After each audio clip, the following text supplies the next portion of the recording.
Chapter 1. Rebirth. Darkness enveloped the sky, and a sinister wind howled in the depths of the base's dungeon. Under the dim flicker of lights, a woman knelt, bound to the wall, her flesh stripped from her limbs, revealing stark white bones. Yin Ran, look at your current state. You are even worse than a dog. Yin Ran gasped for breath, summoning the last remnants of her strength to raise her head and gaze at the woman opposite her, who was nestled in the embrace of a man, his hands wandering over her. Yu Qinghong, I will haunt you even in death. Yu Qinghong placed a kiss on the face of the man beside her, coaxing him to depart. Once the man had left, Yu Qinghong slowly emerged from the shadows, stepping before Yin Ran. Observing Yin Ran's feeble condition, Yu Qinghong flashed a sweet smile. Ran, do not speak in anger. Gu has said that once your core is extracted and embedded in my body, I too shall possess extraordinary powers. Ran, consider it for my Sakego Dai. Without granting Yin Ran a moment to respond, Yu Qinghong plunged a knife into Yin Ran's heart. No. Yin Ran screamed, jolting awake from her bed, trembling all over, her gaze blank as she surveyed her surroundings. Posters of boy bands adorned the walls, and the table was strewn with small cards. This was indeed her room before the apocalypse. Could it be that she had been reborn? Yin Ran pulled out her phone to check the date. It was July 6th, 2096. She had somehow been reborn 10 days before the onset of the apocalypse. In disbelief, she slapped herself across the face, the sharp pain eliciting a gasp from her lips. A news headline popped up on her phone. Country R claims heavy rain is an omen of the apocalypse. Upon clicking it, she found a multitude of mocking comments directed at Country R, accusing them of excessive nuclear weapon research leading to mutated animals, which in turn had come back to haunt them, thus instigating fear in other nations. In her previous life, Yin Ran had joined a chorus of criticism against Country R around this time, but little did she know that in just a few days, the apocalypse would indeed arrive. Initially, it was merely frequent acid rain, and everyone assumed it was a natural disaster. However, as the rains intensified, food became increasingly scarce, a treasure hard to obtain. In a bid for safety, the community prepared to seal off the neighborhood and distribute food. That time, Yu Qinghong was at school, having gone days without food. Knowing what was to come, she had ventured to the school the day before the neighborhood was sealed to bring food to Yu Qinghong. Having lost her parents at a young age, Yin Ran lived next to Yu Qinghong's family, who had taken care of her. Thus, she held Yu Qinghong in high regard, accommodating her in all matters. As the apocalypse unfolded, temperatures fluctuated drastically, acid rain ravaged crops, and both flora and fauna mutated, turning predatory, rendering human survival increasingly challenging. That a select few, after succumbing to high fevers, awakened extraordinary abilities, a phenomenon the government dubbed superpowers. Yin Ran was fortunate she too had awakened such powers. In contrast, Yu Qinghong remained an ordinary person. As societal order crumbled, the darker facets of human nature were laid bare, with individuals yearning to manifest their sinister thoughts into reality.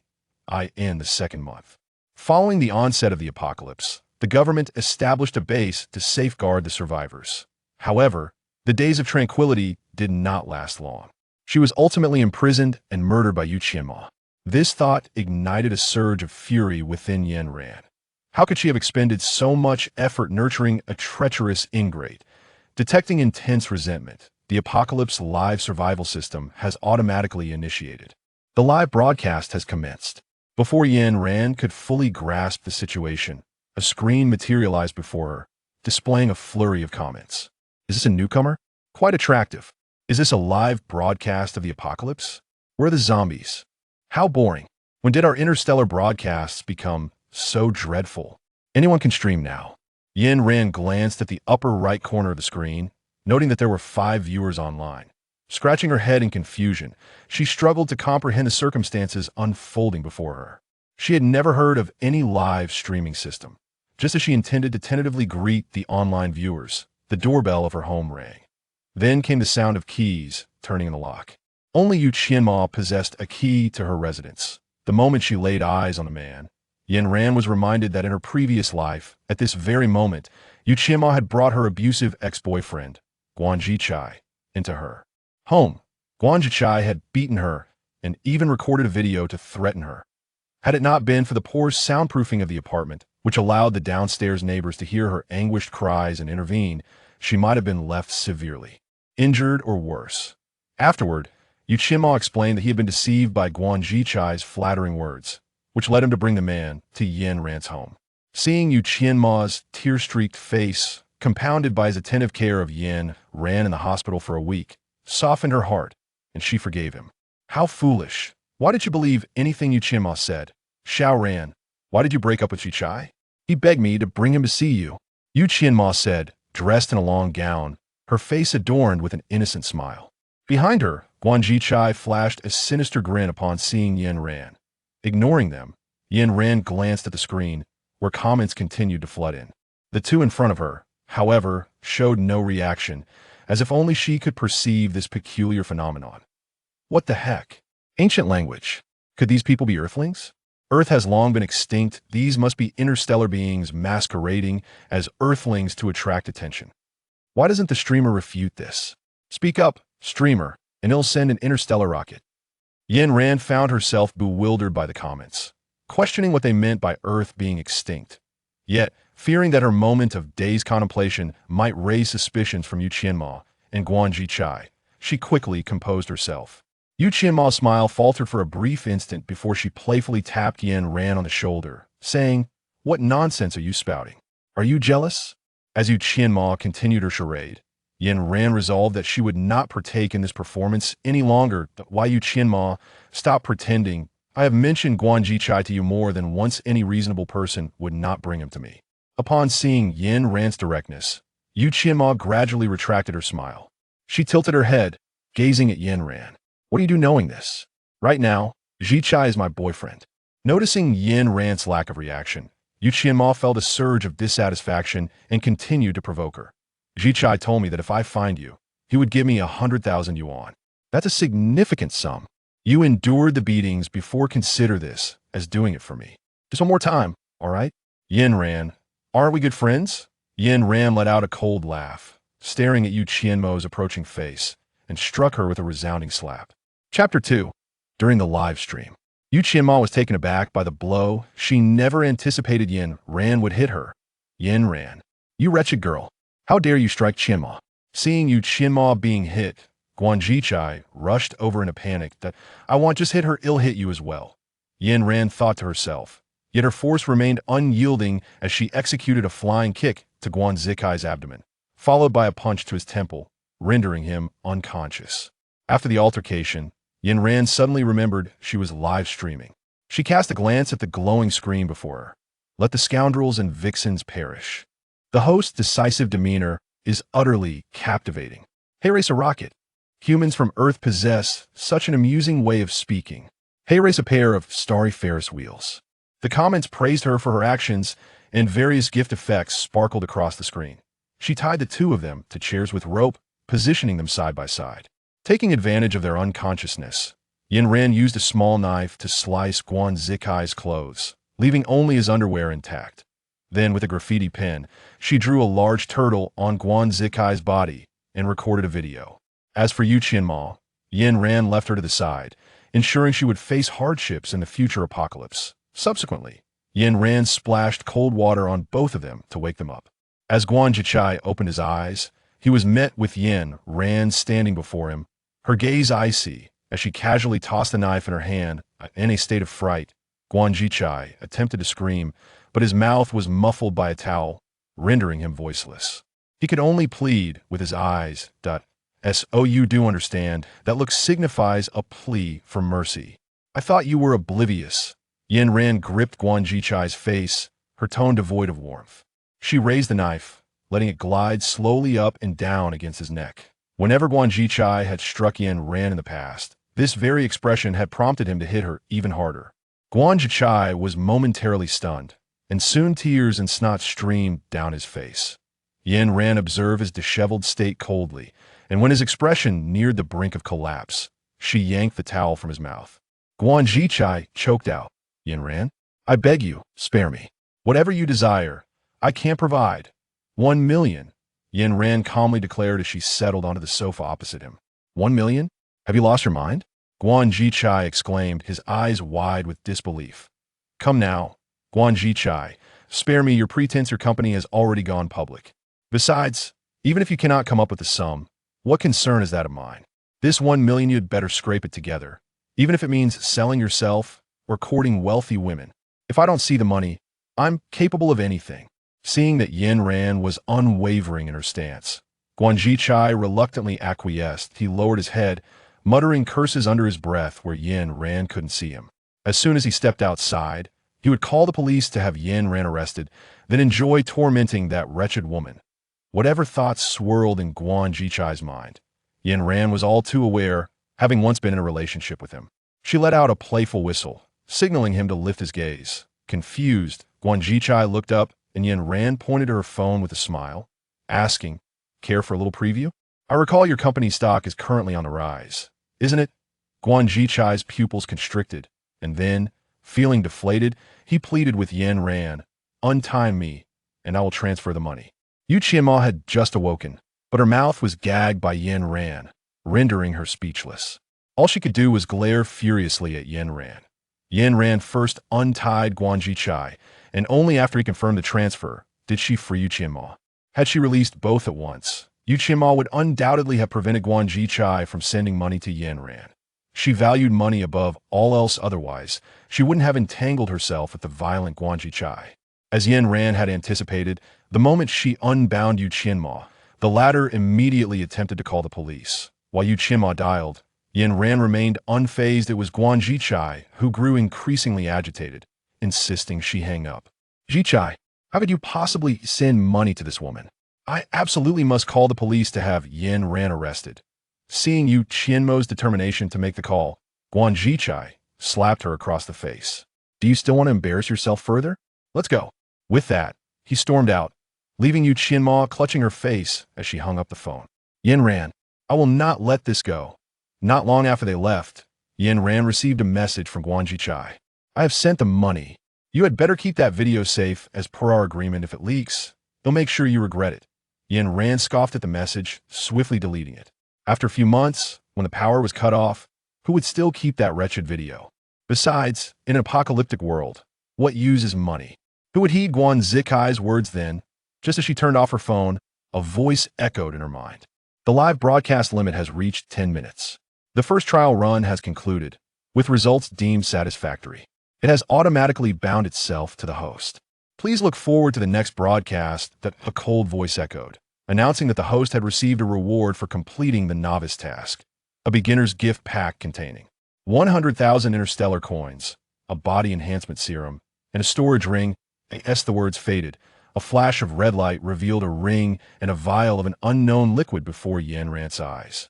The vial, which housed the mysterious liquid, was designed rather simply, with a plastic body and the words "Body Enhancement Serum" scrawled in black ink. Yin Ran picked up the rudimentary vial, noting that the liquid inside was a vibrant purple, shimmering with fine sparkles, exuding an enchanting allure. The system indicated that by consuming the Body Enhancement Serum, one could purge impurities from within and enhance both strength and speed. This reminded Yin Ran of the apocalypse, where a certain ability was known as the Body Enhancement ability.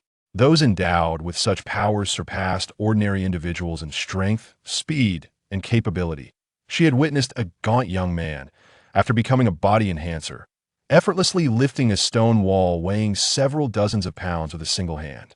Though Yin Ran remained skeptical of the system, she understood that if she took this gamble and emerged victorious, her future would be irrevocably transformed. With determination, she gazed at the seemingly substandard body enhancement serum in her hand and tilted her head back to drink it down, and oh, sooner had she consumed half of it than her body turned to jelly, and she collapsed onto the ground. Gritting her teeth, she summoned her remaining strength to finish the liquid, and a surge of electricity coursed through her body, as if every part that the current touched was crushed and then reborn. When the current subsided, Yin Ran was drenched in cold sweat, speechless, as a mass of dark substance expelled from her body. She lay on the ground for 10 minutes, gradually regaining her composure. Attempting to push herself up, she was startled to find herself soaring into the air as soon as she exerted her strength. Is this the result of the body enhancement serum?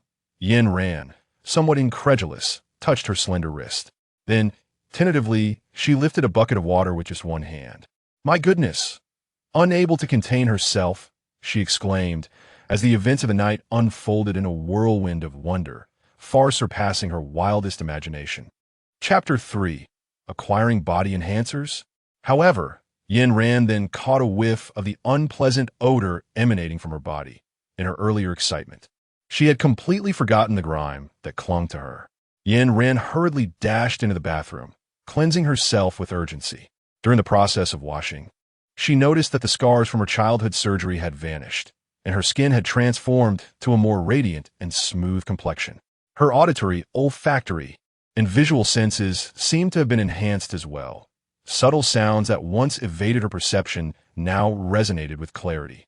Her mildly nearsighted vision had also improved, allowing her to see with greater acuity. Upon exiting the bathroom, Yin Ran toweled her hair dry and proceeded to examine the system's introduction to the storage ring. It detailed that the ring not only automatically organized items, but also facilitated the nurturing of animals and plants. Food placed within could be preserved indefinitely, accommodating both living and inanimate objects. Moreover, the storage ring was intrinsically bound to the host's soul. It would remain linked unless the host chose to sever the connection, rendering it impervious to theft. The ring also had the potential for upgrades. In the world of the apocalypse, no spatial abilities could compare to this storage ring. Subsequently, it was discovered that spatial powers could not be enhanced, nor could they preserve living entities or organize items automatically. Yin Ran then delved further into the system and found that the audience of the live broadcast was variable. Today it might target the interstellar community, while tomorrow it could focus on other planets. Interstellar coins could be exchanged for items within the system's marketplace, which she briefly perused, revealing hundreds of pages, including large assets such as villas. Additionally, the gifts received during the live broadcast could be transformed into tangible items for real-world use. Recalling the system's mention of rewards, Yin Ran tentatively inquired about the donations.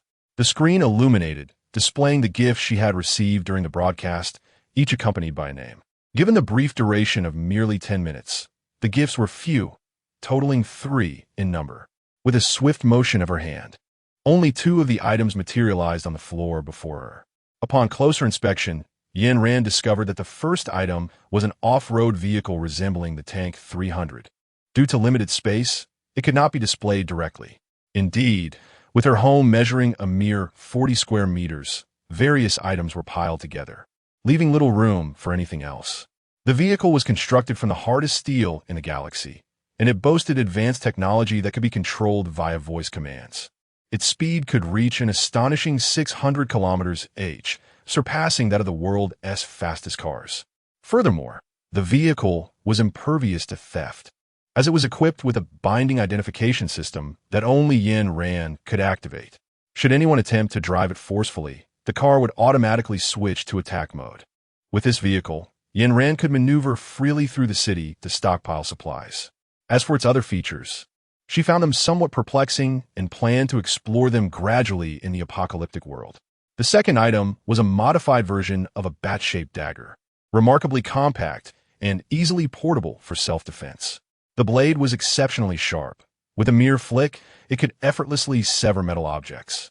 Yin Ran grasped the dagger by its hilt, and with a gentle flick, the blades on either side seamlessly converged. Yin Ran placed the dagger into her pocket, contemplating the necessity of honing her skills with this weapon, for it was all too easy to inflict harm upon oneself. The third item was a potential activation stone, inscribed with the promise of unlocking human capabilities. This stone was used in the interstellar realm to awaken latent powers. Upon reaching a certain age, individuals would consume such stones to unleash their abilities. However, Yin Ran found herself in a quandary, for ingesting the activation stone would render one unconscious for an entire day and night. With merely 9 days remaining until the impending apocalypse, she was reluctant to squander any time. Gazing at the items in her possession, Yin Ran felt a surge of optimism. With a survival system for live streaming during the apocalypse, her existence in that desolate world would surely be vibrant and fulfilling. Moreover, the items produced by the system were guaranteed, as they were directly bound to the host's soul. alleviating any concerns about theft. The system would initiate a punitive protocol against those who dare to pilfer, generating an electric current to warn the would-be thief. Should the thief persist in their grasp, they would be met with a fatal jolt of electricity. Previously, Yin Ran harbored doubts about the system's reliability, yet now she deemed it the most dependable ally at her disposal. In her next live broadcast, she resolved to perform with greater diligence, refusing to exhibit the same lethargy as today. The more exemplary her performance, the more rewards she would garner, allowing her to navigate the apocalypse with a sense of grace and ease. Yin Ran gazed at the spatial ring adorning her hand. Unable to tear her eyes away from its allure, she finally possessed a space of her own. However, she soon recognized the dilemma. The myriad of items she yearned to acquire might far exceed this 1 million. Yin Ran pondered throughout the night, and as dawn broke the following day, she set off with the property deed in hand, visiting various usury firms. She deliberately chose those operated by underworld figures, for their money was too tempting to resist. Although the interest rates of these loans were exorbitant and the collectors relentless in the face of an apocalyptic world, who would still pursue debts? Surviving itself was a triumph. Even in the event of unforeseen circumstances while securing a loan, she was confident in her ability to safeguard herself. Yin Ran contemplated the possibility of selling her house, yet her residence was a dilapidated structure characterized by its age and poor condition. The geographical location was far from ideal, surrounded by bustling markets that generated incessant noise from dawn till dusk, creating an atmosphere fraught with insecurity. The community lacked even the most fundamental safety measures. The walls were peeling, and the entrance to the building was perpetually in disrepair. This neighborhood was notorious for its impoverished state, with everyone aware that those who purchased property here were often viewed as unwitting victims. Yin Ran ran for nearly half a day before several loan sharks expressed their willingness to offer assistance. However, they insisted on using copies of her identification as collateral, and the amount she could secure was rather limited. Subsequently, Yin Ran downloaded all the available loan applications, uploading her identification and other pertinent information.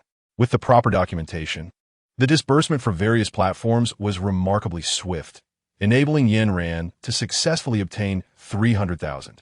After selling some items that were no longer of use at home, she found herself with a total of approximately 600,000. Coupled with the previous 1 million provided by Guan Jichai, Yin Ran now held a total of 1,600,000. Yin Ran found herself desiring an abundance of items, yet her budget was rather constrained. Fortunately, a wholesale market lay conveniently across from her residence, offering prices significantly lower than those of supermarkets, thereby allowing her to save a considerable amount of money. With this thought in mind, Yin Ran hurried downstairs and purchased 3,000 bags of fragrant rice and 3,000 bags of flour. In a post-apocalyptic world, the most arduous challenge was acquiring sustenance. Yin Ran was determined to avoid consuming moldy, green bread, as the mere thought of its texture made her feel nauseous. In the aftermath of the world's end, access to rice and noodles had become virtually impossible, and she harbored no desire even to catch a whiff of them. This time around, she was resolute in not repeating the mistakes of her past life. The owner of the rice and flour shop recognized Yin Ran, having watched her grow from a young girl.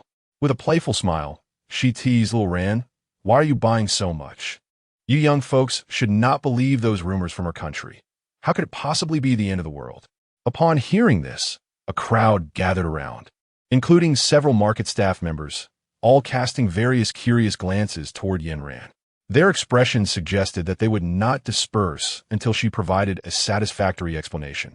The rumors from our country had already instilled a sense of unease among the populace, and witnessing someone purchase such a large quantity of goods only fueled their curiosity. Chapter 4. Stockpiling. Yin Ran smiled gently, revealing her dimples, and presented the carefully prepared statement. "Aunt, no, I do not believe in such things. I work part-time in our school's cafeteria, and it is the school that has sent me out for procurement." As soon as Yin Ran uttered those words, the surrounding individuals, finding the conversation dull, gradually dispersed. The owner of the grain store, upon hearing her, excitedly grasped Yin Ran's arm. "Will you be purchasing more in the future?" "Certainly. You will, won't you?" The demand from a school is particularly high. These 3,000 bags won't last long. I specifically came to buy from my aunt's place. Upon hearing Yin Ran's remarks, the shopkeeper's face lit up with joy, and he immediately offered her a 20% discount, encouraging her to visit more often in the future. Yin Ran smiled in agreement and subsequently traversed the market with this approach.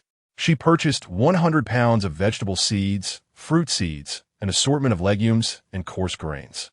Upon exiting the grain store, she found herself beside a confectionery vendor.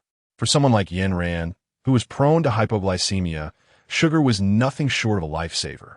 Moreover, in this post-apocalyptic world, one could scarcely acquire sugar even with crystal nuclei. With this thought in mind, Yin Ran directly bought 200 pounds of white sugar and several dozen pounds of fruit candies. The proprietors along this street were well acquainted with Yin Ran. On top of the already low prices, they granted her a discount and urged her to return to their establishment in the future. After emerging from the ground floor of the wholesale market, Yin Ran made her way directly to the fresh produce and spice section on the second floor. Utilizing the same rationale, she procured 5 head of cattle for sheep, 2 pigs, 20 chickens, and an assortment of essential spices. The third floor, dedicated to clothing, was a different matter. She deemed it unnecessary to employ her earlier excuse. Given the multitude of patrons engaged in the purchase of wholesale garments, her acquisitions appeared entirely reasonable. Upon ascending to the third floor, Yin Ran swiftly entered a lingerie store, where she purchased 2,000 pieces of lingerie and underwear, along with 5,000 pairs of socks. Determined to embrace a life of comfort in her renewed existence, she resolved never to don tattered undergarments again. Due to the substantial volume of her purchases, the proprietor had to retrieve stock from the adjacent warehouse, and Yin Ran arranged for the owner to deliver everything to the suburban warehouse at 10:30 that evening. Yin Ran reserved a warehouse in the outskirts yesterday via her mobile phone. In the evening, she planned to deliver items there, ensuring it would not attract too much attention. After completing her purchases, it was already 5 in the afternoon, and the roadside stalls had begun to set up. Yin Ran inhaled the tantalizing aroma, and her mouth watered at the thought. In this post-apocalyptic world, where could one find such delicacies? To have a bowl of instant noodles was a blessing from the heavens. Yin Ran rushed into the snack street and purchased 300 portions of grilled cold noodles, all made without sugar or vinegar, but with every other ingredient included. Exhausted from her shopping spree, she collapsed onto a stall, requesting a bottle of chilled soda from the vendor. Fortunately, her storage ring could preserve the freshness of food, or else she would have hesitated to make such a large purchase. In this post-apocalyptic world, the chance to indulge in freshly prepared snacks at any moment was a true blessing. As she observed the bustling snack street, Yin Ran couldn't help but raise her drink towards the sky, smiling gently as she proclaimed, "Cheers to the ordinary." Such an unremarkable day would become a cherished scene that everyone longed to relive in the future. After sorting the snacks into batches to transport back home, she waved her hand, and the delicacies effortlessly vanished into the ring. Remembering a novel she had once read, which mentioned that as long as one silently wished to enter the space, the host could also access it, Yin Ran felt a surge of curiosity about what lay within the ring. The system only indicated that the ring could store items, offering no further information. "Enter," Yin Ran silently recited in her mind. After 5 minutes, she remained standing on the floor of the living room. Yin Ran pursed her lips, realizing that her ring could not be worn. She felt a twinge of envy for the protagonists in novels who could retreat into a safe space to evade danger. Such an ability would indeed provide a sense of security. Suddenly, a notification chimed, indicating an increase in her activity level, accompanied by a reward of a lottery draw. A lottery system? Noticing that she was alone in the room, Yin Ran opened the system's description, and a translucent screen materialized before her. It conveyed that once the host's activity level reached a certain threshold, the lottery system could be activated. The lottery system contained an array of grand prizes prepared by the system, and additional draws could be purchased with Interstellar coins, each costing 20,000 coins for a single draw. Activity level refers to the meaningful endeavors undertaken by the host, such as engaging in combat, exercising, or proactively addressing events. Yin Ran gazed at the number of lottery attempts and decisively clicked, pondering the possibility that her bicycle might transform into a Land Rover. The pointer spun around the wheel repeatedly before gradually coming to a halt. After a brief pause of 2 seconds, a red card sprang forth. Yin Ran tapped it, and upon flipping it over, she discovered it bore the inscription of a reward, 20,000 interstellar coins. With this fortune, she could acquire a spatial villa. Upon purchasing this villa, not only would she gain access to the space, but she would also be able to double its capacity. Yin Ranla joyfully merged the spatial villa with the spatial ring. Silently, she uttered the word enter in her heart. Upon reopening her eyes, she was greeted by the sight of a magnificent 5-story villa enclosed by a fence. Flanking the villa were plots of land, already showing signs of sprouting, likely from seeds purchased previously. At the center of the villa stood a fountain, continuously gushing forth water. In this post-apocalyptic world, water resources have been ravaged by acid rain, making it a rare commodity. In their desperation to avoid dehydration, some resorted to storing urine as a substitute for drinking water. Others, driven by extreme thirst, fought to consume the blood of the deceased. Even though she possessed extraordinary abilities, she could only access a single bottle of water each week, and the agonizing sensation of near-death thirst would forever remain etched in her memory. Yin Ren cupped a handful of water in her hands and took a sip, savoring its sweetness, which surpassed by 1,000-fold the flavor of water conjured by those with water-related abilities in the apocalyptic world. Upon entering the villa and switching on the lights, she was greeted by a golden glow that illuminated the space. However, apart from the essential furnishings, the room was devoid of any other items.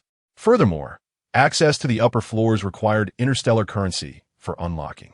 The supermarket on the 3rd floor, the multimedia room on the 4th, and the cinema on the 5th were now only sights for her to behold. The items she had previously purchased were neatly arranged in the storage room. Suddenly, a sound echoed through the space. Could there be others present within this realm? Yin Ran's gaze sharpened, gripping the dagger tightly in her hand as she stealthily approached. Upon closer inspection, she discovered that it was merely 2 miniature red pandas transporting items. Yin Ran smiled faintly, silently chastising herself for being overly sensitive. She then sheathed her dagger and tucked it into her pocket. As she approached, the 2 little pandas affectionately surrounded her, seemingly inviting her to evaluate their efforts. To her surprise, she found herself in the company of a giant panda as well. Yin Ran embraced the panda for a moment before exiting the space. Now it was 8 in the evening, and she hailed a taxi to the warehouse in the suburbs. Noticing that Yin Ran was alone, the driver kindly advised, "Young lady, it's quite chaotic over there lately. Are you certain you wish to go?" Upon hearing her determination, the driver ceased his persuasion. The vehicle gradually came to a halt beside the warehouse, and Yin Ran disembarked, making her way inside. The taxi lingered for a while, waiting until Yin Ran opened the warehouse door and stepped in before it leisurely departed.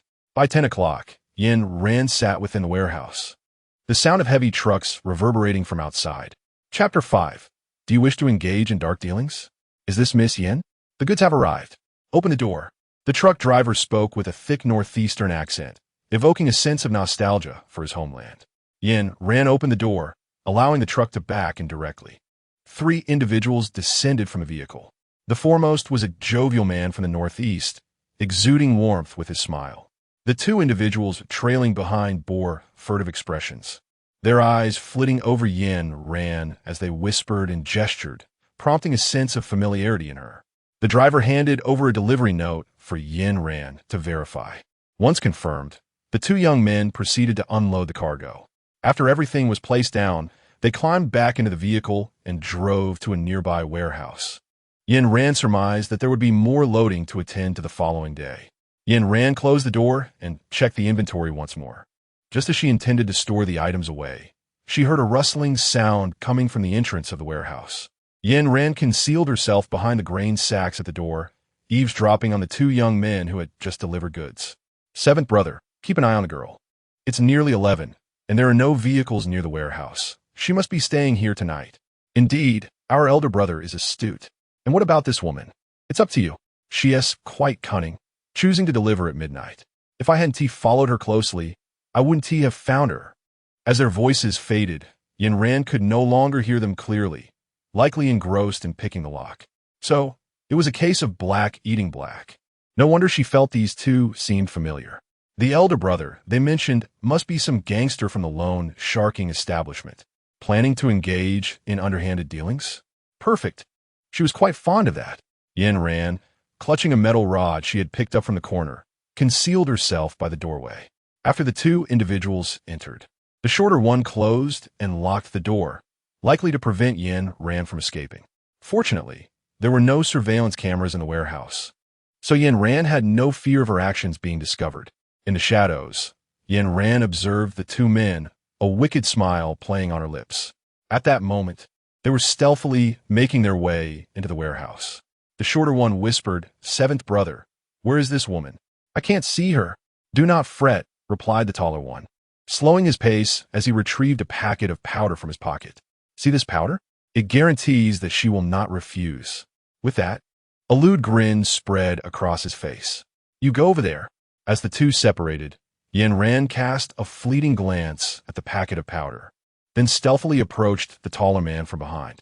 With a swift motion, she struck him down, gently lowering his body to the ground. Noticing the shorter man still rummaging around her chair, she delivered a similar blow to him. Subsequently, she bound both of them to the chairs. Yin Ran delivered a sharp slap to each of them, abruptly rousing them from their stupor. "Hand over all the money you have." The two were taken aback. The shorter one hesitated and said, "Seventh brother, isn't this our line?"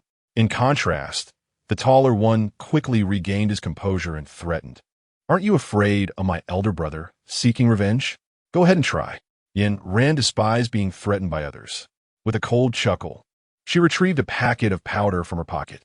Holding it in her hand, she smiled as she approached the man. "Planning to take revenge on me?" She discerned that the tall figure was in charge here. Noticing the man's intent to resist, Yin Ran slowly opened the powder packet, pinching the man's mouth shut, and said with a grin, "What are you afraid of? Once you consume this, it will undoubtedly elevate your senses to unimaginable heights. Seventh brother, this isn't that obedient powder." Before the shorter man could finish his sentence, the tall man shot him a fierce glare. He then turned his menacing gaze towards Yin Ran, warning her, "If you touch me again, I will end you." Yin Ran, unwilling to engage in further trivialities, decisively pried open the man's mouth and forcefully stuffed the powder inside. "We will pay. We will." The short man exclaimed urgently upon witnessing the scene. He feared that remaining silent would jeopardize his innocence. "All right. Shall I transfer the funds or provide a card?" Upon receiving confirmation, Yin Ran promptly discarded the powder, took out her phone, and stood directly before the short man. "Transfer." Yin Ran placed her phone in front of the short man, who decisively transferred money to her. The Alipay notification confirmed a receipt of 200,000 yuan. Yin Ran glanced at the message on her phone, not hastening to free their entwined hands. She turned and took a seat in the chair opposite them. "Since when have you begun to follow me?" Yin Ran picked up the baseball bat beside her, gripping it firmly as she gazed at the two individuals. "Seventh brother, why does this woman seem even more like a member of the underworld than we do?" murmured the shorter man. Yin Ran observed the two men with a cold gaze, a flicker of murderous intent flashing in her eyes. "Shorty, refrain from speaking recklessly." Lin Chi, the tall man, swiftly admonished the shorter one. He then turned back to Yin Ran, his face adorned with a sycophantic smile. "It is we who are blind and have offended you. As you can see, you have already taken the money. Why not show some magnanimity and let us go?" Although Lin Chi feigned utmost humility, his heart still harbored a condescending attitude towards Yin Ran. After all, she was merely a young girl. A few sweet words would surely lighten her mood, and they would be released. As Lin Chi pondered this, a pair of boots suddenly entered his line of sight. Before he could utter a word, Yin Ran plunged a knife into his chest. "Seventh brother, how would you go back on your word?" The short man, utterly petrified, scrambled backward in a desperate attempt to escape. Yin Ran withdrew the blade from Lin Chi's body, flicking it slightly. Not a trace of blood clung to the edge. "I have never uttered a word about allowing your escape." Yin Ran approached the diminutive figure, her foot firmly planted on the stool, brandishing a dagger at his neck. In all honesty, She had finally recalled why these two individuals appeared so familiar. She had encountered them not only in the market, but also at the entrance of her community. What if they were also monitoring her residence? Could they potentially uncover her secret regarding the space? Would their associates in the underworld become aware of it as well? As these thoughts coursed through her mind, the murderous intent in Yin Ran's eyes intensified. "Ancestor, I swear to speak the truth. Spare my life," the diminutive man implored. "We merely witnessed you purchasing an abundance of items and overheard you claiming to be a school buyer in the market. We assumed you were particularly affluent and sought to seize both your money and goods." Noticing Yin Ran's unwavering demeanor, he hastily declared, "I speak nothing but the truth. I would gladly swear to the heavens. If I utter a single falsehood, may I meet a most untimely demise." Yin Ran spoke while untying his rope. The dwarf, witnessing Yin Ran's assistance, felt a weight lift from his heart. In a moment of trepidation, he patted his chest. "Sister, you truly possess a compassionate heart." Chapter 6. Returning to school upon hearing the dwarf's praise, Yin Ran merely uttered a thank you. Without a flicker of hesitation, she deftly slid the dagger across the dwarf's neck. As the dagger was sheathed, his head rolled to the ground, a smile lingering on his face. While his body remained seated in the chair, Yin Ran kicked the diminutive corpse aside, then procured a vial of corpse-dissolving elixir from her spatial system.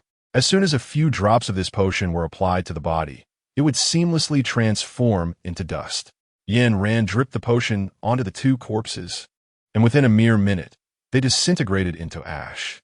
After securing the items from the warehouse into her space, she glanced at her phone. It was already past midnight, and only 7 days remained until the apocalypse descended. The graduate dormitory at their school was a standalone building, comprising individual rooms, equipped with an elevator. Each room boasted a kitchen and a bathroom, with excellent air conditioning and shower facilities. The balcony even housed a washing machine and a dryer, far surpassing the dilapidated condition of Yin Ran's home. Her house lacked air conditioning. Its roof was in tatters, unable to withstand even hail, let alone acid rain. Moreover, the school was situated in the suburbs, with a highway just 200 meters ahead, facilitating convenient transportation. In the event of an emergency, Yin Ran could easily drive out of City A. It was still summer vacation, and aside from the new students undergoing military training, there were few people on campus. No matter how much she purchased, no one would inquire further. The school was also conveniently close to the warehouse, allowing her to dash there in the dead of night with ease. After contemplating these matters, Yin Ran promptly retreated to her space for slumber. After all, only a fool would choose to sleep in the warehouse. At dawn, Yin Ran emerged from her space, locked the warehouse door securely, and departed. Upon reaching the roadside, she opted to take a taxi to the school, ensuring not only safety but also discretion. The suburban roads were laden with surveillance cameras, and Yin Ran dared not take any risks. Once back in her dormitory, she retrieved her previously prepared shopping list for a thorough check. After crossing off the items she had acquired, she realized her food supplies were ample, yet some necessities remained unpurchased. Yin Ran directly contacted local wholesalers on Pinduoduo, purchasing several hundred boxes of tissue paper and several hundred boxes of sanitary napkins to be delivered to the warehouse. She had no intention of being caught in a predicament like the Indians, juggling with both hands. Yin Ran initially intended to purchase additional medications, but now the process of acquiring medicine has become cumbersome, requiring personal identification and inquiries regarding the reasons for the purchase. After composing a myriad of justifications, she found herself at a loss for further explanations and opted to acquire only essential medicines for emergencies. As for the other pharmaceuticals, she resolved to wait until the acid rain arrived to stock up. By that time, the acid rain would have corroded all the power lines, enabling her to roam the city freely at night. Contemplating the challenges of cooking in a post-apocalyptic world, Yin Ran procured some outdoor cooking utensils and several boxes of instant meals. She also acquired tools for wilderness survival along with cold-resistant clothing and footwear. Following these purchases, her account dwindled to 30,000. Additionally, she arranged for some food items to be delivered to her school, for once the acid rain descended.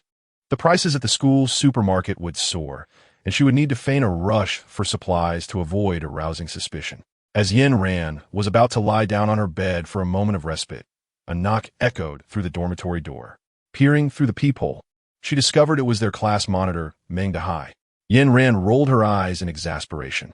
If one were to consider the individuals she found most irksome at school, Meng Dahai would undoubtedly make the list.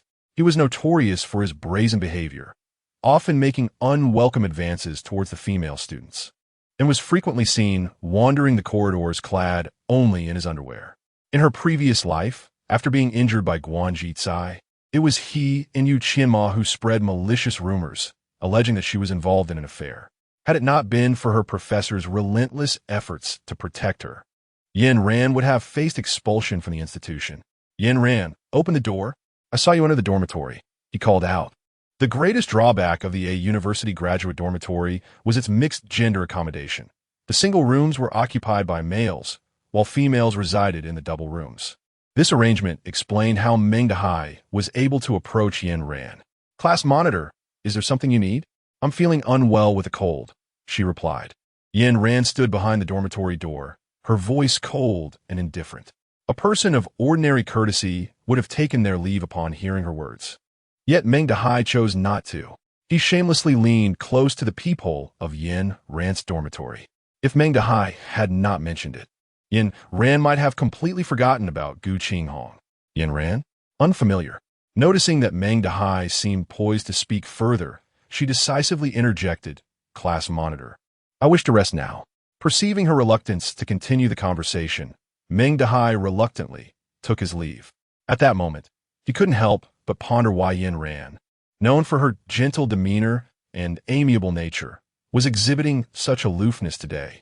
Yet, one often finds that the more one fears something, the more it materializes.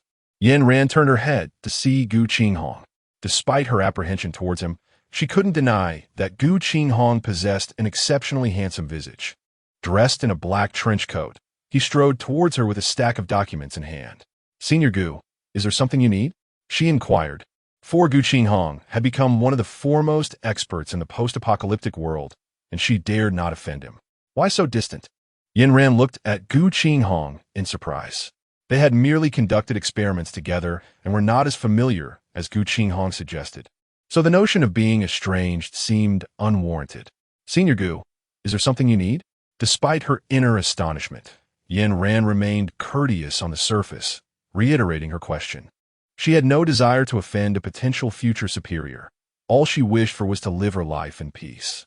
Gu Qinghong glanced at Yin Ran and noted her simple attire and the instant noodles she was carrying. Without hesitation, he extracted a sheet of paper from a stack in his hand and handed it to her. Tomorrow, I'll be hosting a recruitment fair here. You might want to come take a look. The salary and benefits are quite appealing. Yin Ran raised an eyebrow, as she could hardly recall this senior's enthusiasm. All right. Thank you, senior.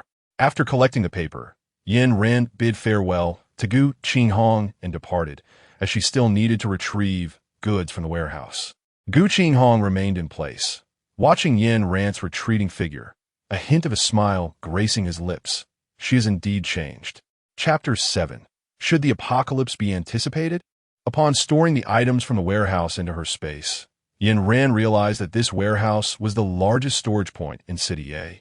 She had rented the smallest unit, situated at the far end of the facility. During her last visit, the darkness had obscured her view, so she had not noticed that her warehouse was surrounded by others.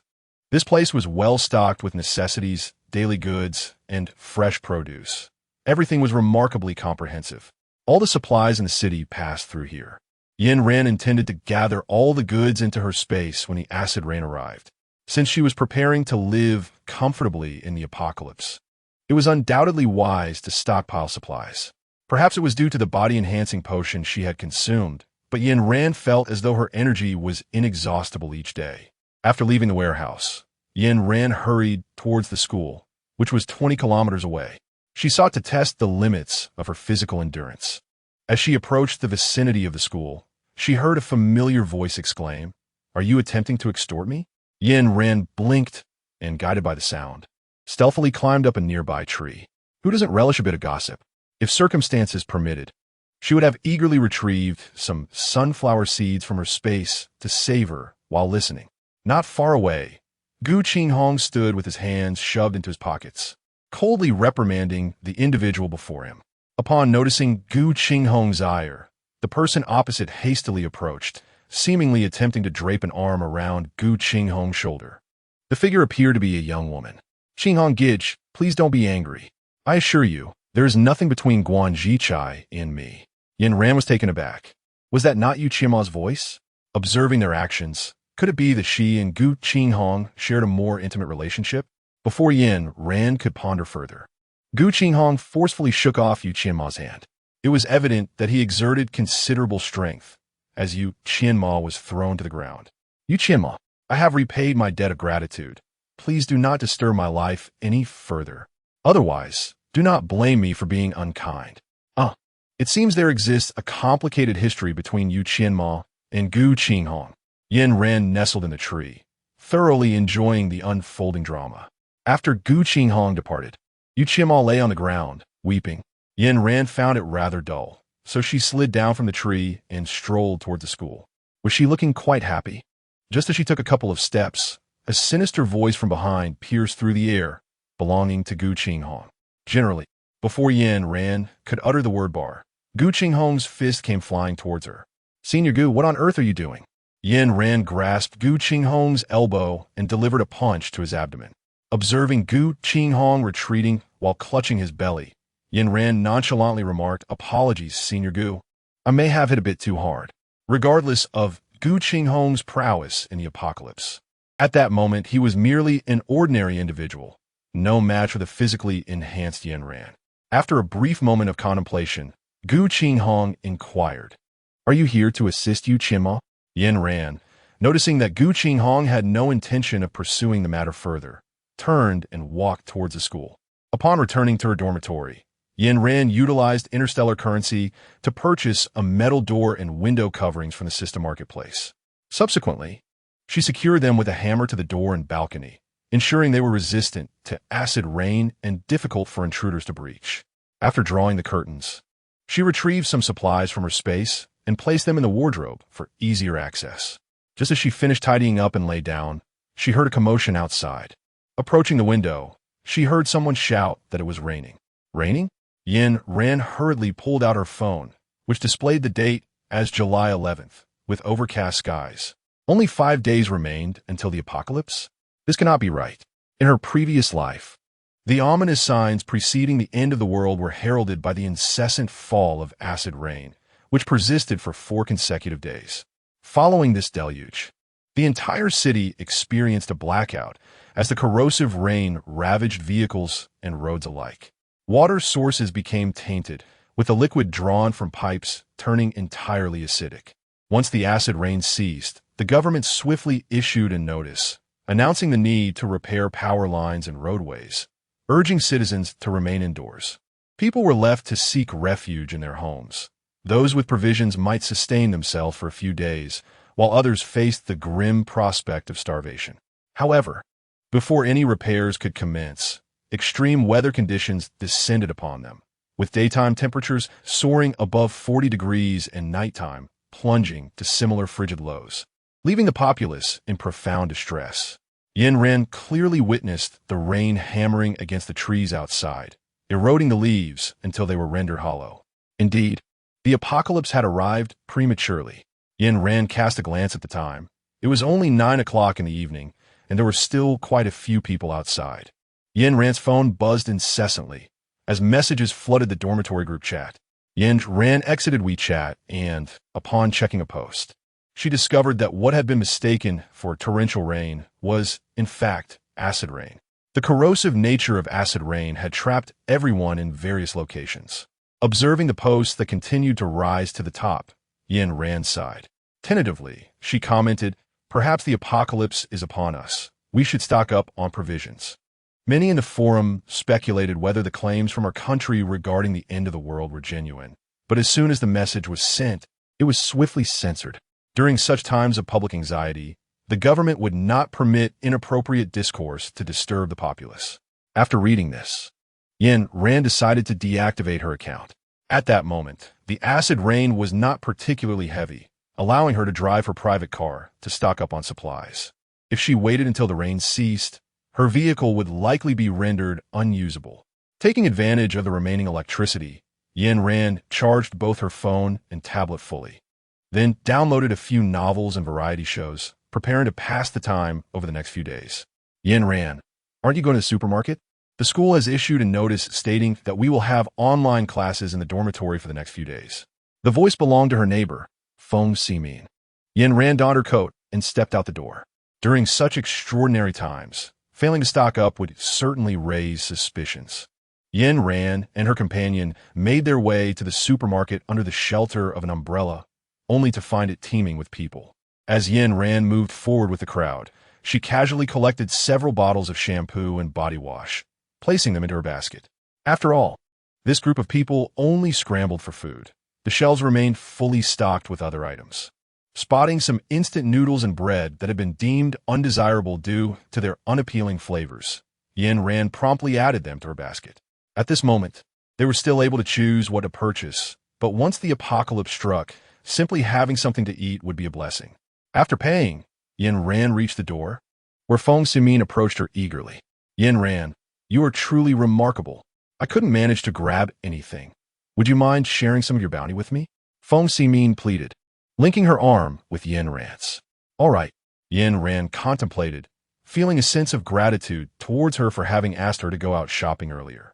Feng Ximin leaned in to take a closer look, and her previously cheerful expression instantly faded. Ah, it's all food I don't like. Is there nothing else besides this? Feng Ximin's tone sounded accusatory, and Yin Ran pointed towards the supermarket behind her, saying, if you desire something, you may enter and seize it yourself. There is still plenty inside, but I cannot compete with others. Feng Ximin exclaimed, could you not venture back in to assist me? With a defiant gaze, Yin Ran remained unmoved. Can you bear to see me starve? We have been classmates for 3 years. Noticing Yin Ran's indifference, Feng Ximin resorted to emotional manipulation. Though Feng Ximin appeared to plead desperately, she believed deep down that Yin Ran would surely return to fetch her some food, as Yin Ran was well known in their department for her unwavering kindness and never turning anyone away. I am not your mother. Your hunger is of no concern to me. Yin Ran cast a sidelong glance at Feng Ximin, took her umbrella, and departed. Feng Ximin muttered complaints behind her, but Yin Ran paid her no mind. Such shameless individuals ought to be firmly rebuffed. Otherwise, they would invariably seek your assistance for everything in the future. After placing the food purchased from the supermarket in a conspicuous spot within her dormitory, Yin Ran tidied up the room, storing useful items in her space. She glanced at the time. It was already past midnight. She retrieved a black coat from the wardrobe and donned it. The sky had turned pitch black, and the street lights were extinguished. This was the perfect moment to venture out. The graduate dormitory of a university remained open at all hours, so Yin Ran was unperturbed by the late hour. After exiting her dormitory, Yin Ran quietly closed the door, wishing to keep her midnight escapade a secret from others. She scaled the back gate of the school and made her way to a secluded area. The acid rain continued to pour down, and Yin Ran estimated that the surveillance cameras on the road had likely succumbed to corrosion. She retrieved her off-road vehicle from her space, and, just as she settled into the driver's seat, a cold voice echoed in her mind. The live broadcast is about to commence. Please prepare, host. As the voice faded, a screen materialized before her, positioned at an angle to avoid obstructing her view while driving. This system was quite considerate. With few people on the road at this hour, Yin Ran seized the opportunity to glance at the screen. It displayed a staggering count of 10,000 online viewers. As the broadcast began, numerous gifts were being showered upon her. Why are there so many people? Yin Ran wondered aloud, recalling that last time there were only 5 individuals in the live stream. The host is back for another broadcast. Come quickly, everyone. What does the host plan to do this time? Continue to challenge others? We share the host page on the Interstellar website, and quite a few people have started to follow her. Yin Ran discovered that the interstellar beings seemed to possess an inexplicable fondness for Earthlings. She had watched numerous live broadcasts and understood that during these sessions, hosts must continuously invigorate the atmosphere, ensuring the content remains of the highest quality. However, this was merely her daily routine. Although no one was currently scrutinizing her actions, Yin Ran intended to enhance the caliber of her broadcasts after the apocalypse. Her happiness in the post-apocalyptic world would rely heavily on the generous patrons of her livestream. As her vehicle gradually entered the warehouse, she stored all the items within into her spatial pocket.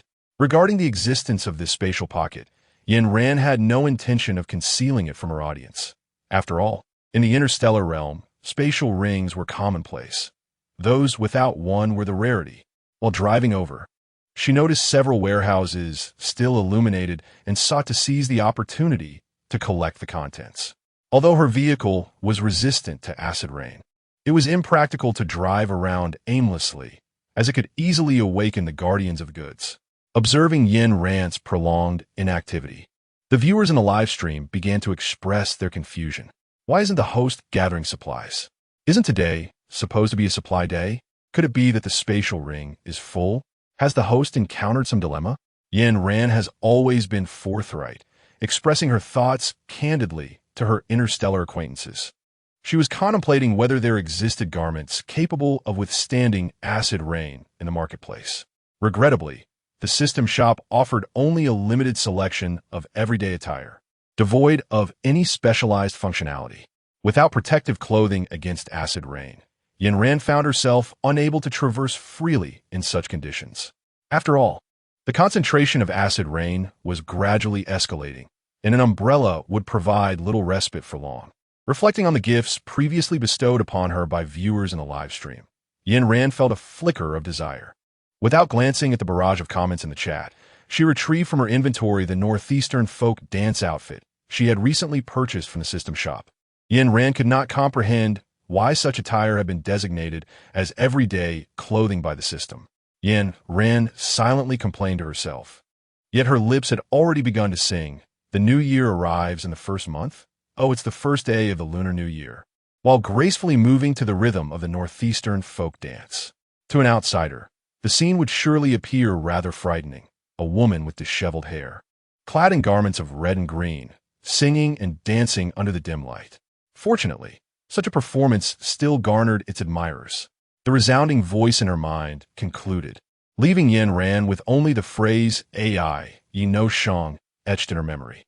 Yin Ran glanced at the screen, realizing that this night's grief was a VIP feature. Thus, the gifts it bestowed would be acknowledged by the system. Yin Ran reflected on the live stream she had watched.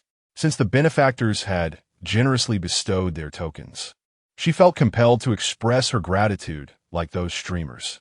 With a steady stance, she took a bow, hands clasped in salute, her expression earnest as she enunciated clearly, I extend my heartfelt thanks to my esteemed supporter, I know Shang, for the generous gifts. Your affection is etched in my memory, and I urge all my other supporters to follow I know Shang. Although Yin Ran found these words somewhat embarrassing, she noticed that the atmosphere in the live stream had become particularly vibrant after such declarations were made by streamers she admired.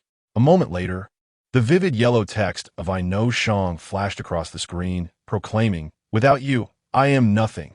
Without love, I am devoid of emotion.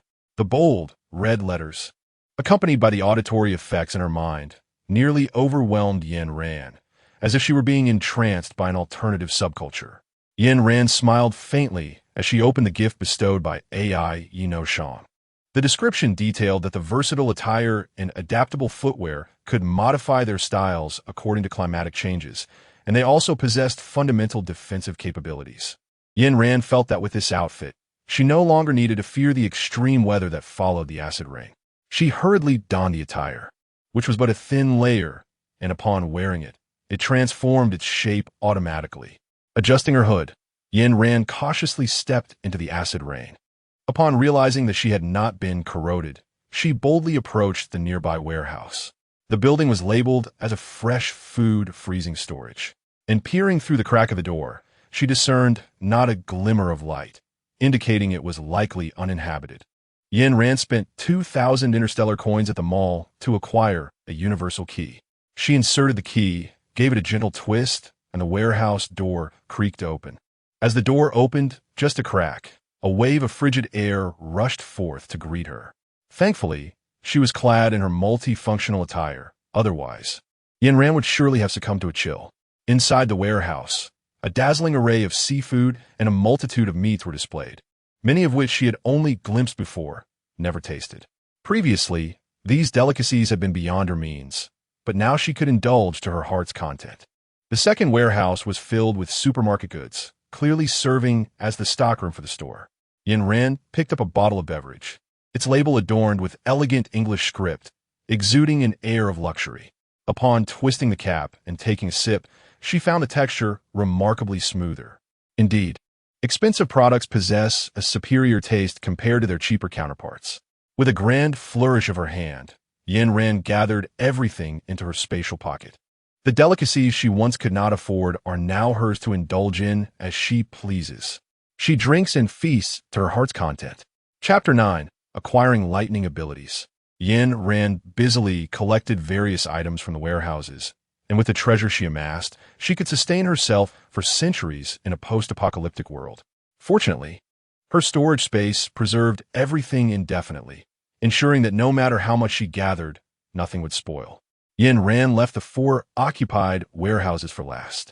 2 of them contained medical supplies, while the other 2 bore no labels and closely resembled the warehouse rented by Yin Ran, indicating they were likely private storage units. Several vehicles were parked in front of the latter 2 warehouses, and there were individuals stationed at the entrance, exuding an intimidating presence. Yin Ran resolved to visit the medical warehouse first. Yin Ran had no intention of entering through the front door, as both the entrance and exit of such a warehouse were closely monitored. She circumnavigated the building and eventually found a suitable spot in the middle, where she skillfully carved an opening with her bat-shaped dagger. The outer layer of the warehouse consisted of a thin sheet of iron, which yielded effortlessly to her blade. Surveillance cameras were omnipresent around the warehouse.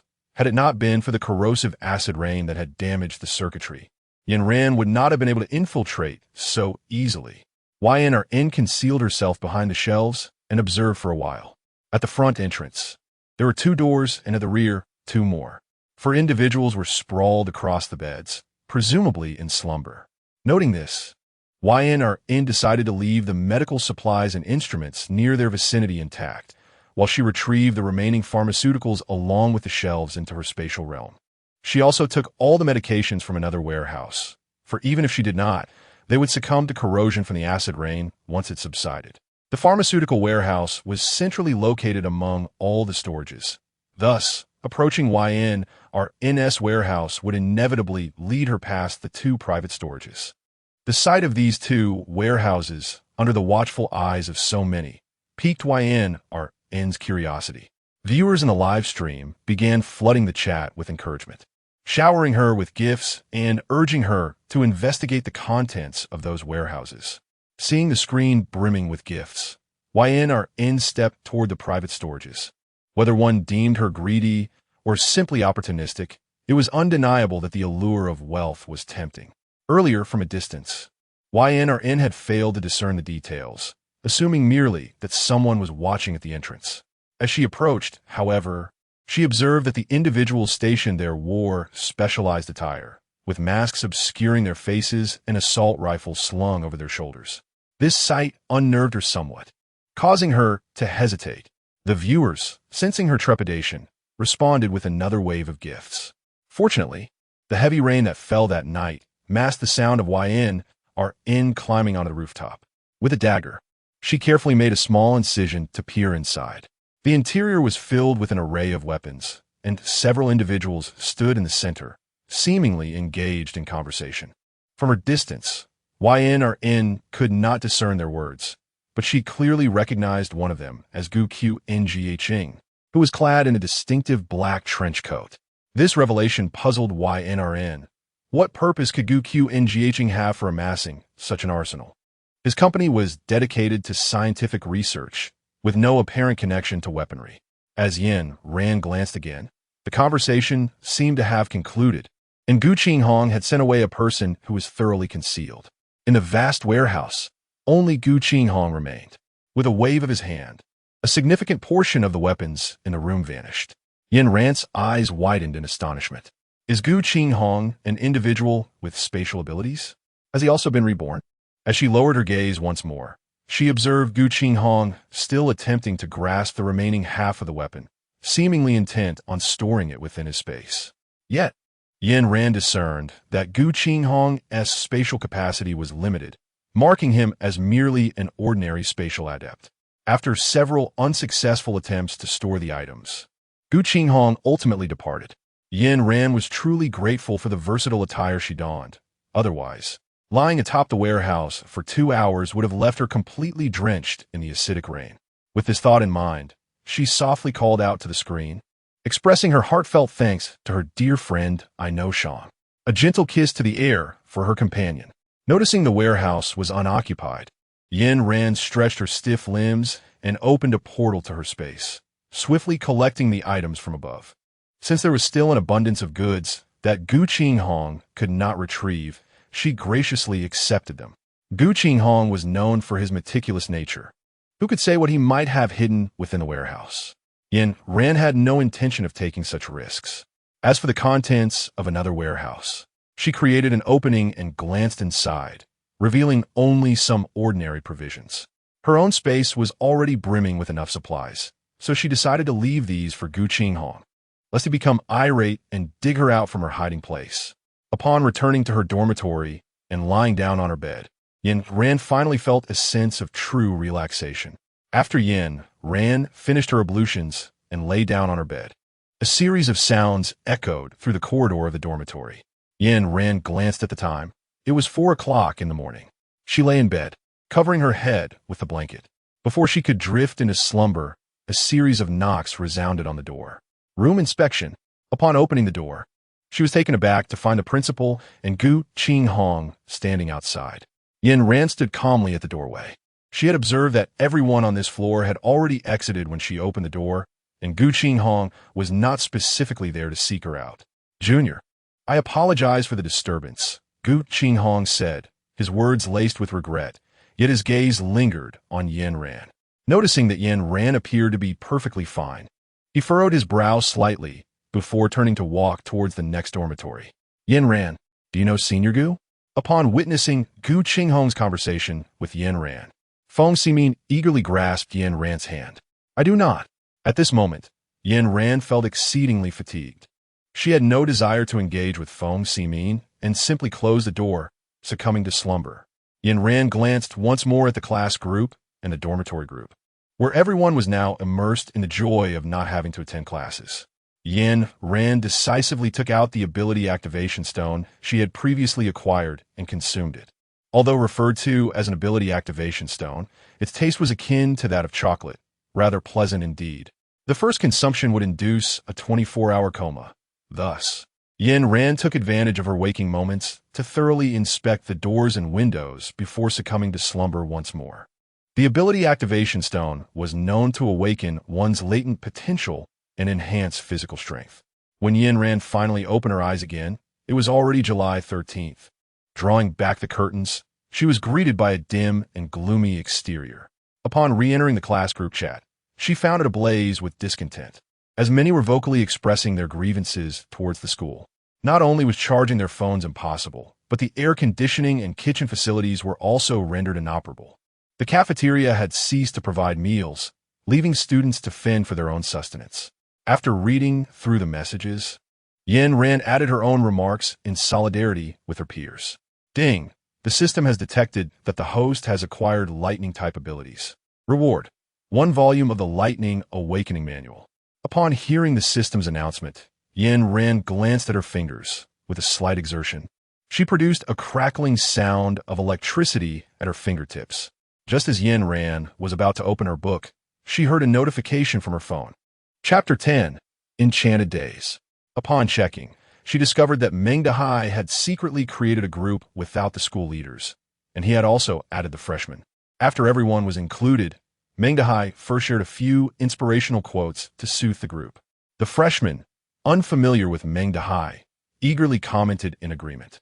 Sensing the positive response, Meng Dehai subsequently posted pictures of himself playing video games and snacking in his dorm. He reassured the freshmen that the acid rain would cease by tomorrow, leading to the lifting of restrictions. Yin Ran is likely acting under the directive of some school authority. The recent inaction of the school has left many new students feeling exasperated, prompting them to call home and voice their grievances. Yet, these new students possess a charming naivety. With just a few words, Meng Dehai was able to alter their mindset. Yin Ran glanced at the date. The acid rain was set to cease tomorrow, and extreme weather was on the horizon. She donned her multifunctional attire in advance to avoid being roused by the heat in the morning, reinforcing the doors and windows. She ensured that brute force would not suffice to breach them. Once the extreme weather arrived, both flora and fauna would undergo rapid mutations.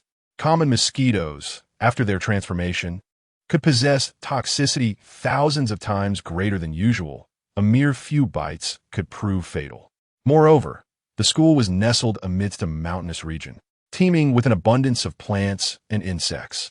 Yin Ran had secured the curtains tightly and sealed the drain with cement. The phototropic nature of insects was undeniable. Even the slightest glimmer of light would draw them in swarms. The damp and chilly environment of the drain was their preferred habitat. In her previous life, Yin Ran had nearly met her demise at the jaws of insects crawling from the sewer. In this new existence, she was resolute in ensuring her safety. She planned to remain at school until news of the establishment of a base reached her before departing. This way, she could respond swiftly should any unforeseen event arise. With 6 hours remaining until the skies cleared, Yin Ran retrieved the list once more and entered her space to verify if she had overlooked anything. Upon entering, she was astonished to discover that the storage room of the villa was brimming with items, as far as the eye could see. Everything had been meticulously categorized by the little panda according to functionality. As she wandered through, Yin Ran felt her cheeks flush with embarrassment. She had not anticipated that the 2 medical supply warehouses would contain such a plethora of children's burial bags. This particular item occupied an entire 5 shelves, available in a variety of scents and sizes. Yet, the irony was that Yin Ran had no boyfriend and had no use for them. It was worth noting that these children's burial bags were highly sought after by influential figures at the base, with some even willing to exchange crystal cores for them. With so many bags at her disposal, she could certainly amass a considerable fortune.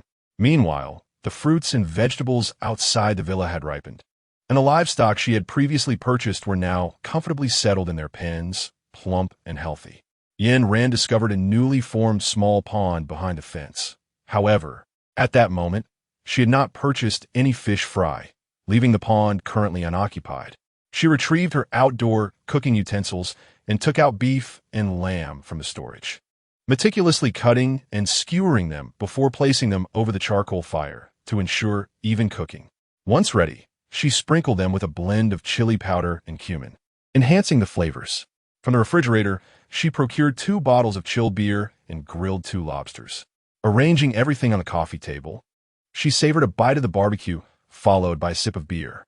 Yin Ran switched on the television in the villa, tuning into a variety show featuring her beloved idol. This was hardly the apocalypse. Rather, it felt like a divine blessing.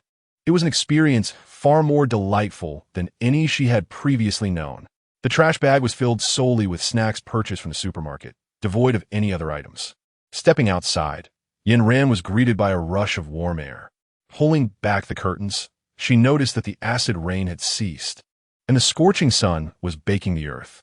In the depressions of the ground lay remnants of acid rain, while the flat surfaces had been thoroughly dried out. A sound emanated from the opposite room, piquing Yin Ran's curiosity. Her dormitory was positioned at the innermost part of the floor, with only one other dormitory across the hall, which had remained unoccupied. The 2 dormitories were set into the corridor, adjacent to a window, were a door to be installed at the corner. It would completely separate the 2 rooms. Yin Ran was contemplating the idea of installing an iron door in the evening to separate her dormitory from the outside world. After all, there was a window inside that would facilitate her departure. Yin Ran opened the door and, upon glancing over, found herself face to face with the last person she wished to see, Gu Qinghong. Gu Qinghong? What are you doing here? This floor is exclusively for girls. Yin Ran furrowed her brow as she gazed at Gu Qinghong, a person of profound depth, whose character she had already come to understand in her previous life. If circumstances permitted, she would truly prefer to avoid any interaction with this individual. Gu Qinghong still wore that facade of gentle warmth. In response to Yin Ran's blunt inquiry, he maintained his genial smile, the curve of his lips unchanged. The university has arranged for me to stay here. There's a shortage of housing lately. If I disturb you, I sincerely apologize. With 8 dormitory buildings at a university and the summer break in full swing with students at home, it seemed implausible that there would be no available accommodations. Moreover, Gu Qinghong was one of the stakeholders of a university, possessing his own office on campus. It was hardly conceivable that he lacked a place to rest. Yet, Yin Ran had no desire to expose Gu Qinghong's clumsy excuse. It was clear that he suspected her of pilfering weapons from the storage room, hence his feeble pretext to surveil her. Since he wished to play a role, she would reciprocate. Who was afraid of whom? As the acid rain ceased and the university lifted its restrictions, the newcomers in the group expressed their gratitude to Meng Dahai, hailing him as the most handsome senior at a university. Now that she could leave the dormitory, and taking advantage of the milder weather, Yin Ran bundled herself up and made her way to the supermarket, purchasing some food and drinks. As long as she could still acquire provisions, she had no intention of utilizing her supplies from space. Feng Ximin caught sight of Yin Ran and scoffed disdainfully, likely still miffed over their previous encounter. She noticed the snacks Yin Ran was carrying and began to whine for Meng Dahai to buy her some. Yin Ran hurriedly took a few steps to distance herself from the unpleasant atmosphere. As she turned the corner, she removed her hat and wiped the sweat from her brow. Just as she was about to enter her dormitory, the door across from her swung open. Watching Yin Ran's resolute figure disappear, Gu Qinghong murmured to herself, "Yin Ran, I am eager to uncover the secrets you still conceal." Chapter 11. The freshman uprising. By the time the freshmen concluded their online classes, it was already noon, and the outside temperature had soared above 40 degrees Celsius, with waves of heat rolling in. Witnessing some students injured by the sun, others dared not venture outdoors, wrapping themselves tightly as they hurried to the supermarket for supplies. Upon returning to their dormitory, the stifling heat was even more oppressive. A group of students could only huddle pitifully in the corridor. However, as time dragged on, no one appeared to remedy the situation. Panic began to set in among the students, but most of their phones had long since run out of battery, leaving them unable to contact home. They were left to languish in their dorm rooms. Conditions in the graduate dormitory were slightly more favorable. Upon realizing the excessive heat, the school activated the solar power system in the graduate dormitory, initially installed as a precaution against power outages that could jeopardize experimental data. This allowed the graduate students to remain indoors, basking in the gentle breeze. Moreover, the first floor of the graduate dormitory housed vending machines, alleviating any concerns about hunger. In such extreme circumstances, one would expect a sense of decorum and silence. Yet, Meng Dahai, in a display of mischief, shared images of the fans and vending machines in the graduate dormitory with the group chat, relishing in the misfortune. This ignited a flurry of scathing remarks from the freshmen who could still access the messages. Seeing the comments in the chat, Yin Ran sighed. If this continued, it was only a matter of time before the freshmen would storm the graduate dormitory. With the establishment of the base projected to take 2 months, she was not keen on sharing a room with strangers. She planned to install an iron gate at night, isolating these 2 dormitories from the others. However, if she were to install the gate, she needed to ensure that Gu Qinghong would not vandalize it. With this thought in mind, Yin Ran approached the door of Gu Qinghong's dormitory and knocked. Upon seeing Gu Qinghong, Yin Ran succinctly expressed her desire to install an iron gate. Gu Qinghong did not inquire further. She simply nodded in acknowledgement, indicating her understanding without asking for explanations. Yin Ran likely noticed Meng Dahai's boastful remarks in that group. Ever since their last confrontation, the two had not crossed paths for several days. Where did you procure that iron gate? Gu Qinghong's inquiry struck at the heart of the matter. Yin Ran initially contemplated purchasing an iron door from the system marketplace, as it was not only economical, but also resistant to damage. However, spending her days confined to the dormitory left her unable to conjure an iron door out of thin air, which led to her momentary hesitation. Noticing her indecision for the first time, Gu Qinghong offered a reassuring smile and said, Leave this matter to me. I will have it ready by tonight. The onset of extreme weather elicited an unsettling suspicion in Yin Ran. In her previous life, abilities manifested only after such extreme conditions. With the premature arrival of acid rain, she wondered if this would herald the early emergence of both superhumans and zombies. Yin Ran gazed at the lightning, awakening book previously bestowed upon her by the system, determined to immerse herself in its contents throughout the night. She aimed to seize the opportunity, intending to gather the zombie crystals before other ability users realized their potential to enhance their powers.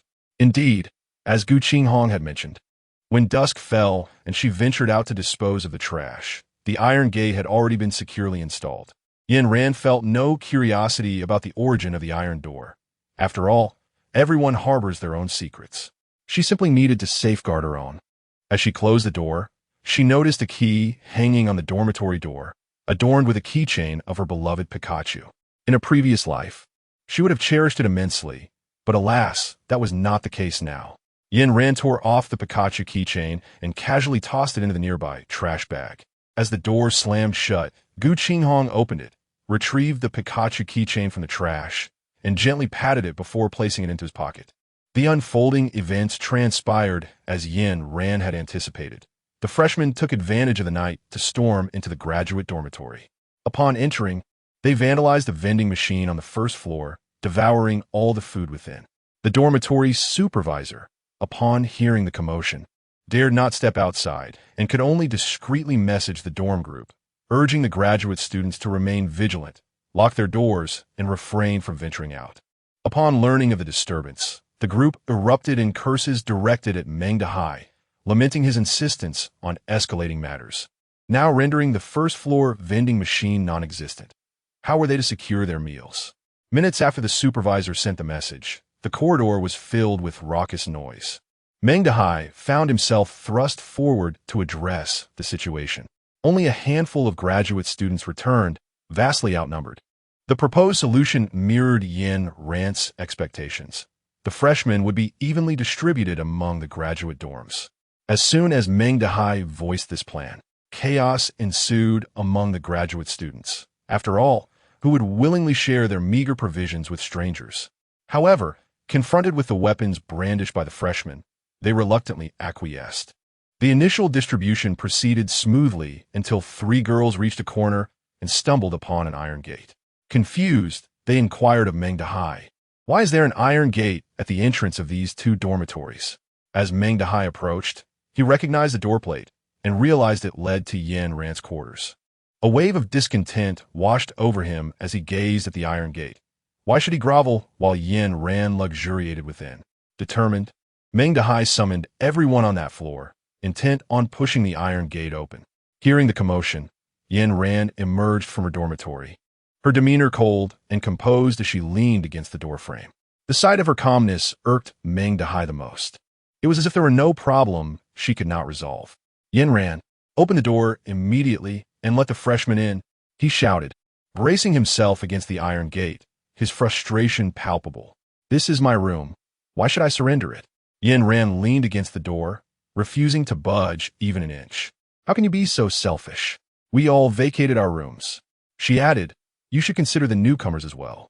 Meng Dehai's plump face pressed against the iron door, his ample flesh spilling out from the doorframe, while his overweight hands stubbornly clutched the lock of the iron door. Yin Ran's hands remained firmly tucked into her pockets as a thought crossed her mind, prompting her to summon several surgical knives from her spatial realm. Observing Meng Dehai as if he were about to utter something, Yin Ran strode directly to his side and plunged a surgical knife brutally into his hand. I shall only say this once. This is my room. Do you comprehend? Although the students harbored resentment within, they had never contemplated inflicting harm. Upon witnessing this scene, a sense of trepidation washed over them. Chapter 12. A cat with a Taiwanese accent? Very well, senior. You may reside here while we take our leave to another dormitory. Within mere seconds, only Meng Dehai remained before Yin Ran. He clutched his hand, trembling as he gazed at Yin Ran with a look of sheer terror, as though he were confronted by a malevolent spirit. Meng Dehai, should you dare to provoke me again, I shall ensure your demise. No sooner had she issued her threat than Yin Ran detected a foul odor of urine permeating the air. Lowering her gaze, she noticed a yellow liquid seeping from the opening of Meng Dehai's trousers. "Clean it up," she commanded before shutting the door, not wishing to allow the stench to infiltrate her sanctuary. Meng Dehai sat paralyzed on the ground for some time, gradually regaining his composure as he listened to the insults directed at him from behind. Nonetheless, before departing, he obediently wiped away the urine stains. Yin Ran's display not only subdued the newcomers, but also left Gu Qinghong utterly astonished.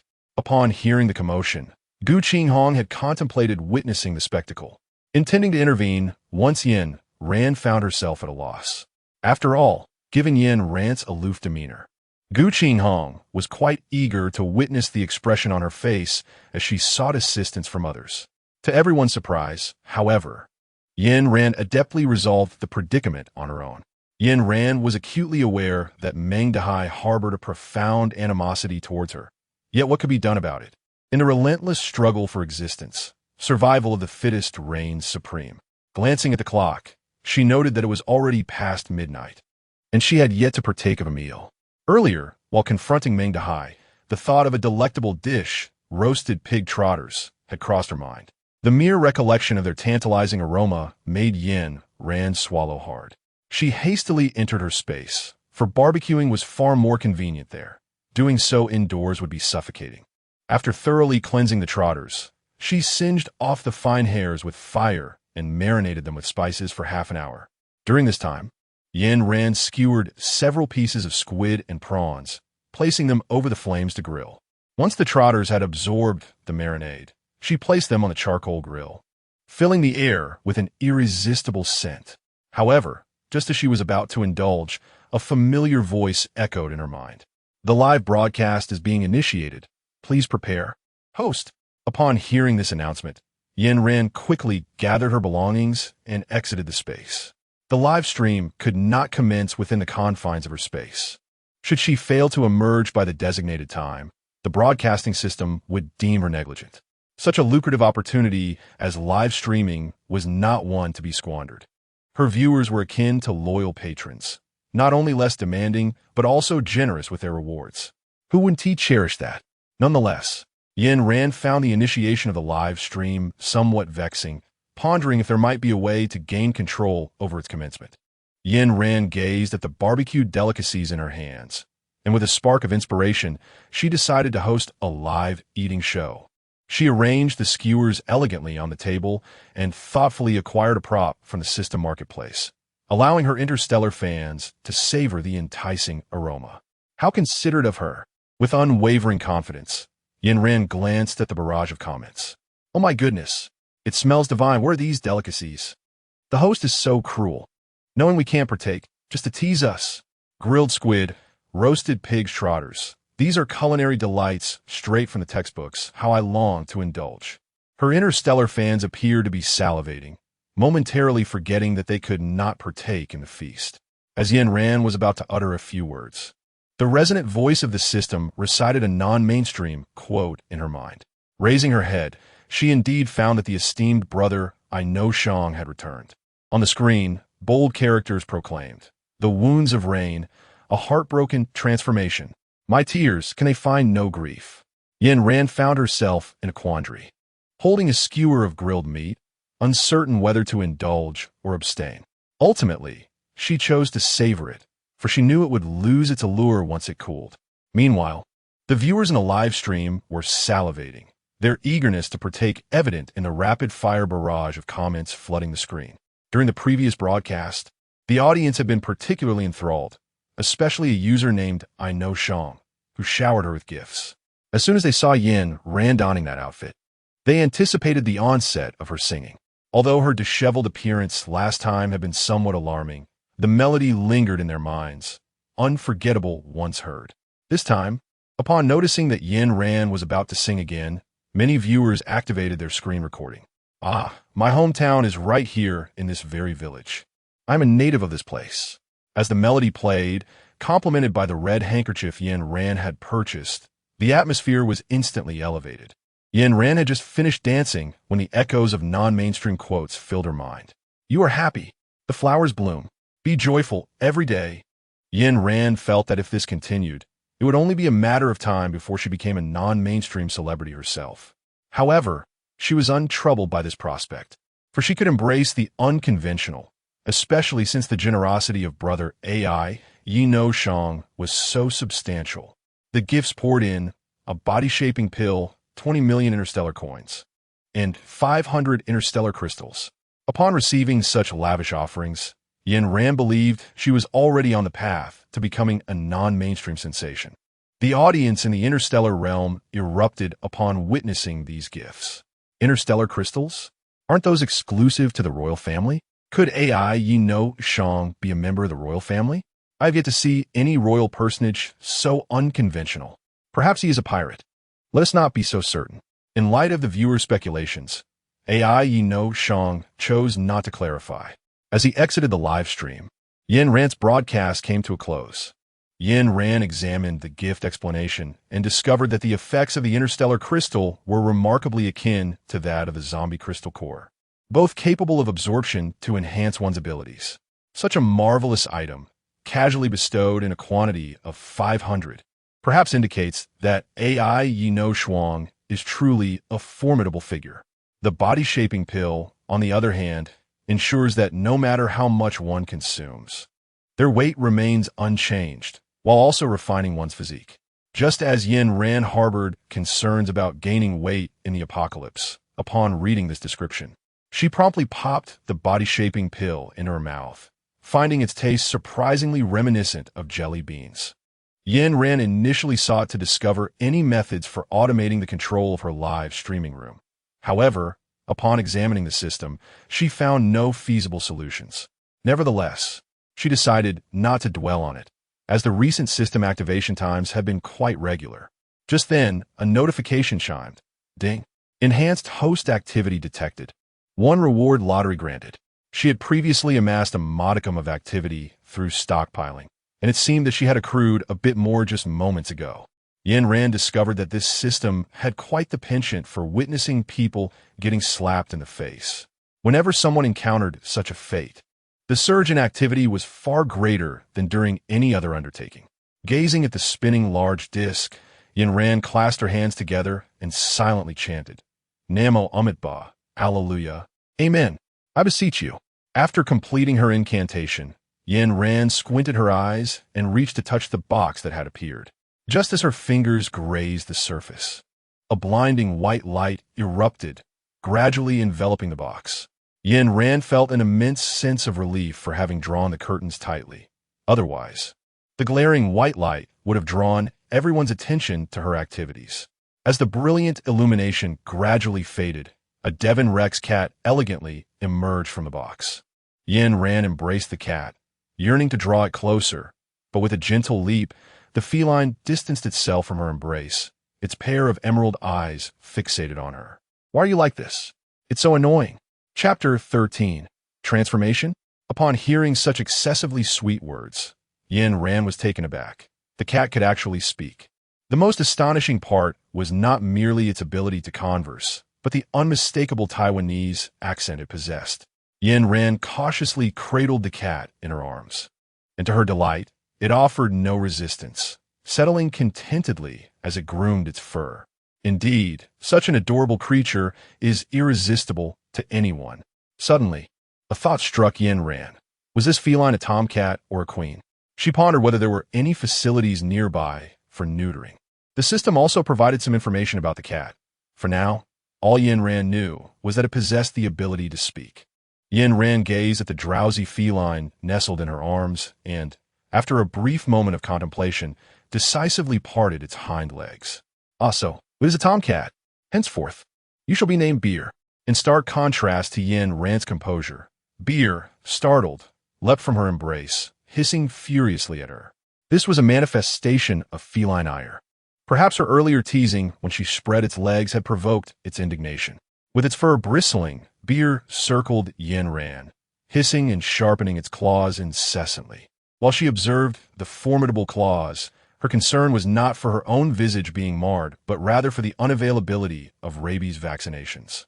As Yin Ran's mind wandered into anxious musings, Beer lunged at her, raising its paw to repeatedly slap her abdomen, lamenting in a whiny tone.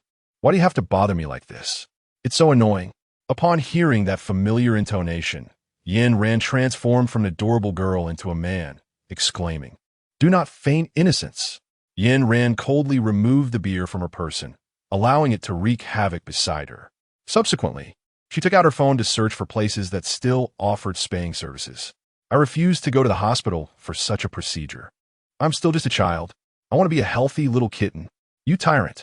Upon witnessing Yin Ran voice searching for a pet hospital, the beer leapt up with a thud, covering her phone, and with claws bared in a fierce demeanor, it vociferously confronted Yin Ran. Yin Ran raised an eyebrow. "Are you no longer speaking Taiwanese? Can you not converse in Mandarin?" The beer, aware of its own shortcomings, offered a sheepish smile to Yin Ran. Just as she contemplated providing the beer with a wholesome childhood, a familiar mechanical sound resonated. Ding, pet detected, successfully activating the beast interface. Reward, basic enhancement pill. An animal interface? It appears that the next live broadcast may introduce an alternate dimension. Once the sound faded, Yin Ran claimed a reward and placed the pill beside the beer. "Sing, go ahead, eat it. Are you trying to poison me?" the beer exclaimed, incredulously pawing at the pill while gazing at Yin Ran. "Do you believe I could end your existence right now?" Yin Ran, with a sulky expression, deliberately intimidated the beer. Just moments ago, after activating the orc interface, information about the beer suddenly appeared. She noticed a description that read, "A little kitten fond of watching dramas, capable of mimicking various accents." This creature was clearly not a Taiwanese cat. It was merely pretending. Furthermore, it stated that if it misbehaved, it would be given a comprehensive childhood experience by the Seven Wolves. Upon triggering the keyword eat, the beer obediently consumed the enhancement pill. After swallowing the pill, Yin Ran watched in astonishment as the cat before her transformed into a little boy. The master, the beer, touched his own ears, glanced at his tail, and with a curious gleam in his eyes, he affectionately clung to Yin Ran's leg, seeking her affection. However, it was unfortunate that a woman with a heart as unyielding as steel like Yin Ran would not be easily swayed by such cuteness. Yin Ran gazed down at the child, who was no taller than her own legs, and then shifted her attention to the furry ears of beer. After enduring a moment of temptation, she could no longer resist and placed her hand gently upon the child's head. "How delightful!" Ding! Detection indicates that the pet has successfully transformed. Subsequently, the host may unlock more features to upgrade the pet. Upon consuming the pill, beer gains the ability to assume two distinct forms. One is a human guise, while the other remains its original state. In its human form, beer exhibits diminished offensive and defensive capabilities compared to its original form, yet it proves beneficial in assisting Yin Ran with her tasks. The original form of beer is capable of detecting living beings within a 3-meter radius. She observed beer reclining on the bed, nonchalantly crossing its legs and leisurely engaging with a tablet. Yin Ran felt a mix of exasperation and an unexpected warmth. Contemplating this, her gaze softened as she turned towards the bed, only to witness a beer conspewing sunflower seed shells onto the sheets. Beer, with a swift motion, Yin Ran seized the 7 wolves and charged forward. After all, some memories of childhood must be preserved. "Yin Ran, are you there? Could you spare me some food?" Peering through the peephole, she saw Feng Simin pressed against the door, her appearance strikingly gaunt after several days of absence. Once cherubic, her face was now entirely hollow, and her fingers gripping the iron gate resembled those of a skeleton. Yin Ran recalled that on that day, when she visited the supermarket, Feng Simin was also there. It was implausible that there was a lack of food. Even if she had gone several days without eating, it was unlikely that she would have lost so much weight. Could it be? Yuan Ran swiftly opened the dormitory door, her gaze immediately directed towards Feng Simin's abdomen. Moments ago, her view had been obstructed, preventing her from noticing the state of Feng Simin's belly. Now, it appeared grotesquely swollen, resembling a balloon, and upon closer inspection, Yuan Ran discerned that Feng Ximin's belly was incessantly writhing. "What have you been eating these past few days?" Yuan Ran inquired. Feng Ximin looked at her, bashfully fidgeting with her fingers. "I haven't eaten much, just the usual." "Then how did your belly come to be like this?" At the mention of her abdomen, Feng Ximin's expression grew distant. Her skeletal fingers incessantly caressed her belly as she murmured, "This is my child with Dahai. I must protect him well and ensure he is born healthy." In her previous life, while undertaking a mission, Yin Ran had heard from her senior about a peculiar insect that could parasitize the human body, siphoning the host's energy to facilitate its reproduction. When a host's energy was insufficient, it would incessantly compel them to consume food, and, as the time for laying eggs approached, it would voraciously demand copious amounts of flesh and blood. Furthermore, to evade extraction, this insect would secrete a unique substance that deceived the host into believing they were pregnant. Typically, those who were parasitized would fiercely guard their abdomens and would even resort to aggression against anyone who dared to touch them. At that time, Yin Ran had merely heard of it but had never encountered it.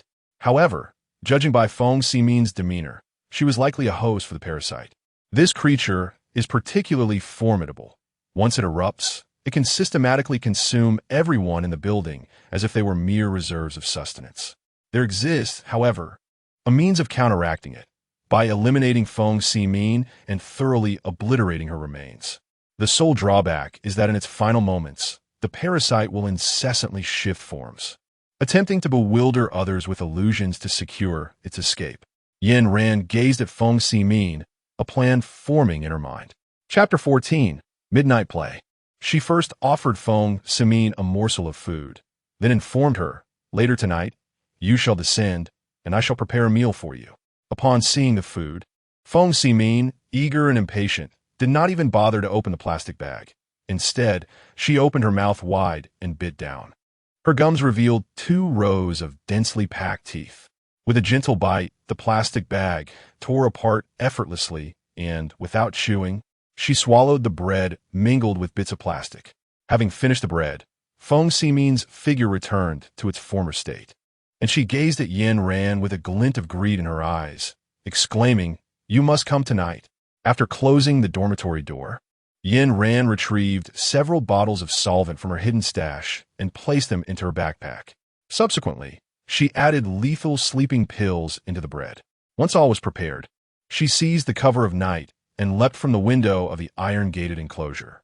Positioned on the 2nd floor, the height was manageable, and with a terrace below, the jump was relatively easy. Upon reaching the dormitory entrance, Feng Ximin had already been waiting there. Yin Ran tightened the seams of her clothing, ensuring that not a hint of skin was exposed. She then retrieved a dagger from her backpack and tucked it into her pocket before cautiously approaching. Feng Ximin appeared significantly improved from her earlier state. Her complexion was flushed, and her figure had taken on alluring curves. Perhaps after consuming some food, Feng Ximin had regained a semblance of her senses, as she exhibited peculiar behavior upon seeing Yin Ran, often reaching out to touch her hand. By this hour, night had enveloped the school in darkness, leaving it desolate and silent. Yin Ran guided Feng Ximin to the rear entrance, during which Feng Ximin remained silent, obediently trailing behind her. Yin Ran was vigilant about the distance between them, retreating swiftly whenever Feng Ximin encroached upon her defined boundary. Yin Ran had intended to lead her companion away from the school, but as they reached the back door, Feng Ximin suddenly called out to her in an unexpectedly sweet tone. Yin Ran discerned that Feng Ximin was attempting to seduce her closer, prompting her to swiftly retreat a few paces, establishing a greater distance. Feng Ximin flashed her an exceedingly alluring smile, playfully tugging at her attire. Observing Yin Ran's indifference, Feng Ximin smirked and began to remove her clothing, revealing her curvaceous figure. Upon witnessing this spectacle, Yin Ran's gaze sharpened. Feng Ximin, convinced that she had successfully enticed Yin Ran, continued to sway her body and mimicked the mating posture of insects. When Feng Ximin had shed her garments moments earlier, Yin Ran realized that her skin appeared markedly different from that of midday, in stark contrast to her skin marred by dark spots earlier. Feng Ximin's skin now appeared delicate and smooth, as if it could glisten with moisture. Such a transformation in her complexion could only occur after consuming flesh and blood. Had Feng Ximin indulged in blood and flesh again after lunch? Yin Ran squinted her eyes. If she consumed blood and flesh, it would be disastrous. It seemed she was about to ovulate. Seizing the moment while Feng Ximin was still distracted, Yin Ran prepared the solvent from her bag and subsequently tossed a loaf of bread laced with sleeping pills toward her. Upon seeing the bread, Feng Ximin picked it up and inhaled its scent. Closing her eyes, she tore off a piece that was dusted with white powder and tasted it. After consuming it, her expression toward Yin Ran transformed significantly. Yin Ran suspected that Feng Ximin had laced the bread with sleeping pills. After all, insects possess an acute sense of smell. She had prepared this as a means to buy time. Clutching the reagent tightly in her hand, she resolved that the moment Feng Ximin charged towards her, she would hurl the vial without hesitation. Yin Ran was fully prepared for battle, yet Feng Ximin chose to defy expectations. Yin Ran, why resort to substances for our coupling? Upon hearing these words, Yin Ran, holding a reagent, was momentarily taken aback, as was Gu Qinghong, who was hidden behind the building, unable to suppress a chuckle. The female insect, intent on mating, possessed a particularly strong territorial instinct. Previously, her focus had solely been on Yin Ran, leaving her oblivious to Gu Qinghong's presence. Feng Ximin lay on the ground, fixated on the spot where Gu Qinghong was concealed. Observing this, Gu Qinghong nonchalantly stepped out from behind the building. As he approached, he teasingly remarked to Yin Ran, "I never expected you, Yin, to be quite the flirt, sneaking out to the playground in the dead of night for some play." Yin Ran rolled her eyes, well aware that Gu Qinghong's words would bear no kindness. It was evident that Feng Ximin sought to lure her into a trap. Why would she, in the dead of night, engage in such a grotesque play with creatures? Clearly, Gu Qinghong's act of stalking and peeping was merely a part of this disturbing performance. The moment Feng Ximin spotted Gu Qinghong standing beside Yin Ran, she felt her prey was under threat. "You'd best remove yourself from beside Ran Ran. Otherwise, do not blame me for being unkind." At that moment, Feng Ximin was entirely bare. Bending low as black, hard shells began to emerge from her skin. Upon hearing this, Gu Qinghong cast a playful glance at Yin Ran, remarking on the familiar tone. Before long, Feng Ximin transformed into a monster, completely encased in a shell. Yin Ran maintained an air of calmness, having witnessed such occurrences numerous times in her past life. Glancing at Gu Qinghong, who stood nearby, she noticed the stark contrast in demeanor. Gu Qinghong was devoid of the earlier playful expressions, now appearing cold and detached. Fixated on Feng Ximin, should Gu Qinghong exhibit even a hint of surprise, Yin Ran would instantly conclude that she was not a reincarnator. However, with Gu Qinghong's expression remaining unchanged, Yin Ran found herself uncertain and reluctantly categorized her as a reincarnator for the time being. Observing Feng Ximin, now encased in a dark shell, Yin Ran felt the urgency to act. If any insects were to hatch, the entire school would be thrown into chaos, and she wished to continue her time at the school in peace. Noticing Feng Ximin's unwavering focus on Gu Qinghong, Yin Ran swiftly brought the reagent she held into contact with Feng Ximin. The moment the glass containing the reagent met the hard shell, it shattered, releasing a pungent odor that began to permeate the air. "A strong alkaline solution?" Gu Qinghong asked, pinching her nose, her eyes reflecting a measure of astonishment. Who in their right mind would carry a strong alkaline solution at night? Yin Ran discerned Gu Qinghong's confusion, yet she refrained from providing an explanation. At this moment, the most critical matter lay in whether Feng Ximin's body could be completely dissolved. "Qinghong, have you forgotten what the boss said?" Feng Ximin's form was immersed in a caustic solution, with the solvent reacting against the black, hard shell, producing wisps of white smoke that revealed the delicate and smooth skin beneath. Observing that her words fell on deaf ears, Feng Ximin redirected her efforts towards Gu Qinghong, calling out her name while simultaneously beginning to alter her shape. Gu Qinghong initially showed no reaction upon hearing her name, but as the subsequent words reached her ears, she instinctively inclined her head to look. Yin ran through 2 more bottles of reagent, interrupting the transformation. who still had the inclination to listen to the incessant ramblings of a bug. With the time spent on that, she could have been resting peacefully in bed. The strong alkaline solution reacted swiftly upon contact with the skin, and soon, Feng Ximin's body was dissolved into a pool of crimson liquid. Concerned that there might still be remnants of insect eggs, Yin Ran approached and burned the remains once more to ensure her peace of mind. Gu Qinghong grasped Yin Ran's hand, imploring, "Yin Ran, do you not wish to share anything with me?" Chapter 15. The pervert is confirmed. Yin Ran, are you not planning to say something to me? Gu Qinghong repeated, holding her hand tightly. What was there to tell him? Should she inform him that the apocalypse had arrived, or that humanity was on the brink of extinction? He harbored countless secrets, yet he had not divulged any. Why should she be the first to speak?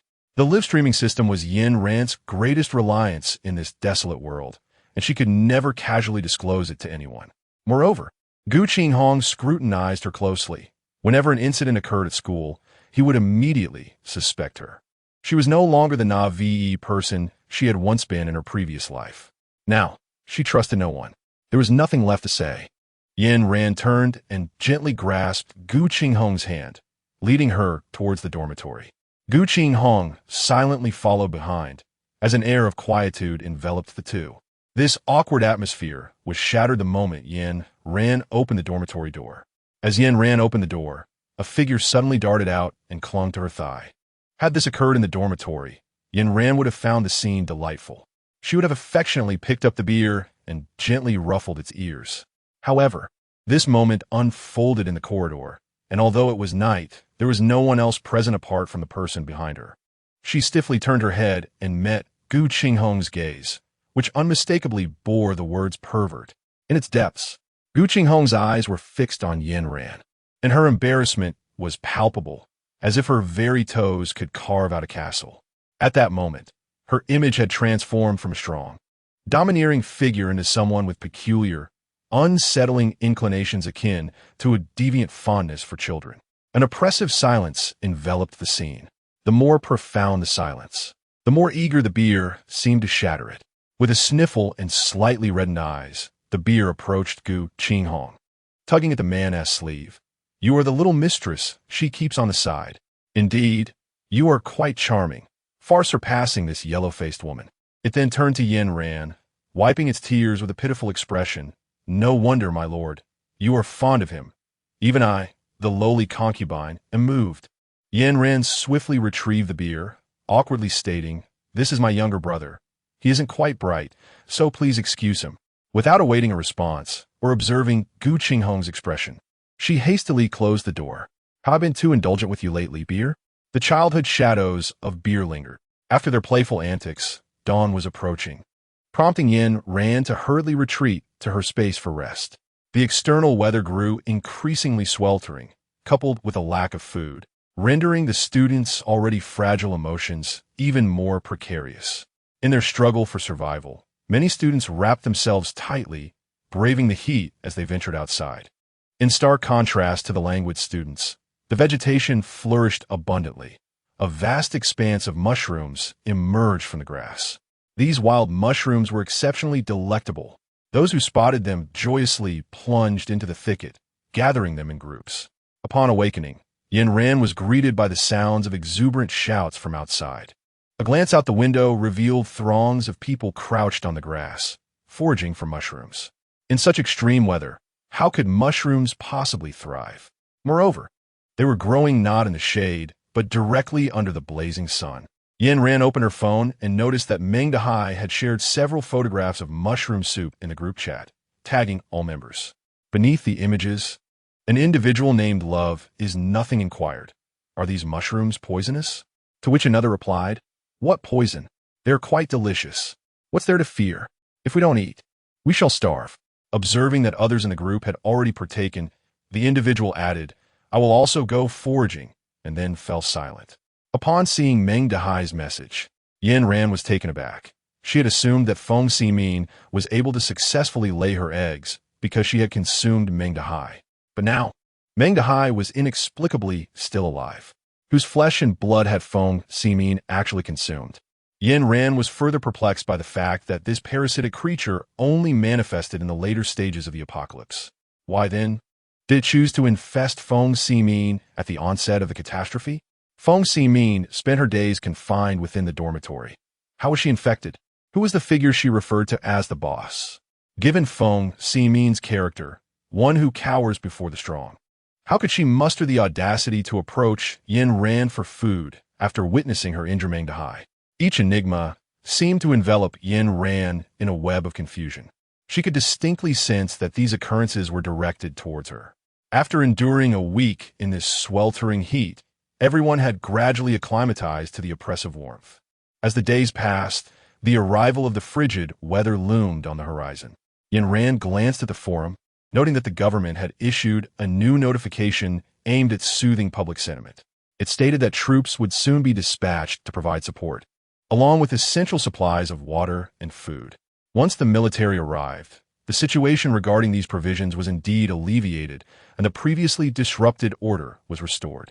With the troops set to arrive in a few days, she contemplated secretly accompanying them into the city, retrieving some cash she had kept aside. It wasn't that she wished to partake in zero-yuan purchases.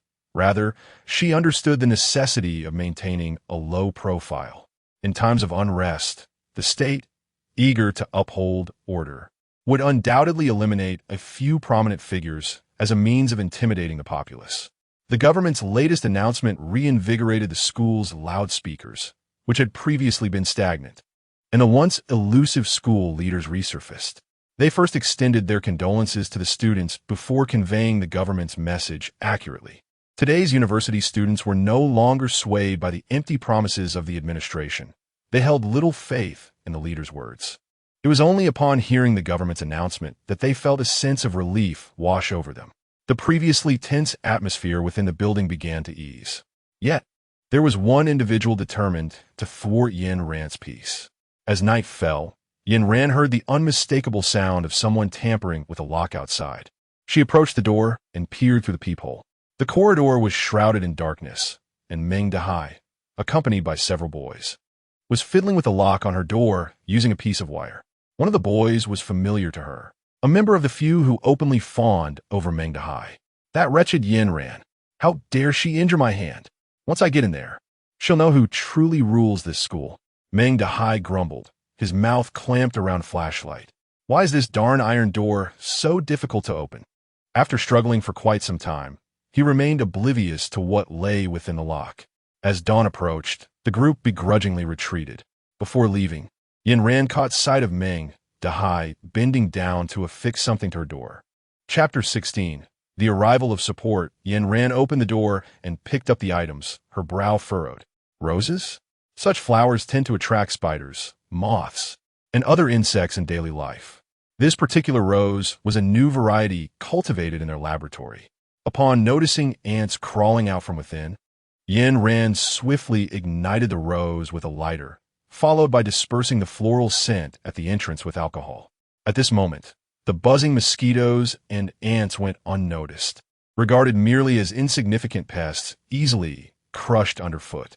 However, when the bitter cold descends, these minute creatures will suddenly enlarge overnight, emerging from every corner of the room. If vigilance is not maintained, these insects could invade the human body through the ears or nostrils, gnawing away at life. In the presence of ants, a social species, not even a skeletal frame would remain. This is precisely why Yin Ran had previously sealed the sewer openings and various crevices with cement.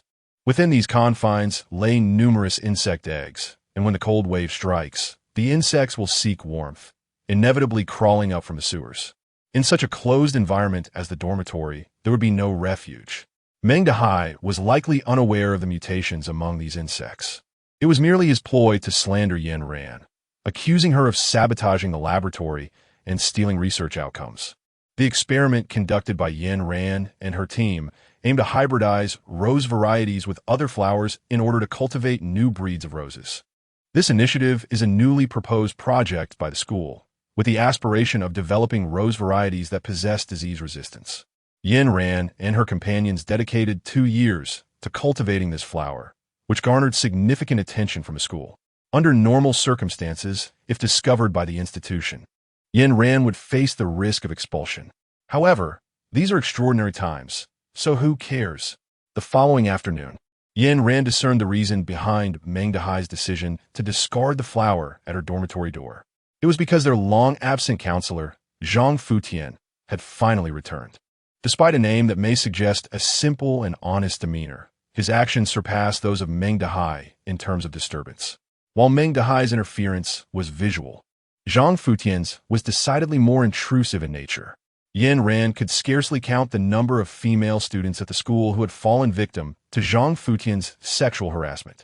Even matters that require formal procedures and consideration of merit, such as joining the Communist Party or obtaining a national scholarship, could be expedited on the same day, provided one offers him certain favors. The most detestable pair are, regrettably, related. Their collusion is utterly repugnant. Prior to Zhang Futian's arrival, Meng Dehai, like a sycophant, would knock on the doors of various dormitories, ordering all students to stand at the entrance as if awaiting the arrival of royalty. At the entrance of Yin Ran's dwelling stood an iron gate, which Meng Dehai could not reach. He shook the iron door, calling out, "Yin Ran, come out quickly. The counselor is here." Seeing the door still tightly shut, he spat derisively. "You think you can hide? I'll make sure you get expelled." As soon as Zhang Futian arrived, he headed straight for Yin Ran's dormitory, not merely due to Meng Dehai's whispers, but because Yin Ran had been avoiding him with remarkable fervor. Typically, he could barely catch a glimpse of her. "Yin Ran, why have you installed an iron door? Open it for the counselor." The voice of the middle-aged man, greasy and heavy, echoed from outside. Yin Ran rolled her eyes in disgust. Meng Dehai truly believed she was intimidated by Zhang Futian. When the apocalypse arrives, and the school ceases to exist, who will care about graduating? As Zhang Futian's words grew increasingly repugnant, Yin Ran decided to open the door. The moment Zhang Futian laid eyes on her, his expression brightened. In recent days, many students had been severely distressed. The girls had either become gaunt or appeared frighteningly haggard. Yet, upon seeing Yin Ran, she looked immaculate, her skin radiant, seemingly more beautiful than before the acid rain. Yin Ran quickly unlocked the iron door. "It's been days since we last met." Zhang Futian placed his hand on the iron door, his voice dripping with insincerity, striking a pose he deemed charming. Yin Ran's hand, concealed behind her back, gripped the dagger tightly. If Zhang Futian uttered another word, she was prepared to sever the hand of the greasy man before her entirely. Before Zhang Futian could finish his sentence, the door creaked open, and Gu Qinghong emerged, positioning himself protectively in front of Yin Ran. As one of the school's shareholders, Zhang Futian had frequently encountered Gu Qinghong during school meetings. The mere presence of Gu Qinghong sent waves of anxiety coursing through Zhang Futian. "I was unaware that Yin Ran is your woman. My lack of discernment is to blame. Please do not take it to heart," he stammered, nervously adjusting his sweat-drenched wig that had begun to skew. The moment these words left his lips, Gu Qinghong's gaze shifted to Yin Ran, who was preoccupied with thoughts of how to silence Zhang Futian permanently, utterly disregarding him. "I'm not his woman." Seeing that Zhang Futian still wished to speak, Yin Ran pushed Gu Qinghong aside, resolute in her desire to remain unassociated with anyone. Gu Qinghong's expression darkened as he approached the iron gate. "Yin Ran is my junior sister. As her senior, it is imperative to exercise discretion in our discourse." "Very well. If that is the case, I shall take my leave," Zhang Futian remarked, sensing Gu Qinghong's reluctance to continue the conversation, and hurriedly ushered Meng Dehai away. "In the future, I would appreciate it if you could refrain from meddling," he muttered as he departed. With the troublesome individuals gone, Yin Ran felt no obligation to extend any courtesy towards Gu Qinghong. "Meddling, you say?" Gu Qinghong mused, his smile gradually fading as he stared at the firmly closed door. As dawn broke, the school's loudspeaker announced that students were to descend to the underground parking lot to line up for food. Yin Ran wrapped her clothing snugly around herself and donned a hat to obscure her face. Only after rendering her form unrecognizable did she leisurely descend with the throng. Outside, the temperature remained oppressively scorching, compelling everyone to bundle up tightly to avoid sunburn. Merely by observing their silhouettes, it was impossible to discern one individual from another. When Yin Ran arrived, she found 5 lines of people queuing in front of her. She casually chose a line and stood there, moving along with the others. The soldier at the front of the queue shouted through a megaphone. Many individuals had forgotten their cards. They cursed under their breath. Yet their bodies obediently followed the flow towards the dormitory. At every queue, 3 soldiers stood guard, each armed. A few mischievous male students insisted on taking photos with the soldiers, tugging at their uniforms and declaring that joining the military was their lifelong dream. Upon hearing this request, the station's soldier glanced towards a particular direction. Although his movement was discreet, Yin Ran, who had been watching closely, caught it. Following his gaze, she spotted a young man in casual attire sitting nearby, seamlessly blending into the crowd, resembling a university student. As he nodded, he noticed Yin Ran's gaze upon him. The ability to spot her among thousands of students indicated his exceptional skills, causing Yin Ran to instinctively tighten her grip on the dagger in her pocket. However, the man merely smiled gently and gestured for silence towards her, without making any further moves. Seeing this, Yin Ran diverted her gaze from him, standing still in a daze. After an undetermined amount of time, the previously orderly queue was suddenly interrupted by a group of workers. Following the noise, Yin Ran recognized familiar faces in the crowd. Chapter 17. Master Time Management. How dare they cut in line? They aren't even students. Why are they queuing? The prior announcement had clearly stipulated that only students and faculty members of the school were permitted to queue for food. Suddenly, a group of workers surged into the line. Emboldened by the presence of soldiers, the students shouted at the intruders. The workers, driven to desperation by hunger, pulled out their tools from their pockets and fixated their bloodshot eyes on the speaking students. The students, unaccustomed to such a scene, erupted in panic, scattering in all directions. YN remained composed as she concealed herself behind a pillar, shrouding her presence. Observing the absence of a queue, the workers armed themselves and advanced toward the distribution point for provisions. The soldiers encircling the area were of no concern to them. Upon reaching the food distribution site, a leader emerged from the throng of workers, brandishing an axe and positioning it menacingly on the table. "Pack up all this food, or I shall end your life." The workers were confident that the soldiers would not fire without provocation, especially since they had not harmed anyone but merely sought sustenance. A hint of irony flickered in YN's eyes as she regarded the triumphant expression of the worker leader. The distributor of the food was a youthful soldier, seemingly no older than 20. Unfazed by the workers' threats, he continued distributing the rations without so much as a glance at the leader. Realizing that intimidation was ineffective, the worker leader's demeanor darkened, feeling the weight of embarrassment as he glanced at his murmuring comrades behind him. Grasping the axe, he pressed it against the young soldier's neck, venomously declaring, "You little brat, don't push your luck. Hurry up and pack it." Even with the axe poised at his throat, the young soldier remained steadfast, continuing his task of distributing the food. Enraged and humiliated, the worker leader raised the axe, prepared to strike the soldier. Suddenly, a sharp command rang out from behind YNRN, followed by the sound of gunshot. The worker leader collapsed, struck down in an instant. The once boastful workers transformed into timid quails, silenced by fear.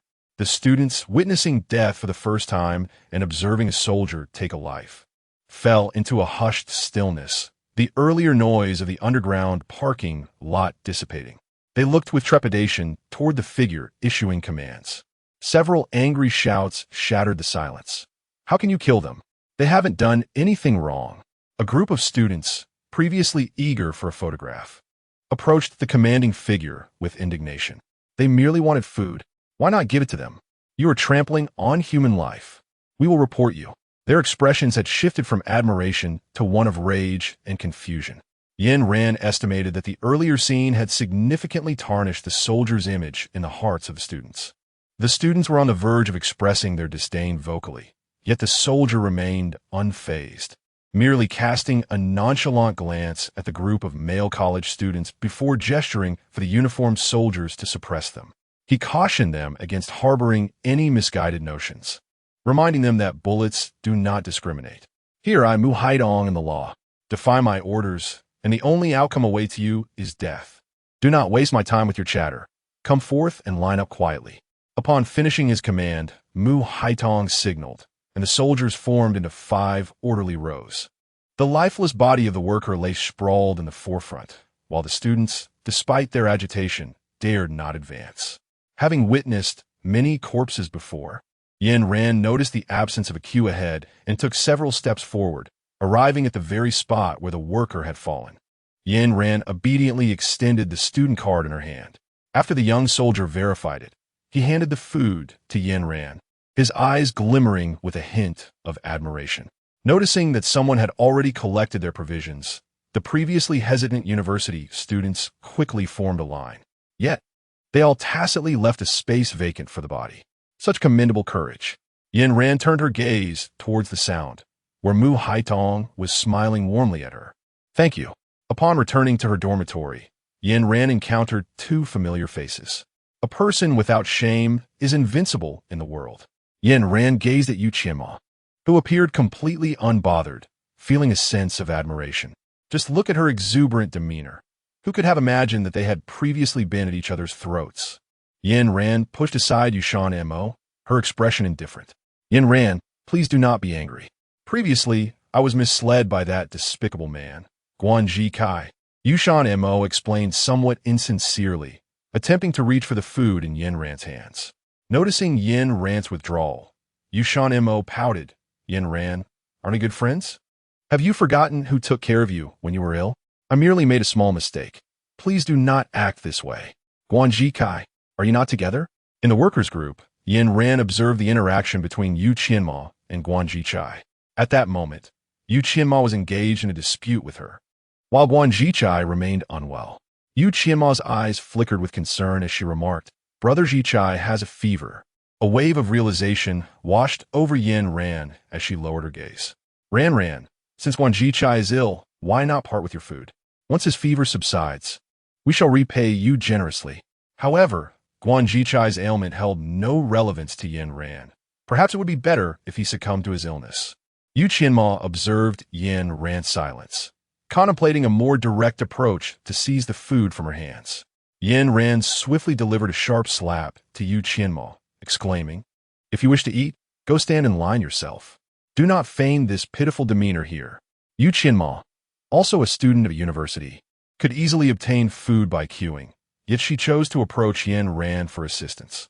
These two truly regarded her as a fool to be taken advantage of. Yin Ran, I have already secured a portion. Please lend me a hand.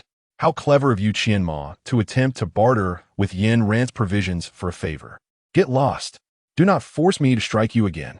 Just as she shut the door, Yin Ran heard Gu Qinghong's voice of gratitude from outside. It seemed that Gu Qinghong had heard the commotion and emerged to provide Gu Qinghong with sustenance. Remembering the entangled scene she had witnessed in the woods between Gu Qinghong and Gu Qinghong, Yin Ran's mind began to speculate. Could it be that Gu Qinghong was also an intimate acquaintance of Gu Qinghong? In her previous life, Gu Qinghong had never interacted with Gu Qinghong at school. In this life, not only were they acquainted, but they also shared secrets. This revelation left Yin Ran astonished. Was Gu Qinghong truly a master of time management? Entangled with 2 men simultaneously? Chapter 18, The Free Ride. The arrival of a torrential rain washed away the previous heat, and the students excitedly dashed into the downpour to revel in the water. Observing the deluge, Yin Ran understood that the frigid weather was imminent. This fierce rain would lead to a drop in global temperatures, causing oceans to freeze and ushering in an ice age on land. Yin Ran sealed the window outside the dormitory and meticulously inspected the drainage pipes and ventilation openings within the dormitory. She also sealed the toilet with cement. The arrival of the frigid weather compelled subterranean creatures, such as rats, to desperately seek warmth.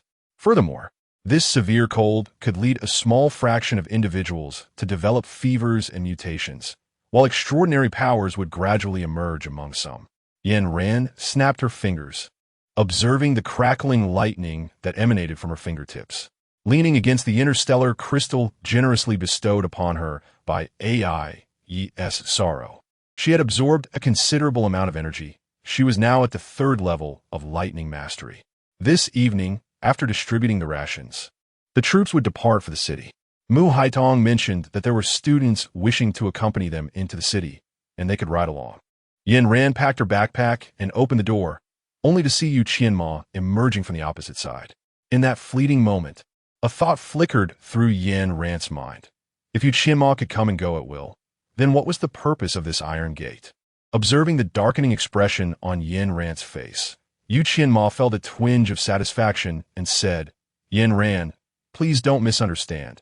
Nothing ever transpired between me and Senior Qinghong. Before Yin Ran could utter a word, Gu Qinghong had already stepped out of the dormitory. Upon seeing Yin Ran, he paused for a moment, addressing her with a certain familiarity. The atmosphere was tinged with intrigue, as a solitary man and woman occupied the same space. Yin Ran, it's not. Gu Qinghong began, but Yin Ran, noticing the large green truck, took a few steps back and leaped onto it. Reflecting on the earlier encounter, she wondered if Gu Qinghong had intended to convey something to her. Her thoughts were abruptly interrupted by a sharp whistle. Your skills are quite impressive, remarked Mu Haitong, still lazily leaning against the corner. It was only then that Yin Ran noticed she was the sole student in the entire vehicle. What's your name, my dear? Mu Haitong inquired, observing Yin Ran's calm demeanor, deliberately teasing her. A lovely name, he remarked. Miss Yin, where do you intend to go? They had assured that the students would be safely transported into the city, and surely they would uphold their promise. Now, with Yin Ran being the only university student in the car, it was only natural that they would take her wherever she wished to go. To the largest shopping mall, she replied. Yin Ran spoke softly. A shopping mall? Mu Haitong gazed at Yin Ran, a glimmer of insight flickering in his eyes. Upon finishing her words, Yin Ran closed her eyes, gathering her strength. Prior to this moment, she had perused the news on the forums, revealing a nationwide food shortage that had instigated widespread panic. People frantically withdrew their savings from banks, rushing into supermarkets in a frenzy of shopping. The scarcity of food had inflated prices to tenfold their usual rates. In a bid to maximize profits, the malls restricted daily food sales to limited quantities.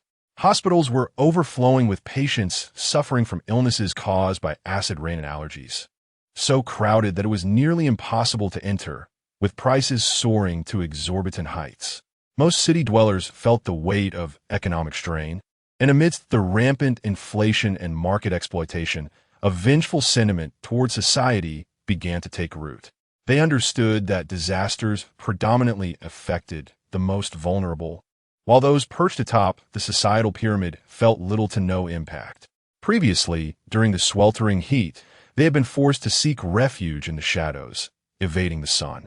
However, this torrential downpour had opened the doors to their hearts, giving rise to darkness. Yin Ran speculated that Mu Haidong's purpose for entering the city, aside from maintaining order, was likely to fetch someone or transport goods. She had just caught a glimpse of the truck, which was laden with numerous firearms and ammunition. In the corner where Mu Haitong stood, there resided a safe. As she had boarded the vehicle, she noticed that the soldier beside her had his hand poised on his weapon. Had it not been for Mu Haitong's gesture, the trigger might have already been pulled. The city was rife with influential figures, and it was not beyond the realm of possibility that one of them had significant ties to the military. Previously, in an outlying warehouse, she had amassed a considerable collection of items, nearly filling her spatial storage. The system indicated that only spiritual energy could facilitate an upgrade of her space, and within the system's marketplace, only jade contained such energy, albeit at exorbitant prices. No matter how tumultuous the situation became, such precious stones would remain untouched. The greater the accumulation of items in her storage, the more invigorated Yin Ran felt. The truck came to a steady halt at the largest shopping mall in City A, where luxury goods and imported delicacies were sold. In this desolate environment, the mall was devoid of any patrons, with a window at the entrance shattered, presenting an overall dilapidated appearance. Once the vehicle was securely parked, Yin Ran nimbly disembarked, graciously expressing her gratitude to Mu Haidong before making her way directly into the mall. The truck did not linger long and swiftly departed. Inside the mall, she encountered various cosmetic counters and initially used a beer can to check for nearby presents. Upon receiving a negative response from the beer, she waved her hand decisively, storing the items into her space. The second floor was filled with an array of jade pieces. and having purchased a pair of glasses capable of detecting spiritual energy from the system marketplace, Yin Ran adjusted them slightly and scrutinized each piece of jade. Most contained only a negligible amount of spiritual energy, insufficient even to fill a gap between teeth, let alone facilitate an upgrade. Another portion consisted merely of ordinary stones, devoid of any value. After traversing a considerable distance without discovering anything of significance, she finally paused before a shop named Qi. The spiritual energy within was abundant and pure, continuously emanating from its interior. Yin Ran shattered the glass with a wooden stick from the ground, stepping inside to draw all the jadeite from outside into her space. Once she had absorbed all the jade on the counter, her eyes still glimmered with an abundance of spiritual energy. Could there be a hidden chamber? Yin Ran ventured towards the source of the ethereal energy, meandering through the quaint abode until she found herself at a dead end. Gazing upon the pristine white wall before her, she promptly retrieved a hammer from her spatial storage and shattered the barrier with a decisive blow. Such a straightforward yet effective method was most efficacious, for there was no one around to witness her actions. Even if she triggered an alarm, there would be no one to apprehend her. As the wall crumbled, it revealed a diminutive space filled with an array of display cabinets, each showcasing various natural chalcedonies. Within the shadows of this confined area, a mysterious and resplendent luminescence emanated. Upon observing the price tags affixed to the glass, Yin Ran inhaled sharply. The cost was staggering. One small piece of chalcedony priced at an astronomical 1 billion yuan. The realm of the affluent was beyond her comprehension. Truly, the allure of acquiring without cost was far more enticing. Chapter 19. Two fools as she contemplated using explosives to shatter the glass. She realized it would also jeopardize the precious chalcedonies within. Eyeing the combination lock above, Yin Ran produced the universal key she had previously purchased. Tentatively, she inserted it into the lock cylinder and gave it a gentle twist, which promptly unlocked it. A product of the system, it was undoubtedly of superior quality. Yin Ran opened one of the glass cabinets and took out a piece of chalcedony. Upon close contact, she felt as though a refreshing sensation emanated from the chalcedony and coursed through her body. "Master, a man and a woman are approaching," Beer said, leaping into Yin Ran's embrace with an air of vigilance. Yin Ran collected most of the chalcedony into her spatial realm, leaving only a small portion behind. Subsequently, she concealed herself deep within the shadowy chamber. "Brother Qinghong, as long as you absorb the spiritual essence from this chalcedony, your spatial abilities will evolve, and the domain of your space will expand severalfold." Yu Shanmo, holding Gu Qinghong's hand, directly advanced towards the dark chamber. Upon witnessing the destruction of the chamber's entrance, Yu Shanmo gasped and rushed inside, her expression turning fierce as she beheld the remaining chalcedony. Yet, turning to Gu Qinghong, she revealed a radiant smile. "Brother Qinghong, look. This is the chalcedony." Yin Ran concealed herself in the shadows, keenly observing the myriad expressions flitting across Yu Qianma's face. If the Oscars did not bestow a little golden statuette upon Yu Qianma, it would be a sheer waste of such remarkable versatility. Gu Qinghong strode directly towards Yu Tsue, exhibiting no reaction whatsoever to Yu Qianma's words. Yin Ran was quite curious as to how Yu Qianma knew that jade could enhance supernatural abilities, and how she was aware of Gu Qinghong's spatial powers. Yu Qianma's enthusiasm towards Gu Qinghong was almost absurd. One could imagine her beloved Jitsai by Daming Lake being drowned by her fervor.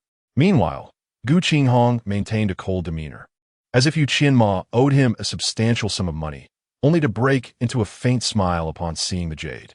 It seemed that Yu Qianma was unilaterally infatuated with Gu Qinghong. The secrets between these two were indeed multiplying. However, it was none of Yin Ran's concern. As long as their ill intentions were not directed at her, they could indulge in whatever they pleased. It was of no consequence to her. The glass produced by AM3 was undeniably sturdy, a conclusion Yin Ran reached after squatting for 10 minutes. During this time, Gu Qinghong struck the glass thousands of times, yet not a single crack appeared on its surface. Maintaining a single position for so long had left Yin Ran's legs numb. Observing the determined gazes of the two, she realized this would be a protracted battle. If only her spatial abilities allowed for instantaneous movement to whisk her away elsewhere, she mused, she could avoid such torment altogether. Resolutely, she retreated into her space to relax. Upon entering the space, Yin Ran was momentarily dazzled by the scene before her. She had understood that spiritual energy could nourish a space, but she had not anticipated such opulence. The area within had tripled in size, and a new house had appeared beside the old villa.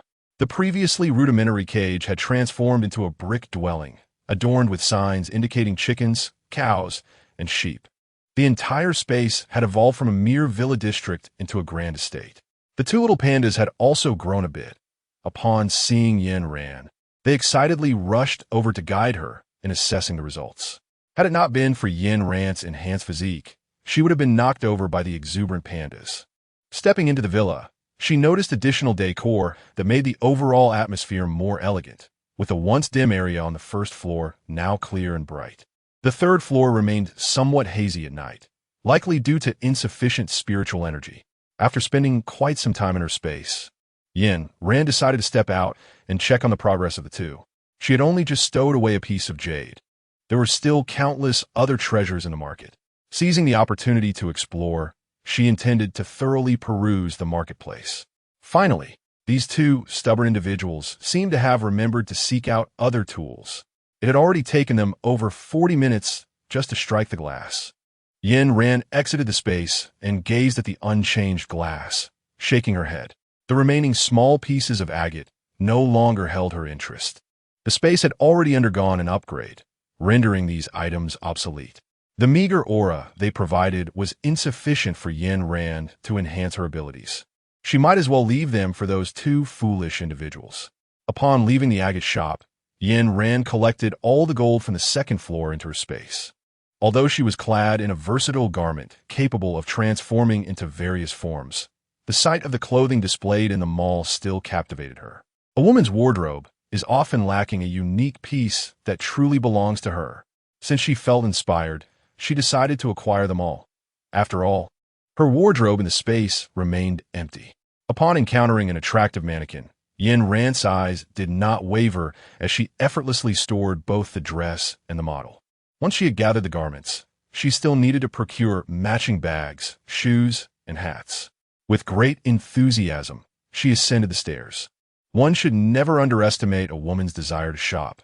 Yin Ran meticulously selected items for several hours, completely depleting the mall's inventory. The most substantial haul comprised beer supplies, cat food, and litter. While beer could be consumed by humans, excessive salt could harm a cat's health, making cat food a more suitable choice. By the time Yin Ran finally emerged from the mall, dawn was approaching. She had spent a full 6 hours inside. It was no wonder she was so engrossed. The thrill of a zero-cost shopping spree was simply exhilarating. Items usually deemed unaffordable were now within her grasp, and she could choose at will. What a delightful experience! Just as she intended to retrieve her vehicle from the space, Yin Ran noticed a large truck parked at the mall's entrance. Upon closer inspection, she realized it was none other than the vehicle belonging to Mu Haitong and his crew. The truck was eerily silent, devoid of any sound. Given that the vehicle was here, it indicated that Mu Haitong was nearby, preventing her from retrieving her car. Yin Ran furrowed her brow slightly, gripping the dagger concealed within her pocket, approaching with caution. Mu Haitong, she called tentatively as she approached the vehicle. Yin Ran, get in. A woman's voice emanated from within the car, its tone oscillating between proximity and distance, reminiscent of a siren's enchanting call. Upon hearing this, Yin Ran felt an irrepressible impulse to rush into the truck.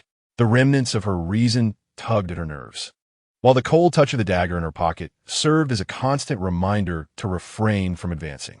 Yin Ran, noticing that she lingered at the doorway. That voice wafted back to her once more. Yuan Ran trembled all over, seemingly entranced as she approached the truck. As she attempted to climb aboard, a beer bottle clung desperately to the hem of her garment, trying to pull her down. Yet, Yuan Ran proceeded as if under a spell. Stepping into the vehicle with a dazed expression, those lurking in the shadows observed her demeanor and disdainfully remarked, "I expected a formidable character, but she's merely an ordinary person."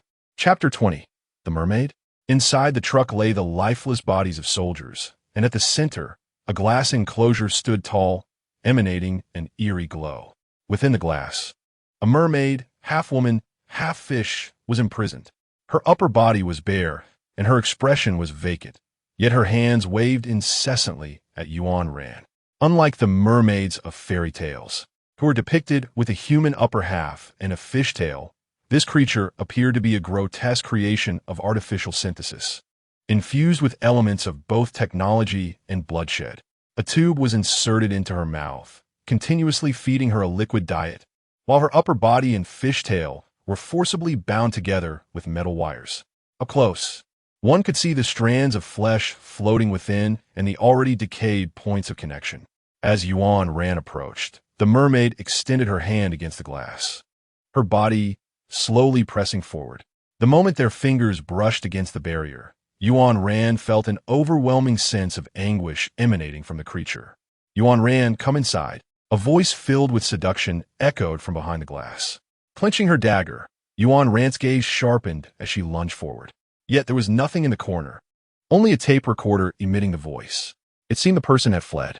This individual possessed the ability to manipulate the thoughts and bodies of others, hinting at the presence of psychic. The mermaid within the glass exuded an unsettling beauty. Her expression remained blank, but her gaze fixated on Yuan Ran, as if pleading for rescue. What have they taken from her? Yuan Ran cursed inwardly. Beneath the tape recorder lay several black, elongated boxes, bound with tape, and inscribed with the letters WW. What could WW signify? Yin Ran sliced open the tape with a dagger, revealing the contents within, and was rendered speechless. Inside the box lay a female corpse, dressed in doll-like attire, her face adorned with subtle makeup. The marks of binding were evident on her wrists and ankles. Yin Ran, do not move, came the voice of Mu Haitong from behind, trembling yet resolutely firm.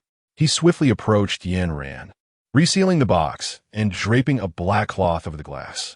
Once everything was in order, Mu Haitong patted the front of the truck and called out loudly. The vehicle began to sway as it moved, and Mu Haitong sank into a corner with a thud, retrieving a cigarette from his pocket and taking 2 deep puffs. Yin Ran, consider today's events as if you never witnessed them. Yin Ran turned to look at Mu Haitong. At this moment, the man no longer exuded the sense of ease he had when he first stepped out. His body was covered in numerous small scratches, and his face bore the marks of fatigue. I understood that upon seeing the mermaid within the glass, Yin Ran had begun to deduce certain truths. She opened the box merely to confirm her suspicions. Those 2 characters likely referred to the doll. In a world ravaged by chaos, those devoid of power could only become playthings for others, regardless of gender. Such scenes would only proliferate. The relentless law of nature dictates that only the fittest survive, an eternal truth applicable in all realms. Yin Ran's curiosity was not particularly strong. When Mu Haidong suggested she pretend not to see, she complied without a second thought. Silence consumed the depths of one's soul as she gazed upon the heaps of corpses within the vehicle. Mu Haitong sighed, appearing hesitant, as if he wished to confide in Yin Ran. Yet she understood that he would not divulge such matters. The fewer who were aware, the better. It was evident that his heart struggled to accept the reality, as this grim revelation had cost his comrades their lives in vain. Even without his words, Yin Ran could surmise the truth. She had encountered such horrors before in her past life. What astonished her was the realization that these abominations had existed even before the apocalypse. In that desolate era, the wealthy, driven by their selfish desires, transformed young and beautiful girls into mere dolls, hoarding them as prized possessions. That mermaid, too, must have been crafted in a similar manner. The privileges bestowed by social hierarchy were undeniable. Those who committed wrongdoings were often shielded by their status. Meanwhile, the impoverished and marginalized lacked the means to defend their rights, rendering them vulnerable to exploitation. Mu Haidong's heart was likely in turmoil, questioning the significance of his actions. As the vehicle reached the school's entrance, Yin Ran gracefully disembarked, watching the retreating silhouette of the car with a sense of melancholy. If only she could grant them a dignified end. Yin Ran chose an empty room at the far end and purchased an iron door from the system space to create a partition. This time, she alone possessed the key to the iron door. Yin Ran cast the original key to the iron door out of the window and comfortably nestled into her warm bedding. The following day, upon awakening, she felt a chill in the air. Though she wore her versatile clothing, which kept her body pleasantly warm, her exposed face turned crimson from the cold, and icy air rushed into her nostrils, prompting several sneezes. It appeared that the frigid weather had arrived.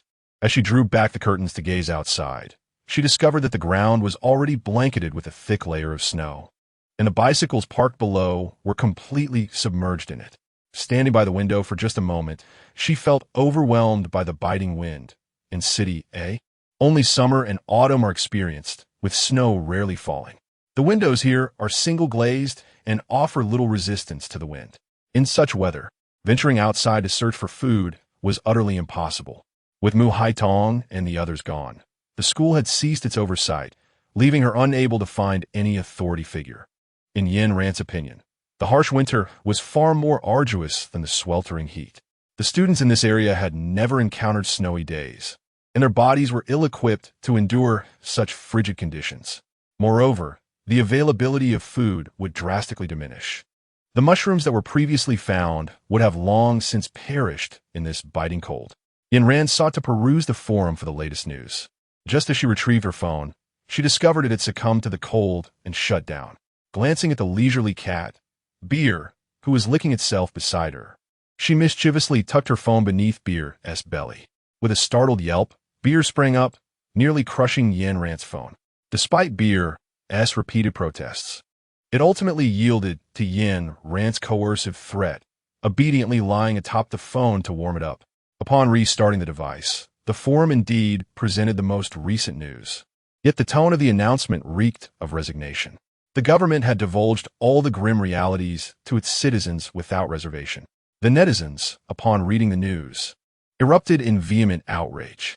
They understood that the heavy snowfall had rendered the roads impassable and acknowledged the suddenness of the situation, yet a simmering resentment lingered within them. A prominent figure succinctly summarized the news, proclaiming that conditions were dire across the globe, leaving the nation powerless. The only recourse now was for everyone to strive for survival. This news, it seemed, was better left unspoken. Was it not a recipe for public discontent? Yet, with various calamities depleting the national treasury, it was imperative to unveil the harsh truths before circumstances deteriorated further.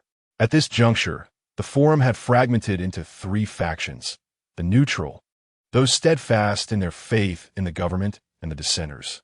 Witnessing the increasingly toxic atmosphere within the forum, Yin Ran extinguished her phone. Winter had arrived, and the emergence of superhumans and zombies was imminent. The ensuing chaos would undoubtedly eclipse the current turmoil. Yin Ran lifted her beer, grateful for the company that accompanied her. She did not feel entirely alone. It seemed that ever since her last live stream, when the identity of AI Yi No Shang was unmasked, she had not broadcasted in quite some time. Ding, the live stream is about to commence. Please prepare, host. Chapter 21. The Orc live stream. Yin Ran sometimes feels as though this system possesses the ability to read minds, anticipating her every desire. The familiar screen materializes before her, and with practiced ease, Yin Ran clicks the button to commence her live broadcast. Hello, everyone. It's been a while. Have you missed me? As her recent broadcasts are directed towards the Interstellar audience, she instinctively assumes that her viewers are still from the stars, effortlessly greeting them. Yin Ran gazed motionlessly at the barrage of seemingly garbled text on the screen. What is this? Yin Ran minimized the large screen and glanced at the system's instructions beside her. It clearly stated that this was an Orc live broadcast room, and the language required a translator to be understood. In the corner of the page, there was a link to purchase the translator. The incessantly flashing advertisement seemingly tempting Yin Ran intentionally. Yin Ran gritted her teeth and made the purchase, believing that spending a little would yield a greater return. Once the translator was installed, the previously garbled comments transformed into clarity. Hakimi, Hakimi. Such an adorable Hakimi. Such a lovely creature. Let me pet it. So small, so exquisite. It seemed that in the eyes of these beastmen, Yin Ran was akin to an adorable cub. Observing the visibly excited barrage of comments, Yin Ran pursed her lips. feeling an unfamiliar sense of embarrassment that rendered her momentarily speechless. How could she convey to these netizens that certain things should not be expressed in the comments? They were utterly incomprehensible. After a brief silence, Yin Ran resorted to opening the live stream on the D software, scrolling through the content incessantly. Most of the pet live streams on D software involved showcasing pets dressed in various outfits for the online audience. She believed that most of these garments would be utterly impractical in a post-apocalyptic world, and she thought they would gather dust in her wardrobe for a lifetime. Little did she expect that one day she would also become a beacon of hope, much like a miraculous transformation. Yin Ran retrieved several garments from the space and draped them over herself for comparison. She then addressed the live streaming room, saying, "Darlings, if you wish to see me in any particular outfit, just type a few." Most of the orcs had never truly encountered a human. Their knowledge was solely derived from the pages of books. During their time on Earth, humans showed them great affection. Despite the passage of billions of light years, they still regarded humans as adorable beings in need of protection. Thus, whatever Yin Ran did appear to them through a lens of endearment. Everything she engaged in was perceived as charming, especially considering that she was female. On the orc planet, where the male-to-female ratio was severely imbalanced, females were nearing extinction. To safeguard female beings, they had meticulously crafted several codes for the protection of females.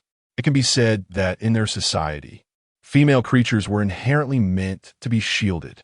They forbade any actions that could harm females. "Everything looks adorable on you, darling. Wear them all.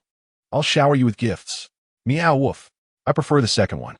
Upon witnessing the charming Yin Ran, the orcs instinctively treated her as a child to be cherished. Yin Ran found this to be far simpler than Interstellar live streaming. The audience in the Interstellar chat rooms was pleasant, yet they did not indulge her as much as the orc live streaming room did. Indeed, it was indulgence. They were determined to pamper her to the point of recklessness. Just a few minutes into the broadcast, the gifts were already reaching the upper limits. This was the first time Yin Ran encountered the notification in the live stream indicating that the gift limit was about to be reached.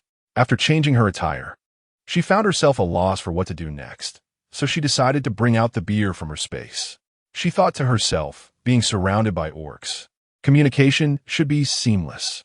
As soon as the beer was presented, the barrage of comments momentarily paused, only to resume with a palpable sense of sarcasm.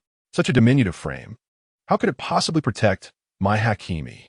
What a feeble male, devoid of any muscle. Here, he will find no partner. TSK, TSK, just look at that embarrassing display. Truly a sight for sore eyes. Catching a glimpse of the comments, Yin Ran turned her gaze, noticing at that moment that beer was lounging on the bed, leisurely enjoying sunflower seeds. Had it not been for the apocalypse, she would have never witnessed such a wondrous scene. Had someone told her before that a cat could recline on a bed, crossing its legs while snacking, she would have deemed them foolish.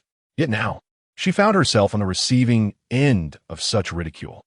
Fortunately, beer was oblivious to the comments. Otherwise, witnessing such remarks would surely incite desire.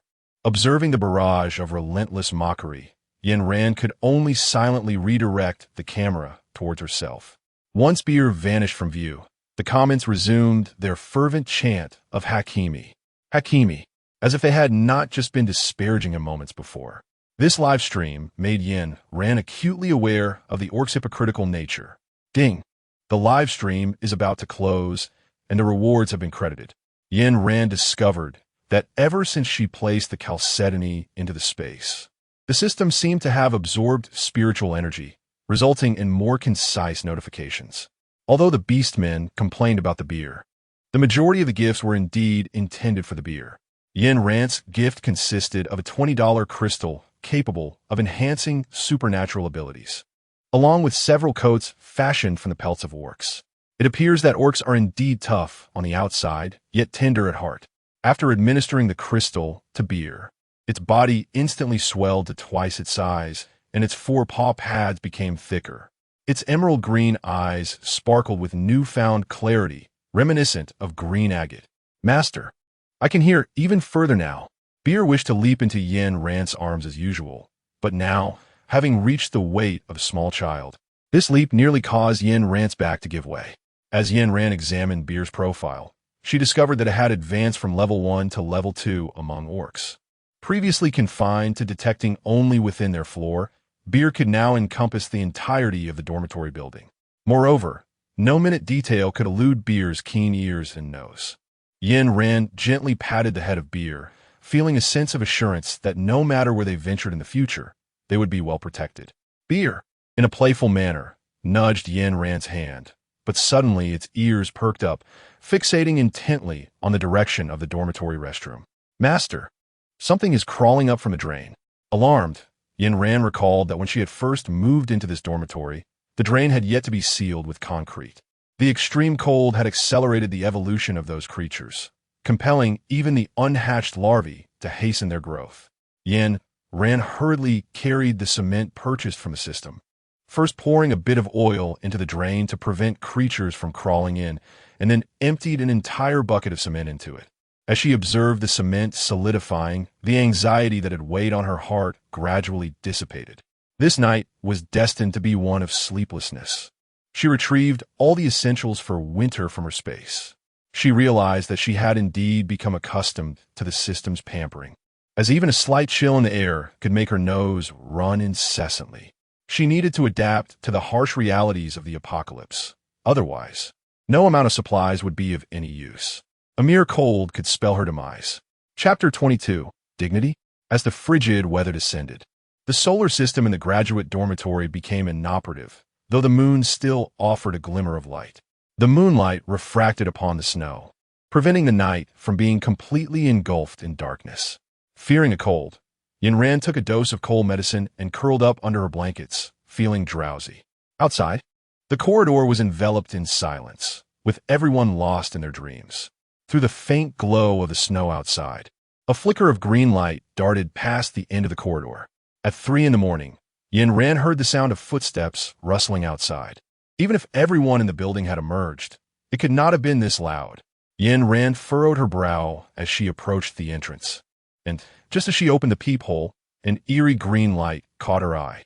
As she leaned in for a closer look, the light flickered ominously upon her proximity. It vanished in an instant. Immediately, the sound of it being gnawed upon echoed from the doorway. Mice! A rodent infestation?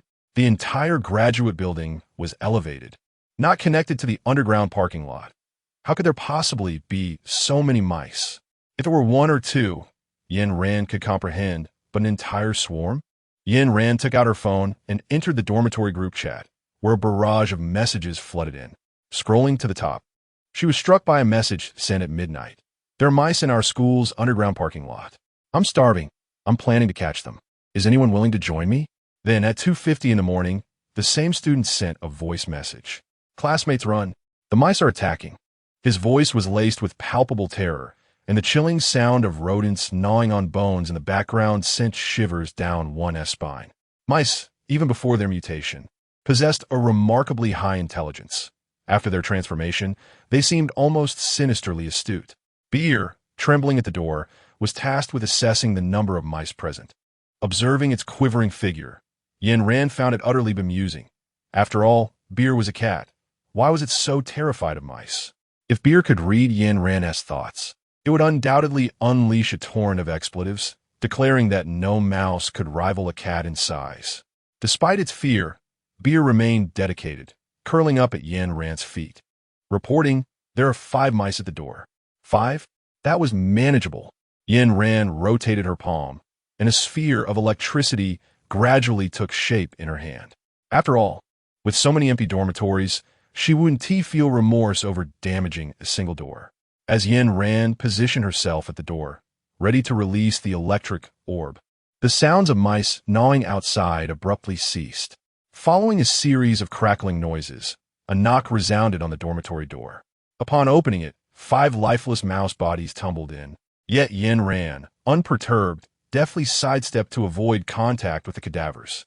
Yin Ran, so it is you, exclaimed the trio at the entrance. Observing them, Yin Ran stowed away the charged electric orb behind her. Outside stood Guanji Kai, Gu Qinghong, and Gu Qinghong, all wielding weapons.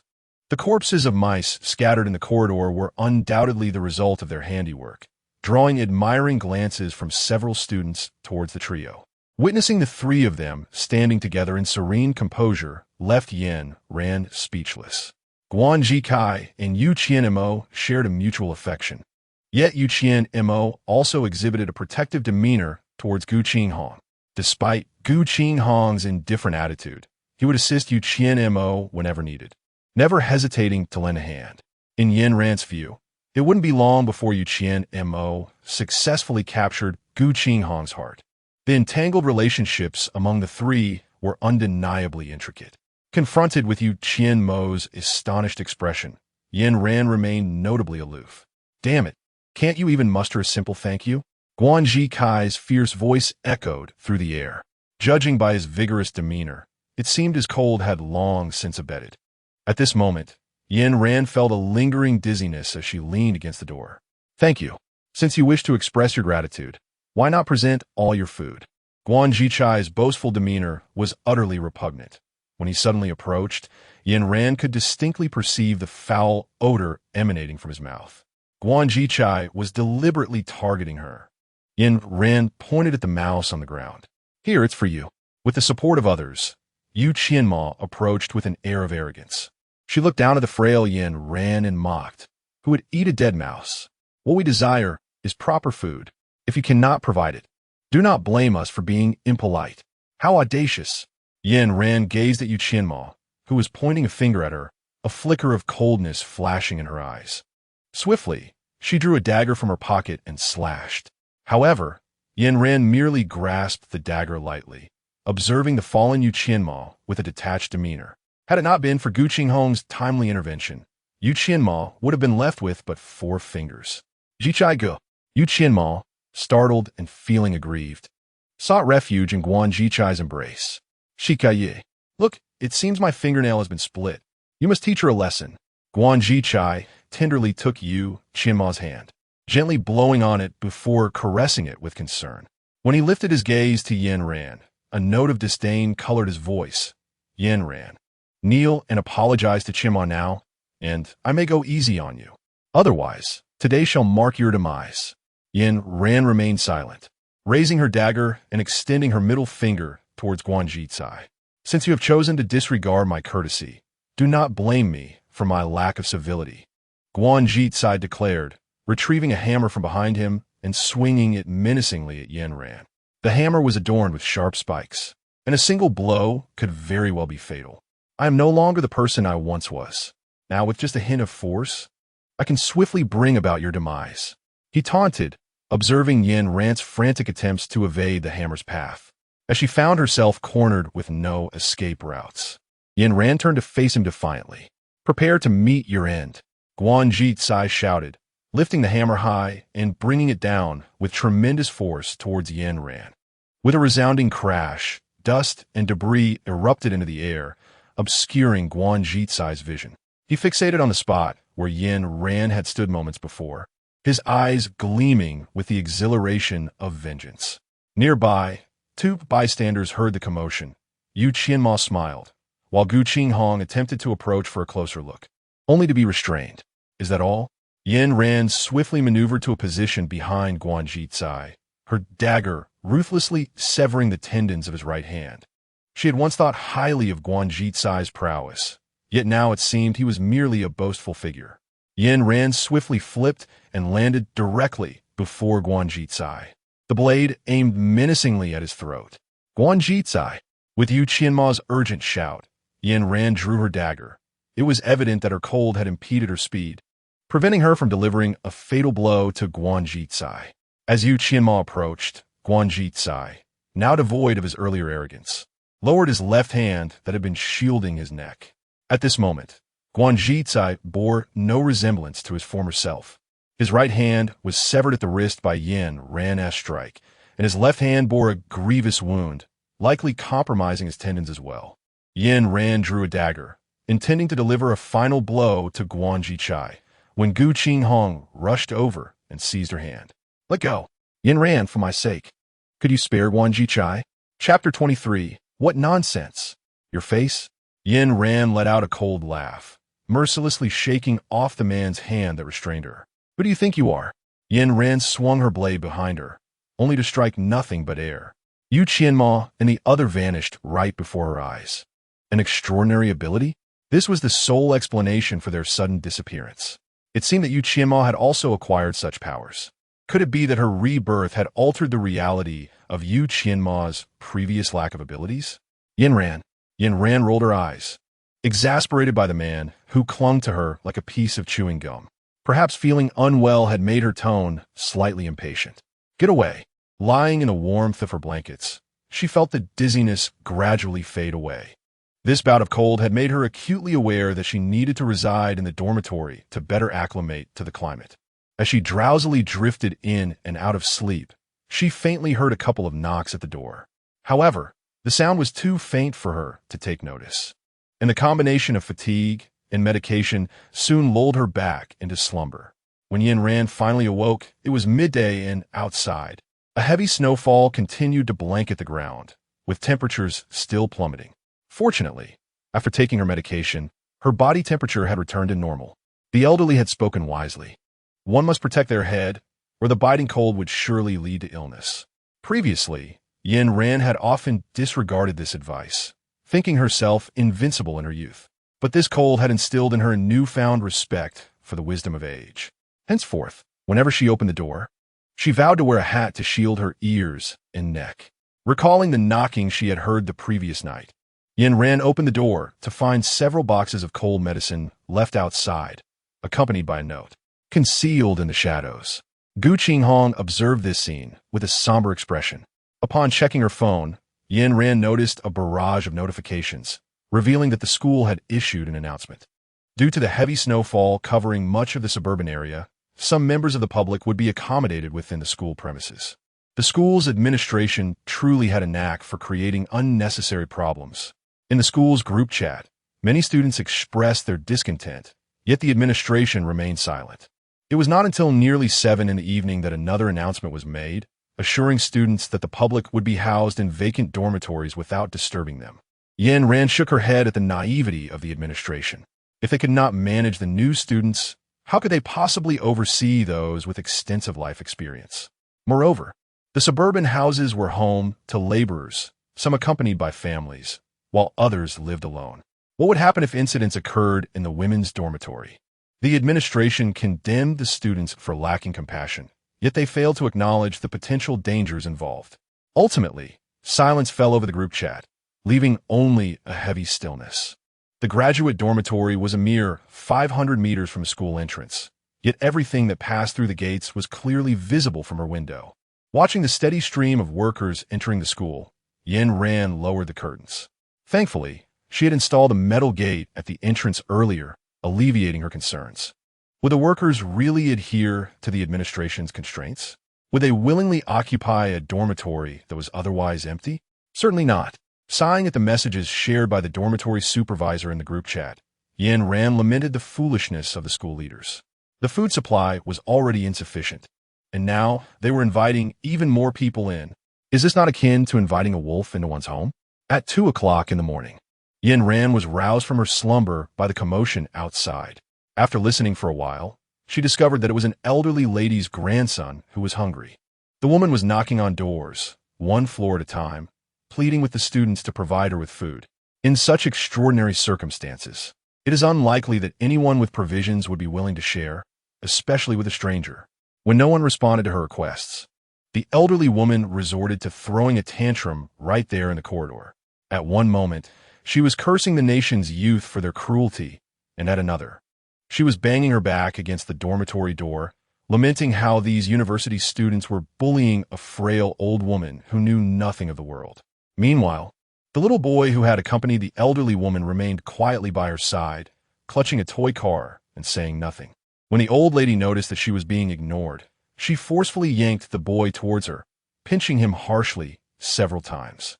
The child's delicate skin was already vulnerable, and those pinches fell upon the tender flesh of his inner thighs. At such a tender age, he began to wail inconsolably. The students, still unaccustomed to the harshness of society, felt a pang of sympathy upon hearing the child's cries. A few of them, unable to bear it any longer, opened their doors and tossed out 2 pieces of bread. As soon as the food was within reach, the elderly woman swiftly crawled over and stuffed the morsels into her bag. She then carefully scrutinized the doorplate of the dormitory that had opened, lingering there for a good 5 minutes before finally leading the boy away. Naturally, the preceding scene was recounted to Yin Ran by Beer. Lacking the ability to see through walls, she had no desire to open the door and could only rely on Beer's narration. Beer spoke in authentic Mandarin, articulating every word with clarity. It seemed that the students in that particular dormitory were destined for misfortune. Regardless of her motivations, she ultimately opened the door, thereby exposing her possession of food to the world. Such futile compassion is the very sentiment that should be discarded in these apocalyptic times. Indeed, the following morning, several burly men ascended to that floor, violently kicking and battering the door of the dormitory from the previous day until it was forcibly breached. Hearing the commotion, the other dormitory residents peeked out, and upon seeing the large number of visitors, they hastily shut their doors, pretending not to notice. Outside Yin Ran's abode stand a solid iron gate, featuring only a slender gap in its center. Thus, when Yin Ran positions herself behind the gate, she remains inconspicuous. The door is violently kicked open, revealing a girl who appears to have just risen from her slumber, seemingly still clad in her thick pajamas, as though she had been abruptly yanked from her cocoon of warmth. The girl, still somewhat dazed, only comprehends the gravity of the situation when 4 robust men encircle her, trapping her in their midst. Yin Ran recognized the girl, named Su Mingqi, who served as the class's youth league secretary. Hailing from a well-off family, she was not only beautiful but also possessed a kind heart. Yin Ran gazed at the solitary figure of the girl standing there, her eyes filled with confusion. Where was Su Mingqi's boyfriend? They had clearly been sharing a room. Is it you who fed my son the expired bread last night? A burly man stepped forward, leering at Su Mingqi, his intentions far from benign. Chapter 24, Altering the Fate of Others' Eye. It was her who gave it to him. I couldn't stop it no matter what. Su Mingqi's boyfriend, Chan Nan, emerged from the dormitory, obsequiously producing cigarettes to offer the group of burly men, completely ignoring the desperate gaze of his girlfriend. The burly man cast a sidelong glance at Chan Nan, accepting the cigarette, placing it between his lips, and leaning down. Chan Nan, displaying remarkable perceptiveness, retrieved a lighter to ignite the cigarette for the man. The burly man inhaled deeply, a look of enjoyment washing over his face as he exhaled a cloud of smoke directly into Chan Nan's face, his finger still clutching the cigarette, pointing at Su Mingqi, who was choking on the smoke. Is this your girlfriend? Whether it was the lethal intensity of the burly man's gaze or some other reason, Chan Nan retorted, No, she's not my girlfriend. She's just a casual fling. His tone was nonchalant, even debauched, and when he uttered the words casual fling, the implications in his eyes were unmistakable. Just moments ago, Su Mingqi had looked at him with hopeful anticipation, but now she stared at Chan Nan in a daze. In that frozen minute, it was uncertain whether she regretted supporting him or whether she lamented opening the door last night. Their tale was steeped in melodrama. Su Mingqi hailed from a wealthy family, a true heiress, while Chan Nan was notorious for his impoverished status among the students. Despite her privileged background, she was never unkind, often assisting Yin Ran in evading the difficulties posed by their counselor. Yet, she believed that her greatest folly in life was her involvement with Chan Nan. Su Mingqi was a good girl. Whether out of gratitude for her previous kindness or from a sense of self-interest, Yin Ran felt compelled to save her. After all, Su Mingqi was one of the few who had shown her kindness amid her own tragic past. Chan Nan, do stop your senseless chatter. I can already smell the foul stench of your words. Yin Ran opened the door and stepped out from behind the iron gate, pointing at Chan Nan and scolding him. Yin Ran, mind your own business. Before Chan Nan could finish his sentence, he was abruptly shoved against the wall by a burly man, abruptly ending their conversation.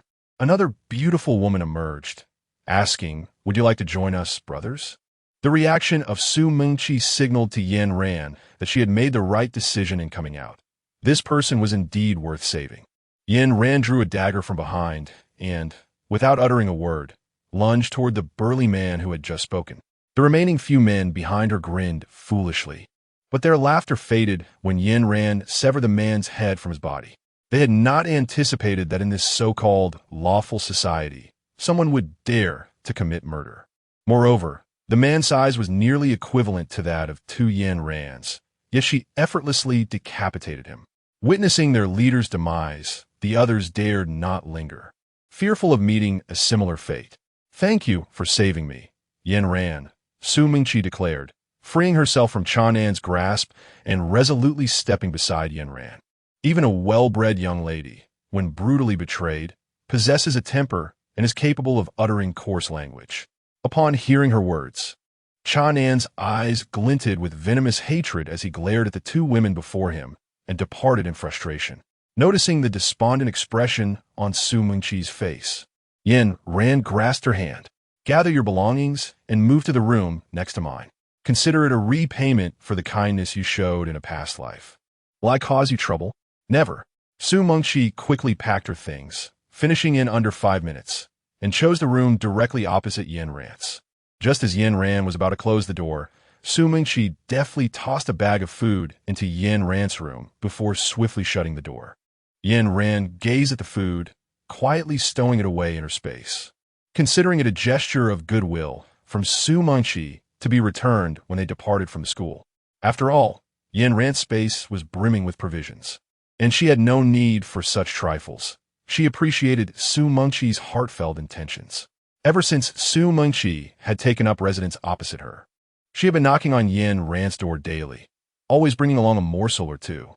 At times, Yen Ran found herself questioning the girl's sanity. Why would she not reserve some for herself during such moments, yet consistently offer her a share? Before the items even reached Su Mingqi's hands, the young lady's tears began to cascade down her cheeks, leaving Yen Ran utterly bewildered. Yen Ran has few female friends, and in her previous life, the only one she was truly close to was Gu Qinghong. She couldn't comprehend why Su Mingqi was crying so sorrowfully. If it were Gu Qinghong, she would likely be delighted to have something to eat.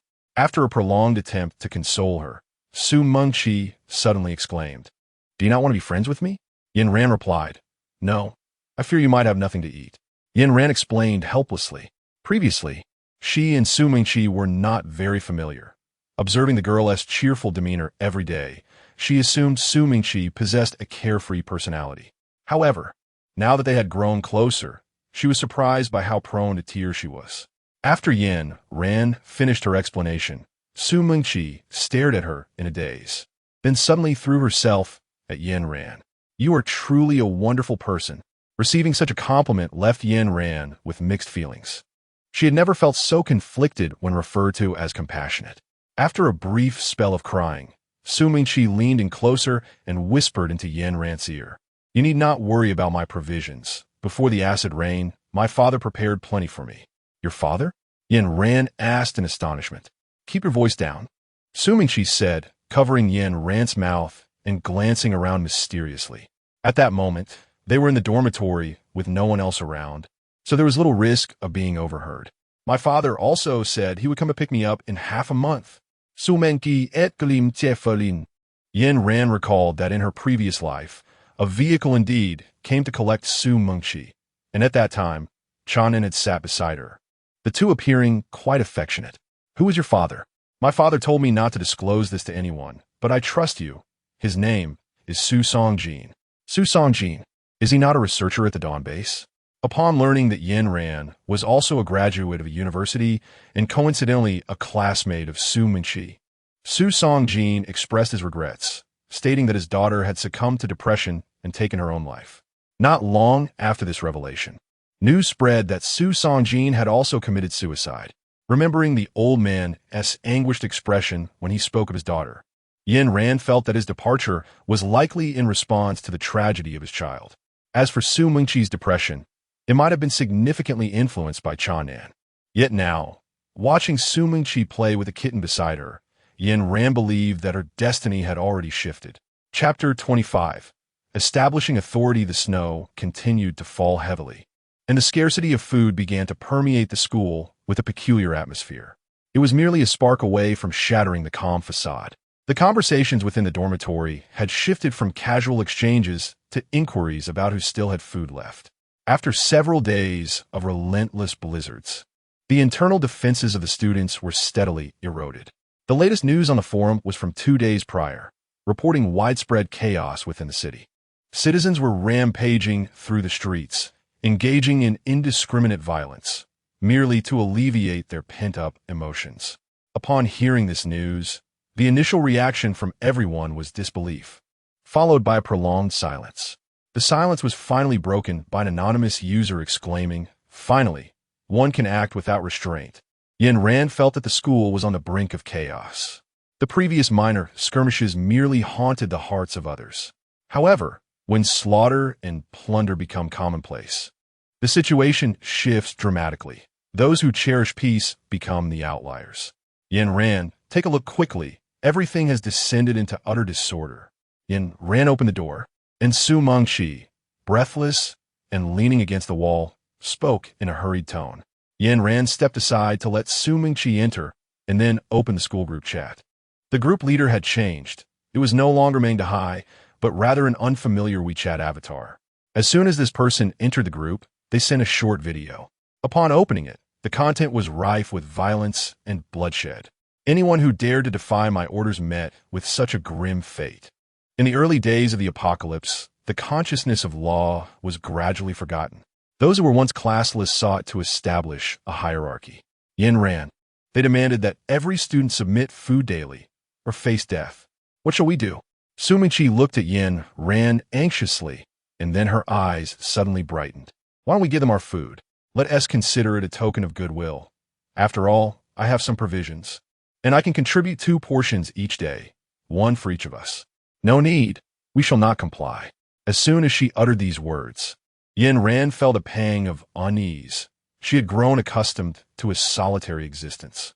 She had not intended to make a decision on Su Mengqi's behalf. Yin Ran turned to face Su Mengqi. At that moment, Su Mengqi grasped Yin Ran's arm and squeezed it gently. I know you speak with conviction, but with your slender arms and legs, can you truly stand against so many? After saying this, Su Mengqi scrutinized Yin Ran's face with skepticism. Yet, she soon reassured herself, I trust you. If you say we 1T comply, then we shall not. As Yin Ran was about to voice her assurances, she suppressed her words, ultimately opting to gently pat Su Mengqi on the shoulder. Although the video was indeed alarming, it was evident that no one would willingly comply by submitting their provisions right away. The newly appointed group leader seemed to grasp this as well for that night. He initiated a live broadcast. Su Mengqi, accompanied by Yin Ran, noticed the live stream in the group chat and decided to join. Upon seeing the familiar faces on screen, she exclaimed in surprise, "Aren't those the burly men who previously cornered us?" Hearing Su Mengqi's remark, Yin Ran also joined in. The robust men were clad in matching uniforms, with Su Mengqi's ex-boyfriend, Cha Nan, leading the way as if guiding them through. Ran, why does this backdrop seem increasingly familiar? Isn't this our floor? Isn't this my former dormitory? Su Mengqi pointed at the screen, turning to look at Yin Ran. As Yin Ran observed the group approaching, they halted before her iron gate. They were clearly seeking trouble. In the past, whenever she faced such provocations, she had never shown leniency. It was either bloodshed or broken bones. Furthermore, having previously defeated Guanji Zai, the students of a university understood that crossing Yin Ran was a perilous endeavor. Consequently, her life had been rather tranquil. Even amidst the chaos of hunger that overwhelmed the campus, no one dared to confront her. The reason these individuals sought her was simply to serve as a warning to others. If they could subdue such a formidable opponent as Yin Ran, the rest would undoubtedly comply without resistance. One must concede, there was a semblance of intelligence behind their actions. The camera in the live stream swayed unsteadily, prompting a burly man to deliver a swift kick to Cha Nan's rear, urging him to stabilize the equipment. Cha Nan, intimidated, crouched down to reorganize the signal cables. Once the camera steadied, the robust man scratched his head and introduced himself to the audience. I am Chu Sheng. A few days ago, Yin Ran from room 328 killed my elder brother, and today, I have come to avenge him. After his introduction, he turned and kicked the iron door, shouting, Yin Ran, open the door. Ignoring Su Mengqi's attempts to intervene, Yin Ran stepped outside, seizing the opportunity to assert her dominance. This would deter any other foolish souls from bothering her. Yin Ran, we underestimated you before. Chu Sheng continued to ramble, but Yin Ran cast a glance at the camera. Excellent. It captured the entire scene. She had no intention of lingering. Yin Ran drew a large machete from behind. The blade of the dagger was exceedingly sharp before anyone could react. They had already met their demise, the pain scarcely felt. The machete, however, caused a great deal of bloodshed, and the agony was palpable. This scene undoubtedly would haunt them for a lifetime. Yin Ran unsheathed a cleaver and swiftly severed Chu Sheng's head. Warm blood splattered against the surrounding white walls, and the metallic scent permeated the crowd. The two remaining strong men stood in stunned silence, turning to flee, but Yin Ran would not grant them such an opportunity. Hey, make sure to capture it well. Seizing the fleeting moment while charging forward with a dagger, Yin Ran called out to Chanan. In a swift motion, he grasped the head of a burly man and hurled it towards the two individuals ahead, akin to a bowler launching a strike. In the face of impending death, what remained of brotherly affection? The severed head struck one man's foot, causing him to stumble. Observing another attempting to flee, the fallen man clutched desperately at the hem of his trousers, exclaiming, "Good brother, together!" As Yin Ran closed in, the fleeing man fought with every ounce of strength, relentlessly pounding the arm of the downed individual. With each step Yin Ran took, the assailant struck with increasing ferocity, ultimately twisting the fallen man's hand with brutal force before fleeing in a state of frantic panic. I implore you, spare me. I have elderly parents and young children relying on me. I acted impulsively today, lamented the man on the ground, his eyes shut tight in anguish. Yin Ran said little, approaching with poise, and swiftly drew the blade across her neck. Chanan was rendered speechless by the shock, yet remained steadfast in his position, obediently directing the camera towards Yin Ran. Ah, there's still one more. I nearly overlooked it. Yin Ran carried a knife towards Chanan, a group he had brought along. The occurrence of this event was inextricably linked to him. Su Song, please, I implore you to intercede on my behalf. Chanan, curled up in the corner, cried out to Su Mengqi, his emotions unraveling. Do you truly wish for your boyfriend to be brutally slain? Chapter 26. The solution of extraordinary abilities. Yin Ran halted her steps, intrigued by how Su Mengqi would ultimately respond. Naturally, if Su Mengqi chose to remain with Chanan, their friendship would reach its conclusion. She had no need for a friend who might betray her for the sake of love. Perhaps Su Mengqi had never considered that the flames could engulf her as well. She stood within the iron gate, gazing vacantly at Yin Ran and Chanan. Yin Ran leaned against the wall with a machete in hand, not urging, merely observing in silence. Su Mengqi, what are you hesitating for? We have been together for 3 years. While we may lack love, surely we must possess some semblance of familial affection. Do you intend to witness my demise? Chanan's voice was a heart-wrenching plea. Noticing a flicker of uncertainty on Su Mengqi's face, Chanan believed he had made an impact. He turned a point at Yin Ran. You associate with a murderer like her. Sooner or later, she will turn her blade upon you. Her saving you is merely a ploy for your family's wealth.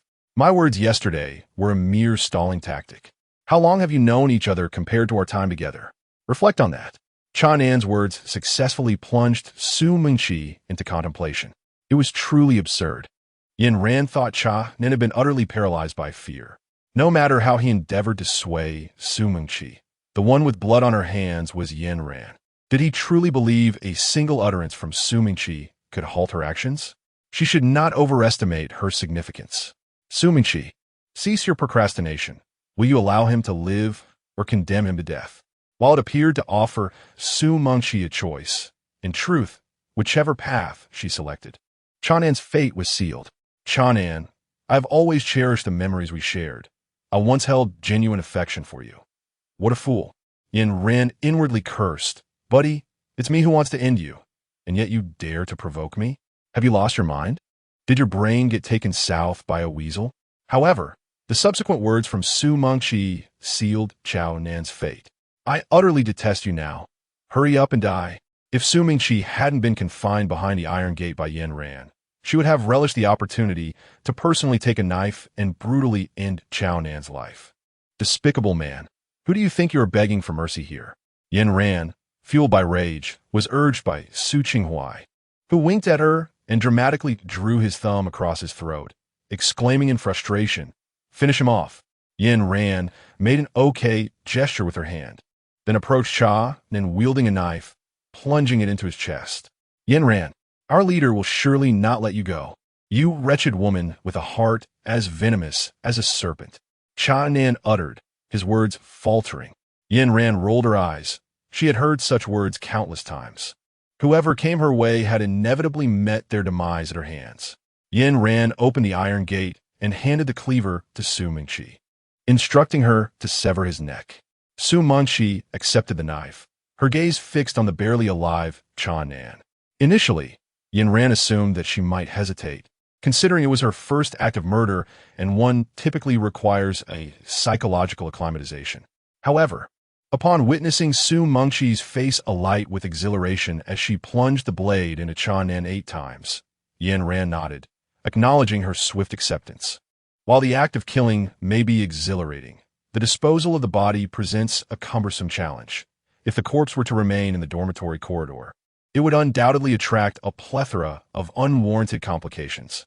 Yin Ran and her companion lifted the corpse and unceremoniously hurled it down the stairs, knowing that the thick layer of snow outside would quickly conceal it. On the second floor, room 208, Guan Jichai, in a fit of rage, smashed his phone onto the ground, exclaiming, "These useless fools can't even handle a woman." His gaze fell upon the scar on his wrist, darkening his expression further. "Brother Jichai, do not fret. The best is yet to come." Yu Qianma playfully wrapped her arms around Guan Jichai's neck and tilted her head to plant a kiss on his Adam's apple. "Only you make me feel at ease." With a tender pinch on Yu Qianma's nose, Guan Jichai affectionately pushed her onto the bed. Just as Yin Ran was about to savor a bite of matcha cake after disposing of the body, there came a knock at the door from Su Mingqi. "Yin Ran, look at this video. My father just sent it to me." Yin Ran leaned closer to observe the video, which lasted merely 30 seconds. It depicted a woman who had tragically succumbed to a car accident, suddenly opening her eyes and biting indiscriminately at those around her. As the video concluded, Yin Ran noticed a text message from Su Mingqi's father below. "Mingqi, please stay put in your dormitory these days and don't wander off. Dad will come to pick you up soon." An expert had deduced from the iconic buildings featured in the video that it was filmed in Country R. Given that Country R is in close proximity to their own nation, a full-scale outbreak that could swiftly lead to dire consequences for them as well. It was no wonder that in her previous life, Su Mingqi had left school well in advance of the zombie apocalypse. "Yin Ran, would you like to come with me?" Su Mingqi asked hesitantly, gazing at her. "No, I have other matters to attend to," Yin Ran replied. Yin Ran was aware that Su Mingqi's destination was the Dawn base. She believed that they would eventually meet, and she wished to gather more crystal cores. However, despite knowing that Yin Ran would likely disagree, Su Mingqi felt a tinge of disappointment upon receiving the answer. "We will meet again. Do not rush," Yin Ran gently consoled her, patting Su Mingqi's head. In 2 days, the zombie virus would sweep through with the wind. This virus was insidious, capable of wreaking havoc on the structure of the human body. It would cause individuals to develop in 2 extreme directions. Those who were physically robust would become even stronger, while the frail would deteriorate further. However, for ordinary individuals, the virus's impact was negligible. Those whose bodies could not withstand the strain, teetering on the brink of death, would not perish but would instead transform into zombies, remaining in the state they were in before death, neither aging nor dying. If injured by a zombie, one would be infected, and these zombies could not be dispatched by mere physical blows. Only decapitating them would truly eliminate the threat. When the outbreak first occurred, many could not bear the sudden loss of their loved ones, and faced with the zombies retaining their physical forms, they could not bring themselves to act decisively, leading to their own infection. Furthermore, the outbreak was so sudden that some did not even have time to react before being wounded. If she accompanied Su Mingqi to the base now, not only would she be under constant surveillance, but her every move would also be monitored. Yin Ran despised this feeling of being controlled. Moreover, There were scarce extraordinary individuals. If she were completely bound to the Dawn base, it would be no different from her previous life. Su Mingqi's father arrived swiftly, and Yin Ran dutifully escorted Su Mengqi to the entrance. This was the first time in this lifetime that Yin Ran and Su Songjin had met, and it was unknown what the two discussed in the car. Su Songjin lowered the car window and handed Yin Ran a vial of potion from his pocket. Ding! Extraordinary ability, solution detected, purity 100, attribute, safe, host may consume. Chapter 27. Leaving school, the extraordinary ability solution had a purity of 100%. Consuming a mere 5% of such a solution could grant an ordinary person an 80% chance of transforming into an extraordinary individual. Now, Su Songjin had surprisingly offered her a solution of absolute purity.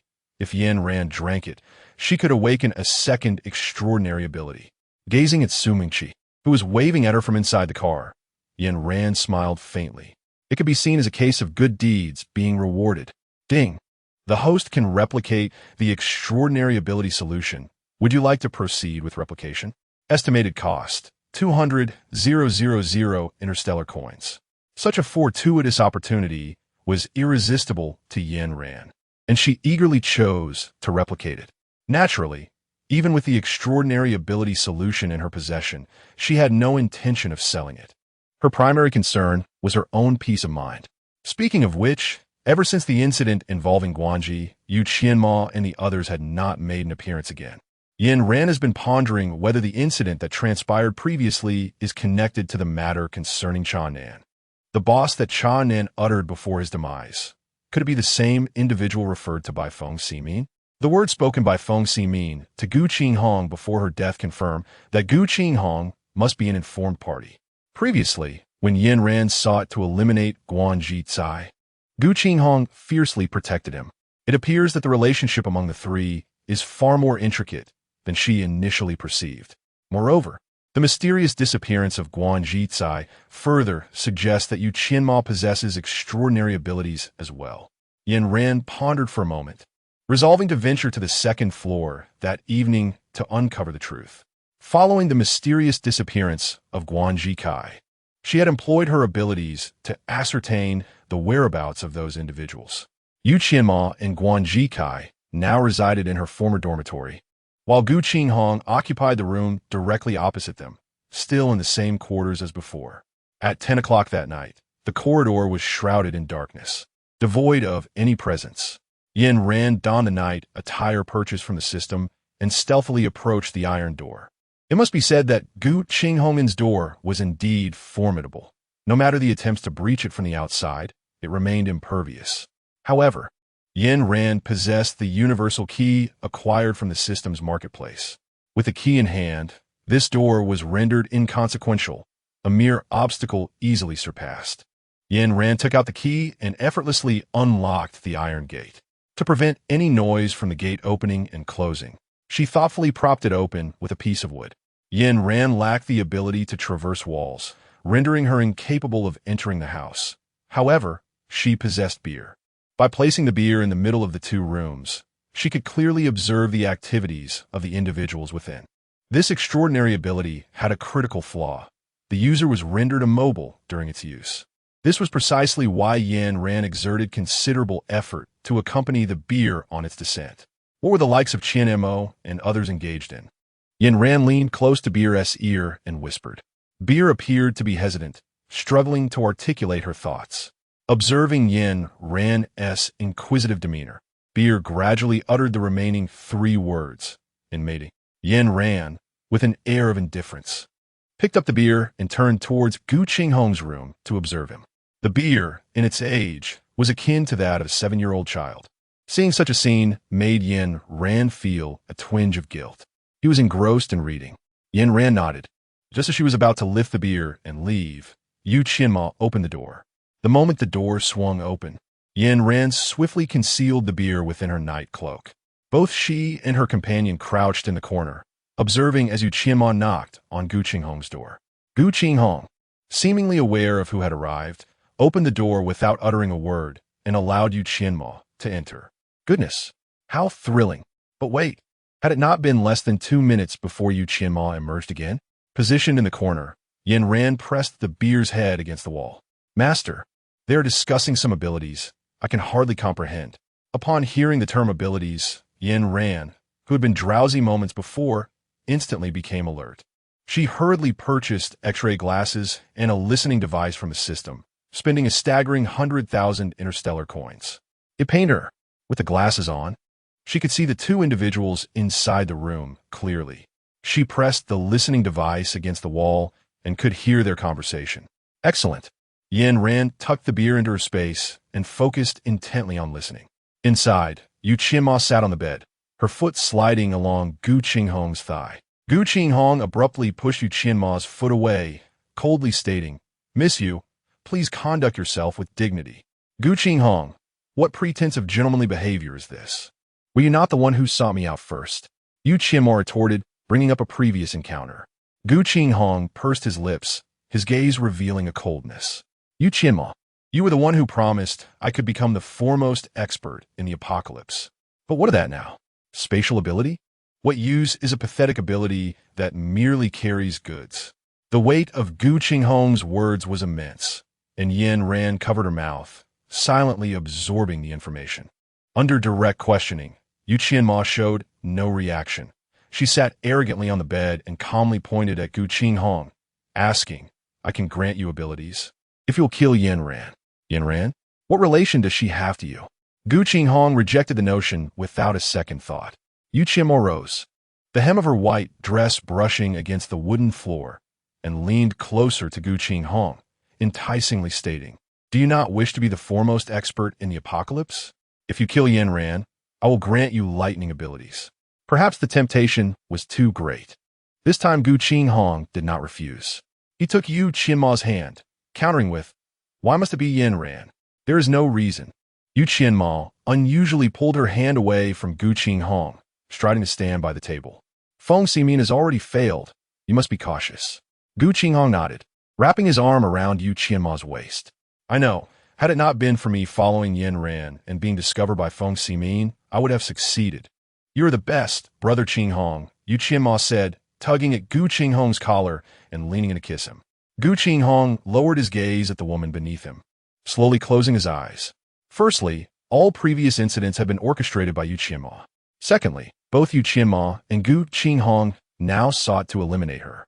Well, she had not anticipated such a delightful surprise from fate. The only source of dissonance for Yin Ran lies in Gu Qinghong. The temperament of Gu Qinghong in her past life starkly contrasts with that of this current existence. If she were to continue residing here, Gu Qinghong would undoubtedly persist in her antagonism toward her. Yin Ran, averse to complications, wished to sever any ties with Gu Qinghong.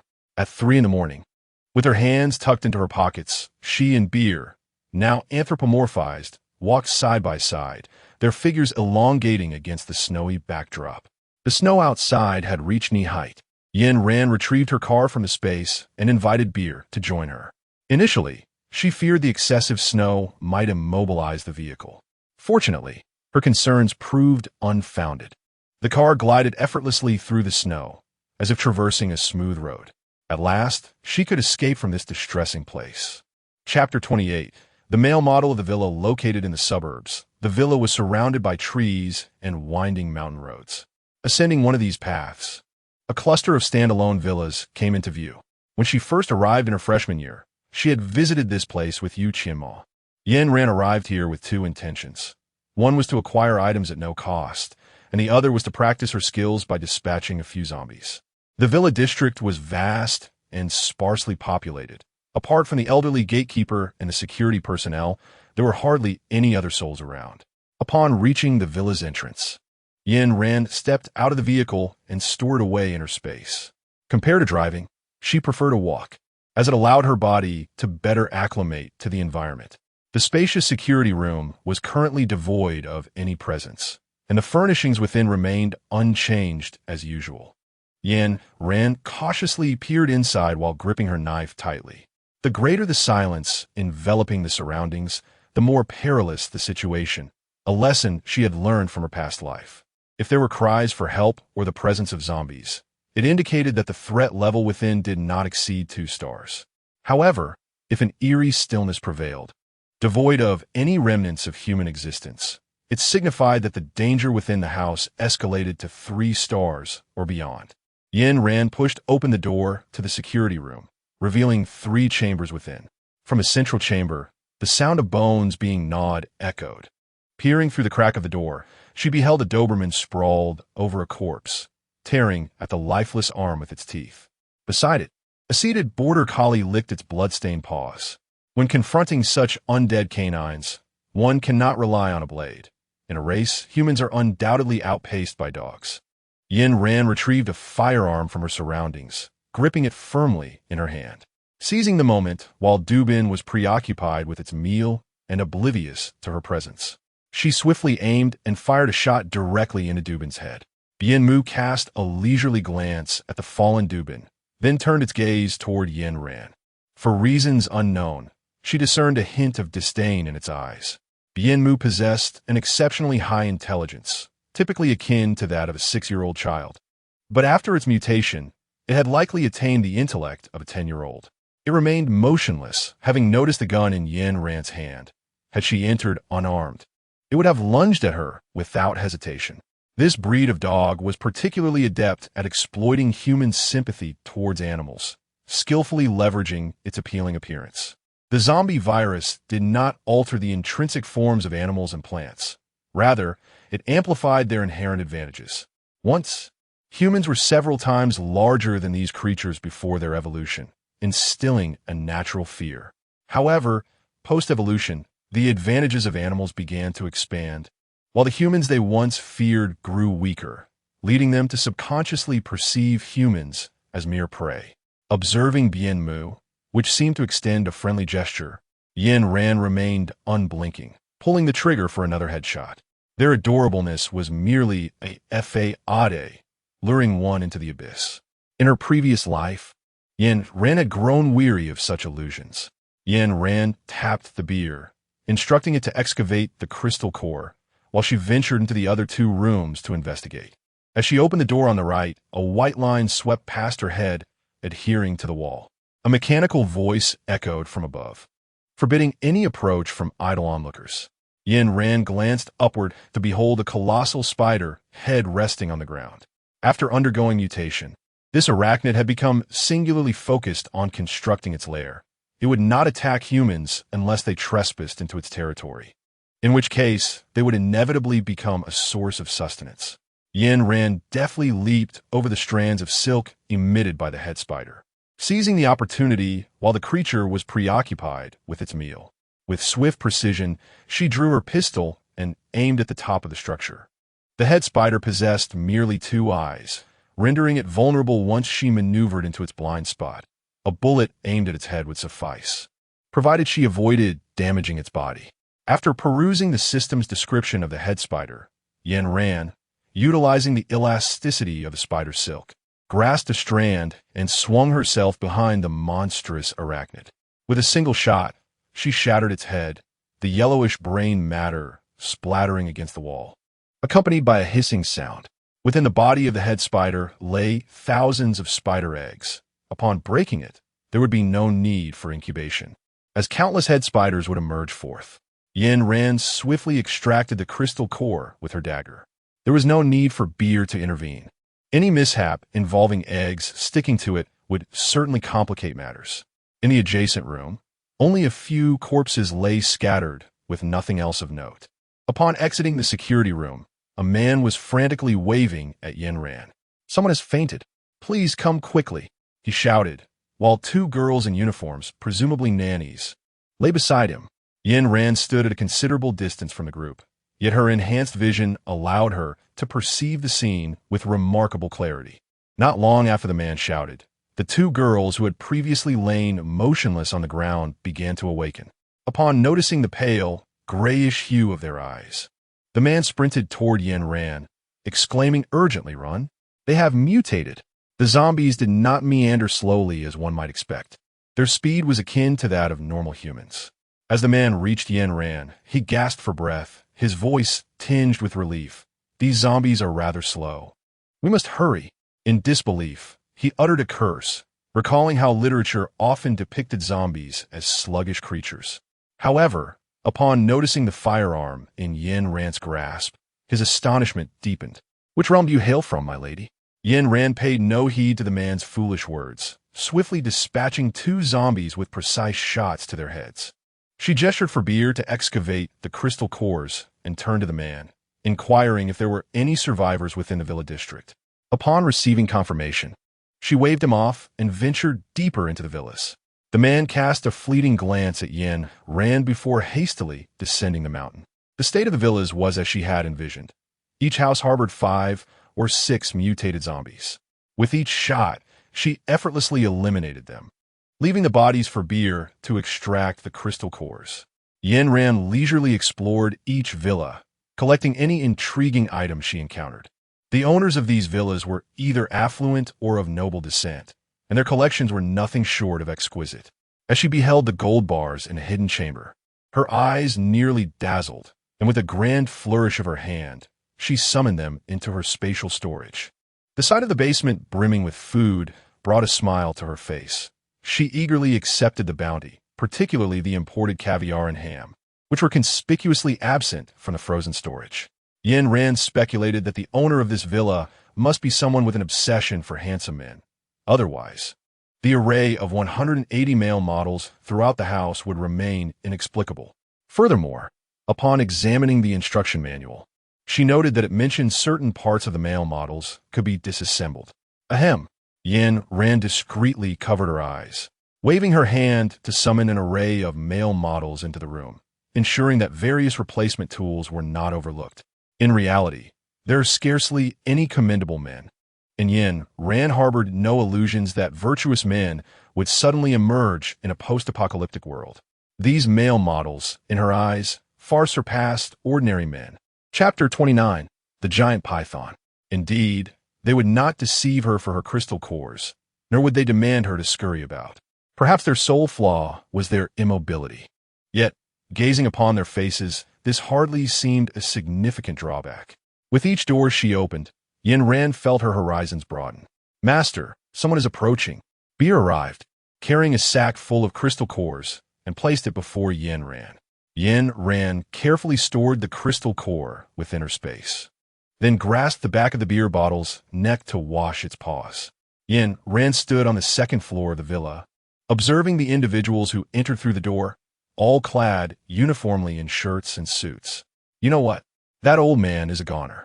You lot hurry up and retrieve what we took from the safe upstairs," commanded the man in the purple shirt, gesturing to his companions behind him.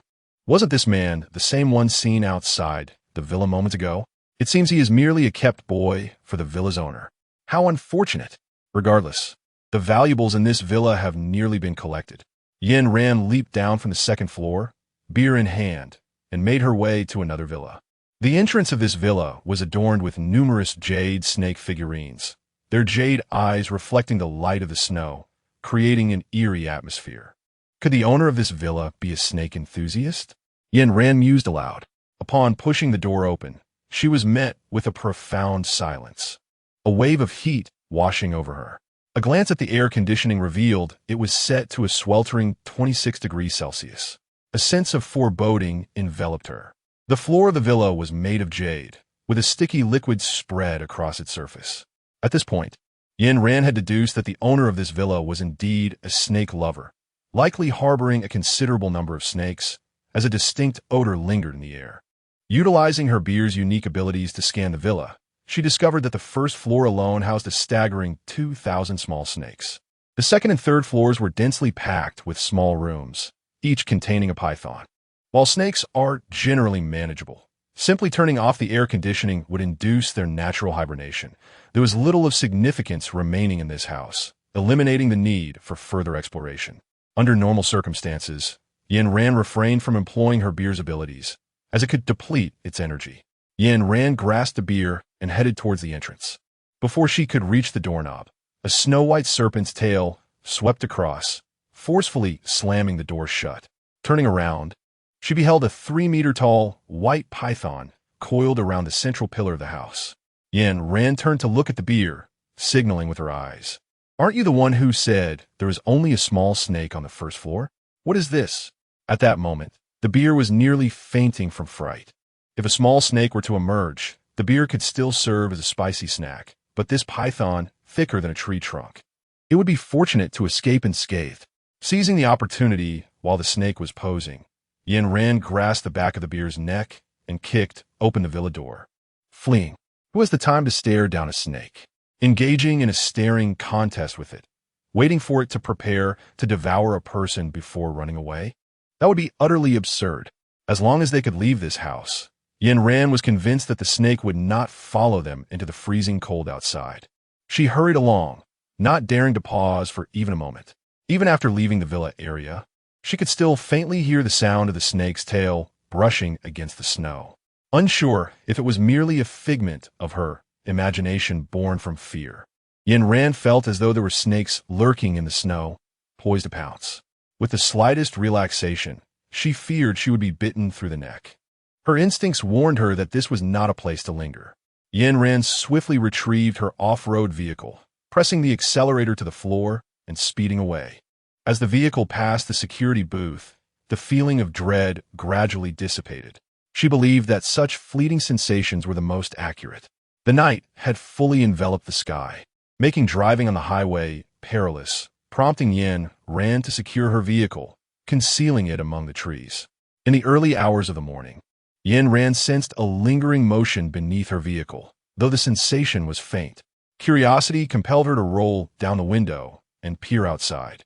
The night remained inky black, devoid of any glimmer of light. Once the window was opened, the sounds from the outside world resonated clearly in her ears. Beneath the vehicle, a rustling noise emerged, as if the entire car were suspended above something, which produced such a sound upon contact with the snowy ground. Yin Ran did not act recklessly. She raised the car window and subsequently shook awake the cat, named Beer, beside her. If this creature could lift the entire vehicle, it was undoubtedly a formidable entity. Should Yin Ran venture out impulsively, it would lead to certain demise.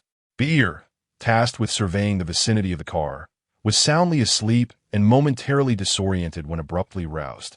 After a couple of minutes of confusion following Yin Ran's words, it slowly closed its eyes to attune its senses.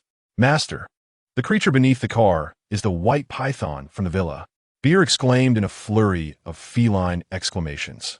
How had this giant serpent tracked them down? Snakes typically relied on their sense of smell to locate prey, and they had not left any scent behind. No, wait, the mucus. Yin Ran picked up the beer bottle and took a strong whiff. Aside from the scent of pet shampoo, there lingered a faint hint of fishiness. Could it be that the giant python detected this aroma, enabling it to locate them? Yin Ran, driven by a spirit of inquiry, stowed the beer away in her space, curious to ascertain whether it was indeed the cause. Once the beer vanished, the vehicle ceased its relentless movement and settled firmly in place. The internal display allowed Yin Ran to perceive the surrounding landscape with clarity, even amidst the darkness. As the vehicle came to a standstill, the head of a white python pressed against the windshield, so close that Yin Ran could count the number of teeth within its gaping maw. The serpent's head glided inch by inch across the off-road vehicle, as if questioning why the enticing scent had abruptly dissipated. Seizing the opportunity while the serpent's head hung low, Yin Ran swiftly hurled a foul-smelling egg, purchased from the system's marketplace, an aptly named Weasel's fart, through the narrow gap of the window. At the moment the odorous egg was cast into the night, a pungent stench began to permeate the air. The serpent's acute sense of smell was overwhelmed by the noxious aroma, nearly incapacitating the white python. The zombie virus had instigated an evolution among the animals, and Yin Ran could even perceive the bewilderment and helplessness reflected in the serpent's gaze. With a sudden thud, the vehicle was jolted to the ground, prompting the white python to retreat swiftly from its front. Big sister, what are you still doing here? Run. The pale-faced young man, disheveled and staggering, approached Yin Ran. There's a cunning white python in Villa Number 2 that devoured all my brothers. If circumstances had permitted, Yin Ran would have relished the opportunity to record the earlier incident and share it with this young man. Big sister, you still have the car. The pale-faced young man exclaimed upon noticing the vehicle behind Yin Ran, rushing towards it in haste, his hands searching the surface of the car. Yin Ran paid no mind. After all, the vehicle was bound to her very soul, and this dandy could not take it away. "Sister, shall we rest in the security booth today?" suggested the dandy, a glimmer of mischief dancing in his eyes. Yin Ran perceived it all too clearly. Since they were to rest anyway, and someone was eager to entertain, what reason was there not to indulge? Moreover, she was curious to ascertain whether this off-road vehicle was as reliable as the system claimed. After exchanging names, Yin Ran was assigned by Lin Jiejun, the dandy, to the innermost room of the security office, while he took the outermost one. In his own words, although he lacked stamina and strength, he could provide advance warning to her in the most perilous of situations. The man spoke sweetly, and Yin Ran was fond of such flattery. Thus, the arrangement was settled. Yin Ran currently plays the role of an NPC in Lin Jiejun's hands, obediently adhering to his every command. If she were to act otherwise, the performance would falter before it even commenced. Upon Yin Ran's entrance into the room, Lin Jiejun pressed his ear against the door, attentively listening to her every move within. Hearing the steady rhythm of her breathing, he seized the car keys left on the table, sneering, "You gullible old woman, do you truly believe a few flattering words?" With the keys in hand, he approached the SUV and, with a gentle press, the headlights illuminated instantly. Whistling a tune, Lin Jiejun gleefully made his way to the driver's seat, eager to unlock the door. However, as his fingers brushed against the small button on the door handle, he was struck by a bolt of lightning. Enduring the pain, Lin Jiejun rose from the ground and leaned closer to the handle, discovering that the button was fingerprint activated. This indicated that only Yin Ran's touch could unlock the vehicle. How incredibly sophisticated. Despite the sting of the lightning strike, a smile crept onto Lin Jiejun's face, for he realized he was in possession of a fine automobile. With this revelation, he felt justified in his intentions. He retrieved a dagger from the security room, gripping the hilt tightly, and slowly pushed open the door to Yin Ran's chamber. Illuminated by the faint glow of his phone screen, he discerned a figure lying on the bed. Raising the dagger, he aimed for Yin Ran's heart, and the blade penetrated smoothly. A surge of triumph coursed through him as he swiftly severed the figure's right and left hands, followed by the feet. Elated, he presented a collection of dismembered limbs before the vehicle, methodically attempting to unlock it. Each endeavor was met with a jolt of electricity coursing through his body, and despite 20 failed attempts, he endured over 20 shocks. Was the fingerprint ineffective? A flicker of surprise crossed Lin Jiejun's eyes. Just as he had grown weary of the spectacle, Yin Ran emerged from behind, clapping her hands.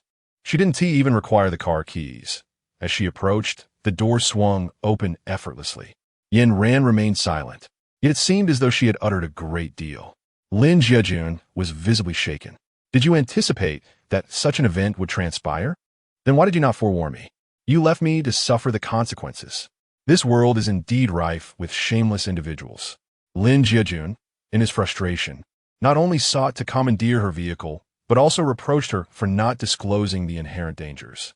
After expressing his grievances, a sudden thought struck him. He lifted his chin, gazing at Yin Ran with a pitiful expression. "Sister, I implore you help me. I truly desire this car." Lin Jiejun was adept at employing such charm, undoubtedly having practiced it extensively. To be candid, his countenance possessed an air of entitlement. If he could ensnare individuals residing in opulent villas, he scarcely regarded Yin Ran as a formidable opponent. His eyes were a testament to his unwavering confidence. Alas, the elderly gentleman who was most susceptible to his charms had passed away, and Yin Ran was not easily swayed by such tactics. Yin Ran delivered a sharp slap, sending Lin Jiejun sprawling to the ground, and she huffed disdainfully.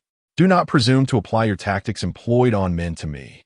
Lin Jiejun, clutching his swollen face, bowed his head in silence. This marked the first time he had been struck. Within the confines of the villa, that twisted old man had never dared to slap him. He had always proclaimed that Lin Jiejun's face was the last card he possessed in life. Any individual, upon gazing at Lin Jiejun's countenance, would inevitably soften. Yet now, the very weapon he once took pride in had been ruthlessly cast to the ground and trampled upon. Yin Ran, do you think I wish to seduce others with my looks? Uncertain which of Yin Ran's words had pierced the depths of his soul, he cried out to her in anguish. Yin Ran stood with her arms crossed, her expression cold. Lin Jiajun, observing her demeanor, feigned nonchalance and smiled. If you wish to listen, I can share. Why should I care? Yin Ran had little interest in the woes of others, nor did she derive any amusement from their troubles. At that moment, she was genuinely exhausted, on the verge of collapse. The following morning, Yin Ran awoke feeling refreshed and prepared to drive away. However, before she could enter her vehicle, she was intercepted by Lin Jiajun, who had now donned a casual ensemble. Sister, can I accompany you on your journey? He asked, wearing a charming smile. Faced with his ingratiating demeanor, Yin Ran opened the car door, intent on leaving. If you take me along, I can assist you in unearthing crystal cores. Yin Ran picked up a beer, gestured, and then shook her head. Well, I can cook and tidy up the house. Yin Ran shook her head. I will slay the zombies. Yin Ran shook her head once more. Subsequently, Lin Jiajun enumerated various behaviors, all of which were dismissed by Yin Ran. In the end, Lin Jiajun's countenance fell into despair as he revealed his final card. I possess the ability of precognition. When I encountered my sister's vehicle, I sensed its significant potential, which compelled me to drive it away. Upon seeing my sister, I felt she must be extraordinarily formidable, hence my decision to stealthily follow you. Precognition is a rare ability that allows an individual to glimpse the future for a brief moment. This extraordinary talent is uncommon in a post-apocalyptic world and is classified as a rare power, albeit one that can be somewhat impractical. Until it reaches a certain level of advancement, the sensations it provides to the user are akin to a normal person's sixth sense, albeit with heightened accuracy. Once the precognition ability surpasses level 3, the user can begin to explore glimpses of the future world. In Yin Ran's eyes, Lin Jiajun's ability was indeed commendable. Yin Ran believes that, in addition to foreseeing the inherent functions of objects, Lin Jiajun's abilities can also be applied to discerning direction, recognizing individuals, and distinguishing truth from falsehood. After all, the powers of those with extraordinary abilities can extend across various domains, rather than being confined to a singular capability. Chapter 31. The ruthless corpse-crushing squad. Lin Jiajun sat in the passenger seat of the car, while the beer was banished to the back row by Yin Ran. This arrangement ensured that she could observe any developments with utmost clarity. Yin Ran only places faith in 1/3 of what Lin Jiajun articulates.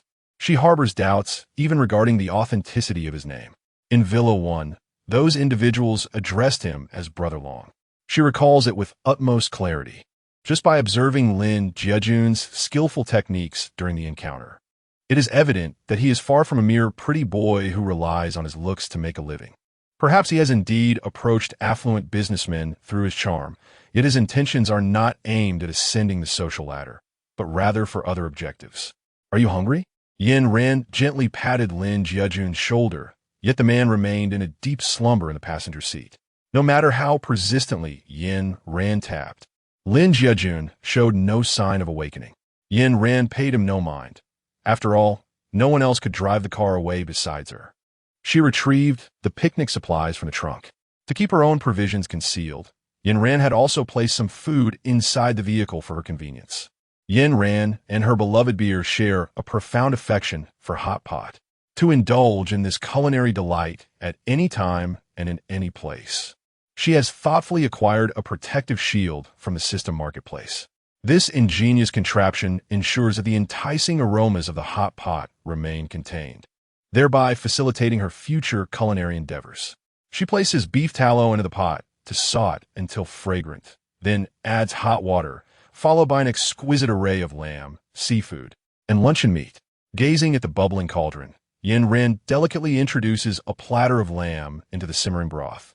As she observes the transparent screen before her, a wave of amusement washes over her. This screen, salvaged from the car, allows the host to witness the happenings within the vehicle. Within the confines of the screen, Lin Jiajun catches a whiff of the delectable scent, his nose twitching in response, and his expression betrays an intense yearning.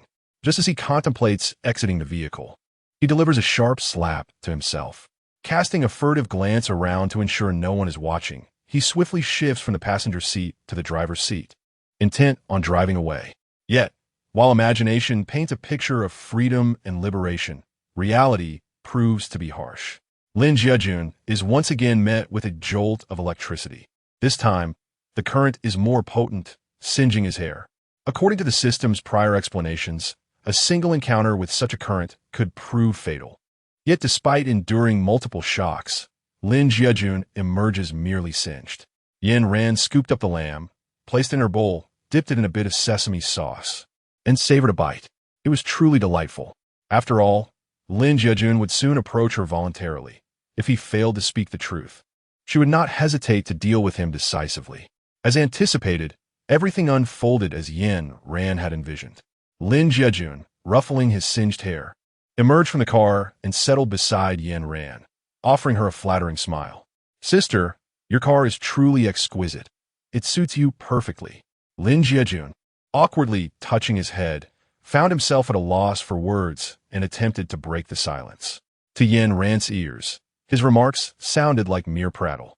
"Brother Long, let's dine." Yin Ran placed the bowls and chopsticks before Lin Jiajun. The man responded with a sound, but then his body stiffened. "Eat. Why are you just staring at me? There's more than enough." Despite the delectable food and enchanting beauty before him, Lin Jiajun could not shake the feeling that this meal resembled a final feast. Yin Ran averted her gaze from Lin Jiajun and, upon finishing her meal, retreated indoors. Noticing that no one was paying attention to him, Lin Jiajun gritted his teeth and began to stuff food into his mouth, resigning himself to the fate of being a glutton. Once the meal was concluded, Yin Ran began to tidy up, and before she could reach her vehicle, Lin Jiajun suddenly embraced her leg and knelt down. From this angle, he appeared even more handsome. Yin Ran shook her head, attempting to dismiss the inappropriate thoughts swirling in her mind. Hearing her cough, Lin Jiajun mistakenly assumed that she disapproved of his action and quickly withdrew his hands, placing them obediently on the ground. "Sister, I was wrong. I should not have deceived you." Yin Ran gestured with her eyes for Lin Jiajun to continue.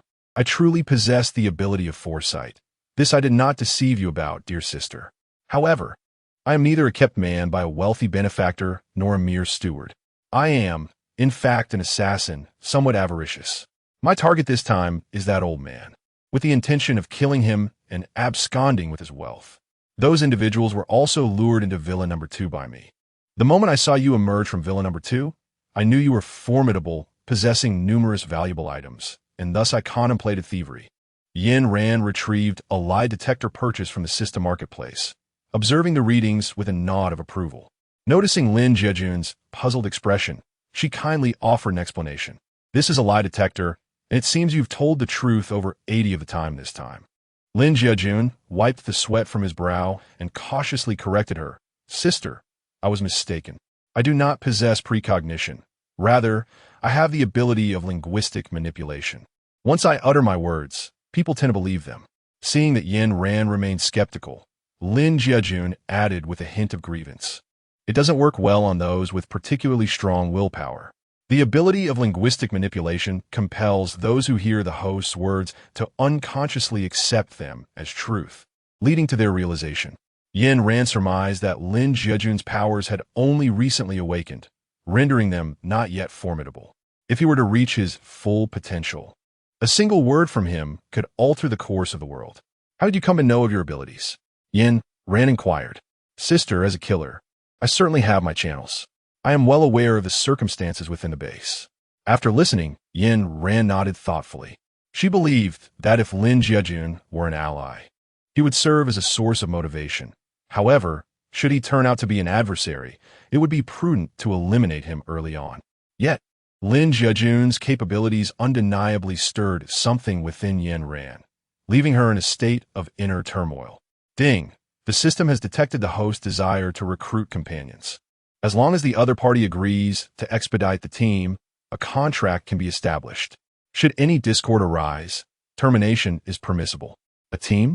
Upon hearing the system's explanation, Yin Ran found this approach quite appealing.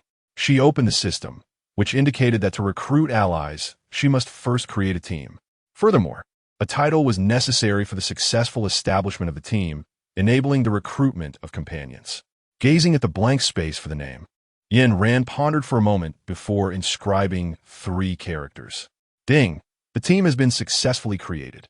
Does the host confirm the use of the title Ruthless Destruction? Confirmed. Ding! Title Binding Successful. Members may now be recruited 05. With the screen pushed aside, Yin Ran turned her attention to Lin Jiajun, who knelt before her. Will you join my team? Yin Ran bent down, her palm outstretched, revealing a ring nestled within. The contract would be established the moment Lin Jiajun donned the ring and uttered the words "I do." However, Yin Ran chose not to disclose the dire consequence of betrayal. Lin Jiajun gazed intently at Yin Ran, so long that the beer beside him had succumbed to slumber upon the chair. At last, the man accepted the ring and placed it upon his finger, declaring, "I do." Yin Ran straightened her back, cursing under her breath. This wretched boy was causing her immense pain. She had been bending over for 20 minutes. He must be doing this on purpose. She felt an overwhelming urge to put an end to him right now. Yin Ran muttered to herself, "Sister, is this a wedding ring?" Chapter 32. A wedding ring? Sister, is this a wedding ring? Huh? A rare expression of panic appeared on Yin Ran's face as she turned to Lin Jiajun. She discovered the man stifling a laugh behind his hand, and in that instant, her feelings transformed into an overwhelming urge to strike him. Lin Jiajun, should you betray me, you shall face dire consequences. Yin Ran adjusted her expression, gazing at Lin Jiajun, who was incessantly fiddling with his ring. I understand. I fear not death. I merely believe that accompanying you will undoubtedly be quite intriguing. Lin Jiajun chuckled, seemingly indifferent upon hearing the word death. Regardless, she had spoken her mind, and Yin Ran did not dwell on whether Lin Jiajun was sincere. Their destination this time was City B. Once they traversed it, they would reach their base. As their vehicle passed through the toll booth of City B, an individual approached to halt them. The man's demeanor was dismal, and he clutched a metal bowl in his hands. "Oh, how pitiable," Lin Jiajun remarked with a smirk, twirling a dagger in his grip, his face devoid of any sympathy. Observing the bloodstains surrounding the gas station behind the man, it was evident that City B had succumbed to complete devastation. Many individuals were concealed behind the bushes along the roadside, watching to see if Yin Ran would stop. If she did, they would surge forward en masse. At that moment, Yin Ran's vehicle had accelerated to 100, yet the man still recklessly approached. It seemed he was convinced that Yin Ran would certainly halt. After all, even in the presence of zombies, one could hardly accept the notion of the deceased. Alas, he was mistaken. A woman as cold-hearted as Yin Ran would never pause for him. Yin Ran directly crushed past him, blood splattering against the car window. "Wow, that's so cool," Lin Jiajun exclaimed, whistling in admiration. Noticing the window smeared with bloodstains, Yin Ran pressed the automatic cleaning button, and soon 2 mechanical arms emerged to erase the evidence. Passing by a gas station, Lin Jiajun curiously inquired whether the vehicle required refueling. By this point, he had become Yin Ran's ally, aware that a man's fate lay in a woman's hands. He clicked his tongue in wonder, his eyes filled with astonishment. B-City was a small town renowned for its scenic beauty. There was little of value for Yin Ran to scavenge, save for the wandering zombies on the streets, which held some significance for her. Zombies were irresistibly drawn to the scent of blood and flesh. Yin Ran retrieved a pig from her spatial storage, securing it with a rope before using a dagger to draw its blood. The aroma of blood stimulated the zombies' senses, intoxicating them like a drug, inciting wild excitement at the mere whiff. In an instant, countless zombies surged toward Yin Ran. Standing her ground, she wore an expression of calm, fully in control of the situation. If Yin Ran had eyes in the back of her head, she would have clearly seen Lin Jiajun gazing at her in delight, his look akin to that of a kindred spirit. Observing the throng of zombies on the street, Yin Ran raised her hands skyward as her fingers curled. A multitude of lightning bolts appeared in the heavens. The currents crackled around her, and she cast a glance downward. Satisfied with the number of zombies gathered, Yin Ran reversed her hands, unleashing the storm of lightning. As the crackling ceased, the scent of charred flesh filled the air. Lin Jiajun approached the staircase, peering down to witness the entire street strewn with incinerated corpses. Yin Ran kicked the beer down, then turned to gaze at Lin Jiajun.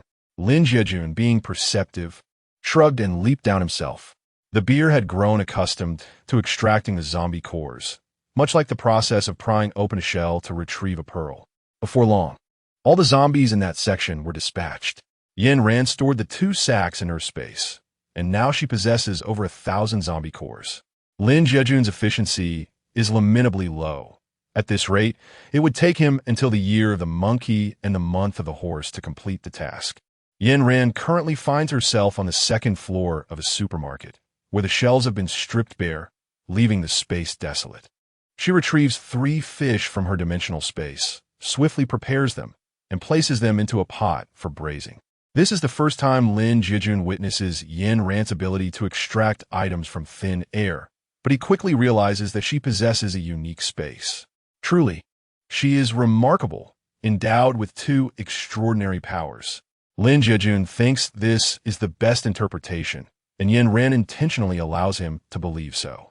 As they become teammates, constantly together, it is preferable for him to mistakenly think she wields dual abilities rather than tread carefully around her. One cannot silence one's appetite. She playfully shoves a jianbing guozi into Lin Jiajun's mouth before removing the pot from the heat. By this time, the sky outside has darkened, and they decide to spend the night in the supermarket. Yin Ran also stores her vehicle within her space. During their casual conversation, they discover that Lin Jiajun is actually 5 years older than Yin Ran. He had been calling her big sister all along, only to find that she is younger than him. After some internal struggle, Lin Jiajun confidently asserts, "Big sister is merely a title, signifying your prowess." Yin Ran smiled and nodded, then entered the tent to rest. B City was merely a small county, its area quite limited, and with a single sweep, Yin Ran had effectively eradicated most of the zombies in B City. With the undead dispatched, those lurking in the shadows began to stir. Upon noticing that Yin Ran was a woman, they assumed Lin Jiajun was the one responsible for the slaying of the zombies. Thus, during the nocturnal ambush, they aimed to capture Yin Ran to use her as leverage against Lin Jiajun. On the 2nd floor of the supermarket, a crowd formed a circle, gradually closing in to encircle the two. To avoid detection, they moved cautiously, advancing merely half a foot at a time. After nearly 2 hours, they finally reached the vicinity of the tent. Their slow progress was understandable. Any slight noise could alert Lin Jiajun, compelling them to wait for silence before proceeding. The 300-meter distance felt like several thousand meters to them. The tent loomed before them, yet no one dared to move. After a moment of silence, one individual stepped forward and swung a blade towards Yin Ran's tent. "Xiangzi, what are you doing? We need to capture her alive." As the tent was reduced to shreds without a drop of blood seeping out, the crowd realized there was no one inside. Before they could search for her, Xiangzi charged into the throng, swinging his knife with wild abandon. In a frenzy, he dispatched one after another, his eyes filled with madness. A villager from Xiangzi's hometown recognized the anomaly and struck him unconscious. He gestured for silence and, with respect, raised his head to implore, "We were blind to the greatness before us. We beseech you to spare us." Chapter 33. Entering the base at that moment, Yin Ran and Lin Jiajun stood behind a shelf. Lin Jiajun chuckled and patted Yin Ran on the shoulder, saying, "Look, they are pleading for your mercy." Yin Ran pouted, having discerned that while Lin Jiajun could maintain a fade of a handsome man when unacquainted, familiarity revealed a rather insufferable side of him. Just moments ago, he was fervently commanding others to take action, and now he was merely loitering about. It was as if he was requesting a favor, not demanding one from her. Lin Jiajun opened his mouth to utter a few words, and at that moment, Xiangzi, who had just fallen, sprang back up from the ground, brandishing a machete and shooing everyone away.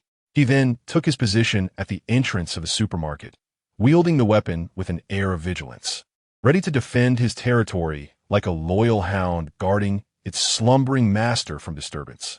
As dawn broke, Yin Ran had finally had her fill of sleep. Emerging from the tent, she spotted Xiangzi squatting at the entrance. In silence, She turned and delivered a swift kick to Lin Jiejun. You can't just laze about alone. You heartless boss. Rise and shine. Yin Ran possessed remarkable strength, delivering a powerful kick that sent Lin Jiejun sprawling towards the entrance. As the dust settled, Lin Jiejun emerged from the now-defunct tent, rubbing his face. Sister, could you be a bit gentler? That hurt, he complained, and with a flick of his hand, the previously energetic Chong fell to the ground. Exiting B City, they drove another kilometer before arriving at the government-established base. Yin Ran had learned about the establishment of the base from Lin Jiejun. She had discarded her phone upon leaving school. As they caught sight of the base, they disembarked from the vehicle, with Yin Ran stowing the car away in her spatial storage. Given the chaotic nature of the base's factions, it was prudent to refrain from acting impulsively until they grasped the situation better. Moreover, both the vehicle and the live broadcast were Yin Ran's trump cards. Upon entering, they noticed two lines forming at the entrance of the base, one comprised of ability users and the other of ordinary individuals. The regulations stipulated that an ability user could bring one ordinary person into the base. Upon hearing this, Yin Ran leaned close to Lin Jiejun's ear and whispered something, causing his eyes to brighten with excitement. The line of ordinary people was considerably longer, while that of ability users was shorter. In the early days of the apocalypse, many were still unfamiliar with the true roles of ability users. As they reached the front of the line, the staff's demeanor had grown somewhat impatient. Noticing Yin Ran and Lin Jiejun's tidy attire and composed expressions, the staff reined in their arrogance and politely inquired, "What is your ability? What level?"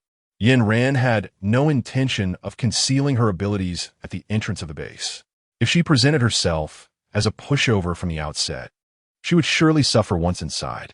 With a lightning-type ability at level 3, her powers had been honed to level 4 over the past days, hinting at a potential ascent to level 5. Level 3?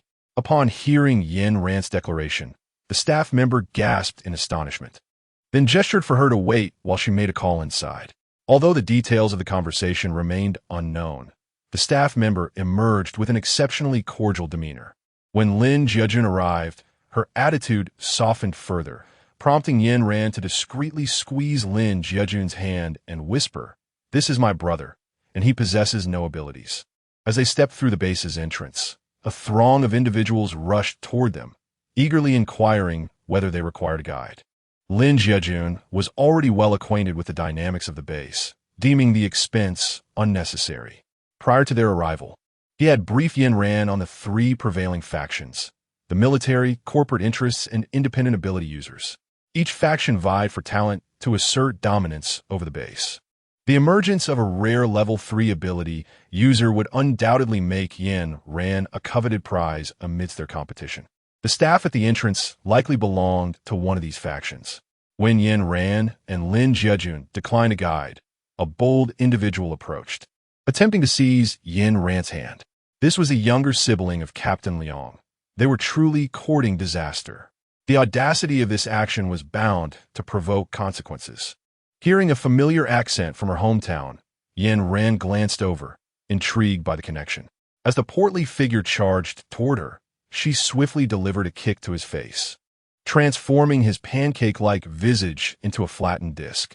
The overweight individual, clutching his face, trembled as he pointed at Yin Ran, exclaiming, "Do you know who my brother is? How dare you treat me this way?" His laughter led him to believe she was mocking him, prompting him to pull out a walkie-talkie from his pocket. "Brother, someone is bullying me." As the blubbering continued, Yin Ran guided Lin Jiejun toward the service center. She intended to find accommodations within the base and perhaps recruit a few teammates. "Don't leave. You'll regret it soon." The portly figure, unwilling to let them go, wailed and rolled on the ground in distress. What a troublesome child. Yin Ran and Lin Jiejun stepped past him and proceeded towards the service center. The walls of the service center were adorned with various task bounty posters, with the difficulty levels ranging from F to S, and the rewards increasing in accordance with the complexity of the tasks. Beside the bounty posters was a recruitment notice for ability teams, clearly detailing the names and members of each squad. It stipulated that a team must consist of at least 3 individuals in order to undertake missions. Currently, Yin Ran and her companions were 1 member short. so she resolved to seek out a residence to serve as their abode. The accommodations at the base were categorized into 3 types: single rooms, shared rooms, and villas. Naturally, the slums also offered shelter, charging no fees and even permitting residents to engage in trade to earn a living.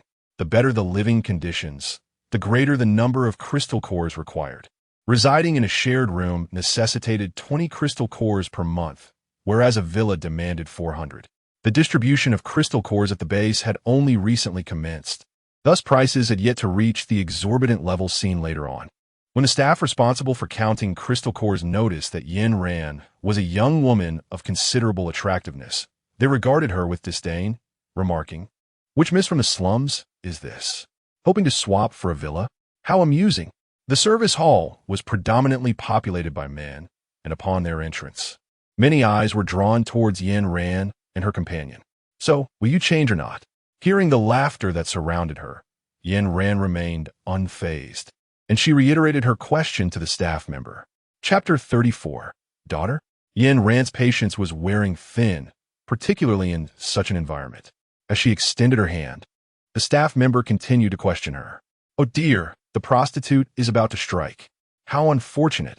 She had no intention of causing trouble, but it seemed that this staff member had to face dire consequences. With a snap of her fingers, Yin Ran summoned a bolt of lightning that struck a staff member directly. The crackling sound echoed as the individual was split in two, charred by the electric shock. Witnessing this horrifying scene, the others fell into a profound silence. The stillness of the service center was shattered by the unsettling laughter of Lin Jiejun, whose mirth bordered on madness, prompting Yin Ran to intervene. If he continued in such a manner, they would swiftly transform into the very villains they sought to avoid before even securing a room. Change the villa. The previously vacant window was now occupied by another young man. Yin Ran tossed the crystal core onto the table, and the young man, trembling, meticulously counted the number of cores before handing over the keys to the villa. Yin Ran smiled and expressed her gratitude. "Boss, do you intend to frighten him to death with that smile of yours? It's even more bizarre. Ha ha ha ha ha." In Lin Jiejun's eyes, everyone's reactions were utterly amusing. Before the two could depart, the chubby boy, accompanied by a group, rushed over. "Brother, they're the ones who bullied me." The boy tugged at a man clad in military attire, pointing at Yin Ran and her companion. Due to the backlight, Yin Ran could not discern the man's features until he approached. "Isn't this my partner from a previous life?" She pondered, tentatively calling out, "Liang Yuan?" The man visibly paused, his gaze sharpening, and with a frosty expression, he inquired, "Who are you?" In that moment of silence, Yin Ran found herself at a loss for words. Her gaze locked with his. The surrounding onlookers whispered amongst themselves, their curiosity palpable. So, the captain was named Liang Yuan. How did she come to know his true name? Yin Ran silently cursed herself for inadvertently revealing Liang Yuan's name. It was only in their past life, after becoming partners, that he had confided it to her. In this lifetime, they had yet to face life and death together, and yet she had blurted out his name. Given Liang Yuan's temperament, it was likely that this would lead to daily entanglements. The atmosphere was already awkward, and Lin Jiejun, with his laugh, only intensified the discomfort. "So you're Liang Yuan, the one my sister has been secretly infatuated with?" he said, a grin playing on his lips as he scrutinized Liang Yuan, his words laced with jest. If one were to overlook the dagger he held in hand, it might almost resemble a scene of brotherly camaraderie. Yet, from Liang Yuan's perspective, it was evident that Lin Jiejun intended to assassinate him. The tension between them grew increasingly palpable. Yin Ran stepped forward, shattering the tension that hung between the two. This marked her first encounter with Liang Yuan since her rebirth, and at this moment, the man bore no scars from the act of saving her. Noticing Liang Yuan's wary gaze, Yin Ran took a moment to elucidate the events that had transpired. She was acutely aware of Liang Yuan's obstinacy, without a reasonable explanation. Their future interactions would be fraught with difficulty. Furthermore, Liang Yuan was a fervent advocate of brute force, and should one prove stronger than him, he would relentlessly pursue until he emerged victorious. Fortunately, after their previous interactions in her past life, Yin Ran had discerned his temperament and adeptly navigated his mood. Upon concluding her explanation, Liang Yuan dealt a resounding blow to the chubby child beneath him. Grasping the child by the collar, he prepared to depart. But not before looking at Yin Ran earnestly and stating, "Miss Yin, I appreciate your affection, but I do not reciprocate." This remark sent Lin Jiajun into fits of laughter, while Yin Ran maintained her composure, promptly kicking Lin Jiajun out of the service center. This troublesome child, despite being her senior, had an incessant penchant for jest. Nevertheless, their objective had been achieved, successfully capturing the attention of the three factions. Now, all that remained was to wait. In a dimly lit room, a figure reclined in an armchair, a cup of steaming tea before her, obscuring her true strength. "Investigate further, Liang Yuan. You must win her over, regardless of the cost," commanded the figure, stepping towards the window and taking a sip of her tea. Liang Yuan remained bowed, exposing his vulnerable neck to the enigmatic presence before him. "Understood." Meanwhile, Yin Ran and Lin Jiajun arrived at the villa district, where each villa stood independently, delineated by designated areas, inaccessible without the homeowner's consent. Although the villas were costly, they provided water and electricity, allowing residents to live as they pleased, while other accommodations required communal dining at a cafeteria. Upon moving into her new home, it was customary for Yin Ran to host a welcoming feast. However, before that, a more pressing matter awaited. Utilizing the testing device purchased from the system's marketplace, Yin Ran meticulously dismantled all listening devices and surveillance equipment within the villa. "Goodness, this small space is packed with gadgets," Lin Jiajun remarked, surveying the scattered devices. "Stop dawdling and come help." Yin Ran retrieved 2 legs of lamb from the spatial realm, diligently skewering them with an iron rod.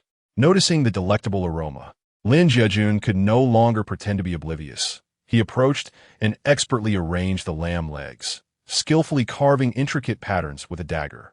The roasting process for the lamb legs required considerable time, allowing Yin Ran to take out an assortment of skewered ingredients in the meantime. After entering the base, Yin Ran had ceased using her protective shield, for the environment within the base differed from the wilderness, devoid of creatures drawn by the enticing scents. The rich aroma of the roasting lamb legs was quite overwhelming, prompting Yin Ran to lead Lin Jiajun to the outdoor pavilion to grill, thereby preventing the interior from becoming saturated with the scent of lamb. As soon as the cumin was sprinkled, it successfully attracted the attention of a nearby individual. "How fragrant!" At that moment, Lin Jiajun was inside skewering food, leaving Yin Ran alone outside. The young girl, seeing her hints go unacknowledged by Yin Ran, felt a surge of indignation. "Hey, miss, I am speaking to you. Are you not listening?" Seeing that Yin Ran remained unresponsive, she contemplated flying in directly from next door. Yet she clearly overlooked the fact that she could only enter the villa with the owner's consent. Ran, Mengqi, Gumin. Upon receiving Yin Ran's approval, Su Mingqi stepped into the villa and took a seat beside her. This only served to infuriate the young girl further. Her face nearly flushed to tears. "Who is that?" Yin Ran casually sliced a piece of lamb and inquired. "Ah, is that my daughter?" Chapter 35. I will kill you. "Daughter? Are you married?" Yin Ran paused momentarily, then resumed slicing the leg of lamb as if nothing had happened. "No," Su Mingqi said, taking a bite of the meat and gesturing dismissively at Yin Ran. "This is a humanoid created from my cells by my father. He has been working on it for quite some time." Yin Ran nodded after listening. Choosing not to inquire further, she picked up a knife and stepped into the room, casting a glance at Lin Jiajun. As their bodies brushed past each other, Yin Ran whispered softly. Previously, at school, Su Mingqi had never mentioned anything about androids to her, and in every regard, that young girl appeared to be an ordinary person, devoid of any semblance of a synthetic being. Yin Ran couldn't help but wonder if Su Mingqi's memories had been tampered with. Or perhaps the person before her was not Su Mingqi at all. Ran, come out for dinner. Hurry and eat." Yin Ran placed the dishes upon the table, refraining from retrieving any beverages from a space. Lin Jiajun also discerned that Yin Ran was being cautious of Su Mingqi and chose to remain silent, dutifully consuming his meal. Ran, who is he? I don't believe I've encountered him before." After only a few bites, Su Mingqi's attention shifted to Lin Jiajun, her eyes gleaming with curiosity. He is my cousin's elder brother. Yen Ran did not tell Su Mingqi the truth. Since she initially crafted the image of Lin Jiejun as an ordinary person and portrayed their relationship as one of kinship, it remained so thereafter. Ran, how did you acquire your lightning-based abilities? Su Mingqi inquired eagerly, her gaze fixed upon Yen Ran. Surely, the facade was beginning to crumble. Su Mingqi was well aware that her father, Su Songjin, had gifted Yen Ran a vial of ability serum. How could she pose such a foolish question? Yet, it remained unclear which faction had sent this imposter Su Mingqi. From that moment on, any inquiries made by Su Mingqi were either interrupted by Lin Jiejun or deftly sidestepped by Yen Ran. After their meal, the counterfeit Su Mingqi took her leave, and Yen Ran and Lin Jiejun moved the items inside, closing the door behind them. Sister, this Su Mingqi is quite amusing. She believes everything. Lin Jiejun chuckled as he tidied up the trash. Yen Ran sat on the sofa, gazing at the vast villa, a hint of doubt creeping into her mind. Before entering the base, she had stored the beer in her space. At that time, the Beastmaster ability users had not yet emerged, and people still believed that animal mutations were merely indicative of zombies. Furthermore, the complexities of the base made her apprehensive about the playful nature of the beer. Fearing it might wander off, she opted to place it in her space, allowing it to focus on absorbing the crystal cores and enhancing its powers. Lin Jiejun, let us visit the service center tomorrow, Yen Ran called out to Lin Jiejun as she entered the bedroom. Meanwhile, Liang Yuan entered the dark chamber, respectfully kneeling upon the ground, his gaze fixed on the floor. Have you found anything? Reporting to the master, there is not a shred of information. Upon uttering these words, a tinge of shame flickered across Liang Yuan's stern visage. Oof. The figure shrouded in darkness snorted coldly, seizing the teacup before him and hurling it at Liang Yuan's head. Incompetence. You cannot even comprehend a single woman? Investigate further. The teacup shattered upon impact, but Liang Yuan's expression remained unchanged. He bowed respectfully and departed. As dawn broke, Yen Ran and her companion were already standing in the service hall, perusing the tasks displayed on the bulletin board. Which one piques your interest? Yen Ran perused all the available tasks, yet remained indecisive about which to select. Their current level was rather low, leaving them with only a handful of rudimentary tasks that failed to pique their interest.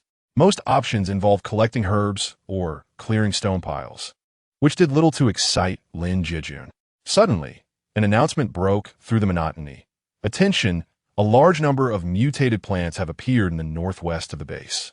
We urgently require abilities of level 2 or higher. Interested participants, please proceed to the service hall, room 203 on the second floor. Upon hearing the broadcast, the two exchanged glances and, filled with enthusiasm, made their way to room 203 on the second floor. Given the scarcity of level 2 or higher ability users at the base, the room was sparsely populated. The individual responsible for this matter was none other than a familiar face to Yen Ran, Captain Liang Yuan. Ah, isn't this Captain Liang? You're the one in charge this time. Lin Jiejun greeted familiarly, draping an arm over Liang Yuan's shoulder and leaning lazily against him. Liang Yuan maintained his typical stoic demeanor, brushing Lin Jiejun's hand away as he addressed the gathered ability users. Upon completion of the task, each participant will receive a reward of 30 crystal cores. How miserly, was the first thought that crossed Yen Ran's mind after hearing Liang Yuan's words. However, the prospect of undertaking a task was still more appealing than idly tossing stones at the base. If fortune smiled upon her, she might even discreetly gather a few crystal cores. The office contained a total of 20 ability users, categorized by strength, with Yen Ran ranking second. The top position was held by a male named Park Shinan, who possessed Earth-based abilities and had arrived at the base at level 3 prior to Yen Ran's arrival. While rankings held little significance for her, Yen Ran was primarily concerned with the possibility of collecting additional crystal cores. Naturally, Lin Jiejun was ineligible to participate, as his linguistic abilities had yet to reach level 2, rendering them quite unstable. After arranging for Lin Jiejun to stay home and absorb crystal cores, Yen Ran set off with the truck. As fate would have it, once the 20 individuals were divided into 3 groups. Yen Ran found herself in the same group as Park Shin-nan and Liang Yuan. They were designated as Group A, which, aside from Yin Ran, included 2 other young women. Since Yin Ran had only recently arrived, she was not well acquainted with them. While they conversed, she took the opportunity to sit quietly with her eyes closed, conserving her energy. Yin Ran, is that you? A feminine voice echoed beside Yin Ran's ear. Upon opening her eyes, she beheld a girl with a strikingly cool demeanor. Yin Ran was not one who reveled in social interactions. In her previous life, all her socializing was orchestrated by Qian Mo, leaving her ill-equipped for conversation. After the short-haired girl inquired about her name, a heavy silence enveloped them. The other girl, clearly unimpressed by Yin Ran, gradually turned her disdain towards her after failing to capture Liang Yuan's attention multiple times. I heard that Yin Ran directly eliminated a staff member at the service center. With her on the same team, if she takes offense to a misstep, could she not do the same to me? A sharp voice, laced with mockery, assailed Yin Ran, shattering the tranquil atmosphere. Yin Ran opened her eyes, a hint of impatience flickering within them as she cast a glance at the girl. Before the latter could utter a word, she continued, Yin Ran, I was merely joking. You wouldn't mind, would you? The girl was evidently thrilled by her own words, covertly observing Yin Ran's reaction. I don't mind, but utter another word, and I shall have you dealt with. Chapter 36. The plant crystal core. As Yin Ran's words escaped her lips, the laughter that had filled the air was abruptly silenced. Despite her calm demeanor, her gaze betrayed a chilling intent. You are so handsome, exclaimed the girl with short hair, leaning into Yin Ran and murmuring softly, observing their intertwined hands. Yin Ran felt the girl tremble against her. I am Xie He, the short-haired girl declared, her amber eyes fixed intently on Yin Ran. The proximity between them was palpable, allowing Yin Ran to sense Xie He's breath. She grasped Xie He's wrist, attempting to push her away, but upon feeling the pronounced bone structure, Yin Ran was taken aback by the girl's robust physique. Lowering her gaze, she noticed a crimson mole on Xie He's wrist, her thumb resting just above it. The juxtaposition of colors created an ambiguous aura in the dim light. Fortunately, Xie He was a girl, and Yin Ran found herself bemused by the errant thoughts swirling in her mind. She lifted her hand, gently nudging Xie He to the side. Complying with Yin Ran's subtle force, Xie He settled beside her, undeterred, and continued to gaze at Yin Ran with a cheerful smile. To the northwest of their base lay a grand bridge, and upon passing through its archway, a lush expanse of vegetation came into view. Liang Yuan had remained silent, arms crossed, eyes closed in contemplation. Yet, as the vehicle approached the bridge's entrance, he alerted his team to prepare. With that, the interior of the car was suddenly engulfed in darkness as they entered the bridge tunnel. Yin Ran was well acquainted with the oppressive darkness that enveloped her. Her keen eyesight allowed her to perceive her surroundings with remarkable clarity even in the absence of light. Thus, she remained remarkably composed. However, beside her, Xie He clung to Yin Ran's shoulder as soon as they entered the shadows, her hand seeking comfort. Sensing the girl's trepidation, Yin Ran refrained from freeing herself from the entangled fingers, gently patting Xie He's head in a gesture of solace.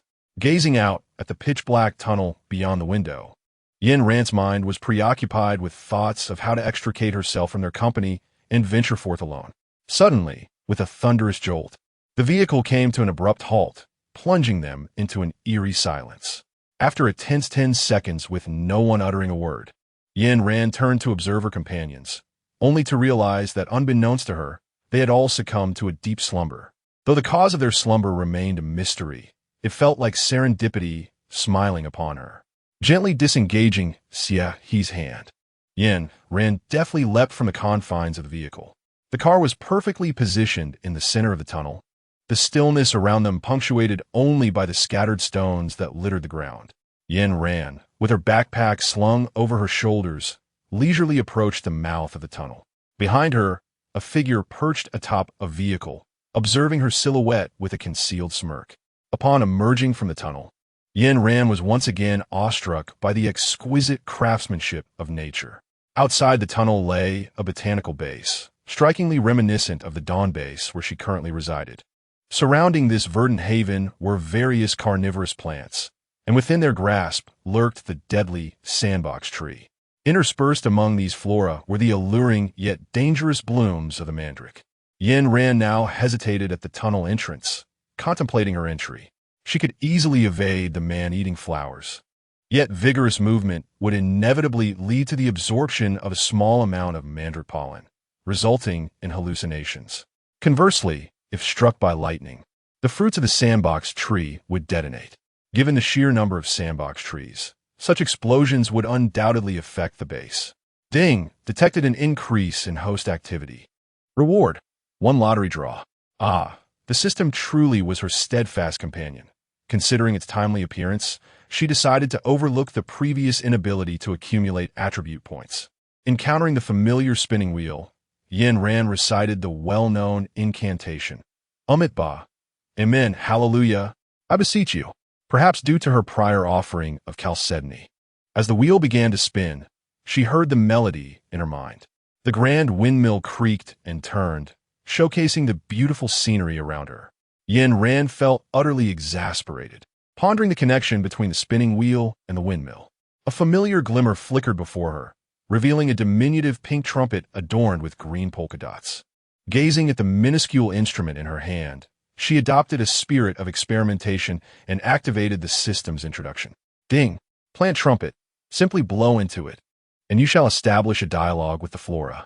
Be wary, however, as excessive excitement may lead plants to misconstrue your enthusiasm as hostility, and you shall bear the consequences. The description was undeniably adorable, yet why did the system have to vocalize it in such an overly saccharine tone? Suppressing her rising frustration, Yin Ran brought the trumpet to her lips. It was no wonder the trumpet was accompanied by 2 ear fittings. They were intended to be worn on the ears, albeit rather rudimentarily. Yin Ran tentatively blew, producing a distorted sound. Upon hearing this noise, the surrounding carnivorous plants opened their wide jaws, quivering incessantly as if they were laughing. Ding! Carnivorous plant. How unpleasant. Ha ha ha. Yin Ran bit the horn, her expression sullen. How could the words of the carnivorous flower still linger in her mind? Yin Ran felt a surge of dissatisfaction, yet she pressed on. She blew twice more, and the surrounding carnivorous flowers began to unfurl gradually. Although the system claimed she could communicate with plants, Yin Ran suspected it was merely the flowers' way of expressing discomfort, as if they were laughing at her plight. With a continuous sound from her trumpet, she successfully ventured into the depths of the botanical base. Apart from the crimson crystal core suspended at the center, the arrangement within mirrored that of the exterior. Beneath the crystal core lay a figure, shrouded in thick foliage, rendering their features indistinguishable. This crystal core appeared to be a shared essence among the plants. Should she manage to absorb it, Yin Ran would undoubtedly advance beyond the 5th level. Yet, she faced a dilemma. If she were to remove the crystal core, the plants would take root and, over time, undoubtedly affect the base. Should she desire it? At the moment of dilemma for Yin Ran, a voice emerged from behind her, while the body enveloped by plants straightened up. Was it an illusion? Yin Ran's gaze sharpened as she realized that Lin Jiejun was currently in the villa. It was implausible for him to suddenly appear here. Don't look at me like that. I specifically came out to assist you. Lin Jiejun chuckled, shrugging at Yin Ran. Noticing her lingering disbelief, he recounted the events from their last meeting to the occurrences at the base. Yin Ran's expression gradually softened, and she silently gestured to him. Could you please remove that thing from your mouth? Lin Jiejun, feigning ignorance, gestured in confusion. By the way, where's the beer? When Yin Ran remained unresponsive, Lin Jiejun surveyed the surroundings before stepping closer to her. Chapter 37. Live broadcast I see. Lin Jiejun stroked his chin, his tone ambiguous. I heard from others that the crimson gemstone requires blood as a catalyst to be extracted. Why not eliminate those people outside? He ambled towards Yin Ran, his voice laced with temptation, culminating in a hint of murderous intent. Observing Lin Jiejun's expression, Yin Ran thrust her hands into her pockets. Her demeanor unchanged as she replied coolly, "All right, go fetch the blood then." Seemingly taken aback by her lack of empathy, Lin Jiejun fell silent for a moment before raising an eyebrow and departing. Yin Ran gazed upward at the crimson crystal in the sky. her eyes brimming with an unwavering ambition. As Lin Jiajun departed, she remained rooted to the spot, motionless. A voice echoed in her mind announcing, "Ding, the live streaming system is about to commence. Please prepare, countdown begins." Only then did Yin Ran lift her gaze to the luminous screen before her. Mother's precious treasure is finally live again. Grandma, the streamer you follow has finally begun broadcasting. A celebration for all. After such a lengthy hiatus, the system had finally deemed it time to resume the live stream. Initially, Yin Ran believed that the frequency of broadcast was subject to a fixed schedule, but she later realized it was entirely at the whim of the system. Yin Ran, unusually, did not raise her hand to greet the audience in the live stream. Instead, she nodded and smiled, saying, "Long time no see." Upon uttering these words, the screen responded to her thoughts, capturing the surroundings behind her for the viewers in the live stream. "Ai no Shang, leave that." A rocket flashed across the screen, transforming into fireworks that scattered, heralding the dazzling entrance of Ai no Shang. Yin Ran had thought that after the previous incident, Ai no Shang would not return. After all, its identity was rather conspicuous. Yet, what astonished Yin Ran the most was not its appearance, but rather the transformation of the voice in her head from an unconventional tone to that of a domineering CEO. This sensation was akin to soaring from a humble abode to a resplendent castle, and Yin Ran found herself struggling to adjust. Naturally, the netizens on the screen could not comprehend the feelings that enveloped Yin Ran at that moment.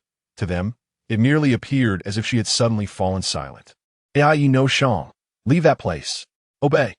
Ai no Shang mistakenly believed that Yin Ran was reluctant to depart, so after sending a few more gifts, it sent another message. How delightful. First, a taste of sweetness, and then it tells you what to do. This was certainly preferable to those who immediately bombard with demands. In response to the requests of the Interstellar netizens, Yin Ran usually complied, but today was different.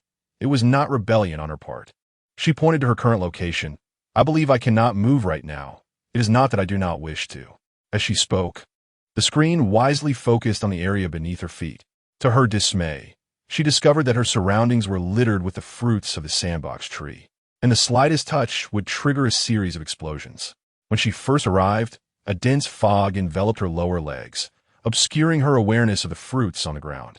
As she approached the crystal core, the mist gradually dissipated, revealing that she was surrounded entirely by sandbox trees. Initially, there had been no seeds of the sandbox tree at her feet, but after Lin Jiajun departed, a gust of whimsical wind swept through, and upon looking down again, she found her vicinity filled with the mature fruits of the sandbox tree. Fortunately, her habit of watching where she stepped meant that she avoided a catastrophic fate, for a mere misstep could have resulted in her being obliterated. The netizens on the screen actively brainstormed solutions for Yin Ran. "Listen to me, just fly over." "Fly? I'll just send 2 protective shields. Let us walk over, how cool." The 2 above, stop arguing. "Safety first. How cool can it be?" The interstellar protective shields were spherical, and if opened from Yin Ran's current position, they would inevitably encapsulate some of the fruits, thereby heightening her risk of demise. Yin Ran gazed at the various fates displayed on the screen, and she resolved to remain still for the time being. It seemed the safest course of action. Suddenly, a voice echoed in her mind. "Gifts have been sent, put them on." This simple phrase, with its blunt expression, filled her with an overwhelming sense of security. Without needing to look, Yin Ran knew that this was undoubtedly a message from Ai no Shang. Yin Ran held the outfit in her hands, blowing several kisses towards the light screen. These were her cherished companions from the stars, capable not only of generating wealth, but also of providing her with an overwhelming sense of security. Although she was adorned in the all-purpose attire gifted to her by Yi no Shang, its primary function lay in environmental adaptation. Presently, this garment served chiefly as a shield, capable of absorbing and repelling damage, and it could also merge with another piece to form a singular protective ensemble. Wearing the outfit, Yin Ran shed her timidity and boldly advanced towards the core crystal. Naturally, the live stream and the gifts sent to her were visible only to her audience, rendering her actions invisible to others. To an outsider, it appeared as though Yin Ran was conversing with the heavens, then lowering her gaze to clutch at nothingness. sporting an enigmatic smile. After her laughter, she darted towards the core like a person possessed. Observing this peculiar display, a figure crouching in the bushes remarked, "Is this woman insane?" With the protection of her attire, Yin Ran felt invincible. What was this mere jungle to her? Unfazed by the residual heat of nearby explosions, she charged toward the location of the core, intent on incapacitating it directly. This audacious maneuver compelled a hidden observer to emerge and intervene. Yin Ran, stop! A commanding voice resonated behind her, prompting both Yin Ran and the camera to turn around. There stood Lin Jiajun, approaching her with a bowl of fresh blood in hand. Clad in a thin shirt, he paid no heed to the fruit beneath his feet as he strode toward Yin Ran. "Look," Lin Jiajun began, eager to flaunt his offering, only to have Yin Ran abruptly knock the bowl from his grasp. Strangely, as the bowl toppled, nothing spilled forth. "Yin Ran, what are you doing?" Lin Jiajun exclaimed, his eyes wide with confusion as he gazed at her. "Stop pretending," Yin Ran retorted, producing a dagger from her pocket and pressing the blade against Lin Jiajun's neck. "You are Xiehe, are you not?" Upon hearing her first statement, Lin Jiajun's expression remained unchanged, but at the second, his visage gradually morphed into that of Xiehe from the vehicle. "How did you discern that?" With the blade poised at his neck, Xiehe seemed unfazed, even contemplating licking Yin Ran's hand that held the knife. "The color of your eyes is exceedingly rare." Noticing the disdain in Yin Ran's gaze, Xiehe chuckled and raised her neck toward the dagger. The vulnerable flesh was laid bare before Yin Ran. A mere flick of the blade would bring Xiehe's life to an abrupt end. Yin Ran gazed intently into Xiehe's eyes, perplexed by the actions of the person before her. Noticing Yin Ran's unwavering focus, Xiehe contentedly closed her eyes and thrust her neck towards the dagger. Blood erupted from her throat, splattering Yin Ran's face. Chapter 38. A Foolish Song? The warm crimson liquid stained Yin Ran's visage, yet her expression remained tranquil, as if Xiehe had not just taken her own life before her. Yin Ran turned to gaze at the figure ensconced beneath the crystal core, enveloped by verdant foliage. "Come forth, cease your charade," she commanded, yet the body remained unresponsive. Without hesitation, Yin Ran unleashed a surge of electricity, reducing the corpse of Xiehe beside her to ash, ensuring no future threats arose. She then advanced directly towards the crystal core, uttering not a single superfluous word. Harnessing the extension of electricity, she extended a finger to guide the currents, causing the crystal core to descend from above. Such a lack of martial ethics. Came the teasing voice of Xiehe from her right side. Yin Ran disregarded her entirely, her right hand delving in her pocket, while her left hand remained focused on guiding the crystal core. "How impolite of you." The two instances of neglect had deftly shifted Xiehe's mood from sunny to stormy. Xiehe extended her hand skyward, and the crystal core obediently flew into her grasp. "Do you desire this crystal core?" Noticing Yin Ran's gaze shift towards her, Xiehe's tone took on a playful lilt. "If you wish for this crystal core, then the lives of those 18 individuals in the tunnel will be forfeit." Xiehe observed Yin Ran with a smile, her eyes brimming with malice. In the realm of Flora, only the strong command respect. The victors reign supreme, rendering them indifferent to the lives of the weak. Although Yin Ran had hurled harsh words at her companions within the vehicle, Xiehe believed that deep down, she still harbored a desire to save their lives. Thus, she deliberately presented this conundrum, relishing the sight of human turmoil, which brought her endless delight. "Well," Xiehe had been looking up when she heard those words, nearly straining her neck in surprise as she gazed at Yin Ran. Incredulity etched across her features. "What did you just say?" Her voice was laden with disbelief, her eyes wide with astonishment. "I said good. Go and kill them quickly, and bring me the crystal core." Observing Xiehe's seemingly dim-witted expression, Yin Ran generously simplified her request. Xiehe had ventured into the human world far too early, and having remained sequestered in her training thereafter, she had never encountered anyone as audacious as Yin Ran. Watching Yin Ran's brazen demeanor, Xiehe felt a mixture of amusement and exasperation. "What if I were to kill Liang Yuan? Isn't he your favorite?" Perceiving Yin Ran's stance, Xiehe immediately sought to defend herself. Their gossip spread throughout the entire base, and Xie could hardly believe that Yin Ran would remain so unfazed when threatened with her beloved. Fine, you are too tedious. Just name your target. Although Xie had already ascended to the status of a plant zombie king, she had only ever nurtured and utilized plants, never engaging in close combat. In retrospect, she had underestimated her opponent, mistakenly believing humans to be sentimental and thus allowing Yin Ran to penetrate the depths of the forest unguarded.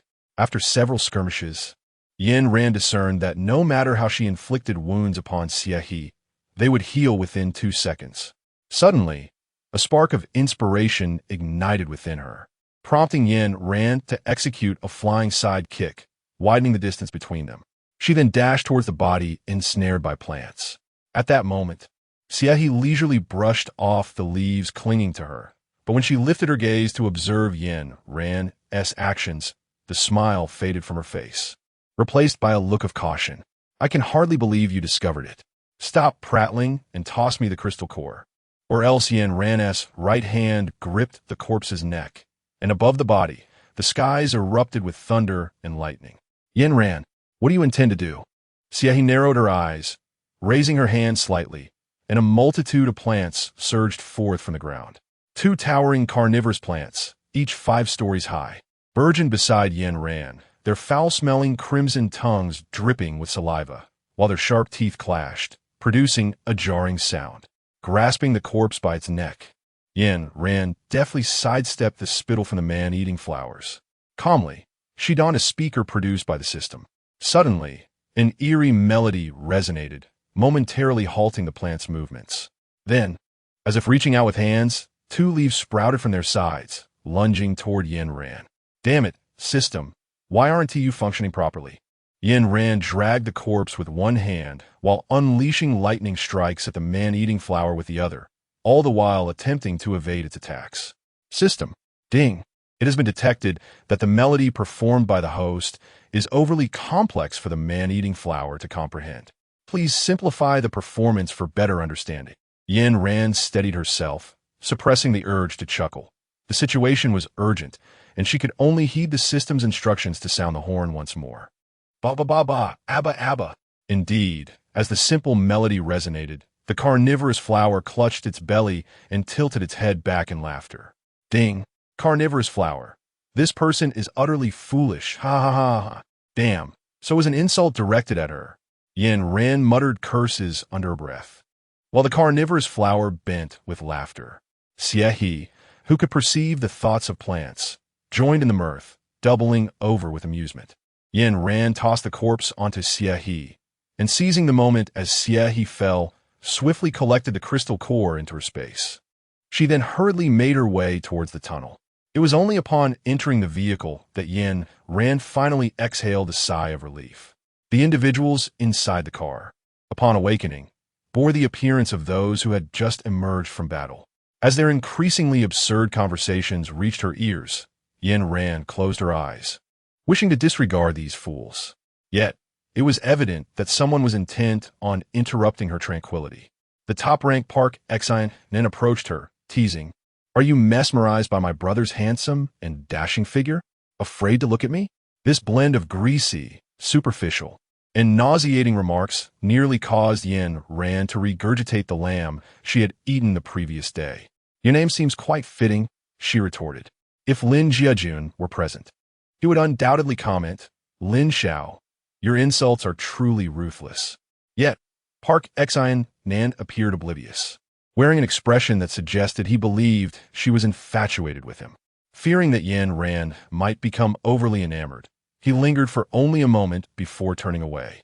Once he departed, Yin Ran lowered her hand that had been covering her nose. Opposite her, Liang Yuan remained in a meditative pose, seemingly oblivious to the chaos. How pretentious! One would think he was responsible for all the killings. He never displayed such bravado in his past life. Yin Ran internally scoffed.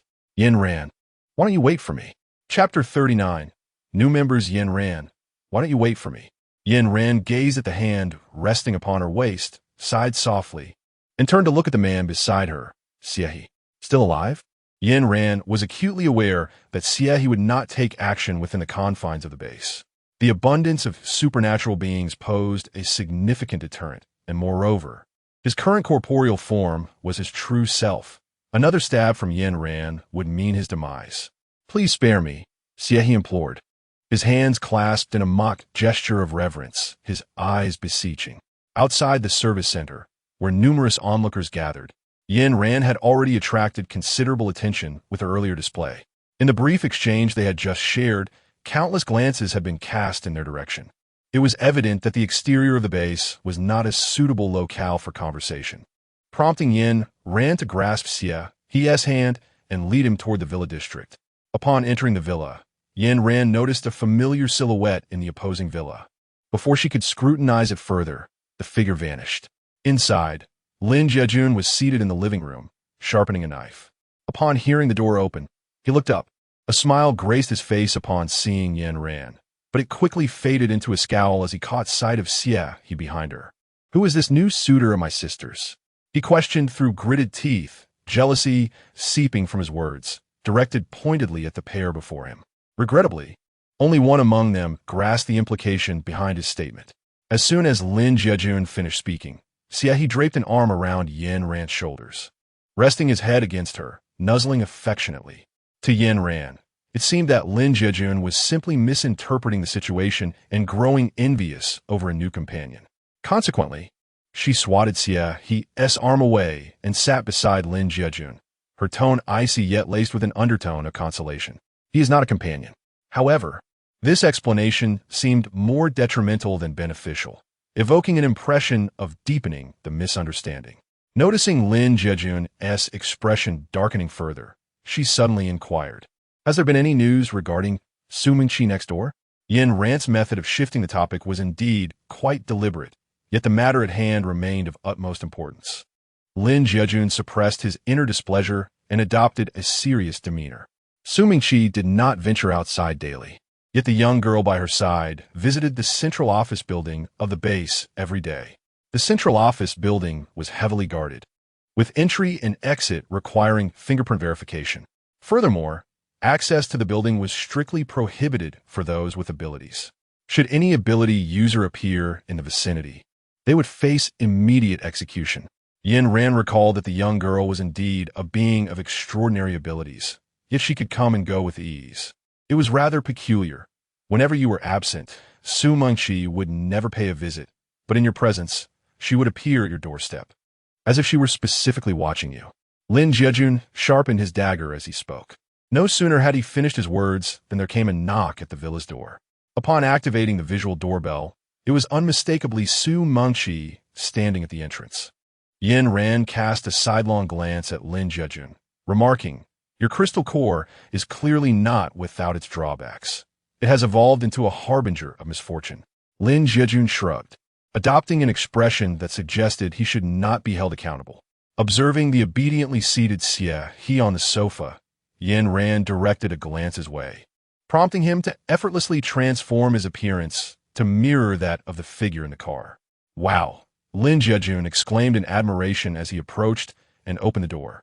After 2 days apart, Su Mingqi appeared to have lost weight, her physique more rigid than before. She walked stiffly to sit beside Yin Ran. "Mingqi, is your father still conducting experiments?" Yin Ran gazed at the seemingly soulless figure before her and inquired with a tone of familiarity. Having been at the base for nearly a week, she had yet to hear Su Mingqi mention her father, Su Songjin. "How do you know Su Songjin?" Upon hearing Yin Ran's question, Su Mingqi tilted her head, a sinister smile curling at the corners of her lips. "Have you forgotten? We met once before you arrived at the base." Observing Su Mingqi's peculiar demeanor, Yin Ran instinctively reached out to touch her hand. The warmth of her skin and the normal rhythm of her heartbeat raised questions in Yin Ran's mind. What was wrong with Su Mingqi? "Oh." Su Mingqi nodded, and then, as if drained of energy, she slumped back onto the sofa, lapsing into silence. "Who is she?" After 2 minutes of silence, Su Mingqi abruptly stood up and walked over to Xie. "She is a member of Liang Yuan's team." Witnessing Su Mingqi's bizarre posture, Yin Ran took a sip of water, suppressing a smile. It was a challenge to maintain an expression that concealed her true feelings. After Su Mingqi completed her customary survey, she took her leave. Ran, Your gathering is truly lively. Once Su Mengqi departed, Xie reverted to his true self, unabashedly grabbing a piece of fruit from the table and biting into it. Are you a hermaphrodite? Lin Jiajun interjected unexpectedly. Huh, absolutely not. Xie scoffed, shaking his head. It has no gender. It is a plant. Yin Ran, aware of Lin Jiajun's sharp tongue, preemptively explained before he could utter more nonsense. What is your objective in following me? The crystal core was certainly something Yin Ran would never relinquish. If Xie sought to seize it, she would retaliate. With that thought, she discreetly slipped her right hand into her pocket. How could Xie, who had been observing her intently, overlook her movement? He quickly interjected, I want to be your teammate, just like him. Noticing Yin Ran's expression of reluctance, Xie continued, do not decline me. I understand what you aim to achieve in this base. If you allow me to join, the odds of success will increase significantly. Xie's confidence radiated as if his presence alone could dismantle any obstacles. Lin Jiajun, evidently oblivious to Yin Ran's intentions, felt a flicker of displeasure at the enigmatic exchange between the two. The commotion you've stirred is merely a means to attract the attention of all three factions. Isn't it? They circle around you, diverting their gaze from your little pet. With Xie's words hanging in the air, Yin Ran could no longer remain silent. All right. Yin Ran approached Xie, producing a ring and presenting it to him. Wow, wearing this ring feels entirely different. Xie adorned himself with the ring, his joy reminiscent of a child, completely shedding the earlier tension and oppressive aura. Naturally, where there is joy, there exists sorrow. Lin Jiajun, overhearing their conversation, felt a twinge of discontent. Upon witnessing Xie receiving the ring, he scoffed and ascended the stairs, slamming the door behind him. After Xie donned a ring, Yin Ran received a notification from the system. Ding, the corpse-crushing squad has recruited members. 2-5. As someone capable of holding their lives in balance. Yin Ran was not within the squad's purview. Betrayal would lead to demise. It is still possible to withdraw now. Observing the exhilarated Xie, Yin Ran couldn't help but douse his enthusiasm with cold water. It's all right, I'm willing. Xie gazed at the ring with delight. As a being of plant origin, he could survive as long as he had soil and remnants of limbs. Thus, he harbored no fear of death. Rather, he dreaded the prospect of not being accepted. As a plant, he was deemed an anomaly in the botanical realm, and in the human world, he was equally out of place. Now, with Yin Ran's acceptance, he was granted a sanctuary, a place to belong. Regardless of the circumstances, this was akin to home for Xie. Chapter 40. The Meat Factory in the Forest. 1. Recalling Lin Jiajun's expression before he left, Yin Ran resignedly walked to the second floor and knocked on the door. Lin Jiajun?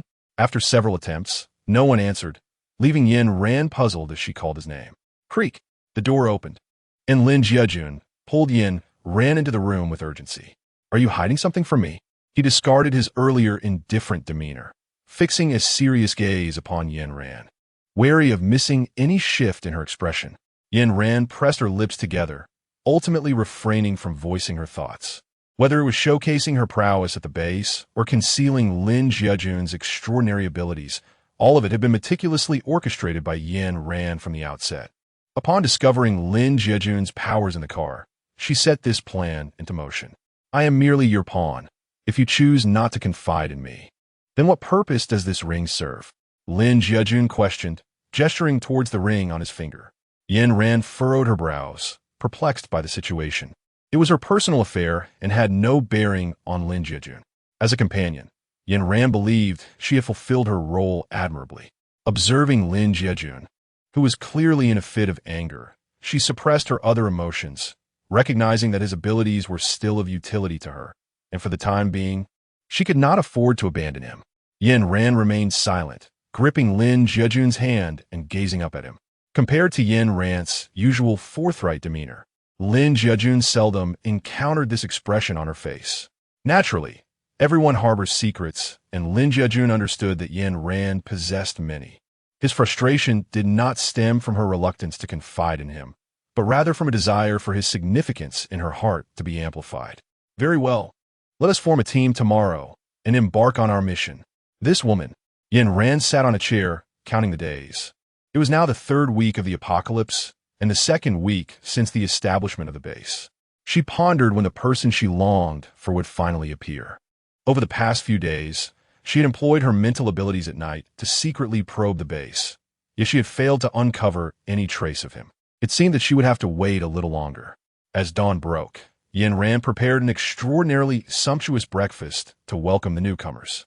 Watching her effortlessly summon items from the air, Xie realized that Yin Ran possessed spatial abilities, which filled him with envy and jealousy.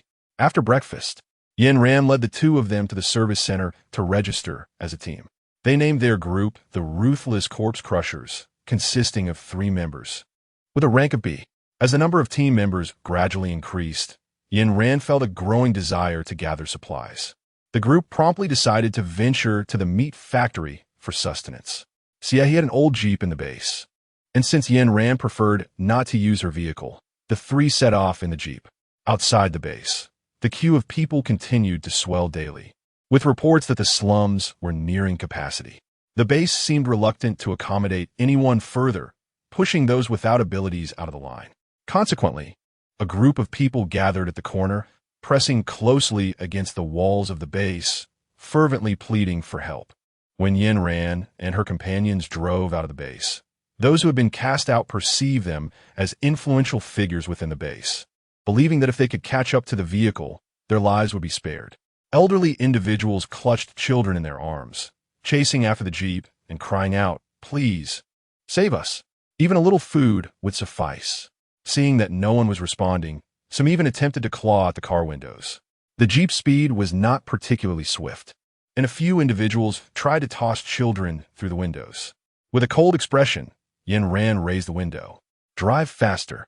Lin Jiajun detected the anger in Yin Ran's voice and promptly pressed the accelerator, propelling the vehicle forward at great speed. By communicating with the plants, they indeed located the meat factory hidden in a mountain valley. The factory was uniquely constructed, surrounded by steel rebar, with not a single gap visible. Yin Ran retrieved the beer from the spatial realm, allowing it to assess the number of zombies within the meat factory. However, the subsequent words of the beer plunged them into a profound silence. The beer remarked that there was not a single zombie in the meat factory. Following the outbreak of zombies in Country R, the air was laden with the zombie virus. It was inconceivable that there could be no zombies whatsoever in the factory unless it did not breathe. This was exceedingly inconsistent with the norm. On their way, the group had already vanquished nearly hundreds of zombies. Yin Ran contemplated for a moment and refrained from rushing forward. She gestured for the two to remain in place, while Xie gathered information through the flora. Ascending to the treetop, she retrieved her binoculars to survey the surroundings of the meat factory. From her elevated vantage point, the view became considerably clearer. In addition to the steel framework, Yin Ran noticed that a tall electric fence surrounded the factory, its height reaching 2 men. The charred remains of small birds on the top indicated the intense current coursing through the wires. At the entrance of the factory stood a structure reminiscent of a guard booth, equipped with 2 surveillance cameras. Yin Ran paused in surprise as her gaze swept over a certain area, unable to believe what her eyes had just beheld. She glanced again, and then she slid down from the tree. Just as she reached the ground, Xie rose to his feet, and upon seeing Yin Ran descend, he remarked, "It appears that this meat factory still operates in the manner reminiscent of the world before the apocalypse, with the workers diligently adhering to their tasks." Yin Ran nodded thoughtfully after listening. She gestured towards the meat factory and said, "This meat factory has posted recruitment information at the entrance. Shall we take a stroll over there?" Yin Ran spoke lightly, yet her expression bore a grave weight. Was this meat factory, indeed, more formidable than the base, capable of recruiting an infinite number of workers? With this thought in mind, the group descended further, encountering another contingent of individuals also seeking employment. In stark contrast to the 3 of them, this assembly was significantly larger, comprising nearly 20 individuals. Upon their unexpected meeting at the entrance, both groups paused, seemingly taken aback by the presence of the other. The newcomers were clad in simple, worn attire, and Yin Ran's gaze settled upon a girl at the very end of the line. Merely 2 minutes after arriving at the entrance, the factory doors swung open, revealing a woman in professional attire who stepped out. "Welcome to our meat factory," she exclaimed, her demeanor exceptionally warm as she ushered the group inside, subsequently pressing a button on the door, which sealed shut behind them. Upon entering, Yin Ran began to survey the factory's interior. Everything operated with automated machinery. Apart from their presence, there was not a single worker in sight.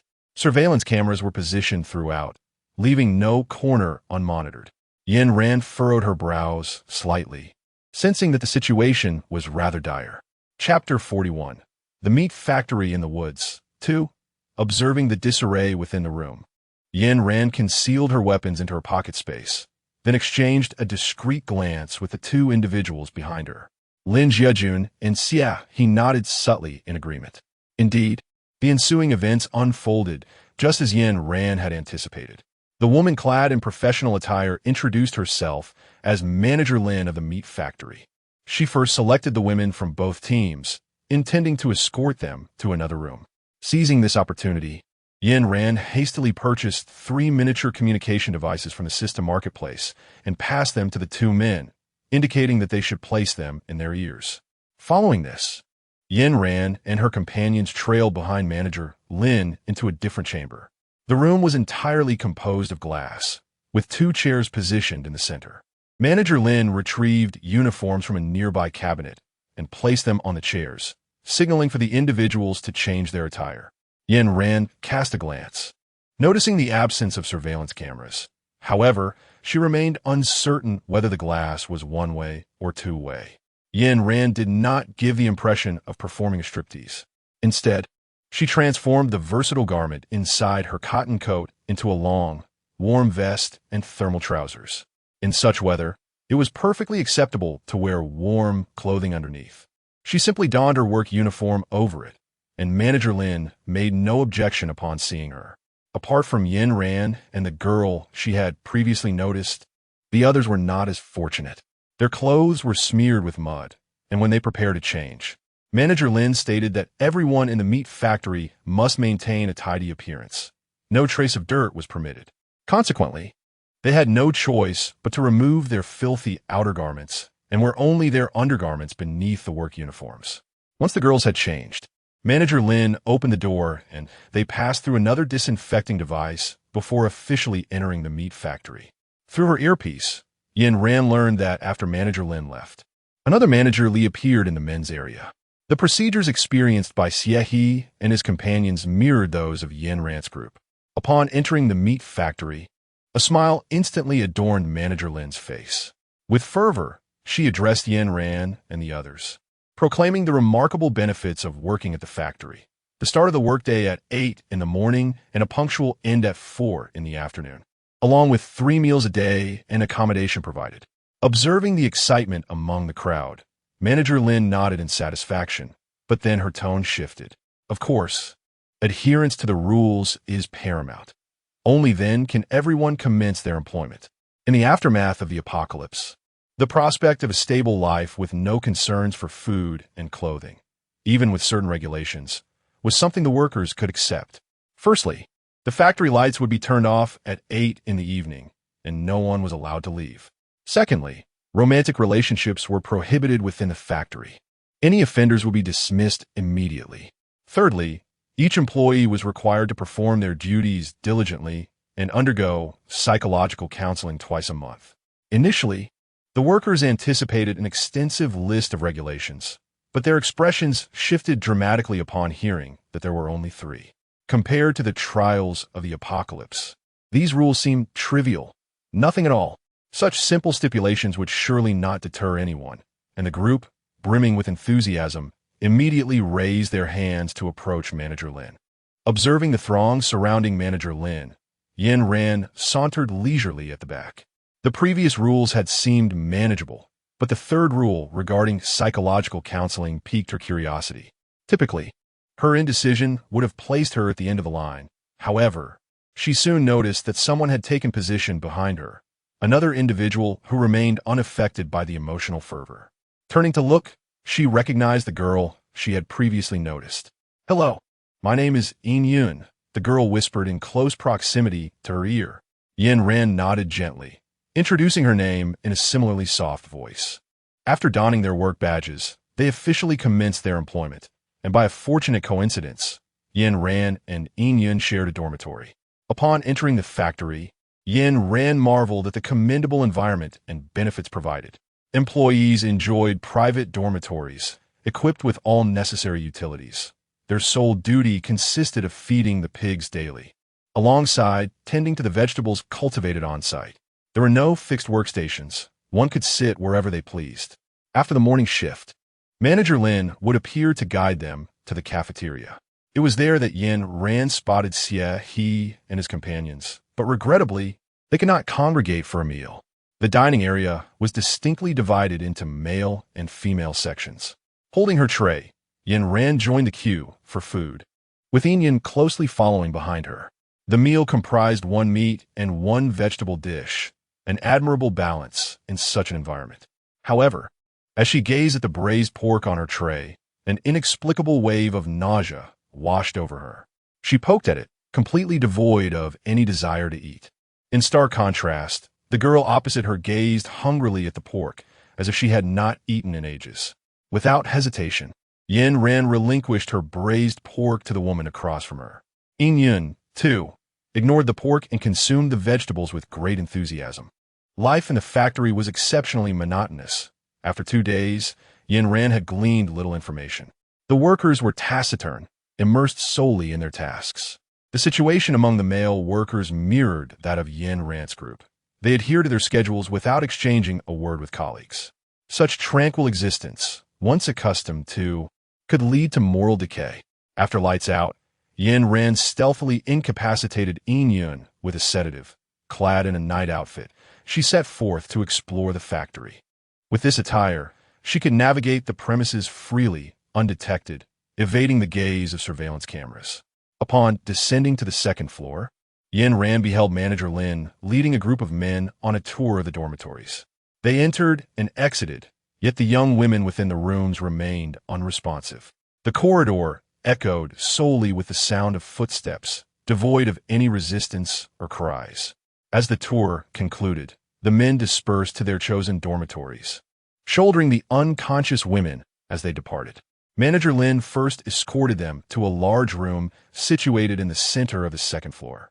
Before entering, Yin Ran glimpsed the words inscribed on the doorframe, Psychological Counseling Room. Once everyone had entered, Manager Lin exited, taking the remaining women to the basement. The basement's entrance was secured by a biometric lock, and upon witnessing the door open, Yin Ran stealthily followed behind Manager Lin into the dimly lit space. The scene that unfolded before her in the basement left Yin Ran utterly astonished. Within the confines of the facility lay a series of small compartments, each harboring a woman whose limbs were securely bound to the walls by chains. Intravenous needles were inserted into their arms, and their lower bodies were exposed, connected to an immense tube. This tube led to 2 passageways, one end connected to the kitchen, while the other was obscured by a steel door, rendering the surroundings invisible. Gazing at the bloodstains on the kitchen cutting board, Yin Ran felt a wave of nausea threatening to overwhelm her.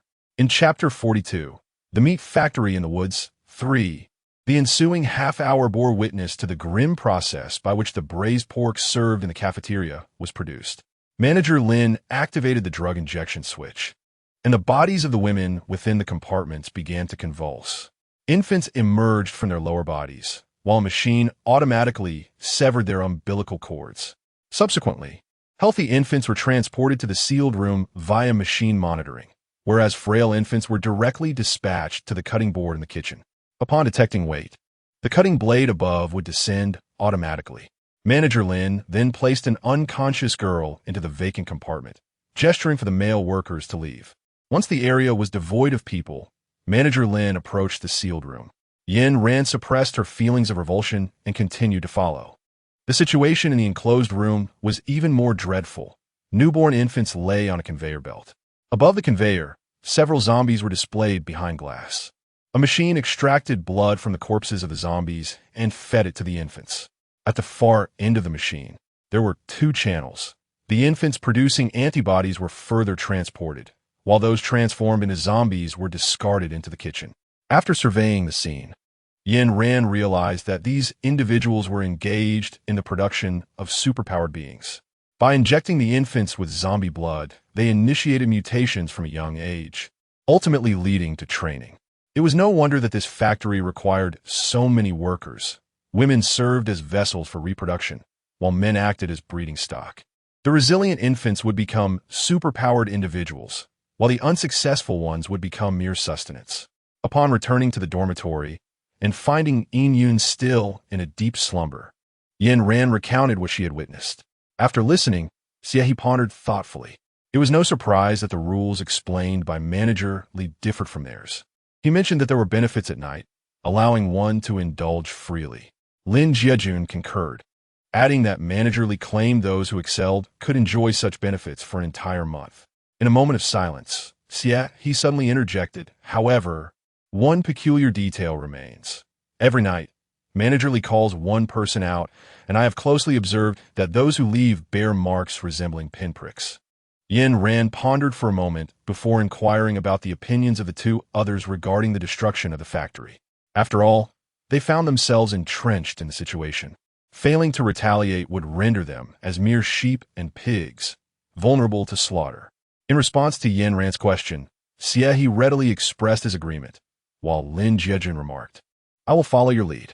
The following day, as Yin Ran prepared to commence her duties, she and Yun were unexpectedly summoned outside by Manager Lin.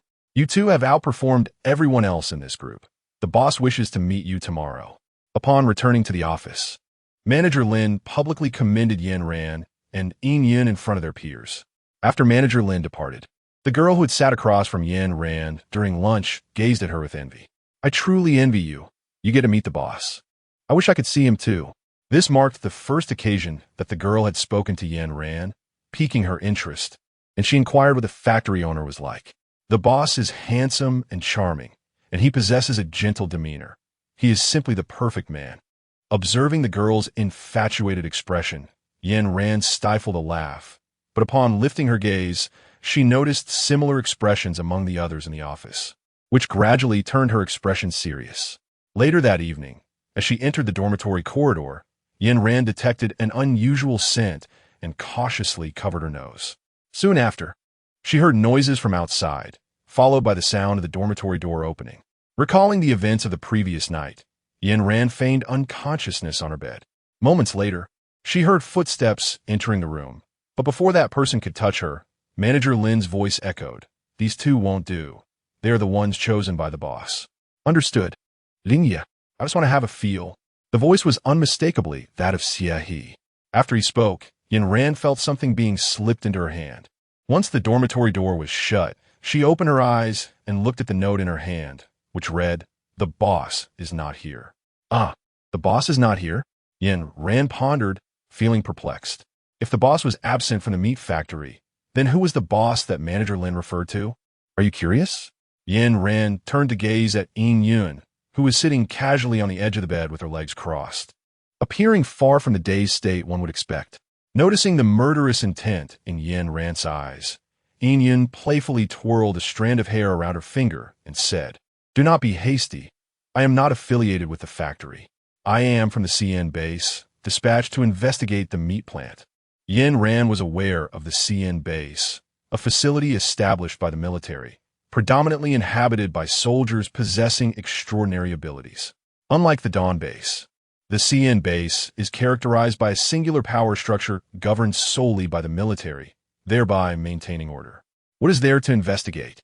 The CN base is a clandestine installation, shrouded in secrecy from the public, and the only known bases are the Dawn base and the Qingshan base. Initially, Yun intended to elucidate matters to Yin Ran, but upon hearing her inquiry, she smiled softly. Rather than engaging in mutual suspicion, it is far more prudent to openly express one's intentions. Indeed, Yin Ran nodded, refraining from disclosing the situation she had observed to Yun. Moreover, even if she did share it, there was no guarantee that the latter would believe her. After all, the meat factory represented a substantial prize, and every faction yearned to partake in its bounty. In a certain sense, their objectives aligned. Thus, the two promptly resolved to collaborate. At dawn, Manager Lin escorted them to the washroom, instructing them to indulge in a warm shower. Outside the bathroom, garments and cosmetics awaited them on the chairs. Manager Lin's message was unequivocal. As long as they maintained a favorable attitude, future benefits would certainly follow. Yin Ran picked up the skirt and couldn't help but express her astonishment. The fabric of this dress was woefully scant, nearly rivaling that of a bikini. To avert any suspicion from Manager Lin, the two of them suppressed their embarrassment and put it on. Fortunately, there was an overcoat to conceal their attire, rendering them unrecognizable.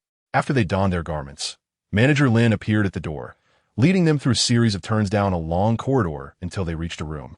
Upon opening the door, a wave of warmth enveloped them, and the floor was covered with a thick carpet.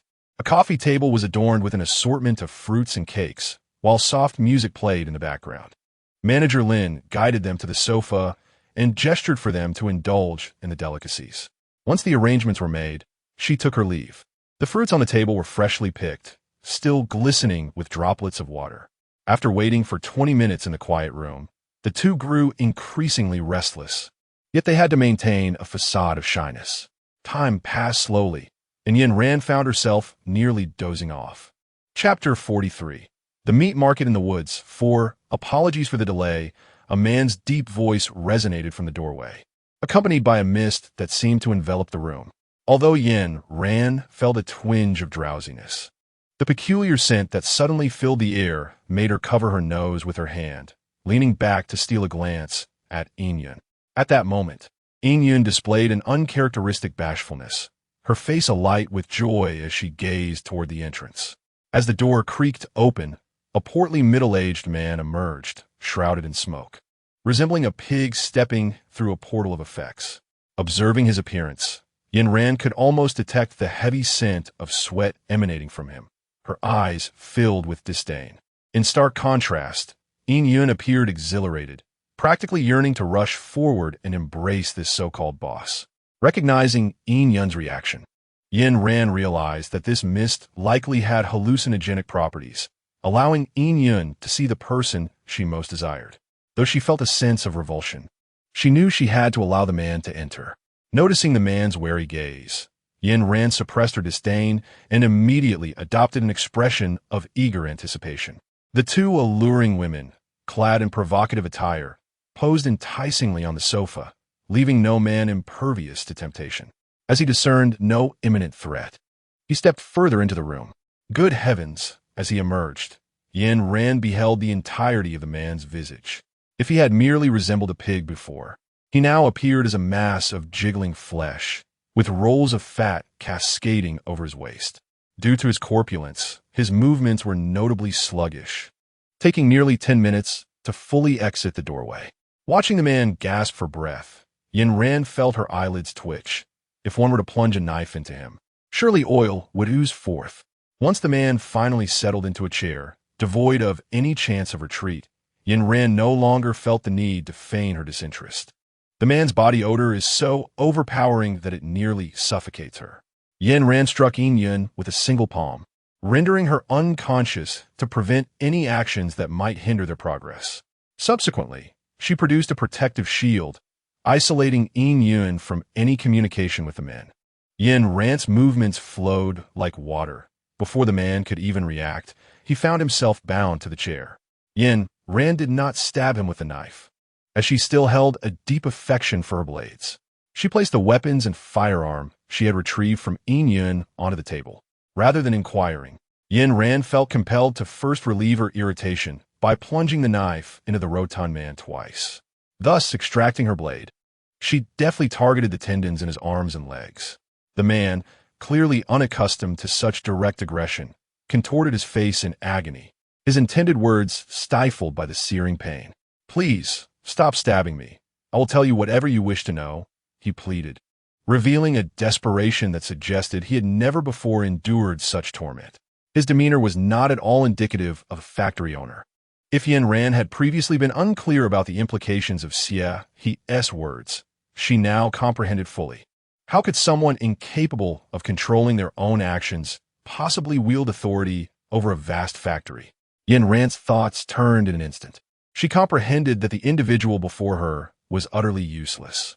With a swift motion, She drew her knife and swiftly severed the man's throat. There was no point in wasting time on something so futile. From the space, she retrieved a disc and played a sound to confound Manager Lin at the entrance. Yin Ran stored the corpse of the corpulent man into her spatial dimension and donned her versatile attire, swiftly retreating into the room from which he had emerged. Upon entering, disappointment washed over her. The chamber was devoid of anything of value, save for a floor littered with remnants of food. This man appeared to be nothing more than a domesticated pet of the factory, lacking any practical utility. Nonetheless, he could serve as a decoy to thwart potential pursuers. Reluctant to abandon the thread of investigation, Yin Ran meticulously scanned the room inch by inch.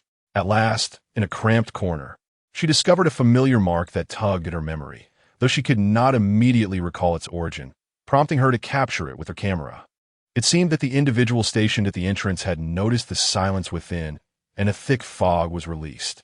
Yin Ran feigned unconsciousness, collapsing onto the sofa. The blood shed from the fat man earlier had been deliberately smeared across the sofa and carpet, simulating the aftermath of a fierce struggle. As she recognized a familiar figure among the male workers, she allowed herself to close her eyes in relief. Upon opening a note, she found an urgent message instructing her to leave the meat factory by 7 o'clock. It appeared that Xie He and his colleagues had unearthed something significant. The mysteries surrounding the factory were too many, and lingering any longer would yield no further insights. After a moment of contemplation, Yin Ran decisively opted to depart, tucking Yin Yun into her spatial realm. After all, Yin Yun belonged to the CN base, and this would serve as a favor. At 7 o'clock, Yin Ran donned her nocturnal garb and swiftly approached the factory entrance. The surveillance cameras posed no threat to her, as she moved like an invisible specter. Upon reaching the entrance, she concealed herself in the shadows, awaiting the arrival of Xie He and Lin Jejun. As time trickled by, Yin Ran sensed an unsettling shift in the atmosphere and promptly made her way to the male workers' dormitory. Fortunately, the construction of the male dormitory mirrored that of the female S, allowing her to reach their floor without incident. Just as she was about to open the door, she spotted Manager Li approaching with Xie He, followed by a throng of individuals. Thankfully, the cacophony of footsteps masked the sound of her escape. At that moment, the male dormitory door swung open, much like the female dormitory, revealing occupants akin to livestock awaiting slaughter. As Manager Li entered the dormitory housing Xie He and Lin Jejun, alarm bells rang in Yin Ran's mind. The purpose of the male workers could not merely be procreation, aside from being breeding stock. What other roles could they possibly serve? Did the factory harbor ulterior motives? One must venture into the tiger's den to seize the tiger cub. To uncover the truth, she would have to sacrifice the two men, feigning the act of wiping away non-existent tears. Surely, they would agree with her reasoning. She beheld Manager Li entering the dormitory, binding the two men with rope and patting their cheeks. These were undoubtedly the two most exceptional individuals among this batch of workers. The boss would surely be pleased. Yin Ran frowned. Perhaps she was overthinking. Could it be that this meat factory was nothing more than a brothel? Chapter 44. The Meat Plant in the Woods. 5. Manager Li's red string was skillfully tied, accentuating the assets of both individuals. Yin Ran stood in silence, reflecting that, in a certain sense, referring to it as a meat factory was quite fitting. Seizing the opportunity while no one was watching, she boldly trailed behind at the end of the line, keeping pace with Manager Li. After traversing several flights of stairs, Manager Li finally halted before a concealed door, bending down to unlock it with a retinal scan. The factory exhibited a meticulous nature. Even the hidden doors required such advanced security. Yin Ran mused at the back of the line. The interior of the dim chamber starkly contrasted with what she had previously encountered. It resembled an operating room. Various instruments filled the space, and upon entering, she observed a doctor clad in surgical garb engrossed in a procedure. Manager Li, seemingly accustomed to the scene before him, waved his hand dismissively at the approaching personnel, signaling them to retreat. As the doctor placed an organ into a glass vial, he removed his mask and approached Xie He and Lin Jejun, crouching down to examine them for a moment. Brotherly, are these two also to have their kidneys removed?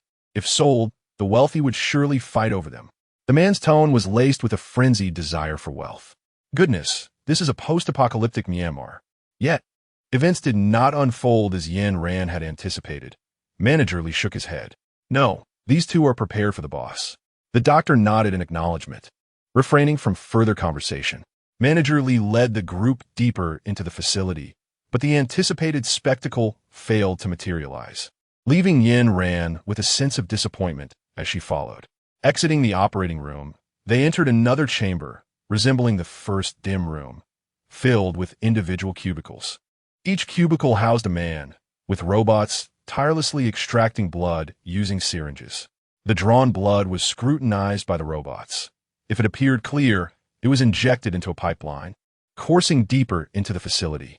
It was evident that the male workers were subjected to a far more extensive exploitation. Their organs and blood served various purposes. After passing through several rooms, Yin Ran could not help but lament the thoroughness with which the boss utilized human resources, leaving no strand of hair unexploited. Upon seeing Manager Lee pause to respectfully knock on a door, she thought, finally, they had arrived. This time, Manager Lee entered alone, and Yin Ran hesitated before following. Seizing the moment when no one was paying attention, she delivered a sharp slap to each of Xie He and Lin Jiejun. It was clear that Xie He had ingested a lesser dose of the drug. He groaned softly, attempting to open his eyes. However, opening them now would surely lead to their discovery. So Yin Ran swiftly covered his eyes with her hand, crouching beside him to whisper about the current situation. Observing the still unconscious Lin Jiejun, she felt a mix of exasperation and concern. This raucous boy was usually the most boisterous, but faltered at a critical moment. Nevertheless, she could not ignore him, so she raised her hand and delivered a few more slaps to Lin Jiejun. The dull sound elicited a frown from Xie He.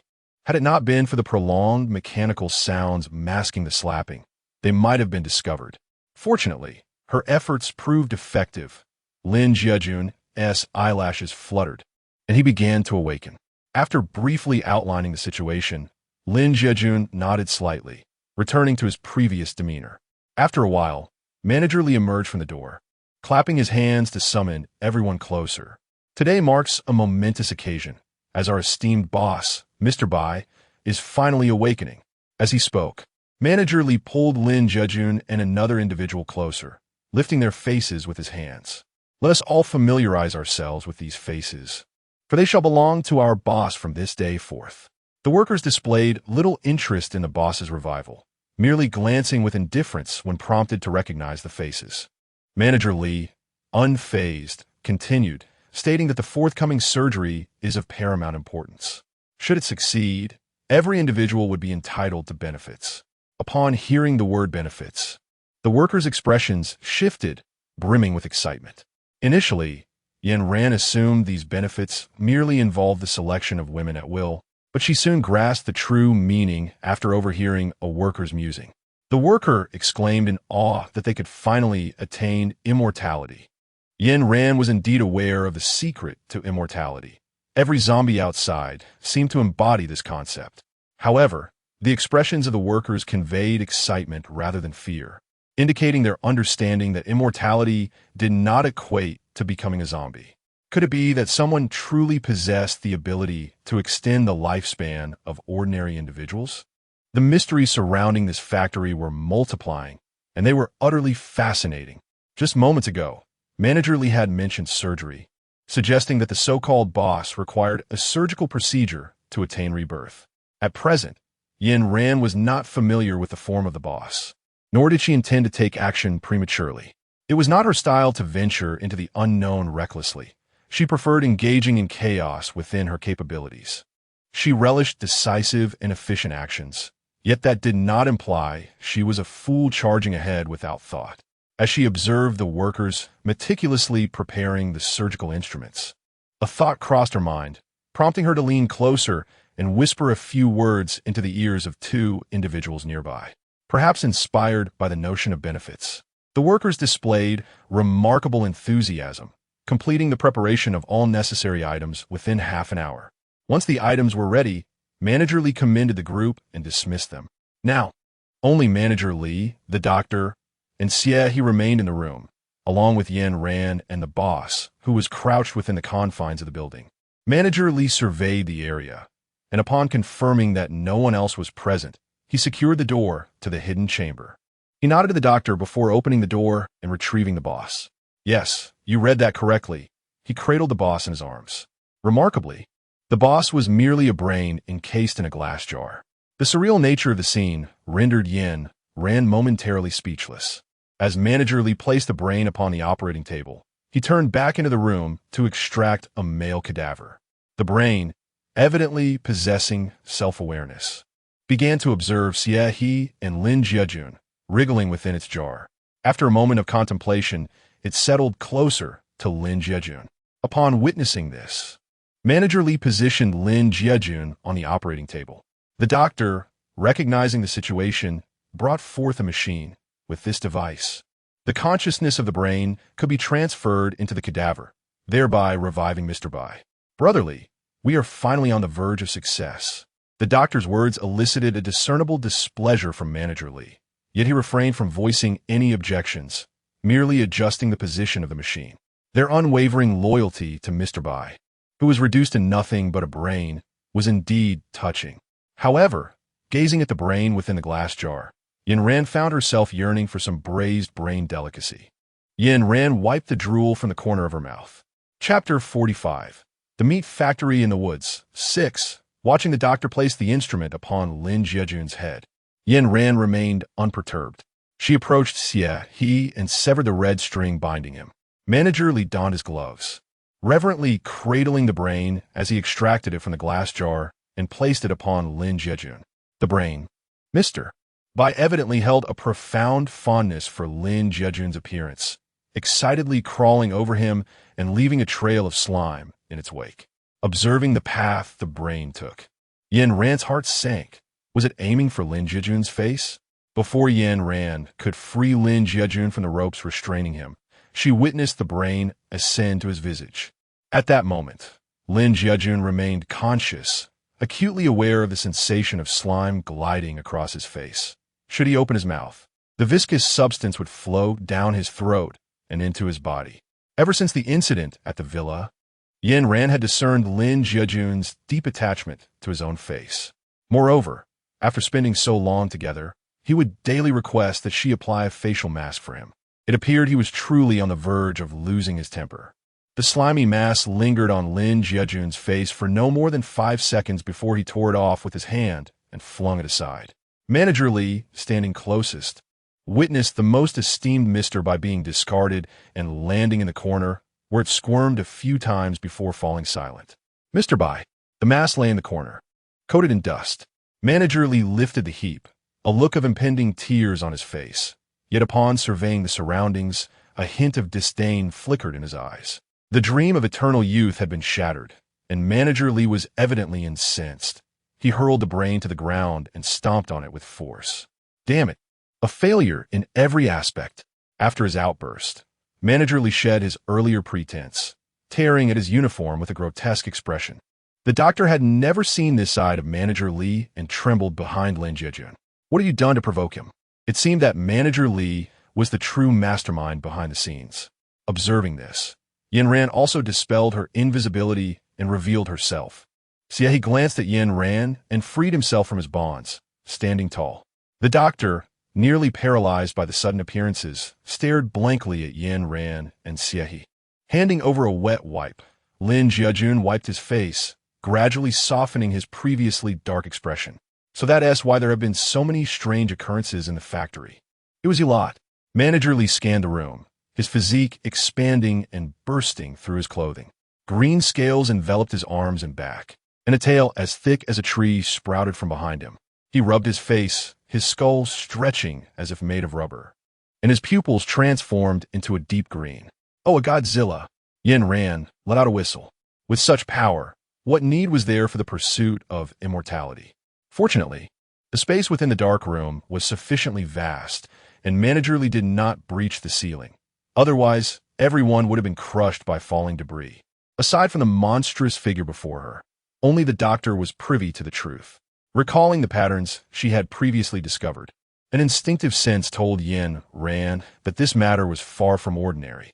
She gestured towards Xie, and upon seeing the doctor secured, she summoned her energy and charged directly at the creature. Yin Ran sought a decisive blow against her foe and thus did not conceal her prowess. A staggering 100 million volts of electricity struck the creature directly. The crackling of the current reverberated throughout the dim chamber, pushing the beast back several steps until it collided with the wall. Lin Jiajun and Xie, he had never before witnessed Yin Ran's true capabilities, leaving them momentarily speechless. As the creature was forced back, relief washed over their faces. Yet, Yin Ran remained tense, her gaze fixed on the spot where the creature had fallen. She detected no scent of charred flesh. 100 million volts of electric current would have surely been fatal to an ordinary person. As the smoke began to clear, revealing the creature curled up, Yin Ran's expression grew more grave. It appeared her strike had not inflicted a single wound upon the beast. The scales that enveloped the creature had shielded it from the lightning. The creature then rose, shaking off the dust from its scales. "You are quite intriguing," it seemed to convey. No sooner had the thought crossed her mind than the creature extended its massive form, advancing directly toward Yin Ran. Its size dwarfed hers by several times, rendering mere blades and firearms ineffective. If 100 million volts failed to penetrate the creature's scales, what of 1 billion volts? This immense power was equivalent to 2 tons of TNT. She could not believe such force would fail to fell this monster. The potential of 2 tons of TNT was colossal, capable of obliterating an entire factory, and, of course, it could reduce them to ashes. Were it not for the all-terrain vehicle provided by the system, Yin Ran would hardly dare to take this risk. But she possessed it. Thus, it was no longer a gamble. As she sought refuge, Yin Ran summoned the vehicle from her space and signaled for her companions to hasten aboard. The 1 billion volts of lightning would require at least 3 minutes to charge, during which Yin Ran had to maintain an unclouded mind. It was at this moment that the contributions of Xie He and Lin Jiajun began to manifest. Xie He summoned numerous plants to ensnare the creature's body, while Lin Jiajun utilized his linguistic abilities to impede the creature's movements. Although Lin Jiajun's powers had yet to reach the level of immediate manifestation, they were sufficient to slow the creature's advance. Evidently, the creature possessed more than mere brute strength. Observing the plants entangled around its form, it opened its maw wide and unleashed flames that reduced the vegetation to ash. The plants, akin to Xie's flesh and blood, were now charred to cinders, causing him to suddenly spit forth a mouthful of blood. At this moment, Yin Ran was gathering energy, evidently too occupied to pay them any heed. Lin Jiajun gritted his teeth. If this continued, they would all perish. He suppressed the agonizing pain coursing through his body and exerted all his supernatural abilities, shouting, "Stop!" Just as Lin Jiajun was about to reveal a flicker of hope, his powers were shattered by the monster. The efficacy of his verbal abilities faltered, resulting in a backlash that left him feeling as though he had been crushed by a vehicle, rendered helplessly reclined in the car's seat. As a level 2 supernatural being, it was clearly beyond his capacity to suppress an entity of a higher rank. As the vehicle neared the terminus of the dark chamber, Lin Jiajun opened his mouth, intent on delivering a final utterance. However, before he could speak, a flower was shoved into his mouth, and upon removal, it turned out to be a gentleman's orchid. Xie shook his head at him, then forcefully concentrated his energy, causing several sandbox trees to rise. With each step the monster took, an explosion ensued. Having played this little trick too often, the monster lost interest and took a few long strides to block the vehicle's path. Unbeknownst to the creature, Yin Ran, absorbed in her energy accumulation, allowed the vehicle to continue its automatic advance. Even when faced with an obstruction, the car maintained its relentless speed. The monster smirked disdainfully at the oncoming vehicle, yet was soon overwhelmed, violently colliding with its abdomen. This impact unexpectedly afforded Yin Ran a reprieve from her time constraints. 1 billion volts of lightning was on the verge of being harnessed. Frustrated by the string of setbacks, the monster inhaled deeply, seemingly preparing to unleash flames that would dissolve both the people and the vehicle. The searing fire surged forth, and in that moment, The occupants of the car contemplated their impending fate. Chapter 46.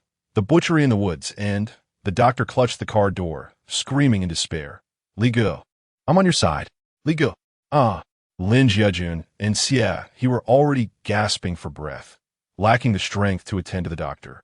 Seeing Yin Ran still with her eyes closed, the doctor, fueled by rage, attempted to crawl to the front of the vehicle. However, before he could reach her, Yin Ran cast a fleeting glance in his direction, and he instantly faltered. Yin Ran sat in the car, gazing at the monster above, its head shrouded in dense clouds. Yin Ran raised a finger, and a billion volts of lightning struck the monster's crown. The creature, unimpressed by the flash, believed it was merely another mild display. It wasn't until the scales atop its head began to fracture that the monster grasped the gravity of the situation. Yet, it was too late. The lightning cascaded like rain, leaving Yin Ran and the others in the vehicle nearly blinded by the brilliance. Yin Ran distributed sunglasses to several individuals, as there would soon be an explosion. Yin Ran was indeed taking a gamble. Despite her earlier attempts to reassure herself that the vehicle produced by the system would be flawless, she felt a twinge of anxiety at the moment of implementation. As lightning tore through the monster's scales, crashing down to the ground, even the most resilient abilities could not withstand such devastation. To confront a lightning strike with mere flesh was undoubtedly a fatal endeavor.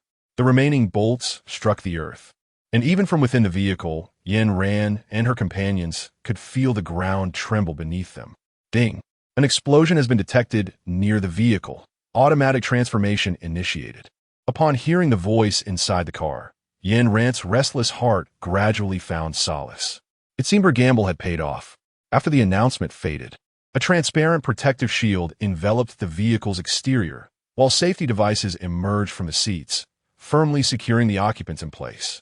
The vehicle then adjusted its angle and surged upward toward the roof. Goodness, sis, is this car about to self-destruct? Lin Jiajun thought, feeling his already weakened body grow even more frail. He clutched the safety device tightly and weakly inquired. At this moment, Yin Ran felt a surge of anxiety. Yet she chose to trust the vehicle's actions. Thus, she calmly uttered, "It's nothing." The others, oblivious to the truth, could only assume that everything was under Yin Ran's control, and dared not speak further, closing their eyes in resignation. As they approached the impending collision with the rooftop, a hint of ferocity flickered beneath Yin Ran's sunglasses, and she too shut her eyes at the moment of impact. It was only after they burst forth from the factory and beheld the slowly rising sun that they truly felt safe. All the absurdities of their ordeal were buried beneath the earth, entombed within the recesses of their memories. Having witnessed Yin Ran's formidable prowess, the doctor ceased to withhold information, revealing all he knew. This factory had existed for some time, ostensibly a meat processing plant, yet the individuals within served as Mr. Bai's blood bank. Upon reaching a certain age, Mr. Bai would replace his aging blood with that of young men. After draining the life from these individuals, he would sell their organs to the affluent. In the wake of the apocalypse, Mr. Bai discovered that zombies could attain immortality, leading him to conceive a ludicrous ambition to create a world of his own. He recruited numerous female workers to facilitate the propagation of his lineage. Manager Li, an orphan saved by Mr. Bai in his youth, was the subject of the first experiment to transform a human into an ability wielder. Following the success of this experiment, Mr. Bai's appetite grew insatiable. Nearing 70, his original body could no longer satisfy his desires. Consequently, he aspired to transplant his consciousness into a younger body. In conclusion, the doctor shrugged helplessly, stating, "Because of you, he failed." The group exchanged silent glances. Such absurdities were indeed rare. After a prolonged silence, Yin Ran inquired, "What Manager Li?" The doctor seemed hesitant, as if reluctant to delve into this topic, acknowledging that while much of what he had said was accurate, he was unsure of Manager Li's true role. If he merely served Mr. Bai, he would not have exerted himself so fervently. Yin Ran retrieved the photographs she had previously taken from the space and placed them before the doctor. The patterns depicted in the images were reminiscent of those she had observed on Dr. Li's attire. This photograph served as tangible evidence, compelling the doctor to speak.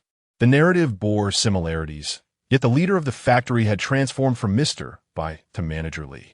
Unlike Mr. Bai, who relied solely on his own sperm for procreation, Manager Li favored a collective approach, showing indifference towards lineage as he aspired to cultivate his own team of individuals with extraordinary abilities.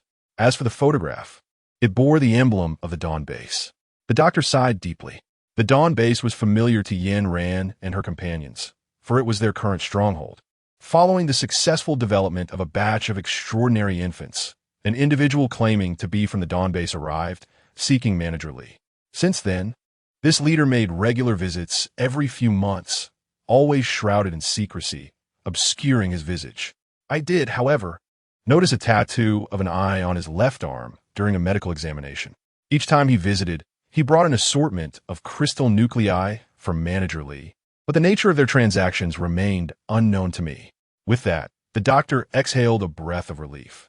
After listening intently, Yin Ran nodded, gazing at the doctor. "Thank you." Observing her favorable demeanor, the doctor mustered his courage to express his wish to depart. Yin Ran nodded and personally opened the car door for the doctor. The doctor sighed, "You are truly a wonderful person."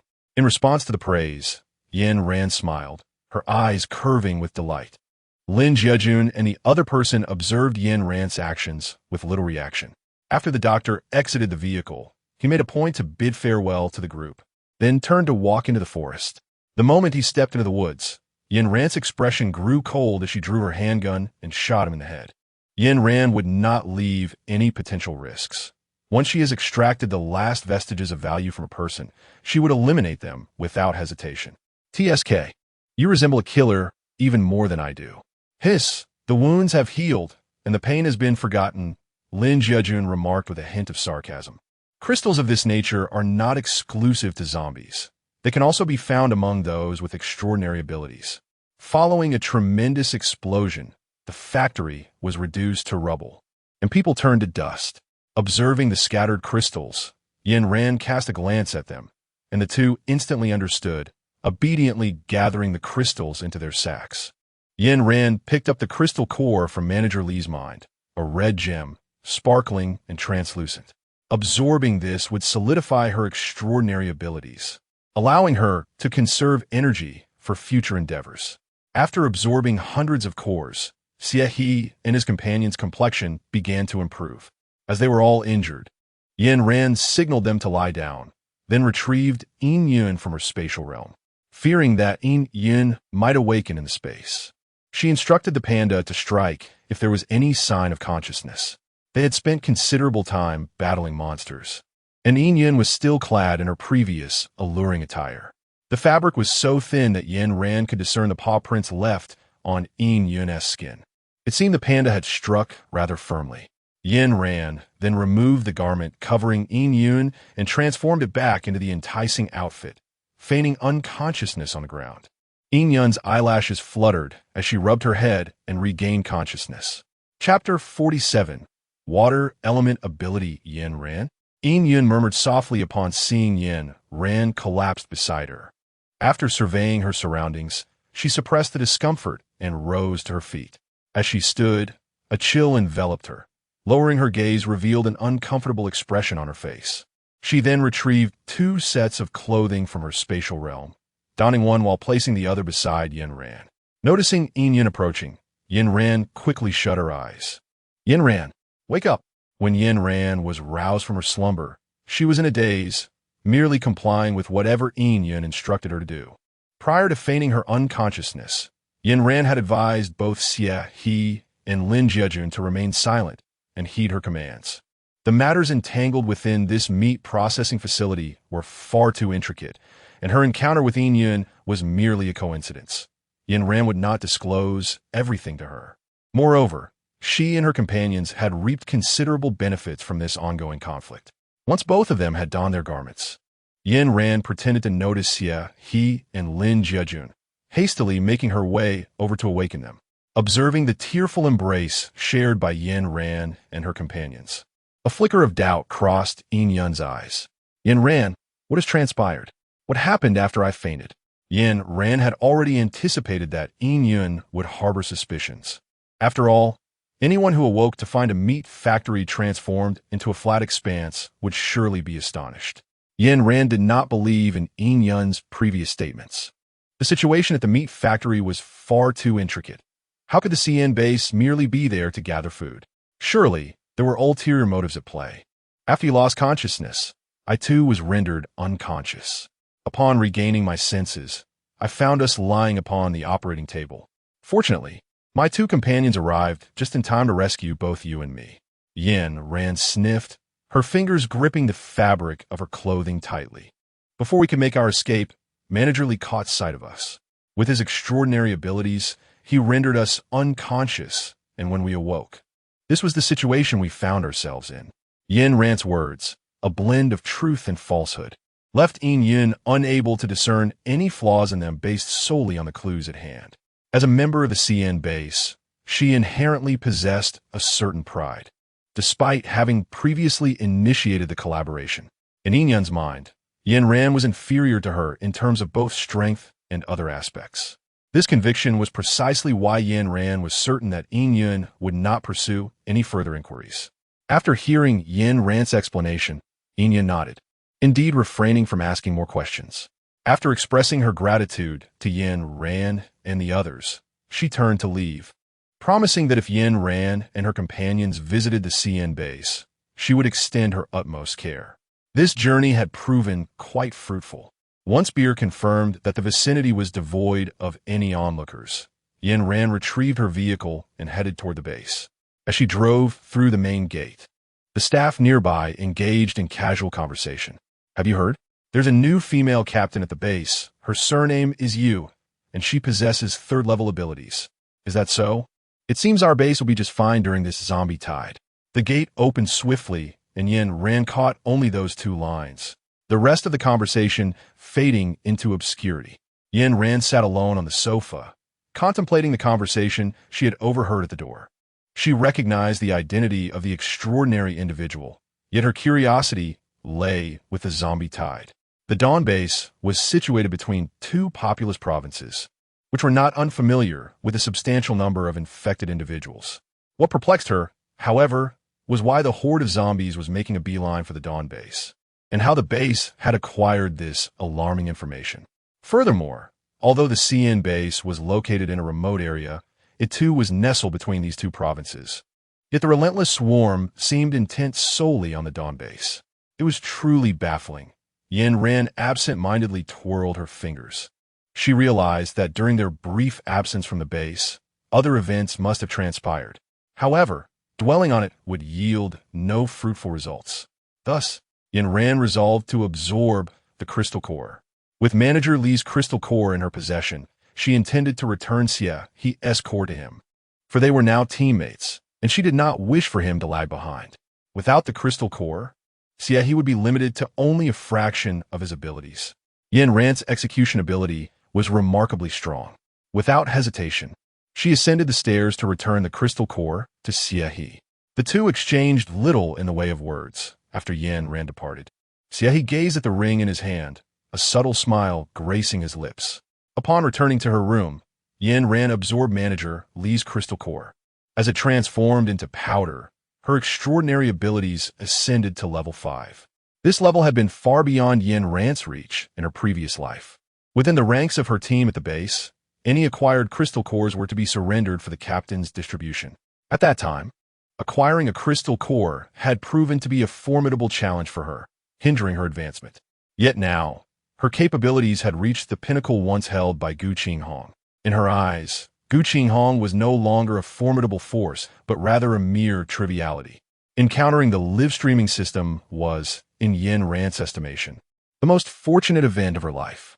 Undoubtedly, without the interstellar crystal stones provided by AI Shang, her rapid progression would not have been feasible. The purity of energy within the interstellar crystal stones vastly exceeded that of the crystal cores. After absorbing 200 of them, Yin Ran found it difficult to part with them. Most of the rewards she had earned through the live stream were stored within the system's built-in storage compartment. While tallying her rewards, she stumbled upon the extraordinary ability solution previously gifted to her by Su Songjin. An absurd notion took root in Yin Ran's mind. What if, Upon consuming this vial, she could acquire an additional extraordinary ability. In her former life, Yin Ran had met an untimely demise, and prior to her death, she had never heard of anyone possessing two extraordinary abilities. Gazing at the green liquid within the test tube, she felt a surge of temptation. After all, compared to others, she had already secured a measure of assurance in the apocalyptic world. Even if drinking the solution resulted in no discernible change, it mattered little to her. Even if her original lightning-based ability were to vanish, she still had the live streaming system at her disposal. Embracing this mindset, Yin Ran grasped the test tube and downed its contents in one swift motion. She did not shy away from her ambition. Any possibility was worth exploring. In her previous life, she had been timid and overly respectful toward others, yet the outcome had remained unchanged. In this life, she resolved to pursue her desires without regret. After consuming the solution, Yin Ran experienced no immediate sensations. Observing the currents of electricity dancing along her fingers, she felt a twinge of disappointment. It appeared that possessing one extraordinary ability precluded the acquisition of another. With this regret in her heart, she drifted into a restless slumber, her nerves frayed and her body weary from recent adventures. When she opened her eyes again, Yin Ran sensed a dampness beneath her. To her astonishment, she found herself lying in water. The bedding beneath her was soaked, and the wooden floor had begun to peel from moisture. Had she forgotten to turn off the faucet before sleeping? With this question lingering in her mind, Yin Ran rose to investigate the bathroom, checking to see if the tap had been left slightly ajar. After surveying the room, she found no issues. Where had the water come from? Yin Ran suddenly glanced at her hand. This time, in addition to the electric current, there were a few droplets of water between her fingertips. Has she acquired water-based abilities? Chapter 48. A reunion with the past in her previous life, Yin Ran possessed the power of water manipulation. Yin Ran does not concur with others' perceptions of water-based abilities. She believes that water abilities are not solely limited to the manipulation of water. Rather, anything rich in water elements can be controlled, such as blood. In her previous life, Yin Ran discovered this capability before entering the dungeon. Regrettably, while in the dungeon, her hands were bound. Otherwise, she would have certainly drained all the blood from Qianmo's body.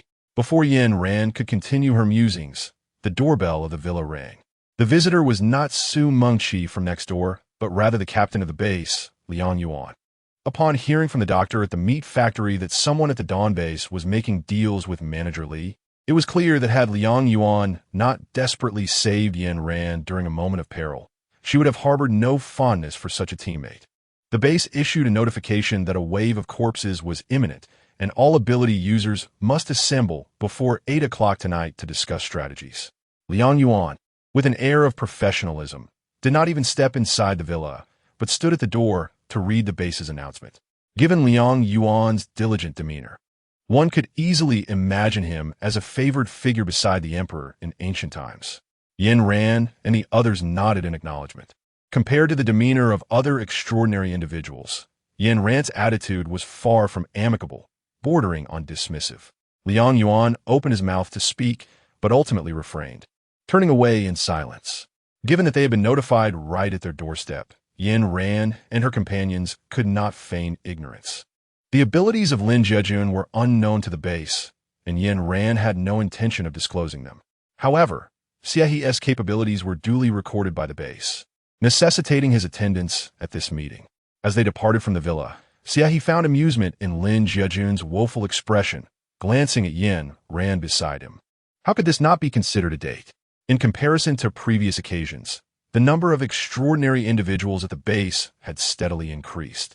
Reflecting on the doctor's words, Yin Ran's gaze flickered. The meeting was to be held on the 3rd floor of the service center, and upon entering the conference room, they discovered several teams already present. Extraordinary individuals rarely operated alone. They typically formed small teams, and many had joined established groups upon entering the base. Observing the nameplates on the table, Yin Ran led Xiehe to their seats. Ruthless corpse-crushing team? Just as they settled in, a curious voice emanated from the adjacent area, seemingly intrigued by their name.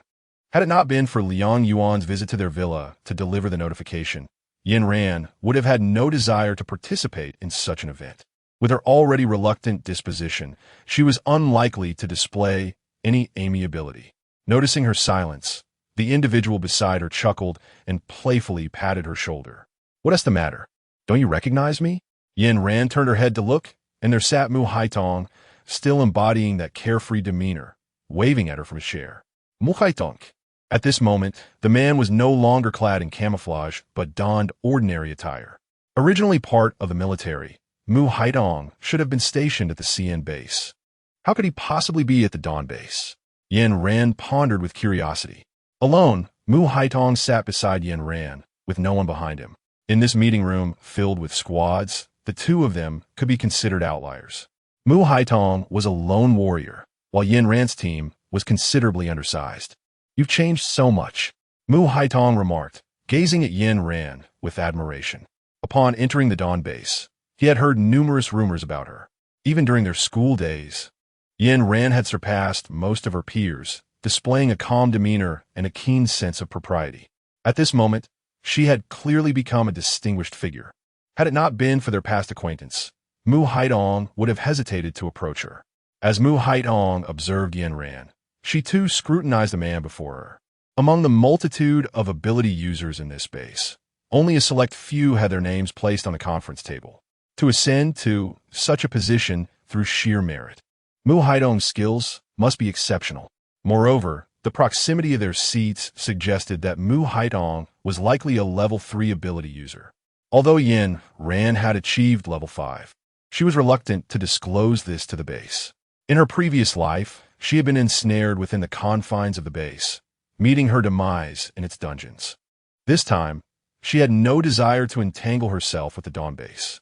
Once she had avenged her enemies, she would depart from there. Were it not for the base-S obsession with human experimentation, how could Gu Qinghong and others have fixated on her? Mu Haitong, perceptive as he was, noticed Yin Ran's disinterest in further conversation and fell silent, remaining quietly beside her. The once boisterous meeting room fell into a hushed stillness as Liang Yuan wheeled someone into view. "Allow me to introduce the second-in-command of the base, Mr. Chun," Liang Yuan announced loudly as he positioned the wheelchair. The attendees were taken aback by the presence of the leader. Observing their expressions, which brimmed with mockery, Yin Ran could easily discern their thoughts. They were undoubtedly astonished that the base's second-in-command was a disabled individual. She scanned the room and locked eyes with Gu Qinghong, seated in a corner. Upon seeing him, Yin Ran's expression remained neutral. She intended to allow Gu Qinghong to live a few more days before she would personally exact a revenge.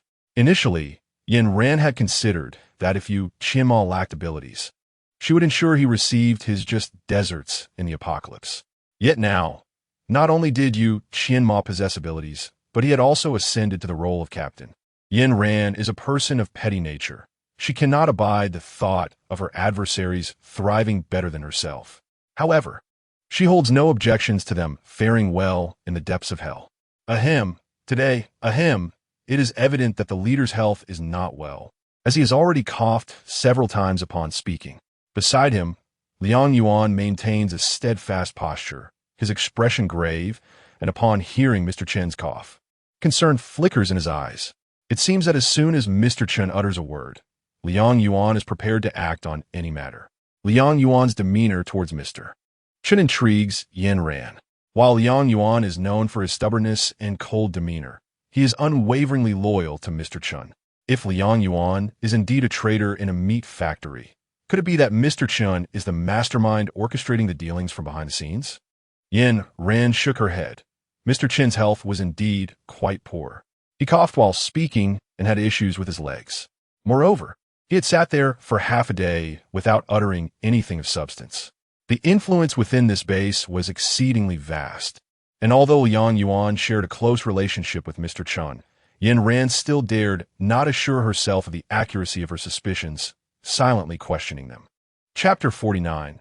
The onslaught of the corpse tide. Noticing Mr. Chen continuously covering his mouth and coughing, Liang Yuan helplessly stepped forward to address the powers that be. Discussing the arrangements within the base, Yin Ran displayed no concern regarding the arrangements, as her collection of crystal cores within her space had already amassed to a considerable height. She felt no urgency to gather more. The base intended for the ability's users to resolve the impending tide of corpses before it reached the facility. In the conference room, there were a total of 12 teams, with the exception of Yin Ran and Mu Haitong, each of the remaining teams comprising over 10 individuals. Those who wished to participate could remain, while those disinterested were free to depart. Liang Yuan succinctly outlined the requirements and, surveying the crowd, remarked, "At a time when the base requires assistance, everyone is eager to maintain good relations, so it is unlikely anyone will leave." His gaze swept across the room, and upon noticing no one rising to exit, a flicker of satisfaction crossed his expression. Xie nudged the snoozing Yin Ran. "Are we leaving? It's over." To Xie, Liang Yuan's words implied the conclusion of the meeting. The rules established by the base were of no concern to their team. The others, apprehensive of Liang Yuan's demeanor, remained silent. Yet Mu Haitong was unafraid.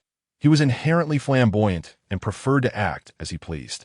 Observing that Yin Ran and the others had yet to exit, he boldly raised his hand. After Liang Yuan gestured for him to speak, he lounged back in his chair and lazily declared, "Report, Commander, I do not wish to participate." Given his presence in the conference room, Mu Haitong surely possessed his own capabilities, causing Liang Yuan's expression to darken, though he begrudgingly afforded him a modicum of respect. "Leave?" he uttered coldly, suppressing his irritation. Were it not for Mr. Chen's presence, Liang Yuan might have unleashed a string of expletives. As the trio departed with an air of nonchalance, the remaining individuals began to whisper among themselves. "These people are truly fearless. TSK. Captain Liang's face is ashen. He is clearly enraged."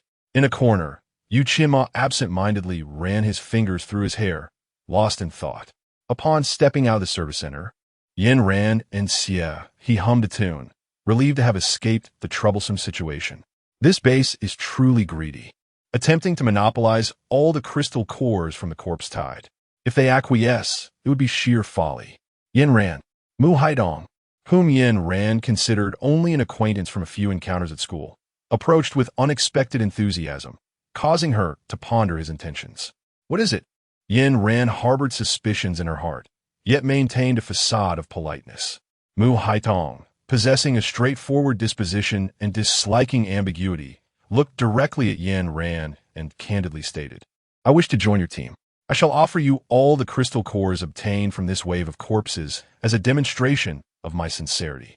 Yin Ran noted that the words employed by Mu Haitong were imbued with a sense of certainty, indicating that he was not beseeching her, but rather conveying his intentions with an air of confidence.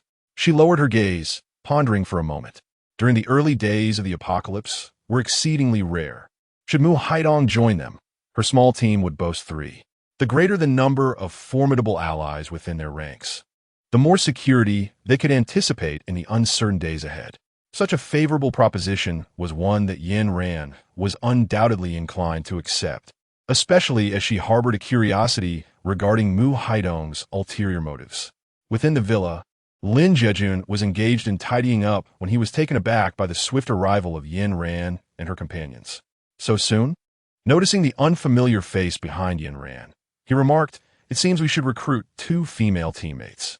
Lin Jejun had already been displeased with Xie he accompanying Yin Ran, and now with the addition of another male, their team was on the verge of becoming a veritable bastion of men.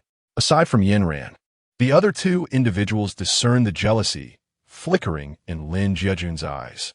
He had been the first to encounter Yin Ran, yet now his 2 companions had spent more time by her side than he had.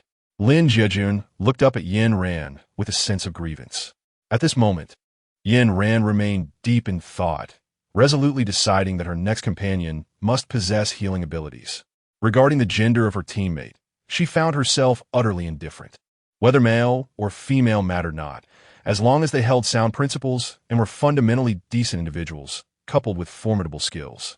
Having been at the base for quite some time, she felt a twinge of frustration at the absence of any female supernatural beings willing to join her team. "What is your supernatural ability?" Yin Ran inquired. She was aware that Mu Haitong was a 3rd-level supernatural being, yet she remained uninformed about the nature of his powers. "Earth element," Mu Haitong replied, his tone brimming with pride. With the earth element, I can launch soil spikes, construct earthen walls, and even transform the ground into sand to create sand pits. Its utility is substantial. Yin Ran nodded in satisfaction, recognizing that her water-based abilities could synergize with Mu Haidong's earth powers to produce materials such as cement. Let us prepare. We must venture forth to confront the horde of undead. Yin Ran spoke with a light tone, and for a moment, everyone was taken aback. Oh, what did you say? Lin Jiajun responded, only to feel a sense of unease as he turned to Yin Ran with a look of astonishment. A zombie tide? Us? Xie inquired incredulously. Upon seeing Yin Ran nod, both of them were even more astonished. It was a zombie tide, not merely a small county in B City. They did not doubt Yin Ran, yet the number of zombies was 100-fold compared to that of the small county. If they ventured out, wouldn't it be akin to a rabbit running into the jaws of a wolf? With me here, what is there to fear? With a light and carefree remark from Yin Ran, all their lingering worries dissipated, and they merrily set about packing their belongings. Observing the dynamics among the three, Mu Haitong let out a sneer, his tone tinged with mockery. Yin Ran cast a glance at Mu Haitong, noticing his composed demeanor, and chose not to comment. This time, she resolved to perform admirably. After voicing her intentions, Yin Ran ascended the stairs to gather her belongings. From the inception of her plans at the Dawn base, she had aimed to attract as much attention as possible. Thus, she departed openly through the main entrance rather than stealthily. Of course, she did not neglect to inform Liang Yuan. Despite Yin Ran being a level 3 ability user, Liang Yuan still regarded her as overconfident upon hearing the news. With a dismissive attitude, he took it upon himself to withhold this information from higher authorities. After all, who would believe that a level 3 ability user could fend off a horde of zombies? Initially, Mu Haidong simply thought that being with Yin Ran would ensure he would not go hungry. However, once he found himself seated in the car, indulging in imported snacks, watching variety shows, and sipping beverages, he realized how narrow-minded his previous thoughts had been. This was nothing short of a blissful existence. What a heavenly life these two were leading alongside Yin Ran. Although Mu Haidong attempted to mask his expressions, Yin Ran could still discern that he was in high spirits at this moment. In her dealings with teammates, Yin Ran had always been exceedingly generous. By appropriately showcasing her abilities, she endeavored to foster unwavering loyalty among her companions. With this in mind, she retrieved several bottles of beer from her storage space, rationalizing that since the car was in autonomous driving mode, she was not technically driving under the influence. At the sight of the chilled beer, Mu Haidong's elation reached its zenith. He thought to himself that even if he were to perish, he would cling to Yin Ran. Chapter 50. Live broadcast upgrade. After 2 days of driving, they finally caught sight of the zombies. Yin Ran concealed the vehicle and set up camp several hundred meters away from the horde of zombies. Xie summoned a towering tree nearby, several meters high, which not only provided them with a place to rest, but also allowed Yin Ran to survey the surroundings. Upon descending from the tree, Yin Ran furrowed her brow. The situation indeed matched the reports from the base. The zombies from 2 provinces had gathered together in great numbers. However, contrary to the base's assertions, they were not advancing towards the Dawn base, but remained within a confined area. Only a zombie king could exert control over such a multitude of lower-level zombies. While psychic ability users could also manipulate these lower-tier zombies, they would not instill a sense of fear in them. Moreover, given the sheer volume of zombies, only a nearly maxed-out psychic could possess such power. The apocalypse had only just begun. Where could one find a fully developed psychic? If the base's information proved accurate, it would indeed spell trouble. Ding! 1 million zombies detected, automatically activating the live broadcast system. Do not be alarmed by the grand spectacle. Xiao Ji will ensure your safe passage. The burgeoning sense of urgency within Yin Ran was abruptly shattered by the relentless voice of the system echoing in her mind. Before her lay the task of upgrading the live streaming system, requiring her to eradicate 1 million zombies. Upon the completion of this daunting feat, the system would elevate from level 1 to level 2. Significant moments from her daily life could be edited into videos and shared on the platform, with all proceeds accruing to the host. As she meticulously absorbed this information, Any remnants of anxiety dissipated. Now, her focus was solely on the pursuit of wealth. These million zombies must perish. The zombie king was of no consequence. Nothing was more important than money. Gazing through the telescope at the ravenous zombies awaiting their demise, Yin Ran felt a surge of fervor. These lowly zombies were akin to watermelons in a field, ripe for the cutting. A vivid and heroic image crossed her mind, prompting a wicked smile to grace her lips. "I'll look at her. That smile is truly chilling. More misfortune awaits another." Corpse. Lin Jiajun sat beside the fire, observing Yin Ran's grin, before turning to whisper to the other two. As their conversation meandered, it began with remarks on Yin Ran's brutality and soon spiraled into recounting their encounters. This narrative had been repeated to Xie he so many times that his ears felt calloused. Sensing Lin Jiajun was about to speak again, he rolled his eyes and retreated into his tent to sleep. By the time Mu Haitong wished to escape, it was already too late. He could only endure his fatigue while listening to Lin Jiajun's incessant chatter. As dawn broke, Xie and Yin Ran emerged from their respective tents to find Mu Haitong wide-eyed, hanging on Lin Jiajun's every word. His eyes were bloodshot, with dark circles beneath, a clear indication of a sleepless night. In stark contrast, Lin Jiajun appeared lively and radiant. Next to him, Mu Haitong seemed on the verge of collapse. Surely, he could hold on a bit longer. Harboring doubts, Yin Ran offered him a bottle of coffee. After all, the upcoming task was of utmost importance to her. She could only ask Mu Haitong to persevere a little longer. It was his own fault for not having escaped and enduring the night. In her favor, Yin Ran favored Lin Jiajun over the unreliable Mu Haitong, for Lin Jiajun's fate rested in her hands. Gazing at the boundless sky, Yin Ran extended her hand, releasing a surge of electricity that arced towards the heavens. The previous night, she had contemplated various scenarios predicting the zombie king's emergence after their passage. However, upon awakening today, she realized she need not approach. As long as there was a sky, her lightning could strike from anywhere. Yin Ran stood resolutely in the snow, beneath a thick, ominous canopy of dark clouds, within which flickers of lightning concealed themselves. As Yin Ran moved, the brooding clouds above her shifted in tandem. With the passage of time, the clouds loomed larger and larger, gradually engulfing the expanse of blue sky.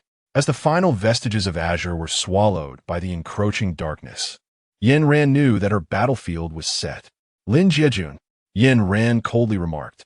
According to her previous instructions, Lin Jiajun gazed at the dense clouds and declared, "Wind, blow forth." The heavy clouds above them gradually shifted toward the horde of zombies. "Stop." Upon seeing the position adjusted, Yin Ran turned around and indifferently snapped her fingers. A thunderous roar resounded as a bolt of lightning descended from the heavens, slicing through the sky like a blade and revealing the azure expanse beyond. The lightning struck the ground with a deafening crash, igniting flames beneath the dense clouds. The ground trembled beneath them. As the flames surged forth, Mu Haitong crouched down, utilizing his abilities to raise a wall of earth to shield against the aftermath of the lightning. Amidst the tension among them, the architect of this spectacle sat leisurely by the fire, savoring her breakfast. Lin Jiajun and Xie he had previously witnessed Yin Ran's formidable powers. After a few moments of stunned silence, they quickly resumed their tasks. It was Mu Haitong's first encounter with Yin Ran's abilities, and he had never seen such a manifestation of power before, leaving him awestruck and frozen in place. Despite continuously unleashing energy, Yin Ran showed no signs of fatigue. The others exchanged glances, their eyes betraying a sense of envy. Aware of their admiration, Yin Ran once again put on an air of superiority. "Let us proceed. It's time to collect the crystal cores." Yin Ran tossed a bag to each of her companions as she made her way forward. Mu Haitong held the bag while tugging at the side of Xie. "Has she always been like this?" Xie nodded and gently patted Mu Haitong's shoulder in reassurance. "You will grow accustomed to it as well." Dragging the burlap sack, Mu Haitong followed Yin Ran with a dazed expression. He gazed at the three figures ahead, his eyes filled with an enigmatic glimmer. Upon entering the city, the buildings lay in ruins, decimated by the thunderous strikes. Yin Ran, gripping her firearm, remained vigilant, scanning her surroundings. The thunderous strikes proved lethal to low-tier zombies, rendering them motionless and unable to flee. However, the Zombie King had developed intelligence and would likely seek refuge upon encountering such thunderous assaults. Observing the shapeless remnants of the buildings, Yin Ran felt a pang of uncertainty. Surely, there must be a chance of survival. Yin Ran wished to present the crystal core of the Zombie King to Lin Jiejun, hoping it would aid him in solidifying his unique ability. He had just managed to ascend to the 3rd level, yet the 4th level remained a distant aspiration. Glancing around, he noticed no living zombies in sight. He bent down and joyfully began to collect the crystal cores. On this outing, Yin Ran had not brought any beer, nor could he accurately locate the Zombie King's position. After the group had finished gathering the cores, darkness enveloped the surroundings. Observing the bag filled with crystal cores, Mu Haitong gritted his teeth and handed it to Yin Ran, leaving everyone momentarily bewildered. What could this mean? It's for you. Mu Haitong, sensing Yin Ran's silence, awkwardly spoke up. He had previously boasted, only to find that his assistance was unnecessary. What a slap in the face. Chapter 51. The Crystal Core of the Zombie King. As Yin Ran shook his head at the crystal cores being offered by Mu Haitong, he asserted that in their team, whatever one collected belonged to that individual, devoid of any disputes over profit. It's yours. Noticing Mu Haitong's stubbornness, Yin Ran felt a twinge of irritation, unable to comprehend his insistence. Sensing the awkward atmosphere between the two, he approached and gently patted Yin Ran on the shoulder, murmuring a few words. Having spent considerable time together, Yin Ran quickly grasped the situation. This bag could contain thousands of crystal cores. In other teams, the captain would eagerly await their member submissions. Yin Ran had heard that other teams adhered to numerous rules, though she remained unaware of the specifics. Meanwhile, Mu Haitong, having spent considerable time at the base, was well acquainted with its affairs. He must have caught wind of the regulations, which was likely why he contemplated surrendering the crystal cores. However, Yin Ran sensed that there were deeper motivations at play. Mu Haitong was not only apprehensive that this might be a test of his integrity, gauging whether he harbored greed, but his profound sense of pride also loomed large. In his previous team, he had been the focal point, contributing the most effort. Yet here, the zombies were vanquished solely by Yin Ran, leaving him utterly untested. Upon discerning this, Yin Ran regarded Mu Haitong with newfound patience. After all, he would soon be her teammate, and they would share ample time together in the future. It would be unwise to instill an imbalance in his feelings right from the outset. Yet, she was not particularly adept at offering words of comfort. If it were a matter of reprimanding, she would excel. Glancing at he beside her, Yin Ran winked and then swiftly took off. Watching her retreating figure, he could only manage a resigned smile as he wrapped an arm around Mu Haitong, patiently elucidating the situation. Such meticulous tasks were not to Yin Ran's liking. She preferred to gather crystal cores instead. The thunder had obliterated most of the buildings within the city, leaving only the iron tower at its center. The surface of this tower was coated with a thick layer of TR material, ensuring that it could effectively conduct electricity away during lightning strikes. Yin Ran meticulously examined all the crystal nuclei, revealing that each one was transparent, devoid of the dark green nucleus belonging to the Zombie King. The absence of it confirmed that the Zombie King still lived. Among the ruins of the city, this tower stood as the sole sanctuary against lightning, indicating that the Zombie King must be harbored within its confines. Yin Ran initially intended to reserve this nucleus for Lin Jiejun, as it contained the spiritual energy of the Zombie King, which could enhance Lin Jiejun's mental abilities. However, recalling the expression on Mu Haitong's face, she hesitated. Perhaps it was best for each to rely on their own abilities. After all, there were still interstellar crystals in the space. If Lin Jiejun failed to seize this opportunity, she could always offer him one of those instead. The energy contained within it far surpassed that of the nucleus, ensuring Lin Jiejun would not be at a disadvantage. Noticing the improved expressions of the three, Yin Ran gathered them together and gestured toward the tower. You shall handle the Zombie King within. Yin Ran could not possibly take the lead in every matter. The reason she bestowed the crystal cores upon them was to enhance their strength. ensuring that they might one day save her in a critical moment. She had no desire to play the role of a benevolent guardian, constantly shielding them. This was a team, not a daycare. After watching them enter, Yin Ran positioned herself at the entrance to prevent any unforeseen incidents. Prior to their arrival, she had instructed Xie He to spread the word, ensuring that everyone at the base was aware of their presence. 2 days had passed, and since no zombies had attacked the base, it was likely they were informed that the zombie tide had been repelled. The crystal cores from the ordinary zombies held little value, but the crystal core of the Zombie King was truly a remarkable boon. Not only could it elevate one's abilities by a level, but it could also enhance mental control. It seemed that the base's proposal to repel the zombie tide was also motivated by the desire to acquire this coveted crystal core of the Zombie King. Yin Ran's intent in seizing the zombie core was to exert pressure on the base.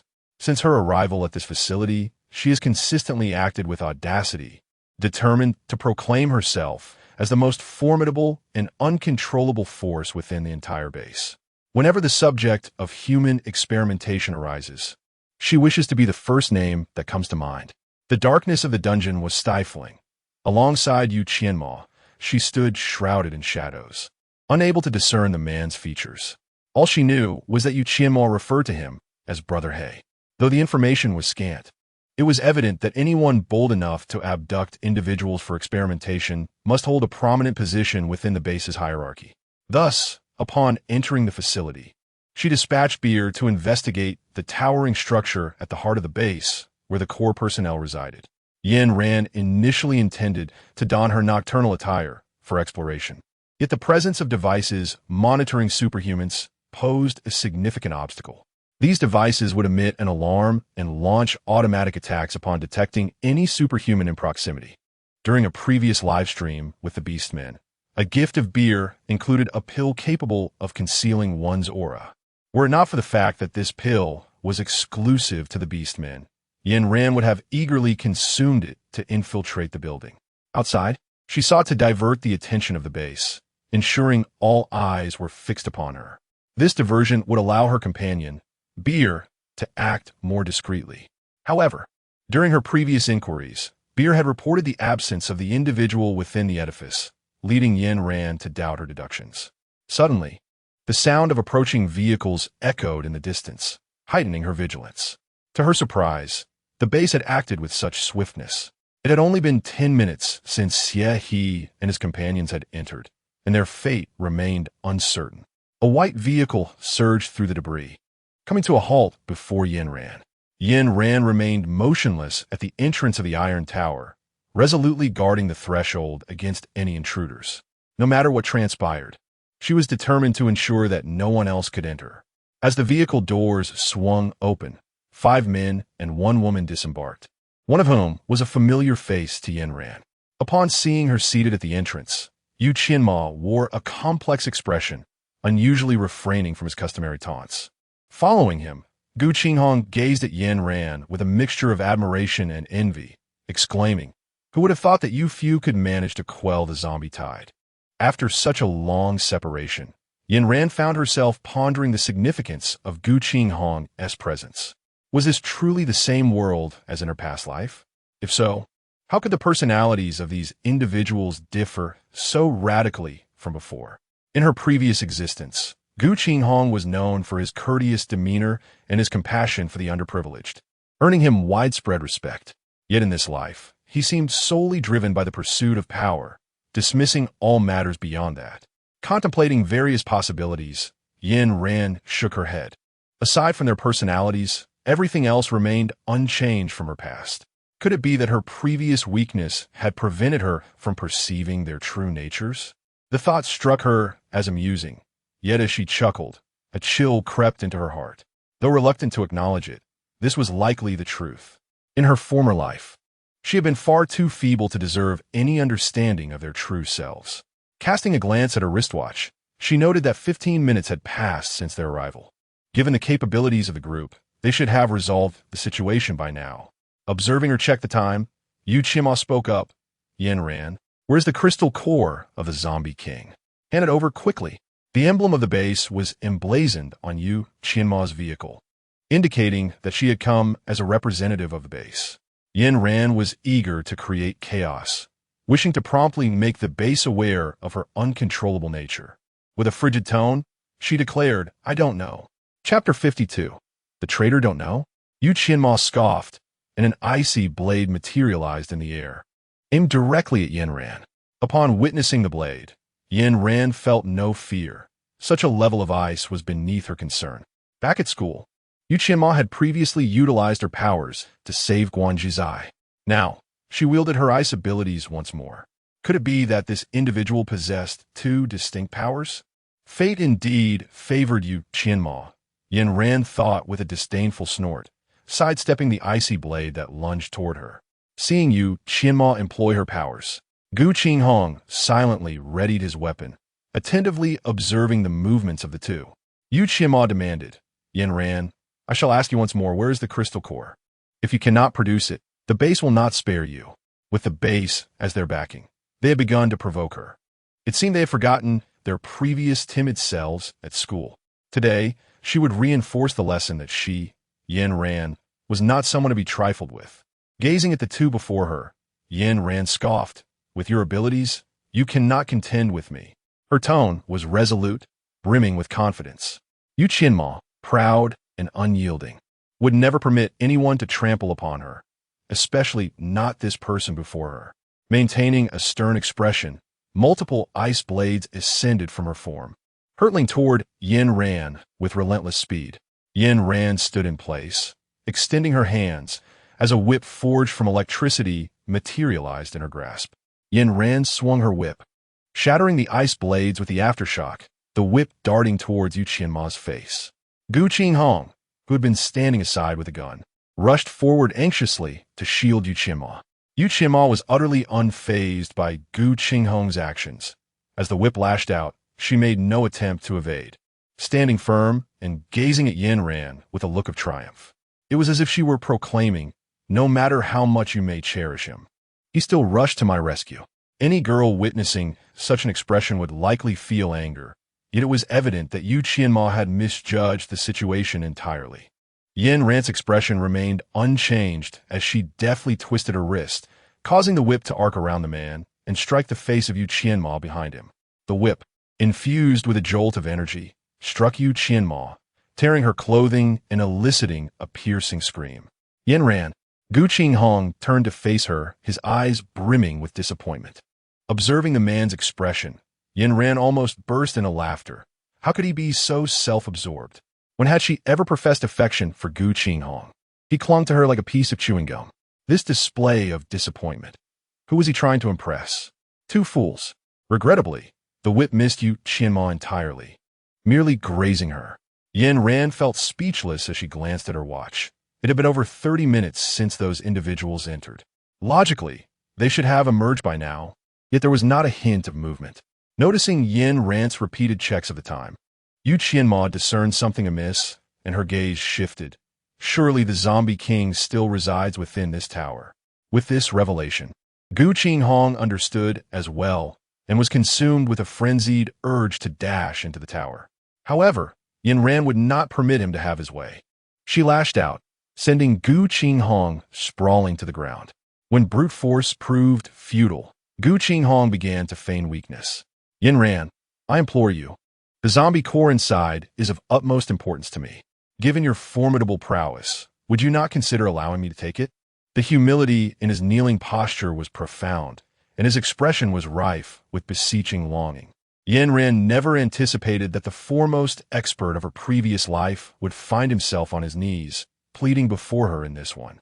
Their roles had completely reversed. And Yin Ran shook her head with a smile. No, having made a promise to her teammates, she must secure those crystal cores. Moreover, she was unwilling to allow Gu Qinghong to benefit from this situation.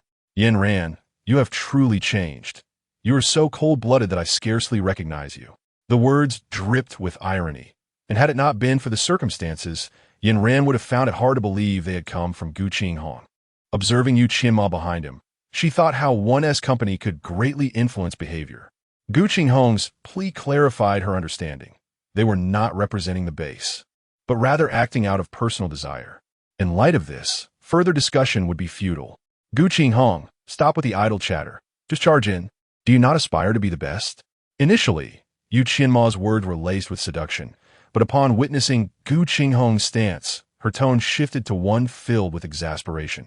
As if lamenting his lack of resolve, gazing at the motionless Yin Ran, Gu Qinghong gritted his teeth, ready to plunge into the fray.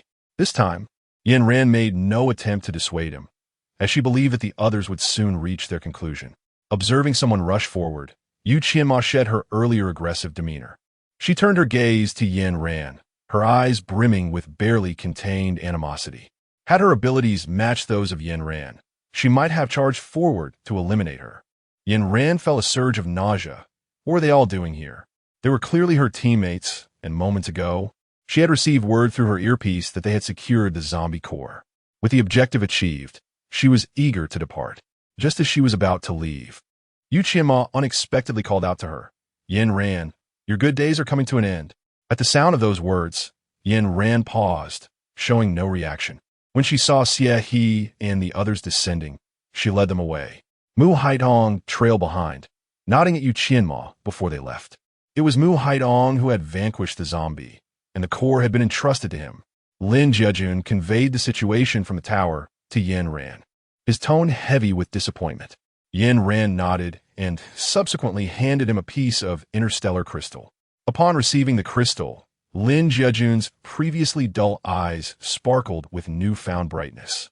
The energy contained within this crystal far surpassed that of a crystal core, indicating that Yin Ran was indeed inclined towards him.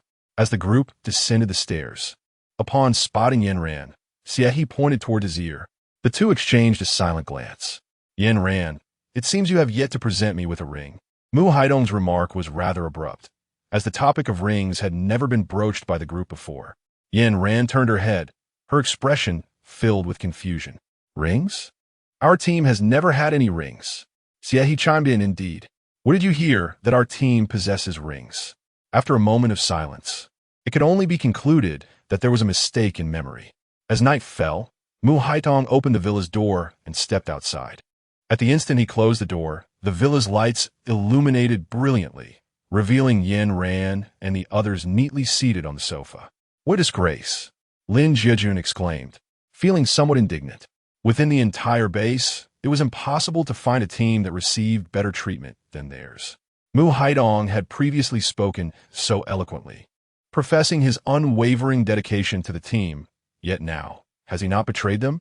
Following him, Yin Ran gazed at the entrance and spoke with indifference. Chapter 53. Departure from the Dawn Base. Upon Yin Ran's utterance to follow Mu Haidong, both Lin Jiajun and the other individual rose, eager to rush towards the door. It was not meant for the two of you. Yin Ran gently patted the head of the bear, placing a live-streaming device upon its neck. Meow. After swallowing the pill, the bear transformed into an ordinary little cat, ensuring its safety. Despite its foul-mouthed protests, the bear obediently scampered out of the villa, following along. Yin Ran retrieved a projector from her spatial compartment, connecting it to the live broadcasting apparatus affixed to bear. The scenes visible to bear were simultaneously accessible to them. They observed bear trailing behind Mu Haidong, weaving left and right, eventually halting before a wall in the civilian district. Mu Haidong knocked 4 times on the door, followed by a couple of coughs, which resulted in the door opening automatically, revealing an impenetrable darkness within. Upon witnessing Mu Haidong step inside, bear hurriedly followed suit. Once within the underground passage, Mu Haidong produced a candle, carefully watching his footing. The flickering candlelight illuminated a small portion of the tunnel, allowing those before the screen to discern their surroundings. After traversing for approximately 5 minutes, a glow appeared ahead. Mu Haidong extinguished the candle and strode forward. Bear, after licking its paw, leisurely followed behind. Upon reaching a corner, Mu Haidong pushed open a door and entered the room. The interior was brightly lit, and Bear hesitated to enter, instead positioning the live camera in a crevice. Once secured, it departed. Upon entering, Mu Haidong respectfully knelt on one knee, bowing his head, and announced loudly, "Mu Haidong, team leader of the CN base, reporting to you, sir." The live camera was of high definition, allowing Yin Ran to manipulate the zoom. The door faced the direction of a sofa, and while the camera could capture the individual seated across from Mu Haitong, the low angle and Mu Haitong's kneeling posture obstructed part of the view. Only a solitary figure could be seen sitting before Mu Haitong, reclining with legs crossed on the sofa, tapping their fingers against the teacup, producing a crisp sound. Mu Haitong, came the voice of the person referred to as Sir, who after addressing Mu Haitong, lapsed into silence. Time passed, stretching to the point where Yin Ran and the others were nearly dozing off, until suddenly, a noise emerged from the live feed. After a brief tremor, a face appeared on the screen. Contrary to the group's expectations regarding age, the face appeared remarkably youthful. The individual gazed into the camera and uttered 2 words before the screen flickered twice and descended into darkness. It seemed the broadcasting device had been shattered. Yin Ran and a few others sat on the sofa in silence, having discerned the man's lip movements moments ago. He had indeed called out Yin Ran's name. When the meat factory was mentioned, Yin Ran pursed her lips, recalling how she had swiftly returned after defeating that monstrous entity. Spending too much time away from the base could raise suspicions, and their departure had been rather hasty. Was there something amiss? If it weren't for Yin Ran's vigilance in instructing Xie he to keep an eye on Mu Haitong, this individual would have already integrated into their ranks. TSK. Yin Ran gave herself a sharp slap across the face. She needed to rouse herself from her stupor. Once her emotions settled, she picked up the beer. Fortunately, during her exploration of the building, nothing happened to the beer. Otherwise, she would regret it for a lifetime.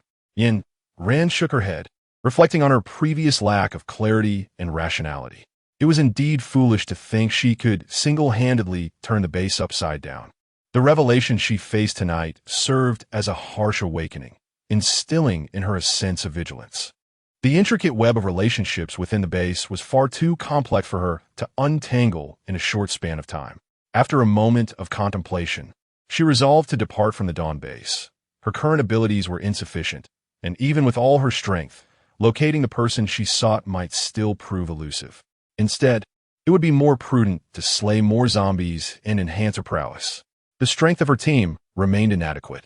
Her own lightning abilities had only just reached level 5, while her water abilities languished at level 2. Both Lin Jiajun and Xie He were merely at level 4 in their respective powers. Previously, Lin Jiajun had spent too much time in the villa, resulting in a lack of practical combat experience.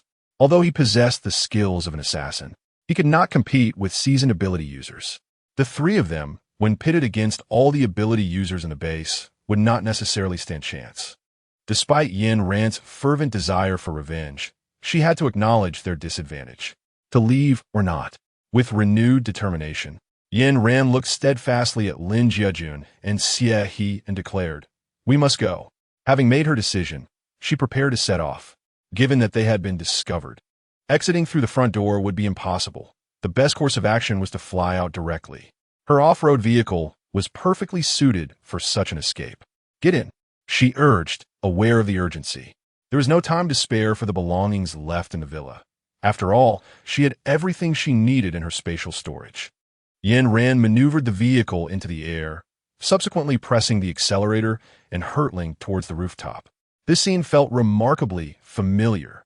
Lin Jiajun was firmly secured to his seat by the seatbelt, enduring a wave of nausea as he turned to Xie He and exclaimed, "For heaven's sake, don't vomit on me." Xie He, with a look of terror, covered Lin Jiajun's mouth. In the front seat, Yin Ran was too preoccupied to heed their playful banter. She bit into a biscuit and pressed the accelerator with fervor, fleeing the Dawn base at breakneck speed. Just 1 minute after Yin Ran and the others departed, Mu Haitong stormed into the villa, accompanied by dozens of men. Damn it, she escaped again. Mu Haitong gritted his teeth as he gazed at the dilapidated roof. It's all right, don't dwell on it." A soothing voice emanated from the intercom. "Yes, Commander, I thought we were swift enough, yet she still managed to slip away." Even in the absence of his superior, Mu Haitong stood tall and saluted. If we were to capture her, it would become tedious. The voice from the intercom echoed once more. In the dimly lit room, a man sat with his hands crossed, the flickering light casting shadows above him. How intriguing. Where shall we go next? Lin Jiajun yawned, squinting as he inquired of Yin Ran. "Let us establish our own base." In contrast to Lin Jiejun's drowsy tone, Yin Ran's voice brimmed with determination. All right, Chapter 54. The Successful Establishment of the Base. The nights in the apocalypse are utterly silent, devoid of any sound. Perfectly suited for Yin Ran to organize her thoughts. Yin Ran realized that after acquiring the live streaming system, she had become somewhat overly reliant on it, and her demeanor had grown increasingly haughty, disregarding everything around her. She was not inherently this way. Clenching her teeth, Yin Ran understood that in this apocalyptic world, she could not afford to harbor such condescension towards others. The pinnacle of supernatural abilities is classified as level 10, yet she currently only possessed level 5. How could she delude herself into believing she was the unrivaled champion? Beyond her own country, other nations were also grappling with the apocalypse. They were not the sole bearers of extraordinary powers. Yin Ran closed her eyes, striving to cultivate her strength with utmost resolve. The frigid weather was soon to pass, heralding a succession of natural disasters such as earthquakes and tsunamis. As she contemplated the establishment of a base, it was imperative to select an advantageous location. Beep. The task of defeating 1,000,000 zombies has been completed, and the livestream system has been upgraded to LV2. Beep. An increase in host activity has been detected, granting 3 lottery draws as a reward. Beep. The host's intention to establish a base has been noted, and several potential sites have been marked on the map for the host's review. Upon receiving the notifications, Yin Ran gazed at the 3 marked locations on the map. One site was nestled within the mountains, another lay on a plain, and the last was situated in a depression. Each location was accompanied by its respective advantages and disadvantages. The first site, shielded from tsunamis and earthquakes, lacked both water and electricity. The second site was vulnerable to tsunamis, but resilient against earthquakes, providing both water and power, with the potential for expanding the base. The third site was at risk from both tsunamis and earthquakes, yet boasted a superior environment and picturesque scenery. The system selected these locations based on their aesthetics prior to the apocalypse. However, in the face of extreme cold, even the most stunning views lost their significance. Yin Ran decisively eliminated the third option. Now, she was left to weigh the merits of the first and second locations. Observing the 3D models of both sites, she found herself in a quandary. Although the second location was at risk from tsunamis, its capacity for expansion and sustainable development was undeniably appealing. Yin Ran undoubtedly yearned to select a favorable location, ideally establishing roots there. However, given her capabilities, she lacked the confidence to dispel the looming tsunami. Nevertheless, she resolved to embrace her first venture, even in the absence of water and electricity. With her water and lightning abilities, survival was assured. Following the navigation, she arrived at her destination, parking the vehicle amidst the enveloping darkness, obscuring all visibility. After a day of relentless travel, fatigue overtook her, and she succumbed to slumber within the confines of her car. Upon awakening, it was already midday the following day. The brief respite had left her body aching. Stepping out of the vehicle, she stretched languidly and engaged in some physical activity. Xie he had prepared lunch, and he was conversing with Lin Jiejun at that moment. As she savored the warm porridge, Yin Ran reminded herself of the importance of safeguarding her companions. Recklessness was no longer an option. Compared to the early days of the apocalypse, she now had 2 allies by her side. Yet, while she felt a sense of gratitude, she remained resolute. Should either of them harbor treacherous intentions, she would not hesitate to eliminate them without mercy. Yin Ran was merely enamored with the fleeting warmth of the moment, lacking faith in promises meant to last a lifetime. Observing the two engaged in animated conversation, she chose not to interrupt. Instead, she settled into her vehicle, activated the system, and commenced a lottery draw. Gazing at the pristine white disc, her enthusiasm for incantations dissipated, and she decisively pressed the button twice. After the pointer leisurely came to a halt, it swiftly began to spin once more. Upon the conclusion of the 2 draws, Yin Ran acquired a security device and a protective shield. As she contemplated the establishment of a base, it was imperative to select an optimal location. Yin Ran surveyed her surroundings. Although she was atop a mountain, the area was quite spacious, comparable to the size of a football field. Once the idea of constructing a base emerged, she began her preparations. Initially, she contemplated utilizing her villa within her personal space, but its vastness proved impractical for the limited dimensions of the mountain. Thus, Yin Ran was compelled to seek a suitably sized base within the system's marketplace. In the event that it was no longer needed, it could also be sold back to the system. After transferring 300,000 interstellar coins, a 3-story villa materialized before the trio. This villa, albeit modest in size, boasted no other shortcomings, as it was equipped with comprehensive amenities. Both the entrance to the villa and the access to its facilities could only be unlocked by Yin Ran's fingerprint. Yin Ran inserted the security device and protective shield obtained from the lottery into the villa's system. As the 3 components merged into a cohesive unit, a 10-meter-high protective barrier emerged around the periphery of the villa, securely enveloping it within. A software interface labeled Security Device appeared on the villa's control screen. Yin Ran clicked in to discover that the security device was designed to generate characters resembling security personnel. Yin Ran has a profound fondness for face sculpting games, particularly when it involves crafting a dashing security guard. This pastime evokes memories of certain films she had previously watched, igniting a surge of excitement within her. After an entire afternoon of meticulous creation, she managed to bring forth 2 figures. Upon pressing the confirmation button, 2 impeccably uniformed security guards, clad in 188 attire, materialized at the entrance of the villa. How strikingly handsome they are! Yin Ran covered her face, feeling her mood significantly uplifted. Gazing upon such a handsome visage daily, she found herself able to consume several more bowls of rice.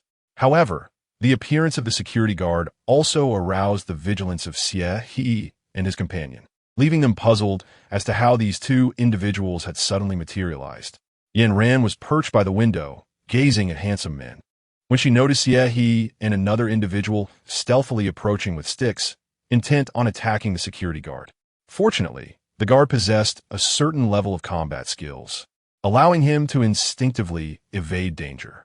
Upon re-entering the villa, Yin Ran quickly uploaded the trio's faces into a device. The guard had a chip in his head that enabled him to recognize individuals. Upon detecting that Xie He and his companion had residency rights, he ceased to pay them any mind. As Xie He and his companion prepared to raise their iron rods for a surprise assault, Yin Ran felt a surge of urgency. After all, she had painstakingly crafted her husband over the course of an entire afternoon. She hastily opened the window and shouted at them. We're on the same side. Realizing they had been spotted by Yin Ran, the 2, despite their discomfort, reluctantly lowered their sticks and feigned understanding.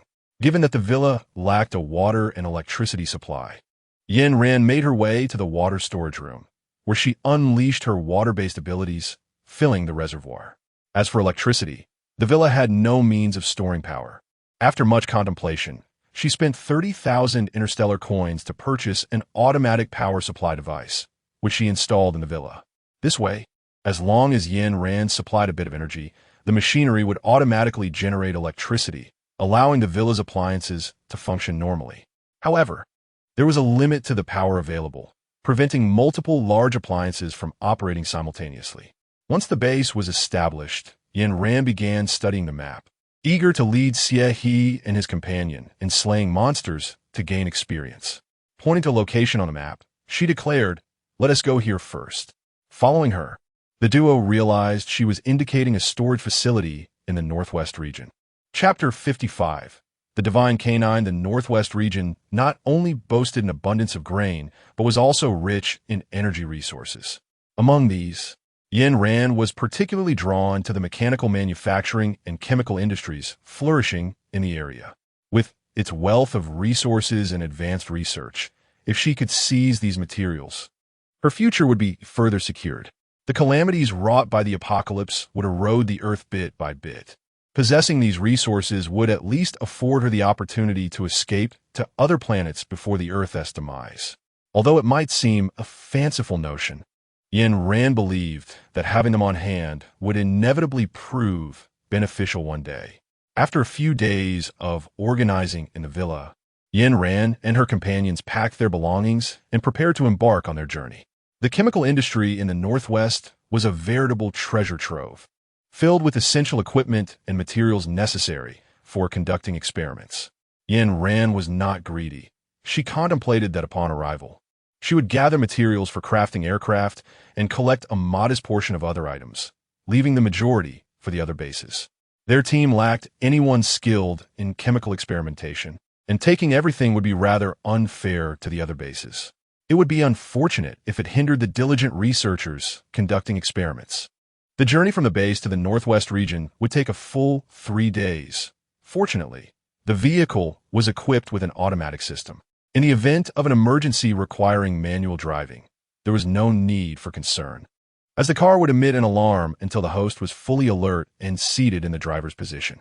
Moreover, the vehicle possessed a degree of defensive capability. When encountering ordinary zombies, it would simply run them over while also automatically collecting crystal cores. Of course, when faced with zombies of level 1 or higher, it would first attempt camouflage. If that failed, it would awaken the host. The car boasted numerous functions, which reassured Yin Ran. During these 3 days, they could rest and eat without any impact, feeling no fatigue whatsoever. Upon entering the northwest region, Yin Ran switched from automatic to manual driving. Currently, the nation was home to 5 major bases: the Dawn Base in the south, the CN Base, the Wing Space Base, the Qinghong Base, and the Xiong Base in the north. Besides these large bases, numerous smaller ones existed, though only these major bases were announced in national broadcasts, while the smaller ones remained unrecognized. Most survivors would gravitate towards the bases, with only a few seeking to establish their own independence. The Xiong Base, one of the 5, was conveniently located in the northwest region. In her previous life, Yin Ran had overheard Gu Qinghong mention that the people of the northwest region were particularly peculiar. When Yin Ran inquired about the nature of their oddities, Gu Qinghong became reticent. Arriving in their territory, Yin Ran felt a sense of unease about brazenly pilfering. Thus, she decided to act discreetly under the veil of night. The chemical storage facility in the northwest remained unscathed due to its construction from the most resilient steel, possessing remarkable resistance to both temperature extremes and corrosion. The entrance to the storage facility was equipped with the most sophisticated security system in the world. Should the password be entered incorrectly 3 times, a self-destruction protocol would be initiated. This security measure effectively extinguished 99 of the base commander's avarice, with the remaining 1 attributed to the exceedingly concealed location of the entrance, rendering it nearly impossible for an ordinary person to locate. Yin Ran dared to venture forth, for she possessed a universal key crafted by the system, instilling her with confidence. What is this meager security system to her? She laughed heartily with hands on her hips. By the time they arrived, it was already 3 in the afternoon, with only 3 or 4 hours remaining before dusk. The storage facility was situated in a desolate area of the northwest suburbs, devoid of human presence. Yin Ran led Xie He and the others to set up 2 tents near the vehicle, igniting a fire to prepare for an early dinner. Although the frigid weather was gradually receding and nature was awakening, the northwest region was sparse in vegetation, rich in soil, yet lacking in fauna. Yin Ran found it too troublesome to take out the protective cover, so she retrieved 7 bags of instant noodles from her space. Alongside, she brought out some slices of lamb, beef, and shrimp as accompaniments. Of the 7 bags of noodles, Yin Ran intended to consume only 1, leaving the remaining 6 for Xie He and Lin Jejun. Xie He, being a plant, initially had no need for food, subsisting solely on dew. However, after tasting the culinary delights prepared by Yin Ran, he decisively abandoned dew in favor of the exquisite flavors of her dishes. As the water began to boil, Yin Ran added the noodles and various ingredients into the pot, and the aroma of the seasonings wafted through the steam towards the others. How delightful! Lin Jejun mumbled through a mouthful of duck delicacies that Yin Ran had brought out. Xie He, inhaling the enticing scent, nodded fervently. Observing Xie He's eager demeanor, Lin Jejun rolled his eyes, recalling the ethereal beauty who once seemed untouched by the mundane. Now, he resembled a famished wretch. Although the surroundings were sparsely populated, a dog suddenly dashed towards them as they were dining. The canine had a pristine white coat, devoid of any dirt, and headed straight for Yin Ran. Had this been before the apocalypse, they would have immediately praised the dog for its cleanliness and cuteness. Yet, in this post-apocalyptic world, such a dog could easily be a zombie. Thus, as the dog approached, Yin Ran gripped the dagger concealed in her pocket. Fortunately, the dog halted a meter away from her, lying down and drooling, its eyes fixated intently on the noodles in Yin Ran's hand. Yin Ran cautiously shifted the bowl, and the dog's eyes followed its movement. Observing the pitiful demeanor of the creature, an inexplicable pang of sympathy welled up within her. Glancing at the contents of the bowl, she furrowed her brow. Having finished her own meal, she decided to offer it to the dog. As she contemplated approaching the animal, she was taken aback by her own impulse. Meanwhile, Lin Jiajun and Xia He were thoroughly engrossed in their meal, oblivious to Yin Ran's actions. She placed the bowl on the ground and then gestured for Lin Jiajun to use his ability to push it closer. The dog, catching the enticing aroma, obediently lowered its head to eat, no longer regarding Yin Ran. With the dog's gaze averted, the inexplicable emotion that had surged within her gradually faded. Could it be that the dog possessed some special ability? Yin Ran furrowed her brow again, drawing out her dagger as she slowly moved closer to the animal. Yin Ran contemplated seizing the moment while the dog was preoccupied with its meal, intending to drive a knife directly into its skull. However, she pondered the consequences of using her special abilities. What if the dog managed to escape? Yin Ran gently placed her hand upon the dog, tentatively stroking its fur. Noticing the dog's lack of resistance, she grasped the knife with her other hand, poised to pierce the creature's skull. Suddenly, the dog lunged, biting onto Yu Qianma's pant leg and tugging her toward a certain direction. Intrigued by the dog's intent, Yin Ran followed its lead. The dog guided her to a vicinity near the storage room, where it pawed at the wall, causing a door to slowly materialize from the earth. Upon closer inspection, a look of astonishment graced Yin Ran's face. This is indeed the entrance to the storage room. Chapter 56. Zero-cost purchase. Yin Ran gazed at the grand door before her, her eyes brimming with astonishment. The entrance to this storeroom was exceedingly elusive. Initially, she had contemplated obliterating the surrounding area, believing that the door would inevitably reveal itself. To her utter disbelief, it was a mere dog that divulged the location of the door. How utterly absurd. This dog was indeed a divine creature. Yin Ran gently patted the dog's head, utterly enamored with the creature. The dog responded by nuzzling her hand, maintaining a consistently obedient demeanor. Upon noticing Yin Ran turn, it dutifully lay down, gazing at her retreating figure. We found the entrance. After we eat, we shall proceed inside. Without expending any effort, Yin Ran had successfully located the doorway, her excitement palpable in her tone. Upon hearing this, Xia He and his companion eagerly seized the pot, hastily shoveling noodles into their mouths. Observing their fervent consumption, Yin Ran placed several bottles of water beside them, ensuring they would not choke. She stowed away the tent and other items into her space, initially believing it would take a while to discover the entrance, thus preparing to take a break. Now that the door had been located so swiftly, leaving these items outside risked them being blown away. It was wiser to secure them within her space. Frugality is a commendable virtue, and despite the abundance of items in Yin Ran's space, she could not afford such extravagance. As she extinguished the fire, the two men finished their meal, and the trio turned to head towards the entrance. Noticing Yin Ran approaching, the dog's tail wagged fervently, eagerly pressing against her. Yin Ran gently patted the dog's head, casually pushing it aside, and squatted down to retrieve her keys, preparing to unlock the door. Don't touch. Before the key could make contact with the door, a group of individuals suddenly emerged behind them, converging in a crescent formation towards Yin Ran and her companions. They halted half a meter away, and from the throng stepped forth a figure clad in earth-toned attire. Who are you? What brings you to my northwest? Although the individual spoke with a heavy tone, Yin Ran comprehended his words. With the key now firmly in her grasp, she had no intention of engaging in idle chatter. She brandished the key, ready to insert it into the lock. Stop. There's only one chance left for this door. If you fail to unlock it, everything inside will be destroyed. Observing Yin Ran's movements, the man hastily interjected, his voice tinged with urgency. I can unlock it. Though her assertion appeared somewhat arrogant in such a dire situation, Yin Ran remained confident in the product of the system, which was reputed to resolve all manner of complex lock conundrums. A mere storage room door was hardly a challenge for it. Huh, where did this little brat come from? Even our big brother couldn't solve it. And you think you can? A classic scene unfolded. In the face of a formidable challenge, a figure emerged, exuding a mocking aura. In the past, Yin Ran might have retorted, but now she found delight in his taunts.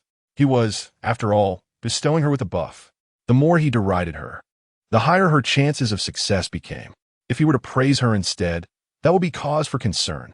Consequently, regardless of what the man uttered, Yin Ran maintained an expression of agreement. Eventually, when he ran out of words, she knew the amplification had succeeded. She was now a woman adorned with the ultimate buffs. This door was surely destined to open. Click! Yin Ran inserted the key, giving it a gentle twist, and the door swung open. Ignoring the astonished gazes of the gathered crowd, she brushed off her trousers and stepped inside, closely followed by Lin Jiejun and the others, including even the dog. Before the door was shut behind them, as the door gradually sank into the sand, those left outside stood in stunned silence. The elder, the leader that mage who had just scorned Yin Ran, trembled as he pointed at the door, his mouth agape. I shall await their emergence. Compared to the mage, the leader maintained a semblance of composure. Had he not been gripping his own arm, his words would have carried even greater credibility. After Yin Ran and her companions, along with the dog, entered the storage room, they did not proceed carelessly. Before them lay 3 divergent paths, each adorned with distinct inscriptions. The left bore the ominous words, "No exit to hell." The right proclaimed, "Death awaits the enterer." The center welcomed with the phrase, "Welcome to heaven." These 3 doors appeared peculiar from every angle, and none seemed to exude a sense of normalcy. Yin Ran noticed that the dog that had just followed her seemed remarkably familiar with its surroundings. It circled around her feet, as if eager to convey something. However, Yin Ran could not comprehend the language of dogs, leaving both the human and the canine in a state of bewildered silence. Suddenly, Yin Ran recalled that she had purchased a translator during her time on the Beastman livestream. Yin Ran hurriedly rummaged through the system's storage space and adorned the dog's neck with a collar.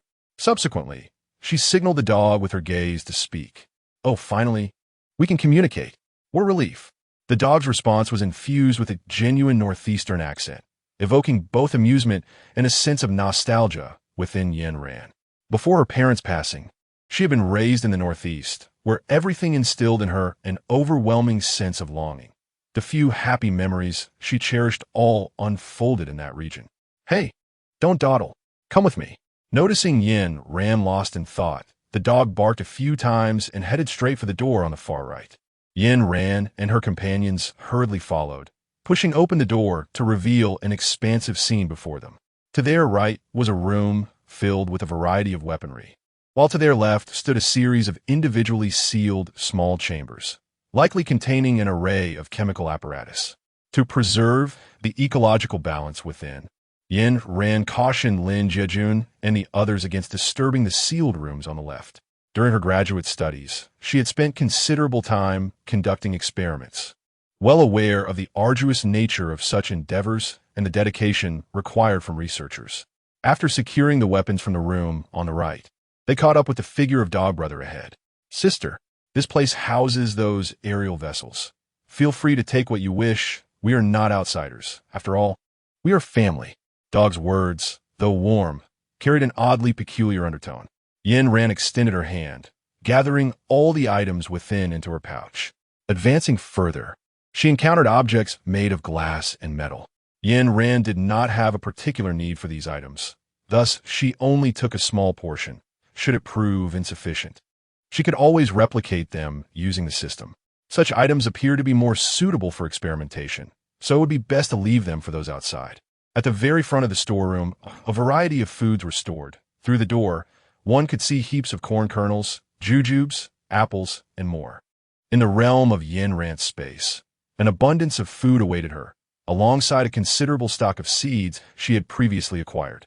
These seeds had yielded several bountiful harvests, filling her space to the brim, rendering it impossible for her to consume all that she had. Thus, she left them untouched. In her past life, the Northwest region had suffered the most devastating consequences. After the extreme cold subsided, a horde of mutated locusts descended upon it, devouring every morsel of grain. The inability to access the storage facilities in the Northwest led to the tragic starvation of many innocent survivors. Should negotiations go favorably upon her return, Yin Ran aspired to unlock the gates, enabling the survivors of the Northwest base to partake in sustenance.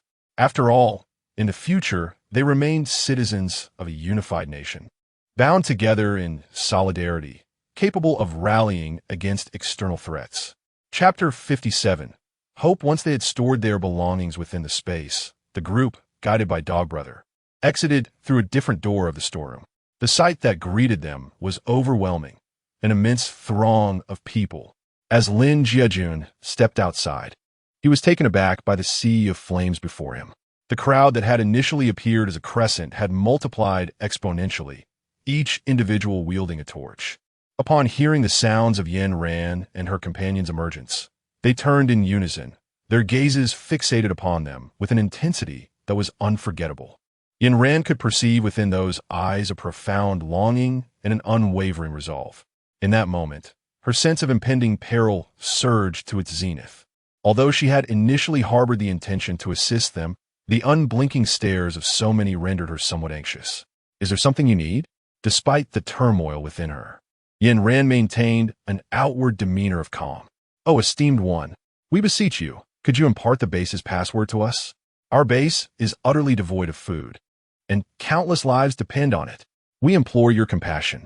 As Yin Ran spoke, an elderly man clad in uniform stepped forward and knelt directly before her.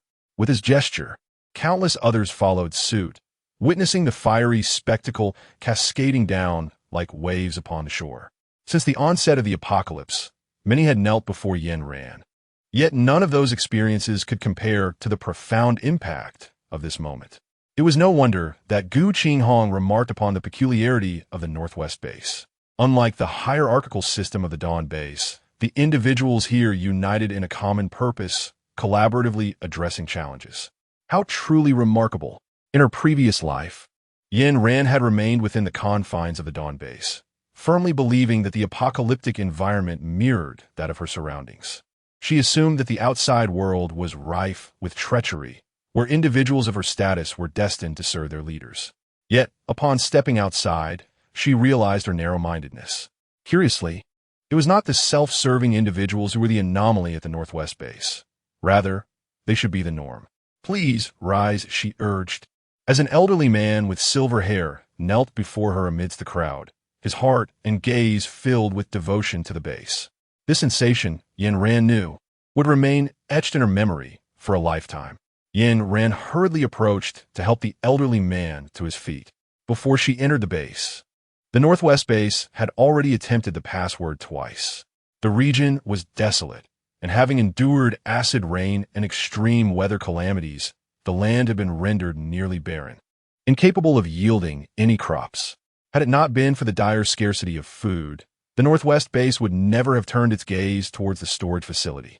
The individuals behind her gazed at Yin Ran with eager anticipation, their eyes reflecting a hope that was difficult to shatter. "I assure you, I will reveal the password," she said. "Let us sit down and discuss it in detail." With just those few words, the crowd was easily soothed, forming a large circle that enveloped the elderly man and Yin Ran at the center.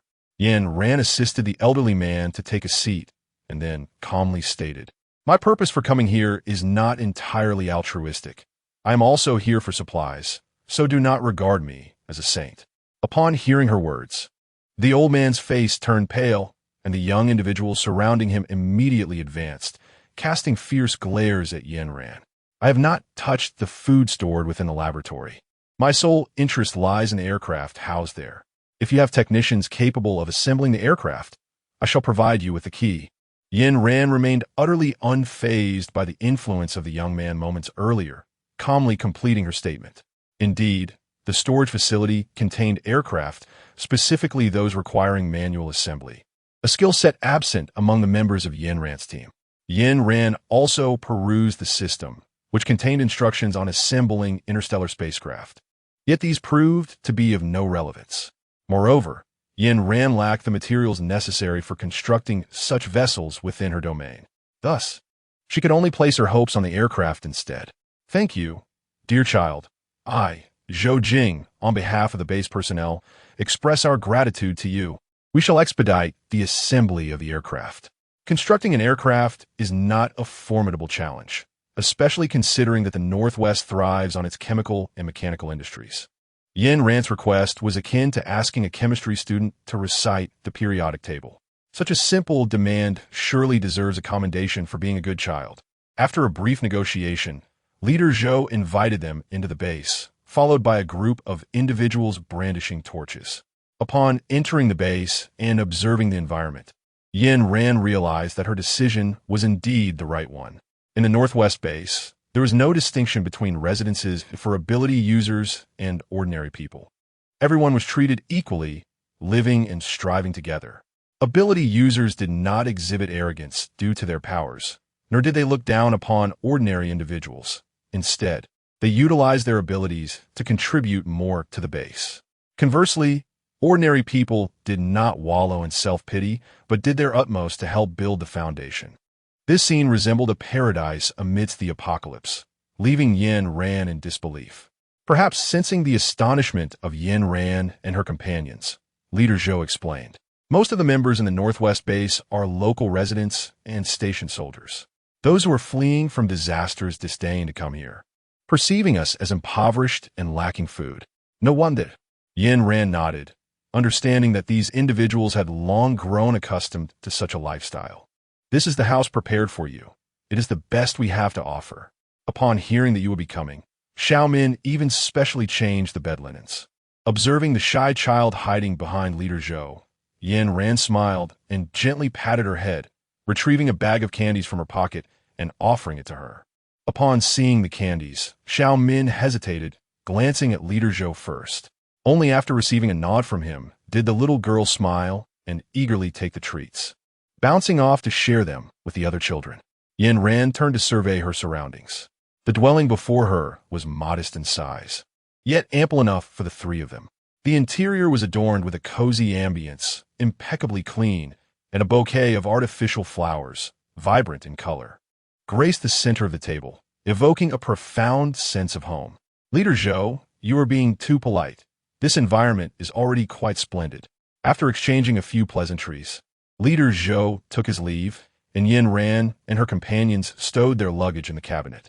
Ran, why did you agree to give him the keys?" Upon exiting the base, Yin Ran insisted they address her simply as Ran rather than as their captain. The question came from Xiehe, who was perplexed by the intricacies of human interactions. "Xiehe, I am leaving behind a glimmer of hope." Yin Ran gazed at Xiehe, her words laden with significance. Chapter 58. The Grand City of Extreme Pleasure. The Northwest Base, renowned for its mechanical prowess, swiftly completed the assembly of the aircraft within 2 days of Yin Ran's request. Today marked a momentous occasion for the Northwest Base, as the much-anticipated treasury was set to be unveiled. In such a pivotal moment, it was only natural for everyone at the base to gather around, eager to witness how Yin Ran would unlock it. Qinghong, the youngest engineering designer at the Northwest Base, whose brilliance could only be described as genius, took the opportunity to stand beside Yin Ran. "I spent 2 days and nights attempting to crack this code, yet I could not succeed. How did you manage to open it?" His tone, in stark contrast to the derision of the past, was now filled with curiosity. Yin Ran retrieved the key she had purchased from the system from her pocket. Lifting the cover next to the combination lock, she inserted the key and gave it a gentle twist, causing the door to swing open. Was it truly this simple? Qinghong's voice brimmed with disbelief. As the door opened, Qinghong cradled the key, pressing his lips against it in an exuberant display of affection. However, this key was not an all-purpose key. Rather, it was a specially crafted key designed solely for the storage vault. Despite its unremarkable appearance, indistinguishable from an ordinary key, once inserted into the lock, it would spring forth delicate lock pins. Even if one were to replicate an identical key, it would still fail to unlock this door.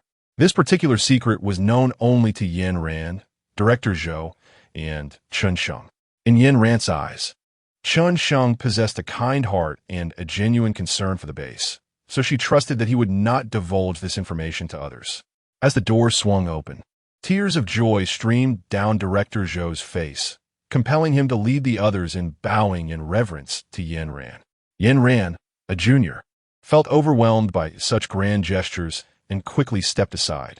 The provisions stored in the granary were sufficient to sustain the Northwest base for several years. Even in the face of locust plagues, they could survive. After a brief stay at the Northwest base, Yin Ran and her companions resolved to embark on another journey. "Captain, where shall we head next?" Before Yin Ran could make a decision, a flyer flew onto her face. Upon retrieving it, she noticed it was emblazoned with the words, "Passers-by, take a look. Extreme happy city, where your imagination knows no bounds."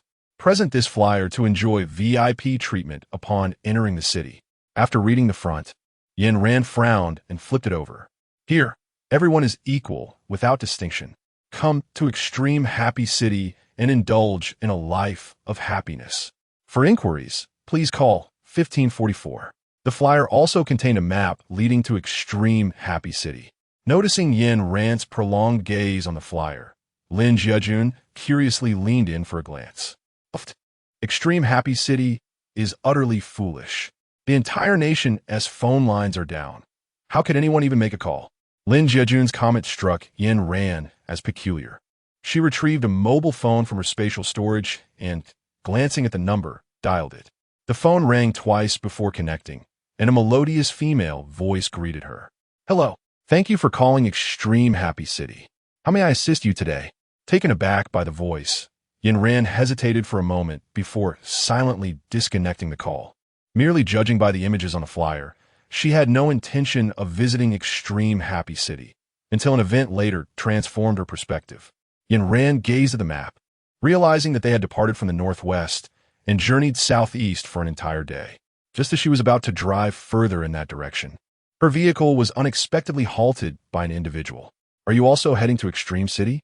The man, clad in extravagant attire, had his arm around a striking woman, his hand resting on her thigh, while his gaze fixated intently on Yin Ran.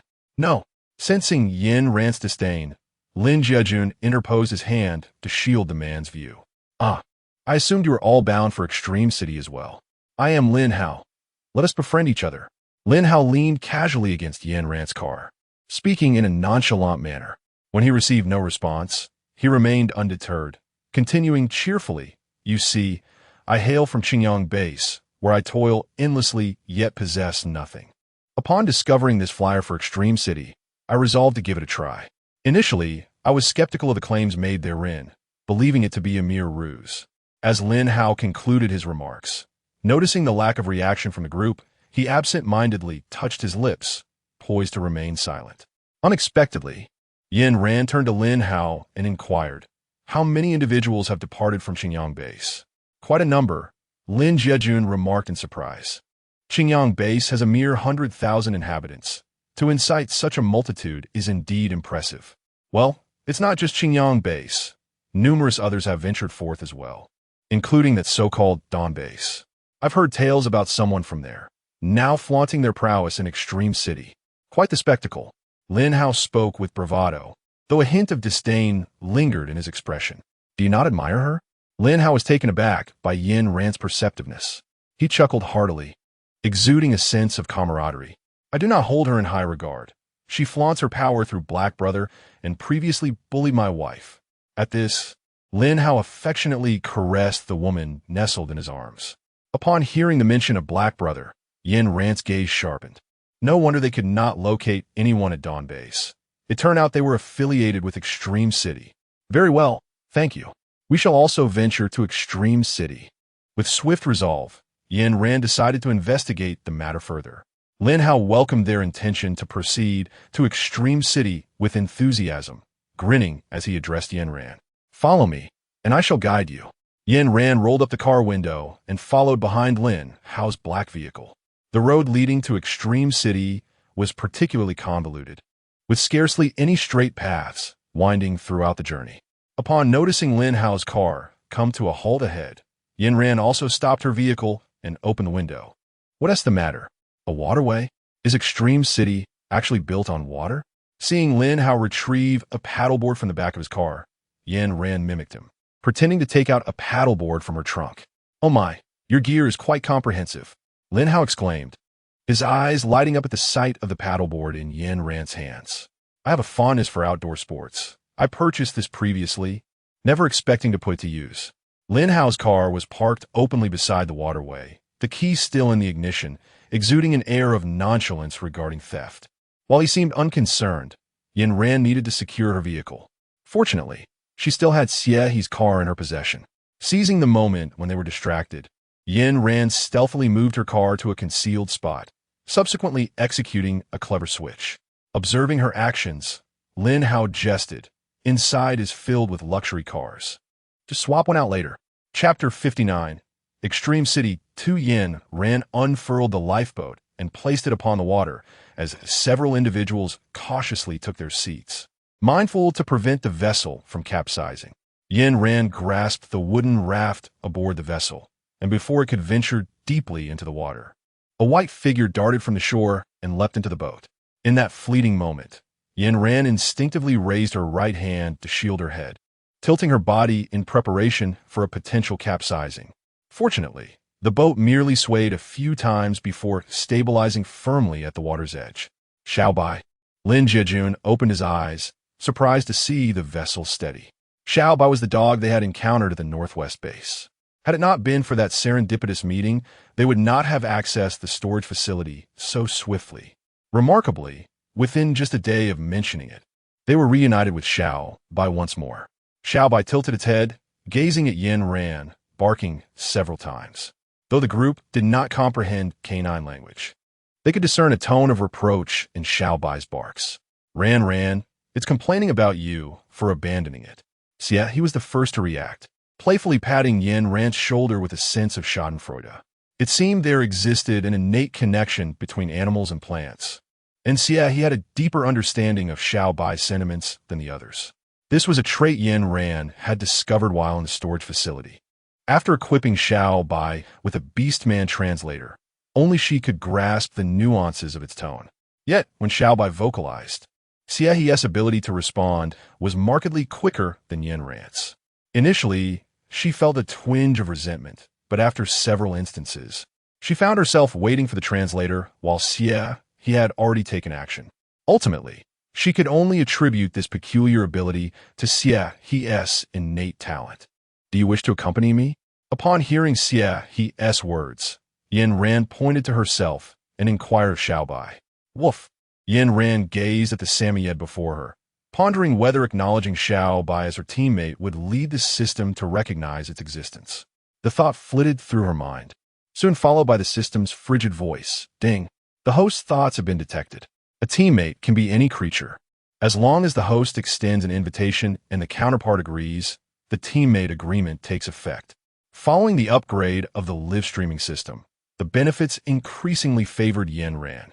Xiaobai, would you be willing to become my teammate? Under the star-studded sky, with the lake's tranquil waters reflecting the night, Yin Ran solemnly lifted one of Xiaobai's paws, her gaze earnest as she posed a question. Xiaobai seemed to be moved by Yin Ran's emotions, emitting a soft whimper from its throat, followed by a resounding bark. However, shrouded in darkness, confusion arose. Did you hear a dog? Where did that dog come from? When Lin Hao arrived to pick up the vehicle, he was already aware that no dog was present inside. If Xiaobai were to suddenly appear after they disembarked, it would certainly raise his suspicions. As she looked toward the distant lights, Yin Ran swiftly adorned Xiaobai with the collar provided by the system, then tucked it away into her space. Just then, the beer was in heat, causing chaos in the space, and she thought it prudent for Xiaobai to discipline it. We're almost there. Ahead is Extreme City. Lin Hao's voice echoed from the front, and as he uttered the name Extreme City, the tremor in his tone was palpable. No sooner had the man finished speaking than an overwhelming scent wafted toward them from the direction of Extreme City. After her physical enhancement, Yin Ran's sense of smell had become extraordinarily acute. Upon inhaling twice, she felt lightheaded. Quickly, she held her breath, retrieving a mask from her space. which she handed to Lin Jiajun and the others while swiftly donning one herself. Fortunately, upon docking at the shore, the odor dissipated. Listening to Lin Hao securing the yacht, the group removed their masks and stowed them away. Hurry up and get on board. We VE arrived. I won't wait for you any longer. I'm going to register. Once Lin Hao set foot on land, his expression transformed into one of madness, as if he could not absorb anything around him. Embracing the woman in his arms, he bid farewell to Yin Ran and her companions, then swiftly dashed into Extreme City. Although Lin Hao was somewhat overly enthusiastic, his demeanor was inexplicably frenzied. The entrance to Extreme City, aside from its bright lights, bore no distinctive features, remaining eerily quiet.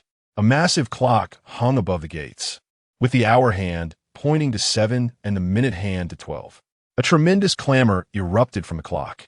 Following the noise, a throng of people surged forth from behind Yin Ran, rushing toward Extreme City.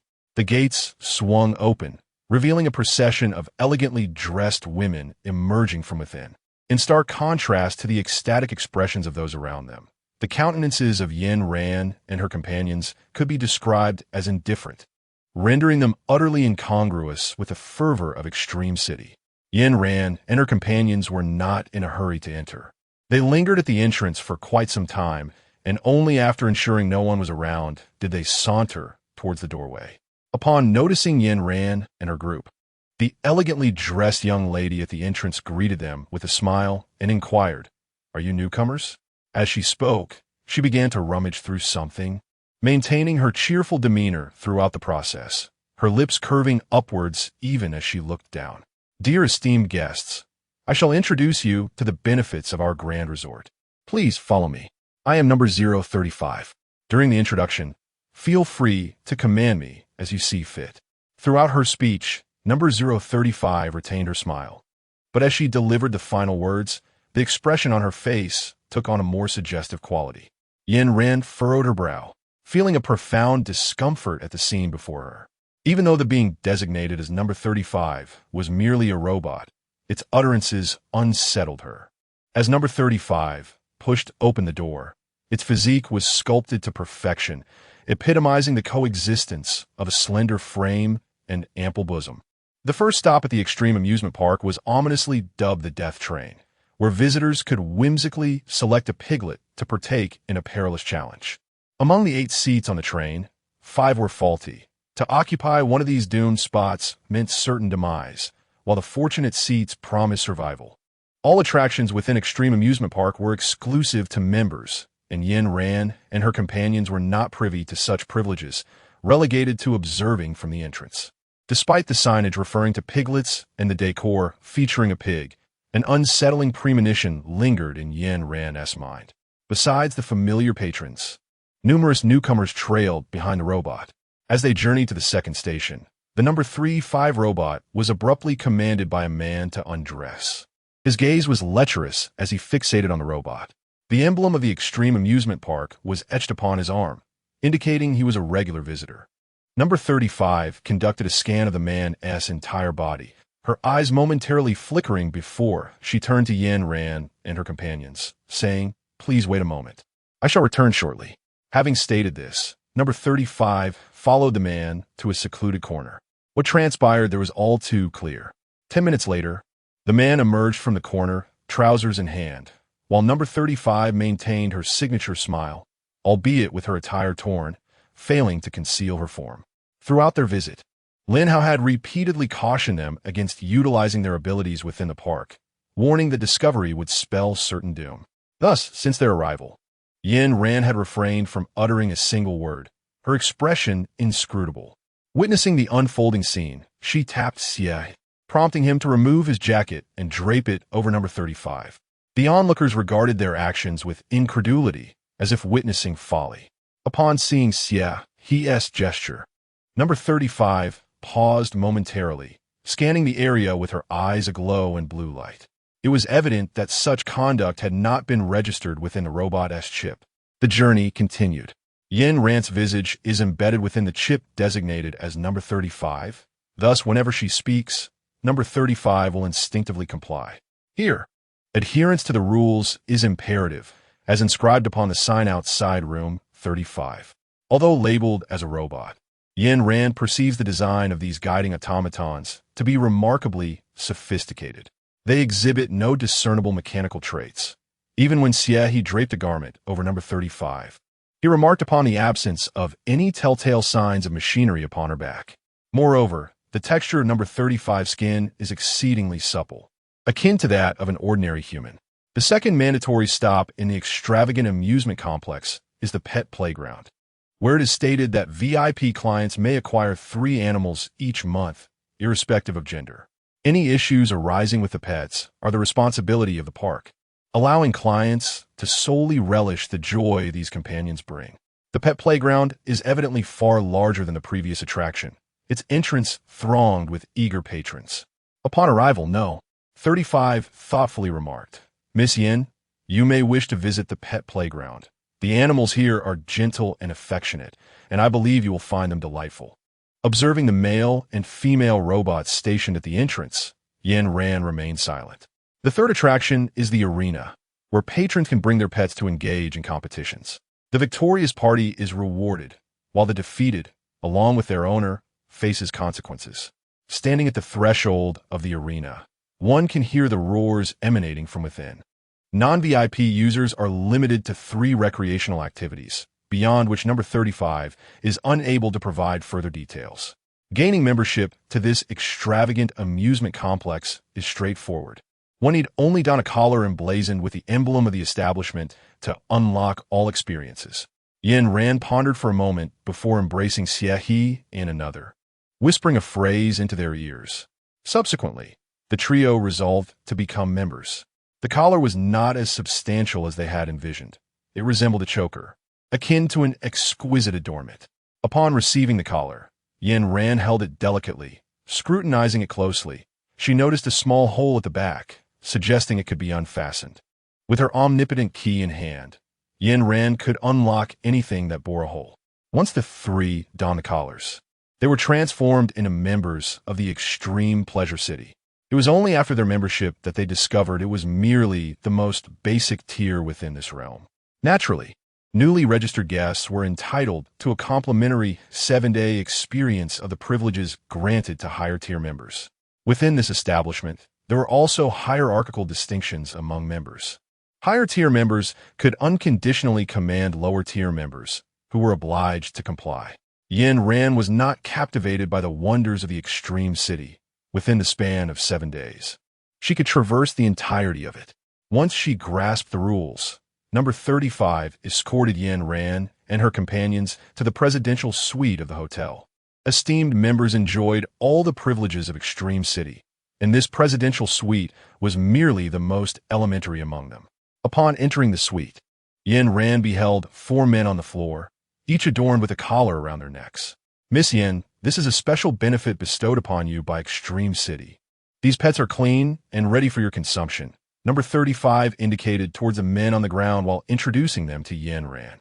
Subsequently, she glanced at Xie and Lin Jiajun, who stood behind Yin Ran, and inquired, "Miss Yin, what is your relationship with these 2? In Extreme City, only servants and pets could remain in constant proximity to their masters. Companions, however, must be separated during activities." Fearing a recurrence of previous events, Yin Ran pursed her lips and replied, "They are my servants." Number 35's eyes flickered before she responded, "Very well, Miss Yin, their identities have been altered." After stating this, she stepped out of the room, thoughtfully closing the door behind her. Once number 35 departed, Yin Ran coldly addressed the men kneeling on the floor. "You may leave as well." It seemed that a particular word in Yin Ran's statement had struck a nerve, for the 4 men trembled on the ground as if in a frenzy. The other 3 men echoed in unison. Although puzzled, Yin Ran observed their fearful expressions and sensed their authenticity, prompting her to continue with their discourse. Seeing Yin Ran's acquiescence, the men wiped the sweat from their foreheads. "Mistress, if you forsake us we shall perish," proclaimed the initial speaker, gesturing towards the collar encircling his neck. Yin Ran glanced at his number, which was 02. The man was strikingly handsome, exuding an alluring mixed-race charm. As he spoke, His tone was imbued with an eagerness to please and a carefulness, as if he were fearful that Yin Ran might abandon their group. Although Yin Ran harbored a disdain for such matters, it did not imply that she was a merciless individual. Certainly, she was neither a do-gooder nor inclined to release the collars of these few individuals. You lot, proceed to that room over there. You are not to emerge without my command, she instructed, gesturing toward the most secluded chamber of the presidential suite. The seriousness of her expression led the individuals to believe she was about to express some demands, prompting them to place their hands on their belts in readiness for any eventuality. However, upon hearing Yin Ran's words, their joy was unmistakable, and they hurriedly competed to enter the designated room. The departure of these allowed Yin Ran and her companions to gradually relax, as the situation had initially felt overwhelming to them. The extreme city was divided into a central city and an outer city, with Yin Ran and her companions situated in the latter. Although Xie He and Lin Jejun were now in Yin Ran's service and eligible to participate in the arena battles, she still resolved to visit the pet amusement park. If feasible, she preferred to select her companions from the pet amusement park, for they possessed a deeper understanding of the intricate dynamics within the arena. Yin Ran was unwilling to see her teammates harmed. Chapter 61, The Enchanted City. At 4 a.m, the air outside was thick with mist, and the room was enveloped in dimness. Yin Ran lay on a large bed in the center, whipped up by resting beside her on the right. Suddenly, a sound akin to something crashing to the ground echoed from outside. Instantly, Yin Ran opened her eyes, flipped over, and drew her dagger, adopting a defensive stance by the door, while Dabai fixed a fierce gaze toward the entrance. Standing at the door, the footsteps approaching her could be clearly heard. Yin Ran lightly tapped her earphones, signaling Xie He and the others to refrain from acting. With a creak, the door to the room was pushed open. Yin Ran squinted her eyes and beheld 4 men, each standing at an imposing height of 188 centimeters by her bedside. Her dagger lay concealed beneath the covers, poised for action. Should these 4 dare to strike, she would swiftly sever their throats with a single, lethal blow. Is this truly the right course of action? Does this not amount to repaying kindness with malice? Inquired the man positioned next to 02. With a dismissive glance, 02 regarded him, his countenance etched with concern as he spoke gravely. "Oh, 8, if we do not proceed in this manner, once the 35th robot discovers us, our only fate will be death." With that, he gritted his teeth and began to shed his already tattered garments, lying down beside Yin Ran. In a gesture of apology, he murmured, "Pardon my intrusion." Initially, Yin Ran had been prepared to strike a fatal blow, but 02's sudden action nearly caused her to impale herself upon her own dagger. With a swift motion, she concealed the weapon. From their brief exchange, she gleaned the situation. The other 3 men, witnessing Yin Ran's lack of response, steeled their nerves and lay down beside her. Fortunately, the presidential suite's bed was spacious enough. Otherwise, accommodating 5 individuals would have proven impossible. 02, are you not concerned about waking her? Came 08's perplexed voice, laden with uncertainty. In this apocalyptic realm, survival demanded heightened vigilance, given the commotion they had caused. Why had Yin Ran not awakened? Perceiving 08's unspoken thoughts, 02 replied nonchalantly. This is because she inhaled toxic gas prior to entering the extreme city. Initially, this gas induces exhilaration, but after a period of wild revelry, it engenders profound fatigue, plunging one into slumber. Only when the 35th robot arrives and releases another gas will they awaken. Now it makes sense, 08 murmured to himself. Remember, 08, you're new here. In Extreme City, both men and women are not to be trifled with. Keep your words few and your actions plentiful, 02 advised, his tone imbued with wisdom. Throughout the discourse, Yin Ran discerned that 02 had likely been in Extreme City for quite some time. His voice bore a tinge of sorrow. She had noticed a long scar gracing his neck as they knelt the previous day. Though mostly obscured by a collar, it remained conspicuous. 02 was a perceptive individual, and whether his admonitions were directed at 08 or Yin Ran remained ambiguous. Yin Ran plans to take action only after the arrival of robot number 35. as she wishes to avoid alarming her adversaries. The sensation of 5 individuals lying on a bed differs markedly from that of a solitary person occupying the same space. Yin Ran remained motionless, yet she could feel the incessant warmth enveloping her. The steamy and tranquil atmosphere lulled her into a state of drowsiness. Time slipped away unnoticed until the sound of a clock chimed from outside, followed by the unmistakable creak of the presidential suite door opening. In that instant, the men surrounding her reached out, encircling her with their arms. As room 35 swung open, the sight that greeted him was that of Yin Ran ensnared upon the bed, her form captured by bronze-hued arms. The striking contrast between brown and white painted a breathtaking tableau. Yin Ran lay on the bed, her keen senses detecting a sweet, cloying aroma wafting through the air. Could this be what 02 referred to as the antidote? As Yin Ran caught a whiff of the scent, an overwhelming discomfort enveloped her, prompting her to unconsciously furrow her brow. Whether it was merely her imagination or not, it appeared that 02 instinctively shielded her nose with a hand, not entirely obstructing it, but leaving a slight opening.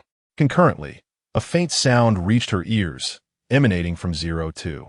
Just as the words left 02's lips, the cloying aroma vanished from Yin Ran's senses. In that moment, she understood that it was time for her to open her eyes. Yin Ran's eyelashes fluttered slightly as she opened her eyes in a daze, as though she had just awoken from slumber. Upon noticing the 4 individuals reclining around her, she did not betray any sign of surprise.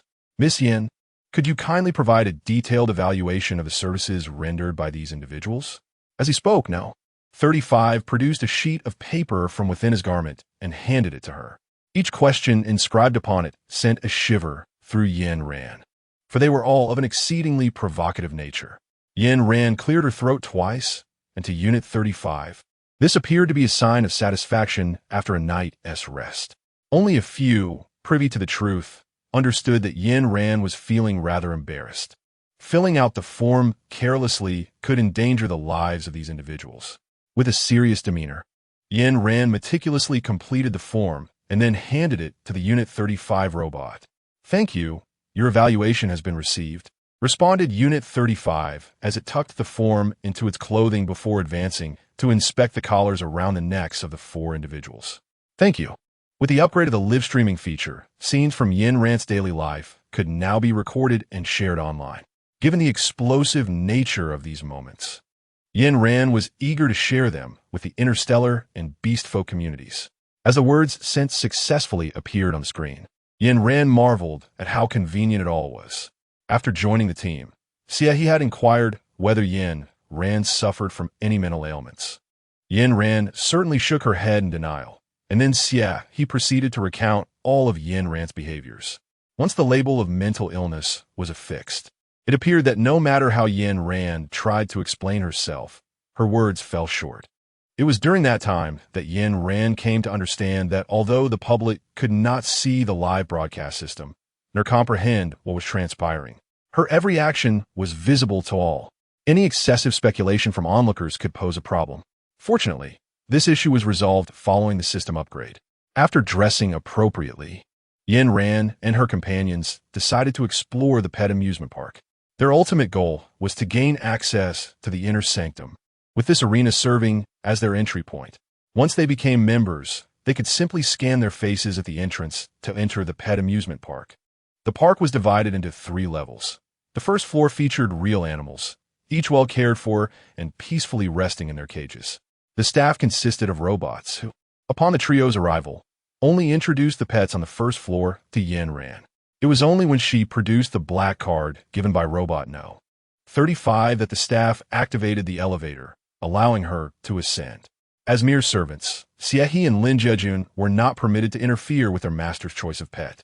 Thus they remained in the designated pet boarding area. As the elevator reached the second floor, Yin Ran heard piercing screams emanating from within through the thick steel walls. Chapter 62. The Extreme Pleasure City with a Mechanical Sound. The elevator doors slid open, revealing the scene on the second floor to Yin Ran. In stark contrast to the charming decor of the first floor, the second presented a prison-like atmosphere. Each iron cage housed a curled-up woman, her neck restrained by a collar affixed to the wall behind her. As soon as Yin Ran entered the elevator, she noticed a symbol on the button panel, suggesting it stood for women. Thus, the symbol on the third floor likely indicated men. Those who could ascend to the second floor were deemed esteemed guests. Upon sighting Yin Ran, the robots dropped their whips and eagerly surrounded her. "Miss Yin, what type of slave would you like to select?" they inquired, presenting her with a manual. Yin Ran opened it to find various photographs and descriptions of the slaves. The slaves were categorized according to their level of danger and tameness, with the most difficult to tame positioned at the end. Yin Ran reveled in the thrill of challenging the impossible. Her visit was not merely to select a decorative object. Thus, she deftly turned to the final page, pointing at the woman in the photograph as she inquired, "I want her." The robot approached, its gaze flickering with uncertainty, and hesitantly replied, "Miss Yin, anyone who has been selected as N1 has been met with fatal consequences. Her taming and obedience rates are both at 0. Hearing this, Yin Ran's intrigue deepened. She firmly pointed at N1's photograph, asserting that one, in the extravagant realm of Extreme City, the desires of the guests were paramount. With Yin Ran's declaration, the robot could no longer voice dissent and led her to meet N1, labeled a lethal weapon. N1 was confined in the innermost depths of the second floor, her cage fortified with an additional 2 layers of steel bars compared to the others. The robot brought Yin Ran to the entrance, then opened the door, gesturing for her to enter. If N1 does not agree to sign the pet contract within 5 minutes, please choose another pet. Yin Ran nodded and subsequently opened the door to enter. She was genuinely curious about what kind of woman could instill fear even in robots. Upon gazing at the diminutive girl confined within, Yin Ran couldn't help but click her tongue. Upon viewing the photograph, she realized the girl was indeed quite young, though she had not anticipated her to be so small. The girl's body bore no trace of healthy flesh, marred instead by numerous whip and knife scars. Yet, what impressed Yin Ran was the unwavering rationality and ferocity reflected in the girl's eyes. "What's your name?" The girl appeared visibly astonished at the unexpected presence of a woman and, upon hearing the voice, scrutinized Yin Ran from head to toe. "Cheng Yun." The girl's voice was distinctive, characterized by a smoky timbre, which contrasted starkly with her appearance. "Are you willing to join me?" Yin Ran's primary focus is high efficiency, eschewing any underhanded tactics. Upon hearing this, Cheng Yun let out a cold laugh, tugging at the collar around her neck. "If you can remove this collar, I will follow you for the rest of my life, obeying your every command." Had Cheng Yun made a different request, Yin Ran might have deliberated for a few minutes. However, the matter of removing the collar was as straightforward as asking what 11 equals. "No problem at all." Yin Ran retrieved a master key from her pocket and approached, deftly unfastening Cheng Yun's collar. This sequence of actions transpired with such swiftness that Cheng Yun barely had time to register what was happening. It was only upon hearing the sound of the collar clattering to the ground that she suddenly realized and instinctively reached for her neck. Upon feeling the bare skin, tears welled in Cheng Yun's eyes. "Very well, I shall follow you. From now on, whatever you say, I shall comply." Yin Ran smiled gently, removing her coat and draping it over Cheng Yun's shoulders. Throughout the entire process, Cheng Yun watched her with wide eyes and without any hesitation. Yin Ran reached out to affectionately tousle Cheng Yun's hair. As Yin Ran glanced at the time, she gently placed the collar back around Cheng Yun's neck and whispered to her, "I will unlock it for you outside." Cheng Yun nodded and silently took Yin Ran's hand. Upon exiting the door, the robot's eyes nearly popped out in disbelief. To them, the notorious killer Cheng Yun displayed an unexpectedly obedient side. Hand in hand, they approached the front desk, where Yin Ran expressed her desire to sign a pet contract. Concerned that the child might overthink the implications of the pet contract, she lightly squeezed Cheng Yun's hand. Cheng Yun seemed taken aback, as if she had never been treated this way before, staring at Yin Ran in a daze. Once they entered the elevator, Yin Ran pressed the button for the third floor. The third floor had very few slaves, only a handful present, and no robots approached upon seeing Yin Ran. With the sparse crowd, Yin Ran decided to take a leisurely stroll. She glanced down at Cheng Yun, who stood at her waist, and bent down to lift her up. Suddenly airborne, Cheng Yun's expression turned blank as she hurriedly wrapped her arms around Yin Ran's neck. Once she regained her composure, her ears flushed crimson, and she shyly buried her face in Yin Ran's embrace. Observing the bashful Cheng Yun, Yin Ran chuckled softly and patted her back. The third floor housed only a few cages, arranged in rows. Yin Ran held Cheng Yun securely as she surveyed each row. Every cage bore a number and a description, with some even indicating special abilities.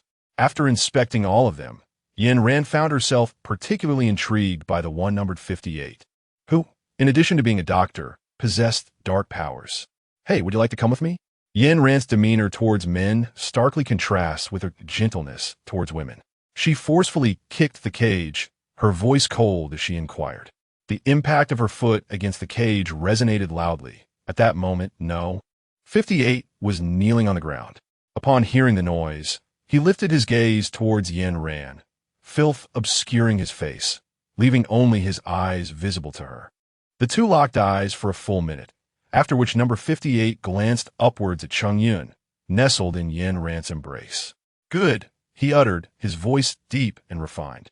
At the sound of his voice, Yin Ran's eyes flickered. Subsequently, she turned to the idle robot nearby, picked up a stone from the ground, and hurled it at the robot's head. The stone struck the machine with a crisp sound, causing the robot to turn its head in confusion. Yin Ran's fingertips delicately grasped the black card that signified her identity. Upon noticing, the robot swiftly approached her. After efficiently completing the necessary procedures, Yin Ran embraced Cheng Yun and guided the number 58 into the elevator. As they descended to the first floor, they were met with the scrutinizing gazes of Xie, He, and Lin Jiejun. Upon returning to the presidential suite, Yin Ran provided Cheng Yun and number 58 with a set of clothing each, instructing them to freshen up first. Who are they? Pets? They certainly do not appear to be. As soon as the strangers vanished, Lin Jiejun eagerly broke the silence. Initially, he had intended to treat them as pets. However, he felt they were more suited to being teammates. Yin Ran exhibited a considerable degree of patience with Lin Jiejun, given that he was her first ally. As for Cheng Yun, she felt discomfort due to the man's peculiar abilities. Xie stroked his chin and, unusually, spoke up. Generally, Xie was the staunchest supporter of Yin Ran's decisions. This was the first instance of his dissent. After a moment of contemplation following Xie's remarks, Yin Ran ultimately decided to incorporate the two into her team. Yin Ran's demeanor had already conveyed her intentions. Xie cast a glance at her, parted his lips as if to speak, yet no sound emerged. He turned and retreated to the balcony to smoke. Sister, Cheng Yun, having just finished her bath, shyly approached Yin Ran, her cheeks flushed with a rosy hue. Yin Ran gently caressed Cheng Yun's hair, cradling her in her embrace. Subsequently, she retrieved a necklace from her pocket and adorned Cheng Yun's neck with it.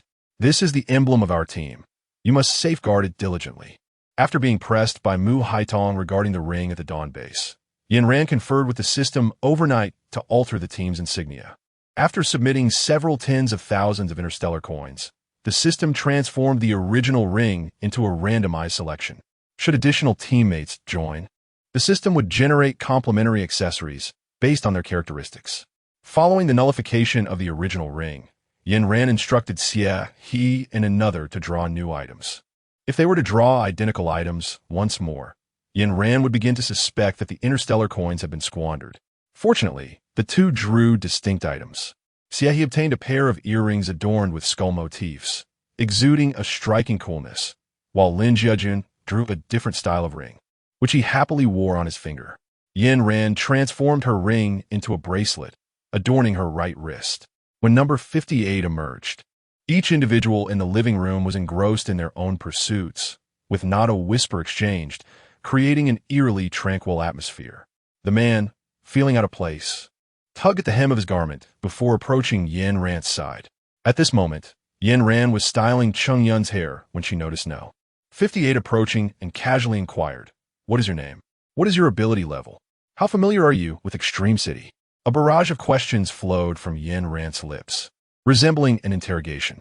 Overwhelmed by the multitude of inquiries, number 58 fell into silence, unable to respond immediately. Yin Ran looked up, signaling him to speak. The man blinked his charming eyes and slowly began. My name is Xiao Dun. After uttering this phrase, silence enveloped them. Yin Ran, who had just lowered her head, was compelled to lift it once more. I have been in Extreme City for a year. I do not understand Extreme City. A level 3 ability user. Dark ability.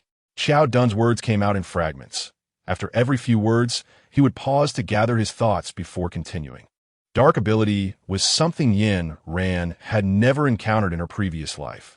She glanced at the explanation provided by the system, which essentially indicated that it referred to ability users who could devour and absorb various forms of attacks for their own use.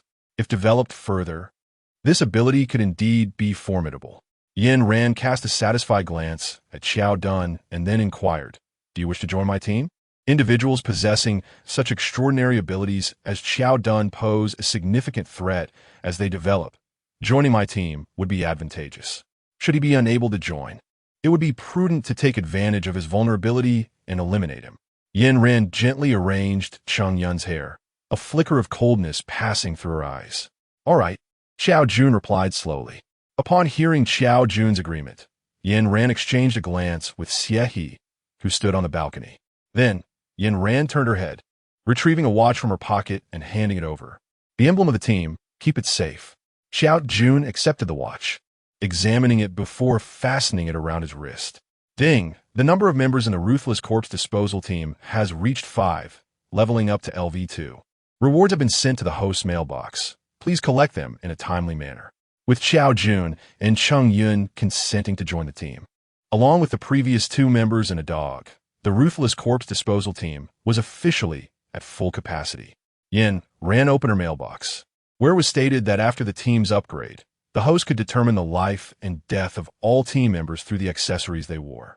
Additionally, a new teleportation function had been introduced, allowing team members to be instantly transported to the captain's side.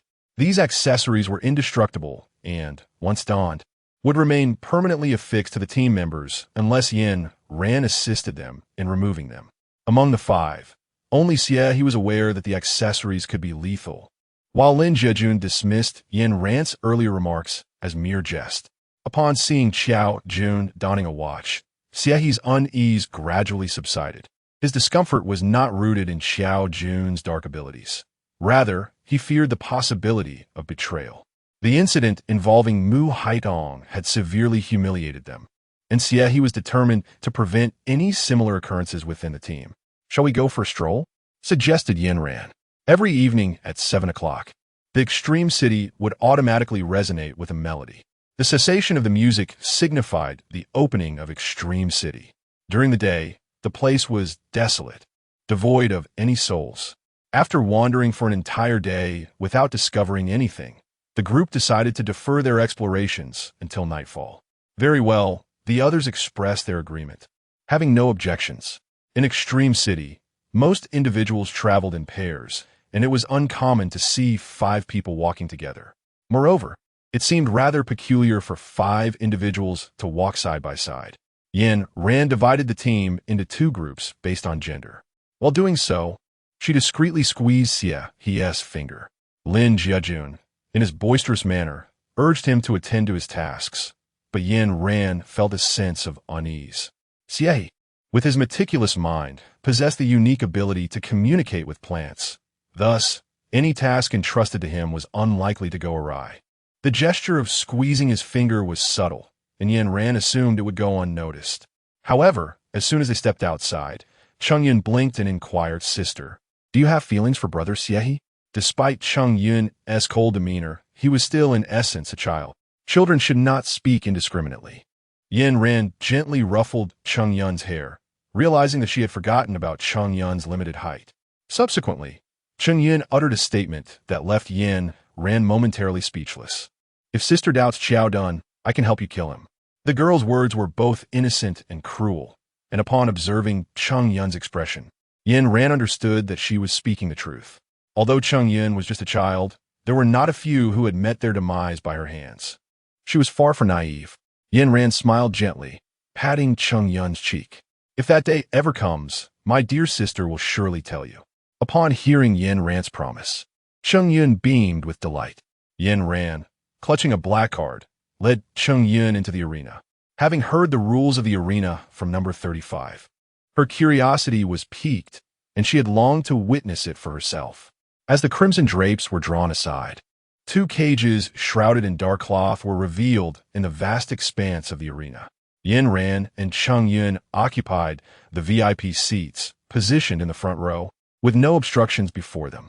Should this truly be a clash between animals, Yin Ran could easily fall victim to a fatal bite. The extreme city, in its madness, would surely not toy with the lives of its VIPs. This conviction further solidified Yin Ran's belief that this was indeed a conflict between slaves. As the bell tolled, a robot emerged in the center of the arena, moving towards the cage and pulling away the black cloth draped over it. The fabric floated gently to the ground, and a cacophony of shouts erupted behind Yin Ran. Turning to look, she saw that the previously sparsely populated arena was now teeming with spectators. Among all the VIPs, only Yin Ran and Cheng Yun remained unmasked. Chapter 64. Extreme City 7. Most of the gazes around them radiated a fierce hostility. Yin Ran scrutinized their masks closely before summoning the system to replicate 2 for them. At that moment, the robot on stage gestured towards the items within the cage, announcing, "Here is the pet of VIP number 1, and here is the beloved creature of VIP number 2, the Congo lion." Yin Ran was momentarily lost in thought and failed to notice the contents of the cage. Upon closer inspection, she was astonished to find that the person confined within was Gu Qinghong. Compared to her appearance at the dawn base, Gu Qinghong seemed even more emaciated now, her bones protruding alarmingly. Perhaps Yin Ran's gaze lingered too long, for it prompted Gu Qinghong to turn her head and meet her eyes. Yin Ran felt a pang of unease. She and Cheng Yun were the only 2 VIPs without masks. Fortunately, at that moment, the system notified them that the masks had been replicated. Yin Ran swiftly retrieved the masks from her pocket and adorned both herself and Cheng Yun with them. "Now, let these 2 pets perform Beauty and the Beast for us," the robot declared before pulling the cage off stage. Gu Qinghong, clad in a princess gown, stood pale in the center of the arena, facing a ferocious lion. Indeed, just as the robot had reported, it was a portrayal of Beauty and the Beast, and the stark contrast incited a palpable excitement among the audience. Yin Ran observed that Gu Qinghong bore no collar from the extreme city, signifying her freedom from control. Moreover, her gaze remained fixed in one direction, prompting Yin Ran to follow her line of sight. All she could perceive was glass, with nothing else in view. Before Yin Ran could linger on the sight for more than a few seconds, she was nudged by a companion beside her. "Stop staring. Where do you come from? To possess such audacity as to gaze upon the city lord?" Yin Ran furrowed her brows, glancing over in confusion. The person beside her shook her head and pointed towards the front, where Gu Qinghong stood. "Just consider it a bit of amusement. I've heard that the city lord has a particular fondness for this woman. He always begins in this manner, so there is no need for you to feel apprehensive." The voice of this individual carried a sense of weariness, suggesting she was a kind-hearted grandmother. After hearing these words, Yin Ran turned her gaze again and noticed that although the lion incessantly scratched at the ground with its claws, it exhibited no hint of aggression.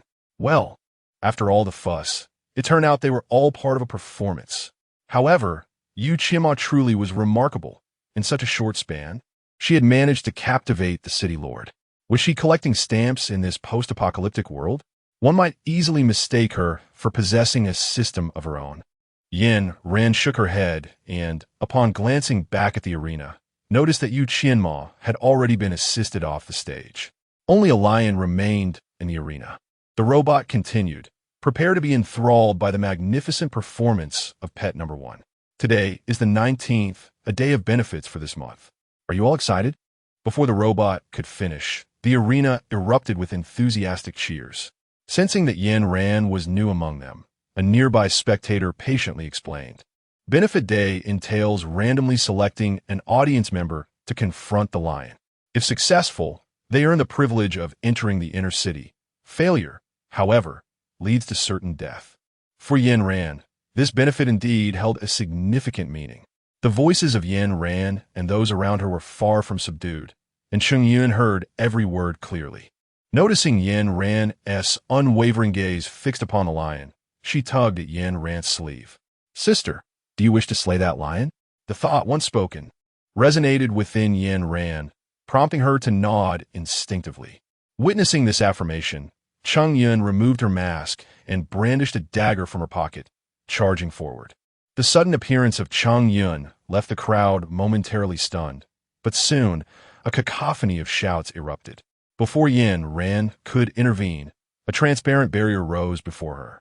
Yin Ran could never expose herself for Cheng Yun. She could only remain seated, feigning a mere spectator. As Cheng Yun shed his garments, he revealed the collar that signified his subjugation. In this arena, it was the slaves who were permitted to enter the fray, while members held no such privilege. Thus, the contest commenced. Upon sighting the collar, the robotic adversary retreated slowly. Compared to the lion's formidable bulk, Cheng Yun appeared as diminutive as a grasshopper. A whistle pierced the air, and the lion, as if responding to a command, lunged at Cheng Yun with its gaping maw. In the arena, Cheng Yun's demeanor was one of cold indifference, his gaze filled with lethal intent. He deftly sidestepped the lion's ferocious charge and mounted its back. With precision, he plunged a dagger into the lion's artery, crimson life force erupting from its neck, splattering Cheng Yun's face. In less than a minute, the battle concluded. Contrary to the anticipated carnage, the scene was devoid of the expected brutality, eliciting derisive jeers from the crowd. Cheng Yun, undeterred by their disdain, severed the lion's head and presented it before Yin Ran. "Here you are, sister," he declared. Yin Ran tossed a packet of tissue towards Cheng Yun, signaling her to wipe the blood from her face. Moments ago, she had discerned that Cheng Yun's fearlessness stemmed from her extraordinary abilities. When the lion charged near her, its speed and strength evidently diminished, which was the reason Cheng Yun could successfully retaliate. After the battle concluded, the onlookers found little amusement and departed from the arena, while a robot approached, presenting a card. "Greetings, Miss Yin. This is your access card to the inner arena." Gazing at the golden card in her hand, she noted the inscription indicating a 3-day trial period. Yin Ran let out a soft click of her tongue, realizing why the people behind them had remained unresponsive. It was merely an experience card. Upon returning to the hotel, only Yin Ran and Cheng Yun occupied the room. Yin Ran inquired, "Do you possess extraordinary abilities?" Cheng Yun hesitated for a moment before nodding. She lifted her gaze to meet Yin Ran's expression, tentatively adding, "Sister, please do not be upset. I do indeed have extraordinary abilities." Yin Ran shook her head, looking intently into Cheng Yun's eyes. "I am not unhappy. Knowing that you possess extraordinary abilities brings me great joy." Perhaps her words struck a chord within Cheng Yun, for she lowered her gaze and suddenly grasped Yin Ran's hand, guiding it towards her own back. Yin Ran followed the force and reached out, her fingers tracing a series of scars. As she continued to glide down along the spine, she discovered an astonishing emptiness. Noticing Yin Ran's astonishment, Cheng Yun pulled her into the room and removed her clothing. The upper half of Cheng Yun's back was a tapestry of scars, while the lower half was devoid of skin and bone, replaced instead by a contraption resembling iron. "I am a cyborg," Cheng Yun stated, her lips pressed together as she revealed the greatest secret of the City of Extreme Joy. All the slaves within Extreme Joy were transformed into cyborgs through experimentation. Should they leave the city, they would perish. Before their arrival at Extreme Joy, they were ordinary individuals deceived into coming, only to have their organs extracted and a device implanted within their bodies by the City Lord. Within the confines of Extreme Joy, this device would activate automatically, enabling them to wield extraordinary powers. Cheng Yun gestured toward her abdomen and elaborated, "My belly is filled with crystal cores. Whenever I activate my abilities, these cores deplete. Once they are exhausted, I will cease to exist." Chapter 65, The City of Extreme Joy 8. Cheng Yun's tone remained consistently apathetic, as if her body had not undergone such a transformation. "Is Xiao Jun also a cyborg?" Yin Ran extended her hand and draped her clothing over Cheng Yun, inquiring, "Should it be?" Cheng Yun tilted her head, pondering for a moment, displaying a hint of hesitation. Then, as if a thought had struck her, she added, "Essentially, anyone who enters the pet amusement park becomes a cyborg. At least, all my friends fit this description." The friends Cheng Yun referenced were likely those girls residing on the same floor as she. Yin Ran gently ruffled Cheng Yun's hair as a gesture of comfort. Sister, did you come to the extreme leisure city of your own volition? Cheng Yun replied, I was sold here by my parents. Most of the girls in the pet amusement park were bought in. My father said that by selling me, they could secure a better life in this apocalyptic world and provide for my younger brother. As she spoke, Cheng Yun's expression remained remarkably composed, yet her eyes brimmed with nostalgia. Yin Ran was taken aback. She had assumed that Cheng Yun had either been snatched away by the forces of Giles City or had been lured in deceitfully. She had never fathomed that she had been sold by her own biological parents. Despite Cheng Yun's seemingly placid demeanor, the anguish within her would remain eternal. The timing of her return coincided perfectly with dinner. Yin Ran retrieved several bags of bread and water from her backpack, placing them upon a coffee table. Here, she constantly felt an unsettling sense of being watched, which made her uncomfortable. Out of caution, Yin Ran resolved to secure the space. Each time she ventured out, she carried a bag for convenience. Tonight, we shall enter the inner city. As she presented the experience card, Yin Ran discreetly observed the expressions of those around her. Xie and Lin Jejun appeared indifferent, while Cheng Yun wore a smug look. Only Qiao Dun's eyes betrayed his displeasure. Qiao Dun was typically expressionless. When Yin Ran had rescued him, he displayed little emotion, yet today, upon seeing the card, a flicker of sentiment surfaced in his gaze. Yin Ran harbored a faint suspicion, yet the time was not ripe for certainty. As the evening bells of the grand city rang, the group prepared their belongings, ready to venture into the inner city. Entering from the outer city to the inner city required traversing a lengthy corridor. At the entrance of the corridor, a robot stood, adorned in ceremonial attire and perched upon high heels, regarding Yin Ran and her companions with a poised smile. Greetings. The courteous attendant gently barred Yin Ran's way. Yin Ran presented her card, and upon scanning, the robot returned it with a polite declaration.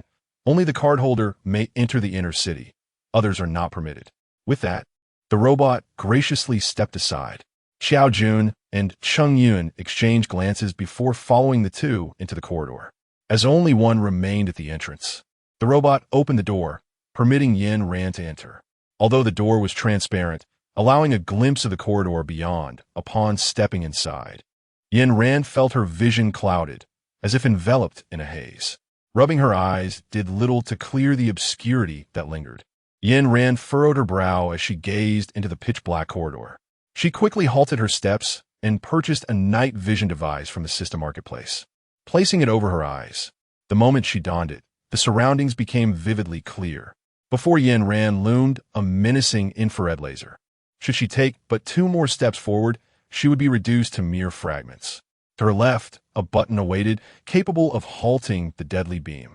Without the aid of her glasses, such peril would remain utterly undetectable. How delightfully sinister the city lord. Upon pressing the button, the crimson laser did not vanish. Instead, a passageway materialized to her right. Yin Ran stepped into the corridor, her gaze drifting over the abstract paintings adorning the walls as she progressed inward.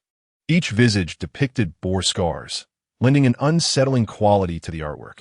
At the far end of the passage, a transparent glass case contained a severed head, a knife poised ominously above it. As she approached the glass, a male voice resonated through the corridor. The key to the 3rd level lies within this person's head. Use the knife to cleave it open and retrieve the key. Any ordinary individual, confronted by such ominous words in the darkness, especially with a bald head flickering with red light before them, would surely be terrified. However, Yin Ran possessed night vision goggles and a universal key, enabling her to unlock anything with a hole. Thus, she chose to disregard the voice and continued toward the 3rd level. Behind the glass, a locked door waited. Yin Ran inserted the key, twisted it, and the door swung open. In that instant, a gust of gas erupted, enveloping her face. The room was stark and empty, prompting Yin Ran to search for the door to the 4th level. After 5 minutes of fruitless searching, as she contemplated using forceful means to breach the door, the entrance to the 5th level swung open. 2 medical personnel, carrying a stretcher, entered with an air of certainty that Yin Ran was in peril. Without a glance upwards, they rushed into the room, fixating on the floor. Noting their determination, Yin Ran calmly exited the room, kindly shutting the door behind her. The fifth level was filled with medical equipment, devoid of any personnel. Yin Ran approached another door within the room, and, with a gentle twist, it opened. Outside, the hustle and bustle of the city came to life, and Yin Ran surmised she had entered the inner city. As she observed individuals emerging, a robot at the entrance cordially greeted her. "Welcome to the inner city." After presenting her with a card, the robot promptly entered sleep mode. Yet, upon closer inspection, Yin Ran discerned something amiss. Surrounding the streets were bound zombies, tethered to vendor carts, while passers-by rode them as if they were mere livestock. In this inner city, zombies appear to be treated as domestic animals, tools for human use. The inner city was not particularly vast. Yin Ran meandered for 20 minutes, traversing its entirety. Upon reaching her lodging, she closed the door and utilized her accessories to summon Xie He from the outer city. As he opened his eyes, he found Yin Ran standing before him. "You emerged from the inner city?"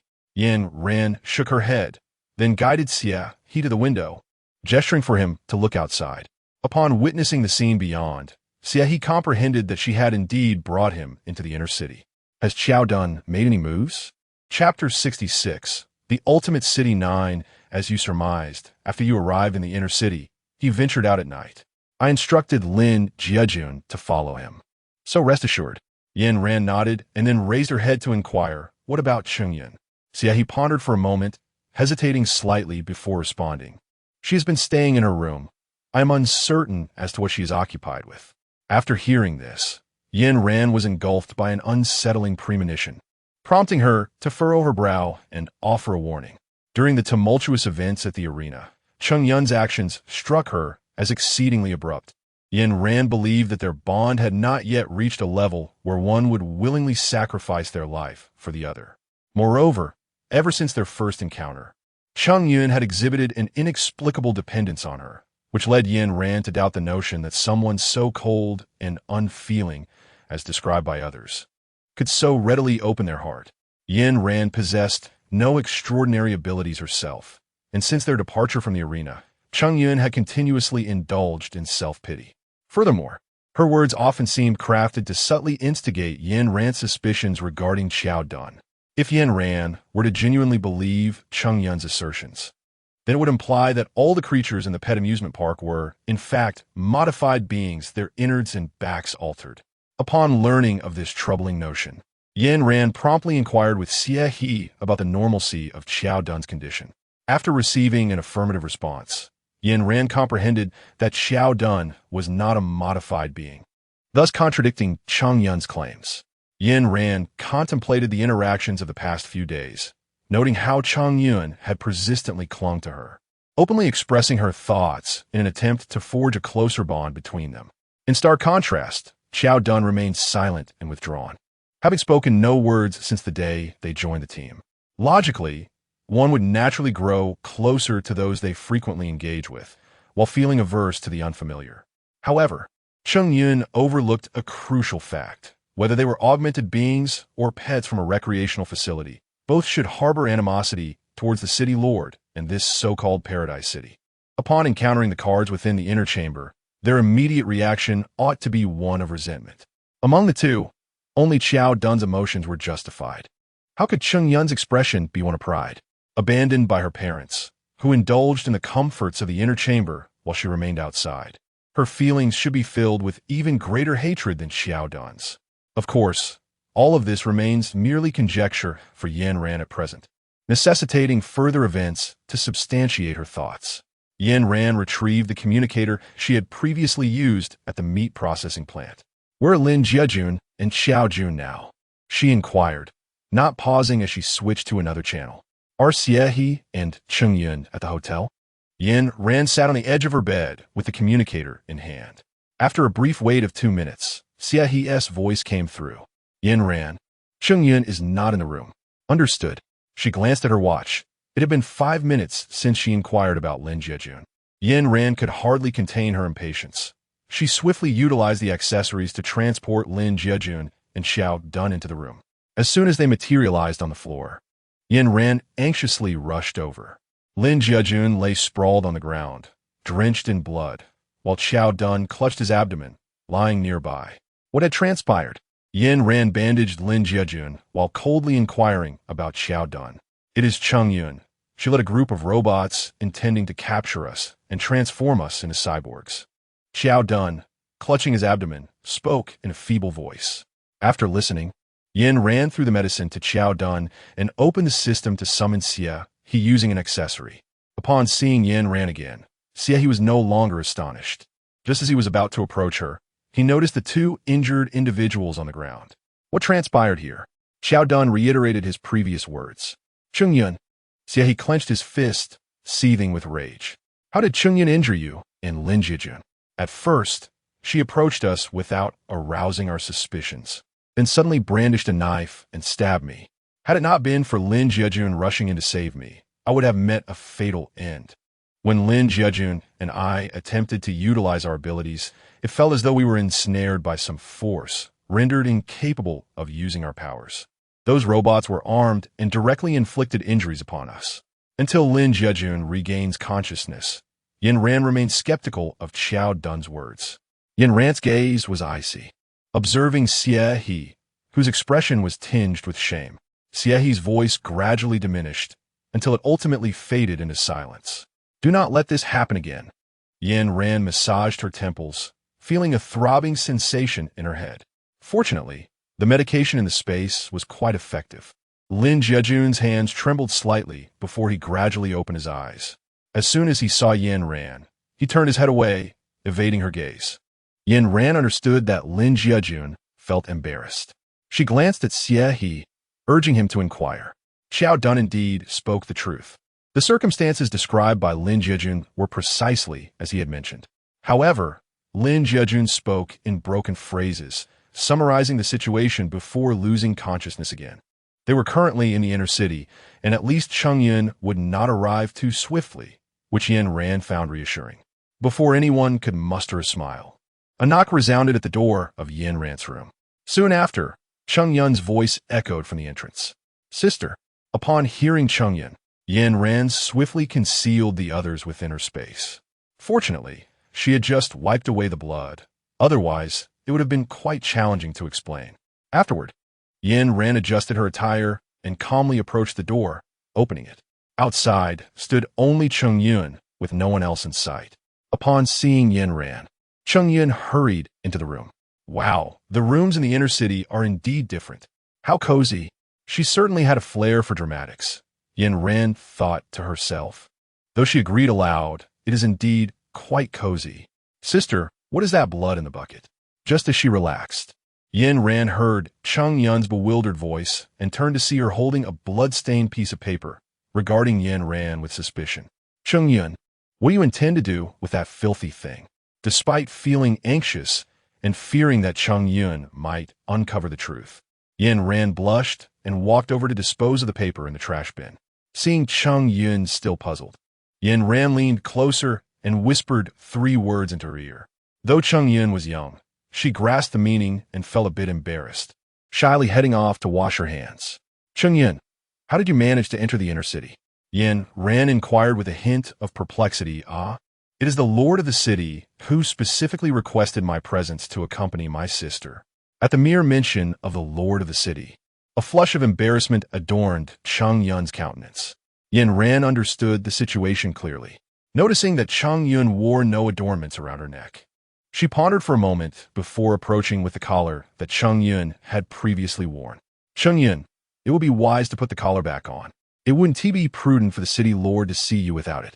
Cheng Yun stared at the collar in Yin Ran's hand, remaining unresponsive for quite some time, which caused a flicker of unease within Yin Ran. Her right hand slipped in her pocket to grasp a dagger. Chapter 67. The Extreme City. Very well. The mention of the city lord swiftly swayed Cheng Yun to acquiesce as she obediently lowered her head, exposing her delicate neck. Observing that Cheng Yun bore no ill intent, Yin Ran let out a sigh of relief and placed the collar around her neck. Once the necklace was secured, Yin Ran instantly distanced herself from Cheng Yun, settling onto the edge of the bed. Sister, the city lord wishes to meet you. Cheng Yun remained still, her tone indifferent. As Yin Ran turned to glance at her, Chung Yin responded with a saccharine smile. Do not wander off. Yin Ran was acutely aware that she had become the target, unable to locate Xie, he, and the others. Chung Yin chose to fix her gaze solely upon Yin Ran. For the entire team, Yin Ran was the focal point. Chung Yin was convinced that the others would inevitably converge upon her. Thus, as long as she kept her eyes on Yin Ran, the others would soon appear one by one. It must be said that Chung Yun's strategy was indeed flawless. Prior to entering the inner city, she deliberately sowed discord among the teammates, instilling suspicion towards Xiao Dun. Subsequently, she intentionally separated Yin Ran from her companions, systematically dismantling their unity. Were it not for Yin Ran's system, which safeguarded her allies, they would have truly become pawns in this game. From the moment they entered the extreme city, Lin Hao acted as bait, igniting topics of interest that lured them willingly into its depths. Later, he hinted at secrets within the extreme city, further piquing their curiosity. It was evident that, in this world, only Yin Ran was aware of her quest for vengeance against Gu. How, then, did Lin Hao come to possess such knowledge? After much contemplation, the only plausible explanation was that Lin Hao possessed a form of mind-reading ability.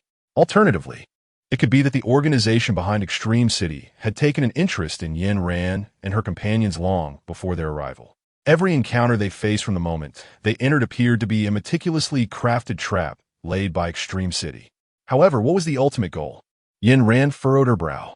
On the first night in the inner city, she found herself restless, troubled by the uncertainty of whether they could safely escape the clutches of Extreme City. As dawn broke, Chung Yin promptly knocked on Yin Ran's door. Upon entering and finding only Yin Ran within the room, Chung Yin smirked and remarked, "Sister, it seems your companions are quite indifferent to you. Not one of them has come to seek you out." Yin Ran understood the intentions behind Chung Yun's actions. She felt neither anger nor annoyance. After dressing, she slung her backpack over her shoulder and exited the hotel. Chung Yun skipped ahead, resembling a playful child. They arrived at a certain inn, where Chung Yun paused, respectfully knocked on the door 4 times, and cleared his throat twice before the door swung open. Observing the identical mannerisms akin to Mu Haitong, Yin Ran realized that Chung Yun was affiliated with the CN base. Recalling the man she had seen through the camera before departing from the Dawn base, a wave of anxiety washed over her, prompting her to grip the dagger concealed within her pocket. As the secret chamber door opened, the corridor within mirrored that of the Dawn base, and Chung Yun stepped inside first, lighting a candle. The feeble flame offered little illumination against the oppressive darkness of the passage. Feeling slightly embarrassed, she turned her head. "Sister, please be careful." Yin Ran pressed her lips together and resolutely stepped into the secret chamber, following closely behind Chung Yun. After 5 minutes of walking, they arrived at a door, where Chung Yun halted, extinguishing the candle.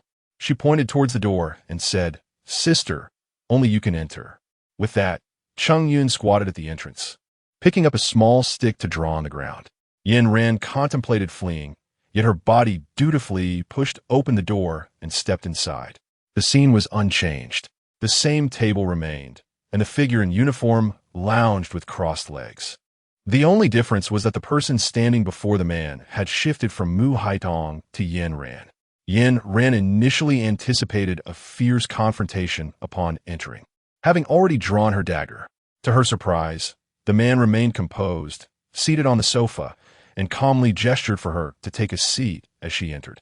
However, should an adversary present themselves before her, she would undoubtedly excel in the art of pretense, for when it comes to this particular craft, she must not be outshone by anyone.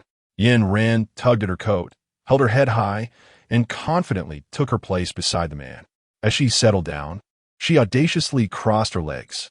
"Miss Yin, you are quite different from what I had anticipated," the man remarked after observing her series of actions.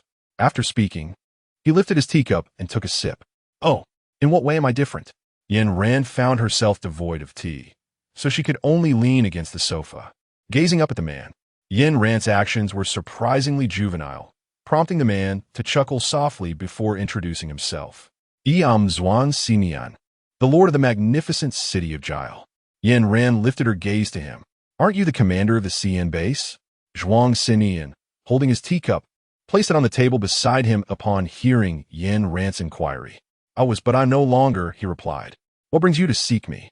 Yin Ran was disinclined to engage in trivial banter with the man and directly posed her question. Zhuang Xian chuckled softly, then raised his index finger to his lips. Miss Yin, why the urgency? Some matters require a gradual discourse to be elucidated, he replied leisurely, taking a sip of tea.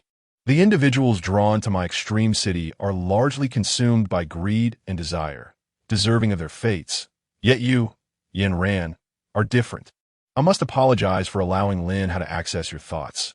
However, without such measures, our paths may never have crossed. Zhuang Xian's words were eloquent, yet Yin Ran merely tilted her head, refusing to meet his gaze. I have but one intention, to disband your team, for you to join Extreme City, and together we shall reign supreme in this desolate world. His proclamation was bold, yet upon hearing it, Yin Ran silently rolled her eyes. She aspired to live freely and joyfully, unwilling to become a pawn in the game of power. Zhuang Xian, I disagree. Zhuang Xian raised an eyebrow, seemingly unfazed, as if he anticipated her response. He quietly slid a photograph across the table. Before you hastily decline, take a moment to observe this. Yin Ran took the photograph, which depicted a gaunt woman, Gu Qinghong. She had already appeared quite emaciated during her time in the arena, but now she looked even more alarmingly thin.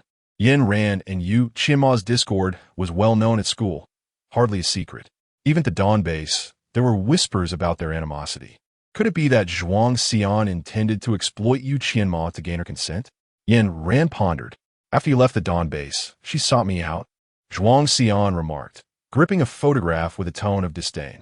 She claimed that if she killed you, she would be willing to do anything. Chapter 68. Extreme City 11. She said that if she killed you, she would be willing to do anything. Noticing Yin Ran's unchanged expression, Zhuang Xian shifted his tone and continued. She mentioned having a system that could assist me in reaching the pinnacle of the apocalypse. A system? Yin Ran interjected, astonished before Zhuang Xian could finish. He, however, was not offended. He seemed to relish Yin Ran's naive demeanor. Nodding slightly, he elaborated, yes, a system, specifically a heroin system. She appeared quite irate that you surpassed her, insisting that she is the true protagonist of this world. She further asserted that if I were to eliminate you, she could elevate me to the role of the male lead in this realm. At this point, Zhuang Xian paused, rising to his feet with his back turned to Yin Ran, continuing, though this proposition is enticing.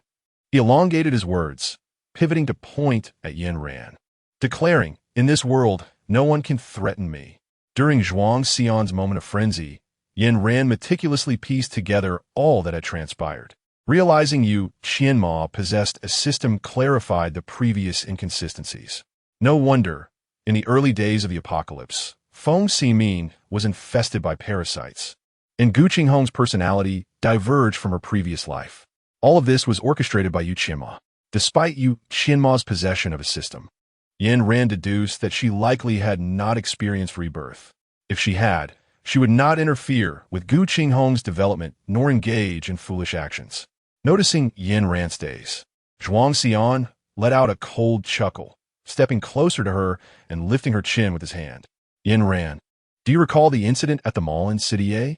Upon hearing this, Yin Ran immediately recalled the event. Although forced to look up, her gaze remained sharp. The military vehicle incident? Was it you? The first part of her statement was tinged with uncertainty, but upon seeing Zhuang Xian's expression, her tone shifted to one of conviction. Indeed, from that moment on, I've been closely observing you. Naturally, this includes your rather incompetent companions. Zhuang Xian regarded Yin Ran with admiration, gently caressing her features as if she were beloved. Had this been before the apocalypse, such word from a handsome man might have ensnared Yin Ran's heart, filling her with secret delight. However, in the wake of the apocalypse, who would still be swayed by such empty flattery? After all, this man had nearly taken her life in the mall. This absurd farce ought to come to an end. Yin Ran delivered a forceful kick to Zhuang Xian's abdomen while simultaneously pulling his hand away. With a smile adorning his face, Zhuang Xian endured the blow without flinching. Observing the delight in his expression, Yin Ran found herself questioning whether he might indeed possess a masochistic inclination. How utterly revolting. A shiver ran down her spine. Yin Ran, I shall ask you once more, will you join me or not? Zhuang Xinyan, exhibiting remarkable patience, inquired again, still smiling despite having been kicked by her. Yin Ran felt a surge of annoyance and struck with her knife. Upon seeing her draw the blade, Zhuang Xinyan remained unperturbed. He stood his ground and called out toward the entrance, Cheng Yin, come in. At the sound of his voice, Cheng Yin swiftly entered, positioning herself before Zhuang Xinyan. Observing Yin Ran poised to stab him, her expression flickered with conflict, yet she still forcefully struck at Yin Ran. The collision of machine and flesh elicited unimaginable pain. Had Yin Ran not consumed the body-enhancing agent, her bones would have surely shattered. In the days they had spent together, Yin Ran had developed a fondness for Cheng Yun, intertwined with a sense of empathy. However, now Cheng Yun had not only harmed her ally, but had also inflicted pain upon her. Zhuang Xinyan, does Cheng Yun hold significance for you? In the tense standoff, Yin Ran unexpectedly posed an unthinkable question. Zhuang Xinyan, shielded by Cheng Yun, appeared somewhat taken aback by her inquiry. Nevertheless, he gently patted Cheng Yun's head and remarked, good girl, while still allowing her to stand in front of him. Noticing the lack of reaction from the two before her, Yin Ran smiled and decisively accessed the system, selecting the option to annihilate her teammate, specifically targeting the necklace Cheng Yun wore. Prior to pressing the button, Yin Ran gazed at Cheng Yun and said with a smile, Cheng Yun, I really like you. Farewell. With that, she pressed the button. In an instant, an explosion erupted at Cheng Yun's neck, sending Zhuang Xinyan hurtling backward against the wall. As the dust settled, Yin Ran had already fled, leaving only the barely breathing Cheng Yun before Zhuang Xinyan, even though he had anticipated Cheng Yun's demise. Witnessing her death firsthand was a bitter pill for him to swallow. With a cold expression, he lifted her lifeless body and hurled it out the window. A dull thud resonated as Cheng Yun's corpse plunged into the water below. The explosion was fleeting, not allowing for any significant delay. Yin Ran had merely seized the moment to retreat into her space. The scenes that unfolded were ones she observed clandestinely from within. It seemed that Zhuang Xinyan was not as indifferent or disdainful of his teammates as he professed to be. Sighing, Yin Ran acknowledged that she was not a paragon of virtue. Despite her sorrow for Cheng Yun's fate, she had made the choice to sacrifice her for her own sake and for that of her other comrades. It was the optimal solution. Perhaps the thought of killing had already taken root in Yin Ran's heart upon hearing of Cheng Yun's betrayal, and now she was merely acting in accordance with her innermost feelings. Cheng Yun, in your next life, I hope you can live joyfully. Yin Ran silently contemplated in the space. Furthermore, she whispered an apology. Once she had gathered her emotions, she entered the villa to check on Su Xia and the others. Beyond this matter, she needed to ascertain whether Qiao Dun was affiliated with Zhuang Xinyan. Upon opening the villa door, she found 3 individuals engaged in conversation. As soon as Yin Ran stepped inside, Lin Jiejun hurried over and embraced her shoulders. Sister, how is it outside? What about that wretched girl Cheng Yun? It hurts so much. She struck my legs. Lin Jiejun's words caught Yin Ran off guard. She crouched down, disregarding the protests of the others, and lifted Lin Jiejun's shirt. To her shock, he was covered in blood, leading her to believe Cheng Yun had dealt a lethal blow. However, upon waking, Lin Jiejun was able to move, and his upper body bore no scars. This implied that Cheng Yun had merely feigned the attack on Lin Jiejun, having not truly intended to harm him. After hearing this, Yin Ran's expression faltered, faced with the puzzled gazes of those around her. She shook her head and ascended the stairs. Chapter 69. The extreme city, the space, could only offer refuge for a few, providing no means for them to escape the extreme city. To truly depart, they would have to rely on their own efforts. Regarding the matter with Cheng Yun, Yin Ran felt no sorrow. After all, the events had transpired, leaving no room for reversal. Once again opening her eyes, Yin Ran shifted her weary body, which ached from fatigue. After refreshing herself, she proceeded to another room to check on Beer and Xiaobai. A few days after their escape from the extreme city, Beer had entered a state of heat incessantly vocalizing and marking its territory. In this desolate post-apocalyptic world, finding a veterinarian to spay a pet was no easy task. Moreover, beer was akin to a child. Should it evolve smoothly, it would eventually transform into a human. If she were to spay beer, it would surely harbor a deep resentment towards Yin Ran in the future. In pursuit of a perfect solution, Yin Ran meticulously scoured the manual provided by the system. The optimal resolution was to allow beer to remain alone until this heat cycle concluded, at which point it would mature and no longer experience such episodes. It had been 15 days since they left the Dawn base, and Yin Ran estimated it was about time for things to settle down. Considering that beer had been confined indoors for so long, it was bound to be irritable. Yin Ran entered the room with some snacks. Beer lay sprawled on the carpet, clearly asleep and emitting soft snoring sounds. Upon hearing the door open, Xiaobai's tail wagged with exuberance.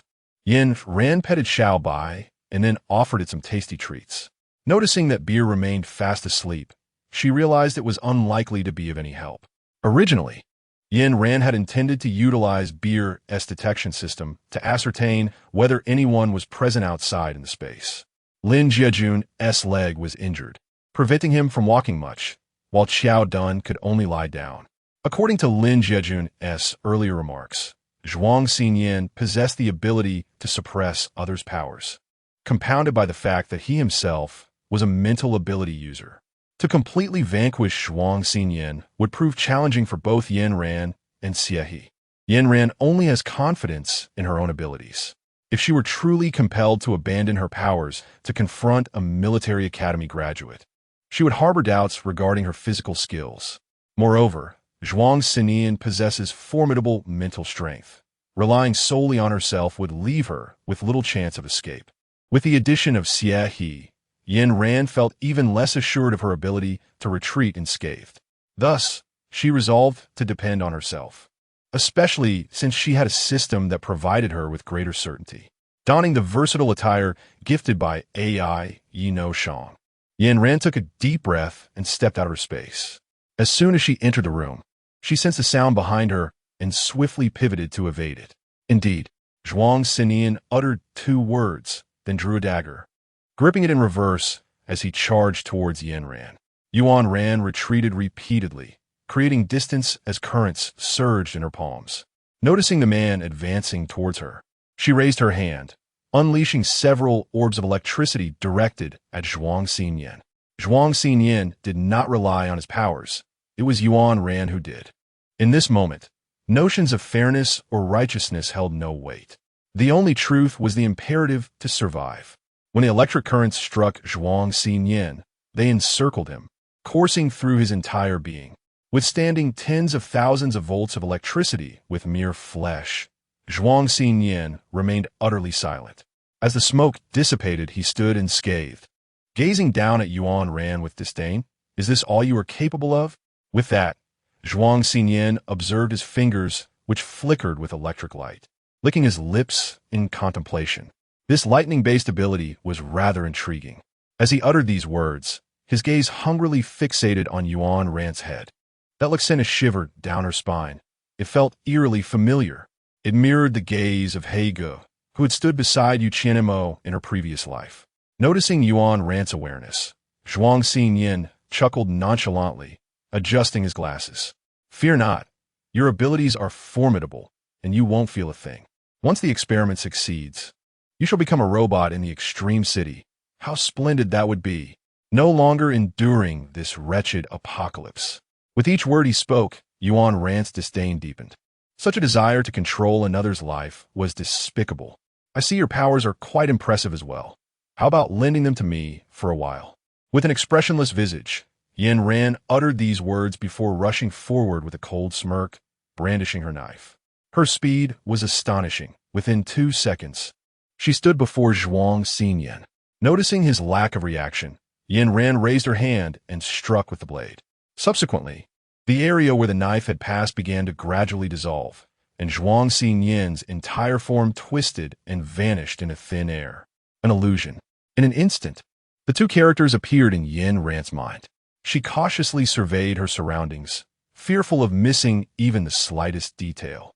Only by taking it slow can one truly savor the experience. Zhuang Xinyan's voice floated in from behind her, ethereal and elusive. Yin ran abruptly, turned around, and lunged forward. The moment the tip of the knife grazed her body, she sensed something amiss. It was yet another illusion. Subsequently, Yin Ran encountered several more phantoms. In this chamber, she couldn't even conjure the shadow of Zhuang Xinyan. Sweat trickled down Yin Ran's cheeks, and the tautness of her nerves enveloped her in a profound weariness. Yin Ran understood that she could not continue down this path. If she did, she would be utterly consumed. The room was filled with metallic objects, which made her wary of unleashing her full power. However, once outside, she could harness the boundless energy of the sky. With this thought in mind, Yin Ran made a swift decision and dashed towards the door, silently counting in her mind. As soon as her hand grasped the doorknob, Zhuang Xinyan appeared behind her in a flash, attempting to prevent her escape. This was the opportunity Yin Ran had been waiting for. She retaliated with a strike towards Zhuang Xinyan and deftly slipped out of his grasp. A bolt of lightning erupted from her hand, aiming directly at him. Without pausing, she hurried towards the window, simultaneously casting a stream of electricity towards the ground to buy herself some time. Utilizing the principle of electrical conductivity through metal to hinder Zhuang Xinyan's approach. Upon reaching the window, Yin Ran leapt out. With a splash, Zhuang Xinyan rushed to the window and peered down. A thick layer of fog enveloped the surroundings of Giles City, obscuring any view from above. Frustrated, Zhuang Xinyan struck the wooden frame of the window and stormed away. Yin Ran did not leap into the water as Zhuang Xinyan had envisioned. Instead, she crouched upon the wooden frame outside the room. The sound of splashing earlier was merely her casting a human model into the water. Once Zhuang Xinyan had departed, Yin Ran swiftly retreated into her space, seated herself in the vehicle, and subsequently drove it out. The moment the vehicle touched the water, it seamlessly transformed into a submarine, swiftly diving beneath the surface with barely a sound. Utilizing the submarine's illumination, Yin Ran beheld an array of corpses submerged within the depths. Many of these individuals were etched in her memory, having been strangers she had encountered before. The commonality among them was the grotesque state of their severed heads, while their limbs remained intact. Chapter 70. The ultimate city of extreme pleasure. The lake was strewn with bodies, with a rough estimate suggesting the presence of tens of thousands. Among these corpses, Yin Ran also discerned uniforms from Dawn Base and Qinghong Base. It appeared that these individuals had become subjects of Zhuang Xinyan's experiments. Ordinarily, one would expect to find other life forms at the lake's bottom, yet after 5 minutes of navigation, the entirety of the lake bed revealed only bloated corpses. A sense of the uncanny began to permeate the atmosphere, prompting Yin Ran to accelerate towards the base. Overall, this excursion held some merit, as it confirmed her suspicions regarding Gu Qinghong's system. The original itinerary had been to proceed to the northeast after visiting the northwest base, but fate had redirected her to the city of extreme pleasure instead. To depart from this city, one must traverse through a dense forest. The entrance to the forest was entangled with resilient vines that could ensnare the vehicle, leading to its ruin. Thus, Yin Ran had no choice but to disembark and navigate the forest on foot. With the danger averted, she retrieved several injured individuals from her space.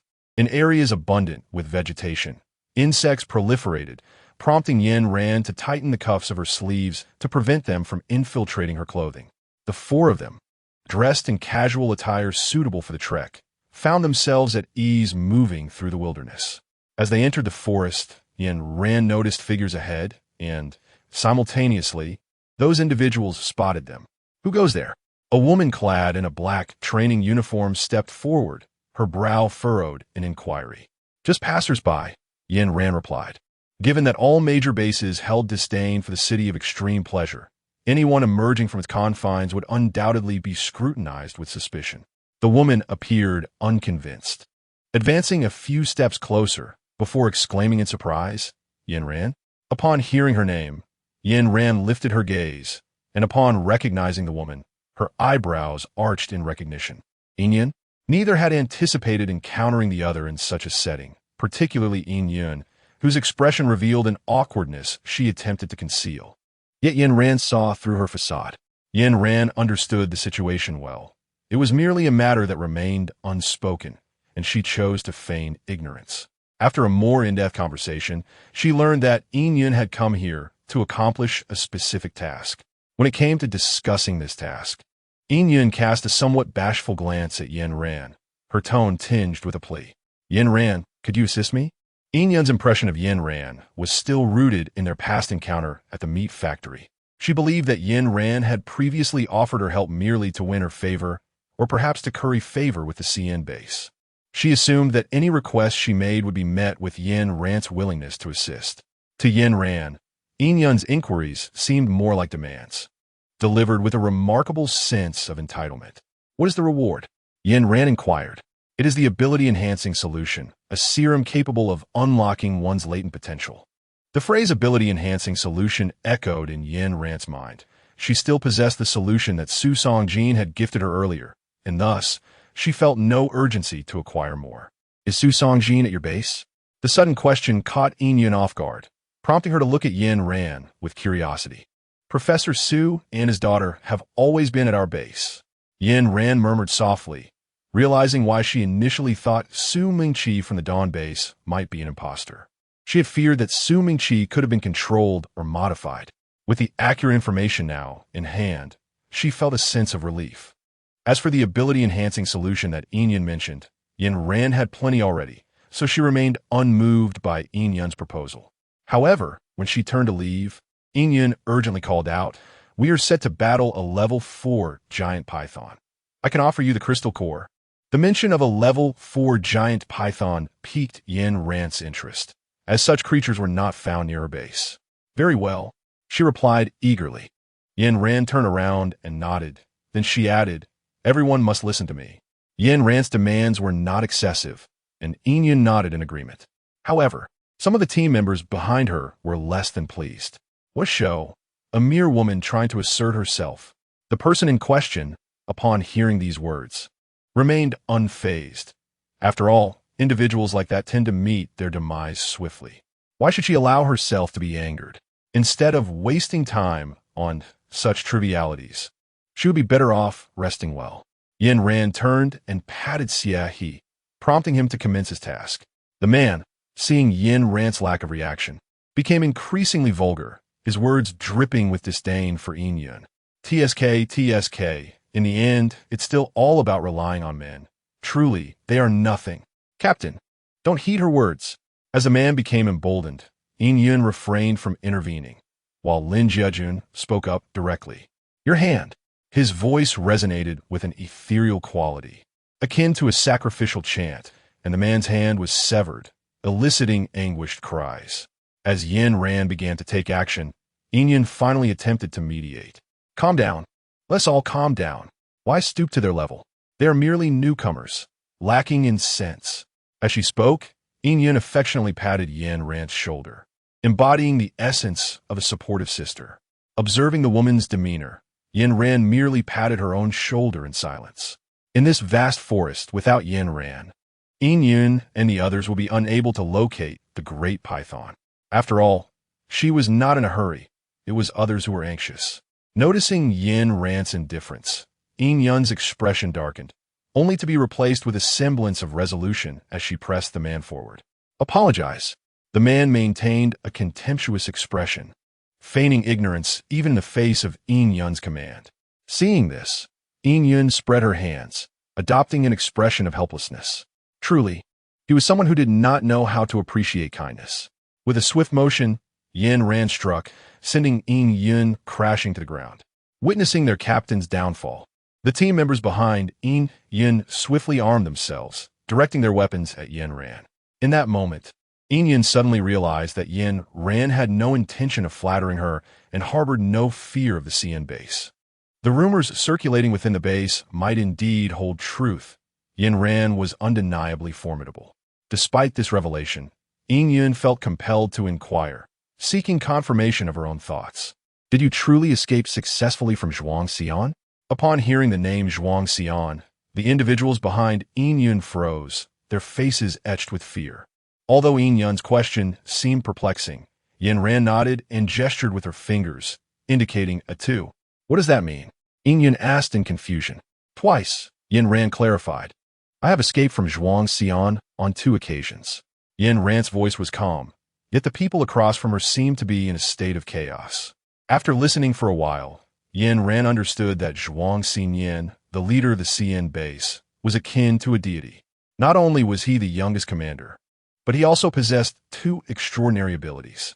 Furthermore, he was known for his brutality and bloodthirstiness, making him an entity that everyone at the Xian base dared not provoke. They all believed that being captured by Zhuang Xinyan would undoubtedly lead to a grim fate. Thus, when they learned that Yin Ran had managed to escape from such a formidable figure twice, they were genuinely astonished. Among the group, Yin Yun exhibited the most pronounced reaction, staring blankly at Yin Ran. After a considerable pause, she finally lowered her head and muttered 2 words, impressive. Chapter 71, The Saint and the Madman, Truly Annoying. Receiving praise from unfamiliar individuals is not particularly gratifying. Although Yin Ran had successfully evaded Zhuang Xinyan's grasp on 2 occasions, both instances were, in her eyes, humiliating. They served to highlight her inadequacies. If she relied solely on the system and her abilities, it became evident that she, Yin Ran, lacked substantial prowess. Even with the consumption of body-enhancing agents that improved her physical capabilities, she struggled to utilize these advantages effectively, whether at school or at the Dawn base. Yin Ran had once naively believed that possessing strong abilities would automatically render her a formidable force. She even assumed that, despite losing her powers, her enhanced physique would still surpass that of an ordinary person. However, Yin Ran overlooked the inherent differences in strength between men and women. Coupled with Zhuang Xinyan's unique combat techniques, she found herself gasping for breath. As time progressed, the number of powerful individuals like Zhuang Xinyan would only increase, not diminish. Yin Ran realized that she could not merely bask in the fleeting glory of the moment while ignoring the harsh realities of the apocalypse. At the onset of the apocalypse, Yin Ran had felt a sense of pride. At the Dawn base, she was considered one of the strongest. Those she had once looked up to now respectfully referred to her as Captain Yin. This sudden surge of arrogance led her to entertain unwarranted thoughts. Despite the setbacks faced by the Dawn base, she admonished herself to be cautious. Yet she still found herself complacent and self-assured in her luck when confronted by challenges. It was only when her teammates were injured and on the brink of despair that Yin Ran truly comprehended the adage that there are always greater forces at play. She was but an inconsequential being among countless others, and she needed to maintain a sense of reverence and vigilance toward all things. She organized her team, preparing for departure. Yin Ran chose to refrain from further discourse as she observed Yin Yun's team. After conveying a few brief instructions, she approached Xie. At times, Yin Ran pondered whether it would be prudent to allow them to venture out and cultivate their own resilience.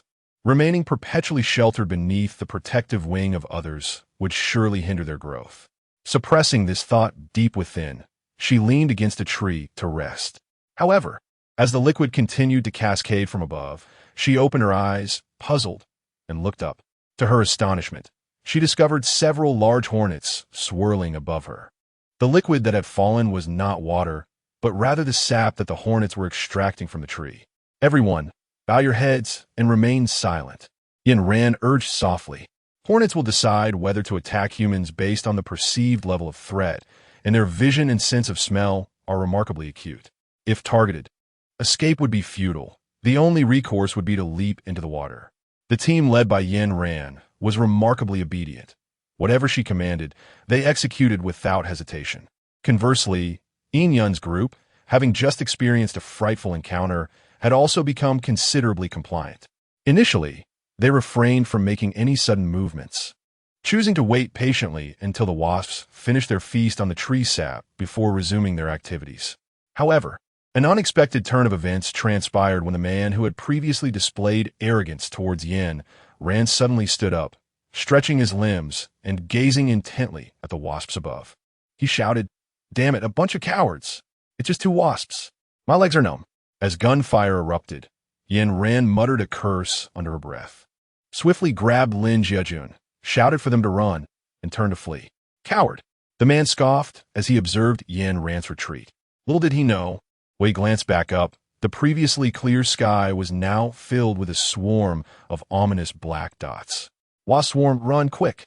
His smug expression was instantly replaced by shock as he turned, flailing his arms and shouting. At this moment, his teammates had already taken flight alongside Yin Ran, leaving him isolated. Gritting his teeth, he sprinted in the direction they had gone.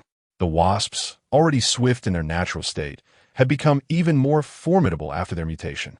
In the rainforest, these wasps were sizable, akin to small helicopters. A single sting could prove fatal. Fortunately, he possessed the ability to communicate with plants, guiding Yin Ran and her group through a series of twists and turns until they reached the lakeside. At this juncture, they had little time to ponder whether any other creatures inhabited the lake, for that foolish man had unwittingly led the swarm directly towards them. Damn it! Yin Ran cursed quietly. If they hesitated any longer, they would surely perish. Yin Ran turned swiftly, drawing her gun and shooting the obstinate individual in the head. Without hesitation, she plunged into the lake. The onlookers, taken aback, quickly followed suit and submerged themselves in the water. At the lake's bottom, a swarm of hornets could be seen hovering above the surface. After lingering underwater for 2 to 3 minutes, the hornets gradually dispersed. With the danger averted, everyone hastily resurfaced, gasping for the refreshing air. As Yin Ran just emerged from the water, intent on wringing out her clothes, a female member of Yin Yun's team rushed forward. Yin Ran, how can you be so heartless? You were so capable. Why couldn't you save Wang Jing? The sanctimonious tone of her words elicited a cold smile from Yin Ran. She wrung out her clothes, approached the woman, and cast her gaze over the name tag adorning her chest. Lu Qinglu. Yin Ran recited the words once more, then placed her hand on the woman's shoulder, smiling as she inquired, "What about you? Why did you not assist him earlier? Are you not part of the same team?" Upon hearing the question, Lu Qinglu was rendered speechless. After a few seconds of silence, she boldly retorted, "You are formidable. Since you are strong, you should aid those of us who are weaker." Upon hearing this, Yin Ran nodded in acknowledgement. However, when she caught sight of Yin Yun turning her head to evade her gaze, her expression instantly darkened, and she swiftly delivered a slap. "Who do you think you are? Speaking to me like that?" When Lu Qinglu attempted to respond, Yin Ran struck again. After the second blow, Lu Qinglu's face was swollen, leaving her at a loss for words. This group of people persistently tested her patience, time and again. Yin Ran gazed at Yin Yun, her voice resonating with clarity. "Yin Yun, it is you who seeks my assistance, not the other way around. As for this colossal python, let us rely on our own abilities." With that, Yin Ran turned and departed. Before leaving, he gestured with a flick of his finger, and a magnificent eucalyptus blossom unfurled around Yin Yun. Initially, Yin Yun and her companions were bewildered, contemplating following Yin Ran, until the recently departed wasps surged back, prompting their realization. This was the very flower favored by the wasps. The group had no choice but to plunge back into the lake, fervently hoping the wasps would soon disperse. Meanwhile, Yin Ran and her companions faced their own challenges. Following the path indicated by Xie, they encountered several gigantic vines swaying ominously before them. Typically, it would be Xie who approached to negotiate passage for the group. However, as he stepped forward before uttering a single word, he was violently struck back by the vines. Xie fell to the ground, coughing up blood. Xiao Jun swiftly rushed to assist him, steadying his turbulent energy. "Allow me to handle this." Yin Ran took out a whistle and quietly approached the vines. Chapter 72. Curry excrement. Yin Ran placed the whistle to her lips and tentatively blew. Noticing the tremors of the vines began to diminish, she realized the whistle was indeed effective. Encouraged by this revelation, she began to blow with greater confidence. The sound resonated. Tut tut tut tut tut tut tut tut tut tut tut tut tut tut tut. Yin Ran observed that the vines had developed sentience, prompting her to select a piece of music that was rather sophisticated. Ding! The vines expressed joyfully, as if they were celebrating a wedding. The system dutifully translated the words of the vines. Once the music faded, the vines gradually untangled their branches and leaves, allowing Yin Ran and her companions to pass through. The surroundings beyond the vines were unremarkable, merely a path that led closer to the heart of the rainforest. It piqued Yin Ran's curiosity that the former plant zombie king, Xiehe, had been repelled by 2 vines. Unable to suppress her inquisitiveness, she inquired further. Xiehe appeared somewhat conflicted upon hearing her question. Yet the evident curiosity in Yin Ran's demeanor encouraged him to share his tale. In the plant kingdom, it is generally understood that plants lack gender, thus upon attaining sentience, they can assume both male and female forms. However, the 2 vines in question had identified one as male and the other as female, currently identifying as male. When Xiehe approached, the 2 vines mistakenly believed he was attempting to seduce their companion, which incited their ire and led them to thrust him away. After recounting this, Xiehe wore a look of dejection. Noticing his expression, Yin Ran pressed him for further details. With a pout, Xiehe replied, "I merely stated that I am your father. Behave and open the door." Although Xiehe directed his words solely at Yin Ran, Lin Jiejun and Xiao Dun had been eavesdropping intently throughout. Upon hearing this, they could no longer contain their laughter, clutching their stomachs in amusement. Lin Jiejun added mockingly, "You scold them like that and expect not to be hit?" Xiehe, feeling wronged, retorted, "It's true. I am indeed their father." Yin Ran stifled a laugh and gently patted Xiehe's arm as a gesture of comfort. Currently, Xiehe's physique did not quite align with his crystal core, preventing him from unleashing his full potential. The once feminine form he possessed had also been marred by Yin Ran. Reflecting on the multitude of corpses at the bottom of the lake, Yin Ran contemplated allowing Xiehe to select one that resonated harmoniously with his crystal core when they departed. As Yin Ran wielded her knife to slay the approaching insects, she covered her mouth with her sleeve to prevent the noxious gases released from their demise from contaminating her lungs. With each step deeper into the heart of the rainforest, the number of insects dwindled, yet their toxicity escalated. In such an environment, Lin Jiejun was unable to utilize his linguistic abilities. Instead, he too resorted to his dagger to exterminate the pests. In contrast to the methods employed by Lin Jiejun and Yin Ran, Xiehe and Xiao Jun appear to be quite at ease. One, being a plant, could summon insect-repelling flora to drive the insects away, while the other wielded dark powers that devoured any insect daring to approach him. The duo offered their assistance to Yin Ran and Lin Jiejun, but Yin Ran declined. If she rebuffed Lin Jiejun, who was akin to her shadow, she would certainly refuse any aid from him as well. Upon vanquishing the last insect, a dark cavern materialized before them. As they reached the entrance, the damp, humid air enveloped them. She noticed shed snake skins nearby, affirming her suspicion that a colossal python resided within. The sheer size of such a serpent indicated that the cave must be exceptionally vast. The larger the cavern, the thinner the air grew deeper inside. Humans, more than animals, required ample oxygen. Thus, Yin Ran resolved against entering. Instead, she retrieved several stalks of straw from her spatial storage and arranged them to completely seal the mouth of the cave. Once the straw was ignited, it would produce a thick cloud of smoke, which, with a gust from Lin Jiejun, would surely compel the giant python to emerge. With all preparations in place, Yin Ran ignited the straw, watching as the flames licked higher and higher. Yin Ran urged Lin Jiejun to swiftly increase the wind speed, directing the dense white smoke towards the cave. What remained was the anticipation of the giant python's emergence. Observing the immense size of the serpent, Yin Ran led the group a few steps back, creating a clear space. After 10 minutes, the smoke continued to billow into the cave, and Yin Ran noticed that a portion of it had begun to seep outward. This indicated that the smoke had reached the depths of the cave, now filled entirely with white smoke. After waiting a few more minutes, the nearly charred straw was forcefully expelled from the cave. The group, drowsy from their vigil, immediately perked up at the sound. They beheld the giant python slithering out of the cave, its mouth agape and twisting incessantly, reminiscent of a person retching. Yin Ran noticed that a person was tied to the tail of the giant python. However, the thick smoke obscured her vision.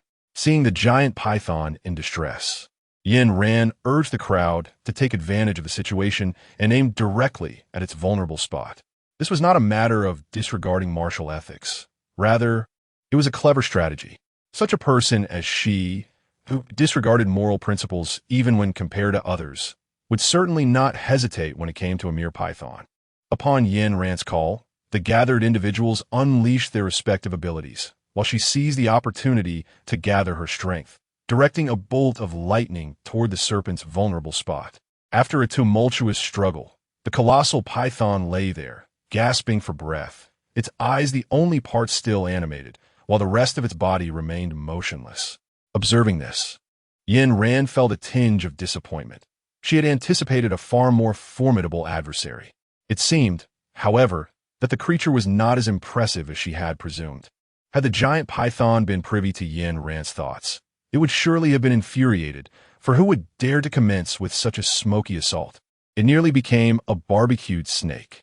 Upon its emergence, it was met with relentless lightning strikes, entangling plants, and voracious consumption. If it had remained lively and sprightly, that would have been truly absurd. With the serpent now subdued, Yin Ran lost interest and decided to release it. As for the remaining trio, they could contend for the creature as they wished.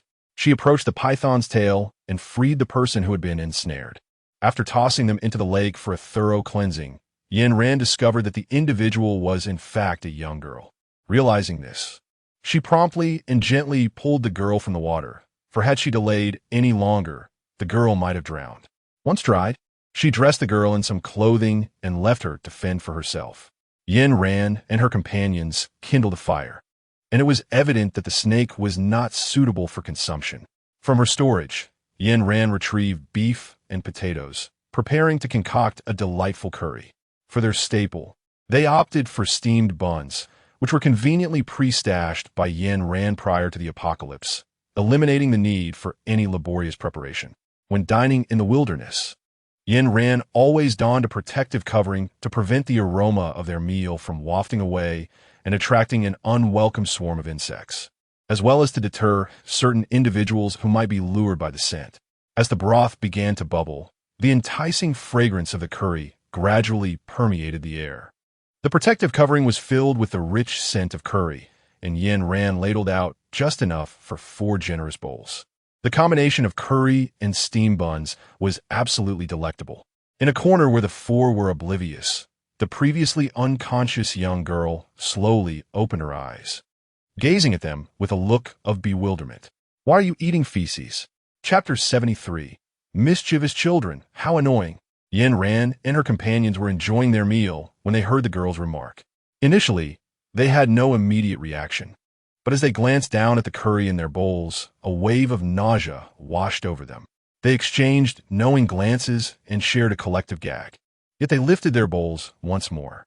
In the post-apocalyptic world, savoring curry beef was a rare delight. They would not forsake the delectable food before them for a mere utterance. This was curry. Yin Ran and the others were preoccupied with their meal, seemingly oblivious to the little girl. However, Xiao Jun gazed at her with a gentle expression, offering her explanations. One glance at Xiao Jun's face revealed his fondness for children, his eyes brimming with affection. By the time Yin Ran and her companions finished their meal, Xiao Jun had formed a close bond with the little girl, their rapport akin to that of a family. Upon seeing that Yin Ran had completed her meal, Xiao Jun entrusted the girl to Lin Jiajun and approached with a serious demeanor. "Captain, this girl is from the Huyang base," he whispered to Yin Ran. It was the first time Yin Ran had heard of the Tiger Yang base, leaving her in a state of confusion. Xiao Jun, perceiving her bewilderment, patiently elucidated. The Tiger Yang base was not a facility established by the state or military. Rather, it was a settlement created by refugees, thus it was not widely recognized. This base is situated in a canyon. I happened to pass by while driving, and the inhabitants there commonly tattoo a tiger's head on their arms as a symbol. I noticed that the young girl had such a tattoo on her arm. Xiao Jun explained this clearly, yet Yin Ran remained perplexed. Even if the girl belonged to the Tiger Yang base, what significance did that hold for her? Yin Ran was reluctant to maintain ties with the bases any longer. First, there was the Dawn base, then the CN base, followed by the Extreme City. If this continued, she would inevitably offend everyone associated with these bases. Yin Ran did not conceal her thoughts. she candidly expressed a reluctance to go. Xiao Dun was momentarily taken aback, then smiled and shook his head. "No, Captain. I suspect the purpose of the CN base's arrival is precisely for this little girl." As he spoke, Xiao Dun adjusted his glasses, his gaze sharpening. The Tiger Head base is situated in a gorge rich in metal and fuel resources.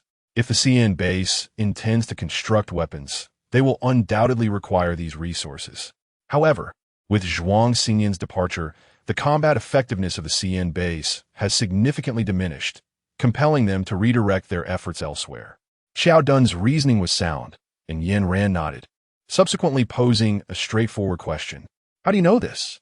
Despite her frequent excursions outside, Yin Ran was unaware of the CN base or the Tiger Head base. So how could Xiao Dun, who was confined within the confines of Extreme City, possess such knowledge? Upon hearing the question, Xiao Dun's expression became somewhat awkward. He remained silent for a considerable time before responding. "I'm sorry, I cannot disclose that. I can only assure you that I will not harm you." His words seemed feeble and lacking in conviction, for he was merely a newcomer to the team, with little to substantiate his claims. Though Yin Ran had yet to express her stance, Xiao Dun sensed a reluctance and hesitated, stepping back, observing the increasing uncertainty on the man's face. Yin Ran provided a definitive answer. She agreed, partly because Xiao Dun had made some valid points, and partly because he still possessed that watch. With the watch in hand, Yin Ran felt reassured that he would not harbor malicious intentions. Xiao Dun's demeanor was quite apparent. Yin Ran perceived that he was withholding something from her. As long as it did not jeopardize her life, she was generally accommodating.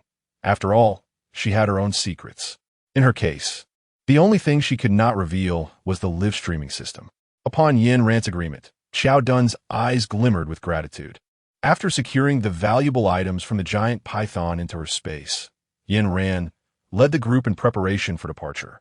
They found themselves in the heart of the rainforest, needing to traverse the other half. They dared to linger in the central area because the creatures feared the giant python and dared not approach. However, upon exiting the central zone, they had to exercise caution.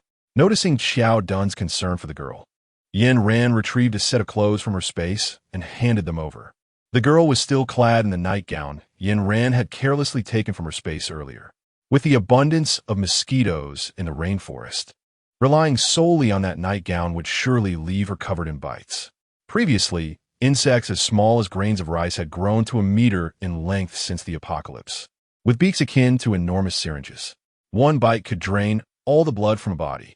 The ecosystem of the rainforest was exceedingly complex. Shortly after departing from the central point, they encountered a swamp. Yin Ran intended to probe the depth with a wooden stick. If the marsh proved shallow, they would traverse it by boat. If it were too deep, they would have Xie summon the vines to bind them and carry them across. Yin Ran picked up a wooden stick and slowly extended it into the marsh, only to have it swallowed without discovering its depth. Therefore, she instructed Xie to conjure vines to bind them together. The vines secured 5 individuals, but due to their varying heights, Xie was apprehensive about someone falling into the mire. Consequently, the movement of the vines was exceedingly slow. Given the expanse of the marsh, they would have to remain suspended in the air for several minutes. Initially, all seemed well, and the little girl displayed no noticeable reaction. However, upon reaching the center, she began to scream, her voice tinged with a hint of sobbing. I want to go down. I don't want to stay up here." Making noise at such heights was a grave misstep. If something were to be attracted by their cries, they would undoubtedly become prey. Xiao Jun understood this principle and promptly attempted to soothe the girl. Xiao, do not be afraid. Simply close your eyes. Children often settle down when ignored, but upon hearing someone comforting her, she became more demanding. Chun Xiao emitted an even louder wail than before, prompting Yin Ran to impatiently hurl a water balloon at her. The balloon splattered all over Chun Xiao's face, filling her nose and mouth with water. And in her discomfort, she momentarily forgot her cries. Were it not for Xie on the opposite bank, she would have been tempted to suggest he restrained the unruly child. Observing Chun Xiao's water-drenched visage, Xiao Jun cast a glance at Yin Ran. His expression tinged with a hint of reproach. "Xiao Jun, take care of her. If this happens again, I will toss her overboard to feed the fish. Although Yin Ran had agreed to bring Chen Xiao along, she had not intended to treat her like royalty. With a stern countenance, she added, "And Xiao Jun, do not hinder our progress." Since Xiao Jun wished to assist Chen Xiao, he must assume responsibility for the child. To the rest of their team, Chen Xiao was a burden, while Xiao Jun seemed to cherish her like a precious gem. Yin Ran was unaware of Xiao Jun's intentions.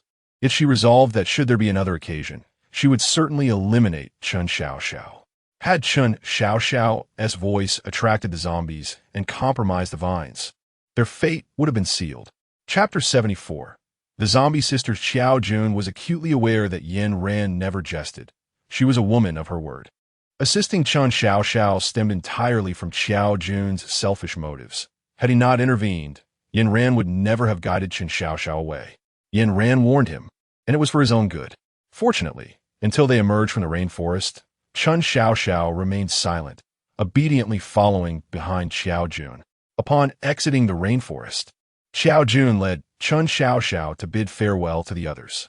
After their departure, Lin Jiajun expressed his confusion, stating, "They don't even have a vehicle. How will they leave?" He scoffed, adding, "Aren't there people from the CN base?" Lin Jiajun, incredulous, widened his eyes as he looked at Yin Ran. Upon seeing her nod, he complained, "Why didn't you tell me?" Observing Lin Jiajun's expression, Yin Ran suddenly recalled their initial encounter. "Aren't you a hitman, Longa?" Yin Ran teased with a smile. "Oh dear. Please don't jest with me from Europa. Although I am an assassin, I am rather obscure in the industry. My greatest strength lies in my cunning and this visage of mine." Initially, Lin Jiajun appeared somewhat bashful, but as the conversation progressed, his enthusiasm grew, culminating in a flirtatious wink directed at Yin Ran. Indeed, Lin Jiajun's optimism was well-founded. He possessed an undeniably handsome face. In essence, one might consider him a charming fool, the kind that does not drag others down. Recalling the corpses she had previously encountered, Yin Ran turned her gaze towards Yun. "The lake bed is littered with bodies. Would you care to select one that resonates with you?" Just beyond the rainforest's edge lay the lake Yin Ran had mentioned. He shook his head. The body he had previously assembled was his own creation, and he was thoroughly satisfied with it. Noticing his disinterest, Yin Ran did not press the issue. Her companions each held fast to their own convictions. The videos she had edited previously had garnered her a considerable amount of interstellar currency, which she intended to use to acquire a survival simulator from the system's marketplace. Simply donning the accompanying glasses would grant her entry into the simulated realm. Yin Ran sought to hone her combat skills with this endeavor, while also providing an opportunity for He and Lin Jiajun to engage in physical training. Moreover, it had been quite some time since her last live broadcast, and she felt it imperative to update her interstellar followers on her recent activities, ensuring that her devoted fans felt connected.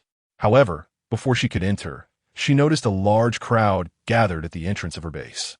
Yin Ran and a few others remained silent as they soared into the base from above. Subsequently, they ascended to the terrace to observe the throng of people outside. Approximately dozens of individuals congregated at the entrance, presumably refugees fleeing from calamity. Their garments were tattered, and their expressions were filled with bitterness. Before Yin Ran could utter a word, she caught sight through the telescope of someone behind her pointing in her direction, incessantly muttering.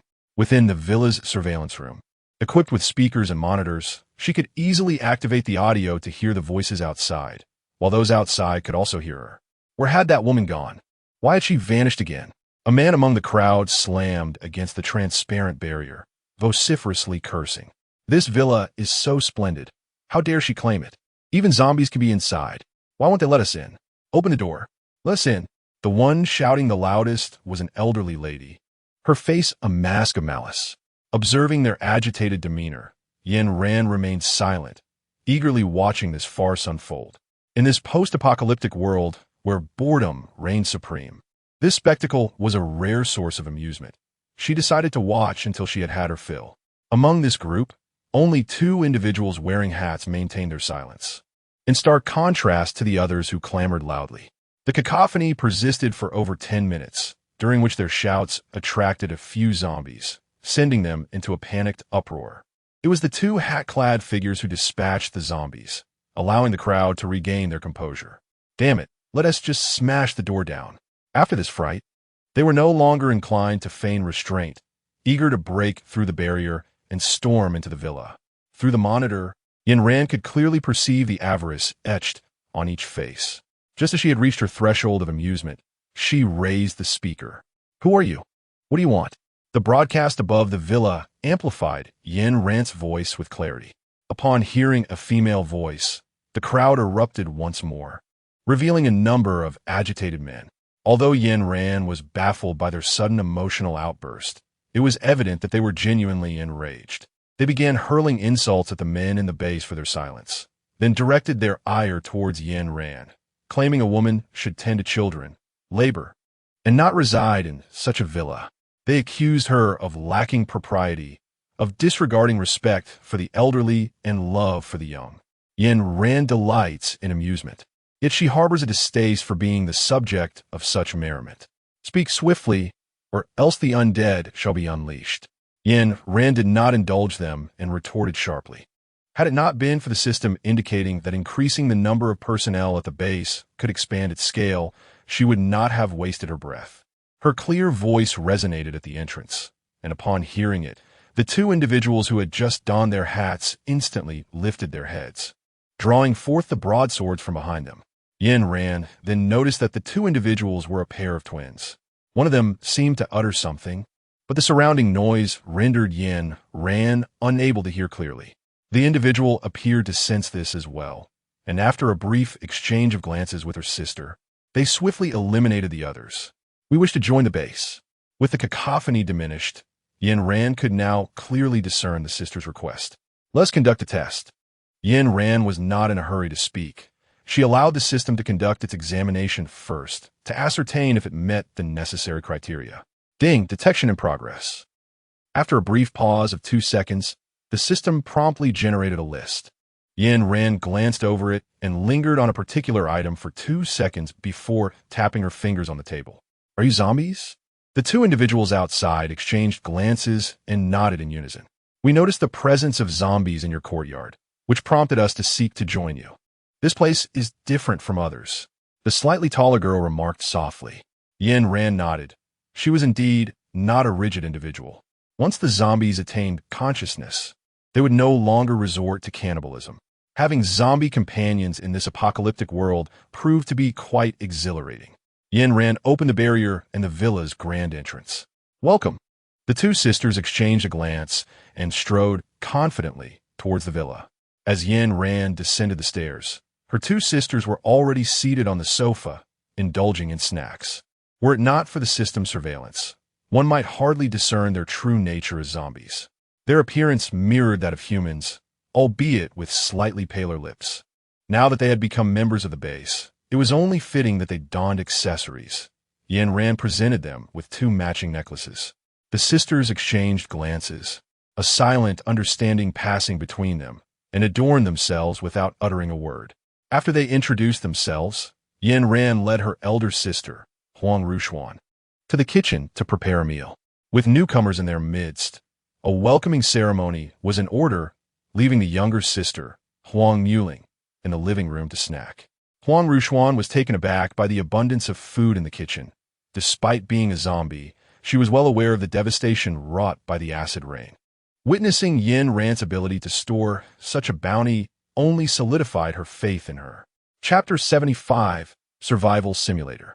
Although Huang Ruxuan was a zombie, she had once been a food blogger, and her culinary creations rivaled those of fine restaurants.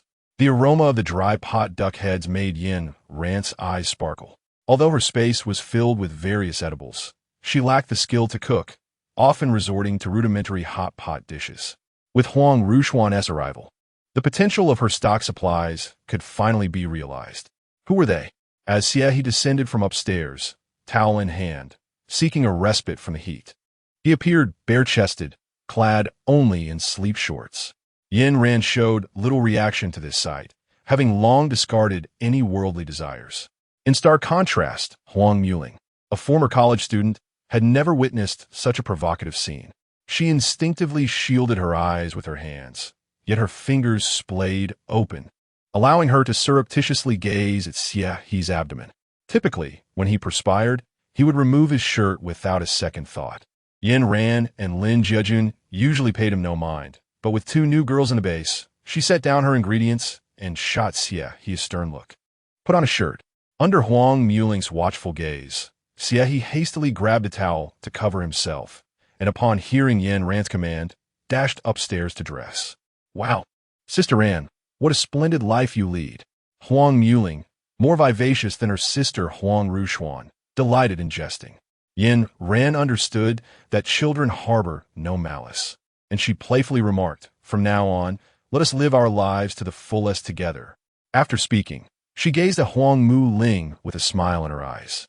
Noticing Huang Muling's silence, Yin Ran turned and entered the kitchen to serve the dishes.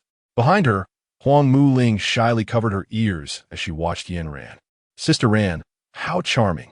Huang Ruxian had prepared a total of 10 dishes, including both meat and vegetables, along with a soup.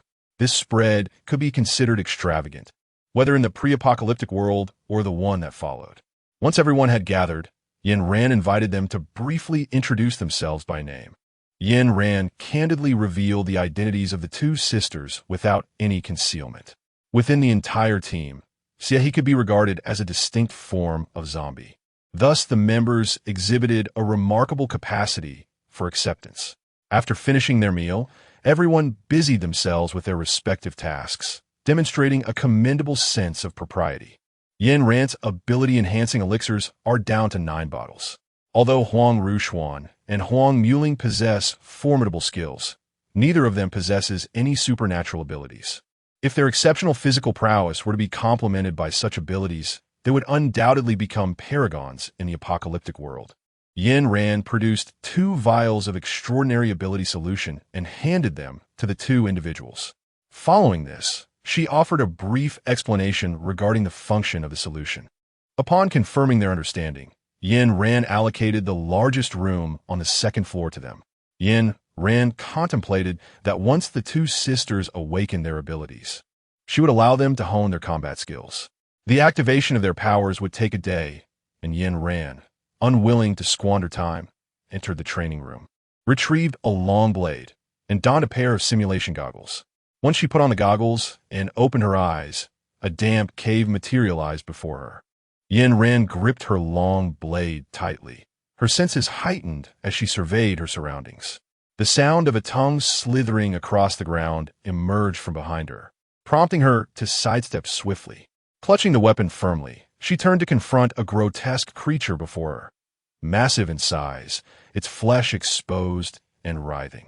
The abomination lay sprawled on the ground, its tongue extending from its mouth, while atop its bare skull rested eyes reminiscent of a human's.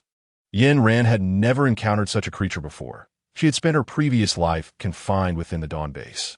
For a full 2 years, she had not stepped beyond the gates of the base, engaging solely in simple tasks within its walls. The most she had ever seen were first-level zombies.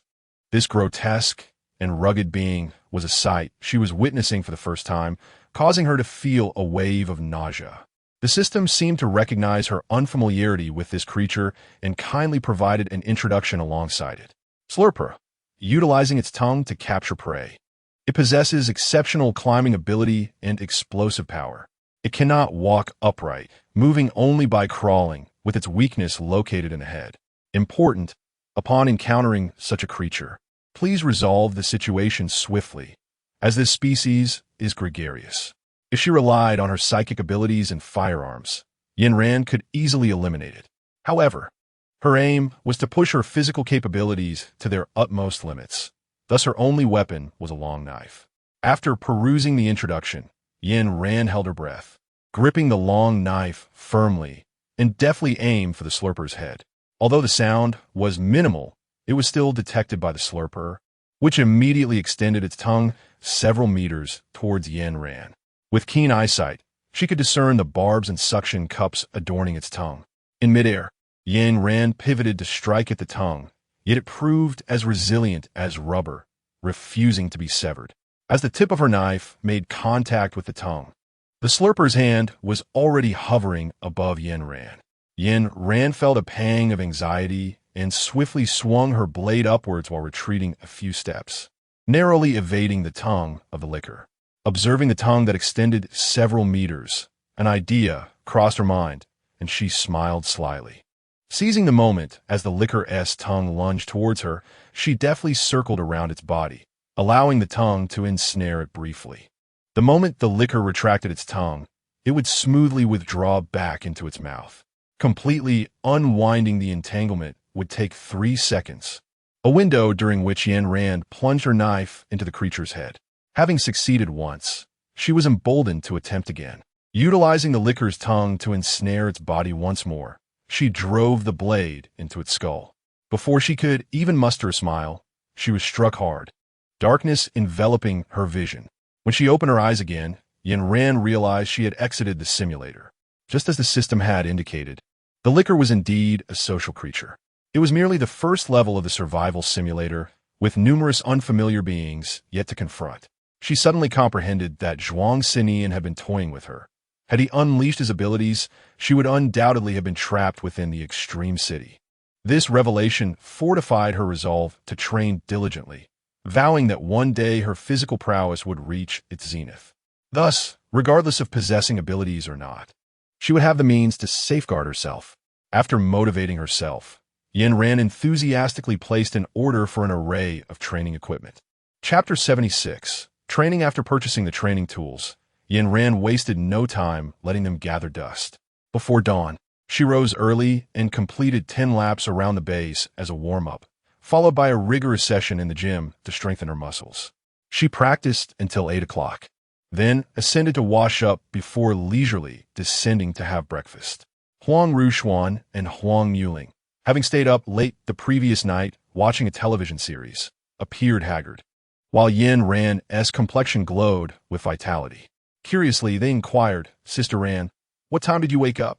Yin Ran took a sip of soybean milk and, upon hearing the question, bit into a piece of fried dough stick. It was 4 o'clock.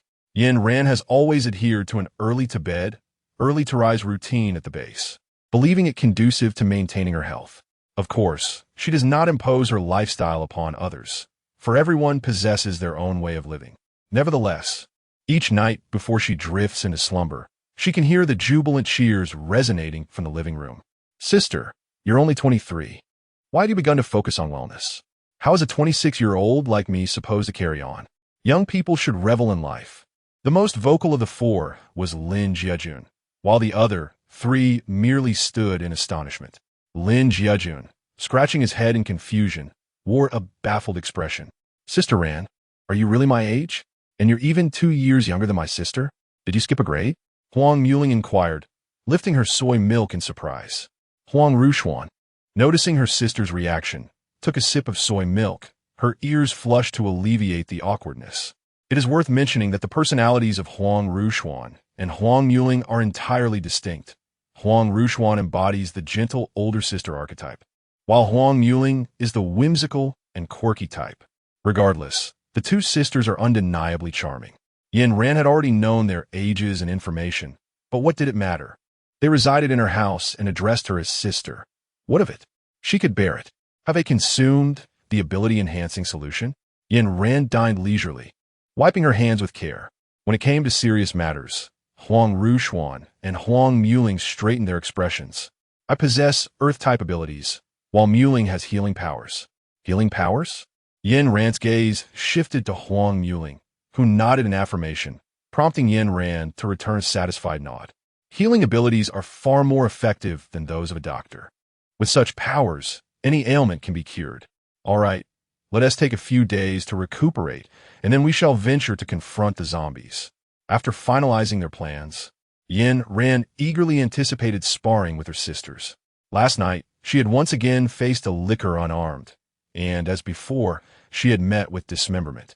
After these 2 encounters, Yin Ran felt she had grasped something significant, but before she could fully comprehend it, that sensation vanished. As she stood opposite her sisters, Yin Ran sensed a distinct difference. The pressure they exerted was far greater than that of Zhuang Sanyan. This could be attributed to the fact that Yin Ran had decreed that their match would be without the use of abilities. Huang Ruchuan wielded a long sword, while Huang Muling brandished two short blades. Both weapons were sharp, and Yin Ran believed that only when pushed to the brink could her true potential be unleashed. Come on! Without further ado, Yin Ran charged forward with a blade. In comparison to Zhuang Sanyin, the sisters' coordination was more fluid, compensating for each other's shortcomings. Initially, Yin Ran found it challenging to defend herself. Having narrowly evaded Huang Ruchuan's long sword, she was immediately attacked from behind by Huang Muling. However, as time progressed, inspiration struck Yin Ran. She leaped and shifted her perspective, retrieving two short blades from the spatial realm. The short blades were more agile than the long sword, allowing her to better protect her arms. With the change in weaponry, Yin Ran's counterattacks became swifter, yet Huang Muling still managed to exploit a gap, deflecting one of Yin Ran's blades. Simultaneously, Huang Ruchuan's sword rested perilously against Yin Ran's neck. My apologies. As the battle concluded, Huang Ruchuan's imposing demeanor dissipated, replaced by a look of guilt as she regarded the mark on Yin Ran's neck. She had barely managed to restrain herself, and Yin Ran had sustained a cut. It's nothing. Yin Ran waved her hand dismissively. As for her, merely surviving was sufficient. Can you teach me? She inquired, performing a few movements that, while not perfectly executed, clearly reflected the techniques employed by the sisters. When it came to swordsmanship, Huang Muling's expression turned grave as she regarded Yin Ran and earnestly suggested, Sister Ran, your skills are commendable, but your lower body's reaction time is rather sluggish, and your force application appears quite unrefined. If you do not mind, I could assist you with your fundamentals daily. Within a month, you will undoubtedly surpass us.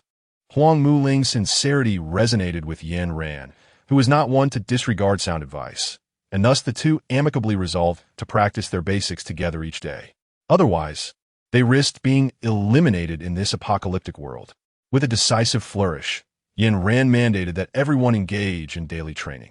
This decision left Lin Jiajun, the notorious night owl, in a state of despair, yet he recognized his inferior standing within the team. Furthermore, he understood that disobedience would likely result in Yin Ran's wrath. The captain's commands were not to be challenged. In the initial week, everyone endured considerable hardship, yet they persevered through gritted teeth. The true fruits of their labor became apparent in the third week, as they discovered their reflexes had sharpened and their speed had increased. Their stamina and strength had also improved significantly. The most remarkable transformation was observed in Yin Ran, in addition to her daily training.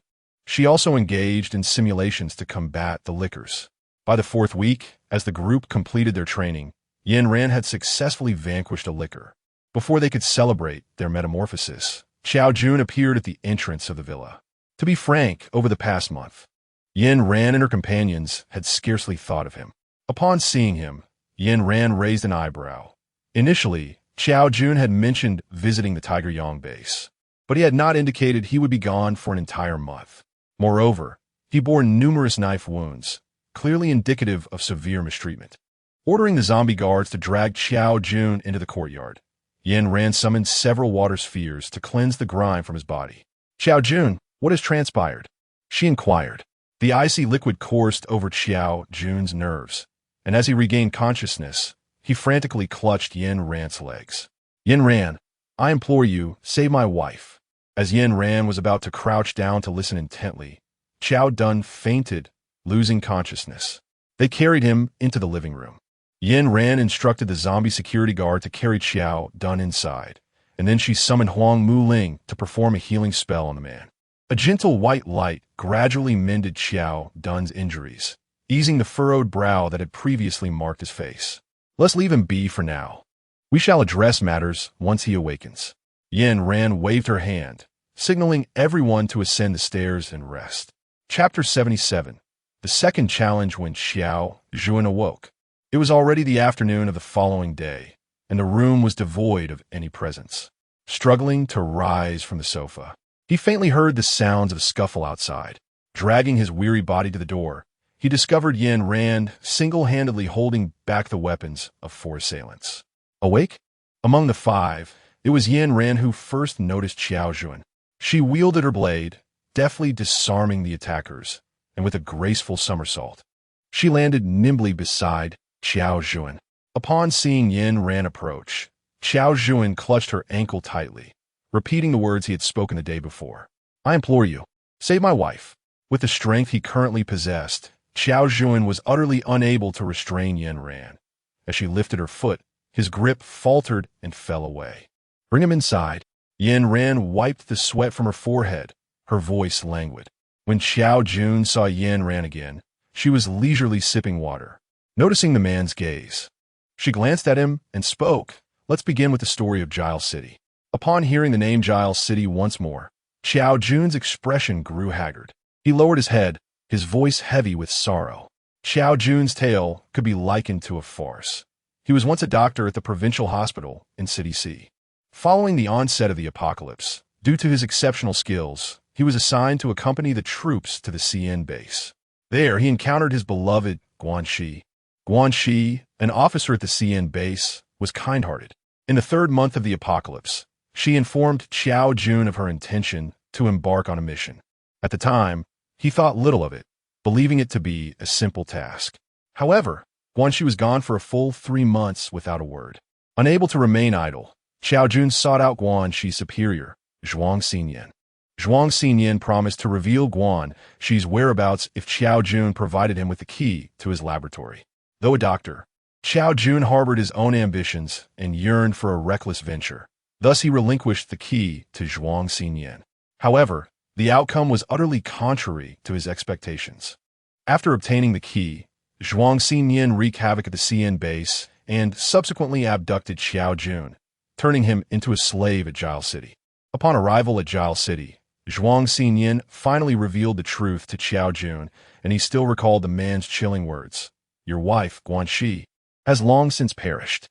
The brutal truth pierced Xiao Jun's heart, and as he felt the sting of anguish, he lamented his own folly in allowing Zhuang Xinyan's words to lead to the downfall of the CN base.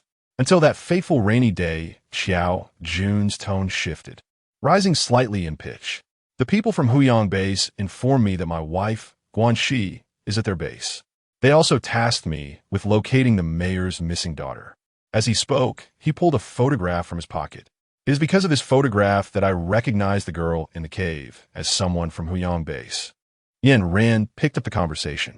Indeed, the girl bore no insignia of the Tiger Sun base. When I changed her clothes, I noticed nothing amiss. Having said that, Yin Ran averted her gaze from Xiao Jun's astonished expression and placed the cup upon the tea table. Please continue. Xiao Jun licked his parched lips, his tone tinged with caution. I agreed, but I struggled for over a month without finding a way to escape the slave market. Fortunately, fate smiled upon me, allowing me to encounter you all. As he spoke, gratitude shone in Xiao Jun's eyes as he looked towards the group. Without waiting for my input, you effortlessly uncovered the secret of the extreme city. When I saw Qin Xiao, I was utterly elated. I could hardly maintain my composure. I thought I would finally be reunited with my wife. However, Xiao Jun sighed. Guanxi has lost her memory. She is now with the Lord of the Tiger Sun base and has completely forgotten me. As he concluded, Xiao Jun sank despondently into the sofa. The others, upon hearing his tale, wore expressions of varied emotions and were at a loss for words. After all, Guanxi was already in love with someone else, and Xiao Jun ought not to cling to hope. Yet, before her amnesia, their love was genuine. What the predicament? The group shrugged, knowing that such sentiments were not easily articulated. Yin Ran glanced around and, with an air of indifference, remarked, Xiao Dun, even if Guanxi regains her memory, she will no longer be with you. Yin Ran's words were resolute, shattering Xiao Dun's last glimmer of hope. The onlookers, noticing Xiao Dun's pallid complexion, exchanged glances with Yin Ran. Yin Ran appeared indifferent and candidly stated, I believe Guanxi does not require your rescue. What you should be preoccupied with is how to survive in this apocalyptic world. After all, the outside is quite chaotic. Her words bore a hidden implication. She sought to expel Xiao Jun from base. Though she had only known Yin Ran for a few days, Huang Ruxuan and Huang Muling had already discerned her character. She was someone who took full responsibility for her words. In any case, Huang Muling's presence could easily substitute for Qiao Zhuan, who had become rather redundant. "Oh dear, Ran, don't jest. You see how frightened he is." Lin Jiajun attempted to alleviate the awkward atmosphere, scratching his head with a casual tone. Qiao Zhuan gazed at the still expressionless Yin Ran, taking a deep breath, completely unable to relax. "Of course, if you can meet the current requirements of our squad. Consider my words unspoken." After exerting pressure, Yin Ran shifted her tone, offering a sweet morsel of encouragement.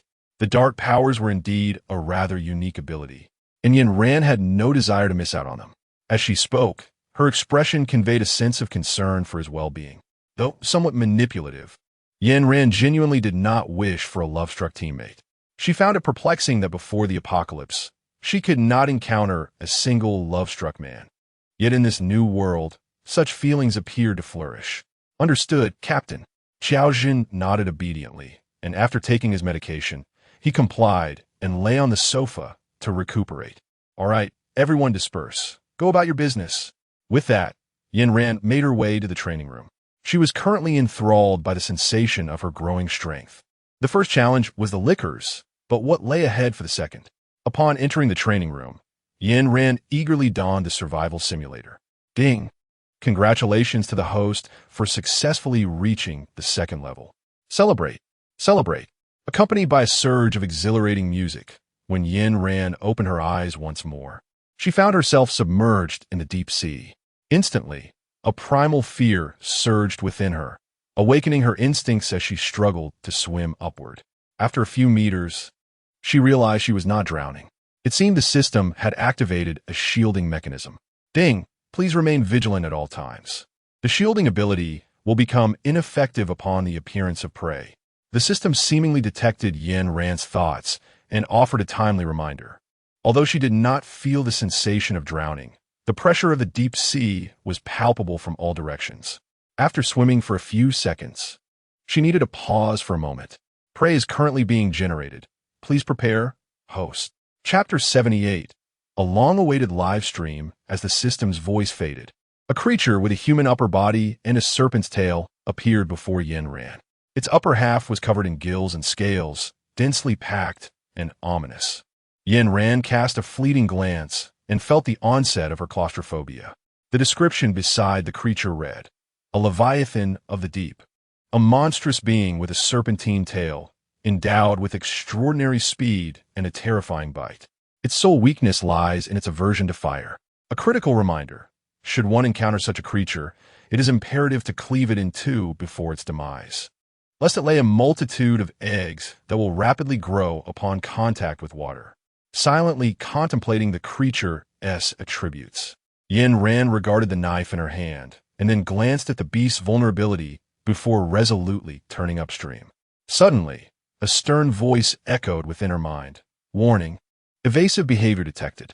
Initiating punitive mode. With that command, she found herself immobilized, unable to move as she watched the deep-sea monstrosity advance toward her, its gaping maw wide open. When she opened her eyes once more, the scene remained frozen, and realizing retreat was no longer an option, she decided to charge forward. Yin Ran swam towards the deep-sea creature while brandishing a knife. Yet before she could reach her destination, the beast flicked its tail and swiftly maneuvered behind her, devouring her in one swift motion. After enduring this solitary experience numerous times, Yin Ran found herself on the brink of exhaustion.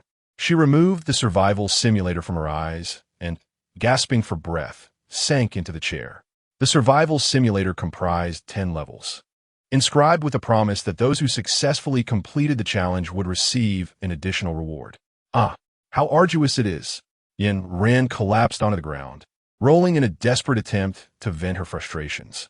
After a period of restless thrashing, she decided to commence a live stream to share her woes with her Interstellar audience. The familiar glow of the screen appeared before her, but before she could utter a word, it momentarily froze. Such an occurrence had never transpired with a live streaming system. Leaning closer to investigate, Yin Ran was on the verge of shutting down and rebooting when the screen resumed its function, becoming inundated with a flurry of comments. Were it not for the system's protective measures for hosts, her visage would have been entirely obscured by the barrage of messages. Oh my! After centuries of silence, The live stream is finally on. Calling AI Yi No Shang. Calling AI Yi No Shang. Your beloved host has begun the broadcast. I'm a new fan. Notice me host. Yin Ran smiled while marveling at the enthusiasm of Interstellar netizens. After a brief exchange of pleasantries, she delved into the main topic. She began to inquire about the survival simulator, noting that it bore the passionate endorsement of every interstellar citizen at the time of purchase. Yin Ran gazed at the luminous screen, her brow furrowed in perplexity. Is the survival simulator truly the cherished pastime of the interstellar populace? After a brief pause, the barrage of comments ceased, leaving only Yin Ran's puzzled expression on the screen. After what felt like an eternity, a single comment finally emerged. At what level has the host progressed? I must admit, my abilities are rather modest. I have only managed to clear the first level thus far. As soon as Yin Ran's words fell, the screen erupted with excitement. I can't believe someone managed to pass such a torturous level. Host, I suspect the only sales figure on that Interstellar website belongs to you. To be honest, this survival simulator, which we refer to as the extreme simulator, seems to indicate that the host is quite extreme as well. As Yin Ran perused the barrage of comments, an unsettling feeling began to wash over her. Initially, she had perceived this survival simulator as a trivial game familiar to every interstellar inhabitant. However, it soon became evident that the simulator was rather peculiar.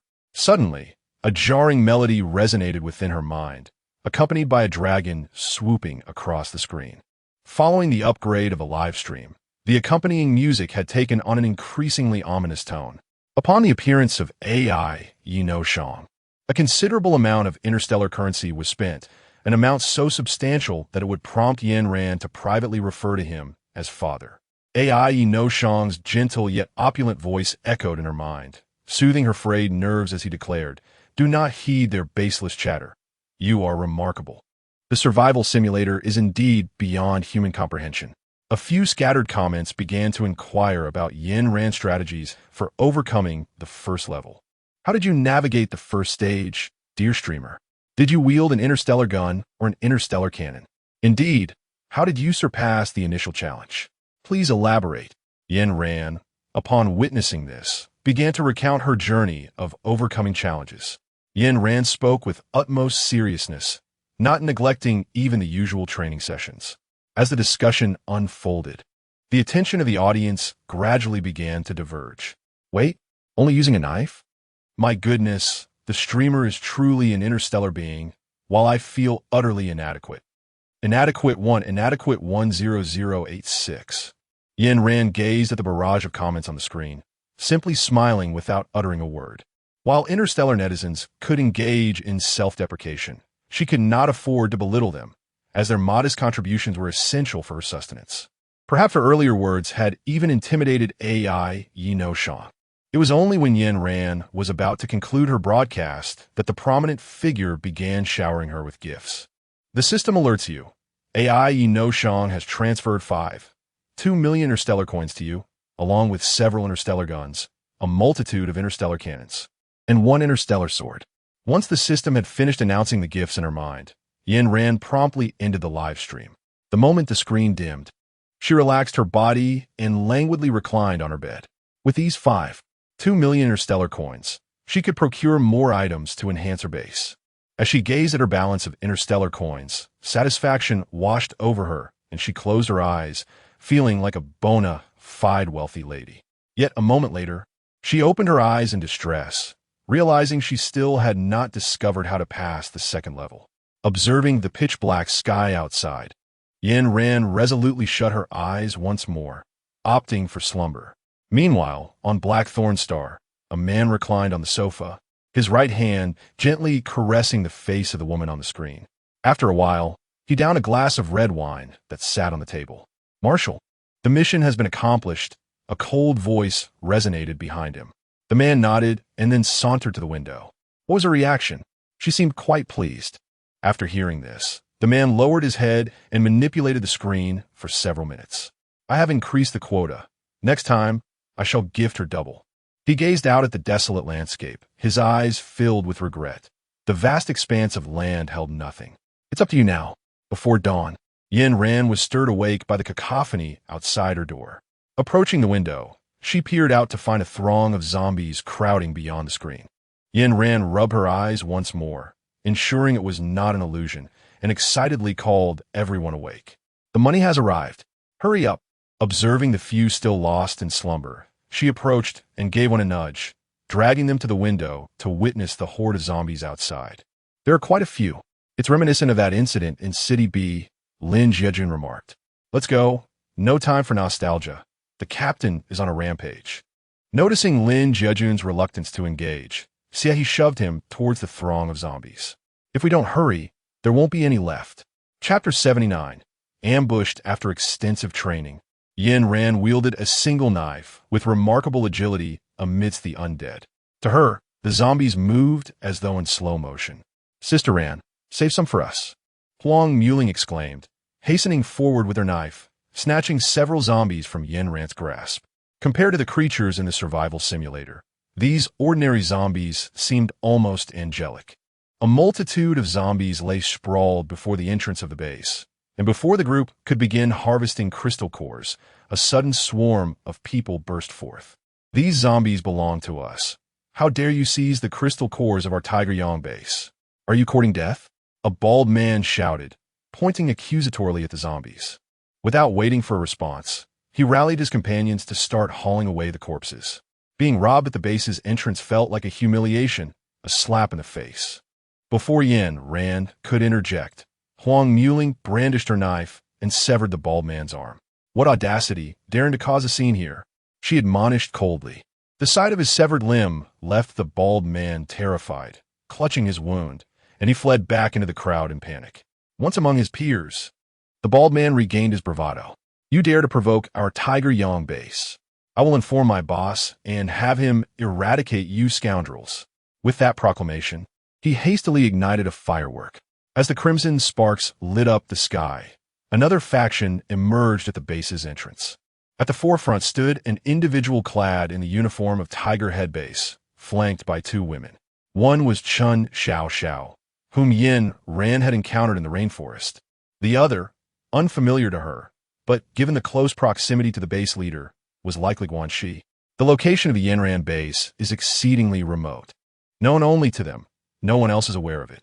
Xiao Jun was able to locate it solely because Yin Ran provided him with the precise coordinates. The only plausible explanation for how these individuals managed to find it is that the personnel from the Huyang base have been following Xiao Jun. It remains a mystery what business the leaders of Huyang base may have in this matter. Yin Ran stepped to the front of the line, her arms crossed, her gaze unwavering as she faced the leaders of the Tiger Yang base.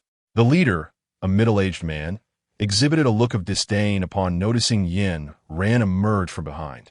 He remarked, I can't believe a woman is in charge of this base. His words were laced with unabashed mockery, eliciting raucous laughter from those behind him. Since the onset of the apocalypse, Yin Ran had encountered her fair share of arrogant men. Yin Ran did not indulge him. She swiftly hurled a knife in his direction. The blade grazed the man's cheek, leaving a trail of blood, and subsequently found its mark in the chest of the individual behind him. Oops, my hand slipped. Faced with the man's furious glare, Yin Ran feigned innocence by spreading her hands. I shall not stoop to the level of someone like you. As long as you hand over Xiao Dun, we can discuss matters amicably.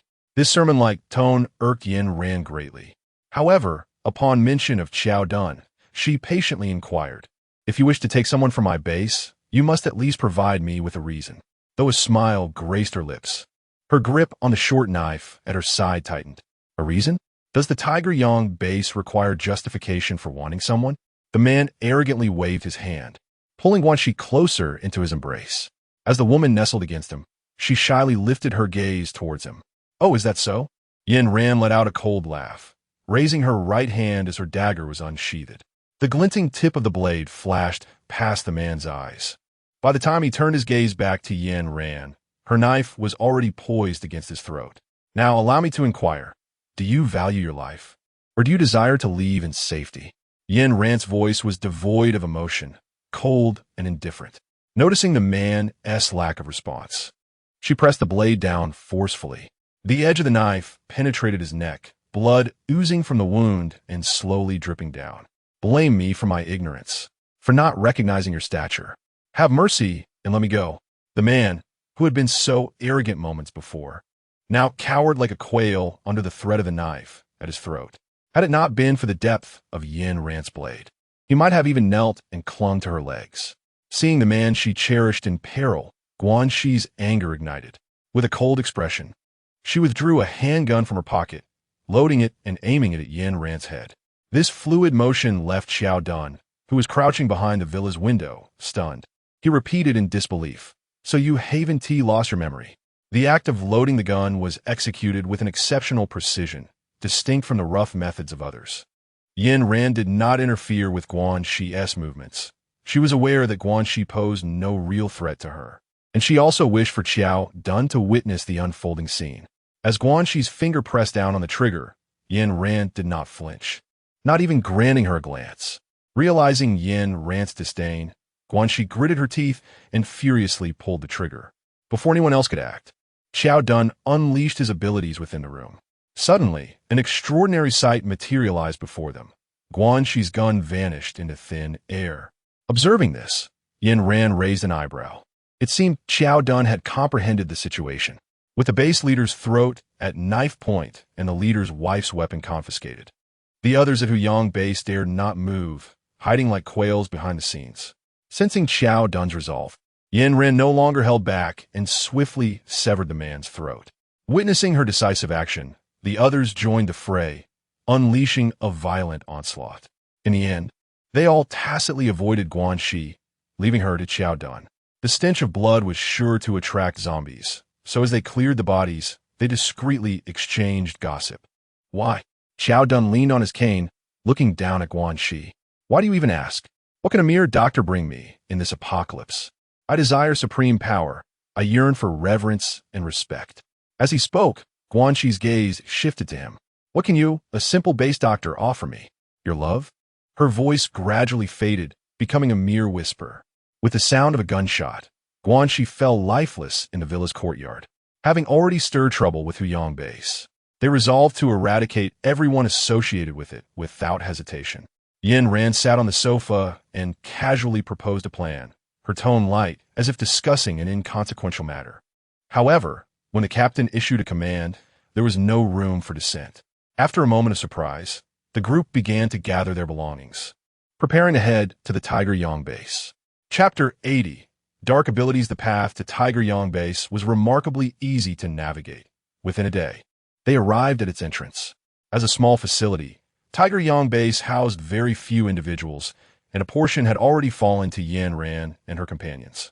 Inside, only a handful of ordinary people, devoid of any abilities, remained. To attack directly? Over the course of a month's training, Lin Jiejun had grown bolder, clutching his weapon with an unmistakable thrill in his voice. All right. Before their arrival, Yin Ran had not considered any strategies. Fort Tiger Yang base was merely a makeshift establishment without formidable defenses. Consequently, she readily acquiesced to Lin Jiejun's suggestion. "Allow me," Xiao Zhuan declared with resolute determination. Intrigued by Xiao Zhuan's capabilities, Yin Ran refrained from intervening. Xiao Zhuan then turned his palm upward, unleashing a torrent of black mist that surged towards the base. As the mist thickened, it gradually enveloped Tiger Yang base.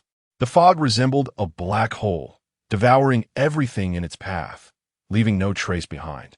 When the darkness dissipated, all that remained before them was an expanse of barren ground. The formidable power of this dark ability was indeed not to be underestimated. In a mere 2 minutes, Tiger Yang base had been utterly obliterated. Yin Ran blinked her eyes, feeling fortunate for her previous choice. Thankfully, Xiao Dun was not her adversary. Now that the matter had been resolved and Xiao Dun's heart was unburdened, there remained no further reason to linger. Yin Ran was still preoccupied with her survival simulator, eagerly anticipating the challenge of the second level. "Captain Yin, there has been a commotion at the Northwest base. Would you be interested in joining me to see the spectacle?" The individuals blocking their path were old acquaintances of Yin Ran, Mu Haitong and Yin Yun, both adorned in the uniforms of CN base. As Mu Haitong spoke, he wore a relaxed expression, devoid of any embarrassment. It was no surprise to Yen Ran that CN Base had long coveted the resources of Tiger Sun Base. Upon hearing Mu Haidong's words, Yen Ran hesitated momentarily. Her loyalty naturally leaned towards Northwest Base, as they had genuinely aided her in constructing an aircraft. CN Base clearly sought to exploit the turmoil to undermine Northwest Base. Should any misfortune befall Northwest Base, Yen Ran would undoubtedly lend her support to them rather than to CN Base. Resolving her thoughts, Yen Ran nodded in agreement. Given their current location, it would take them 2 days to reach Northwest Base, which meant that the two teams would remain together throughout that duration. Back in the rainforest, Lu Qinghong from Yun's team had consistently harbored animosity towards Yen Ran. During mealtime, noticing Yen Ran with nothing in her hands, Lu Qinghong ostentatiously strolled past with a bowl of instant noodles, exclaiming, "Delicious!" Yen Ran, unfazed by such juvenile antics, found the noodles to be of her least favorite brand. Lu Qinghong's actions were brazen, never veiled in secrecy. Those nearby, including Mu Haitong and Yun, were well aware but chose to feign ignorance, as their own capabilities paled in comparison to Yen Ran's. "Captain, it's time to eat." Once the troublesome figure had departed, Huang Rushuan quickly handed a lunchbox to Yen Ran. Upon hearing that Yen Ran and her team were about to eat, the members of CN Base all looked up, their eyes filled with insatiable curiosity. Yen Ran opened the lunchbox, revealing the delectable oil-braised prawns, braised spare ribs, and stir-fried cauliflower she had prepared before leaving. This time, Yen Ran chose not to use a protective cover. The intense aroma surged towards the CN Base like an irresistible lure. Lu Qinghong, who had just been reveling in her own pride, now lowered her head in shame. She realized that her prized instant noodles were but trivial in comparison. As the enticing scent of meat wafted through the air, the individuals at the CN Base glanced at their bowls of noodles, feeling a pang of discontent. The burly man seated beside Mu Haitong, feeling aggrieved, slurped his noodles while lamenting, "Captain, I too wish to partake." Observing the meal in Yen Ran's hands, Mu Haitong forcibly suppressed his own cravings and, with a stern countenance, instructed, "If you can eat, then eat. If not, be gone." Upon hearing the captain's command, the robust man lowered his head in disappointment and began to consume his noodles. Since the onset of the apocalypse, the moon had vanished entirely from the night sky. Even with headlights illuminated, the path remained obscured. For safety reasons, both teams decided to establish their camp at this location. Here are the tents and sleeping bags. Yen Ran retrieved 2 oversized tents from her spatial storage, followed by 6 sleeping bags. In the wilderness, where insects abound, both the tents and sleeping bags could only offer limited protection. Had there not been outsiders present, Yen Ran would have preferred to lead her companions into the luxurious abode within her space. How pretentious, one might think, possessing tents yet still requiring sleeping bags. Observing the equipment in Yen Ran's hands, the members of the CN Base remarked with a hint of envy. Yen Ran paid no mind to the surroundings. After setting up the tent, she led her companions inside. Certain items could not be displayed openly. They had to be discreetly retrieved. Once inside the tent, Yen Ran took out pillows and thick blankets from her storage. If they were to dwell in the tent, it was imperative to do so comfortably.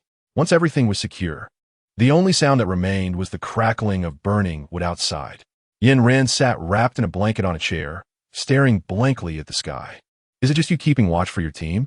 One of the guards, noticing that Yen Ran was alone while the CN Base had assigned 2, approached with a mocking glint in his eyes. Yen Ran was lost in thought, oblivious to the words exchanged between the two. "Brother, it's her. Wang Gu has died." Lu Qinghong tugged at a man with a buzz cut, directing his attention towards Yen Ran. The man stroked his chin with his fingers, scrutinizing Yen Ran from head to toe. After a considerable pause, he spoke slowly. "So, it is you? The one responsible for Wang Jing's demise." Upon hearing the name Wang Jing, Yen Ran's expression turned to one of bewilderment, as she could not recall who he was at all. Yen Ran's expression was exceedingly evident, and Lu Qinghong discerned at a glance what thoughts occupied her mind. With an irate tone, she added, "The rainforest." At this reminder, Yen Ran suddenly recalled, clapping her hands. "Ah, I remember now. Wang Jing is the one with mental issues. and you are the self-righteous saint. Yin Ran's voice resonated loudly, reaching the ears of everyone in the encampment. No sooner had her words faded than laughter erupted from the tent behind her. Lu Qinglu, her expression dark, tugged at the arm of a man with a buzz cut, playfully saying, "Go look at her." The man, gazing vacantly at Yin Ran's face, seemed oblivious to Lu Qinglu's remarks. Growing irritated, he impatiently shook off her hand, exclaiming, "Don't bother me." Lu Qinglu stumbled onto the stones, her fingers scraping against the rough surface. The man, seemingly unaware of her plight, leered as he approached Yin Ran, reaching out to touch her face. Yin Ran lifted her gaze to glance at the man, and with a swift motion, severed his finger, which fell to the ground. Witnessing the man's injury, Lu Qinglu hurriedly scrambled to her feet and dashed off to find Mu Haitong. "Captain, Yin Ran has harmed someone." Chapter 81. Return to the old grounds. As Lu Qinglu screamed, she rapidly tore open Mu Haitong's tent. Whether to commend the poor quality of the tent or to acknowledge Lu Qinglu's strength, the fabric yielded easily to her tug, ripping apart to reveal two figures entwined within. With her keen eyesight, Yin Ran recognized that the person in Mu Haitong's embrace was Yin Yun. Lu Qinglu's voice was hardly subdued, and it drew out everyone who had been inside the tent, leaving nearly all present to witness the scene. Typically, the two had maintained a sense of decorum in front of their teammates, leading them to believe that they were mere acquaintances. Who would have thought that Captain Mu and Captain Yin were a couple? A buzz-cut man scratched his head and chuckled, completely disregarding the awkward expressions on Mu Haitong and Yin Yun's faces. "Cough, what's going on?" Mu Haitong shook off his clothing, and after donning it, he regarded Lu Qinglu with an expression of calmness. Yin Ran cut off Li Ji's finger.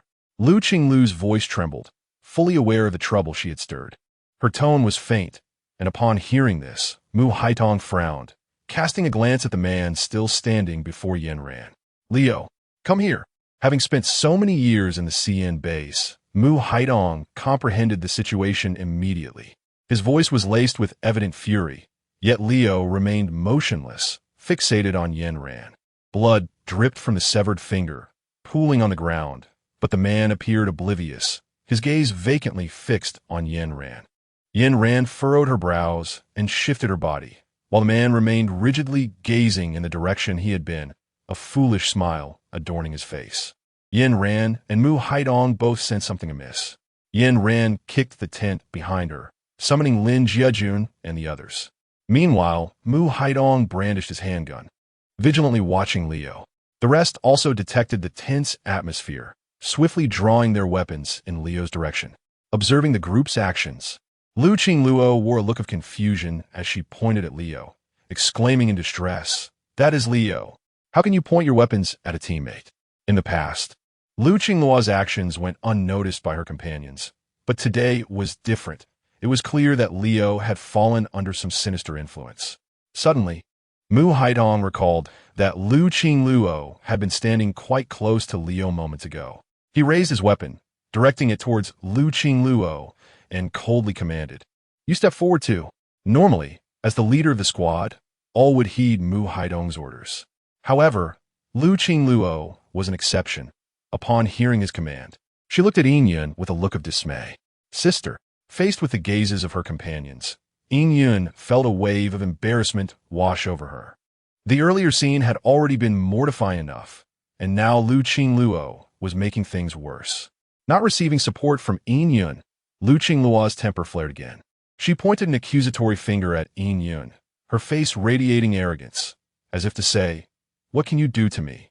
The expressions of the CN base personnel were markedly displeased, and Mu Haitong openly displayed his irritation. "You stay right there. If you move even an inch, I swear I'll take you down." With a loaded gun in hand, Lu Qingluo dared not defy his words. Yin Yun, perhaps wishing to prevent the situation from escalating, approached with the intent to ease the tension. Yet, before she could speak, Mu Haitong waved his gun hand dismissively at her. "You step forward too." When matters of life and death were at stake, Mu Haitong showed no mercy. Having secured control over the situation, he strode purposefully towards Yin Ran. What was happening?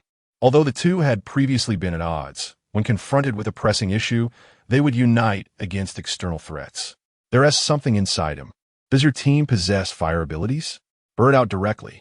Yin Ran succinctly conveyed the situation to Mu Haitong. Yes, leave it to me. After grasping the circumstances, Mu Haitong summoned the fire elemental abilities from the team and, with a flicker of flames, incinerated Leo. The searing heat rapidly melted Leo's clothing, revealing the flesh beneath. Upon observing the purple patterns adorning Leo's skin, the onlookers momentarily cast aside their modesty and began to scrutinize it intently. Yin Ran cast a glance at the system's introduction, noting with a hint of detachment. This is the purple toxic nematode, which thrives by parasitizing within the human body to lay its eggs. Only through incineration can it be wholly eradicated. As extreme weather phenomena recede, certain ancient creatures are gradually resurfacing. Once the frigid weather has completely dissipated, it is anticipated that both marine and terrestrial life from bygone eras will reappear. The onset of severe cold has entirely obstructed the pathways between the north and south. You are truly cruel. Upon witnessing Lu Qinglu's actions, Mu Haitong sighed, turning his gaze towards Yin Ran. I apologize for the trouble I've caused you. His tone was earnest, and after speaking, he directed his displeasure towards Yin Yun. Could you not manage your sister and prevent her from causing disturbances everywhere? Yin Ran shook her head at the sight of a woman being so publicly humiliated. It was evident that Yin Yun was incapable of disciplining Lu Qinglu. If her words held any weight, such chaos would not have ensued. Although Yin Yun felt displeased, she still afforded Mu Haitong the courtesy of deference in front of the crowd. Understood. Following this incident, Yin Ran dared not allow everyone to sleep outdoors. She promptly ushered them into the vehicle, transporting them directly into the space. After all, the CN base was in utter disarray, leaving her little inclination to concern herself with their plight. At the break of dawn, Yin Ran led the group outside, initiating breakfast at an early hour. Once they had sufficiently dined, the members of the CN team rose leisurely, their faces etched with exhaustion. After yet another day of driving, they finally beheld the main entrance of the Northwest Base. Yuan Ran was reluctant to disclose her connection to the Northwest Base. Thus, when the head of the Northwest Base emerged, she remained in the vehicle. After exchanging a few pleasantries, Mu Haidong drove into the Northwest Base. The setting was identical to what Yuan Ran had encountered upon her arrival. As she alighted from the car, Chan Sheng recognized her at once, his eyes flickering with surprise. The man discreetly tugged at the sleeve of the Northwest Base's leader, who cast a glance at Yuan Ran before gently patting Chan Sheng's hand and whispering a few words in his ear. Subsequently, Chan Sheng quieted down, dutifully assisting the elderly gentleman, no longer glancing in Yuan Ran's direction. The room where Yin Ran and the others resided was the same as before. Upon their entrance, they found Xiao Min inside, diligently changing the bed linens and duvet covers. Xiao Min, a most diligent child. Yin Ran pinched Xiao Min's cheek and handed her 2 bags of candy. After receiving the sweets, Xiao Min gestured a number to Yin Ran and skipped away merrily. Chapter 82. Helplessness. It was nearly 8 in the evening, and Yin Ran and her companions had yet to dine. After a brief tidying up, Yin Ran began to bring out the dishes. Let us prepare a bountiful meal. We have guests arriving at 9. With that, Yin Ran led Huang Rushuan and Huang Muling towards the kitchen. The others, remaining outside, instinctively picked up cloths and brooms to commence their tasks. As the clock struck 9, there was a knock at Yin Ran's door. Peering through the peephole, she saw Chan Sheng supporting leader Zhou at the entrance, who occasionally glanced around with vigilance. Quickly, Gumin, Lin Jiajun opened the door and welcomed them inside, then hurried to the kitchen to inform Yin Ran. Just in time, the dishes and rice were ready, and they prepared a feast. Despite the Northwest Base being abundant in provisions, they had never savored such a lavish meal since the apocalypse. Yin Ran, considering the elderly's delicate teeth, prepared a meal devoid of hard dishes, opting instead for softer textures. How sumptuous this feast is truly delectable. Ever since their last encounter, Chan Sheng had taken it upon himself to regard Yin Ran and the others as close friends, displaying a complete lack of formality at the dining table. In contrast, leader Zhou remained somewhat restrained, only beginning to relax when he realized that no one was paying attention to him. After the evening meal, the group gathered around the sofa. Yin Ran took a sip of hot tea and inquired about the situation at the base. Leader Zhou, what has transpired recently at the Northwest base? Upon a mention of the base, Leader Zhou's expression stiffened, and Chun Sheng's smile vanished. The light-hearted atmosphere that had been established moments before evaporated instantly. Beneath the storage facility, a nuclear weapon had been discovered, posing an imminent risk of detonation. As Leader Zhou uttered these words, he seemed to age a decade in an instant, his demeanor reflecting profound despondency. The mention of the nuclear weapon prompted Chun Sheng to erupt in indignation. It's that damned Gu Qinghong. She insisted on helping us access the Northwest storage facility. We had all insisted it was unnecessary, yet she brazenly trespassed into the storage area, wreaking havoc on the various installations and even initiating the self-destruction protocol for the nuclear weapon. With a final exclamation, Chun Sheng's hand slammed down on the coffee table, producing a resounding thud. Upon hearing Gu Qinghong's name once more, Yin Ran felt little more than indifference. The protagonist system truly does protect Gu Qinghong, she mused. Do not fret, wait a moment, let us go and take a look together. After offering a simple reassurance to Chun Sheng, Yin Ran glanced at the time and spoke. Observing Yin Ran's willingness to assist, Leader Zhou visibly relaxed, his expression brightening considerably. The prowess of Yin Ran was evident to all in their eyes. She could rival the divine. When the storeroom was mentioned, Yin Ran immediately thought of Xiao Bai, for no one understood its contents better than Xiao Bai. With this thought, Yin Ran hastily entered the space to seek out Xiao Bai. Upon entering the extreme city, she had kept both the beer and Xiao Bai confined within the space. Although the beer's mating season had concluded, it remained in a deep slumber, and Yin Ran did not dare to let it out. Xiao Bai, on the other hand, was content to linger in the space, unwilling to emerge. Upon reopening her eyes, Yin Ran found herself in the space, skillfully ascending to the second floor while guiding Xiao Bai down.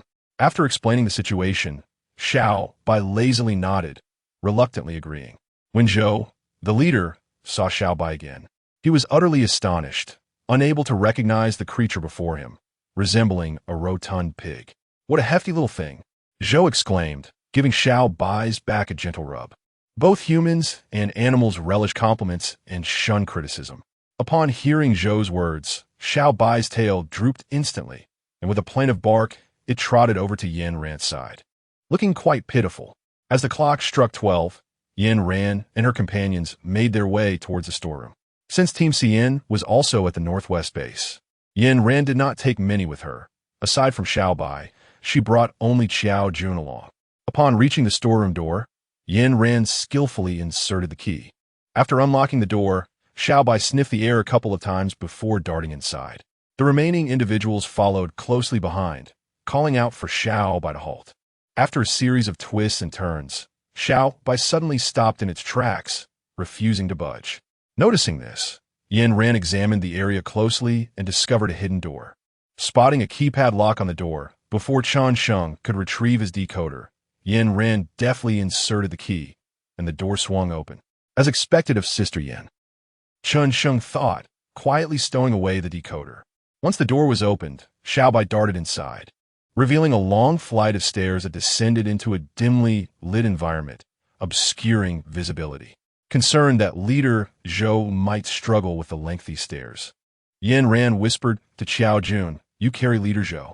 Nodding in agreement, Qiao Jun hoisted Zhou onto his back and steadily made his way down the stairs. "I never knew this place existed after all these years," Zhou remarked, surveying his surroundings with a sense of awe. "If it weren't for Xiao Bai leading the way, I would have never discovered this underground chamber." As they rounded a corner, the room's interior gradually revealed itself to the group. The space below was modest, dominated by a massive table upon which lay an oval object. Upon seeing the group descend, Xiao Bai barked at them, seemingly complaining that they were too slow. "Is this a nuclear bomb?" Upon sighting the elliptical object, Director Zhou hastily descended from Xiao Dun, leaning on his cane as he made his way towards it. Concerned for the elder's safety, Chun Sheng quickly stepped forward to assist him. "Please take your time," he uttered, though his gaze could not resist glancing at the table. As they approached the table, Yin Ran noticed a colossal screen opposite them, densely populated with an array of symbols. This, she realized, was a method for initiating and halting the nuclear missile. The moment Director Zhou beheld the screen, he surged forward with palpable excitement, his expression brimming with joy. Yin Ran, if you can decipher this code, the missile can be deactivated. Perhaps overwhelmed by elation, Director Zhou, caught up in his enthusiasm, seized Yin Ran and began to elaborate. Gazing at the myriad of symbols on the screen, Yin Ran felt as though she were perusing an ancient script. Ahem, well, Director Zhou, I cannot comprehend this. Yin Ran awkwardly tugged at Leader Zhou's sleeve, for she was but an ordinary person, incapable of grasping such profound matters. Noticing her discomfort, Chen Sheng hurriedly stepped in to diffuse the tension. Gradually, Leader Zhou's emotions began to settle, and he sighed, acknowledging, "Indeed, I have placed undue pressure on you, Yin Ran.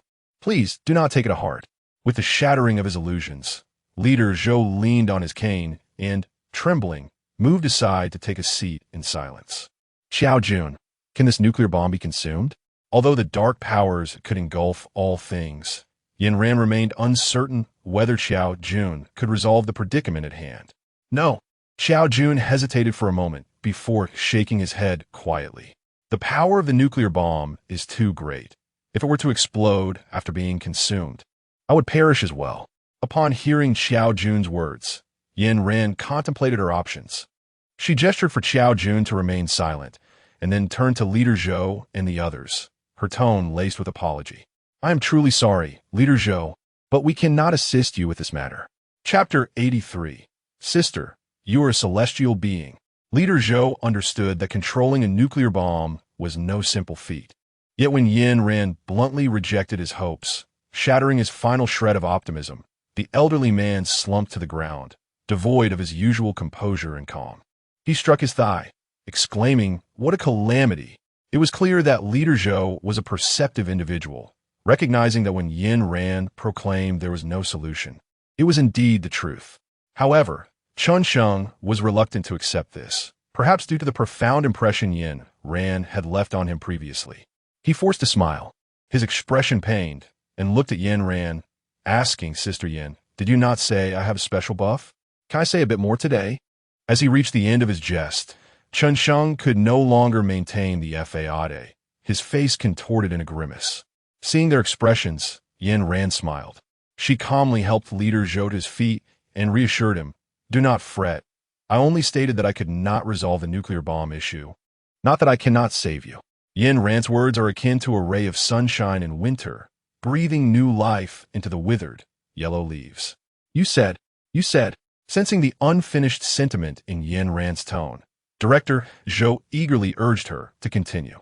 "If Director Zhou is inclined, he may visit my base. Yin Ran's base is in dire need of talent to expand its territory. If the personnel from the Northwest base are willing to relocate, it would not only augment the land, but also assist Yin Ran in constructing aircraft, truly a twofold benefit. Of course, Yin Ran does not intend to take advantage of the situation or pressure Leader Zhou into agreement. It is merely a suggestion." Noticing Leader Zhou's prolonged silence, Yin Ran hastily added, "Leader Zhou, there are other alternatives. I am simply..." "All right." Initially, Yin Ran had presumed that both Leader Zhou and Chen Sheng would be reluctant, considering the peculiar circumstances and the treachery that often accompanies the end of the world. She was apprehensive about their thoughts, but to her surprise, upon Leader Zhou's consent, Chen Sheng excitedly rushed forward. "Hey, sister, doesn't that mean we can have meat with every meal?" Chen Sheng's exuberance seemed genuine. Understanding the underlying implication of Chen Sheng's words, Yin Ran nodded with a stoic expression. With the residents from the Northwest base, Yin Ran will be able to ascend from captain to lord. Yin Ran is capable of systematically observing the trust residents place in her, alongside various fundamental information. The base's essential facilities will also undergo significant enhancements, with the addition of supermarkets, hospitals, and more. Naturally, Yin Ran must also remit a substantial sum to the system, ensuring that all facilities within the base operate flawlessly. Although Leader Zhou, Zhou Cheng, and Chen Sheng have agreed to join the base, They cannot guarantee that all individuals from the Northwest base are willing to follow Yin Ran. Yin Ran pondered for a moment before proposing, "Let us clarify the situation. Those who wish to accompany me may embark on our journey this evening. For those who do not, we shall not impose." Yin Ran's words were exceedingly courteous, having anticipated all possible circumstances. Zhou Cheng had spent many years at the Northwestern base, experiencing emotions that are beyond the comprehension of ordinary individuals. Upon hearing Yin Ran's sentiments, Zhou Cheng was so moved that he found himself at a loss for words. Merely grasping Yin Ran's hand and repeating his gratitude. As a military installation, the Northwestern base was characterized by hidden passages beneath every household. Yin Ran entrusted the task of persuasion to Chun Sheng and Zhou Cheng, while she continued her efforts to gather provisions. With the growing number of individuals at the base, she felt a pressing responsibility to ensure that everyone was adequately fed. Naturally, after Yin Ran ascended to the status of a lord, she acquired the authority to manage the land, enabling her to transform the wasteland into fertile fields for cultivation. "Sister, everyone is with you." Despite her awareness of a unity within the Northwest base, Yin Ran was genuinely astonished by such solidarity. Not a single person chose to depart. "Very well. Inform everyone that we shall set forth immediately." The journey to Yin Ran's base would take 3 days. Yet the countdown to the nuclear bomb's completion was merely 2 days away. Moreover, the CN base lingered ominously, watching their every move, leaving them no time to linger. Aside from Yin Ran's vehicle, numerous military trucks were present in the Northwest base. As Zhou Cheng struck the gong, families swiftly boarded their vehicles, orderly following Yin Ran's lead out of the base. "Leader Zhou, are you not concerned that Mu Haitong and the others will hear you ringing that gong so brazenly?" Lin Jiejun inquired, nibbling on a spicy snack. "No, they live on the outskirts of the city. It's quite far," Zhou Cheng replied, his eyes fixed intently on the screen, not sparing a glance at Lin Jiejun. "Sister Ran, the nuclear bomb is about to detonate. Shouldn't we inform Mu Haitong and the others?" Huang Rushuan and her sister, unaware of the enmity between Yin Ran and Mu Haitong, questioned her. "They are not in any immediate danger. Yin Ran was once outmaneuvered by Mu Haitong. This is merely a form of retribution." A convoy of dozens of vehicles formed a striking sight along the mountain road. As they reached the grasslands, Yin Ran felt an uneasy thought flicker through her mind upon gazing at the overcast sky. The thick, cumulus clouds swirled ominously, and as she opened the car window, a gust of wind nearly blinded her. "Notify all vehicles to accelerate towards the valley ahead and seek shelter. A tornado is approaching." Yin Ran's tone was stern, and upon hearing her, Xie, seated in the passenger seat, made a slight movement. A trumpet flower appeared in each vehicle behind them, echoing Yin Ran's words. As the rain intensified, Yin Ran pressed the accelerator sharply, propelling the vehicle forward. Upon reaching the valley, she came to a halt. The cars behind gradually arrived at the valley as well. Everyone remained inside their vehicles, prohibited from disembarking. After observing the trajectory of the hurricane through the telescope, Yin Ran urgently reminded everyone. Fortunately, amidst the vast grassland, there were places to take refuge. Without any cover, they would likely have been swept away by the storm. Just as they reached the valley, dawn broke, and seeing the rain pouring down, Yin Ran dared not continue their journey. The hurricane was blowing towards the Northwest base, and Yin Ran was not concerned about Mu Haitong and the others catching up. Once the rain ceased and the skies cleared, she led the convoy onward. After a day's travel, the base finally came into view. Gazing at the solitary villa, Zhou Cheng's lips twitched as he patted Yin Ran's shoulder. "So, do we still have to build our own houses?" Noticing the weariness in Zhou Cheng's eyes, Yin Ran shook her head. She tapped on the system to upgrade, and instantly, the villa before them expanded several times, transforming into a grand palace. Subsequently, a supermarket and a hospital emerged beside it, and the barren land before them was automatically converted into cultivated farmland. "Wow, sis, you can work magic." This astonishing scene prompted whispers among the group. Chun Sheng voiced the collective sentiment, though it seemed a bit far-fetched. Yet keen-eyed Yin Ran noticed some people nodding in agreement. Chapter 84. Is the live stream inappropriate? Uft. You all have gone mad. Qinghong's exaggerated remarks made Lin Jiejun, who had just stepped out of the vehicle, burst into laughter. The moment Lin Jiejun's gaze met Qinghong's, he awkwardly averted his eyes. Truly, Qinghong had a point. Sister, you are like a fairy, having lost face moments ago. Lin Jiejun rushed to Yin Ran's side and began to act wildly. Calm down. Everyone line up properly and come to the machine to scan your faces. Yin Ran pushed Lin Jiejun's face away with her hand and then raised a megaphone to address the crowd. The identification device at the entrance of the territory is currently the most advanced in the interstellar realm, capable of accurately recognizing facial bone structures for precise identification. Moreover, this device synchronizes with all equipment within the territory, enabling facial recognition payments anywhere as long as one's face is entered into the database. Life here adopts a primitive approach, where each individual receives 10 credits per month. Once the machine detects residents engaged in work or meaningful activities, it automatically increases their credits. The machine also allocates residents to suitable positions to facilitate a better life within the territory. After registering all residents, each person automatically receives a permanent residency certificate. With the task completed, it was time to rest. After a long day of labor, diligent Master Yin began her routine of relaxation. After collapsing onto her bed, a cold voice from the system suddenly echoed in her mind. Ding! Increased host activity detected. Reward of 3 lottery chances granted. For exhausted humans. Nothing is more exhilarating than a lottery. It is a true test of patience and fortune. In her pursuit of self-improvement, the ever-reliable Ms. Yin began reciting her complex incantations. Amaba, Santa Maria, Amen.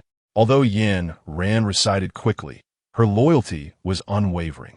Should the heavens grant her desires, Ms. Yin would surely be even happier. As she watched the pointer spin wildly on the dial, her heart raced in tandem. For added thrill, Yin Ran opted for a triple draw, an act that would send her adrenaline soaring as she awaited all the prizes at once. Ding! Rewards, Thunder Enhancement Book, Advanced, Water Enhancement Book, Advanced.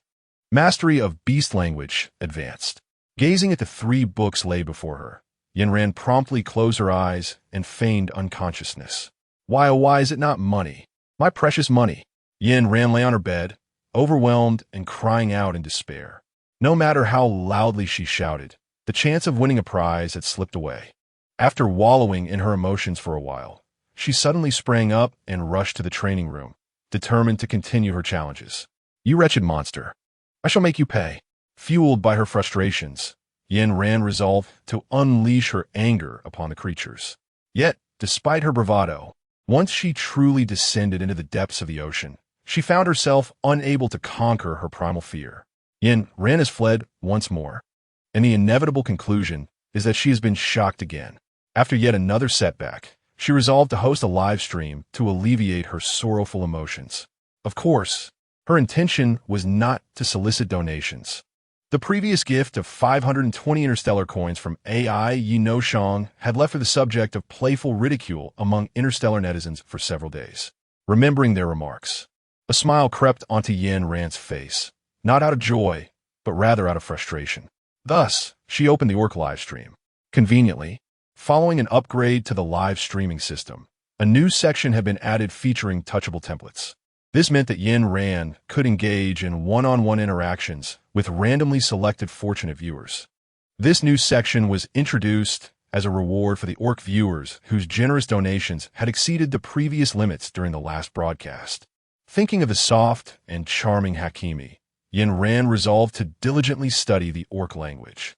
With her determination solidified, she placed the Orc translator prominently on her screen. As soon as the live stream commenced, a torrent of comments flooded in. Hakimi. My adorable Hakimi is online. Host, activate touch mode. I want to be the first lucky one. Pick me. Pick me. Creeping in the shadows.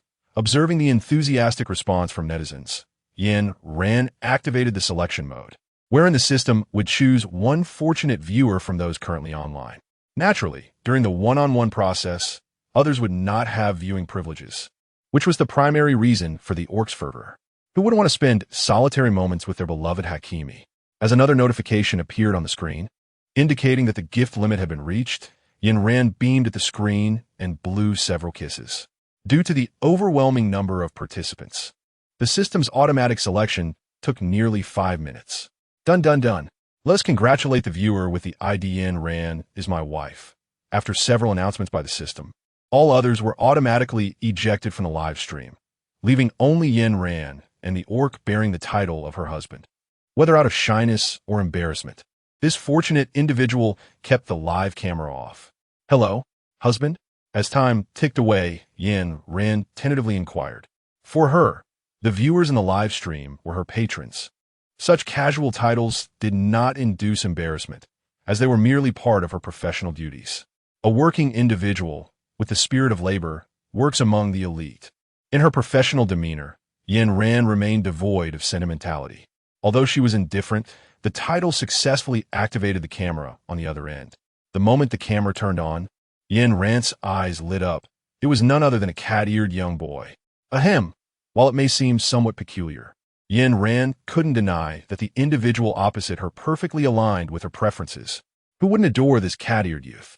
Though it may sound a bit strange, Yin Ran was an adult. What of it if she found him appealing? As she gazed into the lens, her eyes gradually took on a look of infatuation, causing Yin Ran to shyly lower her head and cough softly a couple of times. Wife. Seeing her cough, the young boy mistakenly believed she was unwell and anxiously exclaimed, I am fine. Wife, may I touch your ears? He asked, his face flushed with embarrassment, while his ears quivered incessantly. Of course. Noticing the boy's tail wagging with excitement, Yin Ran couldn't resist giving it a gentle pat. Yin Ran was so delighted that she failed to notice the astonished gaze of the young boy. Wife, I will definitely come find you, he declared with unwavering determination as the live stream was about to conclude. Yin Ran nodded, considering the words spoken as mere jest. In her decisive act of ending the broadcast, she overlooked the small line of text beneath the screen. This live broadcast involves inappropriate content. Warning issued. No further notice will be given. Chapter 85. The emergence of spirits. As the final layer of ice and snow gradually melted away, it signified the retreat of the frigid weather. Perhaps due to the unique abilities bestowed by the system upgrade, once the seeds were sown, they would sprout within 3 days and bear fruit in 7. As the weather proved favorable, Yin Ran took the opportunity to have Uncle Wong plant several varieties of seeds. The supplies within their territory gradually increased. The only lamentation was that Yin Ran's space lacked poultry suitable for breeding. Gazing at the endless expanse of blue sky, she fervently wished that the apocalyptic weather could remain as splendid as today. Now, over half a year had passed, and everyone had adapted to the realities of post-apocalyptic life. Living in the territory, they had come to understand one fundamental truth. As long as they firmly clung to Yin Ran's support, sustenance would always be assured. Although the territory was gradually improving, Yin Ran could not shake her discontent. She remained trapped in the second level of the survival mode. The moment she entered the ocean, she was unable to suppress her physiological fear. Even when she took the initiative, her speed paled in comparison to that of the mermaids. Each encounter culminated in her demise at their hands. What a predicament! Yin Ran rested her chin in her hand, gazing at the heavens with a visage steeped in melancholy. Perhaps it was her sorrow that influenced the celestial realm, for the sky swiftly transformed, darkening with an intensity that rivaled the deepest ink, erasing the previous clarity of the azure expanse. Yin Ran glanced at her watch, with the hands pointed precisely at 12 o'clock. It was midday, and logically, even in overcast skies, there should be a faint glimmer of light. However, as time slowly passed, the heavens not only failed to brighten, but grew increasingly dim. This is not good. Yin Ran forcefully struck her thigh and rushed downstairs to commence the urgent collection of grain. After gathering all the food from the communal area, she activated the loudspeaker and called out emphatically, "Everyone, come forth to collect the grain. Acid rain is imminent.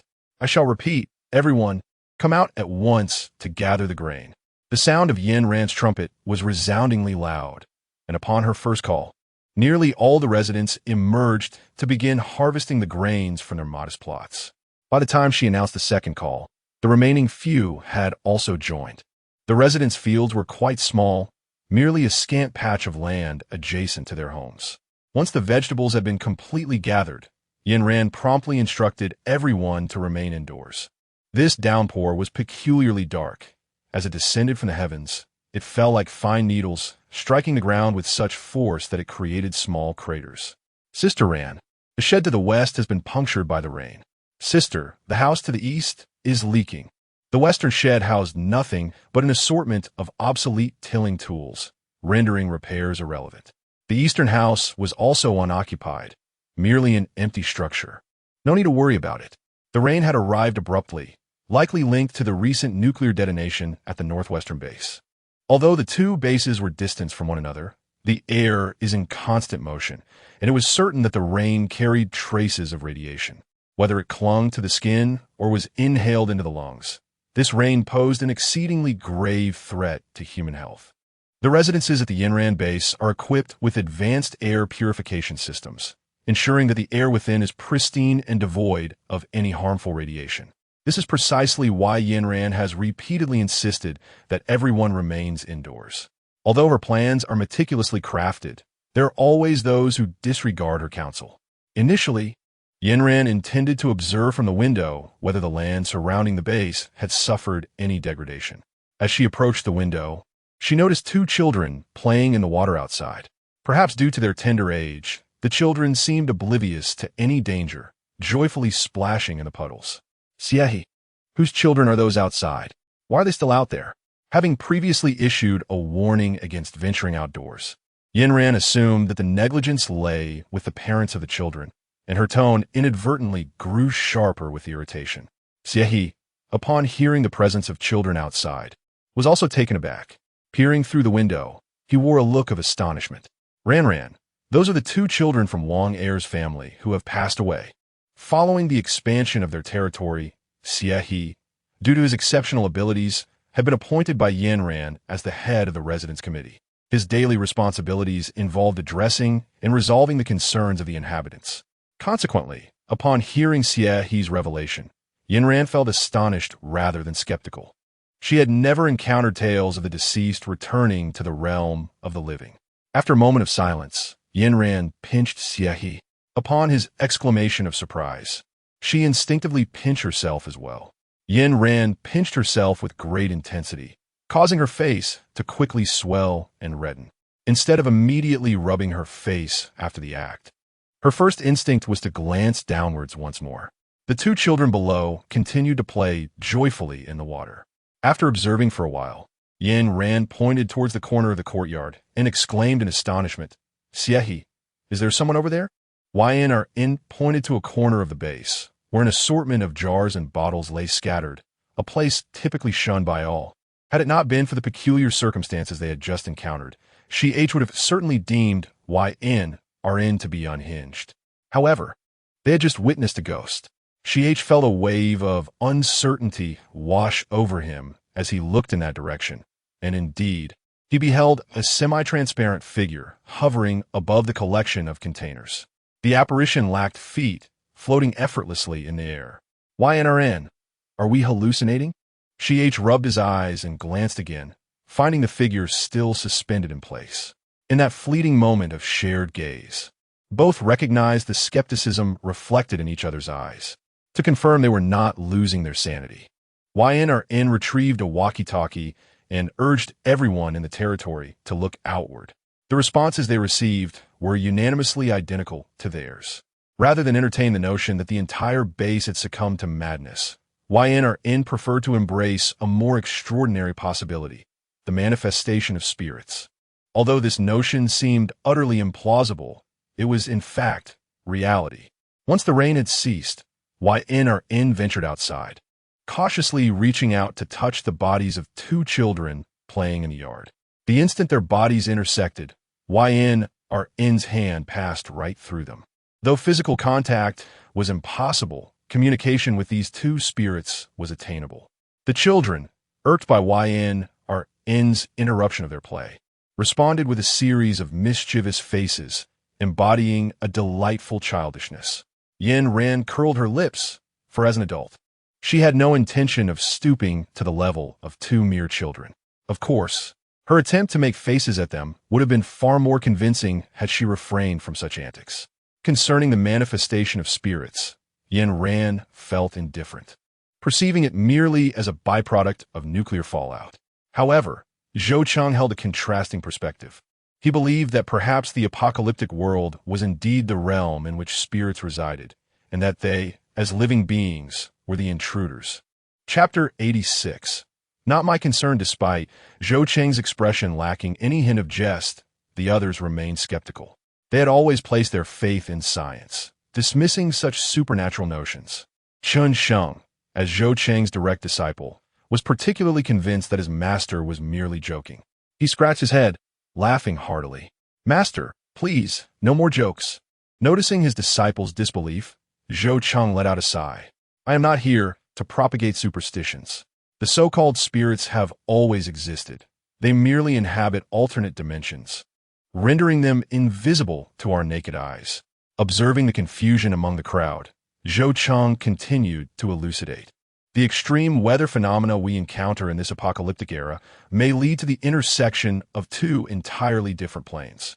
Furthermore, the residual effects of nuclear detonations could synchronize these two dimensions.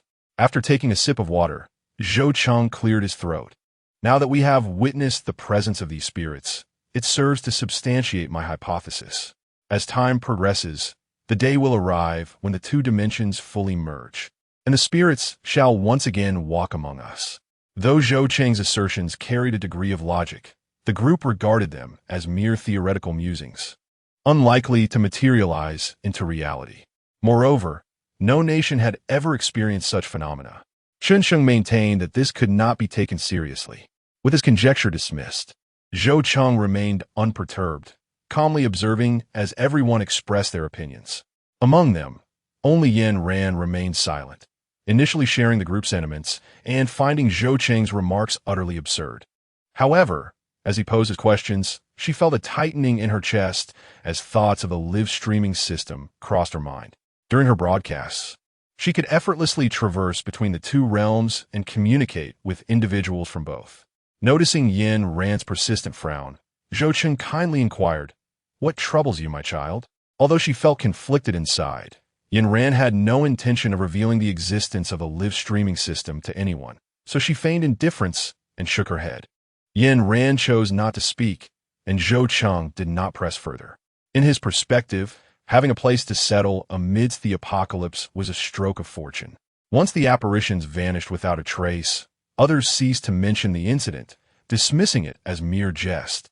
Although Yin Ran refrained from voicing her concerns, the matter weighed heavily on her mind. Perhaps in an effort to alleviate her anxiety, she deliberately procured an abundance of gold ingots and bricks. After all, it was a modest expense to prepare for the possibility of a ghostly apparition in the future. Since the recent nuclear incident, the CN base had seen a marked decline in chaos and disorder. Remarkably, after the events at Extreme City, there had been little news from both the Qinghong and Dawn bases. While Yin Ran adhered to the principle of survival of the fittest, she preferred not to wander aimlessly when there was food on her plate. Having been reborn, she now acted according to her whims. Once the beer's fervor subsided, its size had increased several-fold, resembling tiger. With the system's upgrades, the beer's detection capabilities had also evolved. Simply providing the name of a target enabled the beer to ascertain their general whereabouts. As for the human experiments, Yin Ran had set her sights directly on Zhuang Snian, intending to utilize the beer's abilities to track his location. However, this individual proved to be quite elusive, never remaining in one place for more than 3 days. Yin Ran had once searched for Gu Qinghong's name in a beer database, yet each attempt yielded disparate results. Sometimes it indicated her non-existence. Other times it claimed lack of access. The fact that Gu Qinghong possessed the system was something Yin Ran had only learned from Zhuang Sinian. Although she was not well acquainted with this protagonist system, she often sensed that Gu Qinghong deliberately gravitated towards those extraordinary individuals, the so-called heavenly prodigies, who had once held prominence in the apocalyptic world of their previous lives, be it Gu Qinghong, Liang Yuan, or the Dawn and Northwest bases. It was perplexing. At times, Yin Ran found herself pondering whether she was merely a character in a novel. Perhaps in her previous life, she was destined to be a mere cannon fodder, while Yu Qianma played the lead role. Yet, whenever such thoughts arose, Yin Ran could always discover something to dismantle this theory.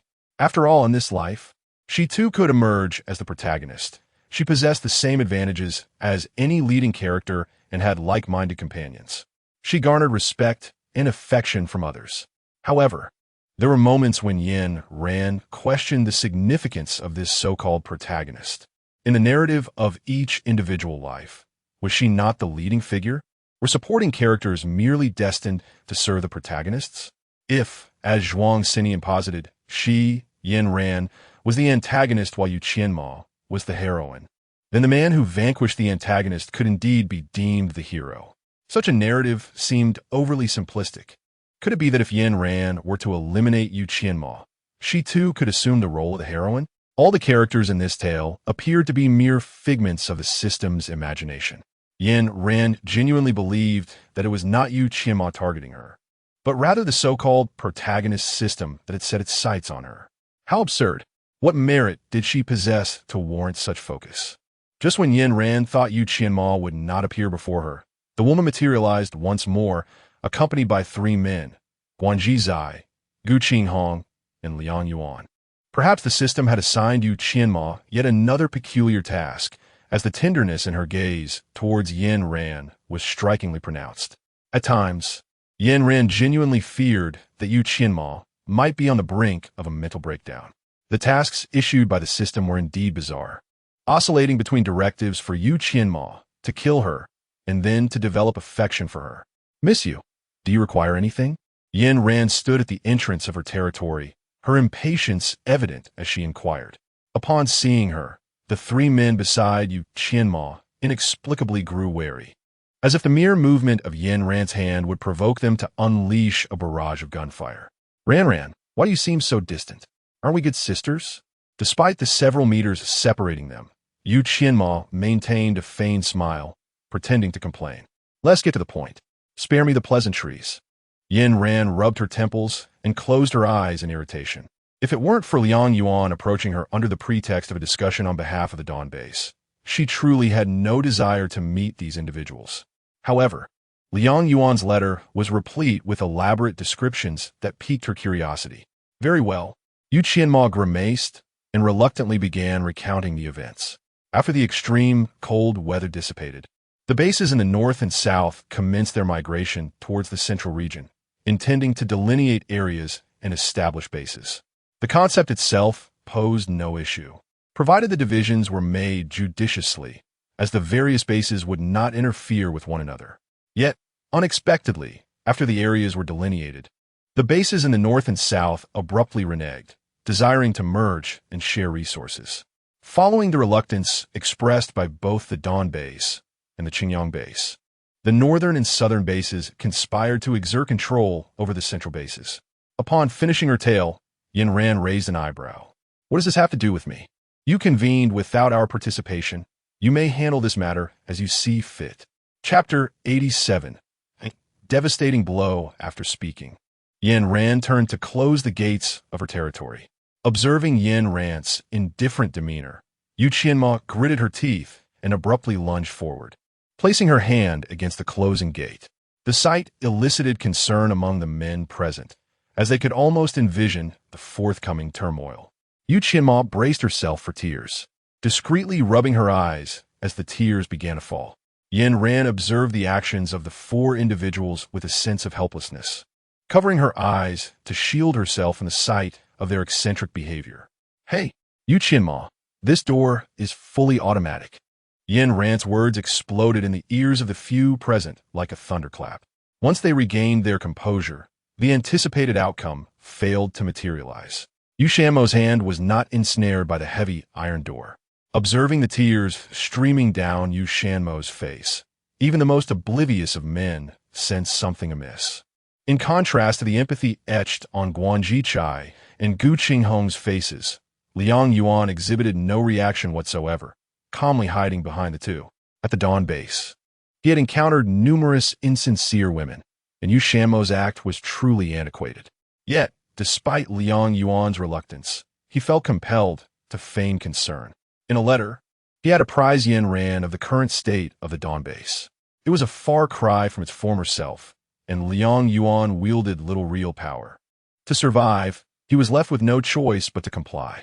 When her little scheme was unveiled, Yu Shanmo displayed no shame, boldly rising to her feet while supporting the door. "Sister, please, help your younger sister, who doesn't know your esteemed name," Yin Ran. Yu Shanmo's plea was a convoluted transition, fraught with turmoil. Even though Liang Yuan had brought Yu Shanmo to seek her out, Yin Ran had no desire to engage. "I will not assist." Yin Ran decisively closed the door. All the equipment within the territory was equipped with a detection system. Unless Yin Ran's fingerprint was present, no outsider could gain entry, no matter how hard they tried. "Outside?" Liang Yuan exclaimed. "Is it you who has spoken carelessly?" As the captain of the Dawn base, Liang Yuan was accustomed to being revered and had never encountered such an affront. His face burned with indignation, and although he felt a surge of anger within, he had no choice but to endure. The man clenched his fist, forcing a smile onto his face. "No, you have seen the letter. It contains nothing but ordinary phrases." Seeing Liang Yuan's obsequious grin, Yu Qianma's fury diminished somewhat. It was not that she distrusted Liang Yuan. Rather, she had suffered humiliation and needed an outlet for her frustration. Glancing at the firmly shut door, Yu Qianma waved her hand, signaling everyone to board the vehicle.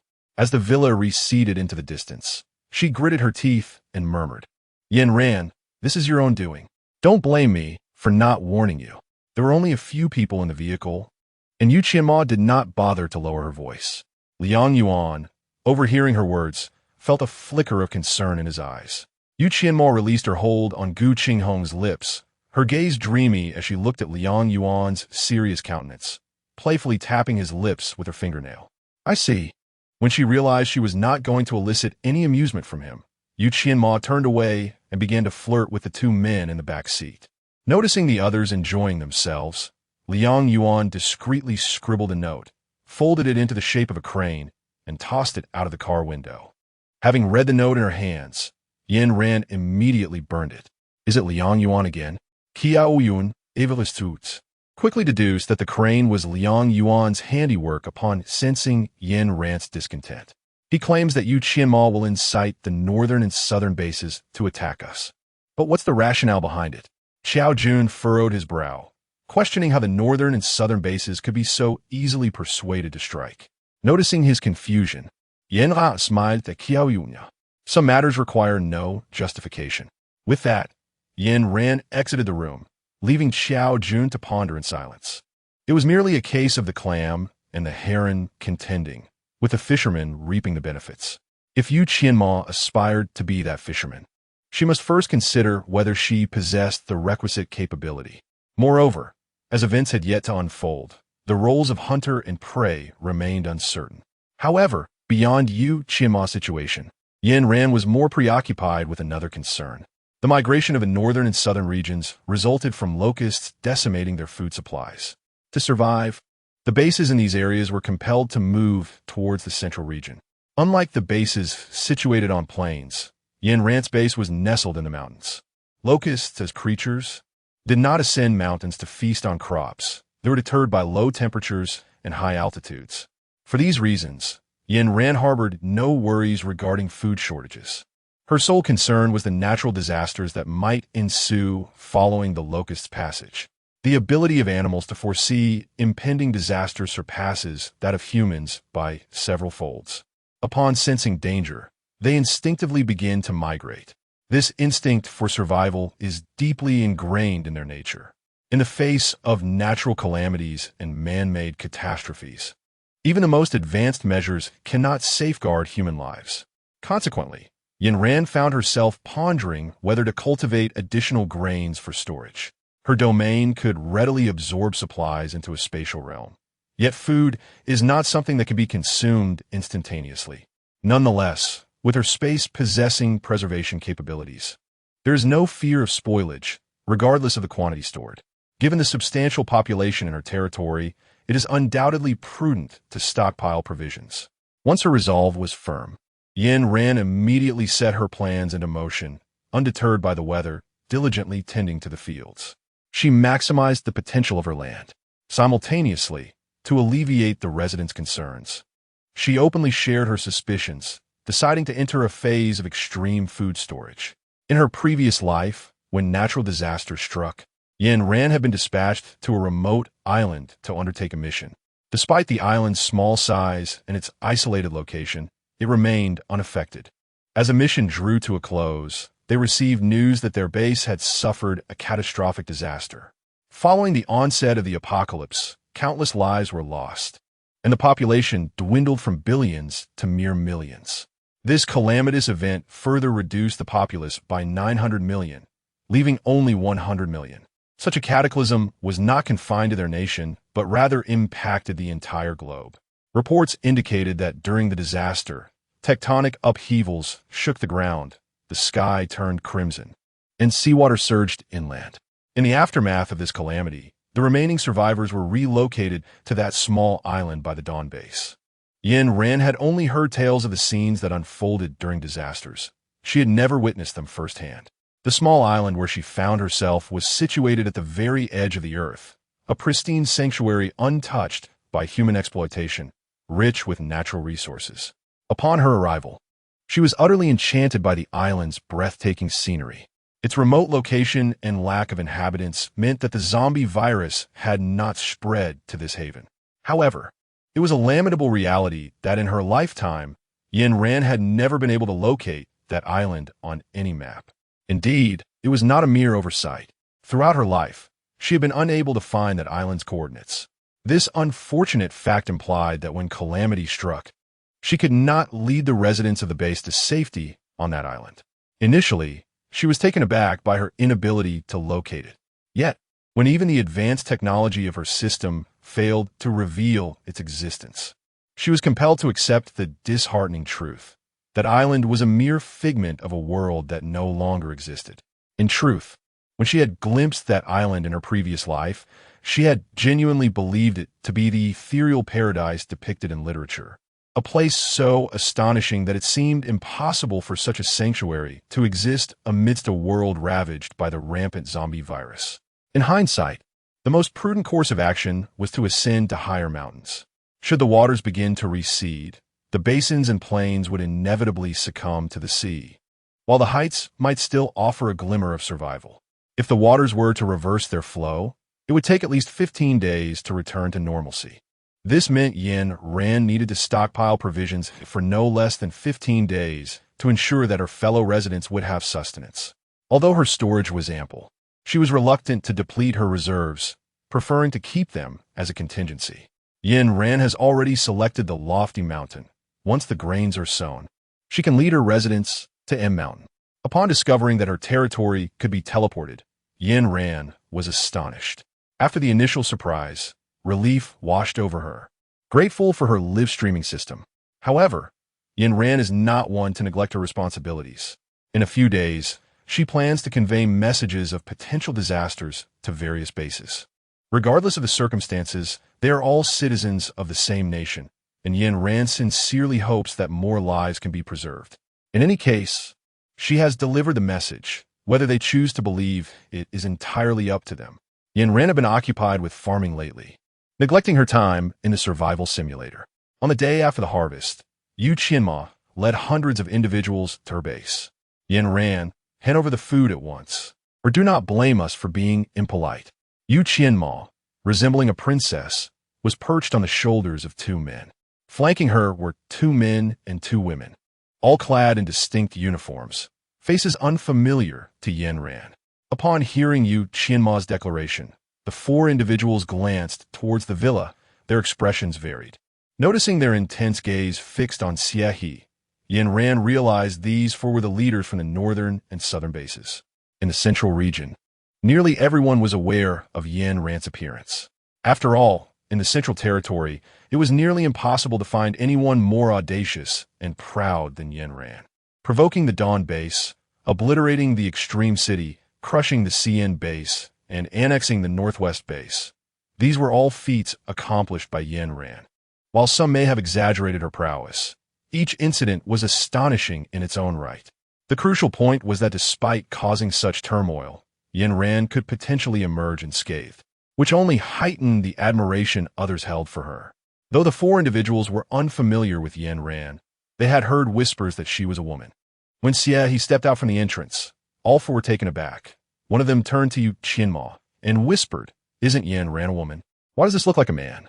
The speaker had a southern accent, which Gu Qinghong struggled to comprehend, mistakenly believing he intended to confront Xie. Adhering to her helpful nature, Gu Qinghong impulsively pushed him forward. As he stumbled forward, he was utterly bewildered. Xie, interpreting the man as an attacker sent by Gu Qinghong, did not hold back, swiftly taking him down without even utilizing his abilities. Subsequently, Xie brazenly gestured a middle finger at Gu Qinghong, brimming with provocation. Each of them, when considered individually, could be deemed formidable in terms of their physical prowess and abilities. Even Lin Jiejun, who only wielded spoken powers, could match up with Zhuang Xinian after months of training. How weak indeed! Yen Ran stood atop the building, her eyebrows raised in astonishment as she witnessed he conclude his fierce battle. When she saw he bring down the captain of the southern base, Gu Qinghong instinctively straightened her posture. Guanji made an entrance that was nothing short of flamboyant, shouldering a massive long knife. The man boldly bypassed Xie and shouted at Yen Ran, perched on the rooftop, "Yen Ran, come down. This time, I shall certainly kill you." His voice boomed, rousing Yen Ran from her feigned slumber. She lifted her eye mask and glanced down, sneering, "Fool and his foolish dog." Lin Jiejun, overhearing her words, clapped his thigh in delight. "Yen Ran, your words are truly venomous." As Yen Ran's devoted admirer, he could not allow Guanji to continue his brash antics. He let out a cold huff and struck with his whip. Sensing the rush of wind behind him, Guanji swung his large blade in response. Xie's fingers twitched, causing the vines to alter their trajectory and lash across Guanji's face. "Xie, how do you intend to reward him?" Seeing Xie's hesitation, Lin Jiejun grew restless, calling out loudly to those below. His booming voice echoed throughout the space. Reaching every ear, Xie was no naive child. He comprehended the implication of Lin Jiejun's words immediately. With a stern expression, he shot Lin Jiejun a glance. "Oh!" Guanji, once quite erudite in another place, also darkened his expression upon hearing this and charged at Xie, brandishing his knife. "Die, you queer!" Guanji's voice was equally loud. Cursing under his breath, Xie conjured a colossal man-eating flower, which promptly engulfed Guanji. Witnessing Guanji's defeat, Gu Qinghong felt compelled to intervene. With a gentle wave of her hand, Guanji reappeared beside her, lying on the ground, drenched in slime. Looking at Guanji's defeated form, Gu Qinghong felt nothing but embarrassment. As the saying goes, if you cannot win, then join forces. She no longer wished to pretend. With so many people present, why fear Xie alone? Let us all attack together.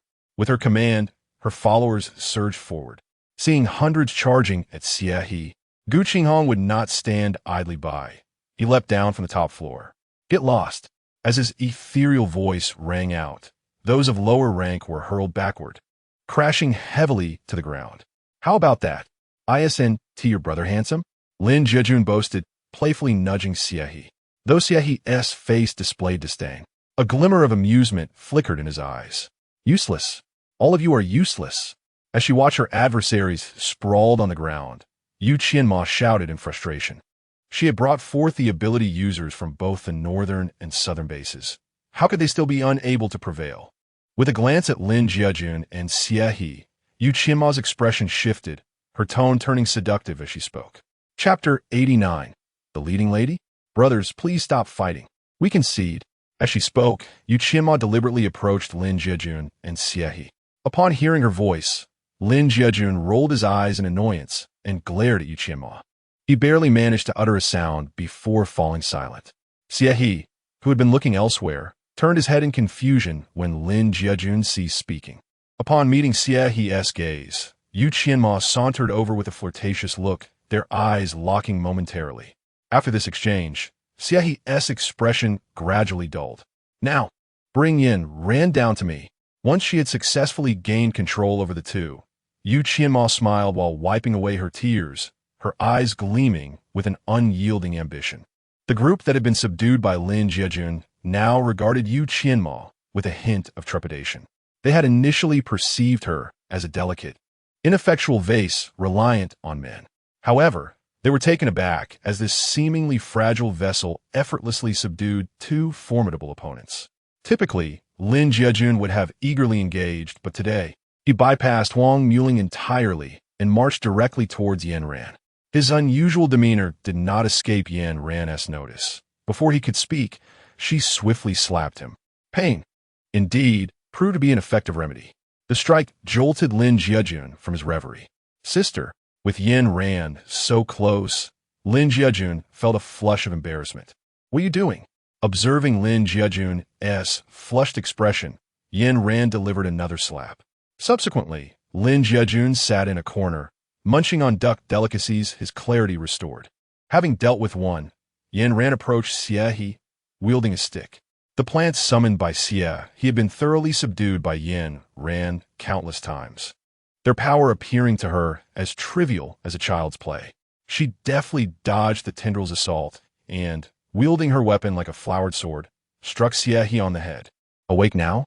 Yan Ran inquired coldly, observing Xie's eyes gradually clear. He touched his head and murmured an affirmative response. Seeing her plan falter, Gu Qinghong remained unperturbed. Having merely aimed to buy time, she understood that neither of them could possibly contend with Yan Ran, who was capable of matching Zhuang Xinyan in strength. Yan Ran, I shall ask you one last time. Will you provide the food or not? Noticing the ability users rising to prepare, Gu Qinghong secretly curled her lips in a smirk and questioned loudly. Fool, Yan Ran muttered under her breath. Were they unaware that every move they made was crystal clear to her from her elevated vantage point? As she raised her hands, the previously clear sky darkened ominously, occasionally rumbling with thunder. Gu Qinghong, do you comprehend why I chose to establish the base atop these lofty mountains?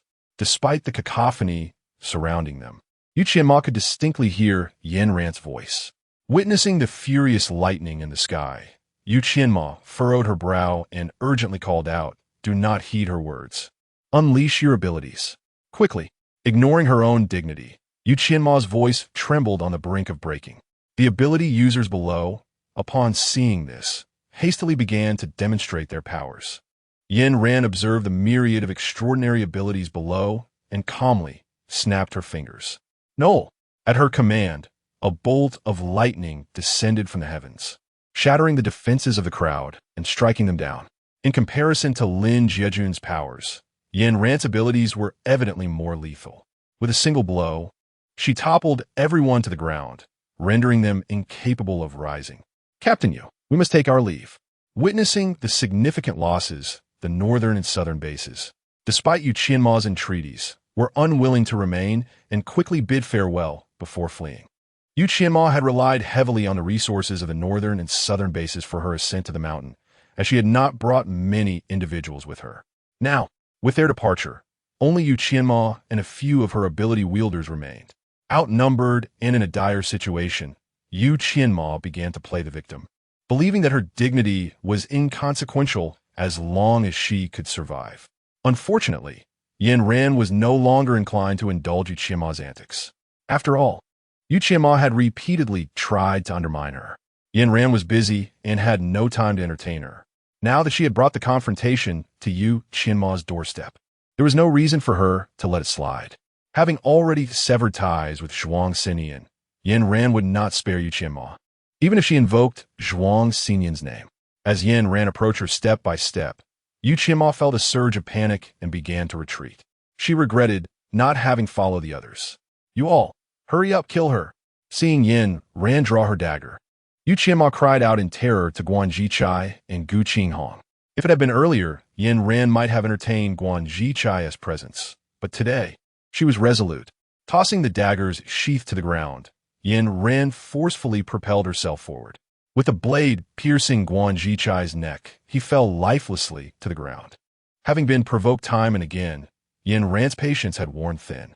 Noting that Guan Zhichai had fallen without uttering a word, Gu Qinghong looked at Yan Ran in alarm. Yan Ran, didn't you say you liked me? In moments of extreme panic, one often conjures illusions from the shadows. Huh? Yin Ran was momentarily taken aback, yet soon, upon witnessing Gu Qinghong's expression of terror, she let out a cold laugh. It appears I am at fault for allowing you to harbor such misconceptions. I offer my apologies. With that frigid declaration, Yin Ran thrust her blade forward. Gu Qinghong, already inferior in strength compared to others and recently wounded by Xie, found herself unable to evade. As Yin Ran's weapon pierced her heart, there was no escape. The thrill of having slain two individuals invigorated Yin Ran. She gazed upon the blood dripping from the blade with a wicked smile. "Yu Qianma, do you have anything left to say?" Had Yin Ran merely uttered these words without the preceding act of severing Yu Qianma's tendons, one might have thought she was inviting a defense. "Yin Ran, you cannot kill me. I am the protagonist." Yu Qianma gritted her teeth against the pain, desperately dragging her feet against the ground. "The protagonist?" Yin Ran raised the knife and repeated her actions, then plunged it directly into Yu Qianma's head. Indeed, the blade was thrust straight into the center of her brow. "The female protagonist?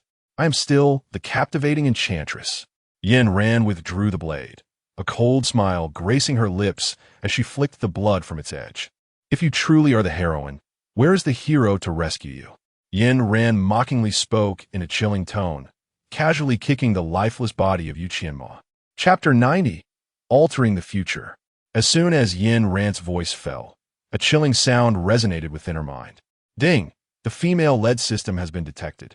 Would you like to absorb it?" At the moment the system spoke, Yin Ran simultaneously beheld an introduction to the female lead system. In essence, this female lead system requires the host to increase the favorability of significant characters in order to seize the heavenly secrets and accrue merit. Furthermore, the host can exchange this favorability for items in the system's marketplace. Upon absorption, Yin Ran would be able to view the items exchanged by Yu Qianma. Within Yu Qianma's system space were 5 skill halos: the Charismatic Halo, Ice Elemental Ability Halo, Teleportation Halo, and the Alluring Gaze Halo. Of these 5 halos, Yin Ran found herself particularly drawn to the Teleportation Halo.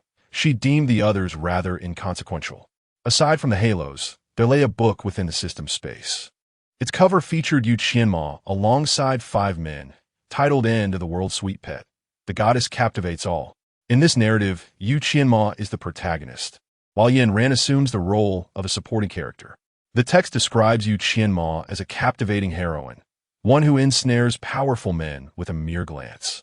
Even the zombie king is said to fall hopelessly in love with Yu Qianma upon first sight, unwilling to harm her. In this narrative, Yin Ran serves merely as a tragic figure, initially sacrificing herself for the protagonist, toiling tirelessly on her behalf. Even when the protagonist requires a crystal core, Yin Ran unconditionally offers her assistance. To accentuate the protagonist's benevolence, the story portrays Yin Ran as a deranged infatuate, hopelessly enamored with Qian Mo.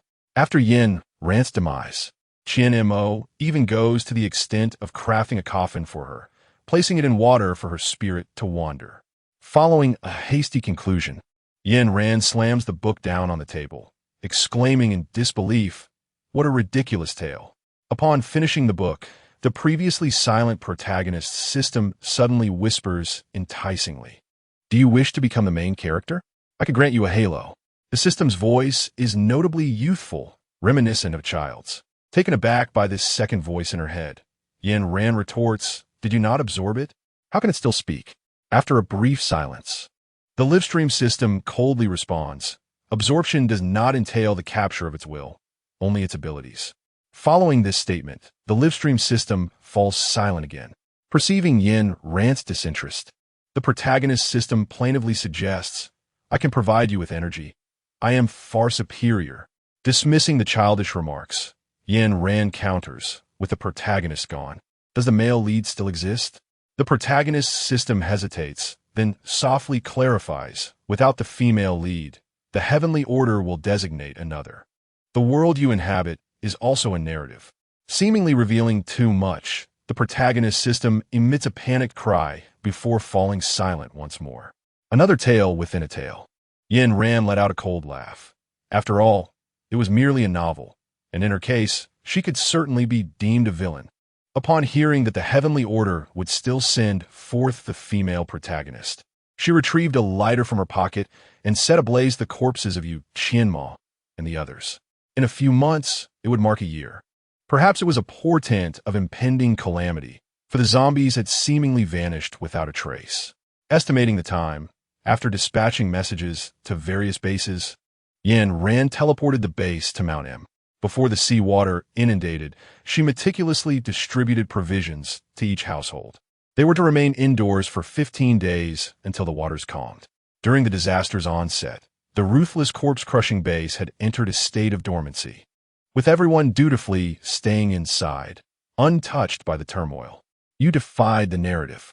On that day, Gu Qinghong was engaged in exercise within the base when a soft, childish voice from the female protagonist's system echoed in his mind. You should not have saved them. Noticing Yin Ran's silence, the female protagonist's system grew somewhat irate. After the deluge, there would be even greater casualties, and by then, the populace would be in dire straits. All because of you.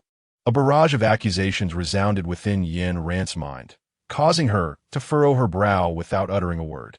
Observing her discomfort, the female protagonist's system became even more animated, persisting with her enticements. In the end, she coaxed, if you become the female protagonist, you can save the world. Save them. Yin Ran shook her head, coldly refusing. I won't. The protagonist system is too lowly, and besides, I already possess a system. Noticing Yin Ran's disdain for its title, the system's tone shifted. What if I rename myself the national system? How's that sound? Sensing the excitement in the system's voice, Yin Ran continued to lift her dumbbells in silence. You must consider this carefully. Apart from this place, there are others in different countries. In the future, once Su Songjin successfully researches the zombie solution, others may come to seize it. As long as you become the protagonist, I will divulge everything to you, thus adhering to the regulations. By the end of its statement, the system's voice dwindled, tinged with caution. Why don't you share this with Gu Qinghong? Yin Ran took a sip of water. I did, but she doesn't believe me. Her sole desire is to eliminate you. Mentioning Gu Qinghong caused the system's tone to harden. As it reached the conclusion, a hint of resentment crept into its voice. All right then. Initially, the system had lost hope, but upon hearing Yin Ran's agreement, it was overwhelmed with joy. Excellent. I shall transmit the plot to you immediately. Observing Yin Ran absorb the narrative, the system blinked and darted away. On Black Thorn Star, the marshal noted, mission accomplished. The white orb knelt respectfully before the man. The marshal glanced at the screen displaying Yin Ran and inquired, have you given her the plot? Yes, Marshal. The preordained narrative has been conveyed to her. At this juncture, the white orb hesitated. However, why did the marshal decide to disclose future events to her? The marshal paused, casting a sidelong glance at the orb. Sensing the marshal's irritation, the orb trembled, realizing it had crossed a significant boundary. Expecting to face retribution, it was surprised when the marshal's tones softened after their gaze met. Only in this manner can the future be altered. The final statement revealed too much. After speaking, the marshal dismissed the orb. As he gazed out at the pitch-black sky, he sighed, Yin Ran, trusting you, is it right or wrong? When Yin Ran had fully absorbed her memories and opened her eyes once more, a solitary tear cascaded down her cheek. Yin Ran was still immersed in the scene she had just witnessed, astonished by the unexpected nature of the future world. Can the future be altered? As soon as Tuanzi spoke, Yin Ran eagerly inquired. Although Tuanzi was aware that the marshal had faith in Yin Ran, it was still surprised by her genuine desire to change the future. After all, from its perspective, Yin Ran seemed particularly carefree, solely indulging in the pleasures of life. Indeed, as long as you wish for it. Chapter 91. The Increase in Base Population. Yin Ran pondered the meaning behind the words of the dumpling. To be honest, she was not an exceptionally virtuous person. Since her rebirth, she had led a rather comfortable life, free from worries about food and drink and enjoying daily amusements. If the dumpling had not revealed glimpses of the future to her, she would have continued to languish in apathy. After the calamity, her country lay in ruins, with factions within the bases turning against one another. Even though Su Songjin eventually developed a cure for the zombies, it bore little significance.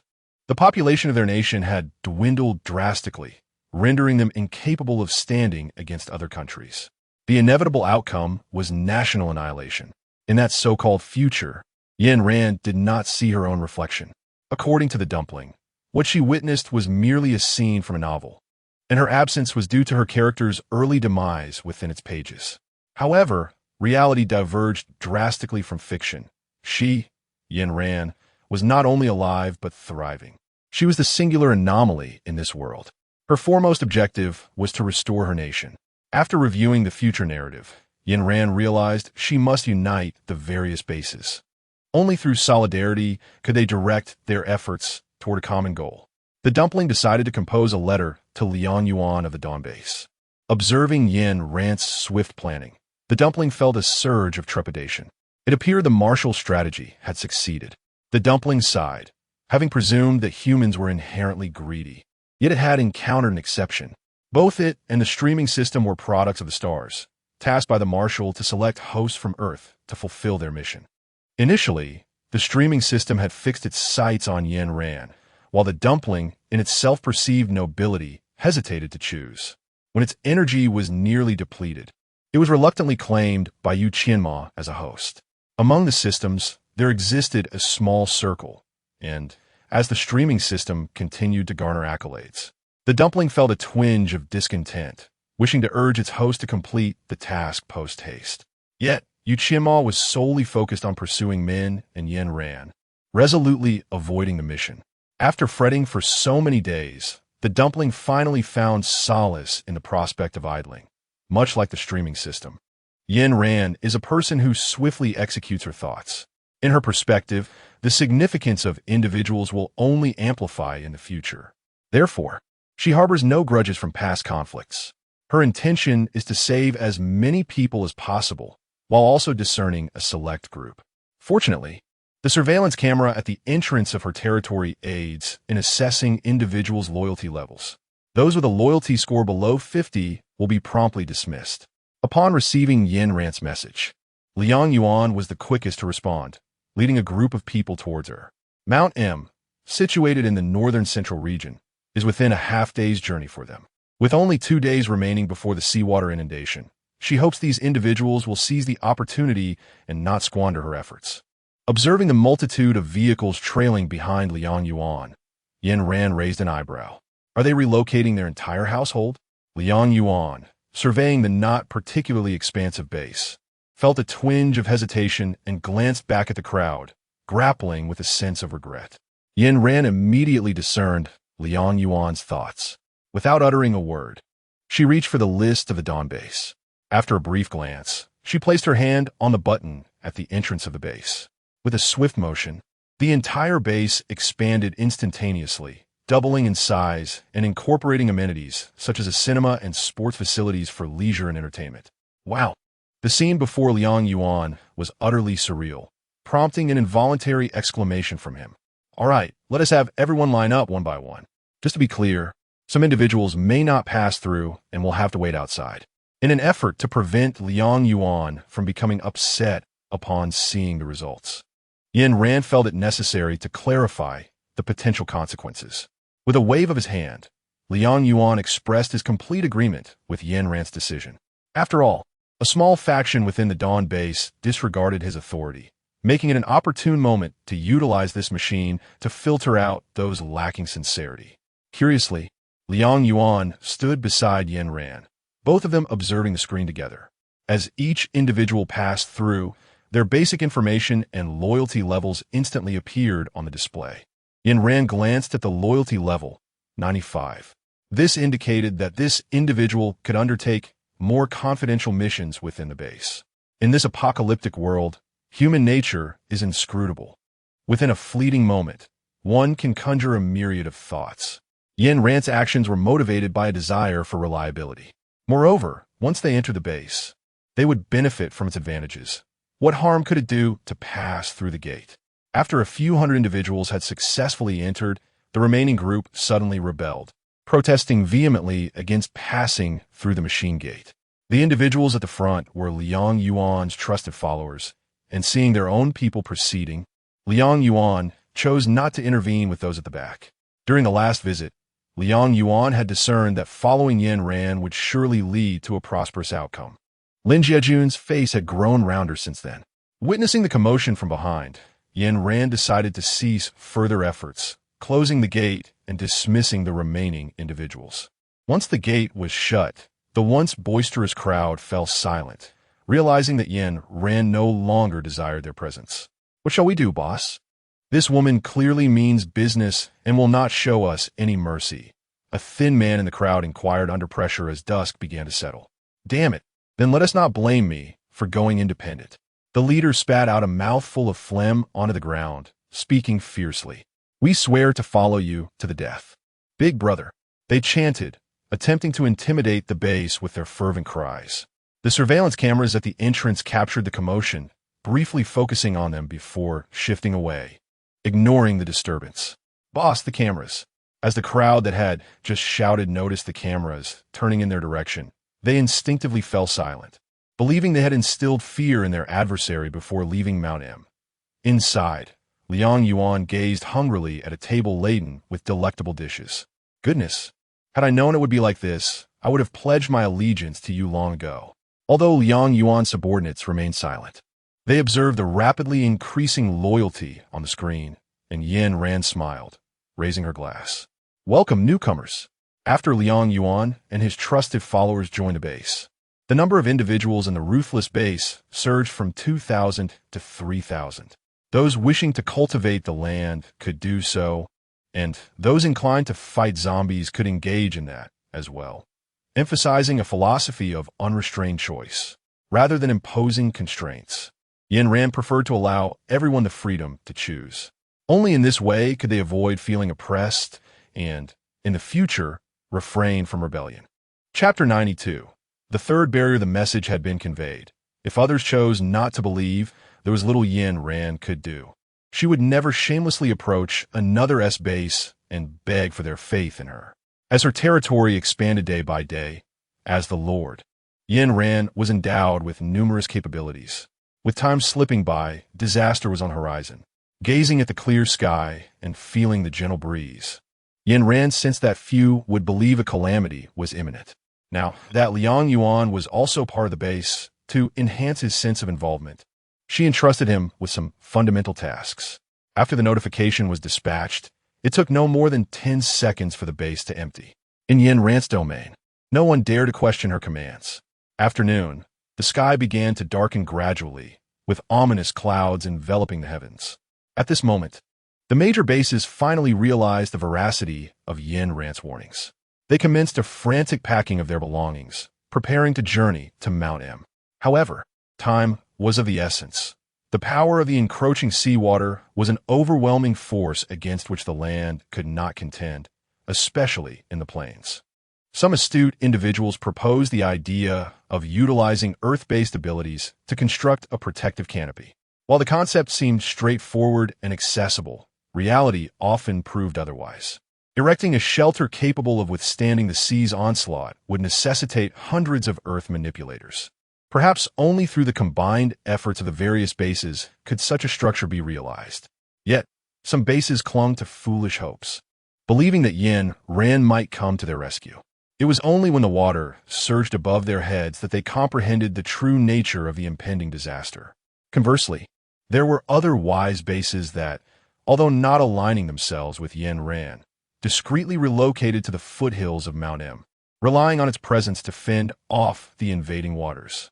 Regardless of the outcome, all bases were resolute in their decision. Henceforth, upon receiving any news from Yin Ran, they would undoubtedly support her. Her predictions were remarkably accurate. Meanwhile, on the other side, Yin Ran and her companions lounged in a cinema, engrossed in a post-apocalyptic blockbuster.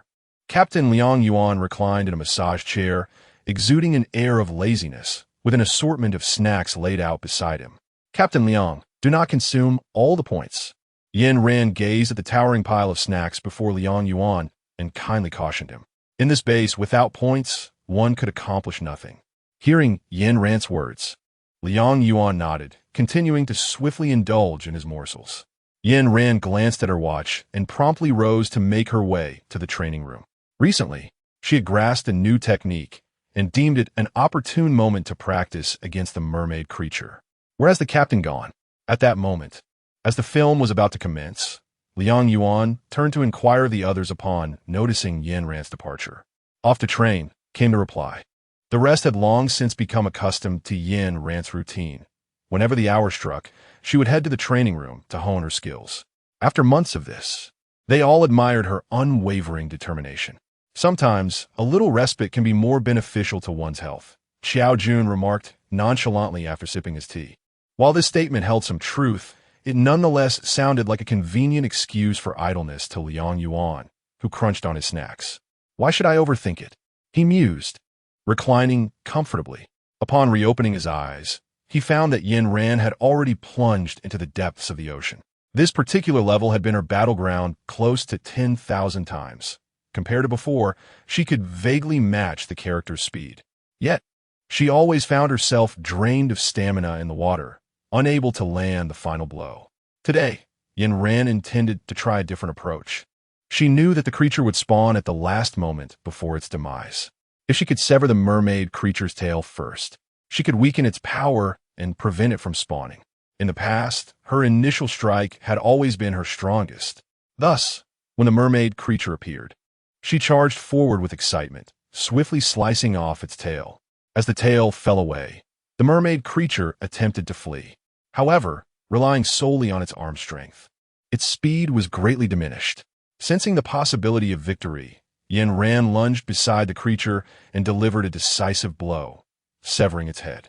As the triumphant music played, a message appeared before her. Ding!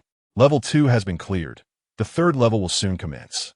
Yin Ran, submerged beneath the sea, silently made a gesture of triumph. Having just clicked the button to advance to the next level, Yin Ran found herself transitioning from the depths of the ocean to the arid expanse of the desert.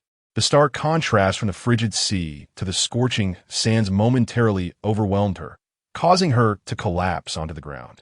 Congratulations, host, you have reached the third level. Celebrate. Celebrate. The prey has been generated. Please prepare yourself. Upon the completion of the countdown, Yin Ran discovered that this level's system surprisingly lacked any introduction or weaknesses of the monsters. Before she could ponder this further, a rustling sound emerged from behind her as the countdown concluded. Yin Ran gripped the short blade tightly. Propelled by instinct, she dashed backward amidst the cacophony. The sound from behind was the faintest. As the blade pierced the ground, a greenish blood began to seep out slowly. Yin Ran gently lifted, and the corpse of her prey emerged from the sand. A lizard?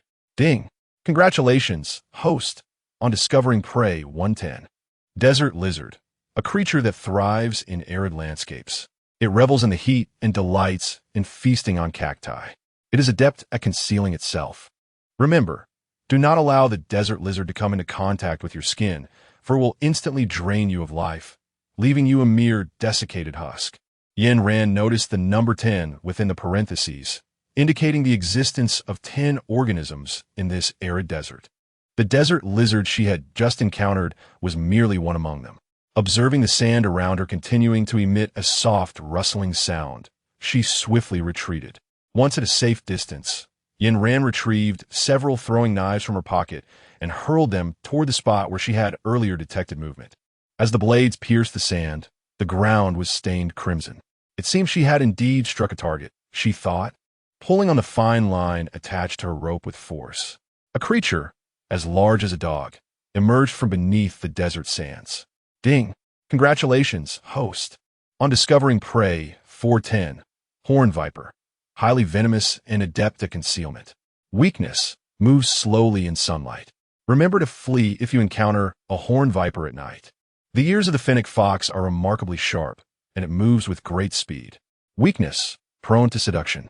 Note, do not allow the fennec fox to approach, as it will seize the opportunity to claim your life. Eyelash viper, highly venomous. Note, once bitten, prepare to embrace your fate. As Yin Ran glanced at the system's irreverent descriptions, she curled her lips in disdain. Although these creatures appeared formidable, she reasoned that with quick reflexes, they posed little threat. Before she could even smile, a minuscule insect charged at her and bit her. Ding! Congratulations, host, On discovering new prey, 510, desert spider, highly venomous, incredibly tiny, and difficult to detect, particularly fond of appearing when one is feeling self-satisfied. Note: after killing prey, make a swift escape. Do not become complacent in the presence of a desert spider, or it will surely deliver a painful bite. Chapter 93. One person, one team cold. This was the final sensation Yin Ran experienced before succumbing to the bite of the desert spider. It was a bone-chilling cold. In that moment, she felt as though she were not in the desert, but amidst glaciers. Wiping the cold sweat from her brow, Yin Ran drew the curtains of the training room. Although it was night, what greeted her eyes was not darkness, but a profound and intense blue. At this moment, Yin Ran found herself atop Mount M. Thus, she had no worries about the sea water surging over the summit. Captivated by the extraordinary sight before her, she retrieved her camera from her spatial pocket to capture the moment. After a few days of languidly passing time in the cinema, the small group could no longer endure the monotony. It was even more unbearable than during the pandemic. Lin Jiajun stifled a yawn, covering his mouth as he rubbed his eyes, murmuring before drifting off to sleep. Noticing this, the others began to close their eyes as well. Liang Yuan, observing the slumbering companions, cautiously stepped outside the door. Having lain in bed for several days, he felt his body growing tense. Seizing the opportunity while everyone else was asleep, Liang Yuan wandered through the villa. When they first arrived, Yin Ran had guided the group in exploring the villa's amenities. Each time they reached a new area, the collective gaze of the group would fixate upon him, which made him somewhat uneasy. Now, it was the early hours of the morning, and noticing that the training room still emanated light, Liang Yuan felt a twinge of curiosity. Yin Ran? Upon seeing the woman practicing her sword dance within the room, Liang Yuan exclaimed in surprise. "What's wrong?" Realizing his voice was too loud and might disturb Yin Ran, he lowered his tone and quietly inquired, "Why are you still awake?" Yin Ran glanced at the time, the hands of the clock precisely indicating 4 o'clock. Observing Liang Yuan's crimson eyes, she smiled knowingly. "I just woke up. Did they not inform you that my schedule is rather peculiar?" After hearing this, Liang Yuan couldn't help but click his tongue in disbelief. "Who practices swordsmanship at 4 in the morning? You are truly dedicated." His tone carried a hint of mockery. Usually at the Dawn base, he was the most diligent, but upon arriving here, he realized that Yin Ran was simply extraordinary. Liang Yuan's words were somewhat harsh, yet Yin Ran remained unfazed as she wiped the sweat from her brow. "My skills are lacking, so I thought I should train a bit more."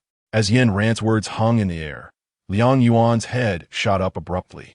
Had it not been for the sincerity etched upon Yin Ran's face, he might have resorted to violence.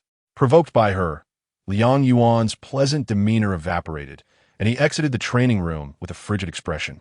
Unbeknownst to Yin Ran, it was her actions that had driven him away. Scratching her head, she dismissed any further thoughts and resumed her training.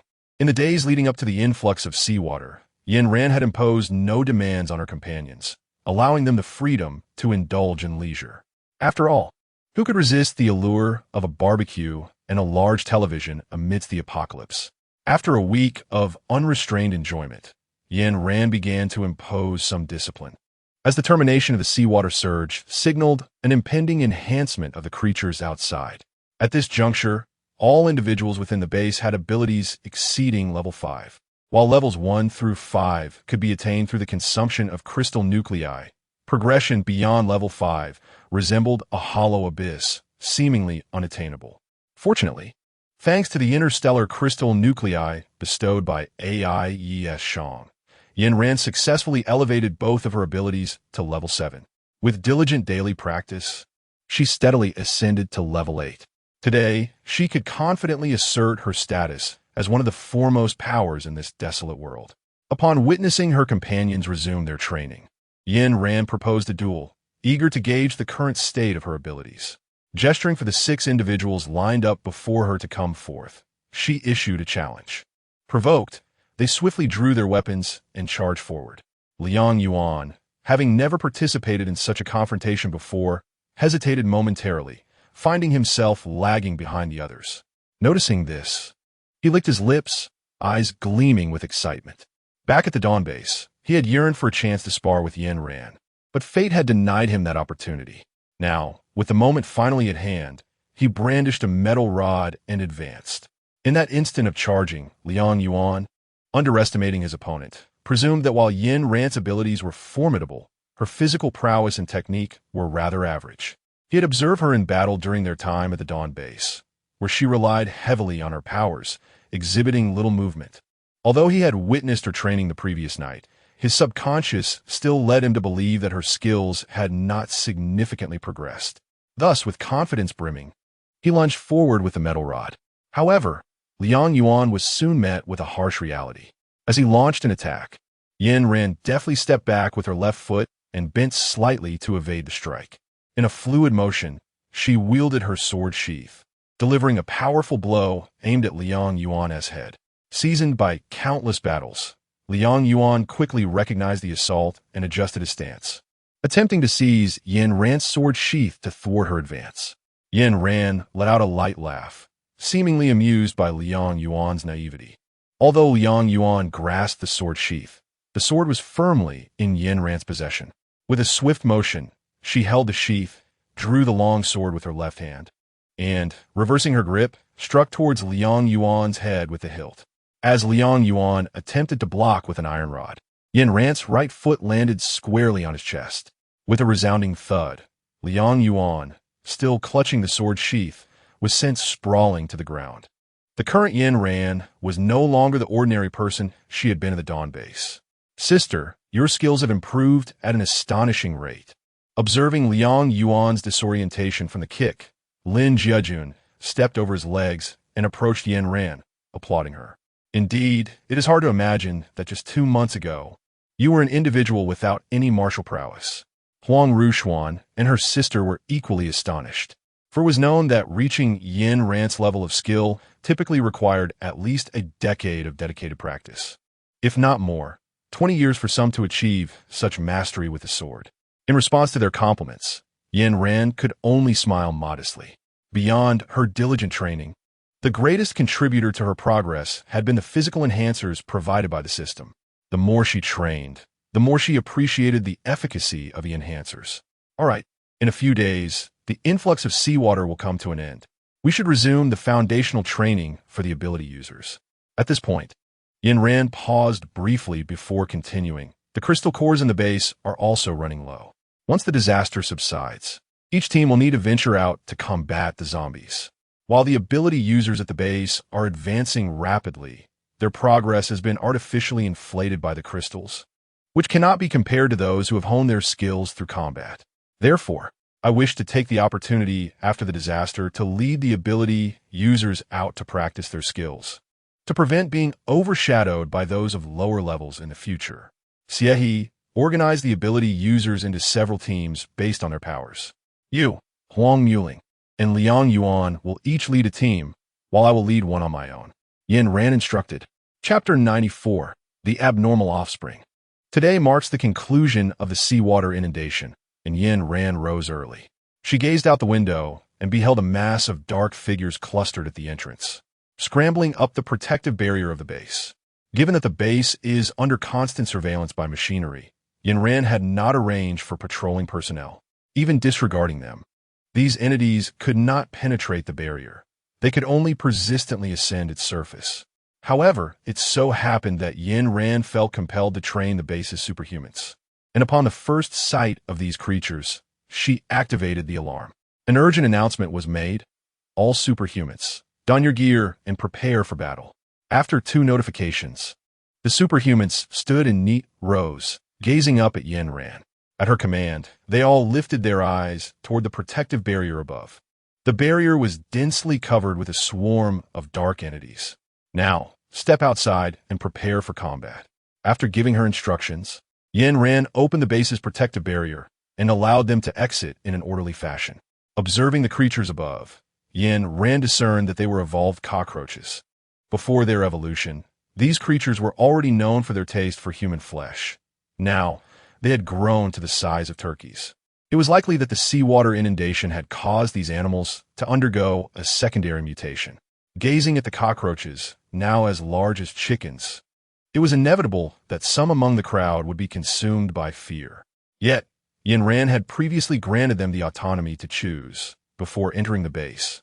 She had inquired whether they preferred basic tasks or those of greater intensity. In pursuit of points, nearly all the superhumans opted for the more demanding work. Throughout the past several days of seawater inundation, they had enjoyed the benefits of their points, indulging in ample food and drink. Occasionally, they even spoke ill of the management behind their backs, all of which Yin Ran had observed. Now, as the moment arrived for them to dedicate their lives to the base, it was time for them to feel a sense of responsibility. Hurry, what are you all hesitating for? Everyone is waiting on you. Looking at the indecisive crowd, Yin Ran shouted. Sensing her emotions, the majority of the individuals utilized their abilities and charged into the horde of zombie cockroaches to engage in battle. The remaining 3 hesitated at the entrance, unwilling to step outside. The previous waiting had drained Yin Ran's patience, especially as these 3 were the loudest in their criticisms of the management and the most fearful of death. Yin Ran crossed her arms and, without hesitation, inquired one last time, "Are we going out or not?" Seeing her expression remain unchanged, the 3 companions assumed she was not upset and continued to linger at the doorway, chuckling among themselves. "Captain, they have all gone out. Surely we needn't venture forth as well." One of them exclaimed, "Oh, Captain, you know I prefer to be the last to make an entrance. It's sufficient to have them out there. I dread the battlefield. I'd rather attend to basic tasks." Their assertions were made with conviction, their expressions untroubled. Indeed, they spoke with merit. Yin Ran's hand rested in her pocket, tightly gripping a dagger as she approached the trio with deliberate steps. The leader, upon seeing Yin Ran advance, attempted to drape an arm around her shoulder, but she merely scoffed before plunging the blade into his heart. In the stronghold, there was no room for the weak. As the man collapsed, the remaining 2 began to panic, shouting in fear. Yet, the onlookers had already discerned their true nature, offering no assistance.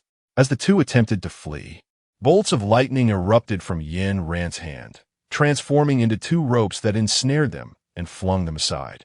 Like cockroaches drawn to flesh, a swarm descended upon them. These post-apocalyptic cockroaches were indeed valuable. Their crystal cores, flesh, and eggs all possessed utility. Once the ability users had extracted the cores, Yin Ran meticulously sealed the carcasses in plastic for preservation. When the ability users sought to surrender their crystal cores, Yin Ran waved them off. Here, what one excavated belonged solely to them. The ability users, clearly unaccustomed to such demands, only dared to cheer loudly after she departed.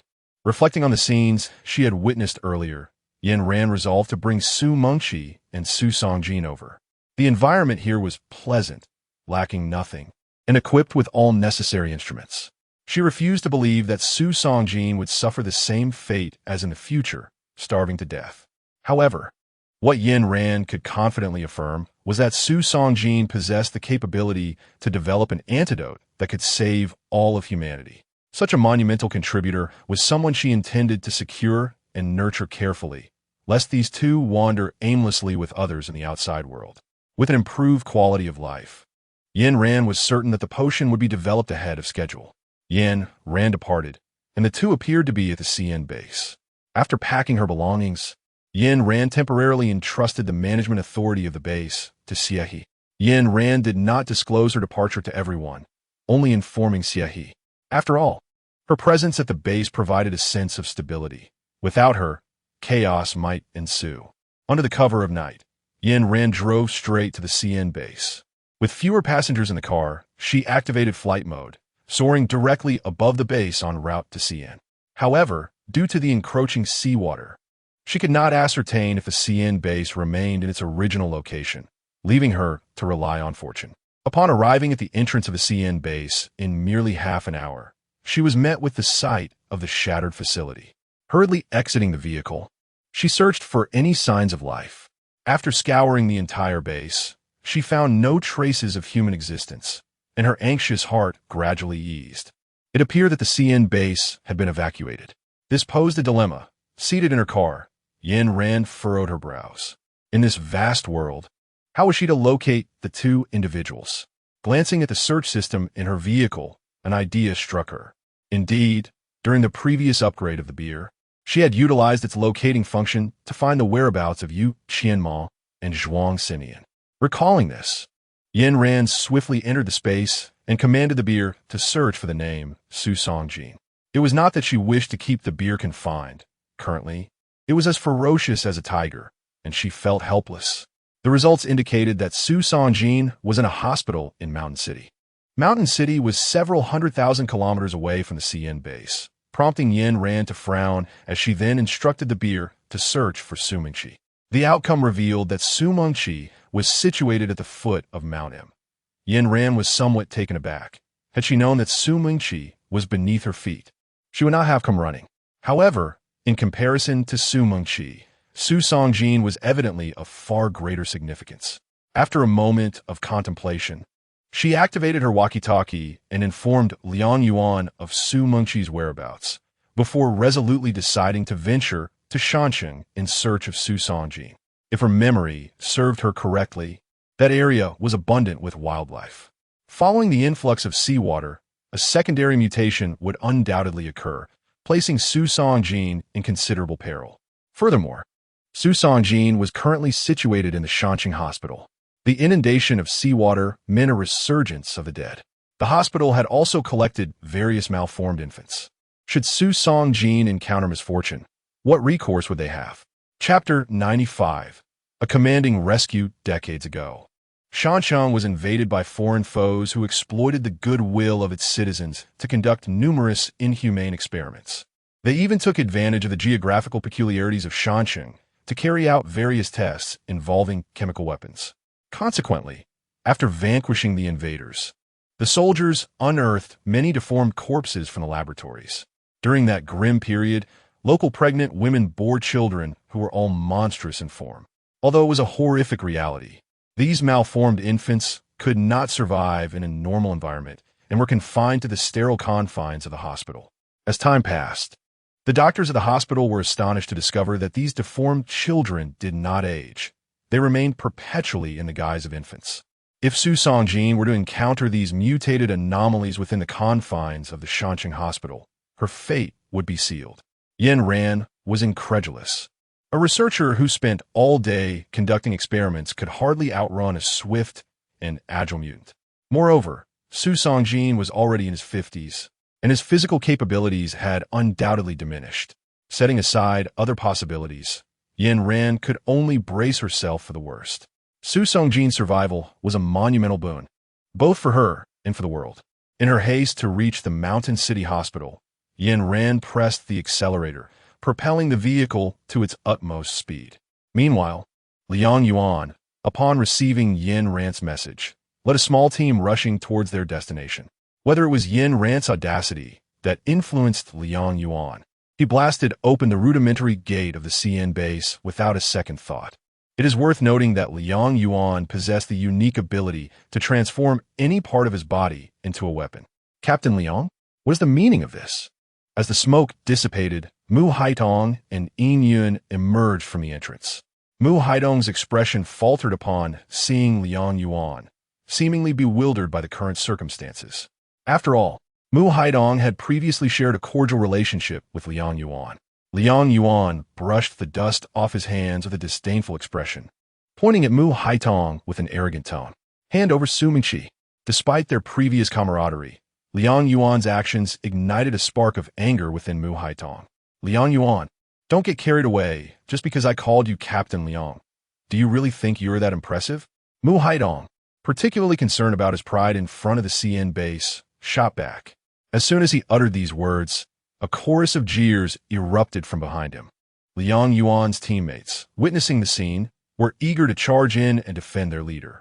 However, Liang Yuan raised his hand to halt them, glaring at Mu Haitong with palpable intensity. I am indeed impressive. I'm currently hanging out with Yin Ran, enjoying a life far more sumptuous than you, who merely do every day. Since Liang Yuan had begun interacting with the Huang sisters, he had acquired a wealth of knowledge previously foreign to him. The term Little Immortal was a playful jab from Huang Muling aimed at Xie, suggesting that he merely subsisted on dew. There was more to the phrase. But Liang Yuan had departed before hearing the full context, leaving him with only the term little immortal. While this term was intended as a jest for Xiehe, other men would interpret it as a grave affront. Liang Yuan, damn it. Brothers, charge. Let's take them down. The phrase little immortal struck a painful chord in Mu Haidong's masculine pride. How could a man of his stature be described in such a manner? Thus, he was pushed to his limits. After spending over 10 days at the base, Liang Yuan had successfully shed his overt masculinity, largely due to Yin Ran and her companions, who showed him no leniency. As a man, he found it increasingly difficult to contend with others in strength, to match their meticulousness in tasks, or to devise clever strategies. Since partaking in the base-S hospitality, Liang Yuan could think of nothing else but hoping that Yin Ran would not grow weary of him. As long as Yin Ran provides him with a meal, she becomes his revered ancestor. Digressing, upon witnessing the approaching Mu Haitong, Liang Yuan transformed both of his hands into cannons and unleashed a barrage.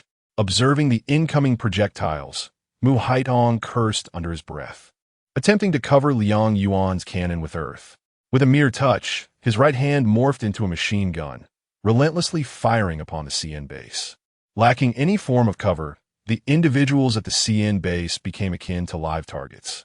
With the recent calamity still fresh, the ammunition at the CN base was scarce, and they had only brought a fraction of their weaponry upon Liang Yuan's arrival. Noticing Mu Haidong's reluctance to retaliate, Liang Yuan raised an eyebrow in surprise. He recalled that the CN base housed numerous supernatural beings, yet today, only ordinary individuals appeared. Mu Haidong, where are your base's supernatural beings? Liang Yuan inquired casually, leaning on his teammates. Detecting the doubt in Liang Yuan's tone, Mu Haidong's mind raced, his gaze turning somber. They were all taken away by Zhuang Xin. Mu Haidong had anticipated that Liang Yuan would feel a sense of sympathy upon hearing this, and would spare them. However, to his astonishment, Liang Yuan reacted with unusual excitement. Retrieving a walkie-talkie from his pocket and shouting towards Yin Ran, "Captain, there are no supernatural beings in CN. Let's conquer it directly." Liang Yuan's voice resonated loudly enough for the entire mountain to hear his malevolent intent. "No." The cold, indifferent voice of Yin Ran emerged from the intercom. "Very well, Captain. They are of no use." Being openly scorned made Mu Haitong feel as though he might retch his very blood. You all." The man's fingers trembled as they pointed accusingly at Liang Yuan, struggling to articulate a single word. Observing the once agile Mu Haitong reduced to this state, Liang Yuan's eyes brimmed with disdain. "Bring Su Mingqi out." Liang Yuan languidly leaned against his chair, his gaze sharp as it bore into Mu Haitong, his tone measured and unhurried. Upon hearing the demand once more, Mu Haitong shut his eyes, surrendering entirely to despair. "Go, bring Su Mingqi out." No sooner had the words left his lips than Su Mingqi stepped forward from the ranks. "Did Ran send you?" Despite being covered in mud, Su Mingqi's eyes sparkled with a remarkable brilliance at the mention of Yin Ran. The word lingered on his tongue for a moment before the man finally spoke. Noticing the gleaming light in Su Mingqi's eyes, Liang Yuan licked his molars. Yin Ran truly captivates all. With the target in hand, Liang Yuan dismissed any thoughts of reminiscing, seizing Su Mingqi's arm as he made his exit from the CN base. Such blatant disregard for others drew a chorus of curses from the CN base. Yet, faced with their formidable strength, what could they do? Hide on if it comes to it. Let us also seek refuge with Yin Ran. Observing her teammates' hollow cheeks, Yin Yun's eyes flickered with a hint of compassion, although she was reluctant to acknowledge it. The individuals from Yin Ran's base were indeed thriving in this apocalyptic world. Chapter 96. The magic of water. When Yin Yun spoke these words, she did not genuinely wish to align with Yin Ran. It was merely an expression of lament. Who would have thought that upon hearing her, Mu Haidong would strike her with a resounding slap? Mu Haidong. Though Lu Qinglu was not the sharpest, she understood that Yin Yun had her best interests at heart. And so, upon witnessing the blow, she rushed forward to shield Yin Yun. Had Lu Qinglu not intervened, Mu Haidong would have undoubtedly struck again. The man glared at Yin Yun with a fierce intensity, as if she were a despicable enemy. Mu Haidong, this is the second time. gazing into Mu Haidong's bloodshot eyes. Yin covered her face, her expression and tone remarkably calm, as if she had not just been struck. After uttering this, Yin led Gu Qinghong away. As the team leader departed, those around them gradually dispersed as well, leaving only Mu Haidong standing in place, his expression inscrutable. Mountain City. When Yin Ran arrived at the Mountain City, it was already past midnight. Gazing at the shadowy peaks, she turned on her headlights and drove straight towards the Mountain City Hospital. The entire Mountain City was eerily silent, devoid of any sounds. Although the seawater had once surged backward, devastating much of the city's infrastructure, it had since calmed, and the city should have returned to its previous vibrancy. The area was inhabited by a plethora of wildlife, both avian and terrestrial. Yin Ran found it hard to believe that the retreating seawater could have extinguished all its inhabitants. Before she could ponder further, she spotted the white sign of the Mountain City Hospital. The sign had a white background with the words Mountain City Hospital inscribed in red. Below this inscription was the English translation of the hospital's name. The lettering appeared worn and weathered, likely a consequence of the seawater incursion, leaving only a few characters intact. In the pitch black of night, Yin Ran relied on her flashlight to survey her surroundings. The hospital was a dilapidated two-story building, its overall decor steeped in a retro style. Having served the community for decades, it retained much of its original ornamentation, even after renovations, preserving the passage of time. Observing the hospital, which stood resolutely even after the calamity, Yin Ran couldn't help but marvel at the wisdom of the ancients. The tiled floors, still slick with remnants of seawater, greeted her with a pungent, suffocating odor upon entering. Enhanced by physical conditioning, her sense of smell was acutely sensitive. What others might find sweet and pleasant was overwhelming for her. As the scent wafted toward her, she instinctively covered her nose. If it were merely a brief exploration, she could manage with her hands, but her purpose was to locate Su Songjin. Thus, she procured a respiratory mask and donned it over her face. The hospital floor was exceedingly damp, with traces of marine vegetation scattered about. Observing the hospital's layout map on the wall, Yin Ran immediately noted the sterile room located in the basement, which housed the deformed infants. For reasons unknown, her instinct suggested that Su Songjin might be there. However, this intuition was fleeting. Acting with caution, she resolved to explore the building layer by layer. The Mountain City Hospital was not expansive, in addition to its two upper floors. It featured 3 subterranean levels. As she anticipated, the seawater had swept away most of the contents, leaving behind only a few bottles and remnants of furniture on the upper floors. With each step, Yin Ran marveled at the architectural finesse of the hospital. Exiting the nurse's station and pushing through another door led her directly into the operating theater. Each room on the first floor had a hidden entrance leading to the basement or the second floor. After a brief exploration, Yin Ran extinguished her flashlight and made her way towards the basement. In the darkness that enveloped her, she closed her eyes and rubbed them gently. In the fleeting seconds as the lights dimmed, Yin Ran suddenly discerned a faint sound of breathing. Initially, she believed she had discovered Su Songjin, but before she could revel in her excitement, the breaths began to multiply, overlapping in a chorus of muted inhalations. Despite Yin Ran's keen hearing, the sheer number of breaths rendered her incapable of identifying which belonged to Su Songjin. Once her eyes adjusted, she stealthily opened the basement door. The moment she did, even with her mask in place, the noxious stench from the basement assaulted her senses. It was a repugnant blend of decaying flesh and briny seawater, an odor so vile that had she not been masked, she might have heaved her stomach's contents immediately. As she stood at the threshold before she could descend, a tentacle emerged from the darkness, lunging directly towards her. Remaining unperturbed, Yin Ran drew her knife and severed the dark green appendage with a swift stroke. As the tentacle fell, an eerie wail echoed from the basement, a sound sharp and thin, intertwined with the distant howls of animals. The unsettling noise prompted Yin Ran to frown. Suddenly, a hand reached out from behind her, shoving her forcefully into the abyss.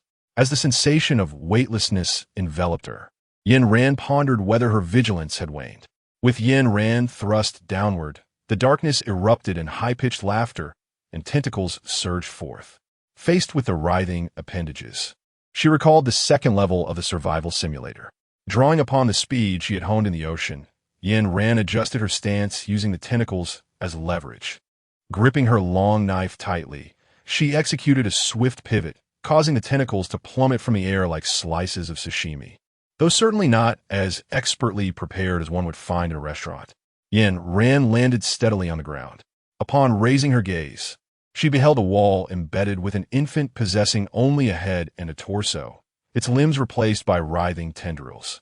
Noticing Yin Ran's attention, the infant excitedly stirred its appendages, emitting a shrill sound from its mouth. Affixed to the infant's heart was a worn label marked with 01, the print still remarkably legible. It appeared that this was the previously mutated aberration. The infant was ensconced within the wall, its movements severely constrained, and the severed tendrils would only regenerate after a certain period. After 3 seconds of contemplation, Yin Ran decisively chose to employ her hydromancy to drain the infant's blood entirely. This method, compared to others, would preserve the integrity of the infant's remains. Yin Ran let out a sigh, her fingers gently moving, conjuring a large bubble before the infant. As the bubble burst, droplets of water splashed onto the child. Though the infant was mutated, remnants of its true nature lingered within. It perceived Yin Ran as a playmate and attempted to reach out with its tentacles to touch the droplets adorning its body. After Yin Ran spoke, she turned her face away, unable to bear the sight of the infant. She observed the droplets that had clung to the baby's form transforming into prominent spheres, piercing directly into the infant's skin. As these spheres grew larger, the baby's body began to wither. The infant's cries weakened progressively, while the droplets before Yin Ran swelled increasingly. Noticing that the baby was left with merely a layer of skin, Yin Ran coldly uttered a single word: break. At that moment, the water sphere before her erupted, cascading down like rain upon the ground. Chapter 97.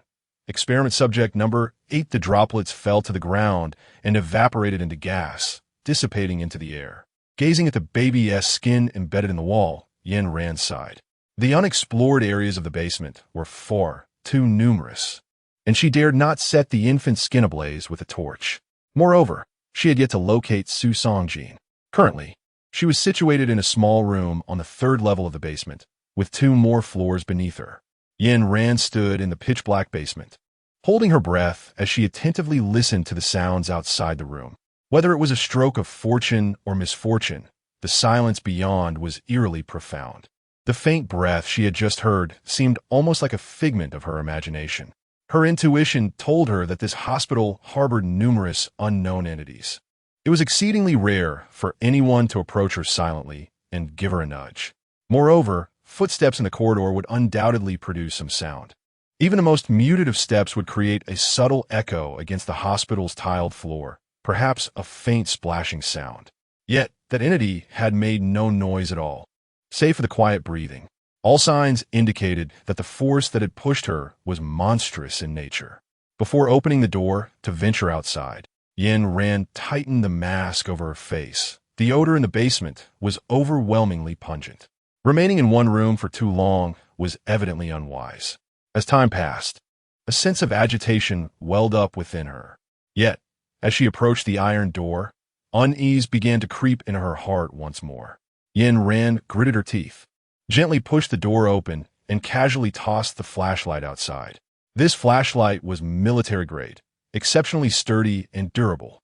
By the beam of its light, Yin Ran momentarily discerned the creature outside the door. Its abdomen was distended, and its limbs were adorned with scales, while its claws tightly clutched its belly, akin to a pregnant woman vigilantly safeguarding her child. Due to the brief moment, Yin Ran could not fully discern the monster's visage. As she recalled the creature, her gaze gradually shifted to the desiccated infant body lying nearby. "I am sorry." Yin are N's words whispered between her lips and teeth. Though reluctant, the instinct to survive ultimately overshadowed her feelings of remorse. She traced a circle in the air with her fingers, and an unending stream of water droplets flowed forth, cascading over the infant, transforming its withered form into a plump, vibrant baby. Subsequently, YN guided the infant to float out through the doorway, using the water droplets. As these droplets were conjured by her, she could harness the refraction of light, allowing her to perceive the same sights as the infant. Upon witnessing a creature akin to herself emerge from the entrance, the being hesitated momentarily, then lunged forward, cradling the infant tightly in its embrace. It sang a melody that YN could not comprehend, reminiscent of the folk songs passed down in a mountain town. Seizing the opportunity while the creature was still lost in its own reverie, YN subtly moved her fingers, causing countless water droplets to cascade onto the creature. With a firm motion of her palm, she gradually constricted her grasp, and the creature began to shrink. Sensing the moisture within its body dissipating, the creature paused, glancing toward YN's chamber with cold, bloodthirsty eyes. Her right hand crackled with a massed lightning. However, after a fleeting glance at the room, the creature succumbed once more to its melodic trance. In this enigmatic and fantastical tableau, the creature's voice exuded a breathtaking gentleness. As the final note fell, the creature dissipated into the air. The basement returned to silence. YN opened the door and approached the monster, gently lifting its hair. In that moment, she beheld its face clearly. Overcome by an indescribable emotion, YN bowed respectfully to the creature before fleeing the scene. After her departure, a gust of wind swept through, turning over the plaque in the creature's embrace, inscribed with the words, Experiment Subject 08, Mother. In the vast expanse of the basement, the search for a head proved futile, prompting YN to release the beer. Meow. Beer expressed disdain at the sticky seawater beneath its paws. Despite its pampered disposition, the sight of YN's expression instilled a sense of fear within Beer, compelling it to pat its paws. A plume of white smoke emanated from its being, enveloping it.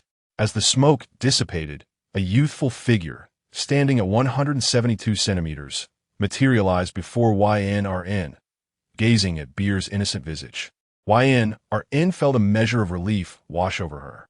Her heart brimmed with a sense of fulfillment, as if Beer were her own child. Noticing YN's gaze, Beer disdainfully retrieved some tissue from its pocket to wipe its fingers. This ungrateful child, observing Beer with narrowed eyes, and swiftly delivered a punch. Enough with the pretense. Find Su Songjin for me. In that moment, YN's maternal affection vanished. All right. The once proud Beer, now awakened to childhood memories, set aside its arrogance and stood obediently before YN. I have found that Su Songjin is located on the second underground level, directly beneath you. However, this navigation system is truly effective. Ran nodded in satisfaction, not waiting for Beer to finish speaking. A thunderous sound shattered the ground, and then she gently pulled Beer and leaped down to the second underground level. Have you become so violent now? Beer observed Ran's destructive power, nervously licking her lips. What were you about to say? I wanted to mention that he is about to be devoured. What?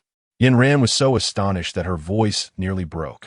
She pushed aside the Beer and anxiously dove into the cloud of smoke. This was hope. If someone were to perish, she would be unable to develop the antidote for this apocalyptic world. As she navigated through the haze, Ran spotted Su Songjin bound in the corner. Upon seeing her, Su Songjin appeared taken aback, then cried out with desperation, Run? Don't worry about me. On the other side, after stabilizing himself, the beer drinker suddenly realized that there were a dozen people in the room. Ran, be cautious, there are others. Hearing his warning, Ran instinctively glanced around, noticing a circle of ethereal figures hovering nearby. Frowning, she recognized their state as akin to the apparitions she encountered at the base. Tentatively, she reached out to touch one of the men, only for her hand to pass straight through his body. Be careful, you cannot touch them. However, they can touch you. Su Songjin exclaimed in astonishment at Ran's audacity. This was indeed problematic. As the spectral figures began to encroach upon them, a bitter smile crept across Ran's lips. Her weapons were effective only against the corporeal. They could not affect the spirit. Gazing at the encircling phantoms, she could only raise her hands in a gesture of submission. The spirits, seemingly unaccustomed to such rapid changes, displayed a myriad of fascinating expressions. Chapter 98, Domestic Violence? While the ghosts whispered to each other, Yin Ran's right hand began to gather electricity. Although she could not approach them, she could manipulate the magnetic field using the current. With the electrical buzz crackling, the barrier between Yin Ran and the spirits gradually began to dissolve. As the dimensional rift widened, Yin Ran's body also became translucent, allowing her to overhear their sinister conversation. Let us turn that woman into a puppet. I don't have this type yet. Why not have her bear a child with the young man beside her? I still have an experiment to complete. You may do as you please, but first, bind her. I need that one for a moisture experiment. The group of spirits engaged in a grotesque discussion, while Yin Ran stood behind them, arms crossed, listening to their loathsome chatter. Yin Ran's ability to manipulate the electric current can only alter the magnetic field for a few fleeting moments.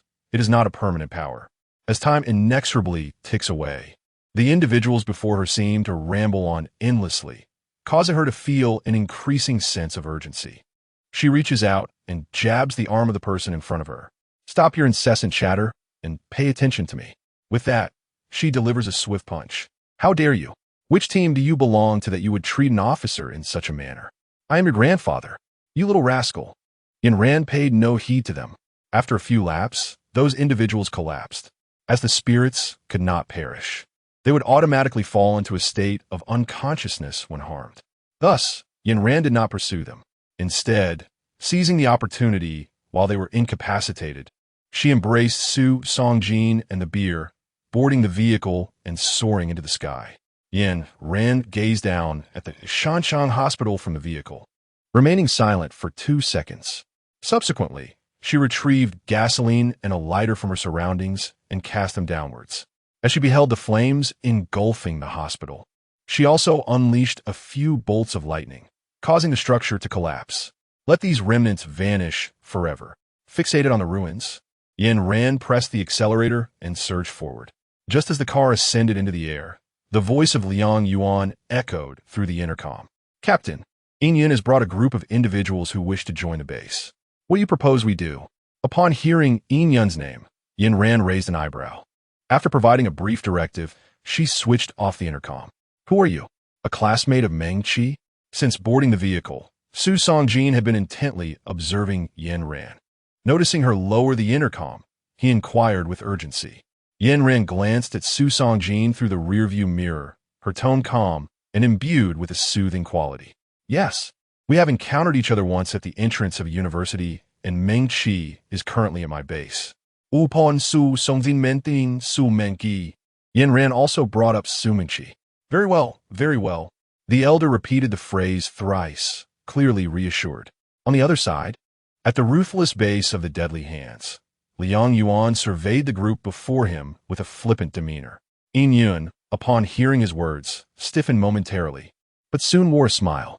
It's all right, we can wait. With that, Yun instructed her team behind her to sit down together. Since the incident when Mu Haitong struck Yun, she had resolutely decided to join Yin Ran's base. Had Mu Haitong not dealt that slap, Yun might have still supported him as the leader of the CN base. However, that single act of violence left her utterly disillusioned. She saw neither responsibility nor hope in him as a leader. Noticing Yun's forlorn expression, Lu Qinglu assumed she was upset about not being allowed into the base. She sprang up in a huff, intent on confronting Liang Yuan. Observing the fuming Lu Qinglu, Yun sighed, yet her gaze remained gentle. Qinglu, do not cause a scene. We're the ones in need of assistance. Since that moment, Lu Qinglu had transformed from the little princess of the CN base into an ordinary individual. Due to her previously haughty disposition, she had offended many, and now, witnessing her fall from grace, people were quick to offer cold remarks. Only Yun consistently regarded her as a sister. Through these experiences, Lu Qinglu came to realize that only Yun genuinely cared for her in the entire CN base. This realization prompted her to defend Yun when Mu Haitong struck her. Sister, do you think Yin Ran is still angry? I have never treated her well. Will she prevent our people from entering because of me? The memory of her past behavior towards Yin Ran filled Lu Qinglu with unease. It will be fine. Yin Ran is not that kind of person. Though Yin Yun herself felt uncertain, she could only offer her presence as a source of reassurance to Lu Qinglu and their teammates behind her. Yin Yun, you wretched girl. How dare you seek to align yourself with Yin Ran? Mu Haidong's clothes hung loosely on him, and stubble covered his chin, indicative of his hasty arrival upon hearing the news. His eyes were bloodshot, and his gestures were alarmingly exaggerated as he confronted Yin Yun. Seeing him like this, a flicker of fear crossed Yin Yun's eyes. Yet, for the sake of her teammates, she suppressed her trepidation, shielding Lu Qinglu behind her with a resolute tone. Mu Haidong, stop feigning ignorance. Open your eyes and see how starved our people are. This situation could easily be resolved by allying with Yin Ran. Yet you choose to complicate matters. This is merely a matter of your own pride, isn't it? As she spoke, Yin Yun took a moment to compose herself before continuing. I had thought you were a commendable leader, but what gives you the right to demand our allegiance? Are our lives not worth anything? Must we endure this for the sake of your pitiful pride? How dare you? This was the first time Yin Yun had ever uttered such profanities in front of so many, and her emotions surged beyond her control. Yin Yun, a jolt of fear coursed through her as she turned to look again. Mu Haidong appeared like a malevolent specter from the depths of hell, his hands charged with energy, clearly preparing to unleash a supernatural attack on her. The once beloved partner now stood against her, and Yin Yun felt an icy chill enveloping her. She stepped back, barely managing to steady herself with the support of Lu Qinglu. Noticing the expression on Yin Yun's face, Mu Haidong revealed a cold smirk, flipping his palm to unleash a barrage of sharp earthen projectiles aimed at the crowd. The individuals Yin Yun had gathered were mere, ordinary people devoid of any supernatural abilities, utterly powerless against the onslaught of an ability user. As the lethal shards hurtled towards her, Yin Yun shut her eyes in despair, tears of hopelessness streaming down her cheeks. Oh, Captain Mu is engaging in domestic violence as well. Chapter 99. The antidote to the apocalypse. With a mocking voice echoing, Yin Yun felt a surge of courage. Slowly opening her eyes, there, she saw Yin Ran driving a vehicle, positioning it between her and Mu Haidong, effectively shielding her from the impending assault. Captain Mu, it has been a few days since we last met, and you seem to have Yin Ran's gaze swept over Mu Haidong from head to toe, her tone wavering as if she struggled to find suitable adjectives. Yin Ran, do not pretend to be the virtuous one. Mu Haidong, well aware of Yin Ran's true nature, was currently incensed and had no intention of sparing her feelings. This individual, indeed, was ungrateful. Even when offered courtesy, he remained obstinately oblivious. Yin Ran gradually retracted the smile from her face, casting a cold gaze upon the frenzied Mu Haidong. Her eyes, sharp as a sword, pierced through Mu Haidong's flesh, striking directly at his heart. Before Yin Ran could utter a word, Mu Haidong, unable to withstand her fierce gaze, turned and fled in haste. Liang Yuan, assist him inside, she commanded. After observing the group in the back of the car, Yin Ran moistened her dry lips, took a sip of water, and gestured towards Liang Yuan. Once Liang Yuan had helped Su Songjin depart, Yin Ran waved her hand, summoning the vehicle back into her possession. Witnessing this scene, Yin Yun's eyes flickered with recognition, as if recalling something significant. However, upon seeing Yin Ran's cold demeanor and trembling fingers, she hesitated. Yin Yun, finally mustering the courage to act, grasped Yin Ran's hand firmly. Yin Ran, she stammered, fear gripping her heart. She was terrified that once her thoughts were voiced, her past pride would dissolve into mere scraps of paper, and everything she was would vanish. Yet, reality was as it was. Yin Ran, observing Yin Yun's expression, remained unhurried. For someone as proud as Yin Yun, Yin Ran once shared the same sense of arrogance.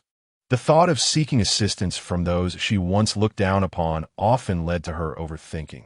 Although Lu Qingluo had previously clashed with Yin Ran, she understood a fundamental truth. When the time came to bow one's head, one must do so. Therefore, when Yin Yun faltered, Lu Qingluo stepped forth to articulate the words left unspoken. Yin Ran, I implore you, take us in.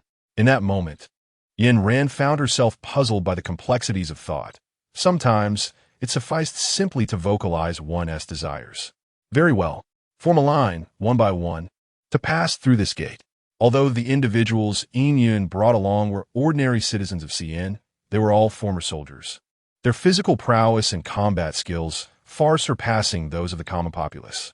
Yin Ran preferred to shelter experienced individuals over mere civilians. Seeing Yin Ran's swift acquiescence, Yin exhaled in relief. Noticing Yun's newfound ease, Lu Qingluo inquired, "Sister, when I questioned her, you profess your trust, now that we stand before her. What is causing your hesitation?" To this, Yin merely shook her head in silence. As everyone successfully passed through, Yin Ran refrained from further commentary, signaling for the group to enter the base before modifying the entrance equipment. From this day forth, her base would cease to accept new residents. Having achieved level 5, her base had reached saturation in terms of population. The next step was to enhance its soft power and increase the number of supernatural beings within. Yet, in the midst of rampant disasters, such aspirations seemed all but extinguished. Despite the bleakness of hope, Yin Ran instructed Su Songjin to compile a list. When discussing the potential antidote to the apocalypse, Su Songjin's tone was steeped in uncertainty. The transformation of humans into zombies was a consequence of the virus altering the cells within the human body. The remedy for the apocalypse lies in the mere activation of cellular vitality through the use of pharmaceuticals. Previously, Su Songjin had only encountered this notion in magazines, never having conducted any experiments of his own. This potion stands as one of the unsolved mysteries of the world, and Su Songjin harbors no confidence in its efficacy. He must proceed with gradual experimentation. This implies that the resources Su Songjin requires must be amassed in considerable quantities by Yin Ran. Yin Ran stroked her chin, contemplating the undeniable challenges ahead. Although the apocalypse poses significant dangers for certain individuals, it presents an extraordinary opportunity to realize their grand ambitions. Ran. As Yin Ran settled onto the sofa, the excited voice of Su Mengqi echoed from upstairs. Following the sound, Yin Ran beheld Su Mengqi, her eyes glistening with tears, rushing down and flinging herself into Yin Ran's embrace. Amidst this touching scene, Liang Yuan was discreetly engaging with others, gossiping about their leader. "You see, I told you our leader is quite versatile." Despite her usual reticence, Huang Rushuan became quite talkative when the subject of Yin Ran arose. "Don't speak nonsense." Upon hearing Huang Rushuan's rebuttal, Liang Yuan pursed her lips and, for once, lowered her head in rare humility. Observing Liang Yuan's slightly flushed ears, Xie experienced a sudden epiphany, casting a peculiar smile at the two. After Su Mengqi had wept her fill, she settled beside Yin Ran, still clinging to her. Yin Ran suddenly recalled the robot she had encountered at the Dawn base, and with a smile, she shared this anecdote with Su Mengqi. Upon hearing that she had a child, Su Mengqi's eyes nearly popped out in astonishment. However, when the topic turned to the Dawn base, Su Mengqi's demeanor shifted, and she began to voice her grievances. "Let us not even mention it. After we went to the Dawn base, that leader was utterly deranged, insisting that my father research biological weapons. We certainly could not agree to that. So, we made our escape." She continued, "The robot you mentioned must have been the one stationed at the base, claiming it was concerned for our safety and acting as a decoy for my father and me. Who knows what its true intentions were?" After venting her frustrations, Su Mengqi still seemed somewhat aggrieved. However, on a brighter note, she remarked, "But now, the two of us can live together again." In contrast to Su Mengqi's exuberance, Yin Ran appeared somewhat distracted. After dinner, Yin Ran knocked on Su Songjin's door. "Teacher Su, have you prepared the list?" Out of courtesy, Yin Ran refrained from barging in and patiently awaited his response. 5 minutes later, Su Songjin opened the door and handed her a list. "Thank you, Teacher Su." Upon receiving the list and glancing at it, Yin Ran noticed the weariness etched on Su Songjin's face, prompting her to consider leaving. However, Su Songjin called out to her, "Thank you for saving me."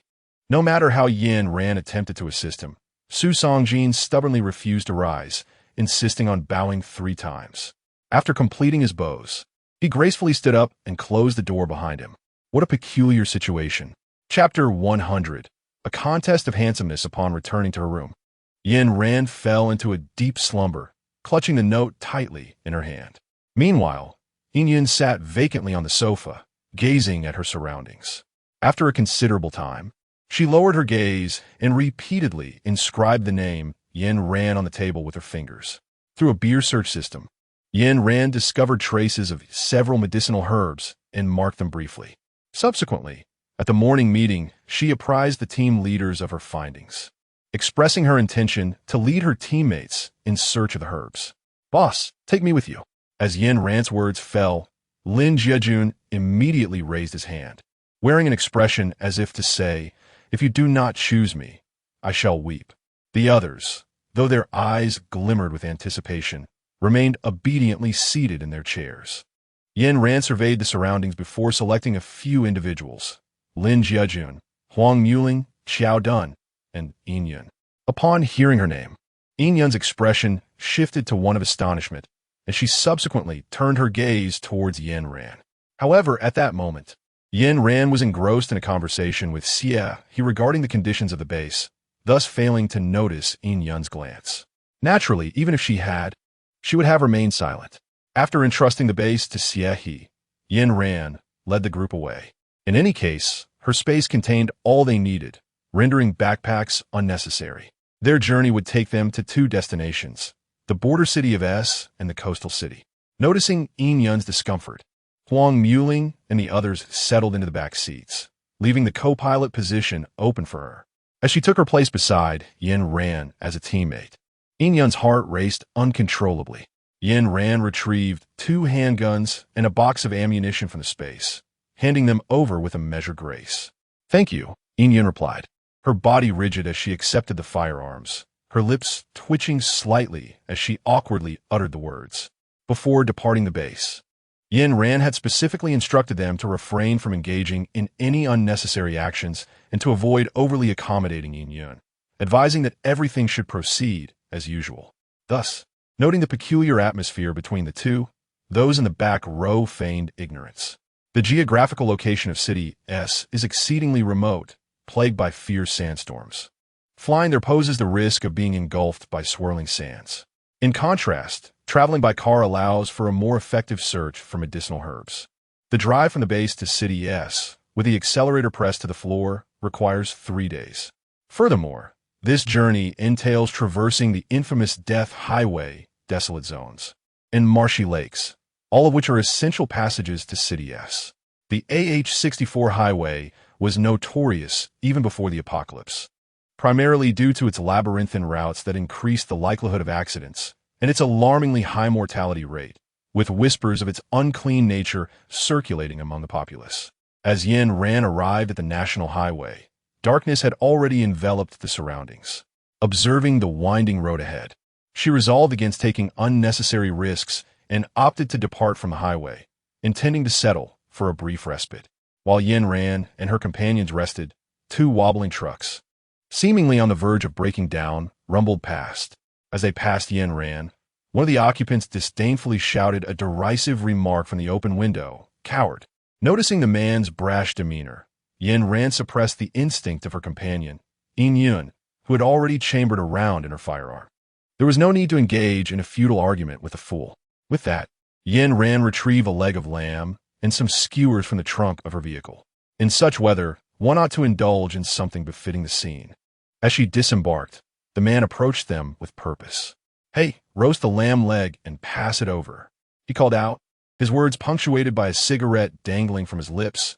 Dressed in a tattered denim jacket, a brown hat perched atop his head, and black boots on his feet. When Yin Ran ignored him, he spat on the ground and drew a gun from his pocket, aiming it squarely at Yin Ran's head. With a defiant glare, he surveyed the surroundings before cocking the weapon and refocusing it on Yin Ran.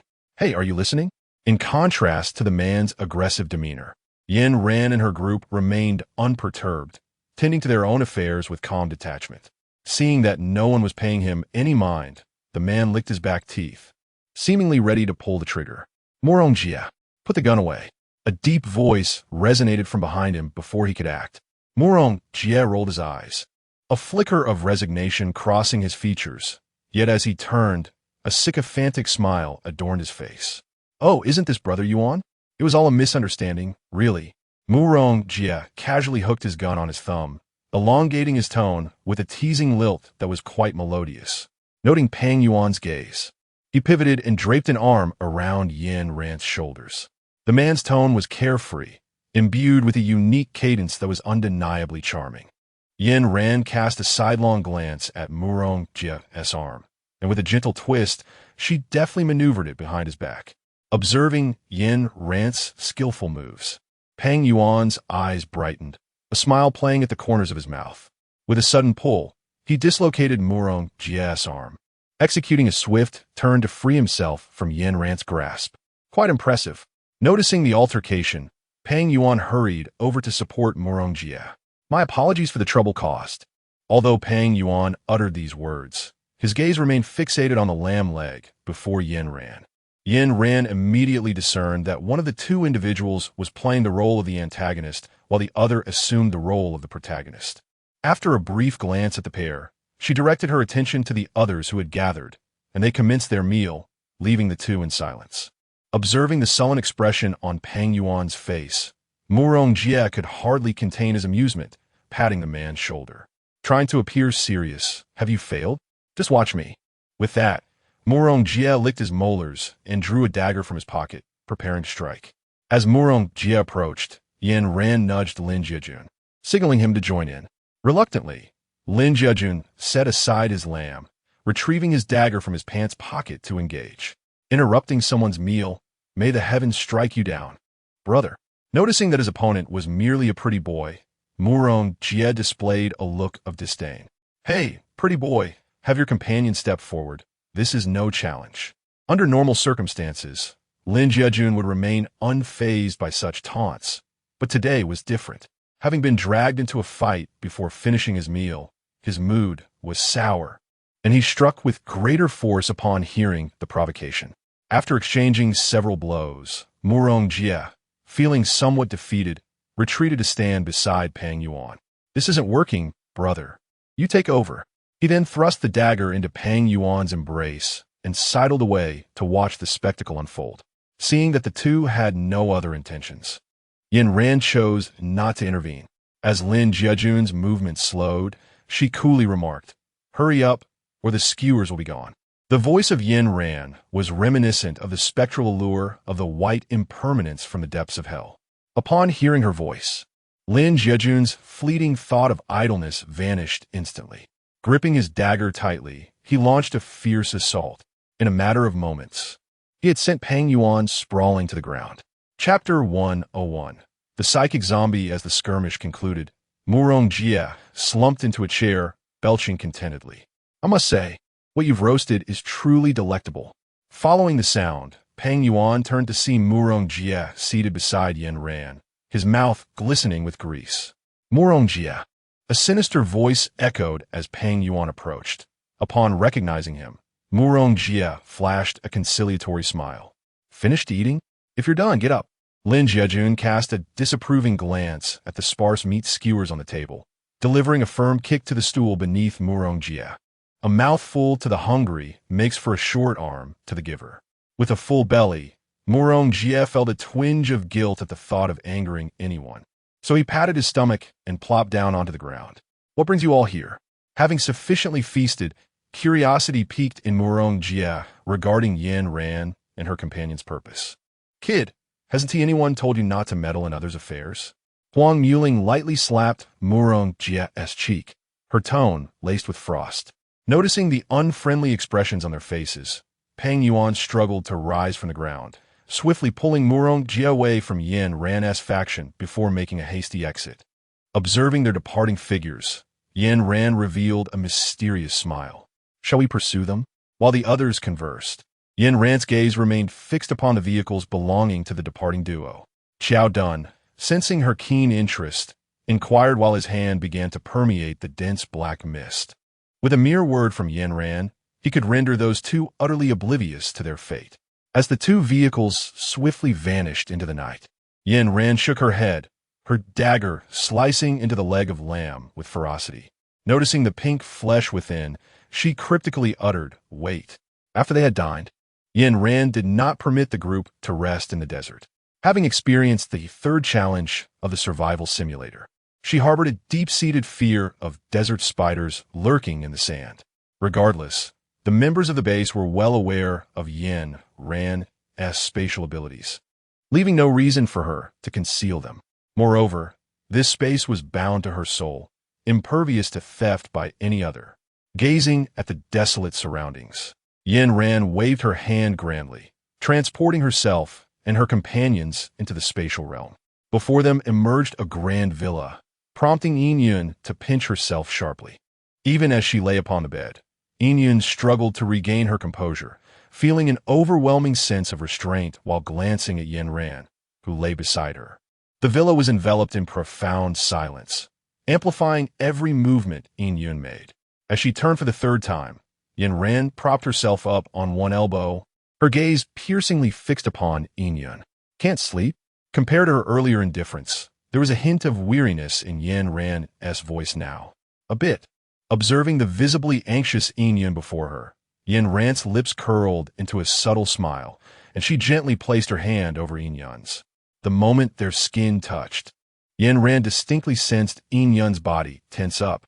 Once her moment of mischief had passed, Yin Ran ceased her teasing and softly patted Yin Yun's hand. "Stop overthinking. It's best to get some rest." Listening to the steady rhythm of breaths beside her, Yin Yun exhaled a sigh of relief, yet felt a pang of melancholy. This feeling of despondency was fleeting, as Yin Ran's hand gradually reached out again to rest upon Yin Yun's. With dawn's arrival, Yin Ran took to the treacherous death road in her car, setting her sights on City S. Despite her lack of driving prowess, the quality of her vehicle instilled her with confidence against the notorious road. Death Road featured 4 perilous turns, and upon nearing the third, a zombie armed with a handgun suddenly appeared at the roadside. Dressed in a uniform and sporting a cap, it brandished the firearm and waved at Yin Ran's vehicle as they passed. Conscious zombies were not uncommon in this apocalyptic world, and Yin Ran had no intention of engaging. She pressed the accelerator, leaving the creature behind. However, just as they rounded the third bend, the previously encountered zombie unexpectedly lunged out from ahead, charging directly towards the car. Witnessing this, Yin Yun swiftly retrieved her handgun from her pocket and aimed it at the zombie's head. As it collapsed, the group assumed it was an ordinary occurrence. Yet, merely 200 meters later, Yin Yun abruptly drew her gun, pointing it at herself. Sensing the danger, Xiao Jun quickly utilized his abilities to absorb the firearm. As the gun vanished, Xiehe slowly turned his head towards Xiao Jun, a grotesque smile forming on his face. "Captain, something is amiss with Yin Yun." Upon seeing Yin Yun brandish a dagger, poised to stab her own eye, Xiao Jun acted swiftly to restrain her. After Yin Ran brought the car to a halt, she lifted Yin Yun's chin, meticulously scrutinizing the woman's expression. She noticed that Yin Yun's eyes had transformed from black to a vivid crimson. As Yin Ran turned her gaze, Yin Yun playfully winked at her. Yin Ran was acutely aware that Yin Yun's temperament would never permit such an action. Without hesitation, she delivered a swift blow, rendering Yin Yun unconscious. Yet, the road lay barren, devoid of flesh and blood, let alone the remains of any zombies. The earlier zombies had raised suspicions. Yin Ran withdrew a dagger from her pocket, her gaze vigilant as she scanned the surroundings. Upon hearing her words, the group formed a circle, backs pressed together, meticulously observing their environment. 5 minutes elapsed without incident, and Lin Jiajun, growing impatient, was about to turn and speak when he was abruptly interrupted by the sudden appearance of a zombie. "Brother, am I not beautiful?" The creature rasped, its flesh grotesquely mangled, the face marred by gaping wounds that revealed the stark whiteness of bone beneath. Seemingly perceiving Lin Jiajun as an easy target, the zombie fixated its gaze upon him, simultaneously speaking and casting flirtatious glances his way. Observing the zombie's antics, Yin Ran and the others remained expressionless, their faces betraying no reaction. Noticing their indifference, the zombie tilted its head in confusion, its eyes gradually turning a menacing red. Yet, no matter how hard the creature endeavored, Yin Ran and her companions maintained their stoic demeanor. "Cough, Lin Jiajun, you should go. Pretend to take the bait and entertain her for a while," Yin Ran suggested.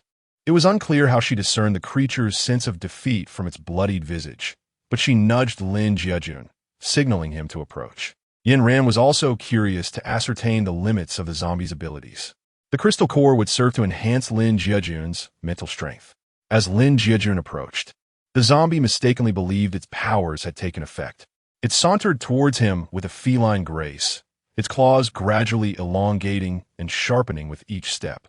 Halfway through its advance, the zombie lifted its gaze to the individuals behind Lin Jiajun, seemingly contemplating something amusing.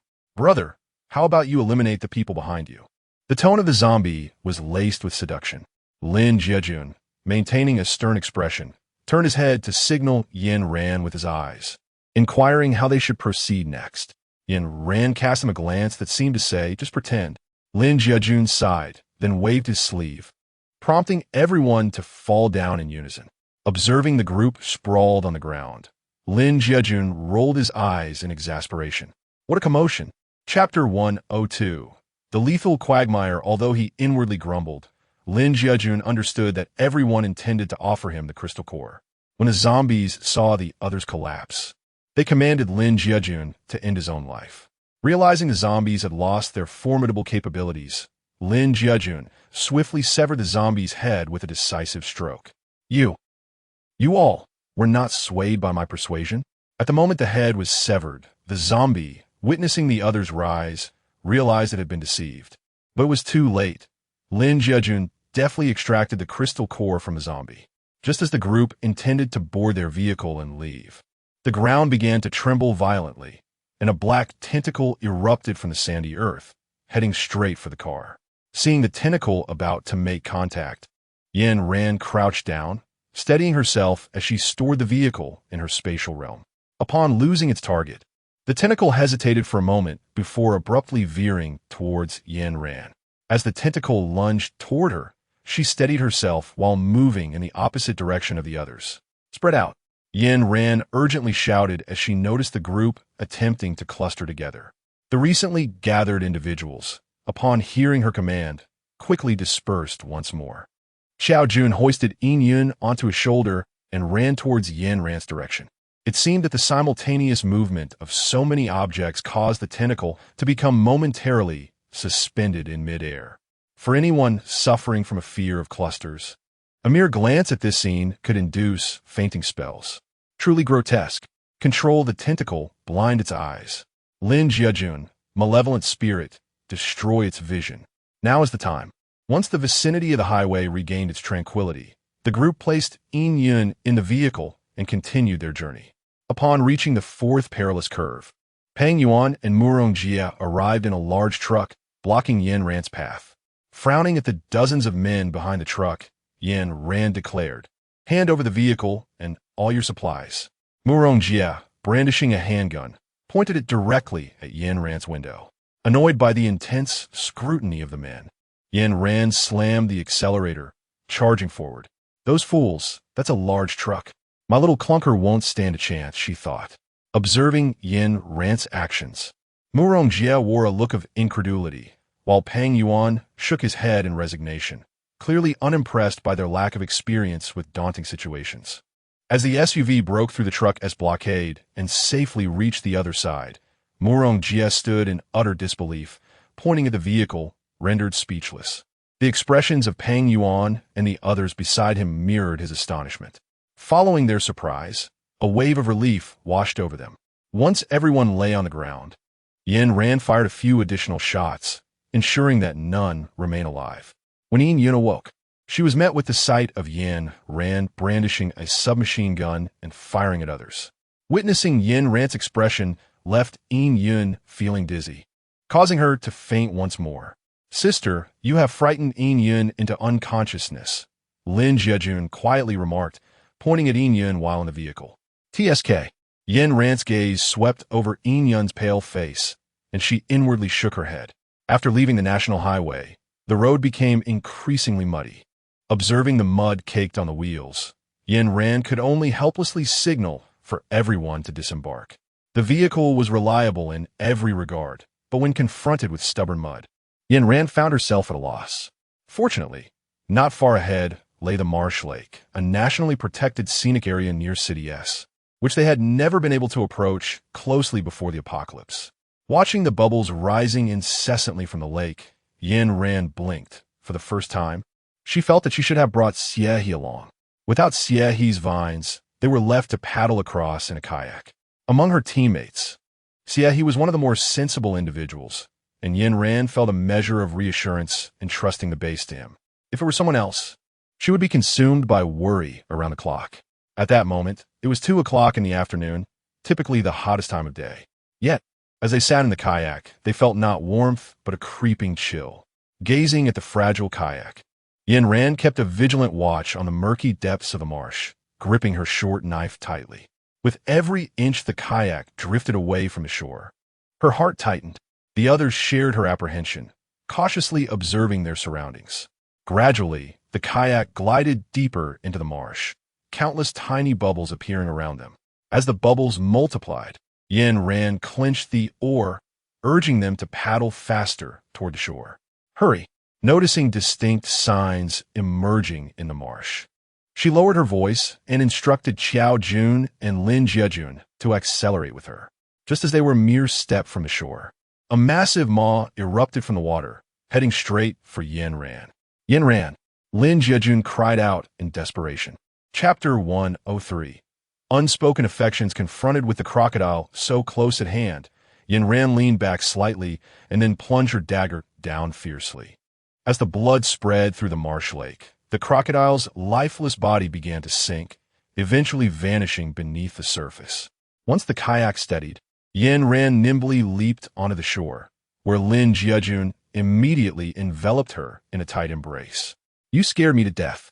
In that moment, Lin Jiejun could no longer maintain his usual fade, his demeanor betraying an unusual restlessness.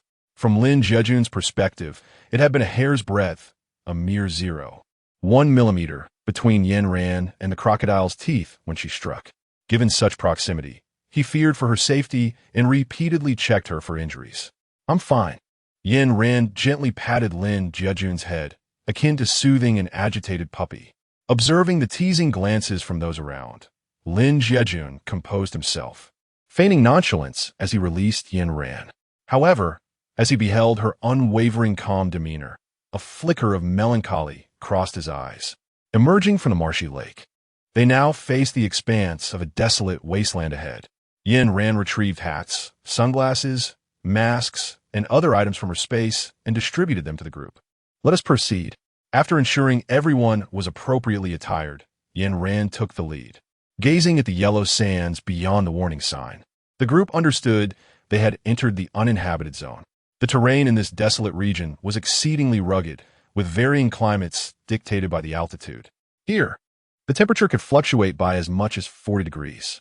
As they surveyed the endless expanse of yellow sand, Yin Ran produced a vehicle from her space and utilized her water manipulation abilities to cleanse the mud from its wheels. Subsequently, she retrieved blankets and down jackets from her space to distribute among the group. They would require a full 4 days to traverse the entirety of the uninhabited zone. By the time they emerged from the marshy lake, night had fallen, and the temperature in the uninhabited zone had plummeted to well below freezing.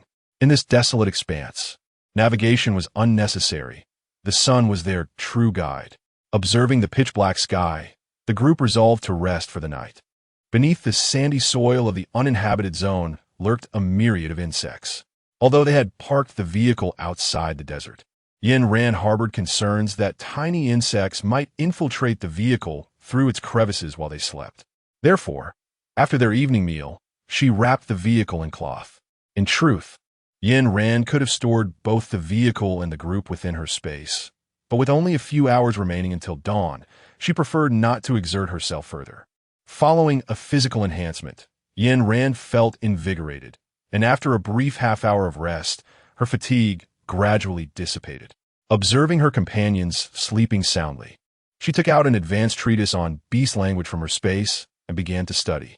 As the first light of dawn broke through the darkness, Yin Ran carefully stowed away her half-read book, preparing to close her eyes and rejuvenate her spirit.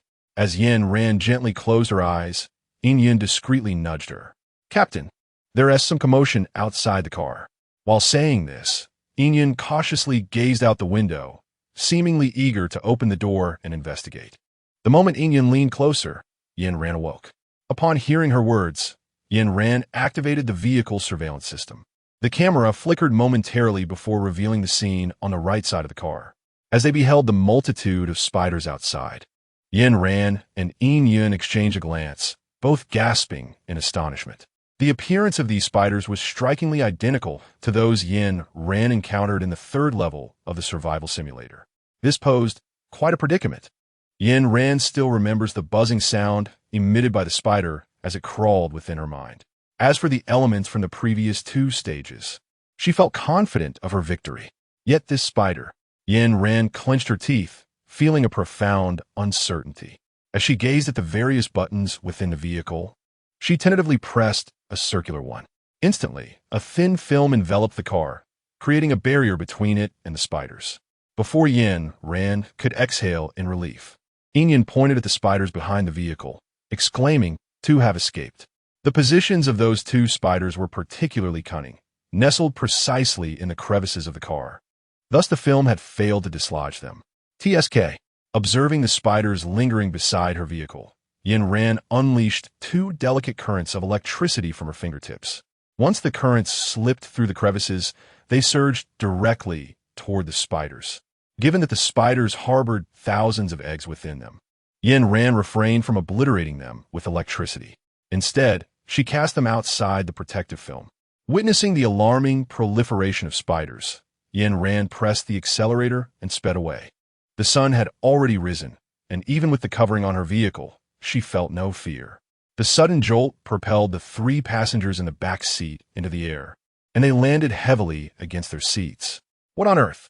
Damn it! What is happening? A barrage of expletives erupted from the rear. But Yin Ran was far too preoccupied to pay heed. She slammed the gas pedal, hurtling toward the warning sign. Sister, that's a warning sign. Huang Muling, having barely settled in, was taken aback by the sight of the car hurtling toward the barrier, her astonishment rendering her speechless. Don't worry, we won't die. Yin Ran, adorned with sunglasses and a lollipop perched between her lips, exuded an air of nonchalance. As she whimsically made promises, Huang Muling grasped her head tightly, acutely aware of her status as a zombie. As long as her head remained intact, she could survive. The thought made the girl nervously swallow. When Huang Muling opened her eyes again, the vehicle had smoothly entered the desolate zone, and the fabric obscuring the windows had vanished. Gently touching her head, Huang Muling foolishly inquired, "Is this heaven?" "No, it is hell." Upon observing Huang Muling's pallid complexion, Xiao Jun adjusted his glasses awkwardly. "Captain, please do not frighten her." After speaking, he retrieved some snacks from his pocket and offered them to Huang Muling. The sight of the treats instantly lifted her despondent demeanor. She accepted the snacks and flashed a sweet smile at Xiao Jun, noticing the evident chemistry between the two. Yin Ran raised an eyebrow, realizing her base harbored quite a few couples. As the vehicle gradually made its way into the desolate expanse, various animal skeletons appeared on the surface of the desert, entwined with small white insects. During the day, the temperature in the desolate zone could soar above 30 degrees. With the sun pouring into the vehicle, everyone felt a growing discomfort. Even with sunglasses, Yin Ran found the glaring light unbearable. As the sun ascended higher, she opened the roof of the vehicle to shield the group from the relentless rays. As the altitude increased, the vehicle's speed significantly diminished, eventually coming to a standstill. Gazing at the boundless desert, Yin Ran furrowed her brows and stepped out of the vehicle, only to see a figure standing above the roof. Due to the backlight, she could not discern the person's features. Yin Ran drew a handgun from her pocket, directing it at the man with a cold voice. "Who are you?" Chapter 104. The Desert Cabin. Upon hearing Yin Ran's inquiry, everyone hurriedly disembarked from the vehicle. However, as Lin Jiajun uttered the words "get down," blood suddenly oozed from his mouth. "Shut your mouth." At the sight of the blood, Yin Ran rushed forward to cover Lin Jiajun's mouth, preventing his abilities from leaking further. The person atop the vehicle kept his gaze fixed on Yin Ran, and upon witnessing Lin Jiajun's bloodied state, he erupted into maniacal laughter. Yin Ran didn't expect this. "Did you?" As he spoke, The man leaped down from the vehicle's roof. Mu Haitong.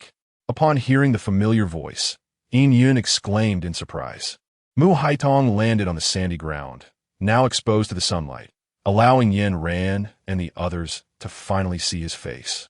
Compared to a normal human physique, Mu Haitong possessed an elongated tail, reminiscent of a desert lizard. Gazing at the multitude of scales covering Mu Haitong's face, Yin Yun stepped back in astonishment. Despite their differing ideologies, the bond forged over many years was not to be dismissed lightly.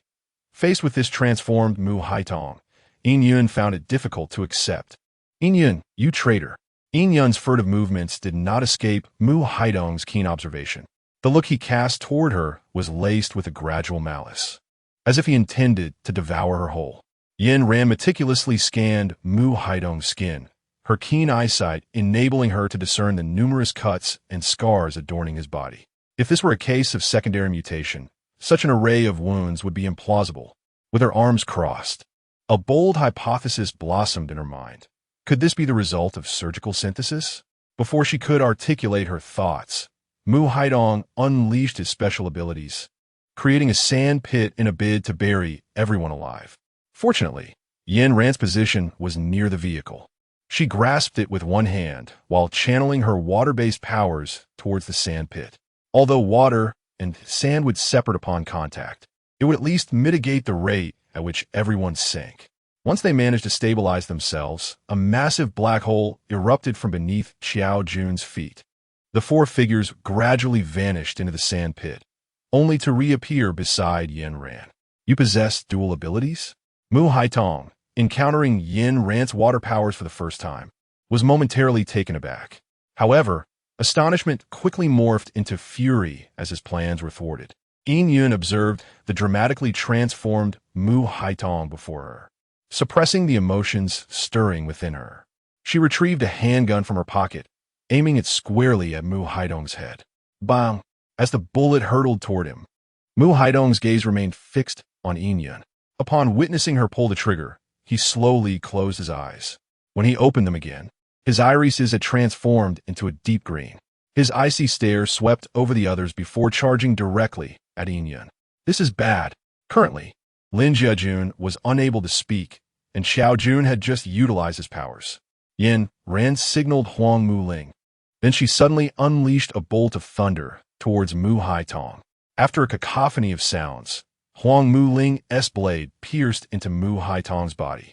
When Mu Haitong's movements ceased, the onlookers assumed the attack had been effective. Fortunately, before Yin Yun could finish her sentence, Mu Haitong abruptly lunged forward, stirring up a cloud of dust. As the dust settled, Mu Haitong was seen gripping Yin Yun's neck with one hand, lifting her off the ground. Yin Yun's feet flailed in desperation, her hands clutching Mu Haitong's wrist, her voice barely a whisper, fragmented and weak. If this continued for even a moment longer, Yin Yun would suffocate to death. With a swift motion of her right hand, Yin Ran conjured a sizable sphere of water. Go! At her command, the water orb charged directly towards Mu Haitong. Observing the seemingly fragile sphere before him, Mu Haitong smirked disdainfully. As the water finally splashed upon him, he could no longer contain his arrogance. Yin Ran, is this a mere tickle? Others around them exchanged puzzled glances at Yin Ran's actions. In silence, Yin Ran fixated on the droplets as they gradually penetrated the scales, making contact with Mu Haitong's skin. Retract. Noticing Yin Ran's resolute expression, Mu Haitong's smile faltered momentarily. After a few seconds of no apparent change, his laughter grew louder. Yin Ran, have you lost your mind? Crazy woman. As he laughed, Mu Haitong's voice gradually diminished. Unbeknownst to him, blood seeped from his body, slowly forming a crimson sphere. It was only when Yin Yun plummeted onto the desert that Mu Haitong realized his body was shrinking. Yin Ran, you. His fingers trembled, and as the blood flowed, they began to thin, leaving only a layer of skin. Break! With the blood sphere enlarging, Yin Ran waved her hands, causing it to dissipate above the desert. Mu Haitong's body, too, drifted down like paper onto the sand. The scent of blood attracted numerous desert lizards, who within moments devoured him entirely. It's done. Breaking the silence, Yin Ran waved her hand, drawing the attention of the stunned onlookers. The captain is becoming increasingly twisted. Huang Muling muttered quietly, gazing at Yin Ran's retreating figure. You can't say that, Qiao Dun interjected softly, furrowing his brow. The captain is doing this for us.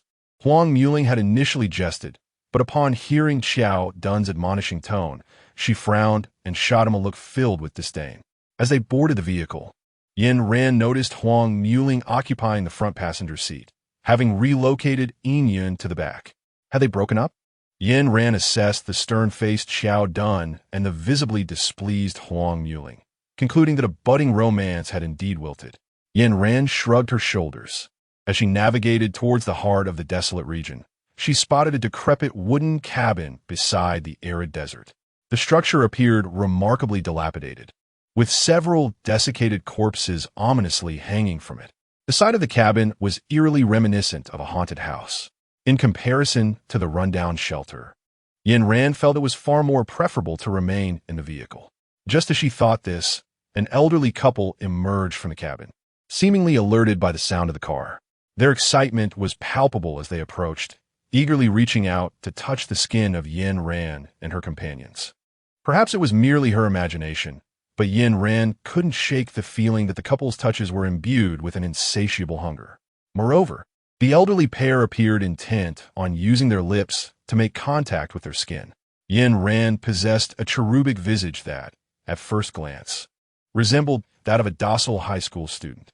Upon noticing her, the elderly woman broke into a broad smile, grasping Yin Ran's hand and urging her towards the wooden cabin.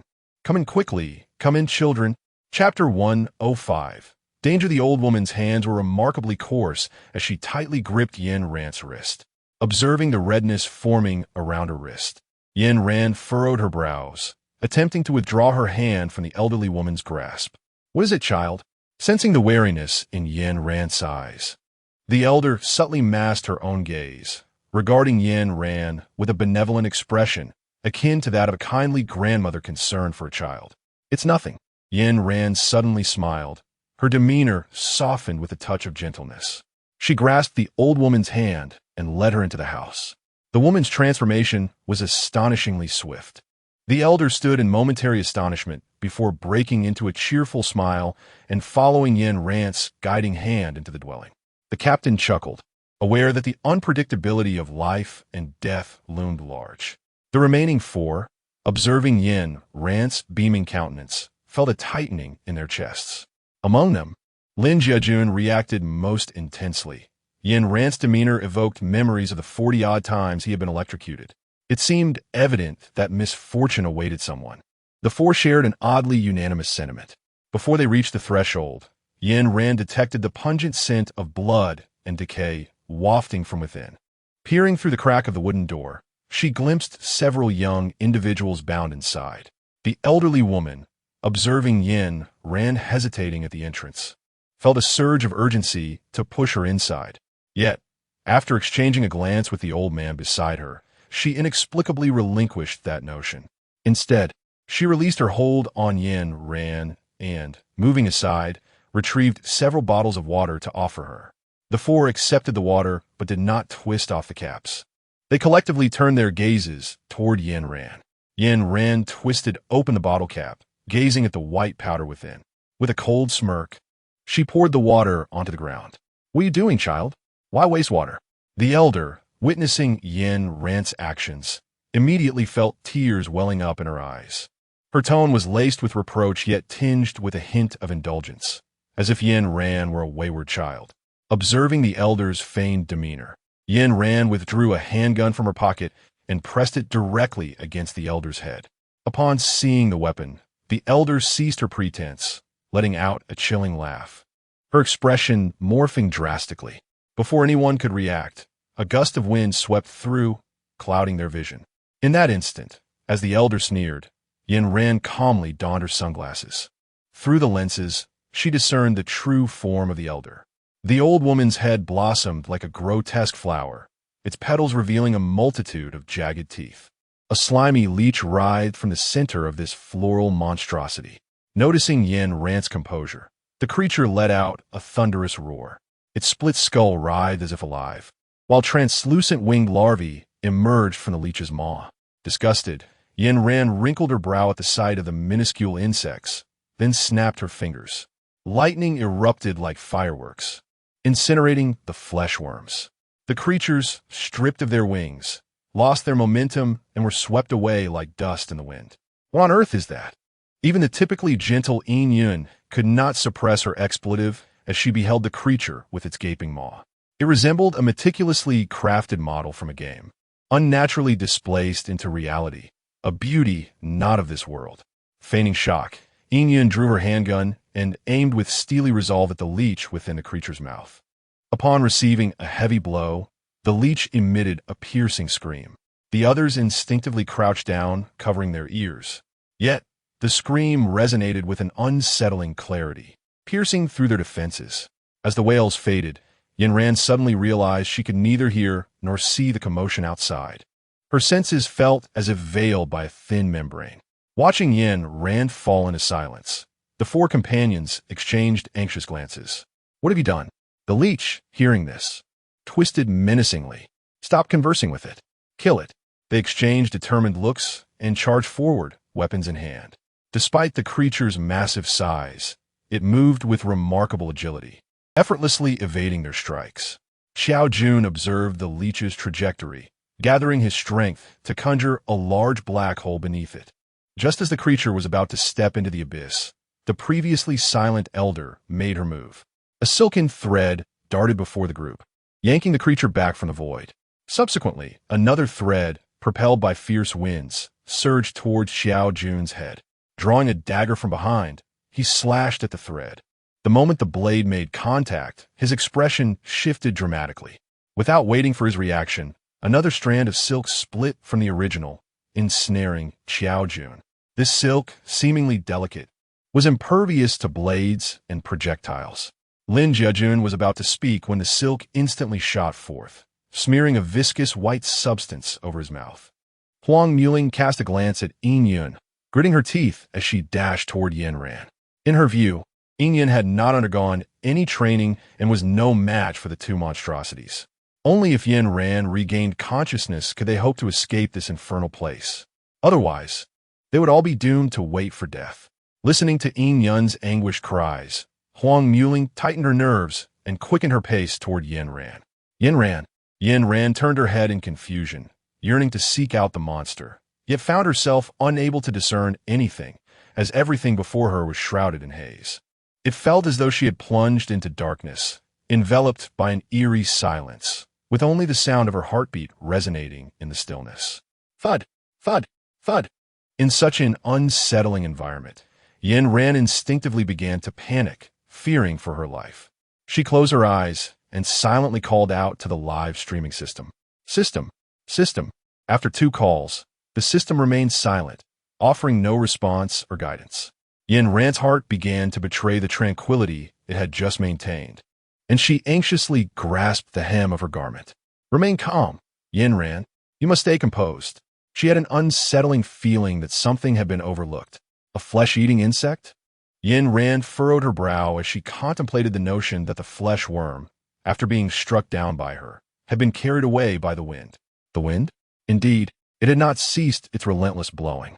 Recalling the insect she had encountered in the survival simulator, she remembered that many of these creatures, although deceased, could still exert their influence as long as they remained attached to a human body. Yin Ran's fingers subtly twisted, and a layer of lightning enveloped her body, emitting a crackling sound. Observing the crackling Yin Ran, the spider creature exchanged glances with the leech and grinned, sending several strands of silk hurtling towards her. Xiao Jun and his companions, ensnared in the spider's web, helplessly witnessed this scene. Meanwhile, Lin Jiajun lay on the ground, straining to pull away the silk from his mouth. After several attempts, he collapsed weakly onto the desert sand. Glancing at the unopened water beside him, Lin Jiajun uncapped it and poured it directly into his mouth. The sticky silk, upon contact with the water, surprisingly created a gap. As the silk froze in place at the moment of contact, the previously grinning spider creature shot a venomous glare at Lin Jiajun. Noticing the monster's attention on him, Lin Jiajun attempted to rise by pushing against the ground. However, the strands that had once stuck to his lips multiplied, firmly anchoring him to the desert floor, originally intending to keep him as a reserve meal. The creature now decided to feast upon him first instead of the girl. With that thought, two sharp fangs extended from the monster's maw. Seeing the purple hue on the fangs, Lin Jiajun realized they were poisonous. But he was now firmly immobilized on the desert, unable to move. The creature, observing Lin Jiajun's struggles, plunged its head downward. Damn it! The monster's expression twisted in agony as its fangs struck the sand, shattering them against the ground. Looking at the seemingly submissive Lin Jiajun beneath it, the monster reinforced him with several layers of silk. Last time, you were merely fortunate. This time, your luck may not hold. Gazing at the menacing fangs so close, Lin Jiajun closed his eyes. What does luck matter? As a chilling voice echoed. He sensed someone approaching and lifting him up. Opening his eyes, he found Yin Ran's indifferent expression, which made him involuntarily misty-eyed. The spider creature, witnessing Yin Ran regain consciousness, immediately turned its gaze towards the leech, only to find a thin veil of ash. I underestimated you. As soon as you entered the no man's land, I began to track you with my spiders, learning of your abilities, yet I still took you lightly. By the end of its speech, the creature's voice carried a hint of raspiness. After expressing its sentiment, the monster began to convulse, transforming from an ordinary old man into a monstrous spider with a grotesque head. Faced with the colossal creature, Yin Ran remained undaunted, channeling her energy as lightning descended from the heavens, striking the monster and cleaving it in two. Watching the creature's dismembered body, she feared that insects might emerge from within.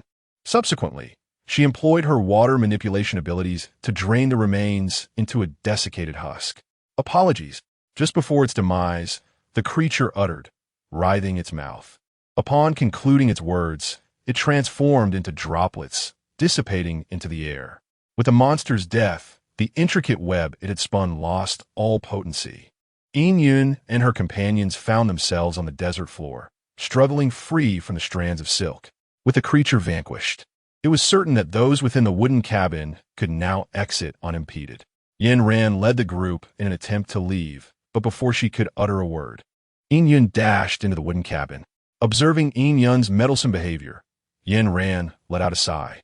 She halted the others' intentions to enter and instructed Xiao Dun to use his abilities to consume the exterior of the house.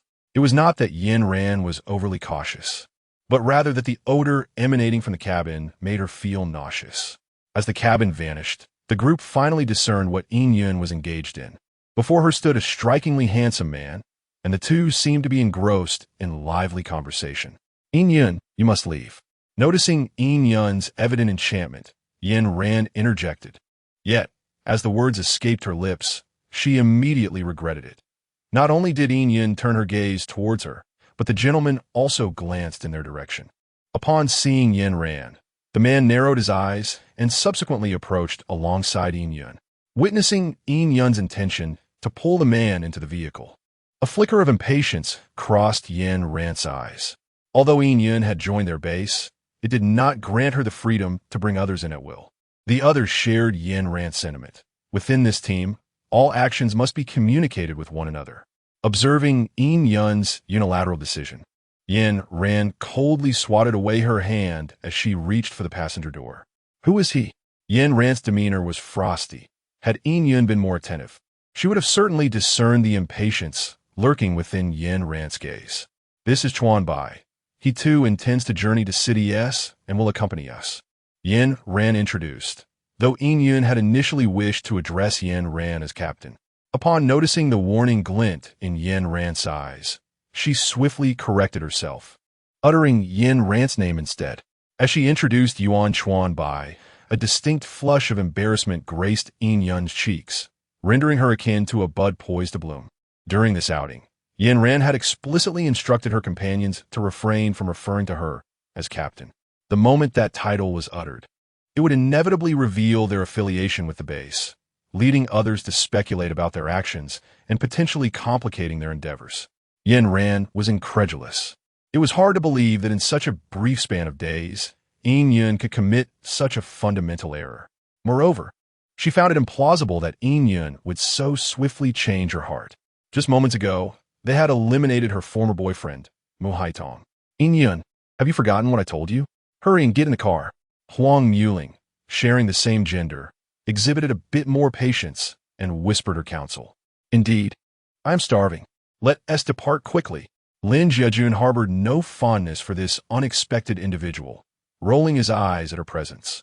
With a face like that, one could only wonder whom she intended to entice. Beside them, Xiao Jun adjusted his glasses, although he possessed nothing to contribute.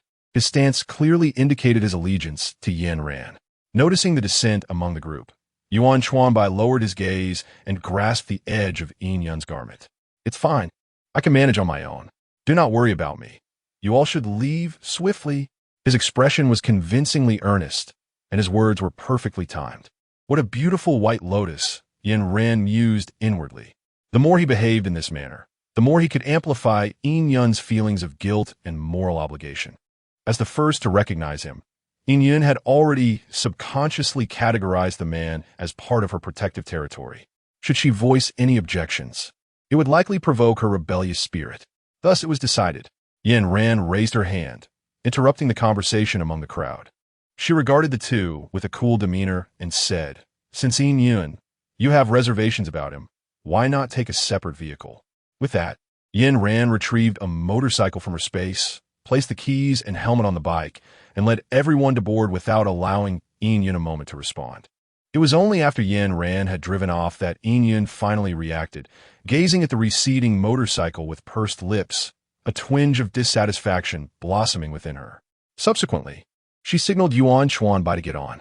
As she glanced into the rearview mirror, observing the two figures on the motorcycle, Yin Ran let out a cold laugh. People truly are insatiable. If Yin Yun continues to linger with Yuan Chuanbai, she would be expelled from the base. Yin Ran's cold voice resonated within the confines of the vehicle.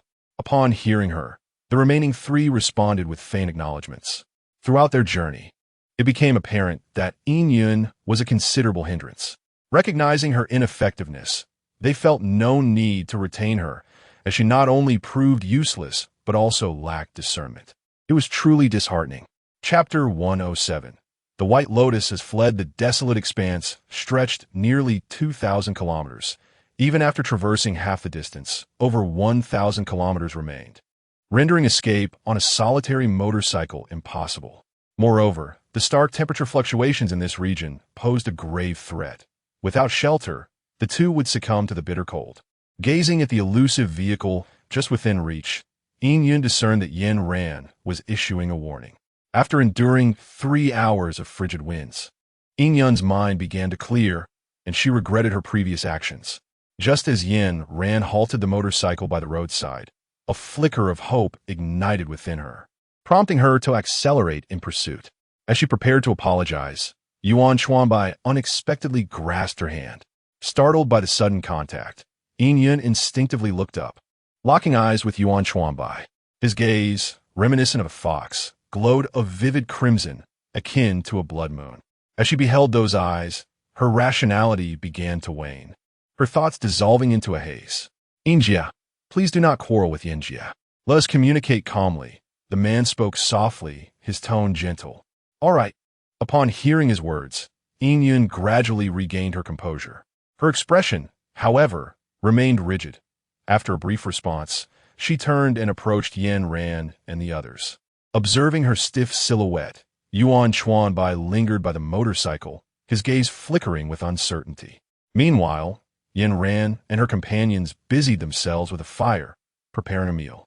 As Yin Yun approached, an unsettling silence enveloped them. Yin Ran, I desire a car, she declared, her demeanor detached and movements unusually awkward. At this proclamation, Yin Ran and the others exchanged glances, a sardonic smile crossing their faces. Was this a real-life instance of someone overstepping their bounds?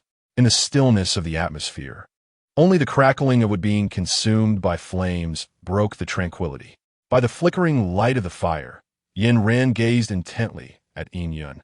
Observing the dazed expression on her face, her eyes shrouded in ambiguity. After a considerable pause, she finally spoke. We have no vehicle here. Perhaps you should inquire with Yuan Chuanbai. As Yin Ran spoke, each word seemed to burst forth with intensity. Perhaps a particular phrase struck a chord.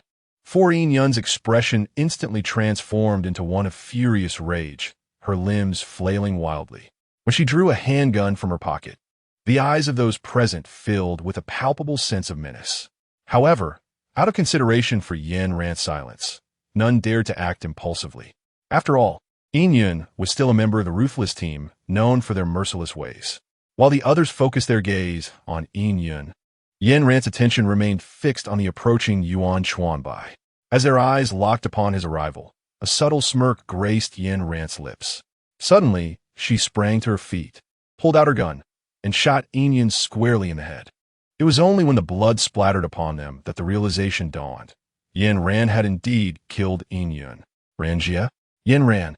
The unexpectedness of death left Huang Muling, a young girl, momentarily stunned as she called out in disbelief. The latter part of her exclamation, Yin Ran, was echoed by Yuan Chuanbai. With Yin Ran so close, most of Yin Yun's blood sprayed on her face. After the body collapsed, Yin Ran maintained her stance, gun raised, until she heard Yuan Chuanbai's voice, at which point her gaze gradually shifted toward him. The weapon in her hand followed suit, now aimed in his direction. What do you mean by this? Perhaps the sight of her blood-soaked visage was too terrifying. Yuan Chuanbai momentarily dropped his facade, revealing a hint of accusation. Psychic ability? Yin Ran raised her left hand to wipe away the blood from her eyes, her voice resonant and clear, even amidst the howling winds of the desert. What are you saying? Yuan Chuanbai's expression remained unchanged, revealing a fragility tinged with a hint of fear. Throughout their exchange, Yuan Chuanbai's gaze remained steadfastly fixed upon Yin Ran. Yin Ran's gaze had always been resolute and indifferent. Yet just moments ago, upon witnessing Yuan Chuanbai's performance, her eyes revealed a hint of mockery. It was as if they conveyed, "You wish to continue this charade? Very well, I shall indulge you." Yuan Chuanbai recognized that he would find no validation from Yin Ran. He averted his gaze, directing it towards the others behind her. However, after observing for a while, he realized that not a single individual in this assembly would support him. With a sigh, the situation had reached its conclusion, and Yuan Chuanbai could no longer maintain his facade. He rubbed his face, and when he opened his eyes again, his entire demeanor had undergone a transformation. Alas, it was regrettable that he hadn't been left in darkness during the time spent in the cabin. While the monster's flesh worm had played its part within the cabin, it merely deprived Yin Ran of her sight and hearing, failing to sever her spirit entirely. In the absence of the system's voice, Yin Ran discerned that there was another mental ability user within the cabin. Only a mental ability user could manipulate thoughts within the human mind and, of course, silence the system's voice, allowing Yin Ran to hear only her own voice. Yuan Chuanbai's plan was rather astute. He feigned being a victim in the cabin, luring Yin Ran and her companions into a false sense of security. Simultaneously, he exploited his mental abilities to have Yin Yun assist him in his schemes. Everything seemed meticulously orchestrated, yet he overlooked one crucial detail. How could a creature that routinely takes lives ever apologize or shed tears of remorse before its demise? It was akin to a lion feigning prayer after devouring a human. Thus, when Yin Yun and her companions sought to enter the vehicle, Yin Ran would intervene, insisting that they ride a motorcycle instead. Should the ability user fall under the influence of mental abilities, a mark would be inscribed within their mind. This meant that even if the mental influence was lifted, the mentalist could still exert control over that individual through the mark. This was precisely why Yin Ran had to eliminate Yin Yun. Her team could harbor no hidden dangers. Observing Yin Ran's expression, Yuan Chuanbai grasped the situation with clarity. The man extended his hand, clapping slowly as he remarked with a hint of admiration, "Indeed, Yin Ran, your heart is as ruthless as your resolve. No wonder you have captured Zhuang Snian's admiration." As he uttered Zhuang Snian's name, Yuan Chuanbai scrutinized Yin Ran's reaction for any signs of change. Regrettably, her expression remained unchanged, her eyes betraying no emotion. All right, I shall convey a message to Zhuang Snian." Noticing the growing intensity of Yin Ran's murderous intent, Yuan Chuanbai raised his hand, attempting to present himself as non-threatening. After casting a languid glance at Yin Ran, he continued, Yin Ran, cease dreaming of saving the world. I shall keep it steeped in fear. His words brimmed with an adolescent bravado, and by the end, Yuan Chuanbai struggled to suppress a laugh. With that, he stood tall. Through Yin ran a flirtatious wink and performed a mock bow with exaggerated grace, playfully blowing her a kiss. Anticipating our next encounter, Yuan Chuanbai cast a smoke bomb, enveloping himself in a thick mist that swiftly spread around him. When the haze finally cleared, Yin Yun's lifeless body had vanished as well. Sister, why didn't you eliminate him just now? He possesses far too many valuable items, and I sense that if we provoke him, Zhuang Xinian will come rushing over. We must prioritize our main objective. With that, Yin Ran retreated to the vehicle to rest. Chapter 108. A tangled relationship. Yin Ran's expression exuded a sense of indifference, leading those around her to believe she was unconcerned. In truth, when she heard Yuan Chuanbai mention Zhuang Xinian, a sense of caution crept into her heart. Zhuang Xinian had previously stated that he was aware of Gu Qinghong's possession of a system. Moreover, the scenes that Yin Ran had witnessed were also seen by Gu Qinghong. This implied that Zhuang Xinian likely possessed significant foresight regarding future events. Unable to ascertain the truth of the matter, Yin Ran had been left to speculate. It was only today, after hearing Yuan Chuanbai's remarks, that she confirmed her suspicions. Zhuang Xinian, like her, was privy to future occurrences. While she harbored ambitions of saving the world, Zhuang Xinian seemed intent on wielding dominion over it. He aspired to be the sovereign of the entire realm. Her other concerns paled in comparison to her singular worry. Su Songjin, located at the base. In this apocalyptic world, Su Songjin was the sole individual capable of creating an antidote. As long as Su Songjin remained unharmed, the status quo of the apocalypse would persist, and Zhuang Xinian's objectives would be fulfilled. Based on her understanding of Zhuang Xinian, he was never one to engage in trivial pursuits. If he was aware of her whereabouts, he undoubtedly knew Su Songjin was at her base. After much contemplation, Yin Ran activated the intercom and began to call Xiehe. Observing the slumbering figures within the vehicle, she stepped outside. Xiehe, how is the situation at the base? At that moment, it was midnight, and she could only discern part of the surroundings by the flickering firelight.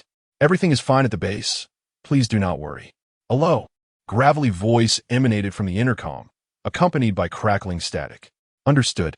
After switching off the intercom, Yin Ran placed her hand upon the fire, listening to the wood crackling. Xiehe, observing the intercom in his hand, glanced at the clock on the table.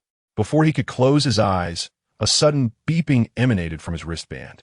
Frowning, he made his way to the control room for an inspection. At the entrance of the base, aside from a few zombie guards, only the surveillance cameras remained. As he beheld Yin Yun's unexpected appearance at the entrance, Xiehe's expression faltered. How could Yin Yun possibly appear at the base entrance from such a distance? Moreover, the facial recognition system at the base was only activated periodically, a well-known fact among the residents and a firm regulation of the base. Xiehe could not possibly be unaware of this. Observing Yin Yun's peculiar behavior, he rubbed his temples in frustration. He suddenly recalled Yin Ran's warning before her departure. If any unusual circumstances arose, Su Mingqi and Su Songjin must be placed in the safe house, and no information regarding Su Songjin should be disclosed to anyone. Within the base, aside from their small group, the residents were unaware of Su Songjin's presence. With this thought in mind, Xiehe disregarded the time and hurriedly knocked on the doors of Su Songjin and Su Mingqi, swiftly relocating them to the safe house. The safe house is equipped with comprehensive facilities, unlike any other place. Distinctively, this door can only be opened by Yin Ran. After ensuring the safe relocation of individuals, Xiehe concealed the vital equipment within the base, opting not to announce it through public loudspeakers, but instead utilizing an indoor notification bell to inform everyone that essential facilities required maintenance, advising them to refrain from approaching unnecessarily. Once the repairs are complete, they will be notified. Furthermore, Xiehe instructed everyone to refrain from farming for the time being, promising to communicate the appropriate time for planting later. After delivering these instructions, Xiehe pressed the button in the control room, transforming the cultivated land into barren ground. Food and Su Songjin are the most precious commodities for their base. A fact communicated to Xie He by Yin Ran before her departure. Should these two items be discovered, their base would be in dire peril. As dawn broke, Xie He gazed at the injured Yin before him, his face etched with concern. Yin, what has happened to you? Upon hearing this, Yin slowly blinked, revealing a look of grievance. As she spoke, she displayed her wounds, and upon observing the neatly cut injuries, Xie He's expression shifted, and he swiftly retrieved medical supplies to bandage her. Noticing Xie He's actions, Yin blinked and asked slowly, "Aren't we going to the hospital?" The moment her words fell, Xie He erupted into laughter, as if he had heard something amusing. "Yin, what is wrong? Have you bumped your head? This is the apocalypse. Where are the hospitals?" Though he said this, there was a glint of curiosity hidden in his eyes that Yin could not perceive. Unfazed by his laughter, Yin remained expressionless, sitting dazedly in the chair. While tending to her wounds, Xie He inadvertently brushed against her skin. Surprisingly, her skin was icy cold, even colder than that of a zombie, resembling a lifeless corpse. Though perplexed, Xie He chose to remain silent. He did not intend to disclose Yun's peculiarities to others. After all, if everyone were aware, the act could not continue.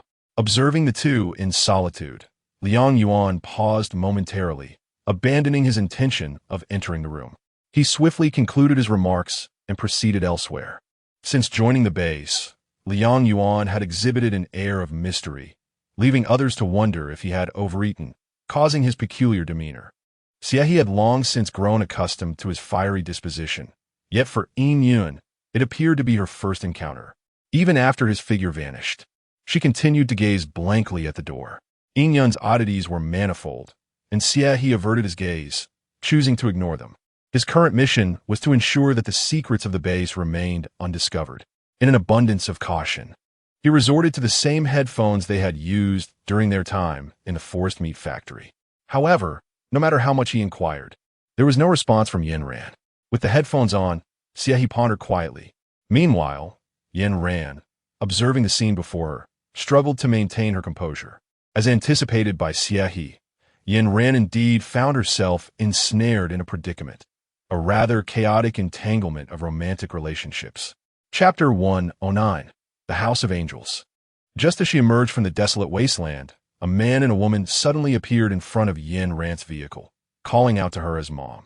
Had it not been for Yin Ran's quick reflexes in halting the car, the two individuals would have been struck.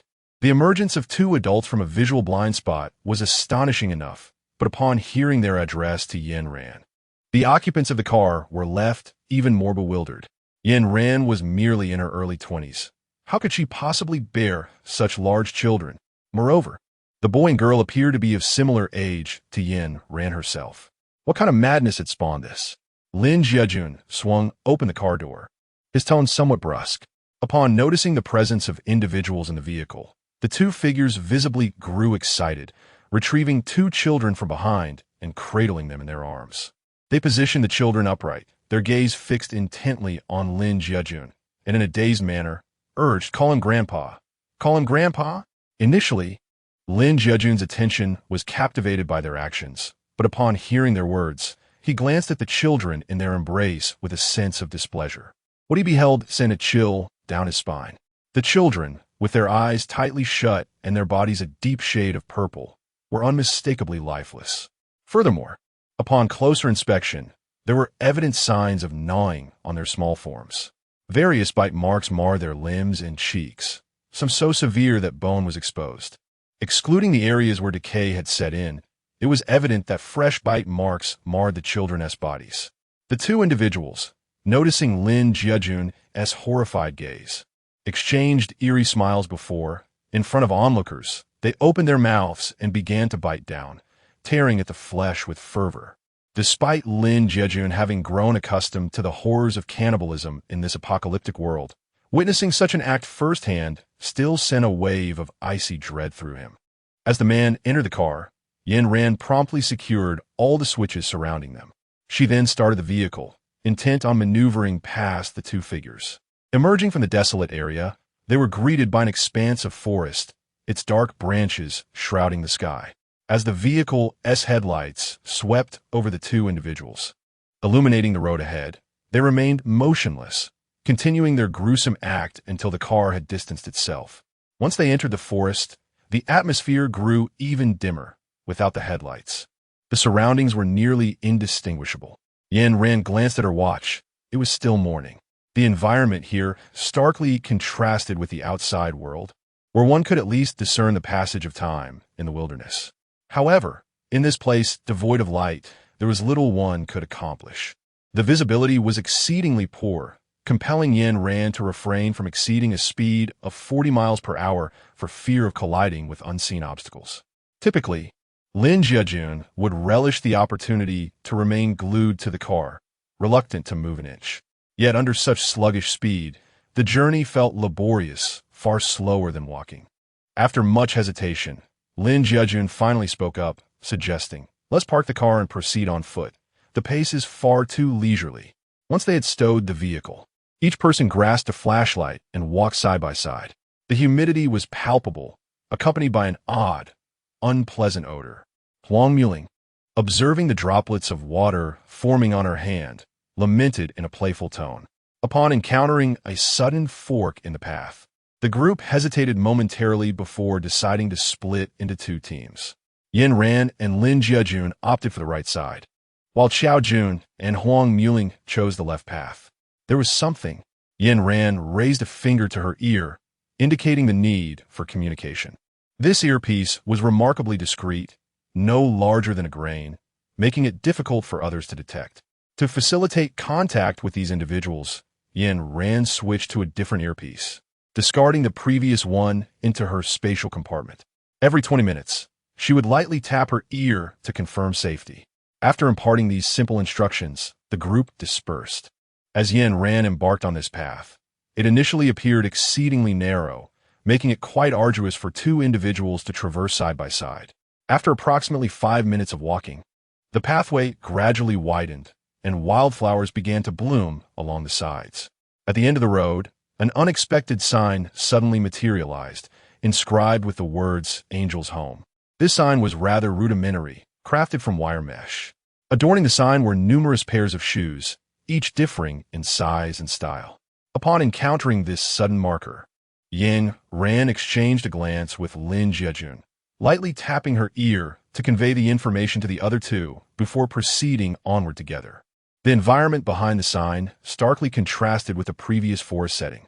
While the forest was permeated with decay, mist, and the specter of death, this place radiated sunshine, warmth, and joy. Following the acid rain, the grasslands of Earth had been eroded, leaving only a few sheltered patches of greenery. Yet here, as far as the eye could see, was a lush carpet of grass. Observing the rows of vibrantly colored houses in the distance, Yin Ran instinctively grasped the weapon concealed in her pocket. The surreal beauty of this place left her feeling somewhat incredulous. Before the two could draw closer, a group of individuals clad in white emerged from the houses. Upon noticing a man and a woman, the people regarded them with peculiar glances. After a brief 2 minutes, a handsome young man stepped forward from within. Approaching Yin Ran barefoot, he spoke with a gentle tone, "Greetings and welcome to Angel's Home. I am the director here. My name is Anayu. You may address me as Mr. Anai." Despite the gentlemanly demeanor of the man, Yin Ran couldn't shake an unsettling sense of unreality. Once Yin Ran had introduced herself, Anayu shifted his gaze to Lin Jiajun, who stood beside her. Without awaiting their response, he posed a second question. "Are you two a couple or married?" At this inquiry, Lin Jiajun found himself momentarily at a loss for words, hesitating as he struggled to formulate a reply. Yin Ran observed the crowd behind Anayu, predominantly composed of pairs of men and women, with only 2 or 3 solitary males. Had these couples been of the same age, she would not have been particularly surprised. However, she discerned distinctly within the throng young women and elderly men entwined in each other's grasp, as well as elderly ladies holding hands with youthful companions. Glancing at the remaining few men, Yin Ran lowered her gaze, an instinct compelling her to articulate, "We are husband and wife." Simultaneously, 2 voices echoed the sentiment. Just before Lin Jiajun could reveal his true intentions, Yin Ran preemptively clasped his hand. In that fleeting moment of connection, she exerted a subtle pressure while turning her gaze towards Lin Jiejun. Chapter 110. The baptism. Having traveled alongside Lin Jiejun for such an extended period, if he remained oblivious to Yin Ran's meaning, it would be a testament to his foolishness. Lin Jiejun was well-versed in the art of performance, especially when it came to deceiving men. With an expression of calm, he embraced Yin Ran with one arm, and in the presence of Niu, tenderly kissed her forehead. Although their display was commendable, Niu's demeanor remained unchanged, retaining her gentle composure. "Very well, please follow me," she instructed. Yin Ran was aware that although she had managed to deceive them for the moment, many questions would inevitably arise later. Despite her uncertainty about her surroundings, the navigation provided by the beer instructed her to proceed in this manner. The plant she sought might be nearby. With her gaze lowered, she concealed the depth of her contemplation. "Please, come in." Niu gestured as he led them to a house, opening the door to invite them inside. Observing the chain hanging from the door, Lin Jiejun stepped forward to lift it for Yin Ran, facilitating her entry. Niu stood conveniently beside the door, clearly witnessing their actions. Lin Jiejun moved with practiced ease, while Yin Ran wore an expression of nonchalance. It seemed he had overthought the situation, as Niu's lips curled into a subtle smile. Once the two entered the room, Niu followed suit. Through the window, Yin Ran could distinctly see the inhabitants of each house. "How shall I address you two?" Upon hearing the voice, Yin Ran's gaze shifted to Niu. Noticing the silence, she discreetly nudged Lin Jiejun. "I am Lin Jiejun, and this is Yin Ran." "Very well. Allow me to introduce you to our angel's home." Niu stood up, and a slight shift in his expression occurred at the mention of angel's home. This emotional transition was swift, vanishing before Yin Ran could grasp it. "You are both aware that the outside world harbors many demons and filth. Our angel's home is the last sanctuary in this world." Niu spoke these words with his back turned to them, his tone charged with fervor. As he reached a pivotal point, he excitedly turned to face them. Observing their unperturbed expressions, his voice faltered. "Within this angel's home, there is abundant happiness and joy. We cultivate the land and are self-sufficient. Each household can receive food free of charge." Sensing their distraction, Niu intensified his tone, his voice laced with persuasion. "Of course, such a wonderful place must have its rules. We uphold the principle of bloodline inheritance. Only through baptism can one join the angel's home." "Baptism?" After Niu's lengthy discourse, he noticed Yin Ran finally responding, and his gaze towards her bore a hint of encouragement. "Indeed, Miss Yin. Only through the baptism of holy water can one restore their purity." The implication of his words struck Yin Ran as rather peculiar, and she struggled to suppress a smile. With a surge of excitement, she looked at Niu and declared, "Very well, we shall undergo the baptism." While her enthusiasm had not reached a frenzied peak, it certainly marked a significant departure from her earlier calm demeanor. Niu promptly grasped Yin Ran's hand, exclaiming, "A teachable spirit. Mr. Ni, please lead us to receive the baptism." As Niu spoke of the holy water, Yin Ran couldn't help but wonder if it was derived from herbs. This also explains why Yin Ran suddenly displayed such uncharacteristic behavior, desiring to undergo the baptism swiftly. "No need to rush, Miss Yin. The baptism must take place at midnight," Niu remarked, his expression imbued with an air of mystery as he playfully tugged at Yin Ran's pinky finger. "Very well, you may rest here for now. I shall return in the evening." With that, Niu departed from the house.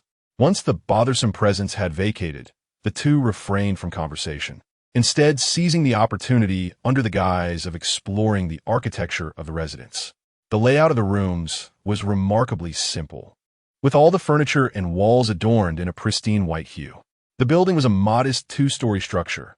Observing the first floor, Yin Ran ascended to the second. The decor on the upper level mirrored that of the lower, vast expanses of white dominating the space. After meticulously inspecting every corner, Yin Ran ascertained that there were no listening devices within the entire room.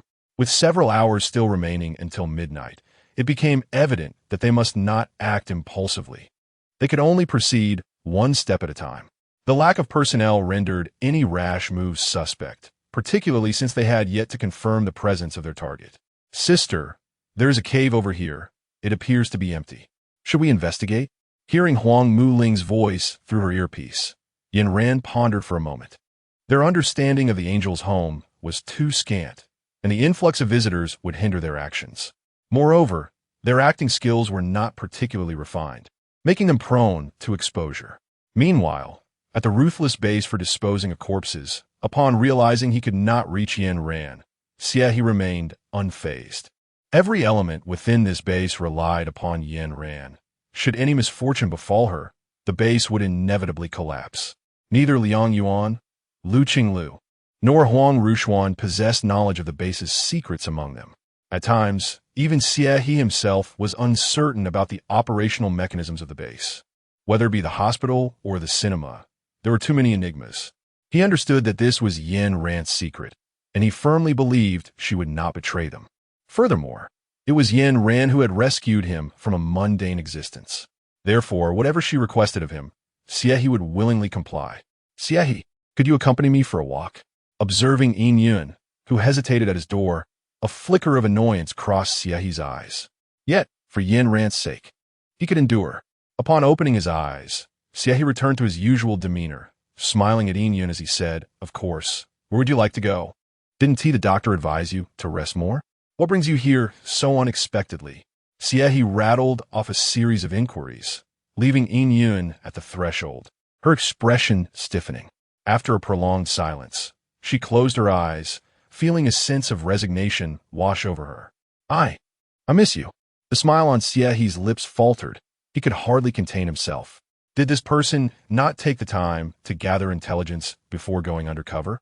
Moreover, he was aware that the esteemed had only recently passed away, perhaps just 2 days prior. How distressing. Liang Yuan felt a sudden rigidity throughout his body.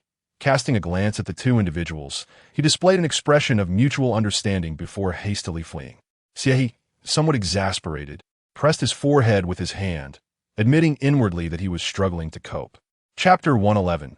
The Baptism Sighing. Xie gazed at the still downcast Yin, uncertain of what words to offer.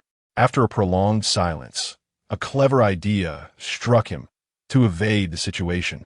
Stealthily, he approached the door, and just as Yin anticipated that he might speak to her, he abruptly shut the door with a resounding thud.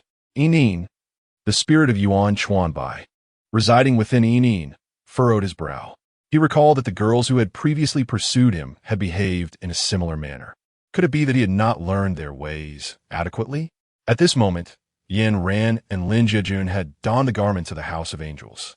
Both were clad in pure white robes that enveloped them from neck to ankle. Furthermore, according to the regulations here, they were prohibited from wearing anything beneath. Upon hearing this decree, Yin Ran immediately furrowed her brow in discontent. Even when NIU explained that such a rule existed because humans are born without clothing, and that this approach was believed to bring them closer to their primal form and the purest essence. She found the notion utterly absurd and felt an urge to tear the garments asunder. Yet, for the sake of, she could only endure for the time being. Thus, upon seeing the attire, Yin Ran had prudently donned a versatile garment beneath her white robe as a safeguard. Regrettably, she possessed only one such garment, leaving her to ponder whether Lin Jiejun, being a man, would be overly concerned by this arrangement. Yin Ran gazed at Lin Jiejun, curled up on the sofa, contemplating her next move. Just as she was about to offer him some words of comfort, the door on the first floor was unexpectedly flung open. The sight of NIU standing at the threshold filled Yin Ran with a surge of irritation. After NIU's departure, she promptly locked the door, believing that no one else should have access without their consent. Yet, it had been opened so effortlessly. How did you get in? Is there no respect for our privacy? Lin Jiejun, already agitated over the situation, felt the weight of his frustration. He couldn't vent his anger towards Yin Ran, so upon seeing NIU, he directed his ire towards him. Despite his temper, Lin Jiejun remembered their purpose for being there, swallowing back the profanities that threatened to escape his lips, rendering his words merely an inquiry. Upon hearing the question, NIU smiled, unperturbed. "Mr. Lin, please do not be upset. The door has been defective, and I apologize for my abruptness." With a courteous bow, he continued, "The time for the baptism has arrived. Please follow me." There was an undeniable excitement in Niu's voice as he mentioned the baptism. Although he kept his gaze lowered, Yin Ran could sense the exhilaration in his eyes.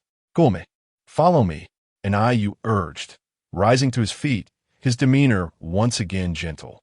He opened the door, gesturing for them to proceed. Just as Lin Jiajun was about to interject further, Yin Ran stood and stepped outside.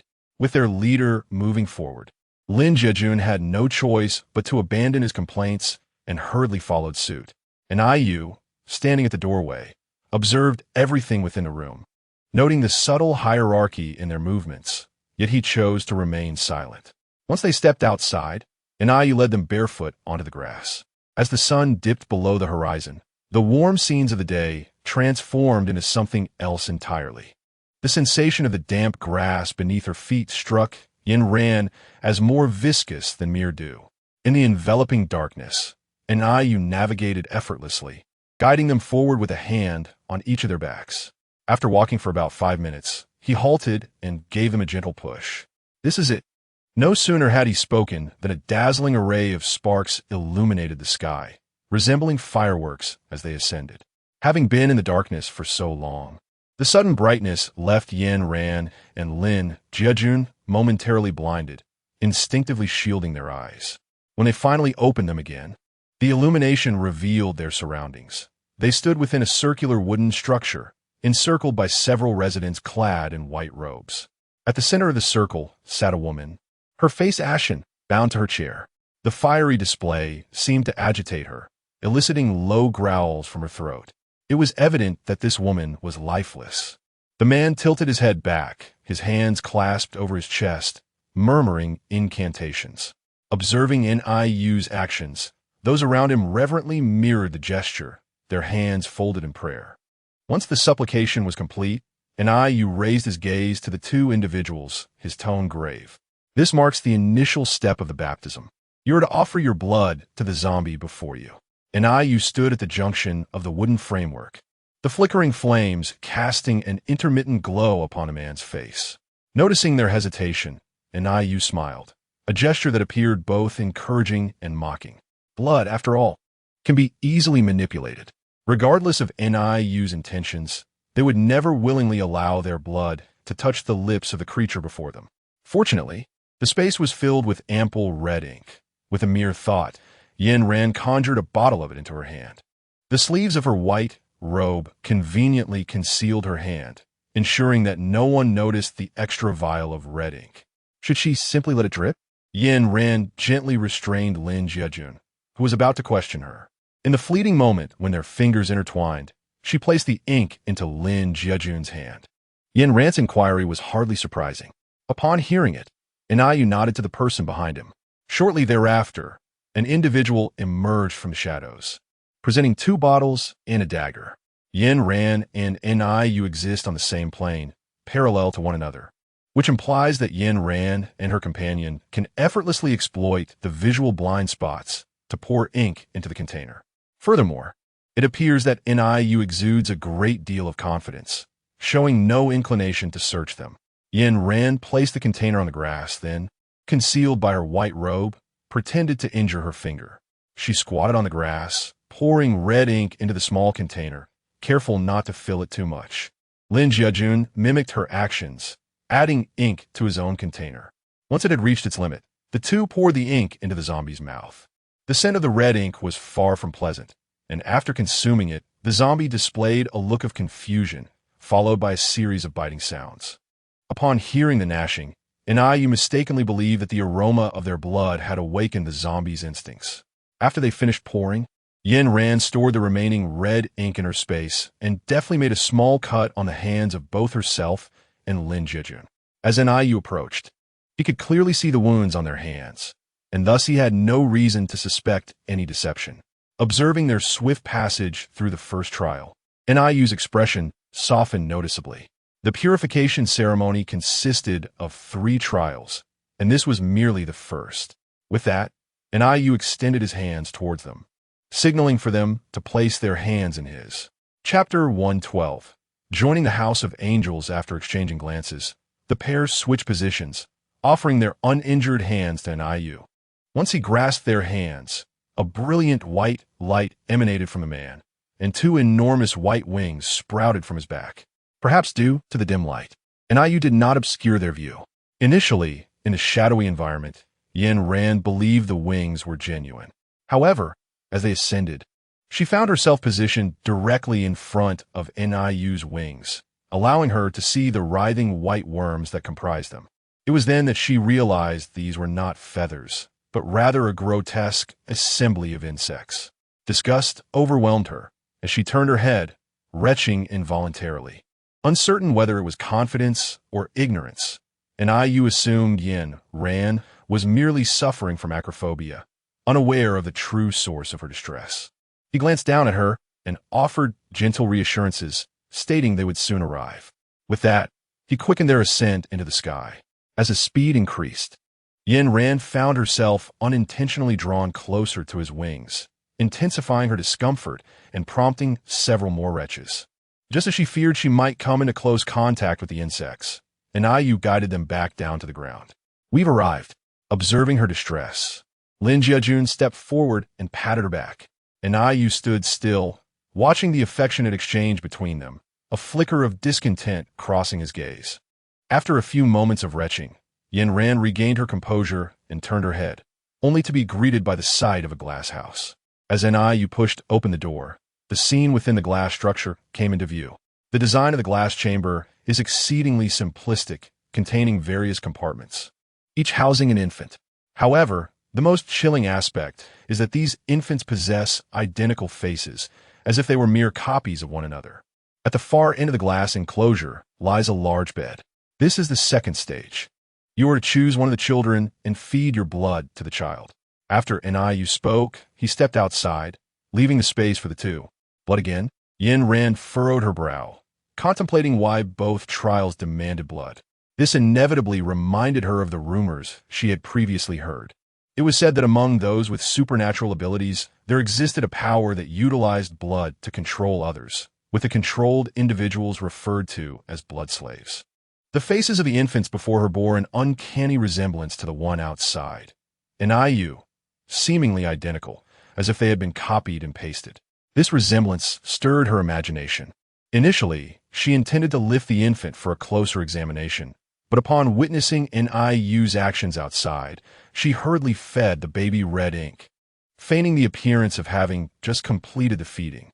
"This child is the most beautiful among them. You are truly fortunate," Enhanced remarked in an utterly mundane tone, creating a stark contrast with his words. "Now, we proceed to the third trial." No sooner had he spoken than Yin Ran and her companion were firmly seized by Enhanced and cast into the pool. As she gazed into the murky green liquid of the pool, Yin Ran's eyes sparkled with recognition. Su Songjin had once mentioned that this herb would turn a deep green upon contact with warm water. This suggested that the herbs lay at the bottom of the pool. With a stroke of luck, she dove to the depths, feigning drowning. However, upon reaching the bottom, Yin Ran discovered nothing. Only green moss greeted her. Unable to locate what she sought, she began her ascent. "Congratulations on passing these 3 trials. Welcome to the House of Angels," Enhanced said with a smile, observing the 2 submerged individuals. "I will not yield to you.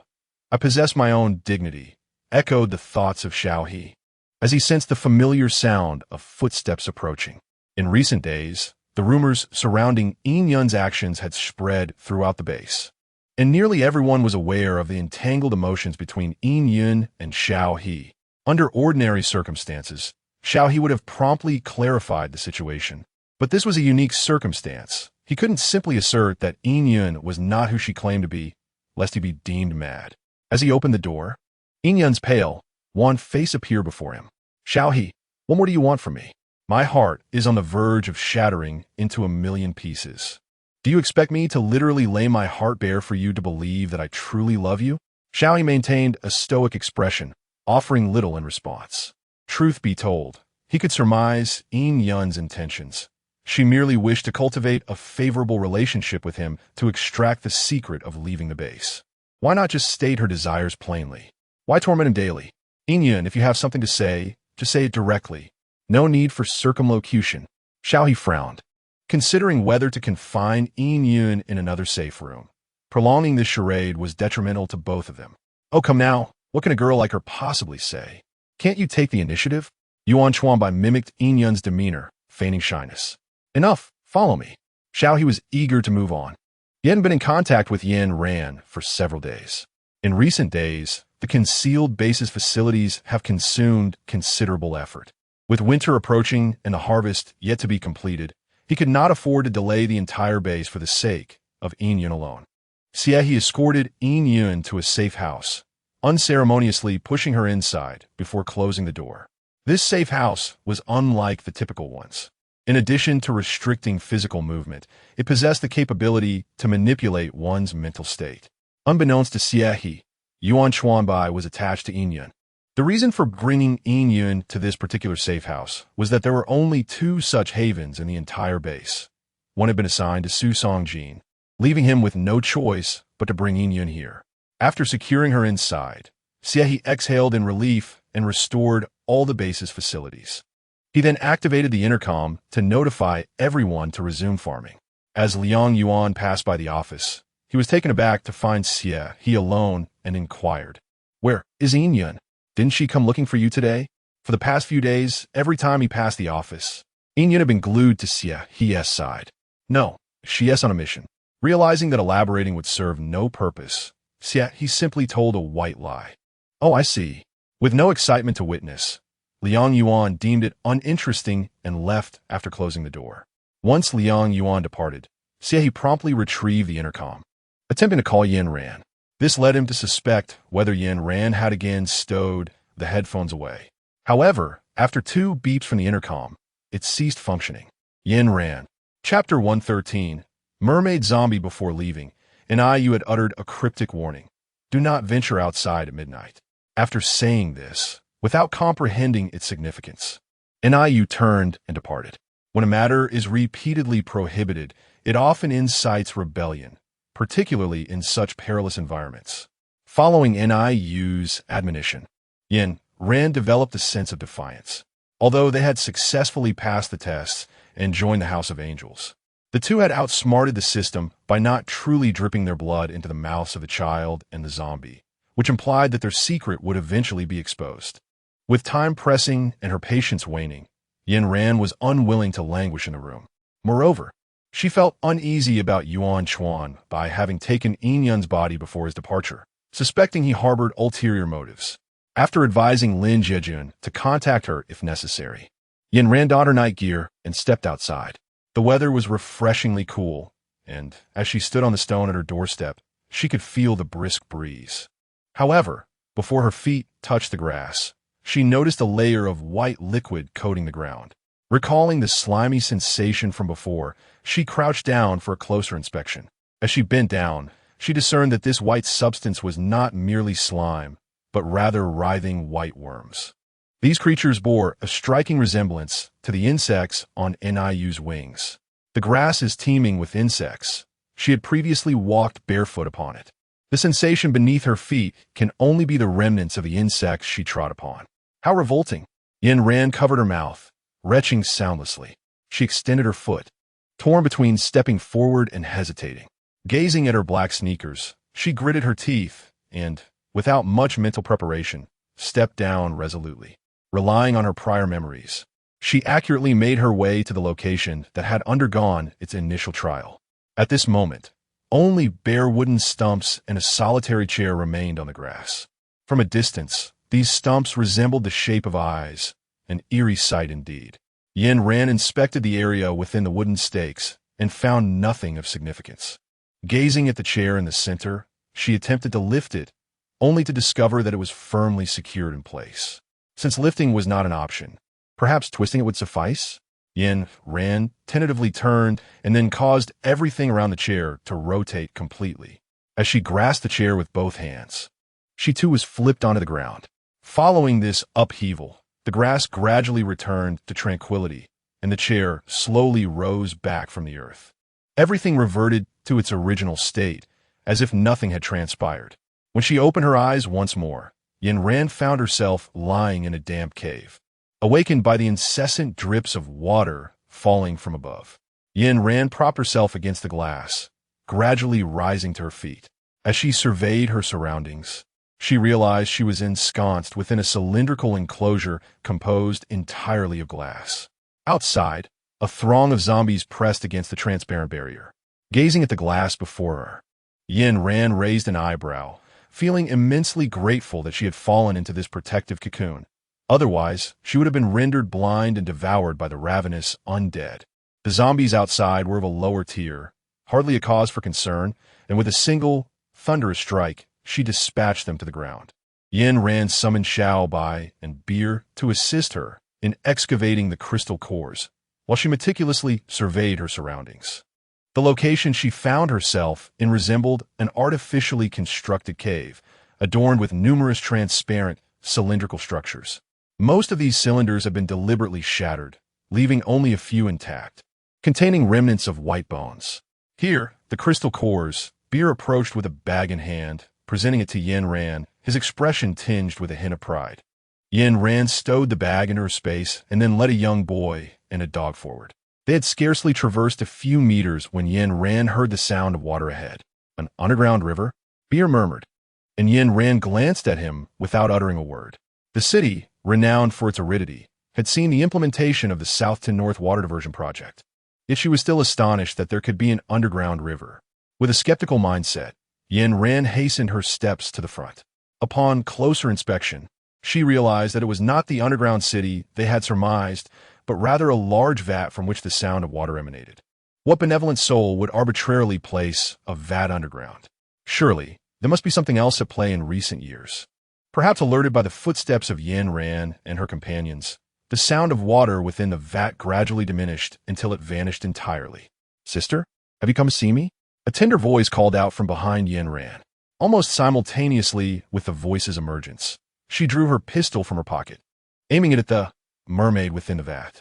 The creature inside, while reminiscent of a mermaid, bore a dissimilar structure. To call a monster would be an understatement, for it possessed a semblance of humanity. It had a human brain, a monstrous body, and human legs.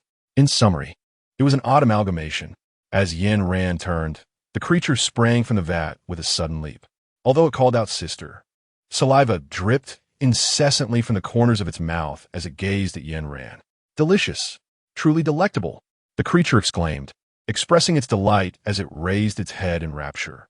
Yet, as it uttered its second remark, it unfurled its claws and emitted a low growl towards Yin Ran before charging at her. "Sister's flesh is truly fragrant." The creature exhibited remarkable agility. With a single bound, it landed before Yin Ran. As it spoke, it opened its gaping maw, its tongue darting towards Yin Ran's neck like a leech seeking its prey. Yin Ran took a few steps back, and suddenly a flash of lightning struck, exploding within the monster's mouth. With a wretched howl, the creature began to retch violently, expelling a multitude of mangled flesh. Amongst the remnants, its teeth were also scattered. How pathetic! This lightning had nearly dislodged all of the monster's teeth. Observing its helpless demeanor, Beer remarked with disdain. Upon hearing this, the monster, which had been crouched on the ground, paused momentarily before lifting its head to gaze at Beer, revealing a gruesome grin. To Yin Ran's astonishment, it began to swallow the bits of flesh and teeth before it. Enough with the chatter, Yin Ran thought, concerned that Beer's incessant remarks might inadvertently provoke the monster into an even more grotesque state. This creature, a mere mermaid monster with minimal aggression, was swiftly dispatched by Yin Ran with a single gunshot to the head. Subsequently, she extracted its core with a knife and stored it away. Initially, Yin Ran had no intention of using her firearm. She lacked a silencer and feared attracting the attention of those above. Moreover, the creature was simply too revolting. A gun was the quickest means of extermination. Several zombies advanced towards them. Beer observed the multitude of red dots densely clustered in his mind, adopting a serious tone. After the evolution, Beer could now denote the threat level of monsters by their colors. Red, evidently, indicated the highest danger. Chapter 114. If you're ill, take medicine. These red dots formed a surrounding pattern, meaning they had no chance of escape and could only remain rooted in place. "Shall buy Beer, the rest is up to you." With that, Yin Ran did not linger, dashing forward with several swift strides to seize the initiative. The moment she laid eyes on the monster, her expression froze. It was none other than the liquor from the first level of the survival simulator. Yin Ran recalled that the weakness of the liquors resided atop their heads. With 4 precise shots, she felled all 4 liquors to the ground. Yet before she could revel in her triumph, a foul stench wafted towards her from behind. With a swift turn, Yin Ran evaded the oncoming threat and raised her gaze, discovering that it was merely the remaining liquor. Xiao Bai restrained one, while Pai Jiu held another at bay. The last one, however, seemed to instinctively charge towards Yin Ran. Typically, a liquor would not direct its attention towards her, but would stubbornly cling to Xiao Bai and Pai Jiu. Perhaps, having dispatched several of its kind, Yin Ran had unwittingly drawn this particular liquor's interest. This liquor bore subtle distinctions from those she had previously vanquished. Its movements were exceedingly cautious, as if it were contemplating its next actions. Yin Ran harbored suspicions that the liquor had developed a semblance of intelligence. TSK. After narrowly evading the liquor's onslaught for the 3rd time, Yin Ran could not help but click her tongue in frustration. It was not that she lacked the ability to fight back. Rather, the liquor was exceedingly cunning, confining her to a cramped space that thwarted her movement. In this predicament, Yin Ran felt akin to a morsel of meat on a platter, vulnerable to relentless assaults. Deprived of the sky, conjuring a bolt of lightning potent enough to pierce the liquor's armor proved to be an arduous task.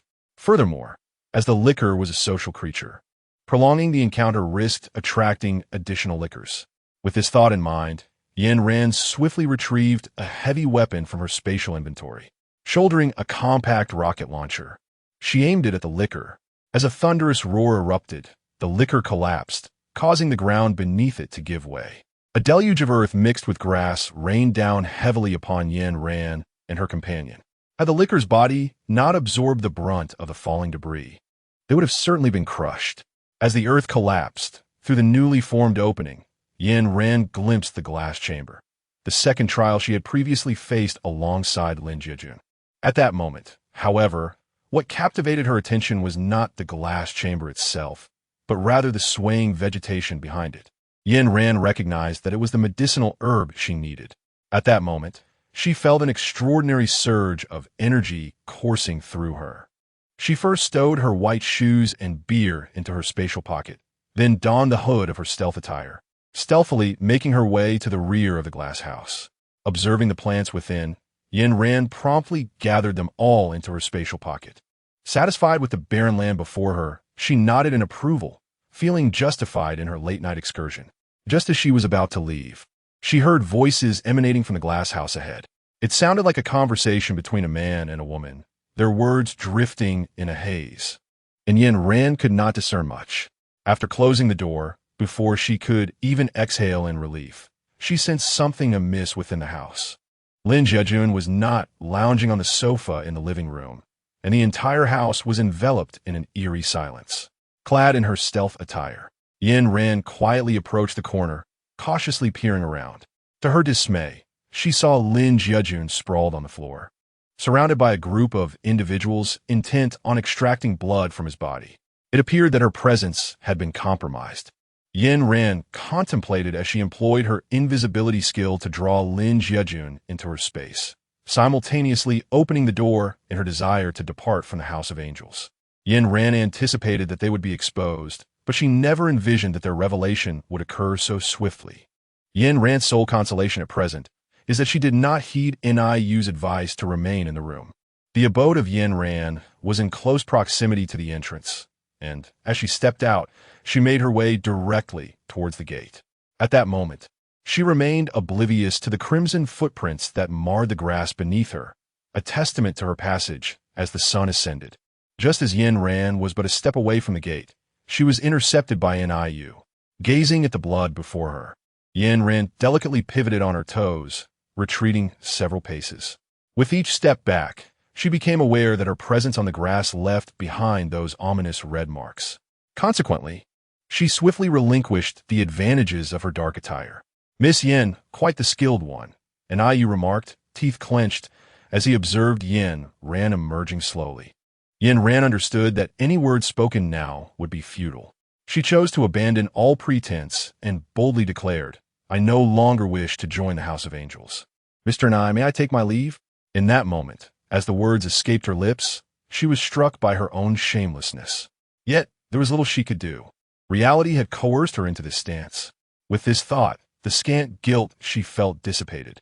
Gazing at Yin Ran, who stood defiantly, Anayu let out a cold snort and contemptuously tossed 2 test tubes filled with crimson ink before her. "Is this your sincerity? Observing Niyu's anger." Yin Ran shrugged nonchalantly, adopting a demeanor of indifference. "We never claimed we would join the House of Angels." Anayu paused, and to his astonishment, he realized that the two had merely expressed a desire for baptism, never indicating any intention of joining the house. Shameless. Anayu was evidently infuriated, turning his gaze away with disdain. "Yin Ran, why not stay and assist me in accomplishing my grand ambitions?" After a prolonged stare, Anayu unexpectedly uttered this line. Since the dawn of the apocalypse, Yin Ran had lost count of how many times she had heard such melodramatic phrases. Her ears felt as if they were calloused from the repetition. Yin Ran impatiently rubbed her ears. "No," Yin Ran rejected decisively, effectively silencing Anayu's subsequent words. Anayu took a deep breath, feigning ignorance, and continued, "You possess remarkable abilities. You are a rare talent. Why not bear a child with me, and together we could transform this world?" Noticing Yin Ran's indifferent expression, Anayu paused briefly before persisting. "You are in good health and possess striking beauty. The offspring of the two of us would undoubtedly be exceptional. In this apocalyptic era, the health of women has drastically declined. How many are unable to leave behind a legacy? As a woman of the new age, shouldn't you embrace this responsibility?" With a shift in tone, Anayu began to invoke a sense of moral obligation. "Our survival in this apocalypse is due to the fact that we are both extraordinary individuals. Such people should be the ones to propagate. Come, Yin Ran, let us create a future together." However, his words did not sway Yin Ran. Instead, they appeared to move him alone. As he extended his hand toward her with an expression of pity, faced with Anayu, who seemed to be behaving irrationally, Yin Ran retorted furiously, "Get lost. If you're unwell, go seek treatment." Chapter 115.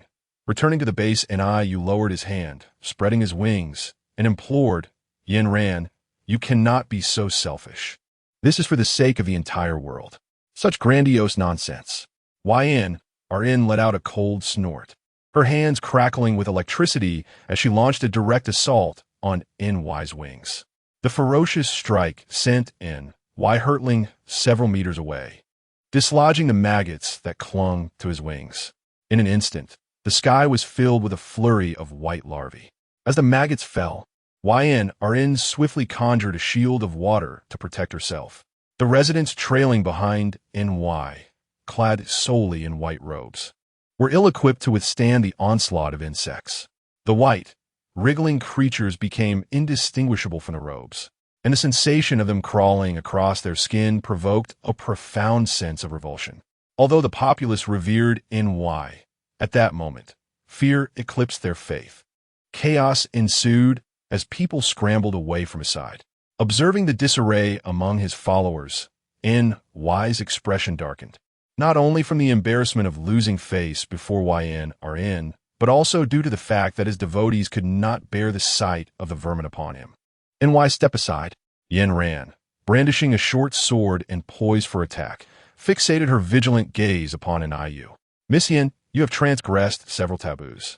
Firstly, you should not have taken the liberty to utter my name. Secondly, your lack of respect. Before you could finish, a bolt of lightning, as thick as a waist, surged towards him. After being struck by Yin Ran's electric assault, Anayu found his wings incapacitated, rendering him unable to take flight, forcing him into an incessant dance of evasion.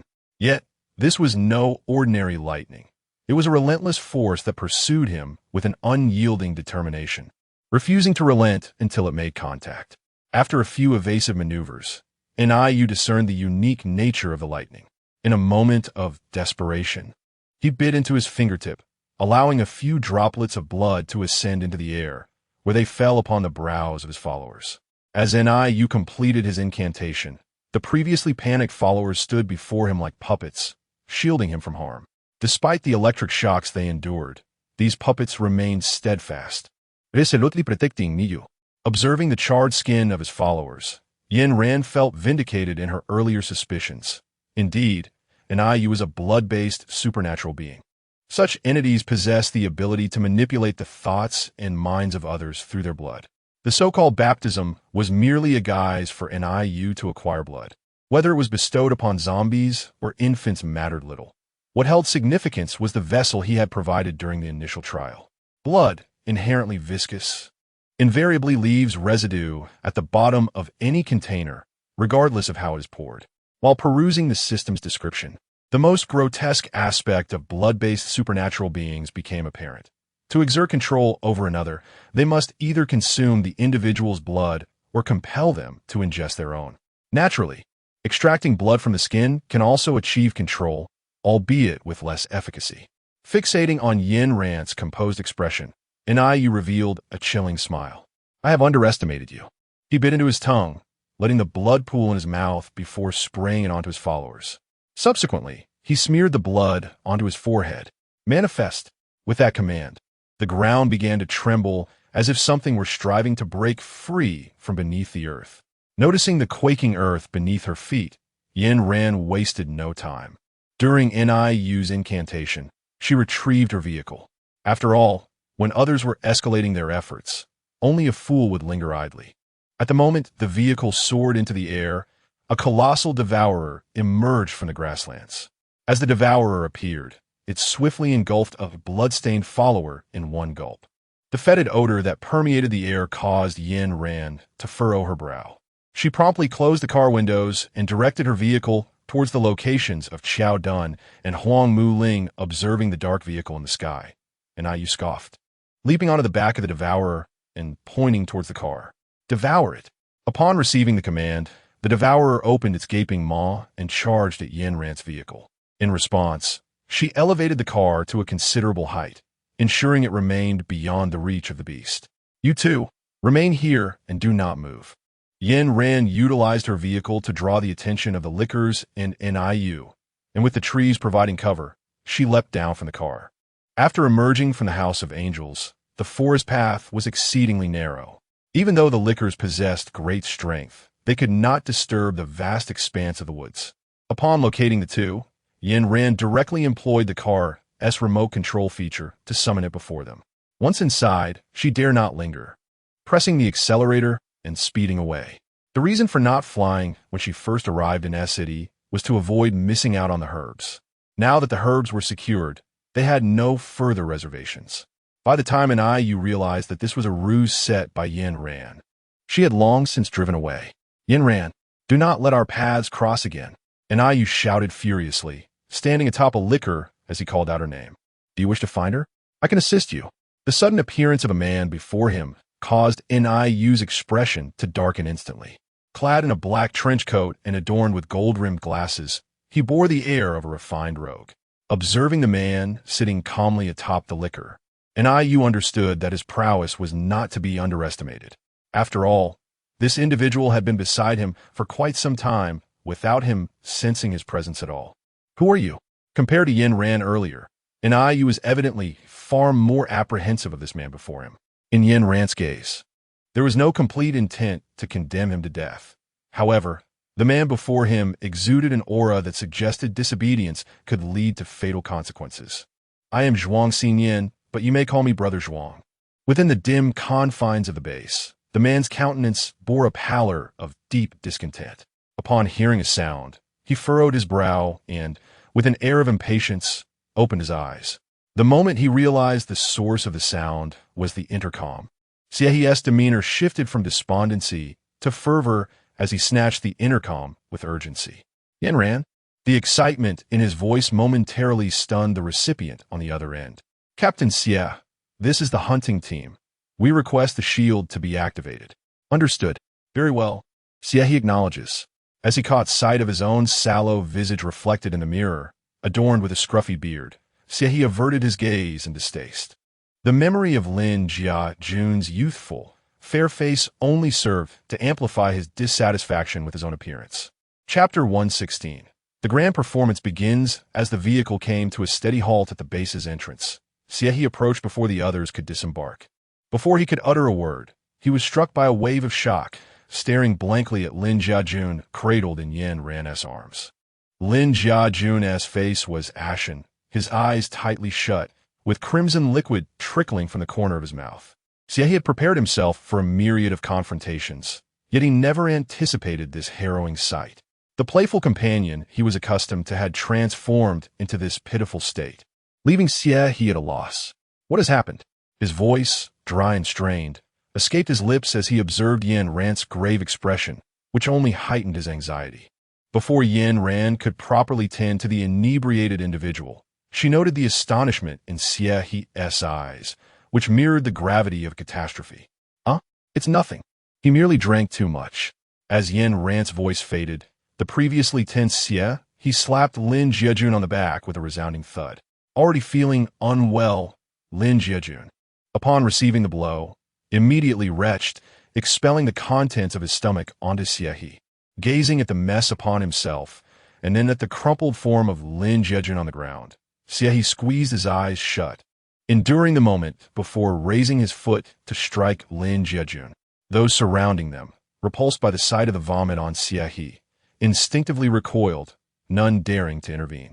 Lin Jiajun, recalling the time spent on skincare, bathing, and selecting attire, Xie glared furiously at the fallen Lin Jiajun. All of it had been utterly in vain.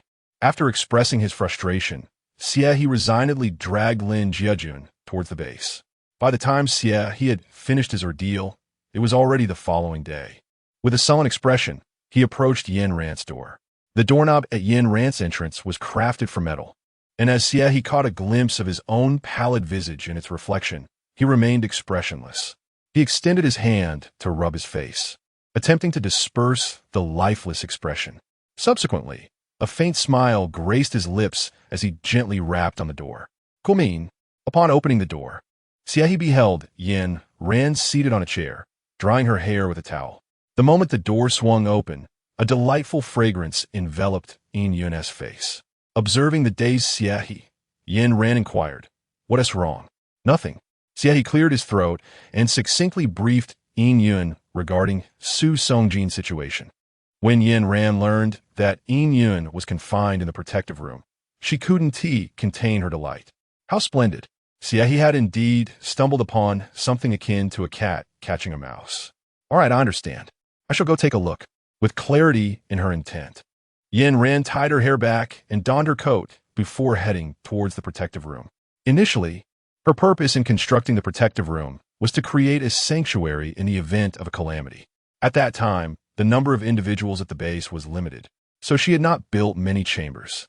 Who could have foreseen that the base would later undergo an upgrade, rendering her protective room unused and left vacant? It was only a few days prior, as she prepared to gather herbs, that the thought resurfaced. The door to the protective room, once closed, could only be opened by her. Thus, placing Su Mengqi and Su Songjin within would guarantee their safety. Gazing at the firmly shut door, Yin Ran first opened the room where Yin Yun was located. Upon hearing the door creak open, Yin Yun, lying on the bed, sat up abruptly. Xie. Yet, as he turned to see Yin Ran, Yuan Chuanbai was startled into a leap, causing Yin Yun, under his control, to mimic his reaction and spring up as well. Perhaps due to a lack of recent maintenance, as Yin Yun jumped his head, detached, and rolled towards Yin Ran's feet. Yuan Chuanbai, realizing the predicament, hurriedly reached out to retrieve it. Yuan Chuanbai? At first, Yin Ran tentatively called out, but upon witnessing Yin Yun's rigid form and tranquil head, she became convinced that the soul inhabiting Yin Yun's body was none other than Yuan Chuanbai. The situation had taken a turn. Yin Ran stifled a laugh as she uttered these words. It was no wonder, for the sight of Yuan Chuanbai reminded her of Xie's remarks about Yin Yun's constant sarcasm towards him, often uttering phrases that left him bewildered. Observing the obedient posture of Yin Yun before her, Yin Ran crossed her legs and leisurely inquired, "Pray tell, Mr. Yuan, what brings you to my humble abode?" Yuan Chuanbai sat in his chair, too afraid to lift his gaze, filled with profound regret. He lamented, not heeding Zhuang Xinyan's warning against exploiting Yin Yun's remains to infiltrate the base. In this endeavor, he had discovered nothing of value and had only succeeded in ensnaring himself. In essence, the sentiment could be distilled into a mere 2 words: regret. Yet, lamentation served no purpose now, as the individual before him exuded an aura of impending menace.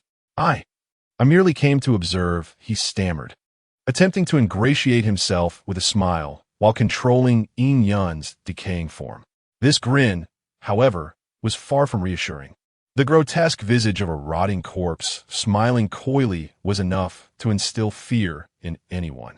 Noticing Yin Ran's silence, Yuan Chuanbai's trepidation grew, prompting an outpour of insincere compliments. It wasn't fear that drove him, but rather an urgent desire to escape from this cursed place. After all, his own body lay abandoned in the wasteland. While Yuan Chuanbai's unique abilities were indeed rare, Yin Ran, having received systematic education on such matters, was well aware of his ulterior motives.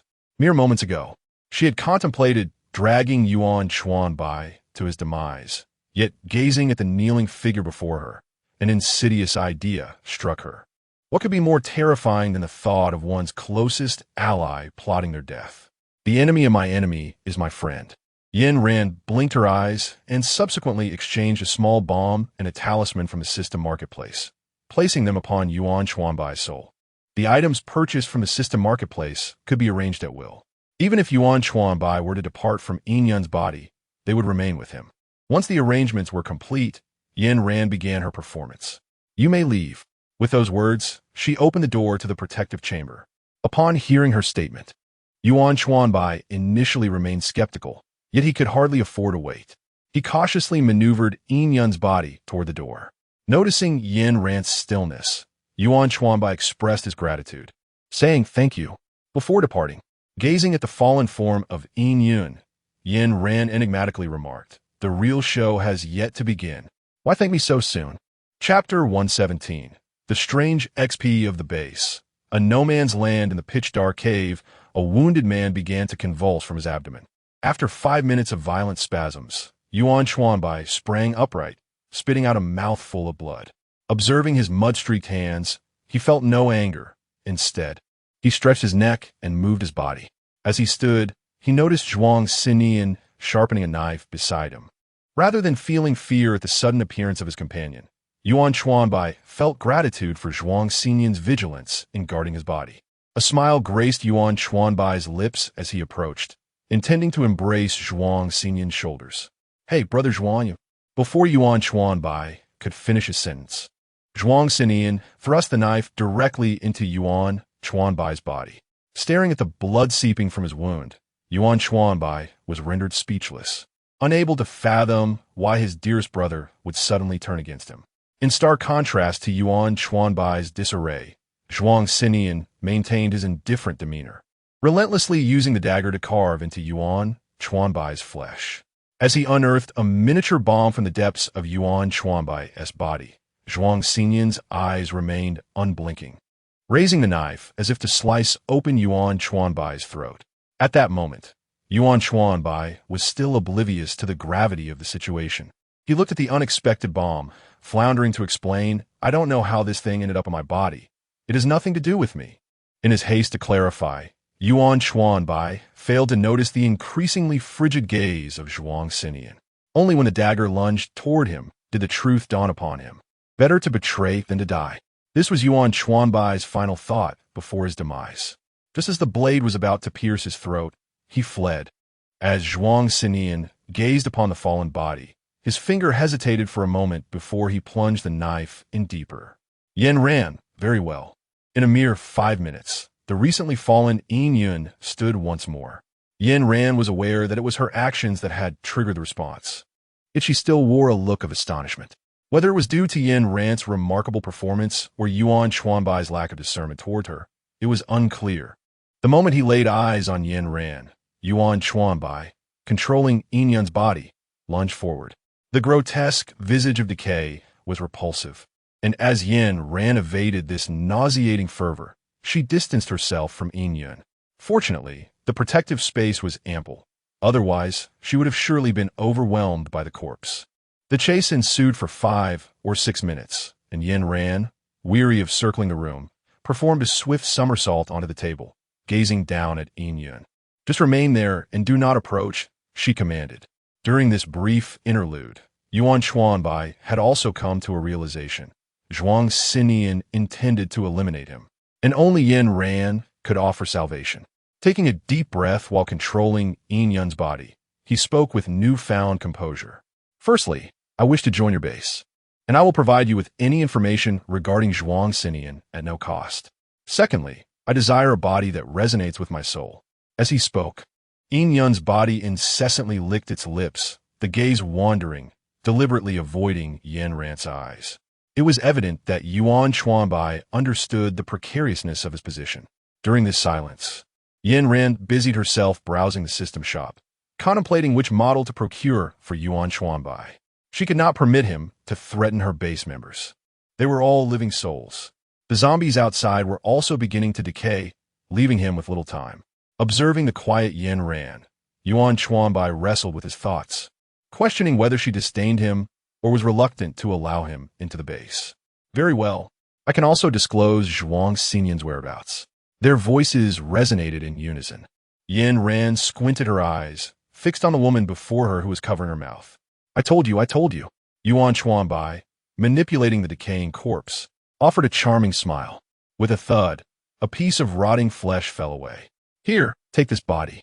As Yuan Chuanbai continued to affix the decaying meat to his face, Yin Ran waved her hand, and a 188 centimeters tall model with strikingly handsome features materialized before him. "Wow, big sister, this is something. Far handsomer than my own face." Yuan Chuanbai gawked at the model's handsome visage, nearly drooling. In a swift motion, he dove into it, observing the unconscious Yin Yun on the ground. Yin Ran employed her water-based abilities to disintegrate her. This was the latest skill Yin Ran had discovered, utilizing the fluidity and destructive power of water, along with its molecules, to decompose cells from within. Glancing at the sleeping male model sprawled on the ground, a satisfied smile crept across Yin Ran's lips. Who wouldn't enjoy the sight of a handsome man while working? Merging the soul and body typically required several minutes. Seizing this opportunity, Yin Ran released Su Mengqi and Su Songjin from the safe house. "Professor Su, here are some of the herbs. I'll procure the remaining varieties in the next couple of days."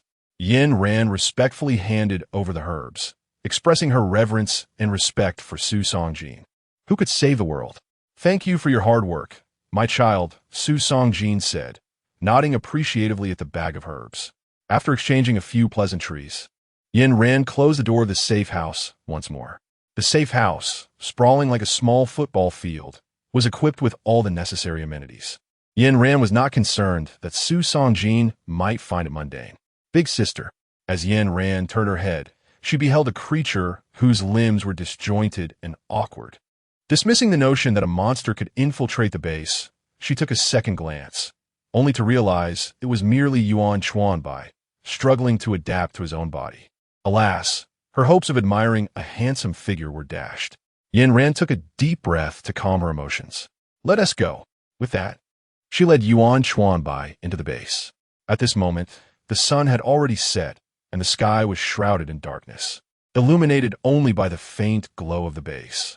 The residents caught sight of Yin Ran and were about to greet her when they noticed the grotesque creature writhing behind her.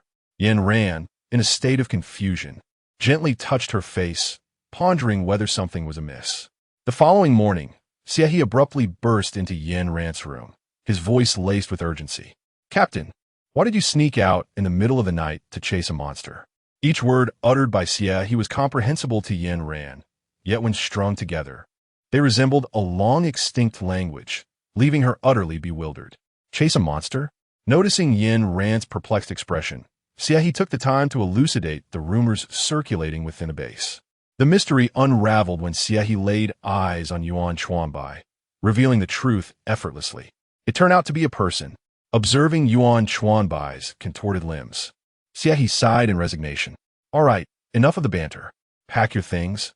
I shall be departing again in a couple of days." Yin Ran patted Xie on the shoulder, her expression solemn. Chapter 118, Internal Conflict. Are we heading out again?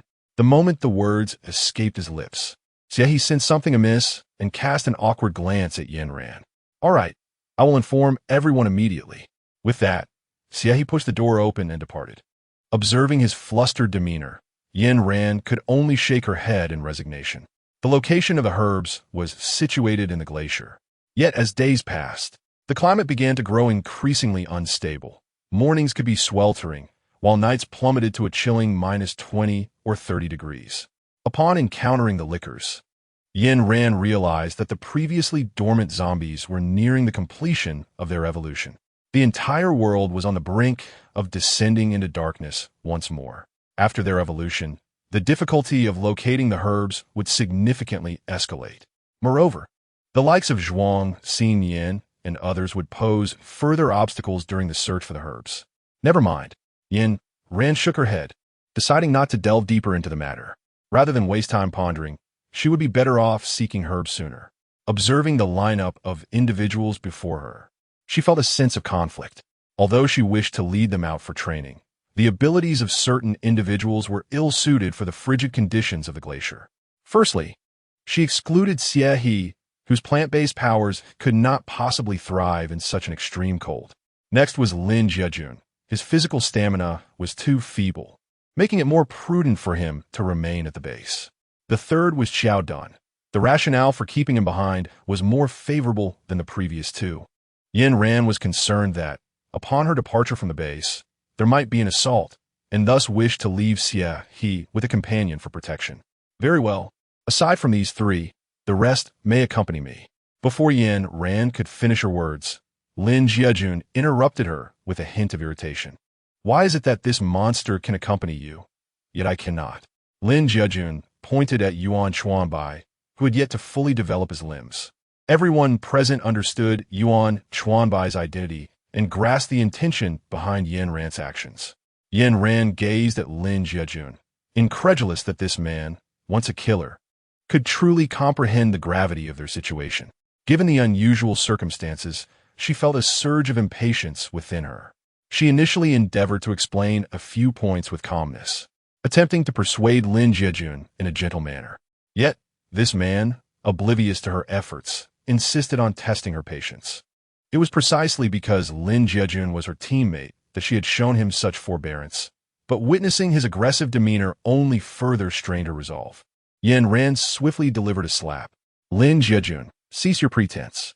The situation is dire, and I have no time for your trifles. If you comprehend, then do so. If not, be gone. Damn it, the farther away, the better. Upon finishing her words, silence enveloped the surroundings. Yin Ran's gaze swept across everyone like a piercing torch. She decisively left behind a single statement. From now on, whatever I decide, no one should interject. Although her words were somewhat untimely, the few present understood that Yin Ran was genuinely angry. Lin Jiejun touched his swollen face, his eyes reflecting a hint of hurt. The others, clearly reluctant to provoke this misfortune, discreetly withdrew. Glancing at Xie, who remained stationary, Lin Jiejun felt an urge for solace despite Xie being the one who often ridiculed him. Xie. Lin Jiejun merely opened his mouth. Yet before he could utter a word, Xie interrupted him sternly. Lin Jiejun, I do not know what you are thinking, but Yin Ran has always treated each of us exceedingly well. She has aided us in enhancing our strength, ensuring we are well fed, and assisting us in crafting weapons. She excels in every aspect. At this point, Xie paused momentarily, his tone wavering. Perhaps, when it comes to emotions, she is not particularly adept. I know, Lin Jiejun asserted with certainty, observing Xie's puzzled expression. I know. Having spent considerable time among mortals, Xie grasped Lin Jiejun's meaning and shook his head, a mixture of exasperation and unexplainable emotion washing over him. No, Lin Jiejun, you do not understand. The feelings you deem significant are trivial in Yin Ran's eyes. When you were defeated by Mu Haitong, it was out of concern for your feelings that Yin Ran provided you with a crystal core. When we first met, her strength was not as formidable as it is now. She has ascended to her current prowess through relentless effort. She, I, and others have all been advancing, yet you remain stagnant. You should reflect upon yourself. During this mission, how much have you truly assisted Yin Ran? Think it over. Having said so much, Xie regarded the despondent Lin Jiejun and sighed, continuing, in truth, Yin Ran has been exceedingly indulgent towards you. With that, Xie left space for Lin Jiejun to contemplate. Before Lin Jiejun could process his anger and seek a sincere apology from Yin Ran, she had already commenced preparations for their journey to the glacier. Noticing the system's notification regarding the stringent environmental requirements for the herbs, she realized that the temperature could not deviate even slightly. As she busily crafted thermal containers, she had no time to attend to Lin Jiejun. The others were also occupied with preparations for their expedition. By the time Lin Jiejun came to terms with his thoughts and sought to apologize to Yin Ran, she had long departed from the base. As Yin Ran departed, Lin Jiejun observed that the base continued to operate seamlessly. Xie was tirelessly engaged, his feet scarcely leaving the ground as he addressed the myriad issues within the facility. At that moment, Lin Jiejun had not yet contemplated that thereafter, the two of them would resemble a shooting star in the sky, leaving only a fleeting trace, ultimately unable to accompany one another. This journey to the glacier marked the highest altitude they had ever reached. Yin Ran had prepared an abundance of clothing and oxygen tanks. On their journey to the glacier, she encountered numerous mutated creatures previously unknown to her. Fortunately, the high altitude of the glacier kept the insects at bay, and while they drove, the zombies on land were unable to attack them. This tranquility was shattered upon their arrival at the glacier. Faced with a group of dark-skinned individuals, Yin Ran felt a twinge of confusion, as her memory served her that foreigners had never entered their homeland. The others behind her shared her perplexity. The group of dark-skinned foreigners were equipped with sophisticated gear and weaponry, clearly with a purpose in mind. When the two parties met, an initial silence enveloped them. As the distance gradually diminished, the foreigners discerned that Yin Ran's group included 3 women. Subsequently, the foreigners began to chatter excitedly in a language that was neither English nor any tongue familiar to Yin Ran. It was entirely foreign to her. Observing that Yin Ran and her companions remained still, the group grew increasingly animated and even attempted to approach them. Liang Yuan and Yuan Chuanbai, being the male members of the team, felt it was their duty to protect the women in their group. However, the disparity in their physiques was stark when they stood together. As the foreigners continued to act boisterously, Yin Ran pulled the 2 men behind her, shielding them with her presence, and drew a handgun from her pocket. Get lost. Chapter 119. Playing Tricks. Yin Ran's protective gesture towards the 2 individuals warmed the hearts of those present. However, in comparison to their stature, Yin Ran appeared somewhat diminutive, resulting in a formation that resembled a concave shape among the trio. Despite the language barrier, the foreigners quickly recognized the weapon in Yin Ran's grasp. The leader, a man of African descent, offered a sheepish smile before raising his hand and retreating with a grin, although their actions seemed to indicate a withdrawal. The glint of aggression in their eyes remained undiminished. As Yin Ran stood close to the glacier, her vigilance persisted, yet her thoughts lingered on the glacier flower. This rare blossom blooms but once a year. Should she miss this opportunity, she would have to wait until the following year. Furthermore, in a world ravaged by catastrophe, the environment shifts daily. What if the glacier flower never blooms again? The fleeting window for its blossoming occurs between 7 and 9 in the evening. Once the clock strikes 9, it withers away. When Yin Ran and her companions arrived at the glacier, it was already 3 in the afternoon, and they had yet to ascend the snow-capped mountain. The trek from the base to the summit would require 3 to 4 hours, leaving them with little time to linger. Let us proceed. Do not squander our time with them, she urged, a sentiment rooted in her desire to avoid conflict. Time was indeed of the essence. A solitary path meandered through the village, leading directly to the mountain's peak, indicating that anyone intrigued by the glacier flowers would traverse this route. As Yin Ran led her team to the village entrance, they encountered the group of black individuals once more. The expressions of both parties shifted. The lightheartedness of their initial meeting gave way to a somber gravity, and upon closer inspection, a glimmer of ruthlessness could be discerned. In the wake of the apocalypse, individuals with extraordinary abilities had become ubiquitous. Observing the well-equipped black group, Yin Ran cautiously withdrew her pistol from her pocket, which had been stealthily loaded, ready to take aim if necessary. It was unclear whether the leader of the black group perceived Yin Ran's intentions or shared a similar caution. He began to speak rapidly in a language unfamiliar to her. Faced with the mutual bewilderment between the two factions, Yin Ran had no choice but to purchase a universal translator from the system shop and affix it to her ear. With this device, her words would be comprehensible to them, and their responses would be intelligible to her. However, a drawback existed. Only the wearer could understand the translation, meaning communication was solely in Yin Ran's hands. Once the device was in place, she grasped their meaning. They conveyed that they were mercenaries hired to retrieve glacier flowers from the snow-capped mountain. Understanding their purpose, Yin Ran sought to reassure them while discreetly stabilizing her weapon in her pocket, aiming it towards the group. Yin Ran's tone was indifferent, imbued with an undeniable air of emotion. Although Yin Ran's lies were not particularly sophisticated, they aptly elucidated why her team consisted predominantly of women. Even in a post-apocalyptic world, the notion of gender inequality remained deeply entrenched in people's minds. After extracting the information she desired, Yin Ran first led this group of foreigners towards the village. Perhaps it was the innate flaws of masculinity at play, or perhaps the differences in culture, but the foreigners regarded Yin Ran and her companions with palpable disdain. Even Yin Ran's earlier act of brandishing a gun in her head was dismissed by them as the playful antics of a little girl with a toy. Yin Ran would not divulge her intentions. It was precisely their disdain that she sought. Without the need for Yin Ran to utter a word, Liang Yuan comprehended her meaning. On the expansive snow-covered path, Yin Ran and Liang Yuan moved in tandem, effortlessly taking down the unsuspecting individuals. However, one remained vigilant, the silent vice captain, who had been watchfully observing Yin Ran and her companions.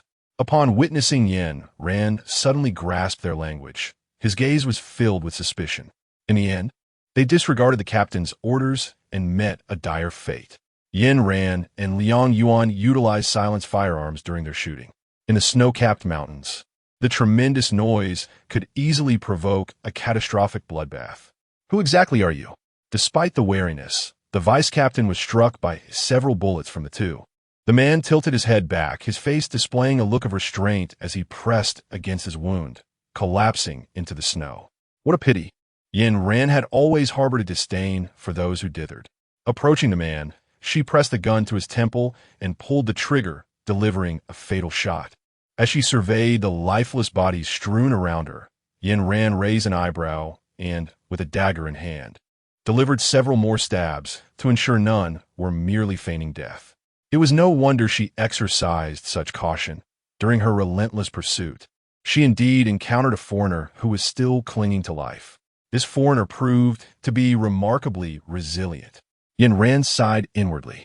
After storing the foreign weapons in her spatial realm, she led the group with purposeful strides toward the village. From a distance, the village resembled a beautiful sculpture, exuding a certain artistic ambience. However, as they approached the entrance, the sensation shifted dramatically. The snow-covered ground indicated an exceedingly low temperature, and beyond the chill against her skin, Yin Ran felt an additional layer of coldness. Just as she began to suspect it was merely her imagination, Huang Rushuan and Huang Muling suddenly voiced their own sentiments. This place feels so eerily cold, Huang Rushuan remarked, gazing at the desolate village with a sense of wonder. It feels as if someone is watching us. Huang Muling shivered as she spoke. Following their remarks, Liang Yuan also chimed in, agreeing with them. While it is often said that women are more sensitive to cold than men, Liang Yuan's acknowledgement of the chill caused Yin Ran to regard the situation with increased caution. Her mind immediately recalled what Zhou Cheng had mentioned earlier. The seawater surges back, and life is restored. In a mountain city, Yin Ran had indeed witnessed the grotesque figures of those who had perished decades ago, as well as the resurrected monstrosities. Now, in this setting, the sensation was even more pronounced, causing her hair to stand on end and her thoughts to spiral into disarray. Previously, her lack of fear stemmed from her ability to harness the power of lightning to break through the magnetic field. However, in the snow-capped mountains, she found herself unable to utilize high voltages. Contemplating this left her feeling somewhat distressed. Suddenly, a thought struck her. Within her spatial realm, she possessed gold bricks and ingots. According to tradition, she had some knowledge of their use, though she was uncertain of their efficacy. Let us give it a try, she resolved. Yin Ran found a branch and traced a large circle upon ground. Subsequently, she cast into the circle various items such as gold ingots, candles, and incense, setting them ablaze. As the flames flickered vigorously, Yin Ran murmured softly. Perhaps it was mere illusion, but as she gazed into the fervent fire, the chilling sensation began to ebb away. After respectfully bowing 3 times, Yin Ran led the group swiftly through the village. Upon reaching the heart of the village, the coldness intensified, causing goosebumps to rise upon everyone's skin. Perhaps unaware of Yin Ran and her companion's ill intentions, the village remained eerily silent, with no signs of life emerging. The oppressive chill lingered until they finally departed from the village. It terrified me. It felt as though something was watching, exclaimed Huang Mu Ling, who collapsed onto the ground, repeatedly caressing her chest to soothe her frayed nerves. Shoo! Yin Ran urged, hastily covering Huang Mu Ling's mouth. The oppressive chill returned. Realizing she ought not to utter such words, Huang Mu Ling quickly tapped her lips a few times. This place is not suitable for lingering. We must leave. After their recent ordeal, the group understood the necessity of silence, obediently departing from the area. Moments after Yin Ran and her companions departed, and before the remnants within the circle had entirely extinguished, another group materialized. The leader, a man of disdainful demeanor, surveyed the smoldering items with a look of contempt. He nonchalantly extended his hand, and a torrent of water surged forth, quenching the flames. This is all mere dross. One must not succumb to superstition, he proclaimed, his words dripping with scorn. The 3 individuals surrounding him remained silent, for in their eyes, as long as his actions did not impede their mission, they felt no need to intervene. Let us proceed. The others have already left, urged a woman from within the group, glancing at her nails with impatience. Just as they were about to step into the village, an unexpected, chilling gust of wind erupted from within, swirling violently towards them. Such theatrics, they scoffed, dismissing the wind's presence. Yet, despite their attempts to wield their supernatural abilities, none could dispel this frigid current. It enveloped them, propelling them inexorably towards the heart of the village. Chapter 120. The Ungrateful Wolf. As Yin Ran and her companions departed from the village, they made their way up the mountain. It was at that moment that she distinctly observed a crimson mist slowly rising from the village center. Gazing at the rugged mountain path, a chill crept into Yin Ran's heart, for she understood that they had narrowly escaped death. At precisely 6:50, they arrived at the location where the glacial blossom would bloom. With just 10 more minutes to wait, they dared not disturb the temperature surrounding the glacial blossom. Instead, they pitched 2 tents, wrapped themselves in blankets, and nibbled on their cold rice balls. Yin Ran gazed intently at the glacial flowers before her. Perhaps it was the biting cold that clouded her thoughts, leaving her feeling sticky and disoriented. Fortunately, she had a few minutes before leaving the flowers, so she closed her eyes. As she did so, a massive silver serpent's tail swept past her tent, its cold eyes fixated on the 2 tents. In the past couple of days, Lin Jiajun had come to a clear understanding of the kind of person he aspired to be, recognizing his own shortcomings. He immersed himself in the training room daily, diligently honing his physical abilities. Observing Lin Jiajun's earnest efforts, he felt a wave of paternal pride wash over him. Before the 2 could exchange a few words, a sudden alarm blared throughout the base. At the instant the alarm sounded, the base's defense system activated automatically, first transporting all food supplies and heavy industrial equipment to Yin Ran space. Subsequently, a colossal attack turret was generated, aimed directly at the man outside the base. Lin Jiajun and Xie exchanged startled glances as they observed Zhuang Xinian on the surveillance feed. Xie promptly sent the safe house to Yin Ran space according to the system's configuration, prioritizing the safety of Su Mingqi and Su Songjin. Once the transfer was complete, they activated the intercom, instructing all ability users in the base to don their gear in preparation for battle. In stark contrast to the chaos within the base, Zhuang Xinian stood calmly at the entrance, his gaze surveying the surroundings with a scrutinizing intent. Zhuang Xinian, what brings you to the base? Xie inquired, holding the intercom in one hand while adjusting the turret's position with the other. Me? I have no particular agenda. I simply wish to take a look, Zhuang Xinian replied, hands casually tucked in his pockets, exuding an air of nonchalance, seemingly unfazed by the tension. Following the battle at Giles City, Xie and the others were acutely aware that Zhuang Xinian always had significant motives when he ventured out. Among the trio, it was Qiao Dun who reacted most strongly. Upon seeing Zhuang Xinian, a wave of fear washed over him. He did not trust Zhuang Xinian's words, and had it not been for Xie's presence, he likely would have erupted in anger, microphone in hand. Observing the tightly secured base, Zhuang Xinian smirked. This presented yet another challenge for him. He brought his hands together, and a massive circle materialized beneath his feet. As he watched the circle form within the base, he sighed in disinterest. Before Zhuang Xinian could finish his sentence, the circle within the base began to dissipate. At that moment, Zhuang Xinian realized that this base was no ordinary facility, and the luminous ring outside was far from mere decorative illumination. He licked his lips and snapped his fingers, summoning a gigantic devourer from the sky. Lin Jiejun, staring at the screen, remarked in surprise as Niu emerged from the dust. How did they come together? Among the three, only Xie, he was unfamiliar with the House of Angels. After Qiao Jun elucidated it in simple terms, they exchanged glances, each harboring a sense of hesitation regarding their subsequent course of action. Yin Ran once asserted that the protective shield surrounding the base was impervious to any threat, rendering concerns about its destruction unnecessary. However, as Lin Jiejun gazed at the devourers beyond the shield, a burning desire to vanquish this menace and present his triumph to Yin Ran ignited within him.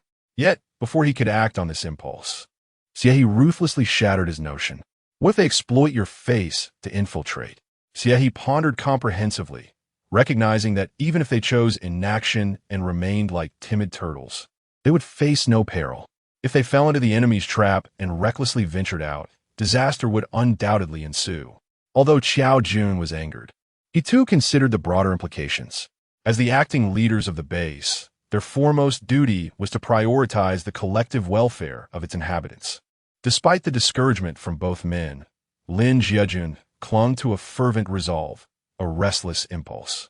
After a prolonged contemplation, he abruptly seized the microphone and proclaimed to the members of the base, "Anyone who wishes to join me in confronting the enemy may come forth." This audacious declaration took both Xie and Qiao Jun by surprise. As Lin Jiejun uttered these words, they instinctively reached for the shutdown button, only to discover they were rendered immobile, forced to witness the unfolding events helplessly. Numerous former warriors from the CN base, upon catching sight of Zhuang Xinian, became incensed. Their previous admiration transformed into profound loathing. Lin Jiejun's call to arms galvanized them, prompting them to stand resolutely. Acknowledging the immobility of his companions, Lin Jiejun offered a sheepish smile. Xie, listening to Lin Jiejun's Navi declarations, felt his eyes redden with frustration. Once Lin Jiejun and the CN warriors exited, Xie and Qiao Jun regained their mobility, but their first action was to erase Lin Jiejun and the others from the base's data system.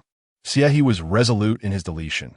There were others in the base, and he could not allow the entire base to accompany these individuals to their doom.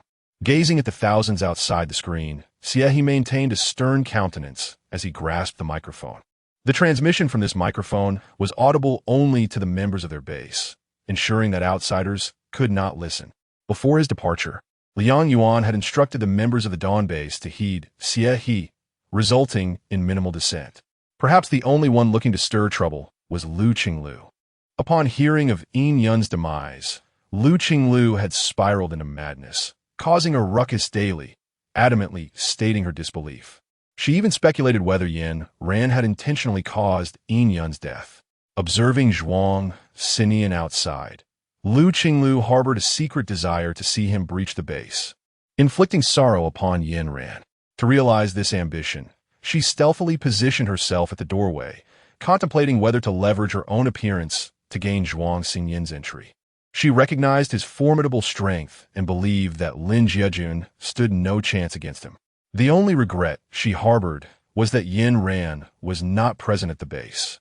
Otherwise, she would have compelled that vile woman to pay with her life for Yin Yun's demise, even though Yin Ran offered her refuge within the base. Ensuring her safety, in Lu Qinglu's heart, Yin Yun held greater significance. Despite lacking evidence to implicate Yin Ran in Yin Yun's murder, Lu Qinglu perceived her actions as discreet, though they were glaringly apparent. Gazing at the woman on the screen, Xie coldly deleted her facial data without hesitation.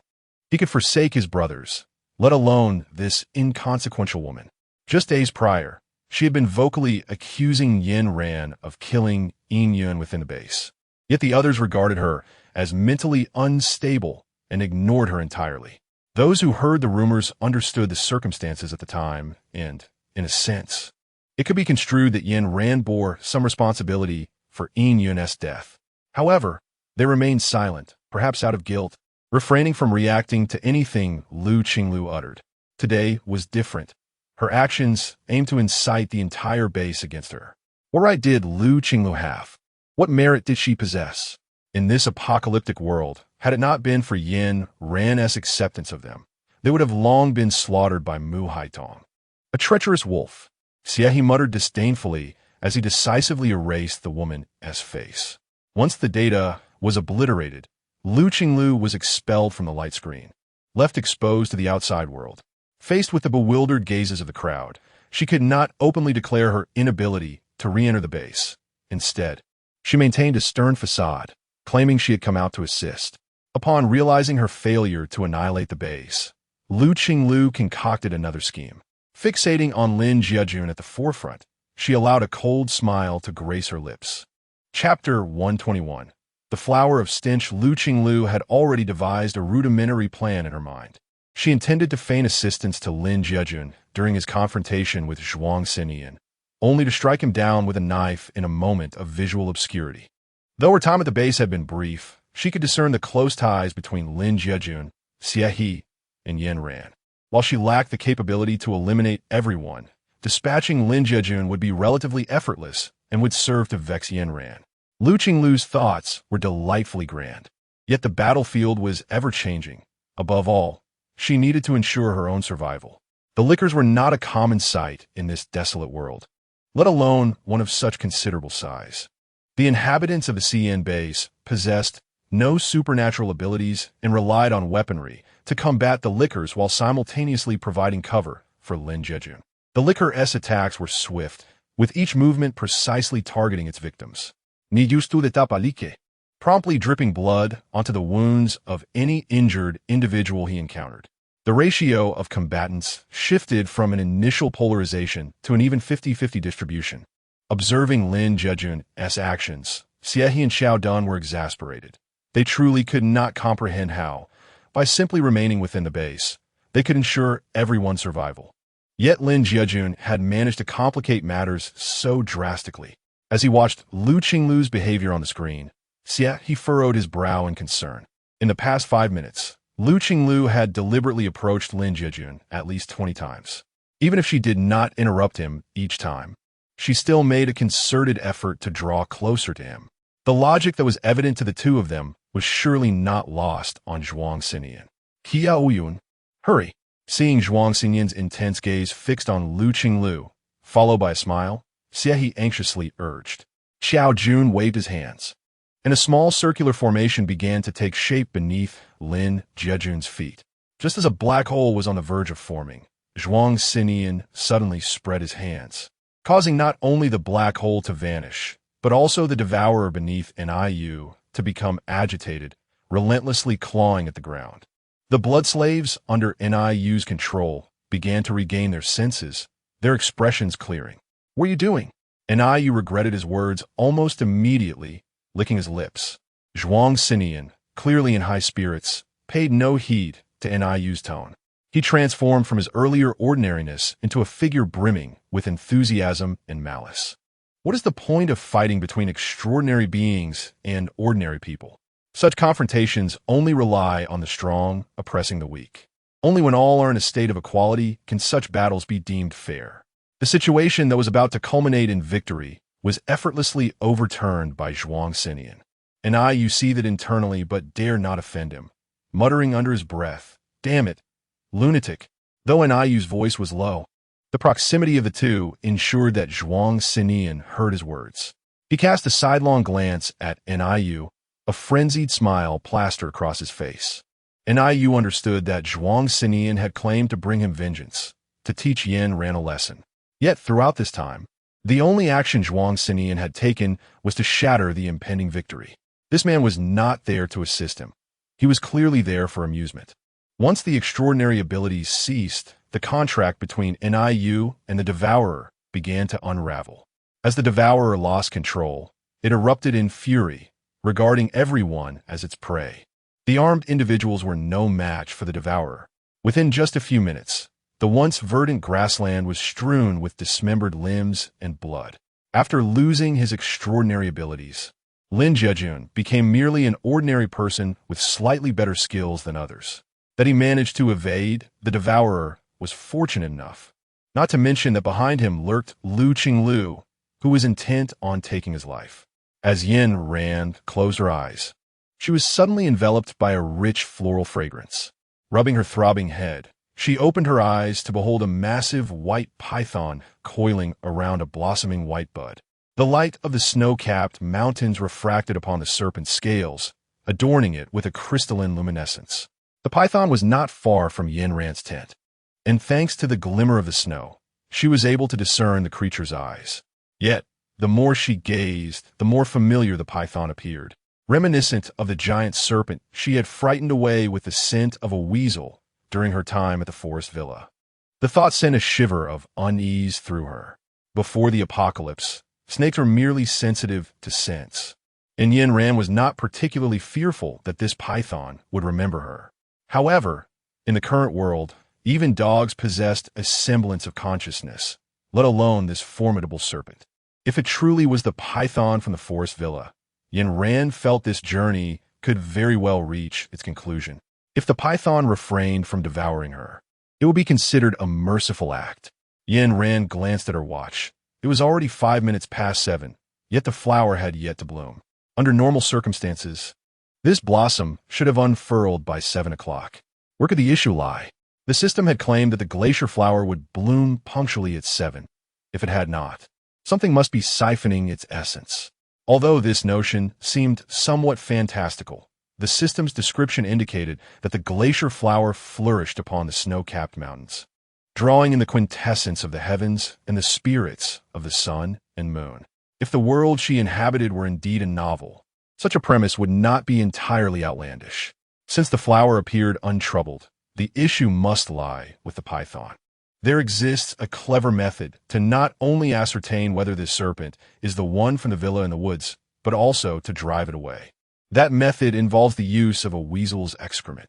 Yin Ran gazed at the 5 bags of weasel excrement in her hands, a sly smile gracing her lips. This mischievous endeavor was certainly one she intended to let Beer witness, for she herself could not outrun the giant python. Moreover, should Beer falter, it could still retreat into the spatial realm. But if she failed, she would meet a grim fate within its maw. After handing the bags to Beer, Yin Ran sheepishly whistled. Subsequently, she gave a hearty slap to Beer's ample rear, urging it to charge towards the massive serpent. As it ran, Beer unleashed a stream of profane rap lyrics, filthy, indeed. Understanding the intent, Yin Ran feigned ignorance while rousing the others from their stupor. The weasel excrement could very well be deemed the foulest substance on earth, and for a creature like a snake, endowed with an acute sense of smell, it was akin to torture. And to think there were a full 5 bags of it, an utterly despairing prospect. Observing the gargantuan python, Beer trembled in all its limbs. Yuan Chuanbai watched Yin Ran's antics unfold, and an absurd thought suddenly sprang to mind. No wonder Zhuang Xinian found Yin Ran intolerable. Their mutual mischief was unparalleled, and in this world, there could only be one supreme trickster. Before this ludicrous notion dissipated, Yin Ran unexpectedly produced several more bags of weasel excrement. Gazing at the astonished expressions of her companions, she shrugged her shoulders. "Why do you look at me like that? This is to save you." After forcibly distributing the bags among them, she retrieved a box from her spatial realm, poised for action. Beer, eyeing the python, which was thrice its size, arrogantly tossed 2 bags of weasel excrement. As the yellow gas wafted through the air, the giant python indeed opened its eyes with a malevolent glare fixed upon Beer. This was it. It seemed they were dealing with the very same serpent from before. Yin Ran, concealed in the shadows, couldn't help but marvel at her fortune, her tone brimming with relief. How utterly mischievous!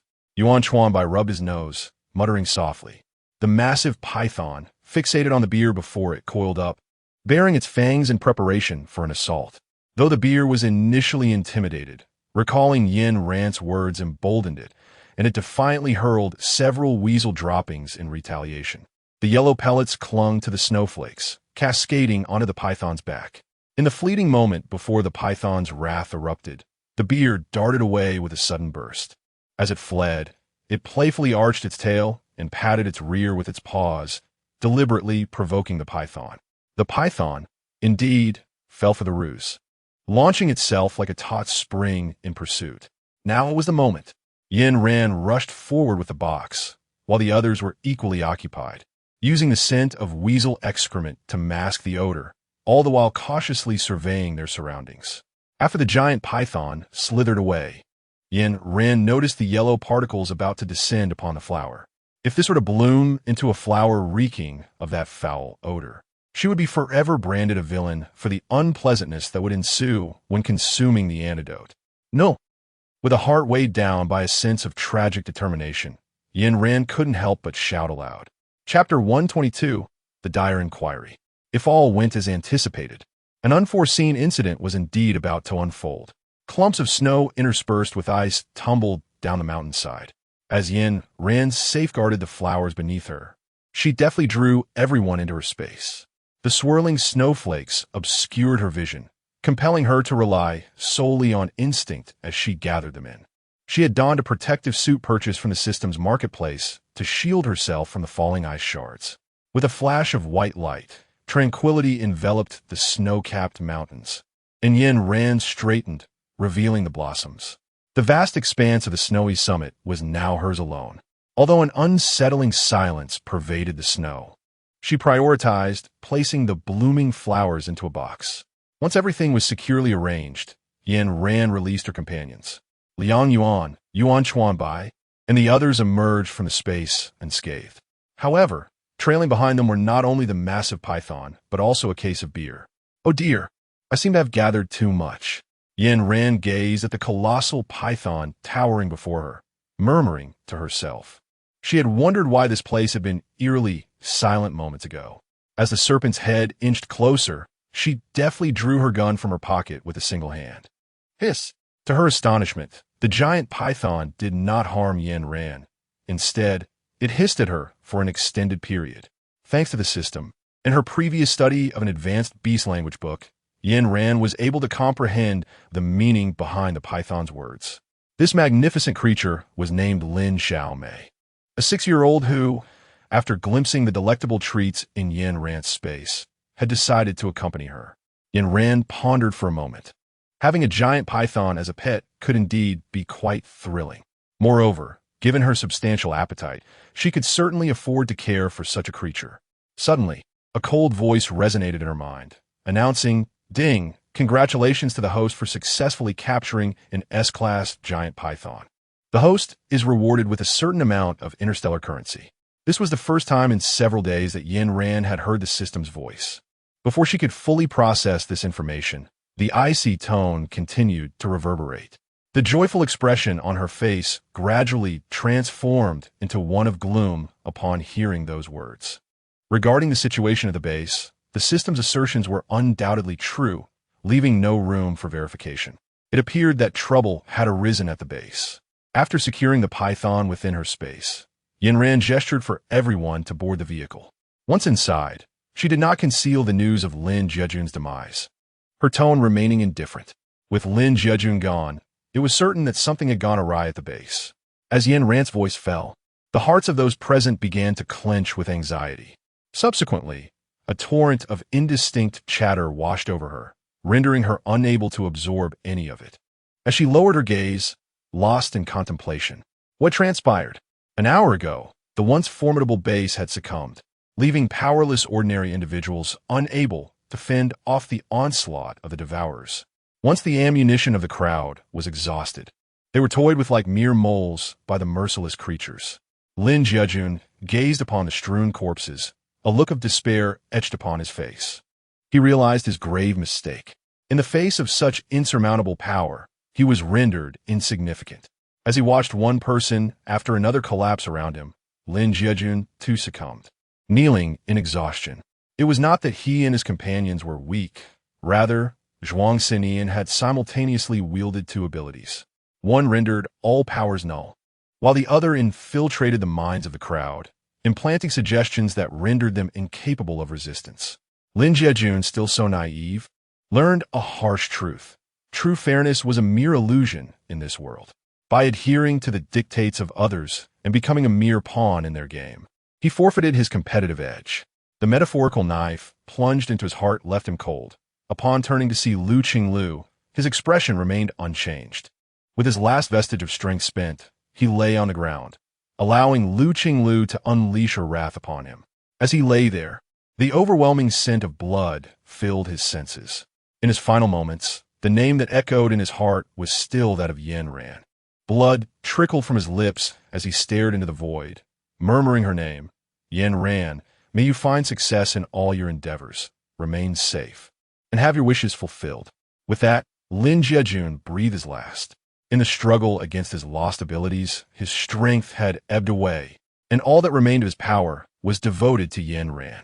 Observing the lifeless Lin Jiajun beneath her, Lu Qinglu let out a triumphant laugh directed at the heavens. Then, without hesitation, she drew a dagger and severed her own throat. Inside the room, Xie He and Xiao Jun sat helplessly, watching the screen as the two fell one after another. Xie He's hands clenched tightly, blood seeping through his fingers onto the floor, while Xiao Jun turned away, his eyes ablaze with fury. They could only watch as NIU commanded the devourers, consuming the corpses of all those present. They bore a responsibility for the lives lost in the base and for the promise made to Yen Ran. Time stretched on, and soon the area before the base lay desolate, stained with crimson. The first thing Xie He did upon calming himself was to inform Yen Ran of Lin Jiajun's demise via the intercom. I understand. What a body. Despite Yen Ran's voice retaining its usual calmness, Xie He discerned the tremor beneath her facade. It's gone. Xie He himself was uncertain of the emotions that accompanied those two words. Compared to the heartache, they all understood deep down that this was the consequence of Lin Jiajun's own actions. Yet, the collective frustration was directed towards Zhuang Xinian. Had he not come, Lin Jiajun would not have impulsively sought to venture out, and naturally, he would not have met his demise at the hands of Lu Qinglu. And IU was exceptionally ruthless, leaving not a single bone behind. Observing the significantly diminished number of people in the base, Yen Ran let out a sigh. After grasping the situation, Lin Jiajun's departure did not inflict much sorrow upon her. It was uncertain whether the frigid weather had numbed her emotions or if she was inherently a cold, rational individual. Remarkably, she perceived Lin Jiajun's death as a consequence of his own making. With this thought emerging, Yen Ran dismissed everyone yearning for solitude. In her previous life, she would have undoubtedly been the one to weep uncontrollably. However, after her rebirth, her initial reaction upon hearing the news of his death was one of indifference. Even towards Lin Jiajun, with whom she had shared a cordial relationship, she felt little emotional response. Moreover, prior to his departure, he had led a group of ordinary people to their doom, resulting in a drastic reduction of the base's population. It was best to let it be. Yen Ran gently caressed the frost-covered snowflakes on the window, murmuring those two words repeatedly. With the demise of Lu Qinglu, Lin Jiajun's vengeance also dissipated without resolution. Following Yin Yun's death, Lu Qinglu perished as well, and all individuals from the CN base succumbed in this brutal conflict. In the apocalyptic world, emotions prove to be the most futile, The collective sorrow of the crowd emerged swiftly, only to vanish just as quickly. By the following day's base meeting, everyone had regained their composure, their expressions betraying no hint of melancholy. The second medicinal herb had been acquired. The next step would be to procure the third. Soon, a journey abroad awaits. Who among you wishes to accompany me? Yin Ran surveyed the expressions of those around her, her words laced with inquiry. Upon learning that the third herb was located abroad, she felt an overwhelming sense of exhaustion. They had yet to fully comprehend the situation within the country, and now they were expected to venture overseas. Yin Ran's words resonated like a thunderclap, reverberating through the ears of all present. In this incident, the actions of Xie, He, and Xiao Dun can be deemed flawless. Consequently, nearly everyone concurred that Xie, He, and Yun should continue their tenure at the base. The duration of this outing will be considerable, and given my unfamiliarity with the circumstances abroad, you must be well prepared. Yin Ran's tone was unprecedentedly grave, and the expressions of those present turned serious, contrasting sharply with their earlier demeanor. I'll go. So will I. The crowd turned towards the source of the voices, revealing the sisters Huang Rushuan and Huang Muling. As soon as Yin Ran finished speaking, the sisters made their decision without the slightest hesitation. Huang Rushuan noticed Liang Yuan's intent to dissuade her and spoke lightly. Muling and I have already become zombies. As long as we are not injured in the head, we shall not perish. Her words were delivered with an air of nonchalance, as if life and death held no significance for her. In stark contrast to Huang Rushuan's calm demeanor, Liang Yuan's expression noticeably darkened. His lips moved, yet ultimately, he chose not to voice his thoughts. Very well, Yin Ran nodded. With Huang Rushuan and Huang Muling, the three of them were perfectly aligned. Since the choice had been made, there was no longer room for indecision. Yin Ran decisively determined the date of departure, swiftly cutting through the confusion. Once all preparations were made, she sought out Su Songjin, requesting his assistance in compiling a list of the necessary herbs. Ding detected the host's intention to travel abroad, preparing to expand the foreign map. To be frank, ever since Gu Qinghong's demise, Yin Ran has often felt that this world teeters on the precipice of destruction and restoration. When the dumpling had informed her that she could assume Gu Qinghong's role as the protagonist, a remark was made. The reconstruction of the world requires time. At that moment, she did not grasp the significance of those words. In the days following the deluge, she has come to understand that it may not be about the world being rebuilt, but rather that the monsters must awaken from their slumber. What she seeks to accomplish amidst the calamities is merely to discover the remedy that can restore balance to the world. Yin Ran closed her eyes and entered the space. The realm she now inhabited was no longer the desolate expanse it once was. Every corner was now brimming with supplies and weaponry. The once empty villa had been transformed into a well-equipped stronghold. Upon the elevation of her system to level 2, her ability to further upgrade was abruptly revoked, and all channels of communication were severed. The system declared that in this fabricated world, its own rules must prevail. Should the golden finger become too powerful, it would be repudiated by this realm. Thus, from that moment onward, Yin Ran could only procure items from the system's marketplace. All other functionalities were rendered unusable. Initially, she harbored a sense of resentment, lamenting the inadequacy of her golden finger. However, she soon realized that her base had evolved into an impregnable fortress, impervious to any form of assault. Her strength surpassed that of the majority within her vicinity. The system asserted that once Yin Ran succeeded in developing the antidote to the apocalypse, everything would revert to normal, and at that juncture, the heavenly path would no longer reject her. Her every endeavor was traceable. Observing the colossal python swirling in the space and the surrounding empty snack bags, Yin Ran could only sigh in exasperation. How could it eat so much? The spiritual energy within the space was abundant, and she retrieved a star crystal, absorbing its essence. A surge of potent energy overflowed from the crystal, flooding into her body.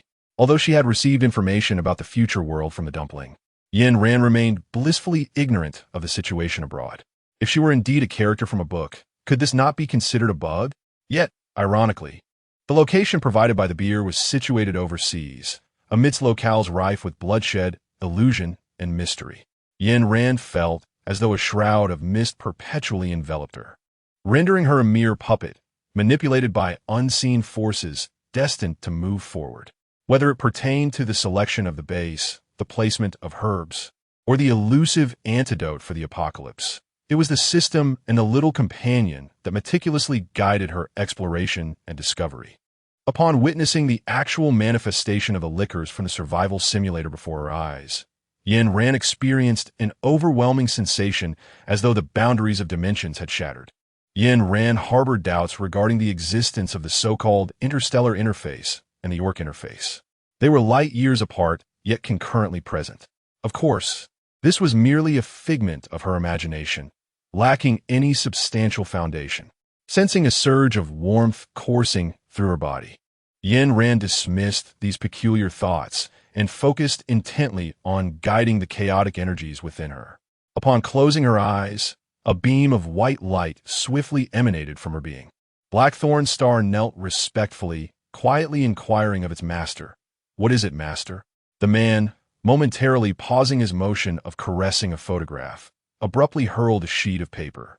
The delicate paper, upon passing through his hands, transformed into an incredibly sturdy entity, crashing heavily against the face of the round-faced figure. Dazed, the round-faced figure remained silent, carefully picking up the paper to examine it. The man snorted coldly, his tone unfriendly. "Are you questioning me? Is this not the concern of your technical department? The world you have created is riddled with flaws. When will those monsters emerge? Keep track of the time." As he concluded, his initial tone of reproach shifted to one of earnest admonition. "Understood. I will rectify it immediately. There have been too many recent changes, and numerous bugs remain unresolved." The round-faced figure, aware of its own shortcomings, offered a few justifications before lapsing into silence. The man reverted to his usual indifference. Just as the round-faced figure approached the doorway, poised to depart, the man's voice echoed once more. "Watch your words. You know what should be said and what should not, correct?" The final, seemingly weightless inquiry struck like a hammer upon the round-faced figure's heart, causing it to shudder. A profound chill surged from its core, and after a brief pause, it heard its own cold, mechanical voice respond, "Yes." When Yin Ran opened her eyes again, it was already the following morning.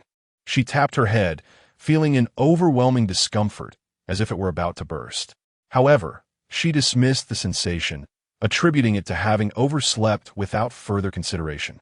Upon exiting the spatial realm, Yin Ran led Huang Rushuan and Huang Muling as they prepared to embark on their journey to the Shaga rainforest abroad. The Shaga rainforest, the largest rainforest in the world, spans an area equivalent to 20 football fields. Due to the multitude of toxic creatures within and its complex terrain, it has never been systematically explored. The few photos that could be found were indistinct and unclear. Otherwise, only images of the periphery existed, with none depicting the interior of the rainforest. The Shaga rainforest remains one of the world's unsolved mysteries. Upon learning of the exploration of this unknown rainforest, Yin Ran's initial reaction was not excitement, but rather apprehension. In the wake of the apocalypse, the transformations of the creatures within the rainforest were entirely uncertain. Moreover, she had no knowledge of what creatures resided within. The vast expanse of the rainforest made comprehensive exploration an impossible endeavor. They could only delineate areas and attempt to select regions near medicinal herbs for their exploration. Due to the considerable distance, Yin Ran planned to first reach the central island, where she would rest before proceeding to the rainforest. The lush vegetation of the Shaga rainforest was so dense that driving was impossible. They could only traverse on foot. As they boarded the vehicle, a myriad of emotions flickered in the eyes of Xie He and Qiao Dan. Yin Ran comprehended their intentions, yet she chose not to articulate them directly. Observing Liang Yuan, who was desperately clinging to Huang Rushuan, Yin Ran raised an eyebrow. How peculiar it was that these two had crossed paths. During the selection process, Yin Ran discerned Liang Yuan's inclination to participate, but he was encumbered by numerous members from the Dawn base beneath him, whether it was for their sake or for other reasons. Liang Yuan ultimately refrained from uttering those few words. Discontent is often the norm. Who can truly experience satisfaction every day? Yin Ran was not one to impose her will on others, nor did she suggest that Liang Yuan accompany her. It was time to depart. Noticing Liang Yuan's lingering hesitation, Yin Ran decisively interrupted him, signed for Huang Rushuan, and left. Until the vehicle took flight, Liang Yuan remained rooted in place, fixated on the seat occupied by Huang Rushuan. Scoundrel! Observing Liang Yuan below, Huang Muling suddenly exclaimed in disdain. After boarding the car, Huang Rushuan's expression remained unchanged. Yin Ran glanced at the expressions of the two sisters in the rearview mirror. Her curiosity piqued. She inquired, Ru Xian, what are your thoughts on Liang Yuan? Yin Ran did not intend to play matchmaker. She merely wished to indulge in some gossip. Without a moment's hesitation, Huang Rushuan casually remarked, it's all right. After uttering those words, she seemed to feel that her response was insufficient, so she added, I don't feel much. He talks grandly, and I just listen without partaking. As she spoke, Huang Rushuan accompanied her words with a sardonic smile. Based on Yin Ran's understanding of Huang Rushuan, it was evident that there was a rationale behind her statement. Indeed, he had been weaving grandiose visions. There was no need to overthink it. Simply go with the flow. Yin Ran has not achieved much in terms of relationships. After much contemplation, she was finally able to articulate these two sentences. Indeed. Huang Muling, fearing that Huang Ruxian might feel disheartened, quickly chimed in. Yin Ran had initially intended to spark a conversation, hoping to engage everyone in delightful discourse. But to her dismay, the atmosphere remained stiflingly silent, as if the very air had been suffocated. Thus, until the vehicle touched down, an eerie stillness enveloped them, rendering the interior unsettlingly quiet. Central Sea Island, a modest isle situated at the edge of the boundary, is sparsely adorned with vegetation and renowned for its breathtaking maritime vistas, making it an essential destination for travelers.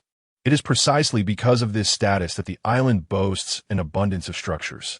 However, when the tide surged, it wreaked havoc upon this very isle, with the majority of its edifices succumbing to the relentless waves, leaving only a handful standing. The land area of Central Sea Island is not extensive. Surrounded on all sides by the ocean, and during the apocalyptic events, it found itself in the midst of the off-peak season. Apart from the island's residents, there were scarcely any visitors from afar. In the aftermath of the calamity, the remains of the departed were swept into the sea. As they descended upon Central Sea Island, night had already fallen, and an oppressive silence enveloped the surroundings. Yin Ran chose a parking spot at a quaint two-story building nestled behind the mountains. Shielded by the towering peaks, this structure remained remarkably unscathed. Upon entering, an unsettling sensation enveloped her. The surfaces she touched felt inexplicably soft and yielding. Initially, Yin Ran attributed this peculiar texture to the room's decor. However, no matter where her fingers roamed, they encountered a texture akin to that of pliable dough. Before she could ponder further, Huang Rushuan suddenly gasped in astonishment. Both Huang Rushuan and Yin Ran quickly retreated from the living room to join Huang Muling for a closer inspection.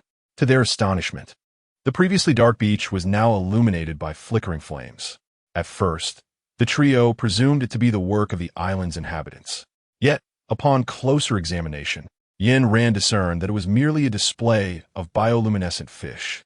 After offering some simple words of comfort to Huang Muling, a wave of fatigue washed over her. Fortunately, the villa boasted several rooms, allowing Yin Ran to retire to her own private space, while the other two shared a room. Yin Ran entered the room with a candle in hand, the flickering light casting shadows on the walls, which danced in a bewildering manner as the wind caressed them. She felt an unsettling impression that the wall was somewhat recessed. Before she could investigate further, the clamorous voices of her two sisters echoed from downstairs. The sound enveloped her like a hypnotic incantation, extinguishing her curiosity. With a resigned sigh, she retrieved her sleeping bag from the space and succumbed to slumber. As her rhythmic breathing filled the air, the wall, which had seemed to sink, gradually regained its plush form. Downstairs, the two sisters, illuminated by candlelight, whispered intimate secrets.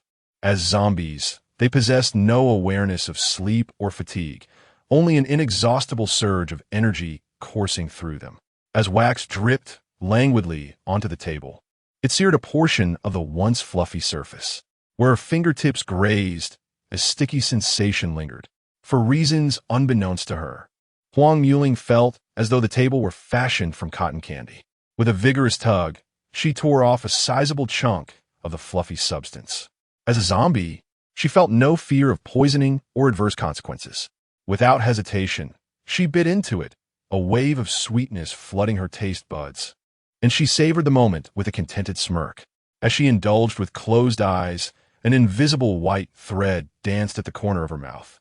"Sister, this is delicious," Huang Muling exclaimed, tearing off another generous piece and promptly feeding it to Huang Rushuan.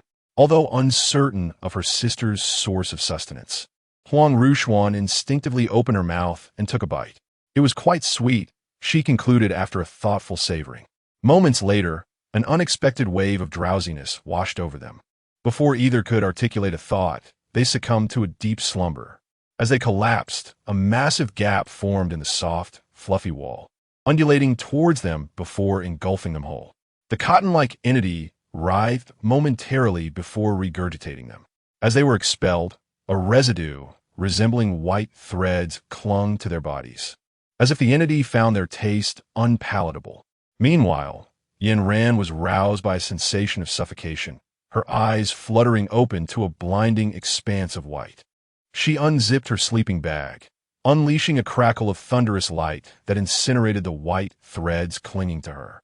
The scent of the burned threads bore an uncanny resemblance to that of singed hair. Yin Ran tugged at a strand of white silk, feeling its texture. Is this silk? The primary component of silk is protein, which explains its resemblance to the acrid scent of singed hair. Furthermore, its pristine whiteness and resilience confirm its identity. It must be silk from silkworms. Once she discerned that the object before her was indeed silkworms, she surveyed the villa, now awash in white, and felt a wave of revulsion. She surmised that during the calamity, the silkworm rearing boxes had been overturned, scattering these creatures across the floor. After their metamorphosis, they had claimed the entire villa as their nursery. No wonder. Yin Ran twirled her fingers and murmured softly. The architecture of this villa was quite peculiar, despite its vastness. Only 2 rooms contained beds, while the rest of the space remained utterly vacant. Reflecting on the fact that Huang Rushuan and Huang Muling resided in the living room, Yin Ran felt no particular concern, for both of them were zombies, and as long as no harm came to their brains, all would be well. Yin Ran's light-hearted mood did not endure for long. As she descended the stairs, she beheld white threads emanating from Huang Rushuan and Huang Muling, seemingly intent on drawing them into the wall. Yin Ran let out a sigh, fully aware of the impending circumstance.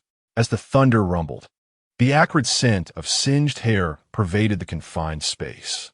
Glancing at the slightly scorched skin of the 2 individuals, she averted her gaze, feeling a pang of guilt.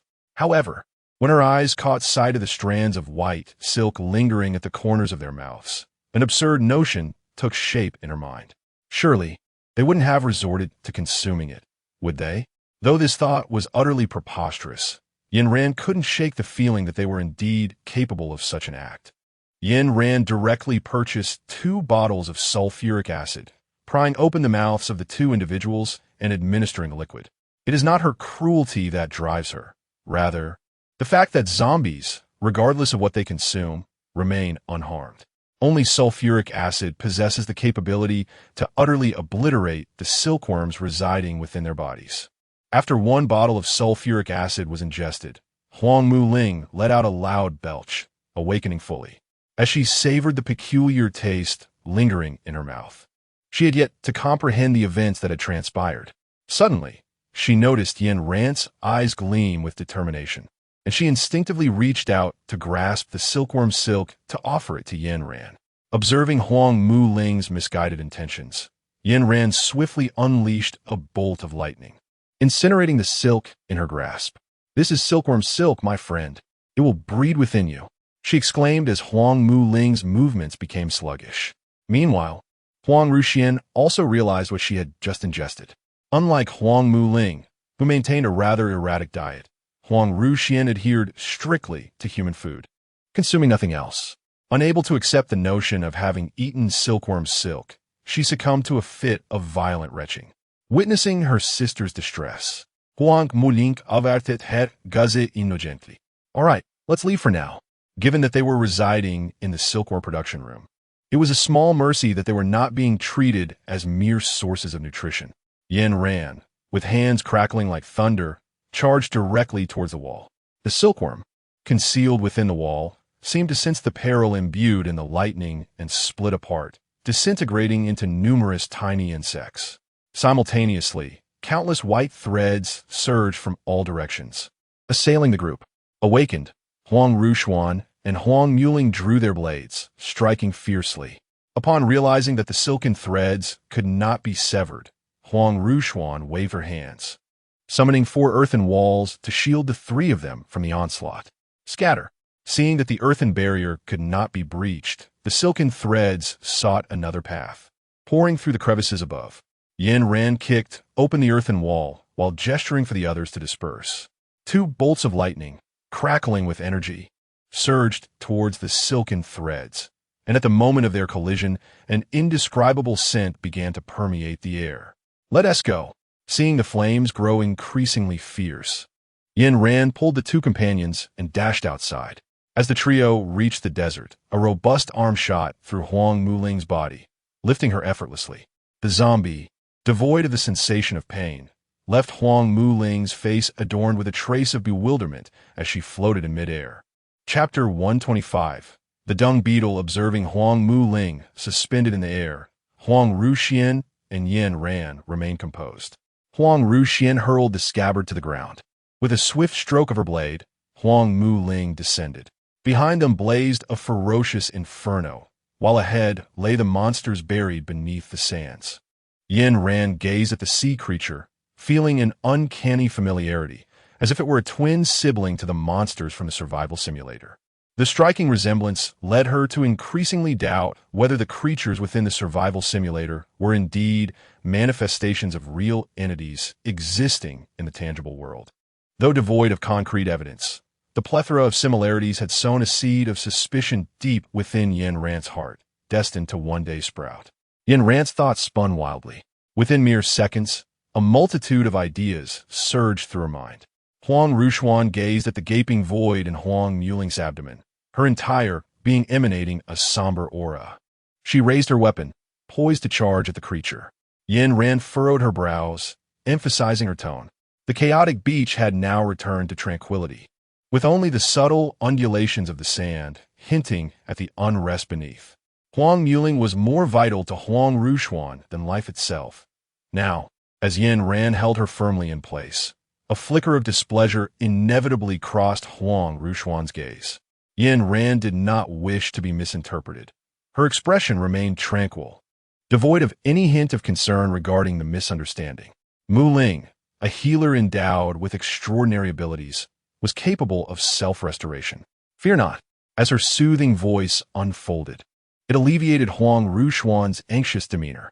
In contrast to her sister, Huang Muling was unperturbed.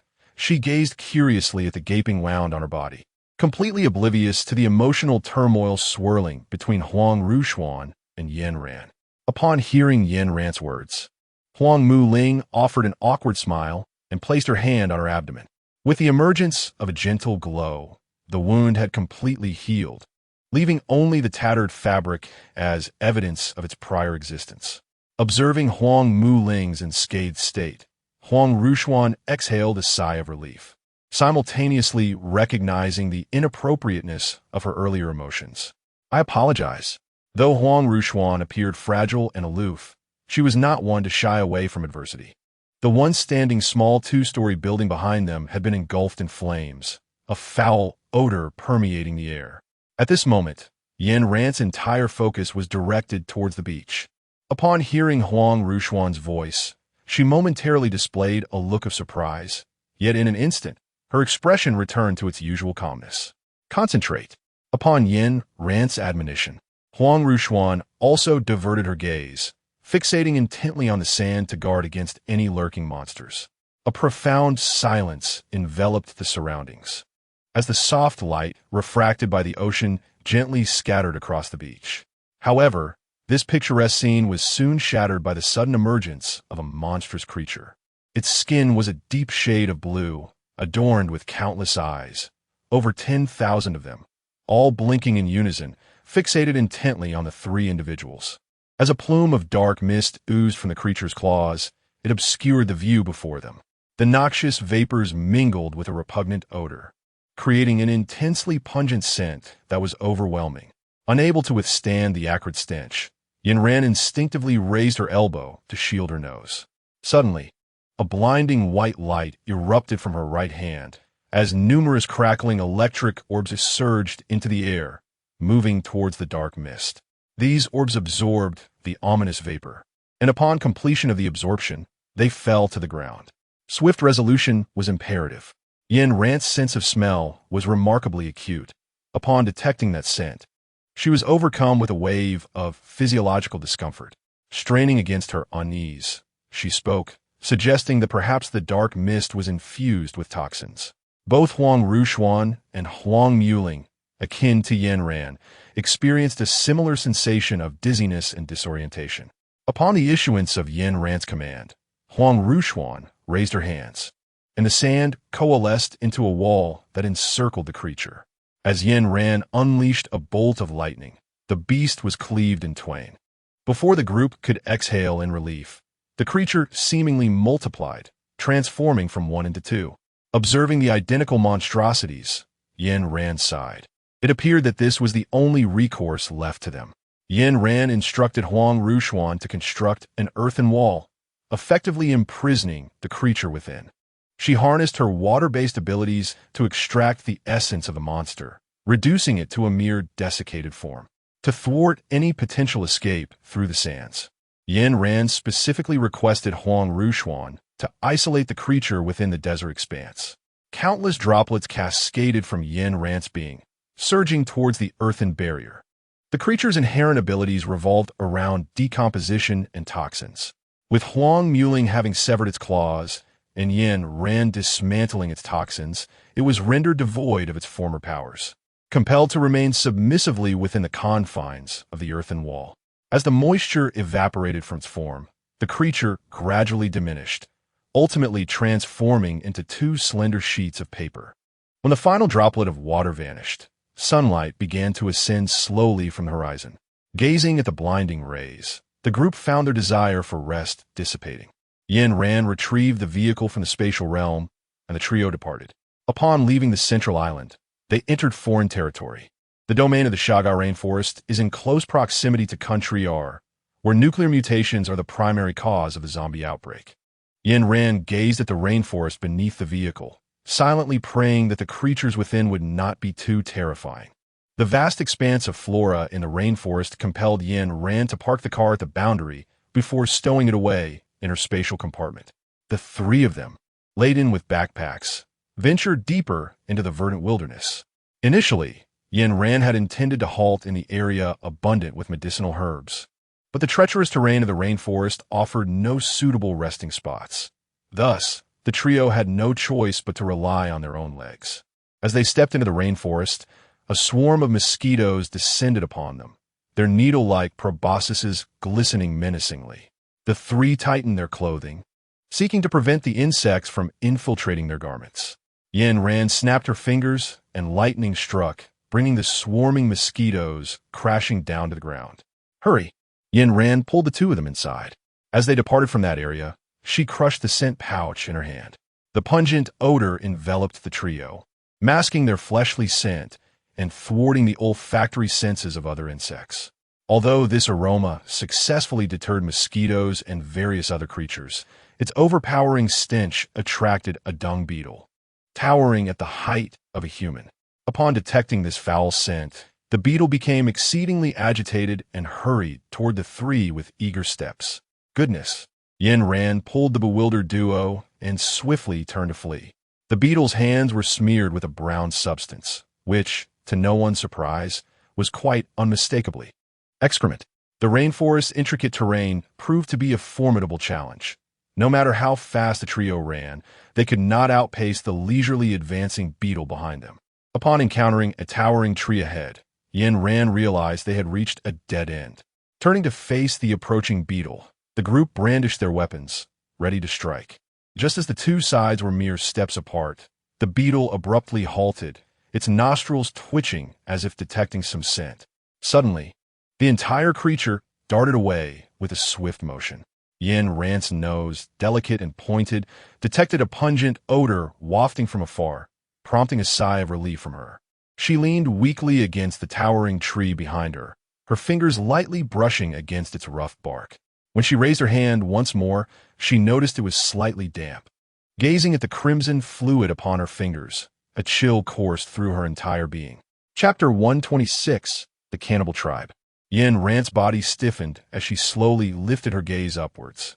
The towering tree, which she had previously perceived as majestic, revealed its true nature. It was fractured in the middle, gradually bending its form. As the creature opened its eyes, Yin Ran realized that her own eyes were no more than a meter away from those of the monster. Yin Ran could distinctly see her own reflection in the creature's eyes. The situation was dire, and she dared not make a sudden move, remaining rigid with her head held high. Out of the corner of her eye, she spotted Huang Ruxuan and Huang kneeling positioned to her right. Utilizing the cover of her body, Yin Ran cupped her hands to collect water and doused the two of them. It was only then that they noticed Yin Ran's actions and the creature looming behind her.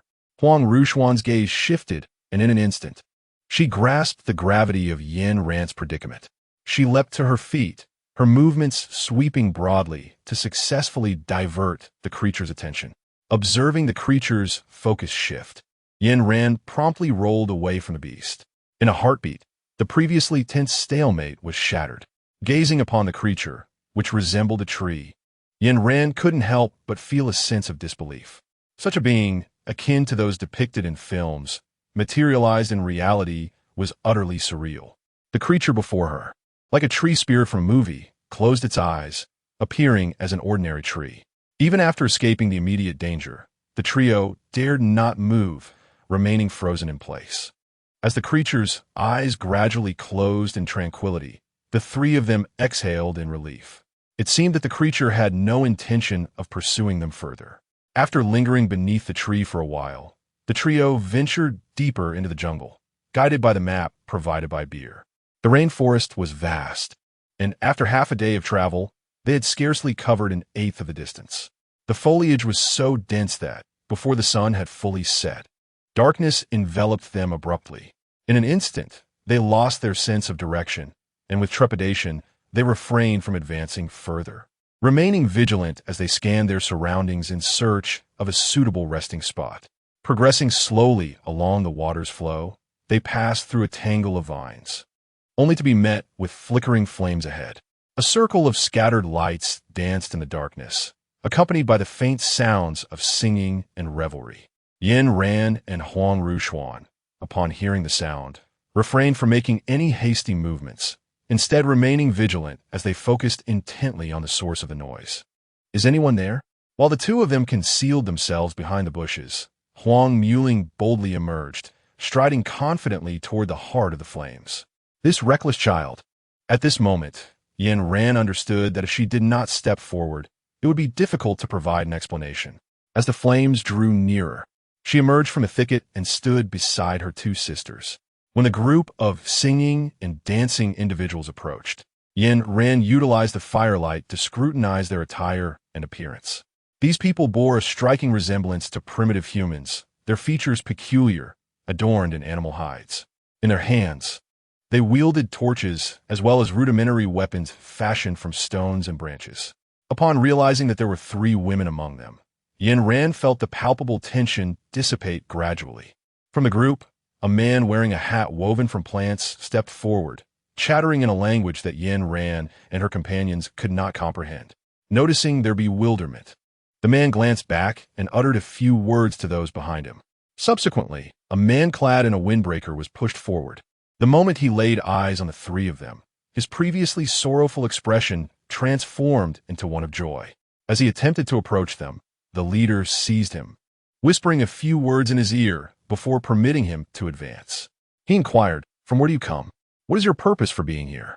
His demeanor was marked by evident reluctance, his speech punctuated by pauses, each question lingering like a puzzle. Yin Ran pondered for a moment before swiftly providing her response. "We hail from a central island and have journeyed here in search of a particular plant.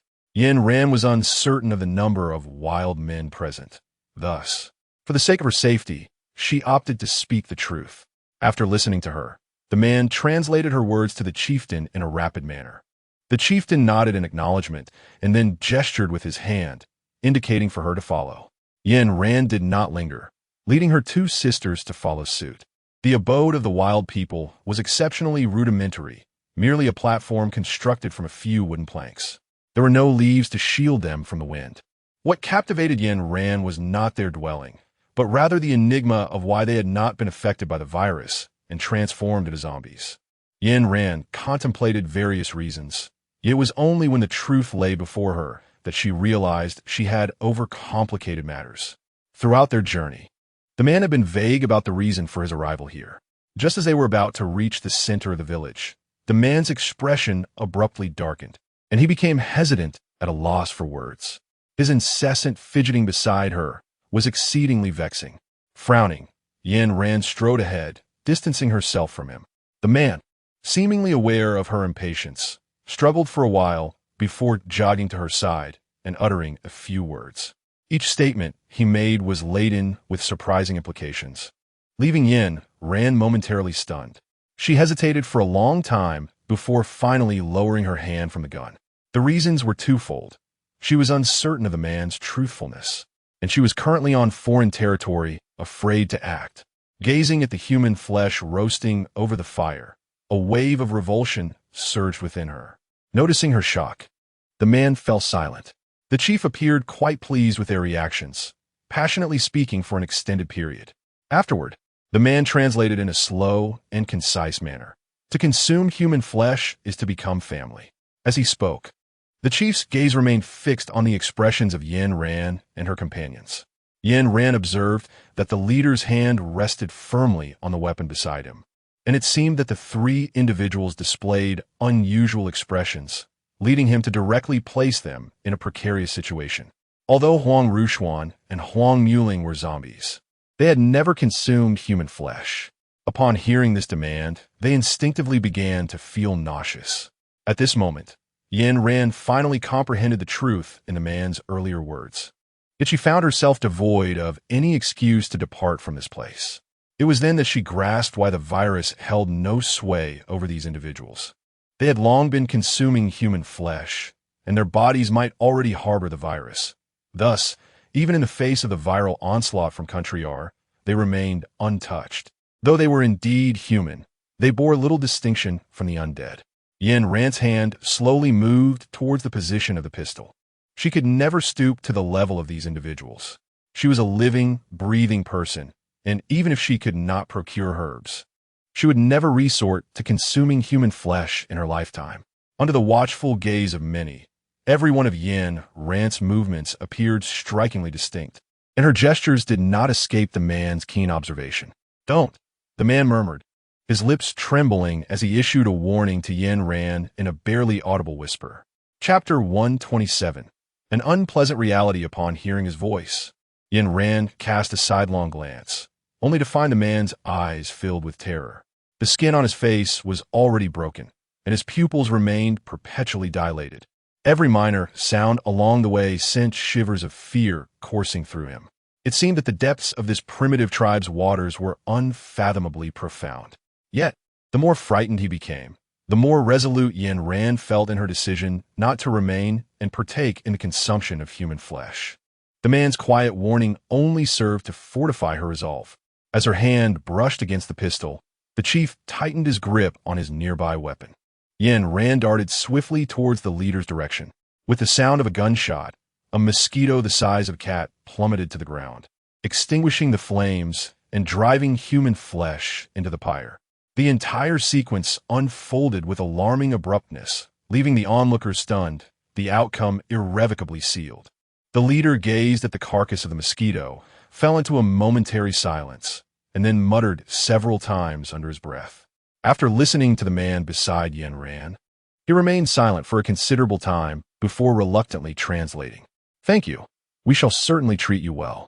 The chief's words were particularly lengthy, and hearing the man's brief statement, Yin Ran chose not to respond. Instead, She performed a gesture of gratitude unique to their tribe towards the chief.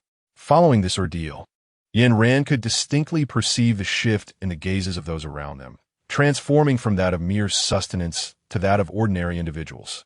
In the span of just 1 hour, Yin Ran had transitioned from being seen as food to being regarded as an esteemed guest.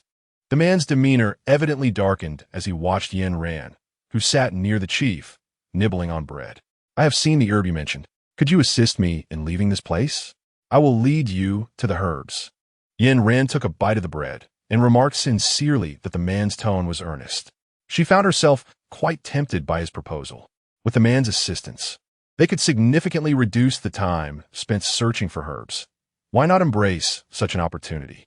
Certainly, Yin Ran readily acquiesced, observing the man's pitiful demeanor as he gnawed on the bark of a tree. She tossed a bag of bread his way before leading her 2 sisters into the tent. "Sister Ran, this place is unbearably cold.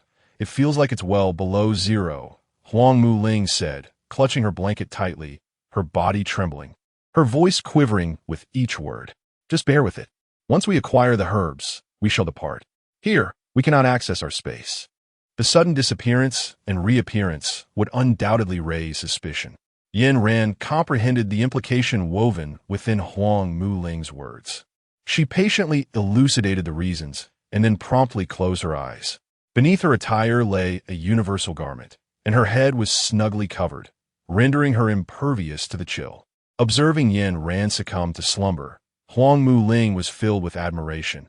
As zombies, they felt no fatigue and could only keep their eyes wide open, hoping for the night to swiftly pass.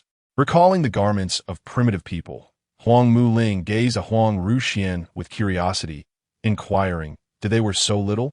Aren't they cold?" Noting the glimmer in Huang Mu Ling's eyes, Huang Ruxian realized that if she did not clarify, this inquisitive child might strip off their clothes for a closer inspection. Yet, after much contemplation, she remained puzzled as to why primitive people seemed unbothered by the cold. Eventually, losing her patience, Huang Ruxian blurted out, "They have thick skin." Upon uttering this, she hurriedly closed her eyes, avoiding Huang Mu Ling's gaze. Observing Huang Ruxian shut her eyes as well, Huang Mu Ling found the atmosphere dull and began to rest. In the nighttime of the Shagar rainforest, only the hum of mosquitoes could be heard.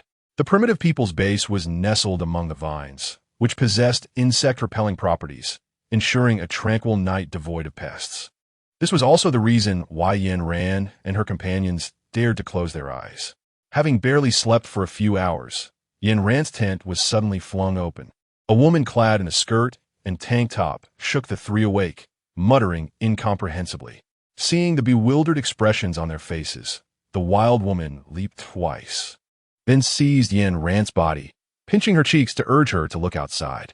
Upon witnessing the corpses outside, Yin Ran instantly grasped the wild woman's intent. After signaling with a gesture, the wild woman nodded in understanding and picked up a rudimentary weapon, charging forth. As Yin Ran beheld the swarm of hornets, a sense of disorientation washed over her, compelling her to urgently scan for the man's figure. She had no desire to linger in the rainforest for too long. Yin Ran, increasingly anxious, emerged from the tent and began to rummage through the bodies on the ground. The other 2 followed suit, assisting her in the search. Fortunately, Yin Ran did not uncover the voice of the individual among the corpses. Gazing at the swarm of wasps above, she grasped the thunder in her hands and soared into the sky. As the night sky was illuminated by flashes of lightning, countless wasp bodies cascaded down like raindrops. "Oh, that stings." Hearing this familiar exclamation, Yin Ran rushed over, pulling the person to safety behind her. "Thanks, buddy, I need Zhongguang." Upon noticing Yin Ran's head, Zhongguang revealed the first smile of the night, patting her on the head before pulling her protectively behind him. By this time, the wasps in the sky had been nearly eradicated, posing little danger. The group settled down to chat, and Zhongguang shared the reason for his presence there. He had been purchased by a close friend and had lived there for several years. Although he didn't feast on human flesh daily like a primitive man, he had been coerced into tasting it upon his arrival. Life in this place felt akin to an apocalypse, and he had truly had enough. Observing the silence among the 3, Zhongguang suddenly shyly inquired, What is the outside world like now? Has country been engulfed by a volcano? The mere mention of country evoked personal emotions in everyone. Zhang Guang intended to lighten the mood with a joke to alleviate the tension. But upon seeing the lack of laughter, he scratched his head in confusion and asked, "Wasn't that funny? I remember many people found it amusing before." At this moment, Yin Ran was meticulously wiping the wasp's viscous residue from her firearm with a handkerchief. Her voice was calm, yet subtly laced with an almost imperceptible madness. The country of R was indeed on the brink of annihilation. Outside, the world had descended into chaos. "Huh, what a splendid jest you've made." Yin Ran's words were exceedingly advanced for Zhang Guang, who had resided in the Shaga rainforest for several years.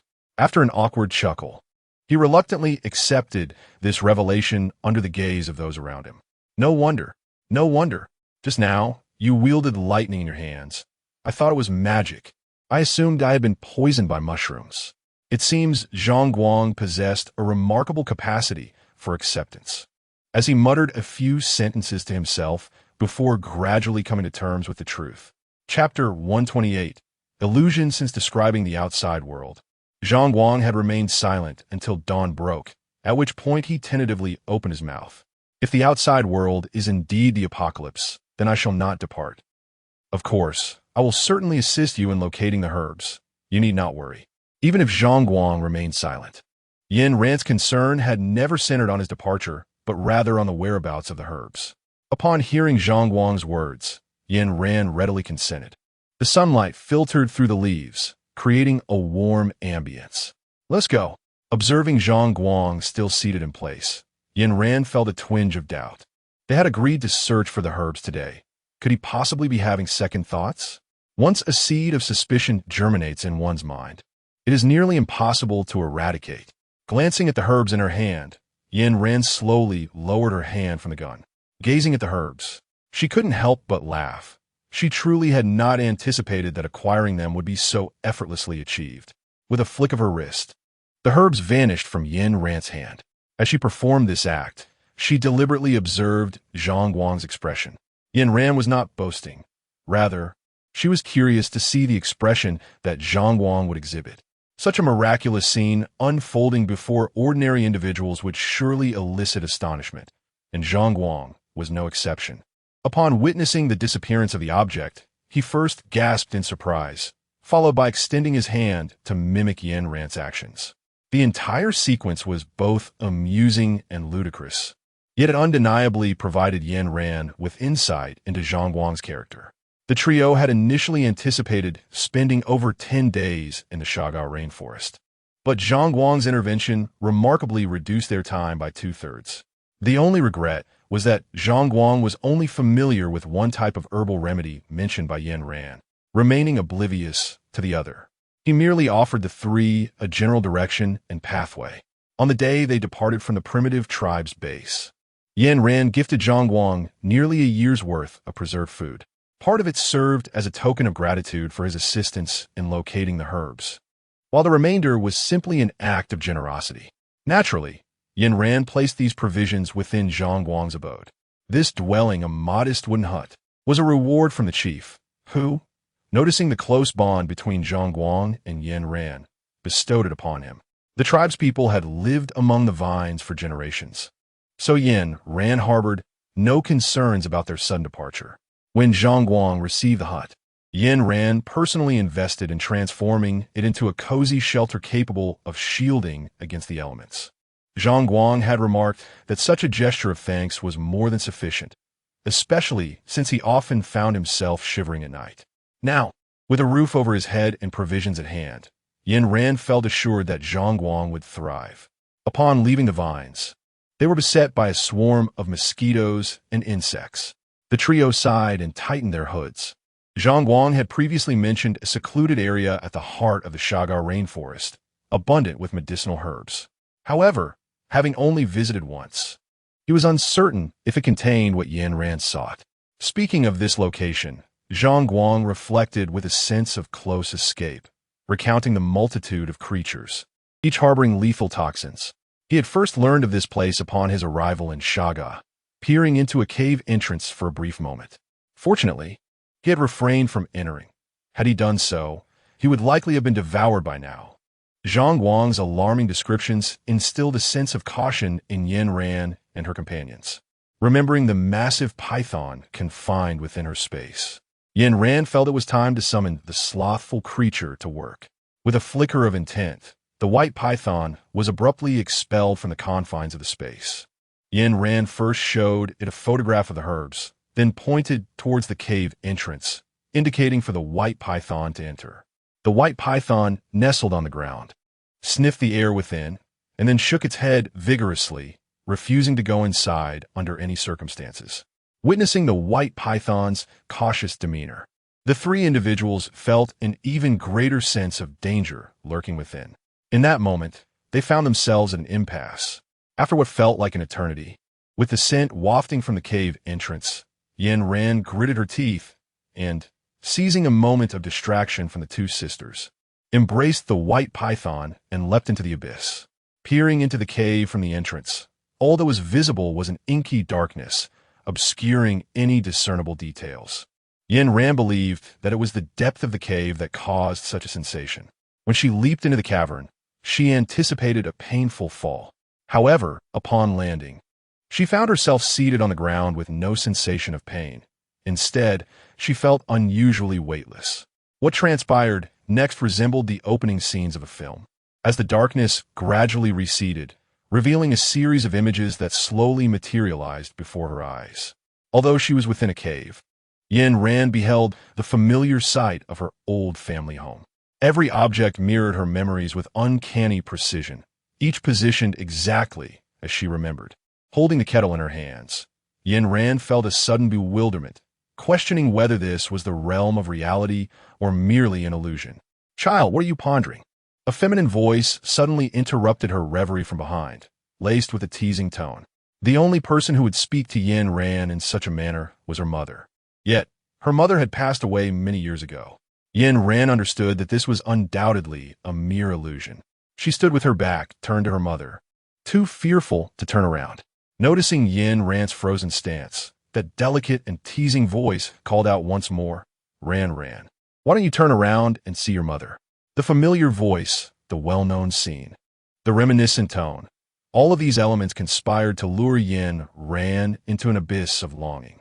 Yin Ran gently patted her own cheek, and as she anticipated, there was no sensation of pain.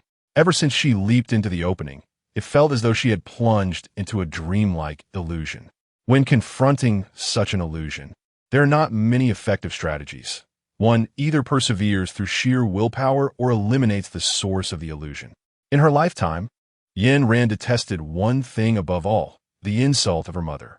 Suddenly, a bolt of lightning erupted from her hand, striking fiercely towards the object behind her. As the cacophony of crackling sounds gradually faded, the surroundings began to dissolve, revealing the cave in all its raw authenticity. Steadying herself against the protruding rocks, Yin Ran rose to her feet. At that moment, the white python lay with its eyes closed, coiled nearby, appearing to be lost in a delightful dream. Gazing at the diminutive creature before her, Yin Ran could hardly fail to comprehend that it was indeed this being that had conjured the illusions. As she twisted the creature playfully, it bared its fangs at her, presenting a defiant demeanor. Gripping its ear, Yin Ran flashed a menacing smile. "You wretched creature." Chapter 129. The two-headed giant python. Yin Ran's two great taboos in life are her deceased parents and her aversion to being deceived by others. The little creature before her has touched upon both of these sensitive subjects. Yin Ran gazed at the object in her hand, which resembled a creature that was both a rabbit and a cat, her expression utterly indifferent. "Wretched thing." Yin Ran grasped the creature by its neck, uttering another reprimand to calm the tumultuous emotions within her. The creature seemed to comprehend that Yin Ran had awakened from her delusions. It abruptly collapsed, feigning unconsciousness. Its performance was rather poor, and seeing it in such a state, Yin Ran chose not to pursue the matter further.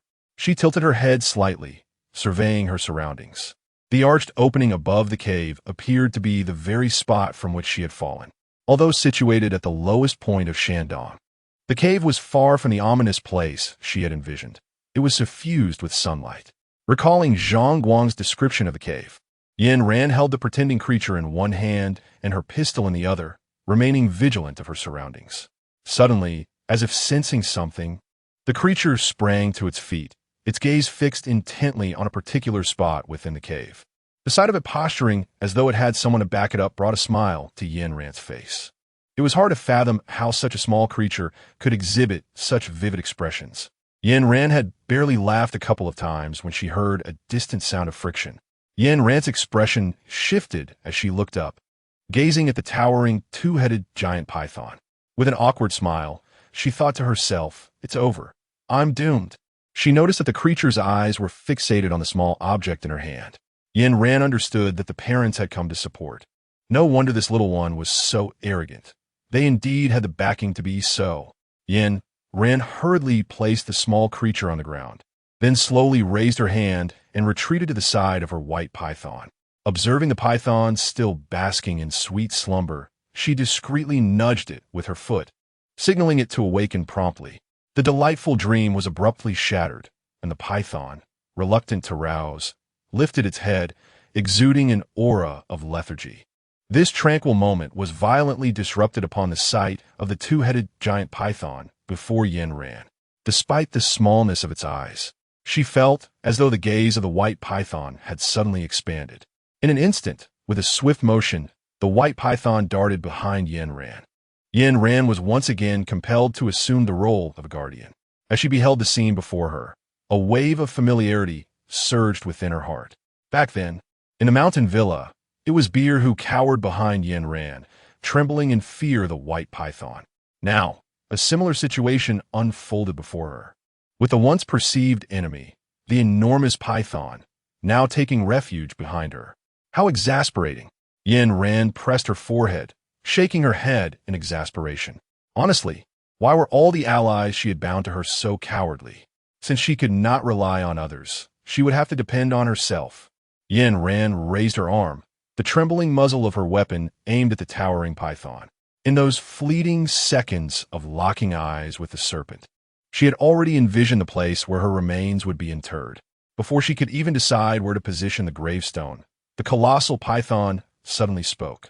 Utilizing the advanced beast language manual previously bestowed upon her by the system, Yin Ran comprehended the creature's request. Its first utterance was a demand for a meal of white python flesh. Fortunately, her spatial storage was abundant with provisions, she thought to herself, as she frantically retrieved an assortment of food. Once the python had satisfied its hunger, Yin Ran collapsed onto the ground, leaning against the white python to wipe the sweat from her brow. After a hearty feast, the two-headed python languidly flicked its tail, a sound of contentment resonating from it. Beneath it, the smaller creature eagerly bounced around, consuming the food packets like a voracious garbage disposal. Hiss, hiss, hiss. Previously, Yin Ran had found the python's voice obnoxiously loud, but upon hearing it now, she felt an instant surge of energy. This was indeed a serendipitous blessing. This creature was meant to embrace her. Yin Ran swiftly retrieved the emblem bestowed upon her by the system and affixed it to the colossal python's body. As the sticker embedded itself into its flesh, the python hissed twice in response. Now, it too could traverse into the realm of space. When Yin Ran mentioned sustenance, the python ceased its struggles, embodying the essence of a true glutton. The little creature, fond of refuse, became indignant at the remark, bouncing high in the air, accompanied by its chirping sounds. Yin Ran felt it was expressing its dissatisfaction. You possess one too, embracing the adult philosophy of wanting it all without compromise. Yin Ran included the little creature into her space. I wish to procure this item. The well-fed python became particularly agreeable, lazily gesturing with its tail after scrutinizing the image. Yin Ran followed the serpent's tail and successfully spotted what she desired. She hurried over and collected the items into her space. In contrast to Yin Ran's nonchalance, the two sisters at the cave entrance were terrified. Would Sister Ran survive such a great height? Huang Muling measured the distance with her hand, grimacing as she spoke. Stop talking nonsense. Upon hearing her foolish sister, Huang Ruxian quickly patted Huang Muling's back, wishing to dispel the ominous words. Hey, hey, hey. Sister, what is that? At that moment, Huang Muling's upper body was completely inside the cave, while Huang Ruxian sat beside her, securing her sister's lower half with a rope. Hearing Huang Muling's exclamation, Huang Ruxian paid little heed, as she considered her sister to be overly dramatic, finding wonder in everything. However, soon after, Huang Ruxian felt the ground beneath her begin to tremble irregularly. There's a snake woman, a monster, sister. As if witnessing something terrifying, Huang Muling supported herself against the cave entrance, raising her entire body. Just as the two had barely left the cave, a colossal two-headed python shot out from the entrance. Perched atop this immense serpent was a woman. It was now afternoon, with the sun nearing the horizon, casting the creature in silhouette. The sisters could not clearly discern who the woman on the python was until she called out their names, at which point they recognized that it was Yin Ran. Sister, Ran. Seeing Yin Ran safe and unharmed filled the sisters with excitement. Had she not emerged soon? They had already contemplated seeking refuge with wild men. Thankfully, Yin Ran was unharmed. Sister, what have you done? Gazing at the towering python, Huang Muling licked her parched lips and whispered. Before emerging, Yin Ran had contemplated various phrases, yet she felt none of them conveyed the coolness she desired. Charisma? Although Yin Ran's words were phrased as a question, her indifferent expression lent them an inexplicable air of credibility. Had she directed this statement at someone else, they might have labeled her as mentally unstable. Yet, before Huang Muling, such accusations would surely fall flat. Really? Sister, you are quite impressive, Huang Muling exclaimed, her eyes alight with admiration. Chapter 130. Departure from the Shaga base in a cave in the northwest. A man lounged lazily against a rock, absently caressing a photograph. His gaze suffused with nostalgia. Upon hearing footsteps approaching from outside, he tucked the photo into the pocket of his chest and feigned an air of nonchalance, closing his eyes. Zhuang Xinyan, stop sleeping, damn it. Get up and eat. You dragged in a mutated cow and found Zhuang Xinyan slumbering deeply, his tone laced with annoyance. Observing Zhuang Xinyan's perpetual laziness, Yu sighed. He had initially expected a formidable character, but upon acquaintance, he discovered that the man was merely a lazy donkey. There is a lot to be done. Yin Ran has already gone to the Shaga rainforest. Are we not departing? Yu handed over some beef, his voice filled with confusion. There's no rush. Zhuang Xinyan replied nonchalantly after taking a bite of the meat, yawning and swinging his legs in a carefree manner. With the team leader having voiced such sentiments, Yu found himself at a loss for alternatives. To be honest, at first, Yu had thought Zhuang Xinyan was merely spouting nonsense. Although Yin Ran hadn't been ruthless, he sensed her superiority in strength. Thus, when Zhuang Xinyan claimed he could assist in eliminating Yin Ran, Yu was rife with skepticism. However, their encounter at the base revealed Zhuang Xinyan to be a madman, the kind who disregarded consequences for his own selfish desires. Since then, Yu approached Zhuang Xinyan with greater caution, fearful that any misstep might provoke the man's ire and lead to dire consequences. Surprisingly, as they spent time together, it turned out to be not so bad. Wiping away the tears that had formed at the corners of his eyes, Zhuang Xinyan stated in a tone of disinterest. What happens in this world matters little to me or to her. I shall mind my own business while she attends to hers. It is merely our paths that have crossed. I'm not at fault, nor is she. The unexpected depth of this sentiment left Yu momentarily speechless. Yet, Zhuang Xinyan quickly shattered the contemplative mood. She wants to be a hero, while I will play the villain. How delightful! Accompanied by his melodramatic words, he struck a pose befitting a character from fantasy narrative. With that, he reverted to his usual lazy demeanor. Zhuang Xinyan, Yu exclaimed, delivering a slap in response. The shattered remains base they had been gone for several days. He observed the surveillance footage from the base, his spirits visibly low. Xiao Jun, donned in spectacles and exuding the air of a corporate elite, held a report in hand, his expression one of seriousness. Understood. What is this attire? A cosplay elite? He lazily nodded, tilting his head to observe Xiao Jun's outfit, wearing an expression of utter bewilderment. There was little to do at the base, leading to an overwhelming sense of boredom. The facilities at the base were so exceptional that they hardly needed to exert themselves, aside from daily training and farming. They had no other tasks. He served as the head of the Women's Federation at the base, and every whisper and rustle was captured by his keen senses. Currently, the monitoring room was occupied solely by him and Xiao Jun.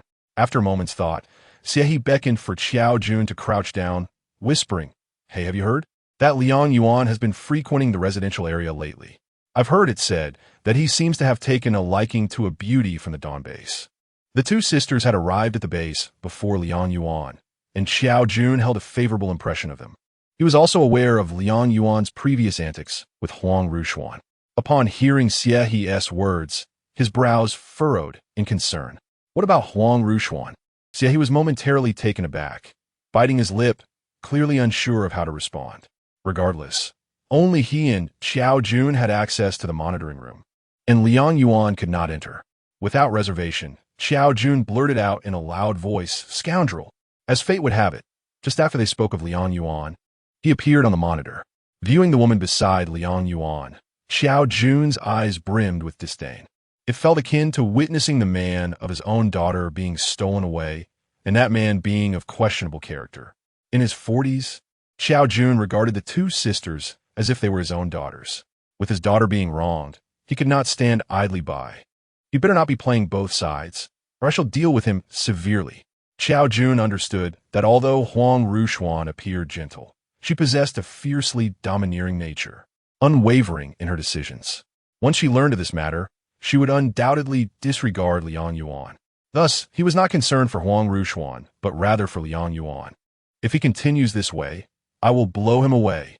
The women at the base were already few in number, each cherished like a treasure.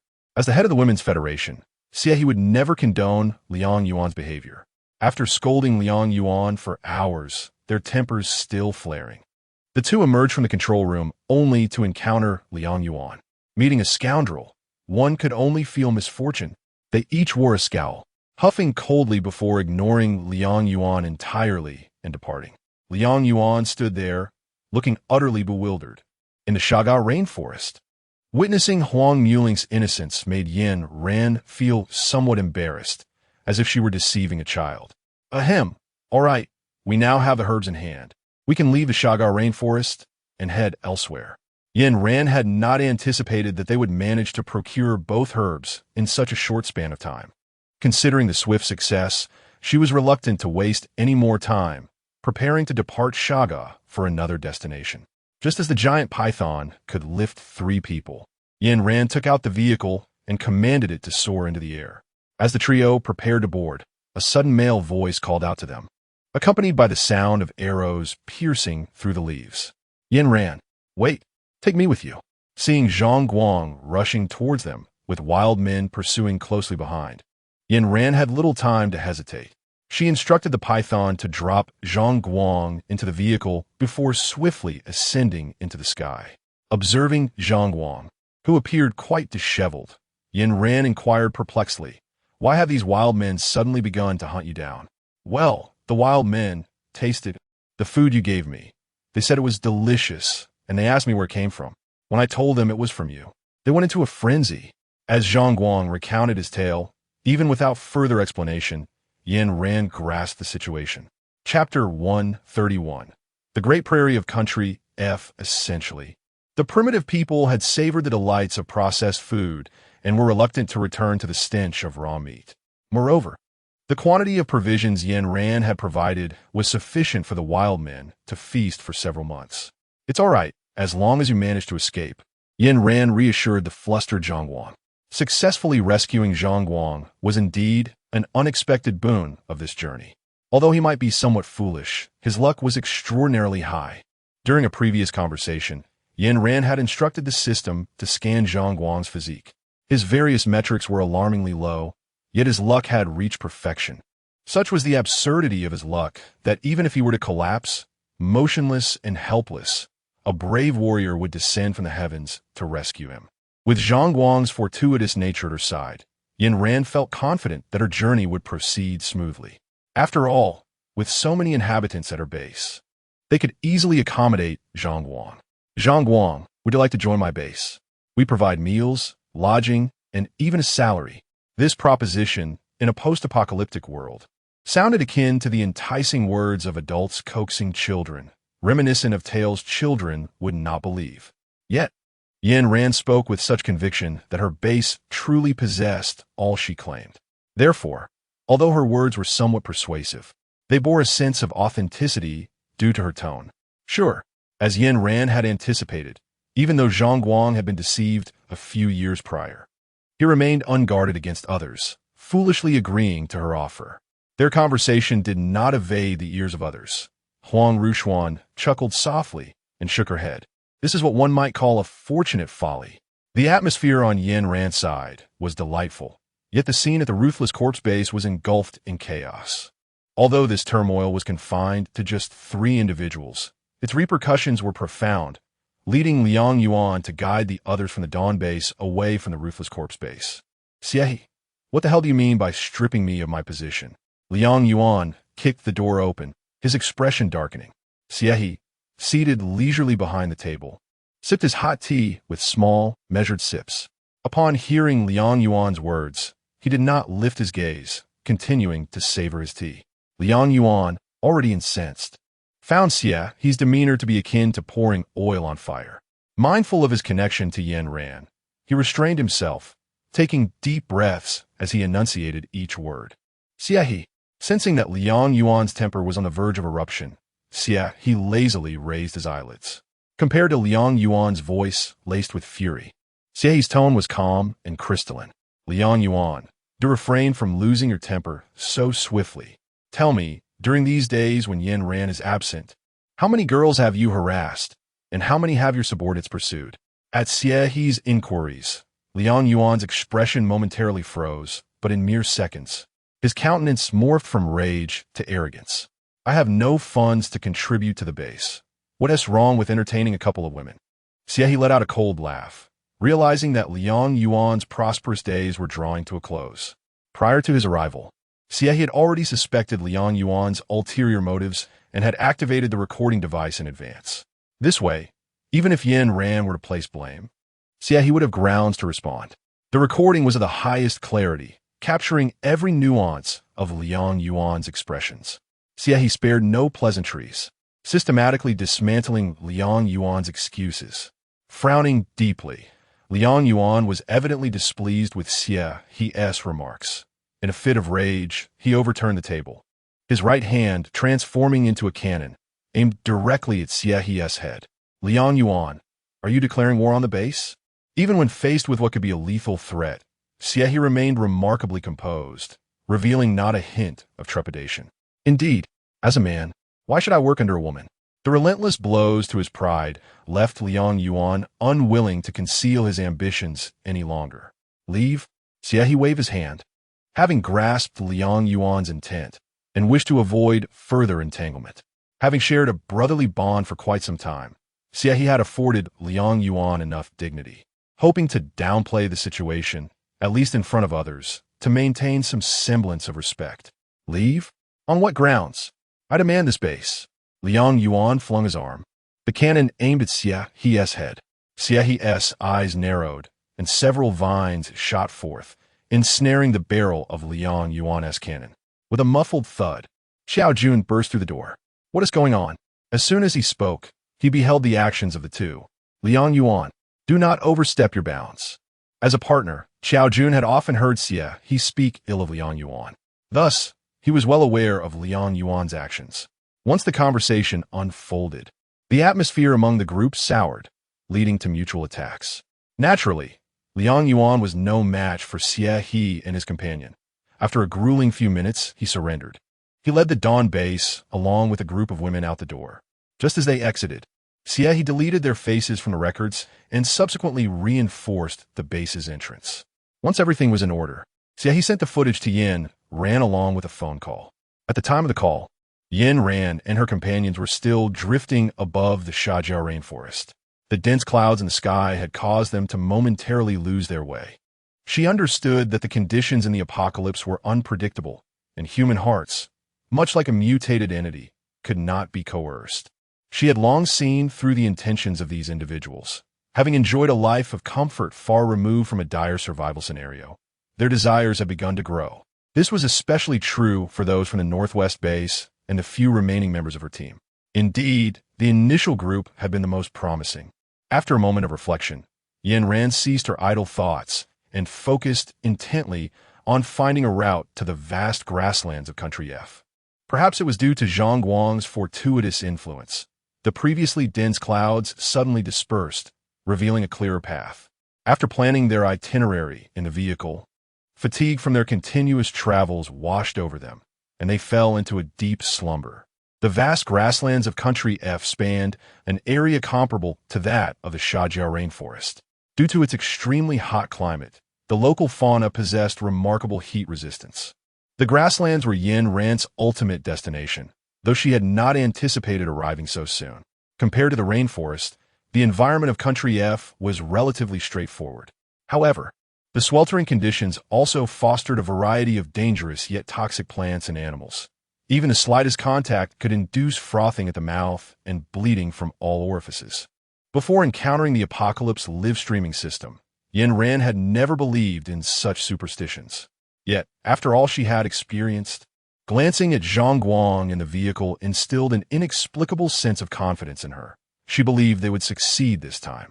Chapter 132. If the Shajiao rainforest was situated in a relatively central location, then the grasslands of Country F lay at the farthest southern point. As the vehicle ventured further south, the temperature gradually rose, and the group inside felt the oppressive heat, making them quite uncomfortable. With the increasing warmth, Yen Ran awoke first and adjusted the air conditioning to a lower setting. Huang Ruchuan and Huang Muling, being zombies, were inherently dull to temperature changes due to their low body heat, and thus they remained oblivious to the fluctuations within the vehicle. When Yen Ran awoke, the two were engrossed in a game. Upon noticing her awakening, Huang Mu Ling exclaimed with excitement, "Sister, you're awake. We've been so bored."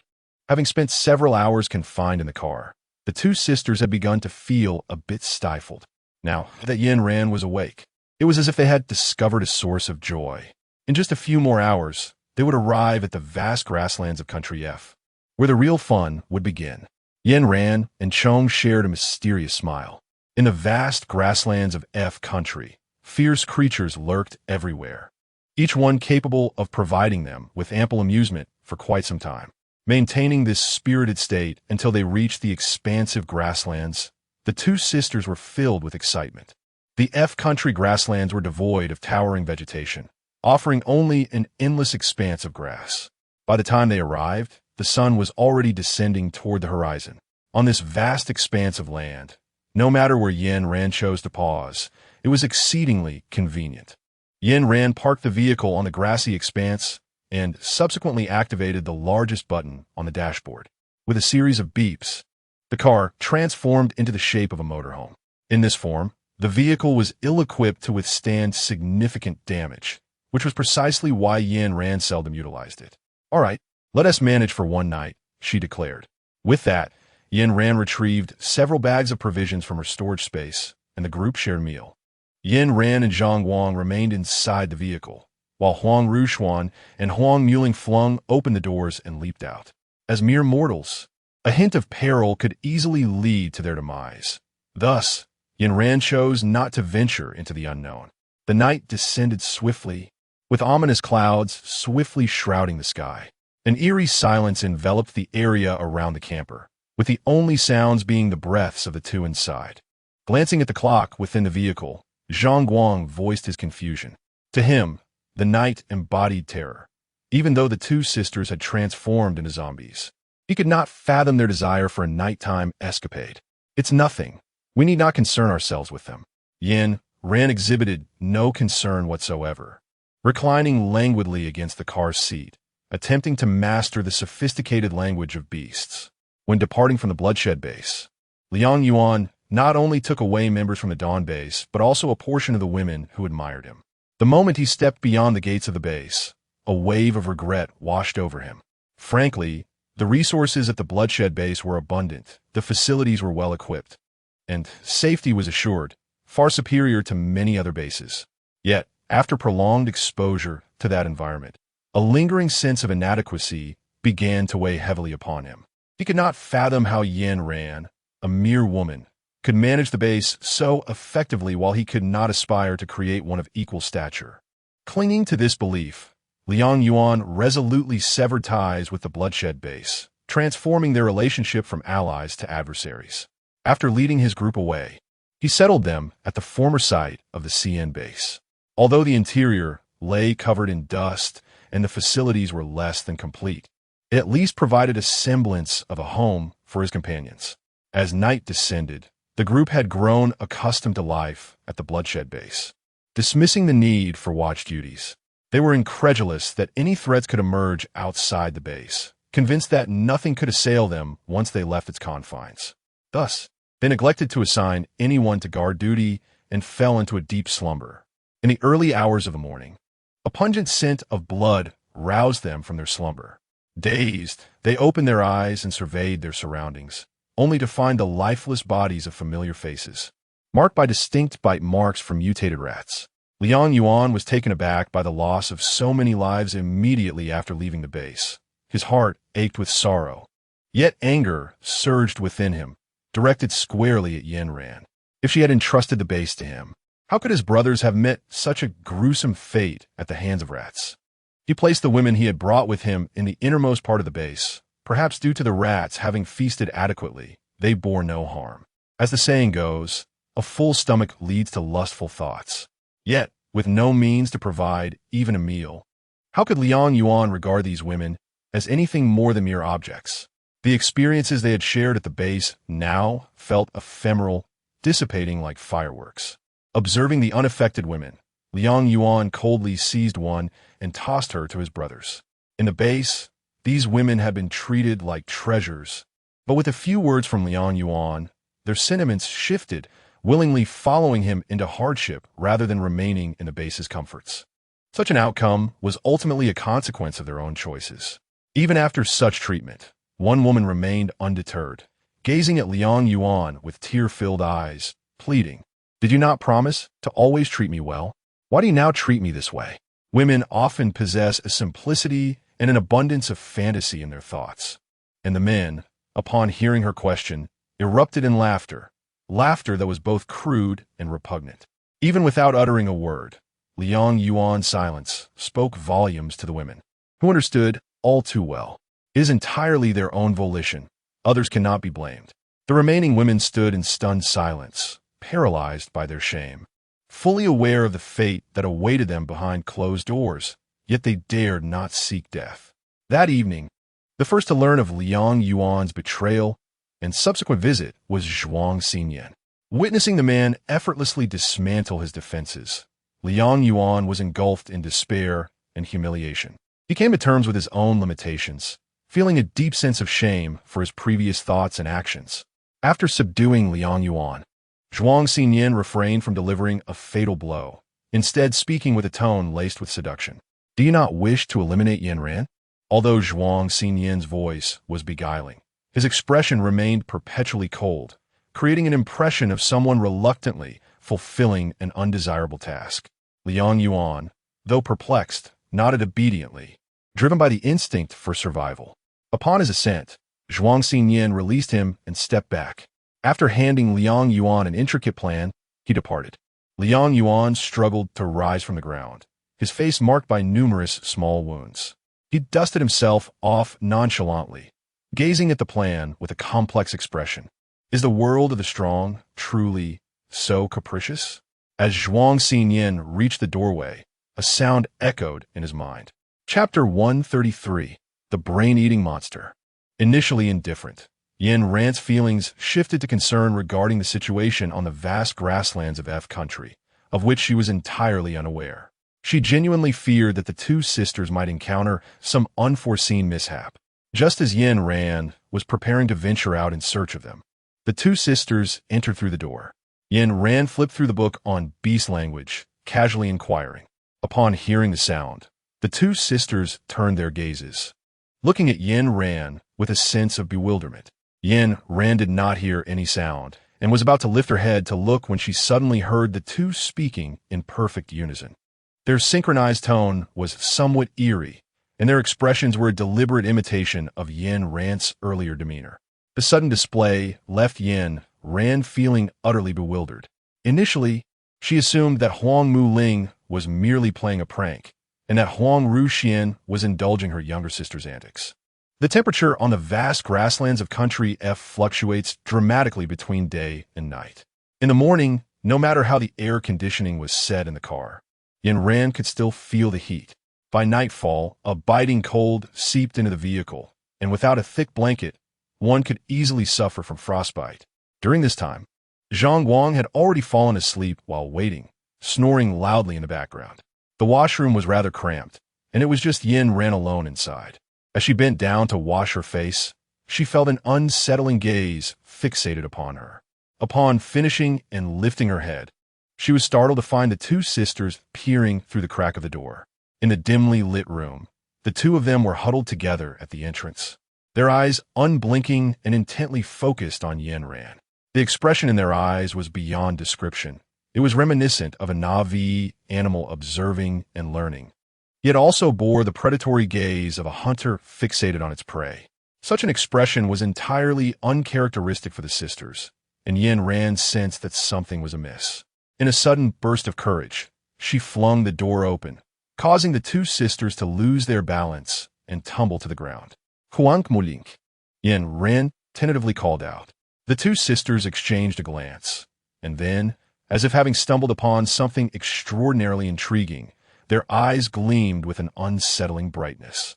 Mimicking like parrots, the sisters enthusiastically echoed the name, their voices crescendoing in volume.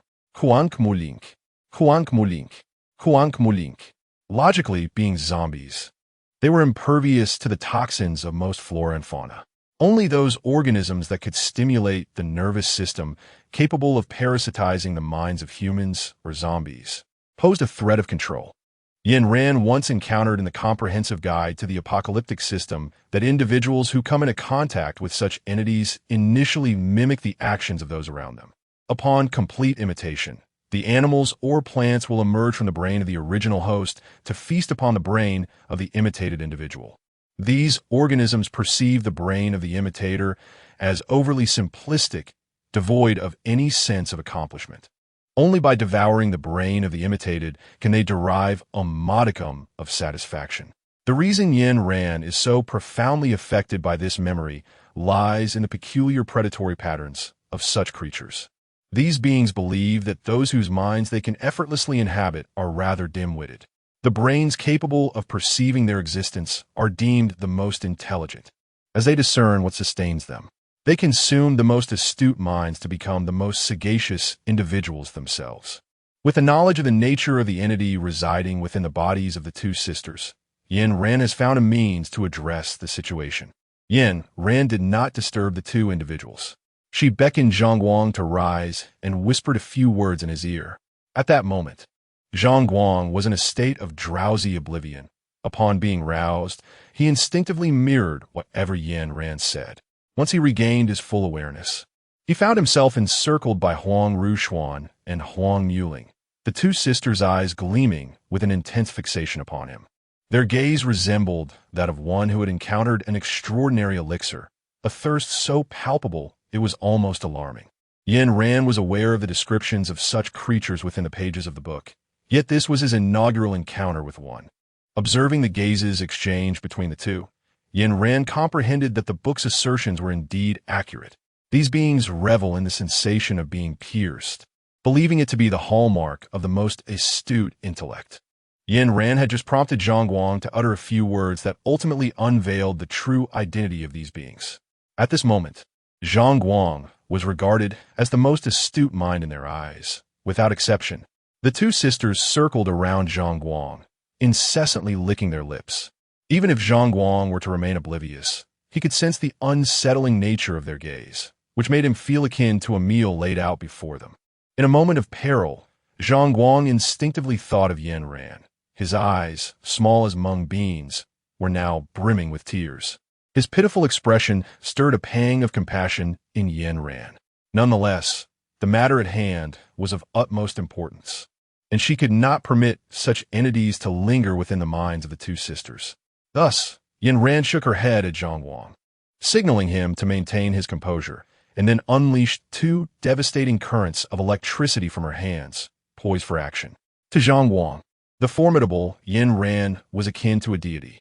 She indicated for him to remain calm, compelling him to endure. Observing Zhang Guang's continuous revulsion as he retreated, the beings assumed he had discerned their true nature and was repulsed. Such a brilliant mind should not fall into the hands of others. It would be disastrous. As the entities hesitated to reveal themselves, Yin Ran feigned being one of the parasitized, gazing at Zhang Guang with an expression of gluttonous desire. Inside the camper, the scene between three women and one man was exceedingly bizarre. The three women fixated on Zhang Guang with the intensity of ravenous wolves and tigers. He was the sole piece of meat in the entire vehicle. Although Zhang Guang had promised Yin Ran to hold firm, the current tableau made him feel he could no longer withstand the pressure. He could not resist shifting his gaze from the two sisters to Yin Ran in the back. Upon this shift, the entities misinterpreted Zhang Guang's intention, believing he was opting for Yin Ran, which incited a sense of urgency within them.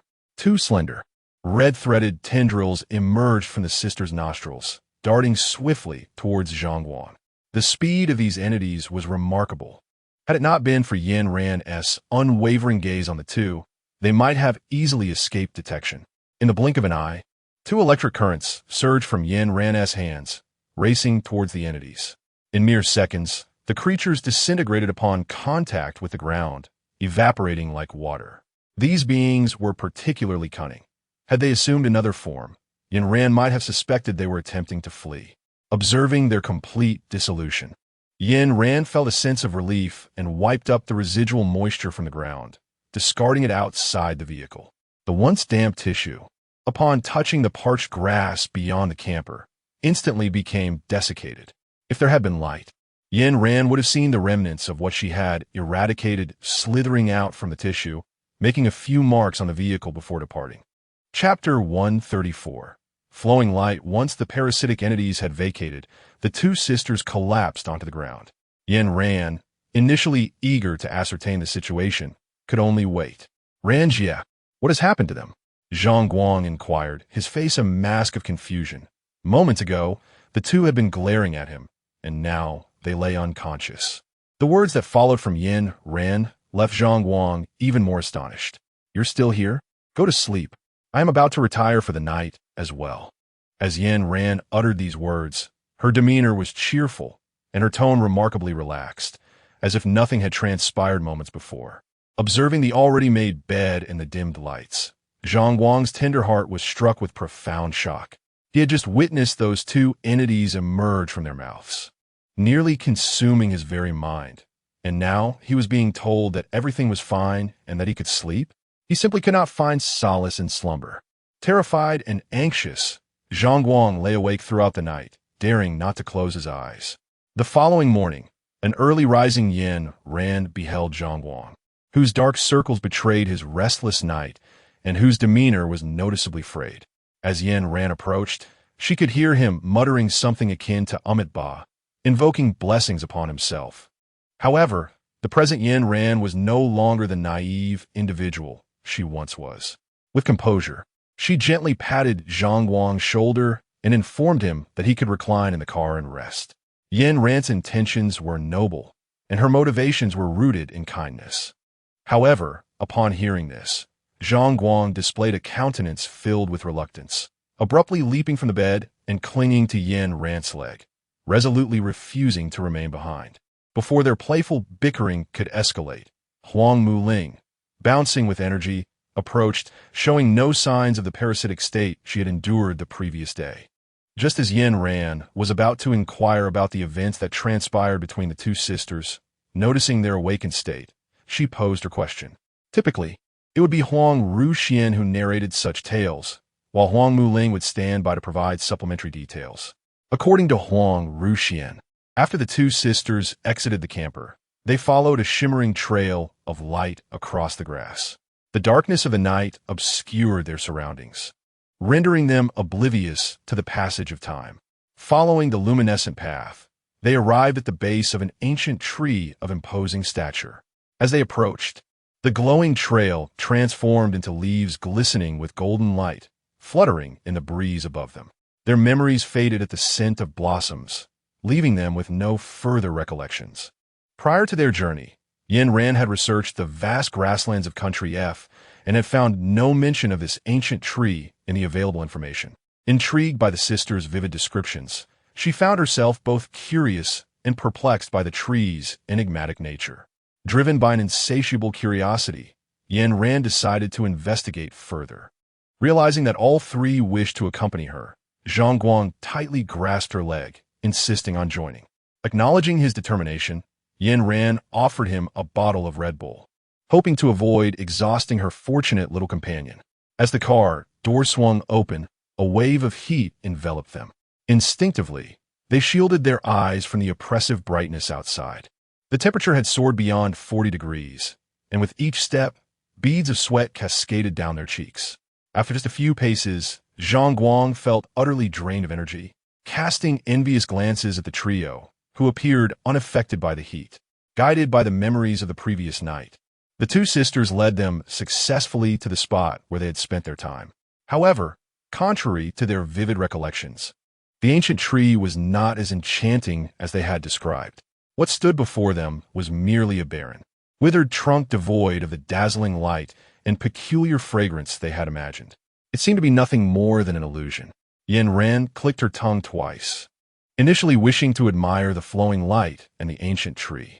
However, it soon became evident that these were merely illusions conjured by the two sisters after their control.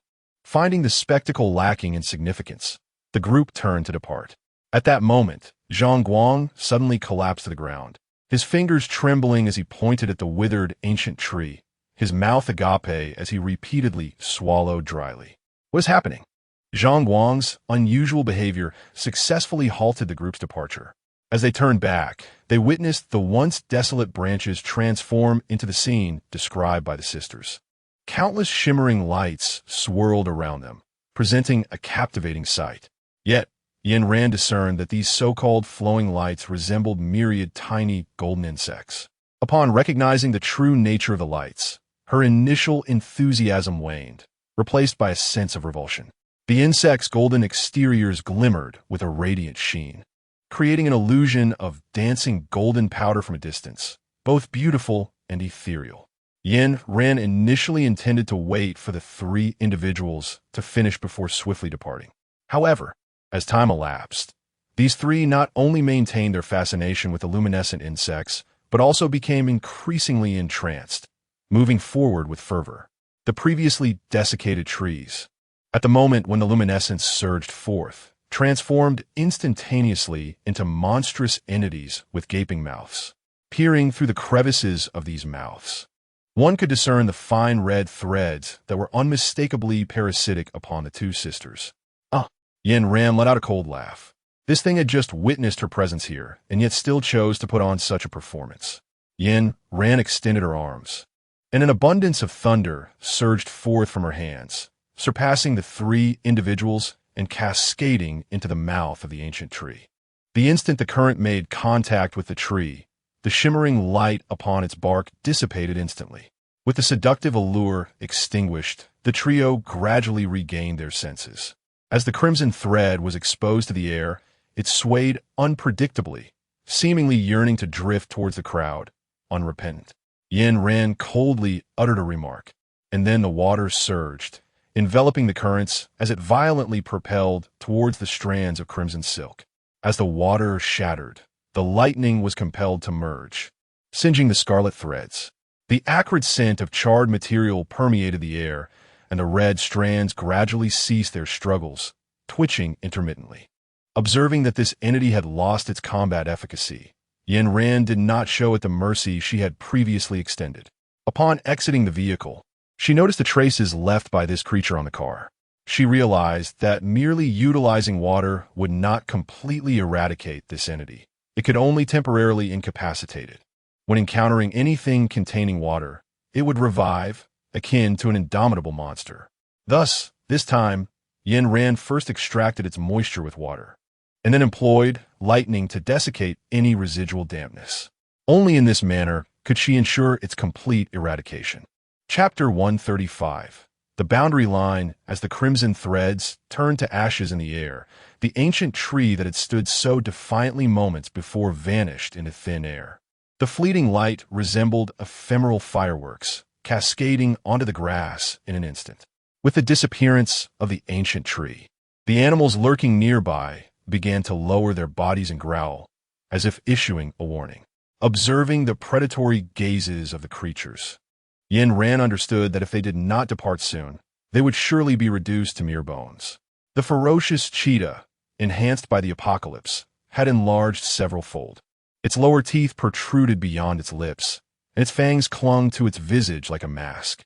Following its mutation, its speed far exceeded that of before, making it impossible for vehicles to outrun it.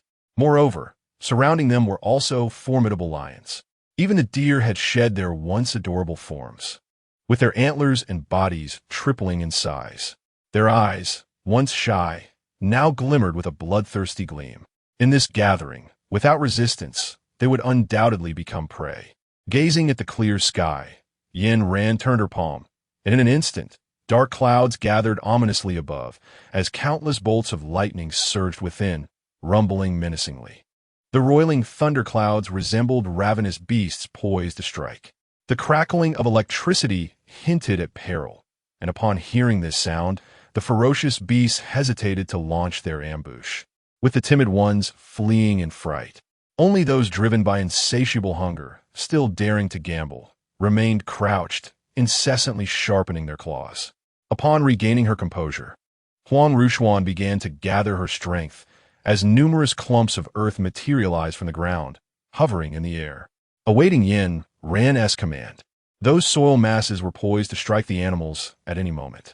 Time flowed inexorably, and both sides remained motionless, seemingly waiting for any sign of trepidation from Yin Ran and her companions, at which point the beasts would pounce and rend them to shreds.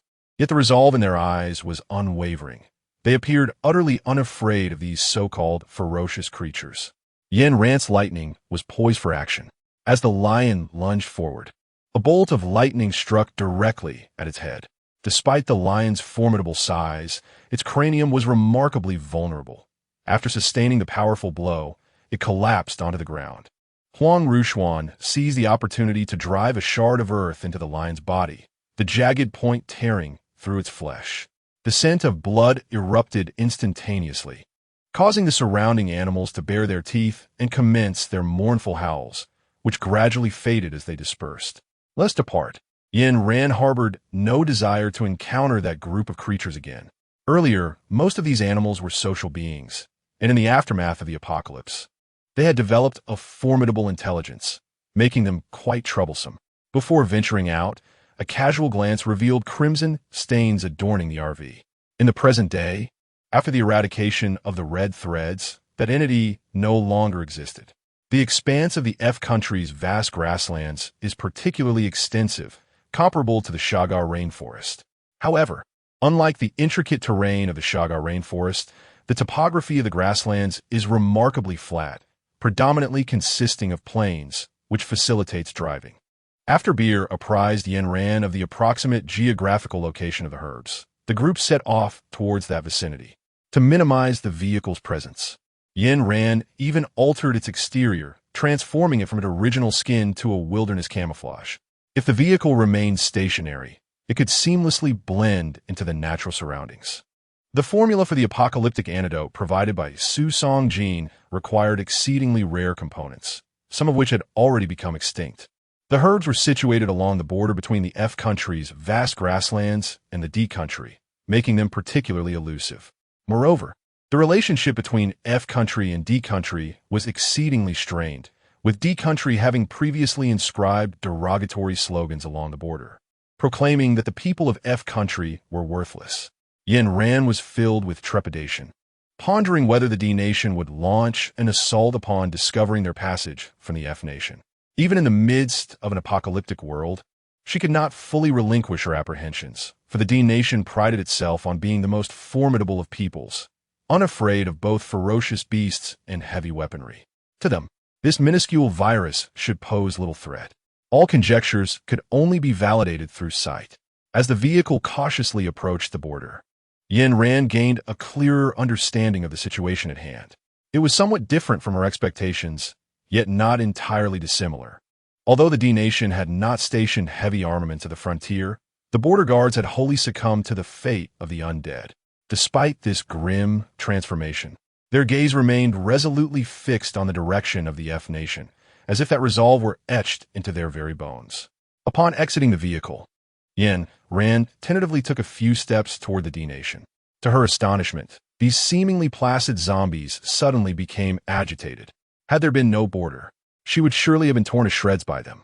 Even in their undead state, they did not forget their duty. Yin Ran felt a profound sense of admiration for the soldiers of the D-Nation's border defense. Upon disembarking, Yin Ran noticed the neatly arranged herbs lying at the feet of the D-Nation soldiers. How was she to pass through this daunting obstacle?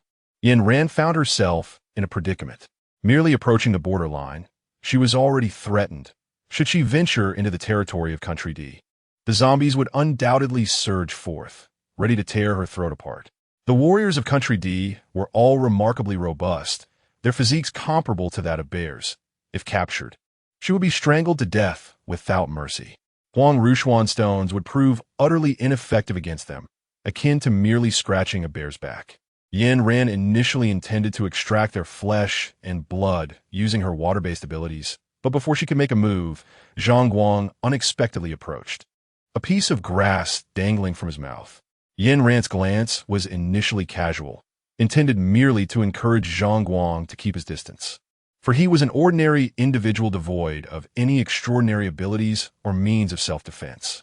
Suddenly, an overwhelming sense of familiarity washed over her as she realized that the blade of grass in Zhang Guang's mouth bore an uncanny resemblance to a certain herb. "Where did you procure this?" she inquired.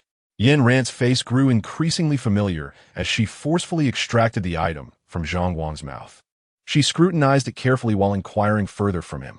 "Over there." Zhang Guang lazily gestured toward the patch of grass behind the car.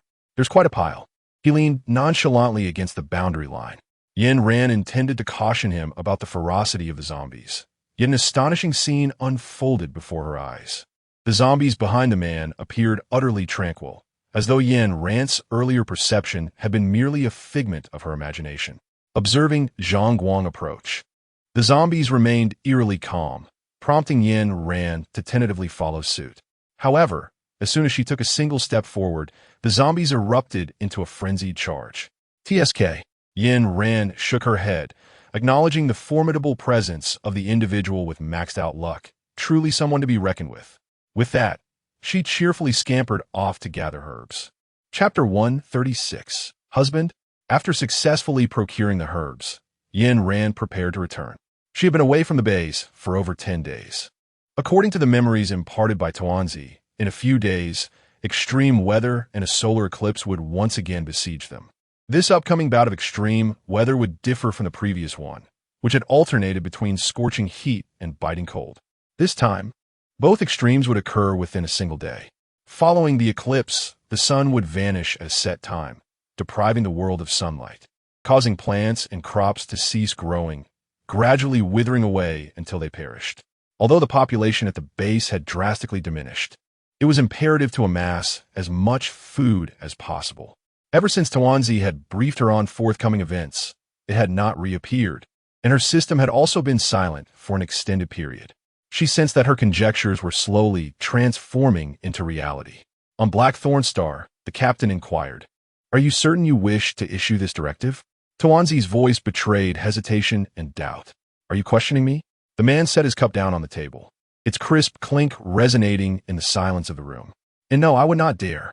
Although the man maintained a calm demeanor, Tuanzi perceptibly sensed the looming danger and quickly knelt on the ground. "Enough.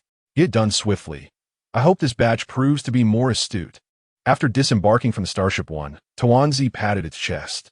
Truthfully, it could not fathom why the captain would defy the marshal's orders. Despite the long-standing enmity between their families, the marshal was acting in the best interest of their entire interstellar community. Should they proceed as the captain suggested, the marshal's experiment would face significant upheaval. Tuanzi's scant courage dissipated the moment the captain transmitted a message via the light brain. I apologize, Marshal. I am not ready to meet my demise. With that, Tuanzi fled in haste. Once Tuanzi departed, the office door swung open, revealing a man clad in a white military uniform. He glanced at the direction Tuanzi had taken. Gazing out at the desolate landscape beyond the window, his expression darkened and his fingers danced across the screen a few times. Subsequently, he leaned back in his chair, weary eyes closing in exhaustion. I'm entrusting this to you. In a cave in the northwest, Zhuang Xinyin suddenly heard a chime, his brows knitting together in annoyance as he rose, wrapping his garment around himself. A person typically disinclined to leave his abode, so much so that he required assistance even to eat, was now preparing to venture outside. And Yu, taken aback, set aside his hoarse voice and quickly asked, "Where are you going?" Upon hearing the voice, Zhuang Xinyin paused for a moment but said nothing. The more reticent he became, the more anxious Zhang Guang felt, genuinely fearing that Zhuang Xinyin would abandon him there and leave on his own. In this dismal world, Zhuang Xinyin serves as a pillar of support for Yu.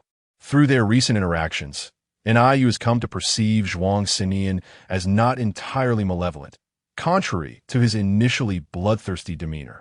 Yu vividly recalls the expression on Zhuang Xinyan's face when he uttered 3 succinct words. They are all dead. The expression was remarkably neutral, yet his eyes betrayed a lingering sense of remorse and anguish. After speaking, Yu noticed Zhuang Xinyan's hands clenched tightly. "Let us take a stroll," Zhuang Xinyan declared, striding away with purpose. Upon reaching the cave's entrance, he encountered a woman who had suddenly appeared in the desert, prompting him to click his tongue in indifference. Upon seeing Yu, Zhuang Xinyan unceremoniously cast the woman to the ground and coldly instructed, "Save her," with a tone that implied it was a matter of course. Yu rolled his eyes, but obediently tore a slit in the woman's clothing to apply the medicine.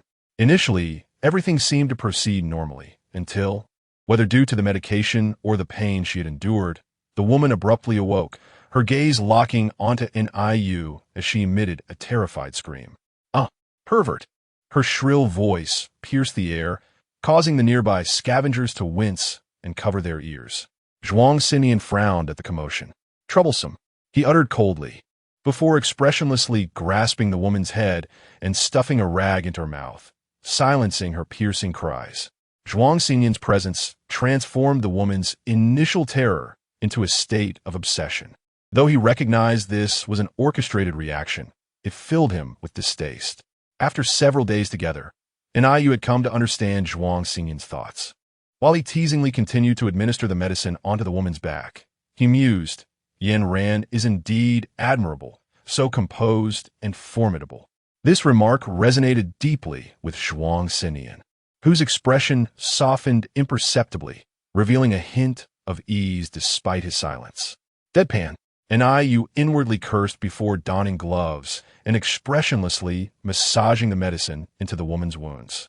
Ever since Yan Ran had played a trick on him, Yu found it difficult to entertain any other thoughts. The sight of the woman simply reminded him of that mocking experience, leaving his heart as tranquil as still water, devoid of any wicked notions. Enough. After applying the medicine as one would to marinated pork, Yu turned away coldly.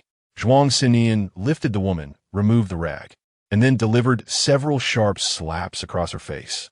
The sudden and intense pain jolted the previously unconscious woman awake. "Who are you?" Despite her dazed state, a flicker of wariness remained in her eyes. Zhuang Xinyan. These 3 words acted as a key, unlocking a forbidden door. The woman's vigilance evaporated upon hearing his name, her expression shifting from one of obsession to one of grievance. As the woman's expression grew increasingly peculiar, Zhuang Xinyan was beset by an ominous premonition. Indeed, just as this thought materialized, the woman lunged toward him. "Husband." Chapter 137, Mechanical Setting. "Husband." Noticing Zhuang Xinyan's indifference, the woman tilted her head in innocent confusion. She reached out, playfully prodding Zhuang Xinyan's cheek. The softness and firmness of his skin became somewhat addictive to her. Meanwhile, Yu was rendered speechless by the scene before him, having never witnessed Zhuang Snian in such an embarrassing predicament. As for Zhuang Snian's lack of reaction, it was due to his furrowed brow. Had his expression been tangible, it would have manifested as a series of exclamatory symbols upon his visage.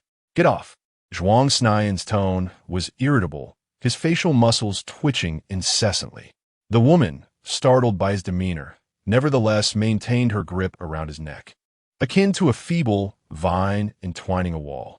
Get off! Zhuang Snian enunciated each word distinctly before forcefully wrenching her arm away, casting her harshly to the ground. His strength was anything but gentle. From such a height, the woman's frail form succumbed once more, losing consciousness. At that moment, the sun shone brightly outside, and from NIU's vantage point, both figures were bathed in sunlight, rendering their expressions obscured. Heal her! Zhuang Snian's indifferent voice resonated from the sunlit expanse. Upon hearing him, NIU strode purposefully from the shadowy cave toward the sunlit entrance. Observing the woman who had fainted again, he diligently crouched down to tend to her wounds. In a secluded corner, Zhuang Snian felt the blood trickling from his eyes and, consumed by rage, struck the stone. As the crimson fluid flowed between his fingers, the pain on his face gradually subsided. Sunlight pierced through the cave, casting a few rays of warmth upon his face. Feeling the gentle warmth, Zhuang Snian instinctively reached out, longing to grasp it, yet as the light touched his hand. On the other side, NIU glanced at the unconscious woman, feeling somewhat vexed. In the apocalypse, a woman without strength was merely a hindrance, incapable of contributing. Furthermore, neither he nor Zhuang Snian were peculiar individuals, nor did they harbor any intentions toward her. To him, Zhuang Snian was infallible. The only difference this time was that Zhuang Snian was absent, leaving NIU alone. What is your name? The woman's injury was not on her back this time, but on her head, leaving NIU perplexed about her actions. His sole thought was to avoid a repeat of the past. I am Jian Songlan. The tone in which Jian Songlan spoke contrasted sharply with her previous screams. While her shrieks were piercing and jarring, her speech was remarkably gentle, imbued with the uniquely soft and tender quality characteristic of the southern dialect. Why did you faint? NIU continued to inquire, much like an official conducting a census. I cannot recall. The woman, seemingly programmed, remembered trivial matters with remarkable clarity, yet remained oblivious to the significant questions. As the inquiry dragged on, NIU's patience evaporated. He shrugged, dismissing her and choosing instead to attend to the creature he affectionately referred to as the liquor. In NIU's eyes, the liquor held far greater value than the woman before him, perhaps out of boredom, or perhaps because she had opened her eyes to find NIU as the first figure before her. Jian Songlan consistently observed his every move. Upon witnessing NIU's hand make contact with the liquor's form, her sharp voice pierced the air once more. How could you touch that monster? The liquor, raised by NIU since childhood, shared a profound bond with him. Jian Songlan's words felt like a dagger to NIU's heart. Yen Ran has already eliminated the other liquors nurtured by NIU, and now this one is the very essence of NIU's heart. Upon hearing her precious treasure referred to in such a manner, NIU's fondness for Jian Songlan plummeted to an all-time low. On Blackthorn Star, a piercing sound echoed. Tuanzi, feeling somewhat impatient, opened the computer. Ever since that object was deployed, it hadn't slept for several days. Watching the plummeting favorability rating on the screen, Tuanzi found itself at a loss for words, while simultaneously feeling an urge to strangle the very thing that was causing it. It seemed simple when Yen Ran handled it. Why was it so difficult for Tuanzi? What on earth had this thing done? Damn it, the bonus is about to vanish. Seeing the favorability ratings of the two key figures drop into the negatives made Tuanzi laugh out of exasperation. Quite impressive, the man observed Tuanzi's irritable figure from the surveillance, lightly tapping on a nearby photograph with a dismissive smile creeping onto his lips. As Yen Ran's vehicle arrived punctually above the base, known for its merciless destruction, Xiehe and Xiao Jun hurriedly rushed out of the base to greet her.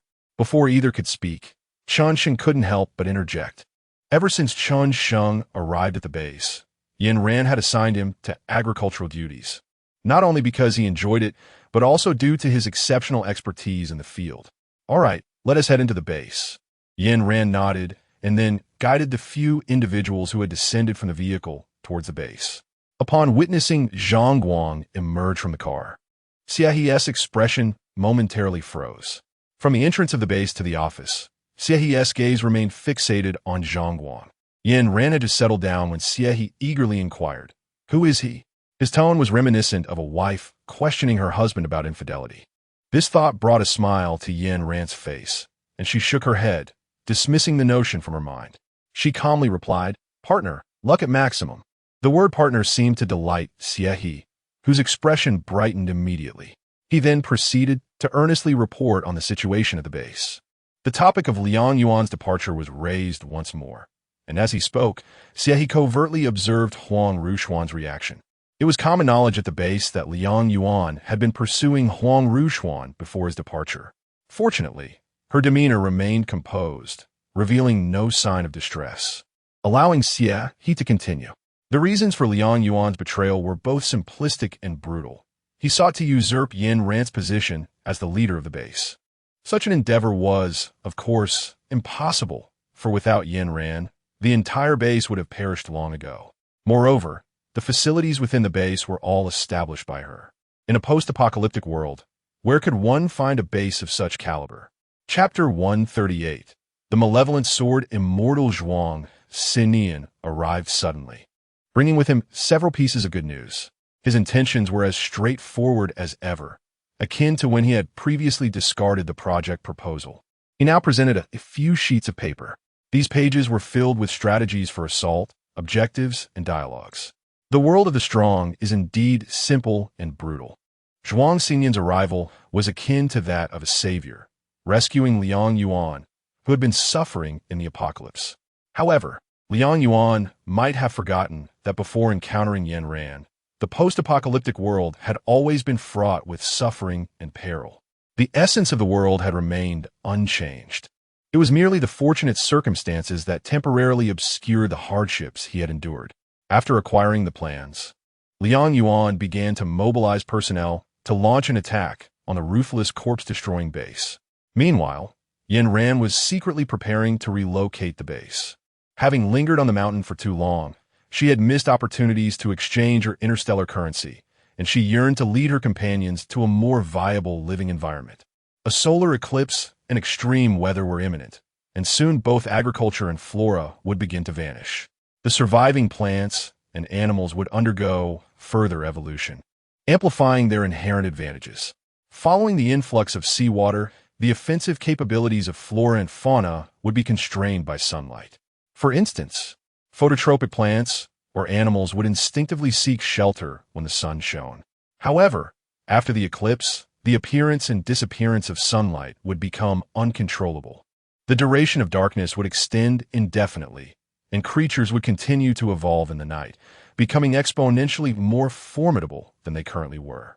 In simple terms, certain events would be predetermined to occur at specific moments. If the setting aligns with Yin Ran's perception, she would conclude that annihilation would be preferable to enduring this world. Having lived a lifetime of reincarnation, she harbors no desire to be merely a pawn in a game or a mere condiment in the lives of others. Even as an NPC, she possesses her own thoughts and aspirations. The individuals and events she encounters are undeniably real within her vicinity. If they were indeed illusory, Yin Ran would surely descend into madness. Enough of this absurd NPC theory. It is utterly laughable. After dedicating 2 hours to exercise, Yin Ran begins to prepare for the relocation of the base, a task that requires a staggering 400,000 interstellar coins. In her previous endeavors within the realms of the Interstellar and the Orc world, Yin Ran garnered millions of likes on her videos, thus establishing herself as a prominent influencer with a following in the tens of millions. For her next base, she has chosen the mountainous city of Shanqing. Recalling her previous visit, Yin Ran remembers the Shanqing Hospital. This city, teeming with avian and beastly life, offers not only a sanctuary for her base, but also serves as a cover. Additionally, the diverse fauna can be utilized to train the inhabitants of her base, enhancing their capabilities in preparation for the impending solar eclipse. Yin Ran has meticulously filled her space to the brim, leaving no room to spare. As a radiant light envelopes the area, the base known for its ruthless efficiency begins to vanish from its original location. All residents have been alerted to remain indoors.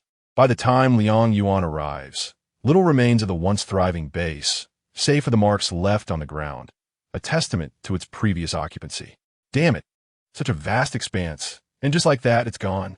Liang Yuan exclaims in frustration, hurling his belongings to the ground.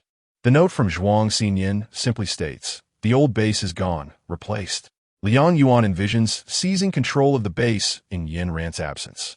Even when he was present at the base, Yin Ran and her companions withheld crucial information from him, leading him to believe that the facilities had always been there and that Yin Ran's sole contribution was ensuring the residents were well fed. As for the glowing perimeter and surveillance cameras outside the base, Liang Yuan attributed those to others, never considering them Yin Ran's achievements.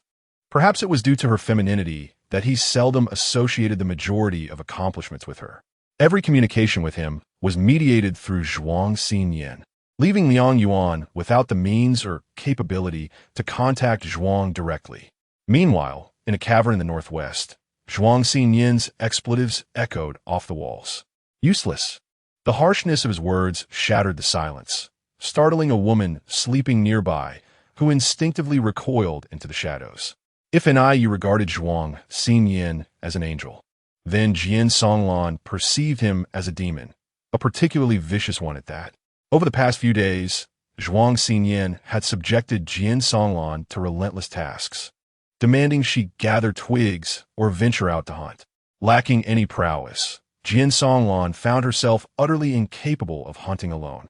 Whenever she displayed a pitiable expression, Zhuang Xinyin would unceremoniously cast her out of the cave, often accompanied by a mocking remark, consistently comparing her unfavorably to Yin Ran. People generally despise comparisons, and Jian Songlan felt both resentment towards Zhuang and an inexplicable disdain for the unseen Yin Ran. As was customary, after expelling her from the base, Zhuang Xinyin left her with another derisive comment. So weak, you're not even worth the toes of Yin Ran. As the man spoke, his gaze was laced with profound disdain, exuding an overwhelming sense of oppression that could instill fear in anyone, coupled with his deliberate lowering of his eyes. The intensity of this pressure felt almost tangible, as if it could pierce through Jian Songlan. Once Jian Songlan departed, Zhuang Xinyan's demeanor shifted dramatically, his expression returning to normalcy.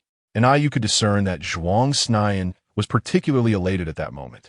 Each day, Yu was tasked with applying medication to Jian Songlan, and the resentment he harbored could easily sustain several malevolent sword immortals. How utterly vexing. Chapter 139. The time reversal device when the white light dissipated. The entire base had transformed into the present-day Shansheng. With a foundation of 400,000 interstellar coins, every facility within the base was meticulously arranged. Its location was chosen strategically, positioned beside the Shansheng Hospital, a place that Yin Ran cherished and anticipated the most. It had been quite some time since Yin Ran last visited Shansheng, yet the sign of the hospital remained as vivid as ever, the lettering intact and unchanged from her previous visit. The base was perfectly situated adjacent to the Shansheng Hospital, basking in sunlight, radiantly illuminated, while the hospital perpetually lingered in shadows. Reflecting on her prior explorations of the Shansheng Hospital, Yin Ran rubbed her temples. Interestingly, she later learned that the spirits or apparitions within the hospital were confined to its premises, unable to venture beyond its boundaries. Zhou Cheng explained that the visibility of these entities was due to overlapping magnetic fields. However, such occurrences of magnetic field overlap were rare in reality. Had the previous incident of seawater flooding not occurred, the magnetic fields would not have intersected and everything else would have remained unchanged. With various creatures and the unique topography of Shansheng Hospital, it proved to be an ideal setting for a small-scale training ground. To eliminate any potential hazards, Yin Ran took the initiative to explore the hospital. The facilities and scents within remained identical to her first visit. As she gazed into the dimly lit basement, she pinched her nose and leaped down, observing the disordered brick walls and the infant's remains embedded within them. Yin Ran navigated through the debris, The environment on the second underground level was even darker and more desolate than the first. Mama, mama. The voice resonated with an eerie familiarity, as if she had heard it before. Peering through the ruins ahead, Yin Ran tilted her head to discover a large-headed infant crouched in a corner of the second floor. The baby's eyes were tightly shut, with only her nose twitching as if detecting an unseen scent. Perhaps there was a fragrance on Yin Ran or her clothing that was beyond the infant's perception. In a moment of distraction, the baby crawled over from a distance, extending her tiny hand in an attempt to grasp Yin Ran's garment. The frail, darkened hand swept past Yin Ran, and just as it was about to make contact, she instinctively stepped back, evading the touch. Left behind, the infant, having touched nothing, pouted in confusion and disappointment. As its cries grew increasingly loud, its frail body began to swell, and its dark, emaciated hands stretched infinitely, resembling withered branches. Although the infant was pitiable, Yin Ran herself was no saint. After assessing that the danger posed by the child was minimal, she departed. With a fierce motion, she slashed the floor with her dagger and swiftly descended from the second underground level to the third. She only recalled encountering a soul in the form of a person from country or on the third level. Given the disruption of the magnetic field, it was unlikely that the inhabitants of country would still exist. Yin Ran kicked open the iron door leading to the third underground level, revealing an empty space devoid of any presence. Just as she contemplated her departure, a peculiar gurgling sound echoed within the room. Following the noise, Yin Ran's gaze fell upon a mass of writhing, irregular black liquid nestled in the corner. Yin Ran immediately recognized this entity as a swamp monster. This creature possesses formidable abilities for engulfing and withstanding attacks. However, if its bodily structure is compromised, it can be entirely vanquished. The swamp monster's composition consists of a specific ratio of water and a certain quantity of soil. If both the water and soil are disrupted, the swamp monster becomes no more than a mere curiosity. After affixing 3 stars to the door on the third level of the underground, Yin Ran closed the door.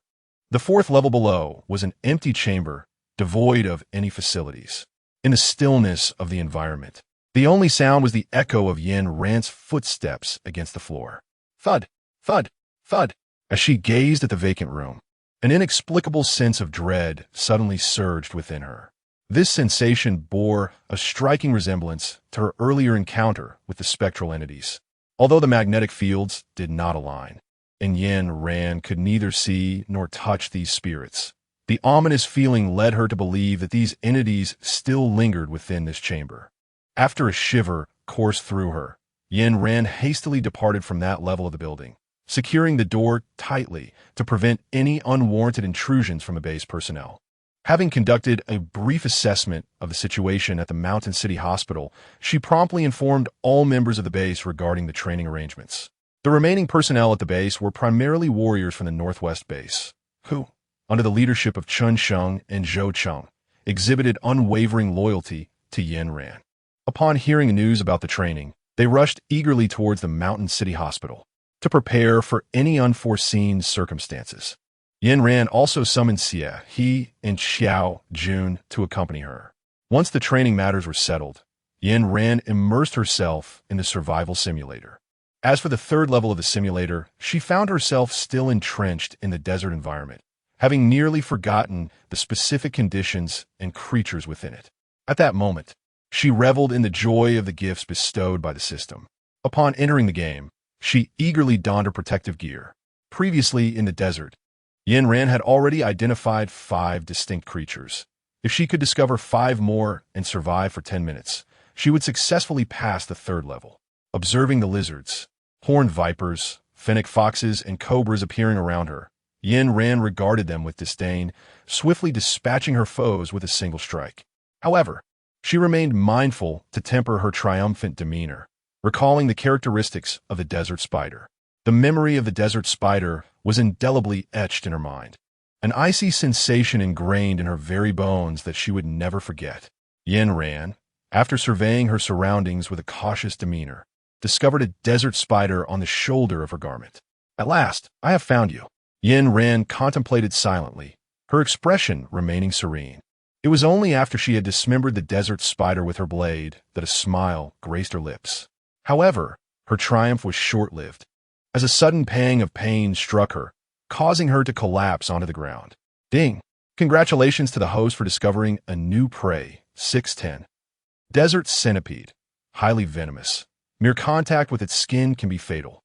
It possesses a gentle disposition, does not retaliate when attacked, and prefers to associate closely with desert spiders, maintaining a harmonious relationship.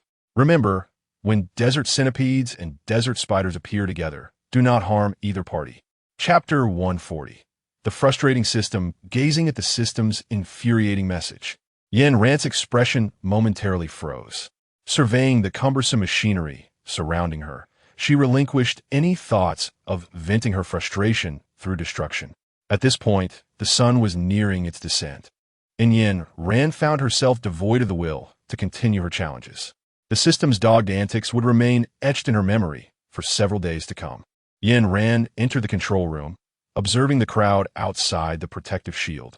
To her satisfaction, it appeared that hardly anyone had sustained injuries. As she gazed at the dark clouds gradually forming in the sky, she pressed her lips together, realizing that the solar eclipse was imminent. Meanwhile, in a cave to the northwest, ominous clouds loomed over the city, threatening its very existence. Yu, with his hands clasped behind his back, tilted his head back and closed his eyes, exuding an air of aloofness akin to a hermit. Zhuang Xinyan leaned against the wall, casting a disdainful glance at Yu's pretentious demeanor, letting out a scoff. Wow, how impressive! A woman's overly enthusiastic and stiff praise suddenly pierced the air, rendering the scene even more ludicrous. Yu's previously relaxed posture stiffened instantly, caught in a dilemma of whether to turn or remain still. Ever since Jian Songlan had uncovered Zhuang Xinyan's true nature, her prior infatuation had dissipated entirely. In contrast, Yu, who was sharp-tongued yet soft-hearted, and tended to her wounds, had become the beacon of light for Jian Songlan. Such scenes unfolded almost daily. Regardless of what Yu said, Jian Songlan would shower him with compliments. Oomph. Zhuang Xinyan let out a cold laugh, a gesture of ridicule. The moment he spoke, Jian Songlan, who had been animated just moments before, fell silent. Get out. With just 3 words, Zhuang Xinyan conveyed his intent, prompting Jian Songlan to obediently dress and venture outside to hunt. Once the bothersome presence was gone, Zhuang Xinyan approached the cave entrance, observing the sky, his expression shifting from disdain to solemnity. After hearing a chime, he realized that his suspicions were confirmed. Yu, come with me. Upon uttering this command, he turned and exited the cave.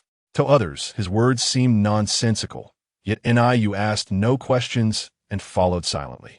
Being a perceptive individual, he discerned Zhuang Xinyan's intent, understanding that something ominous was about to transpire.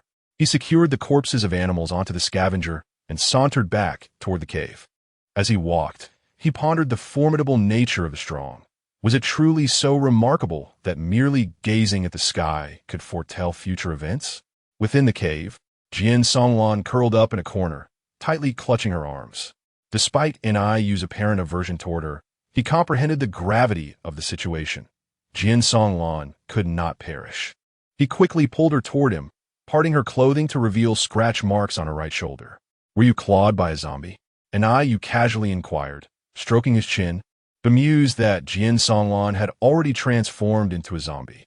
How could she possibly eliminate someone without leaving a trace?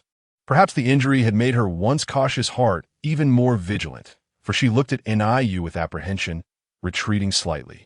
Discovered. TSK.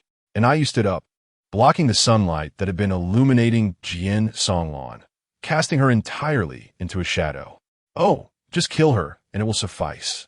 If it were not for Yu's awareness of Zhuang Xinyan's demeanor in front of Yen Ran, he might have genuinely believed that Zhuang Xinyan was an unfeeling automaton. You go ahead, I will handle the meat. Yu was far from as cold-blooded as Zhuang Xinyan, nor did he wish to entangle himself in the affairs of the two. Upon hearing this, Zhuang Xinyan did not deny it.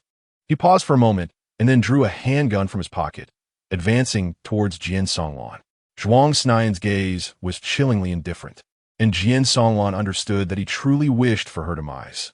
At this moment, when her life hung in the balance, a sudden pain pierced Jian Songlan's head. She clasped her temples and began to softly moan. Zhuang Snian held the gun steadily, unwavering in his original intent despite the unexpected turn of events. It was unclear whether it was a dark sense of amusement or some other motive, but Zhuang Snian did not immediately end Jian Songlan's life. Instead, he stood there, waiting for her to regain consciousness. Zhuang Snian, you cannot kill me. Suddenly recalling something, Jian Songlan's expression shifted from fear to unwavering confidence, her tone transforming from panic to composure. Remembered? Zhuang Snian asked cryptically. Jian Songlan mistook this for a secret signal from him, and she enthusiastically nodded, her voice brimming with excitement. I remembered. However, what awaited Jian Songlan was not the scene she had envisioned, but rather the bullet piercing her heart. It is said that the last sense to fade before death is hearing. In her ears, Jian Songlan heard the man's contemptuous voice. So what if you know? Fool! With a resonant chime, all the sounds of the instruments vanished in that instant. The creature, previously sprawled on the table, was startled awake by the sound. Observing the vacant data on the device, it let out a terrified scream. Damn it! Where did it all go? The creature understood that data would only reset upon death. What has this fool done now? The bonus is surely lost. Complaining, it dashed towards the captain's quarters. After relaying its fears, the captain surprisingly did not express anger. His tone remained indifferent. The creature quickly grasped the captain's meaning. Although it internally disagreed as a subordinate system, it lacked the capacity for rebellion. To resist would only result in being discarded as a useless machine. Very well. After reconnecting the instruments, the creature pursed its lips and, just before the countdown concluded, pressed the consent button. Yin Ran, good luck. It murmured softly. Chapter 141. Interest in a cave in the northwest. Darkness enveloped the entrance as night fell. Zhuang Snian lay languidly against the rocks, idly observing the dagger in his hand. Under the dim light of the licker's eyes, Niu observed Zhuang Xinyan's actions. Had he known that Zhuang's spirit soared after Jian Songlan's demise, he would have eliminated this woman long ago. Just as Niu contemplated a teasing remark, he saw Zhuang's expression shift sharply. With a swift motion, he hurled a dagger that impaled a zombie entering the cave against the wall. Following this display of skill, Zhuang abruptly rose, his face cold, and exited with purpose. It was evident to any discerning observer that Zhuang was in a foul mood. Niu, wishing to avoid provoking any ill fortune, nestled quietly in a corner, silent. As the dark mist enveloped the entire sky, Zhuang strode into the vast desert, his expression grim. With his hands clenched tightly, he dispatched the wandering zombies with precision, their heads exploding around him, blood and flesh scattered chaotically, the crimson liquid seeping into the desert sands, its pungent scent carried away by the wind. Observing the approaching horde, Zhuang twisted his neck, retrieving a long blade from within his garments, and sauntered toward the throng of corpses. Meanwhile, on the other side, a woman appeared suddenly at the entrance of the base on the surveillance monitor, plunging the onlookers into silence. The timing and location of her appearance seemed too fortuitous. Their base had only recently relocated, and the area outside was still fraught with perilous wilderness. When she emerged, she appeared frail and delicate, collapsing to the ground after only a few hesitant steps. Just before losing consciousness, she managed to glance at the camera. In this apocalyptic world, the ability to faint precisely at the entrance of Yin Ran's base underscored her extraordinary nature, or perhaps indicated that she had a particular purpose for arriving at their stronghold. Yin Ran had never encountered someone so brazenly reckless as to throw themselves into the line of fire. For a multitude of reasons, she opted not to admit this woman into their ranks. Their base was currently precarious, and Yin Ran wished to avoid introducing any elements of instability. The mountain city was teeming with swarms of insects and serpents lurking in the shadows. It was merely a matter of patience to discern the woman's true intentions. After Yin Ran departed, the surveillance continued to operate, revealing countless flying mosquitoes arranged in a crescent formation, relentlessly assaulting the woman. Amidst the fierce onslaught, The woman gradually regained consciousness. Instinctively, she glanced around, her eyes brimming with desperation and dependence. It was already 10 o'clock at night, and she was utterly alone. Following the relocation of the base to the mountain city, Yin Ran had invested in enhancing the protective barrier, transforming the transparent halo into an opaque black arc that obscured visibility. Consequently, when night fell, the ruthless base could completely shroud itself in darkness. Thus, as the mosquitoes attacked the woman, she remained oblivious to her surroundings, helplessly succumbing to the relentless bites. Before Yin Ran could awaken to witness this scene, far away on Black Thornstar, Tuanzi was left exasperated upon seeing the data reset once more. No repeated resets allowed. Consequences are to be borne. After a peculiar purple mist swept through, a new data entity was generated. Without pausing to inspect it, Tuanzi promptly connected the lines to the data entity and swiftly closed the device's door. Once everything was restored to its original state, Tuanzi concluded the workday. In the dimly lit data chamber, the woman lying on the cold iron bed bore a strange smile at the corners of her lips. When Yin Ran awoke, she felt a sharp pain in her head and instinctively made her way to the control room.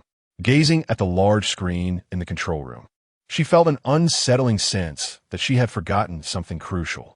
Yet, no matter how hard she tried to recall, the memory eluded her. Perhaps I am mistaken? The throbbing pain in her head compelled Yin Ran to abandon her inquiry. Ran, there's a woman at the entrance of the base who wishes to come in. Before Yin Ran could exit the control room, he suddenly rushed in. Yin Ran is an exceptionally stubborn individual. The more she is deterred from exploration, the more resolute her pursuit becomes. The consequence of such tenacity manifests in an excruciating pain that swiftly envelopes her entire being, rendering Yin Ran curled up on the ground. Yin Ran, what is the matter with you? The moment Yin Ran collapsed onto the ground, he was utterly bewildered, a profound sense of helplessness surging within him. Yin Ran had never exhibited such a condition before, and he was genuinely terrified of losing her. It's all right. Yin Ran gritted her teeth, resolutely enduring the excruciating pain that enveloped her. After several minutes of this torment, she finally relaxed, letting out a sigh of relief. Let's proceed and take a look. Yin Ran weakly placed her hand upon Xiao's, utilizing his support to rise to her feet. Upon her first glance at the woman, Yin Ran experienced an inexplicable sense of familiarity. This woman had appeared in the fragmented memories that had recently surfaced in her mind. On the second glance, Yin Ran found herself captivated by the depths of the woman's gaze, eyes that were both encompassing and subtly tinged with madness. It was a peculiar juxtaposition of two contradictory descriptors manifesting within the same pair of eyes. How marvelous! This was the most profound impression Yin Ran had. Realizing she had been staring for too long, she felt a pang of embarrassment. Fortunately, her demeanor remained perpetually calm and aloof, rendering her lingering gaze less conspicuous. Standing beside Yin Ran, he naturally did not overlook her fleeting expressions. He clicked his tongue in irritation and then unleashed a barrage of questions. What is your name? What brings you to the base? What is your purpose? How did you find out about this place? He spoke with a rapid urgency, and if one were not attentive, they would undoubtedly miss key phrases. After he finished, the woman offered a faint smile, her gaze fixed intently on Yin Ran, her expression laden with intrigue. This expression was so unusual that Xiao Dun, upon his arrival, had initially assumed the woman harbored an interest in Yin Ran, though his interpretation of interest diverged from its conventional meaning, imbued with layers of implication. Chapter 142, The Mole. My name is Jian Songlan. As she uttered this name, the smile upon Jian Songlan's lips deepened.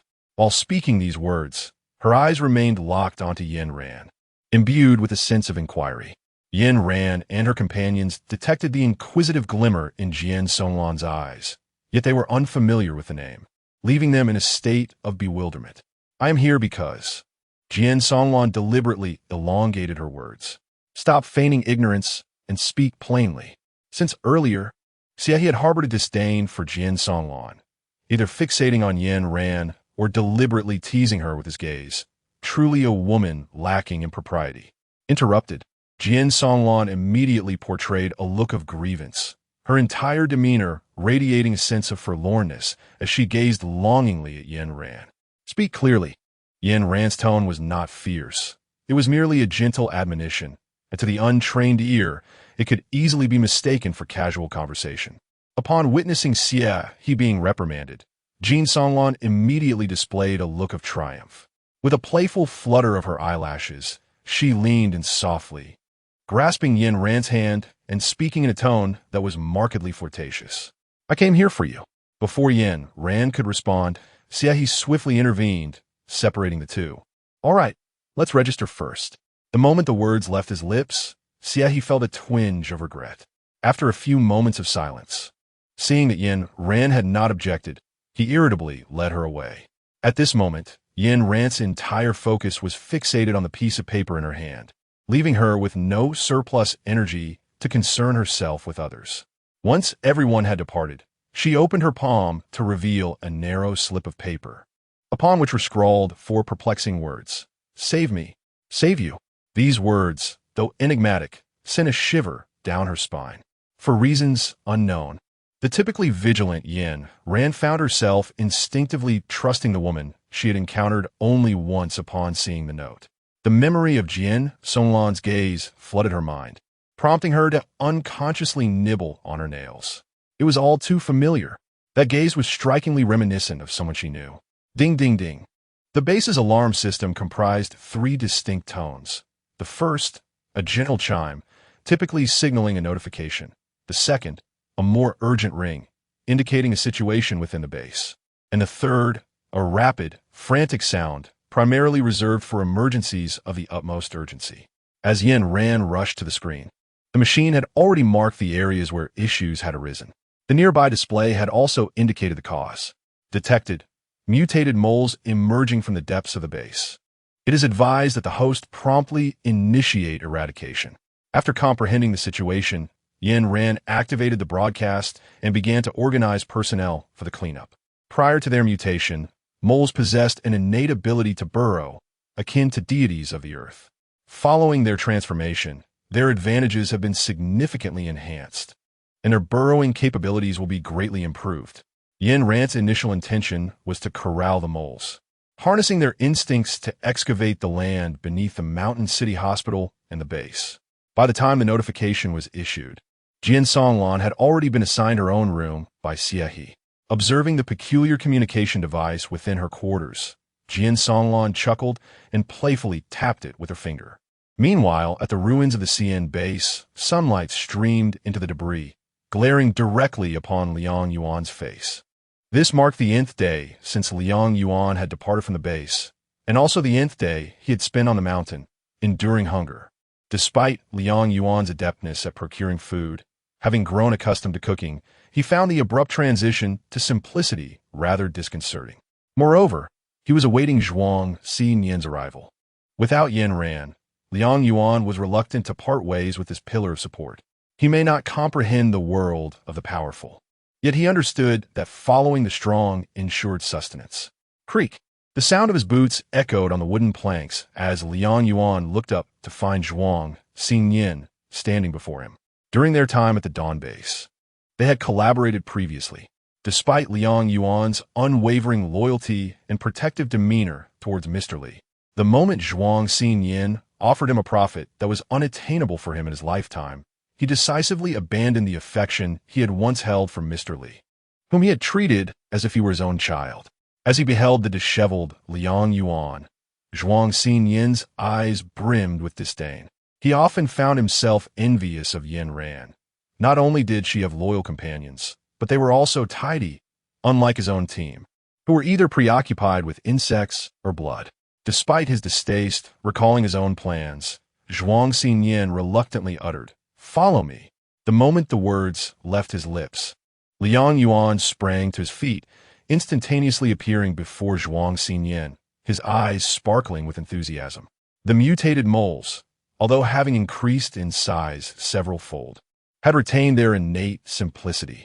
When the base members lured them with food, the moles swiftly darted into the traps, gazing at the nearly human-sized cage before her. containing moles that were several times wider than a person. She couldn't shake the feeling that a mere slap of their paws could easily release them. The mutated creatures had, indeed, developed a semblance of sentience. After careful consideration of her vocabulary, Yin Ran hesitantly spoke. After agreeing to provide 2 bags of sweet potatoes daily to the mole, the latter eagerly chose to join the base. In this post-apocalyptic world, where everything has mutated, the mole had gone 3 days without food, and each time he found something edible, it was either transformed or possessed a mind of its own, instilling such fear in him that he dared not partake. After acquiescing to the mole's request, Yin Ran instructed the base members to commence cultivation. Gazing at the azure sky, she furrowed her brow, standing atop a platform, attuned to the humidity in the air. Suddenly, a chilling breeze swept through, and several dark specks materialized in the center of the sky. These specks then aligned to form a line, from which a dense black mist began to emanate, gradually obscuring the entire firmament. In an instant, the sky transformed into an inky abyss akin to the depths of night. It was indeed 9 in the morning, yet the exterior heavens had adopted a shroud of darkness. Bang, bang, bang. Yin Ran open the door and beheld the woman who had unexpectedly appeared outside. A sense of astonishment washed over her. In such extreme weather, it was uncommon for anyone to venture out. Although the base was protected by a shield, everyone had grown accustomed to a life of vigilance, and even the slightest rustle could evoke anxiety. What brings you here? Chapter 143. Shackles. Yin Ran inquired, her surprise evident as she regarded Jian Songlan standing outside. Under normal circumstances, during such perilous times, all individuals were expected to heed orders and remain indoors, avoiding any excursions. Leaning casually against the wall, clad in a black leather jacket with her arms crossed, Jian Songlan struck Yin Ran as rather peculiar. The sky outside was already as dark as coal, and Jian's attire blended seamlessly into the night. Were it not for her fair complexion, which offered a stark contrast, Yin Ran might have easily overlooked her presence. Yet, in the shadows, the luminous pallor of her face was somewhat unsettling. Initially, Yin Ran had thought Jian Songlan bore a resemblance to a friend from her past. However, upon witnessing Jian's current demeanor, she hesitated, sensing that perhaps their similarities were not as pronounced as she had once believed. It was evident that Jian had come in pursuit of the note from earlier that day, and Yin Ran comprehended her intent. Do you have something to discuss? Yin Ran's hesitation was palpable, her face betraying an evident reluctance. Such dark and dreary weather was most suitable for indulging in a languorous slumber. After enduring several exhausting days, she yearned to seize the opportunity presented by the eclipse to rest peacefully. Do you not wish to uncover the meaning of those few words? Jian Songlan playfully twirled a lock of her hair. Having discerned Yin Ran's unwillingness, she arched an eyebrow in curiosity. After a prolonged silence, Jian Songlan discreetly shifted her legs, which had grown stiff from standing. Observing the distant look on Yin Ran's face, Jian Songlan licked her lips and cast her gaze downward, revealing a knowing smile. She extended her finger, gesturing towards the residences of the inhabitants within the base. One day, you shall come seeking my assistance, Jian Songlan proclaimed with unwavering conviction, her expression tinged with unmistakable pride. With that, she turned on her heel and departed, her descent down the stairs marked by 2 noticeable stumbles in the enveloping darkness. What a peculiar state of mind. Yin Ran slammed the door shut and, after muttering a quiet curse, darted into her blankets. Following the onset of the solar eclipse, the already somber sky of the northwest grew even darker. At this moment, Niu sat restlessly in the cave, his anxious gaze fixed on the entrance. On previous nights, he had relied on the faint glimmer emitted by the liquors to observe the surroundings beyond the cave. However, now, with the eclipse in full effect, the liquor's light had dimmed significantly, failing even to illuminate the interior of the cave. As Niu prepared to venture outside in search of answers, a cacophony of footsteps echoed from the entrance. The sound suggested someone grievously injured was emerging. Instantly, Niu tightened his grip on his weapon. The sound of the gun being chambered resonated sharply in the stillness of the cave. Niu, came the hoarse voice of Zhuang Xinyan from the entrance. Upon hearing this, Yu quickly holstered his pistol and rushed over to support Zhuang Xinyan as he sat down. "What happened to you?" Yu inquired, aided by the weak light of the liquors to discern Zhuang Xinyan's condition. His clothing was tattered, his body marred with scratches, and all 10 fingers were broken in the middle. His shoes had vanished, leaving his feet embedded with shards of stone. In this fragile state, Zhuang Xinyan seemed as if Yu could crush him with but a single finger. His hand hovered above the pistol, wavering with uncertainty. Yu could scarcely fathom the trials Zhuang Xinyan had endured outside. Reflecting on the events of recent days, he found himself unable to act with resolve. "Lie down." The whisper, so faint it could barely be heard, seemed addressed to either Zhuang Xinyan or himself. Once he had tended to Zhuang Xinyan's wounds in the dim light, Yu fell into a heavy silence. Through this ordeal, he comprehended that the world would become increasingly brutal following the eclipse. A wave of despair washed over him. Could they truly survive in such a world? In this bleak atmosphere, a dark impulse surged within Yu, an urge towards self-destruction. Perhaps death would bring an end to it all. If someone as formidable as Zhuang Xinyan could not endure, how could ordinary ability users like them hope to survive? Yu's expression gradually darkened, his fingers inching toward the pistol beside him. Gazing at the weapon, he slowly raised it, aiming it at his own head. Unbeknownst to him, Zhuang Xinyan had awoken and, seeing Yu's actions, struggled to rise from the ground. Ignoring the risk of his wounds reopening, he managed to redirect the gun's aim, altering the path of the bullet. "Yu, are you out of your mind? Think of your sister." The mention of his deceased sister struck a nerve. As her memory was a painful taboo for Yu, the mere utterance of her name jolted him into clarity. "Sister." After muttering a few words, Yu suddenly realized he had fallen into a trap. The recent movement reopened the freshly stitched wound on Zhuang Xinyan, causing crimson blood to cascade down his neck. How could it have opened again, for heaven's sake? Witnessing Zhuang Xinyan's agony, Yu felt a mix of sympathy and amusement. After completing the bandaging, Yu began to reflect on the sudden surge of anxiety he had experienced moments earlier, which struck him as particularly peculiar. Logically, having endured the trials of the apocalypse since its inception, he should not have been overtaken by such emotions, especially considering he had pledged to his sister to survive diligently. "Thank you, Zhuang Xinyan," Yu declared, extending his hand and solemnly placing it atop Zhuang Xinyan's head. This gesture, typically imbued with an air of arrogance, in Yu's belief system, symbolized the willingness to entrust one's life to another. Though this sentiment may sound somewhat kitsch, it encapsulates Yu's utmost sincerity. Despite his seemingly erratic demeanor and disdain for many things, when he adopts a serious tone, he proves to be remarkably dependable. His sister had met her demise in the flames after uttering this very phrase to another.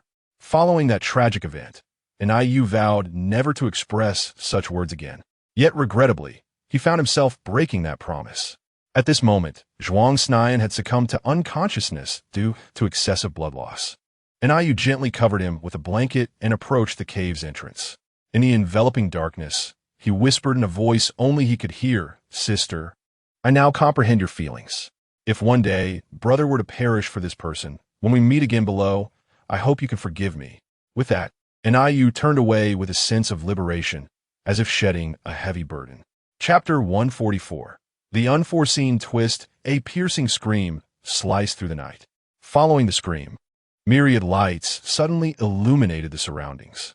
Upon hearing the piercing scream, Yen hastily leapt from her bed, hastily donning a garment before rushing to the monitoring room. The moment her feet touched the wooden floor, she furrowed her brow, realizing that machinery had insidiously infiltrated her life in ways unbeknownst to her. This brief moment of bewilderment did not alter her resolve to utilize the machines to uncover the truth. She swiftly approached the device, which had already inscribed the cause of death, suicide. These two stark words dominated the screen. Upon discerning the location of the tragedy, Yen dashed towards the residence in question. The scream was so harrowing that it ignited the lights of the base, illuminating the darkness like a magnificent blossom of fireworks.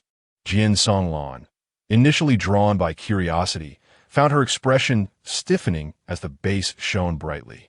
Even with her extraordinary perception, she had not anticipated that this outpost, amidst the apocalypse, could still harness electricity. It was well known that in the early days of the cataclysm, acid rain had wreaked havoc on the electrical circuits. Electricity had transformed from a necessity into a luxury, and the entire base's ability to utilize power left Jian Songlan astounded.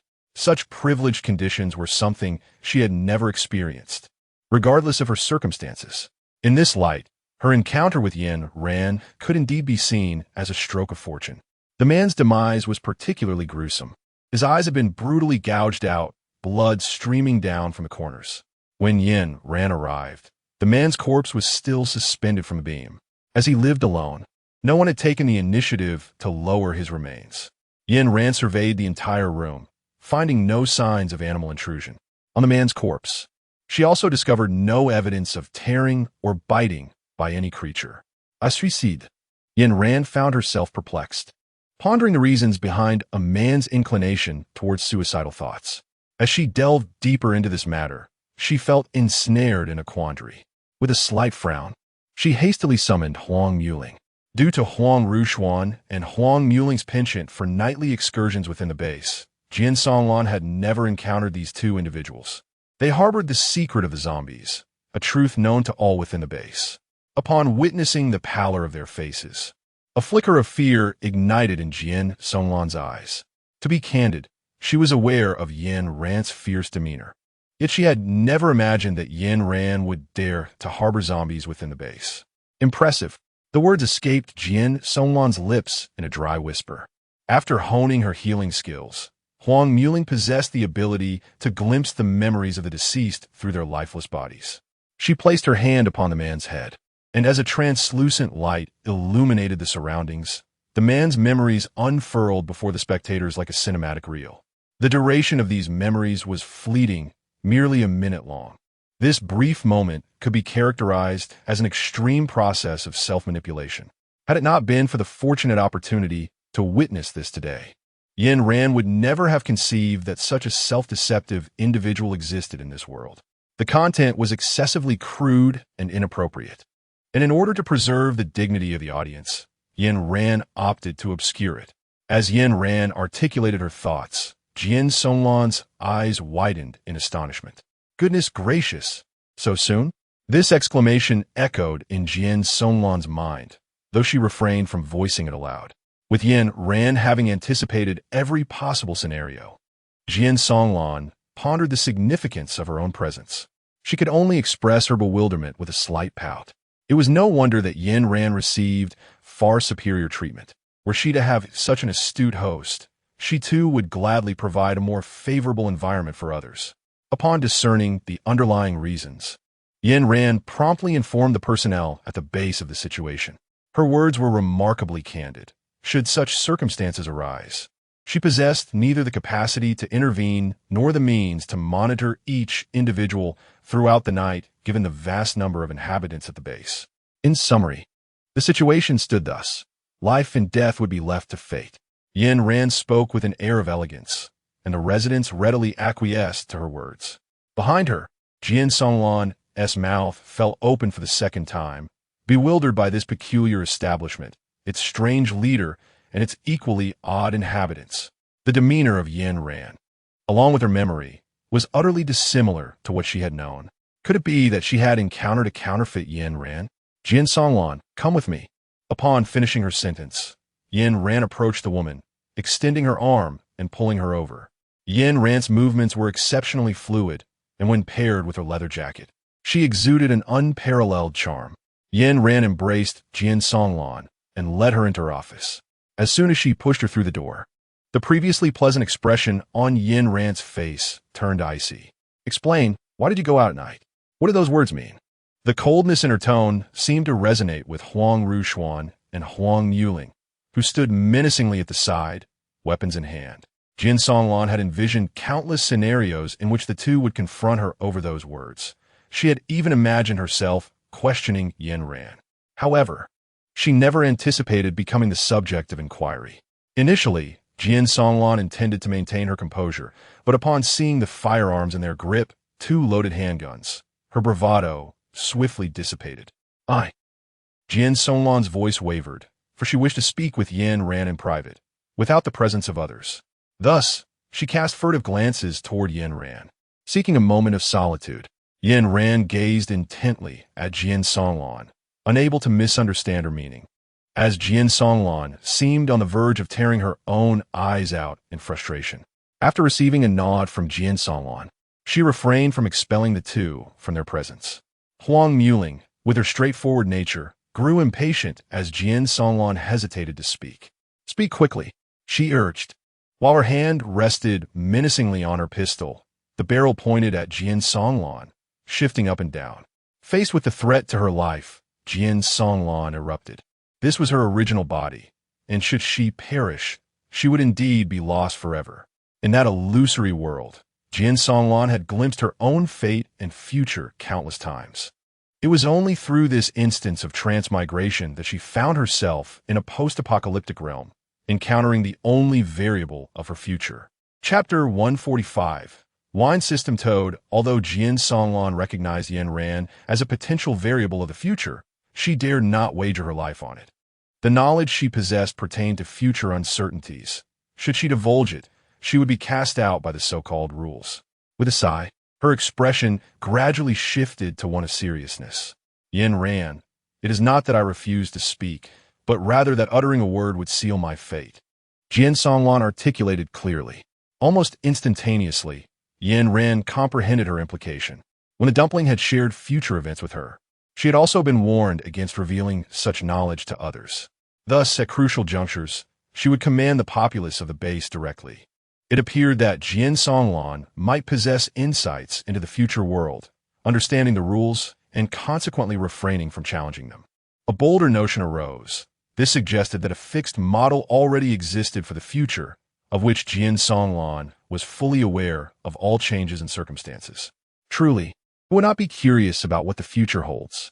Yin Ran too felt that same curiosity. She was particularly interested in whether her current actions could alter the grim world foretold by the dumpling. Likewise, she pondered if Jian Songlan's future was the same as that described by the dumpling.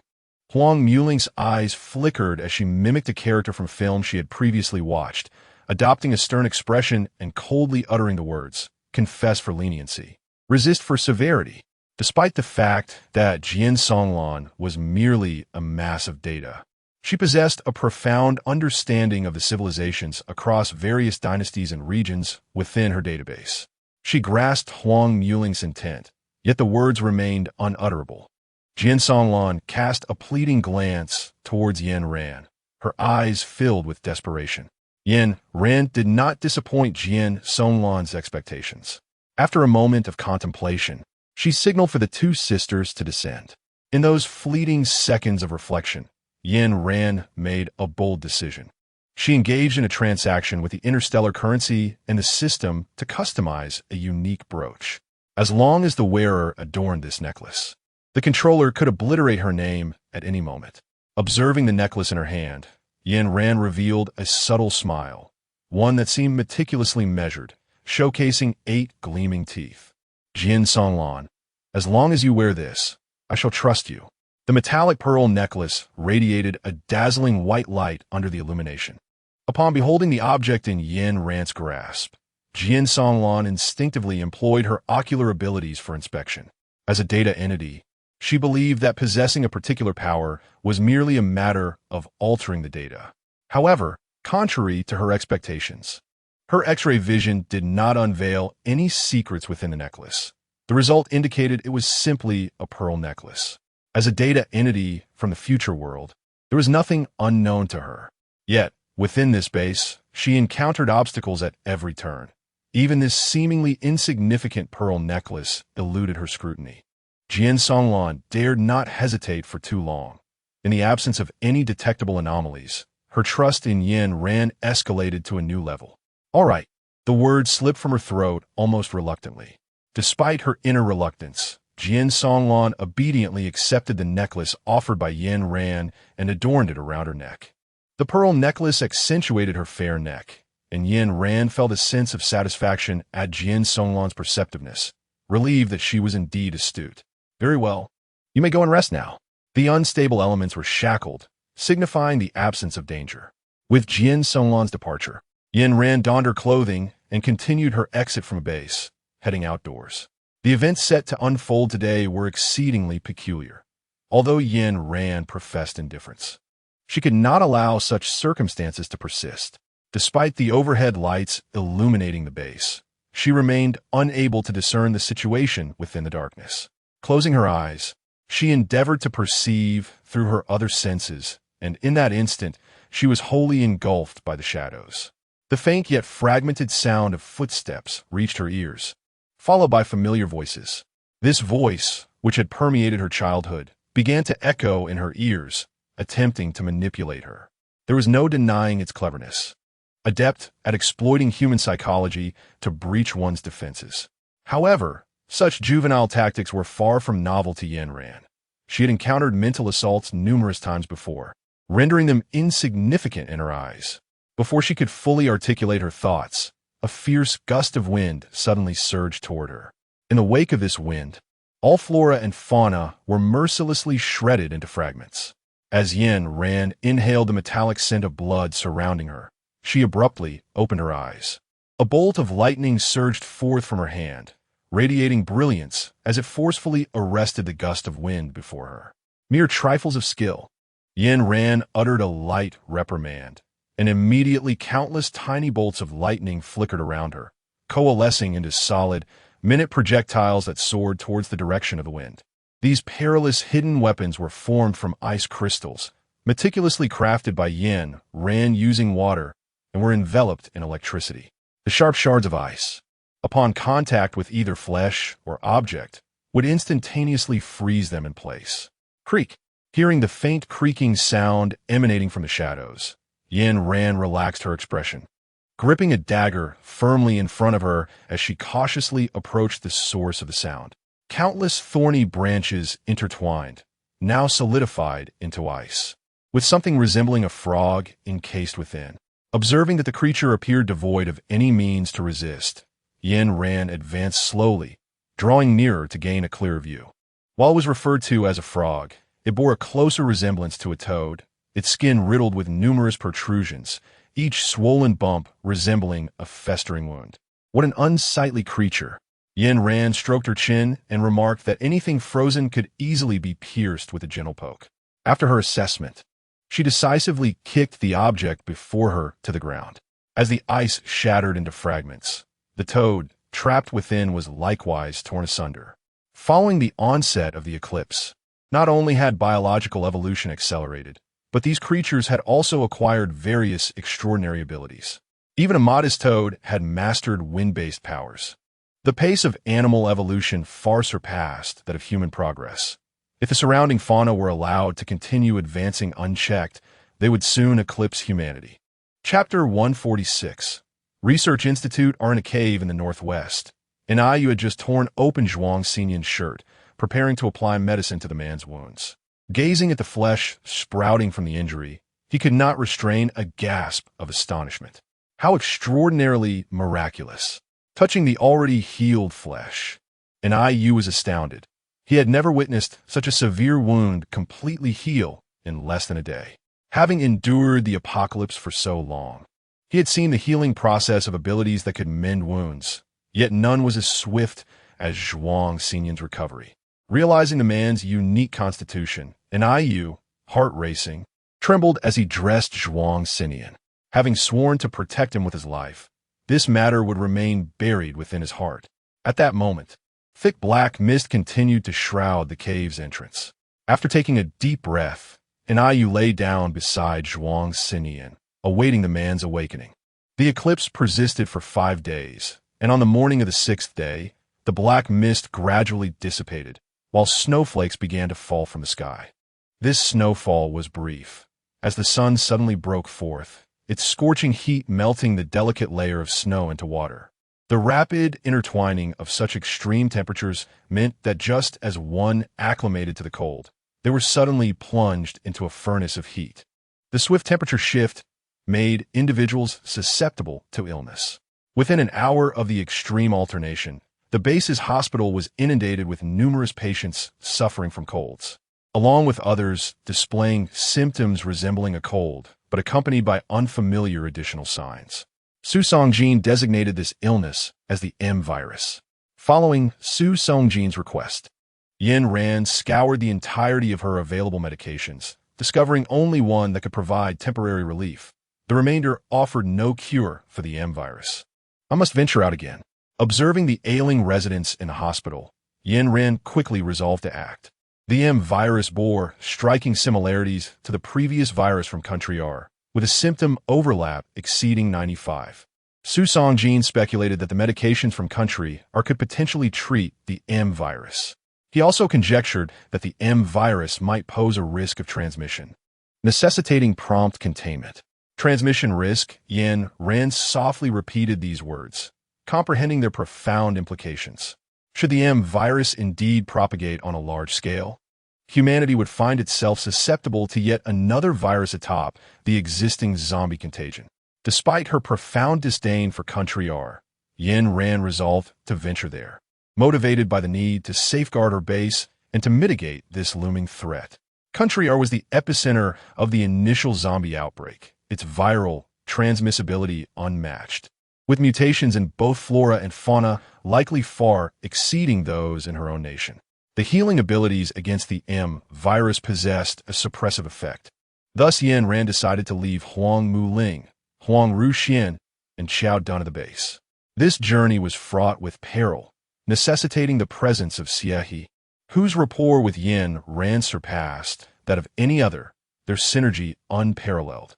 Country R, a small island nation, boasted a minuscule land area, ranking among the lowest globally. Given its proximity to Mountain City, Yin Ran and her companions arrived in Country R by the early hours of the following day. Gazing down from the sky, despite her aversion to Country R, she could not help but feel a pang of sorrow. The nation had been utterly transformed into a desolate wasteland. Towering skyscrapers lay in ruins, engulfed in swirling yellow dust, the entire city devoid of vitality. Yin Ran soared through the skies for nearly 10 minutes before discovering a suitable location to land. It appeared to be the rooftop of a school. After several individuals disembarked from the vehicle, two menacing zombies lunged toward them, their mouths agape. The speed of these zombies was unlike any she had encountered before, and they bore additional appendages sprouting from their heads and lower limbs. Without Yin Ran needing to exit the vehicle, Xie deftly dispatched the zombies with his vines, skillfully piercing through their skulls. A commendable display. Xie moved with remarkable grace, and Yin Ran sensed that this journey would be far less burdensome than usual. Typically, when the vines emerged from the zombies' heads, they would also retrieve the core within. However, no matter how vigorously Xie searched, even going so far as to wrench the zombies' heads off, the cores eluded him. How peculiar. Yin Ran furrowed her brows, pondering why all the zombies in the world should not be identical. How could there possibly exist dissimilar zombies? Yin Ran gazed at the desolate head lying on the ground, and a bizarre thought suddenly surged within her mind. Could it be that the zombie had absorbed the crystal core from her own head? Yin Ran deemed this notion to be utterly absurd, as it was merely her conjecture and lacked any substantial validation. There is a door. Xie's voice interrupted Yin Ran's thoughts, prompting her to shake her head. Indeed, her focus should be directed towards the medicine rather than other matters. The individuals at her base were relying on her for rescue. Upon hearing Xie's call, Yin Ran stowed the vehicle and followed him downstairs. For this outing, she brought only Xie along, leaving behind Zhang Guang and Jian Songlan, who were stationed at the base to safeguard it.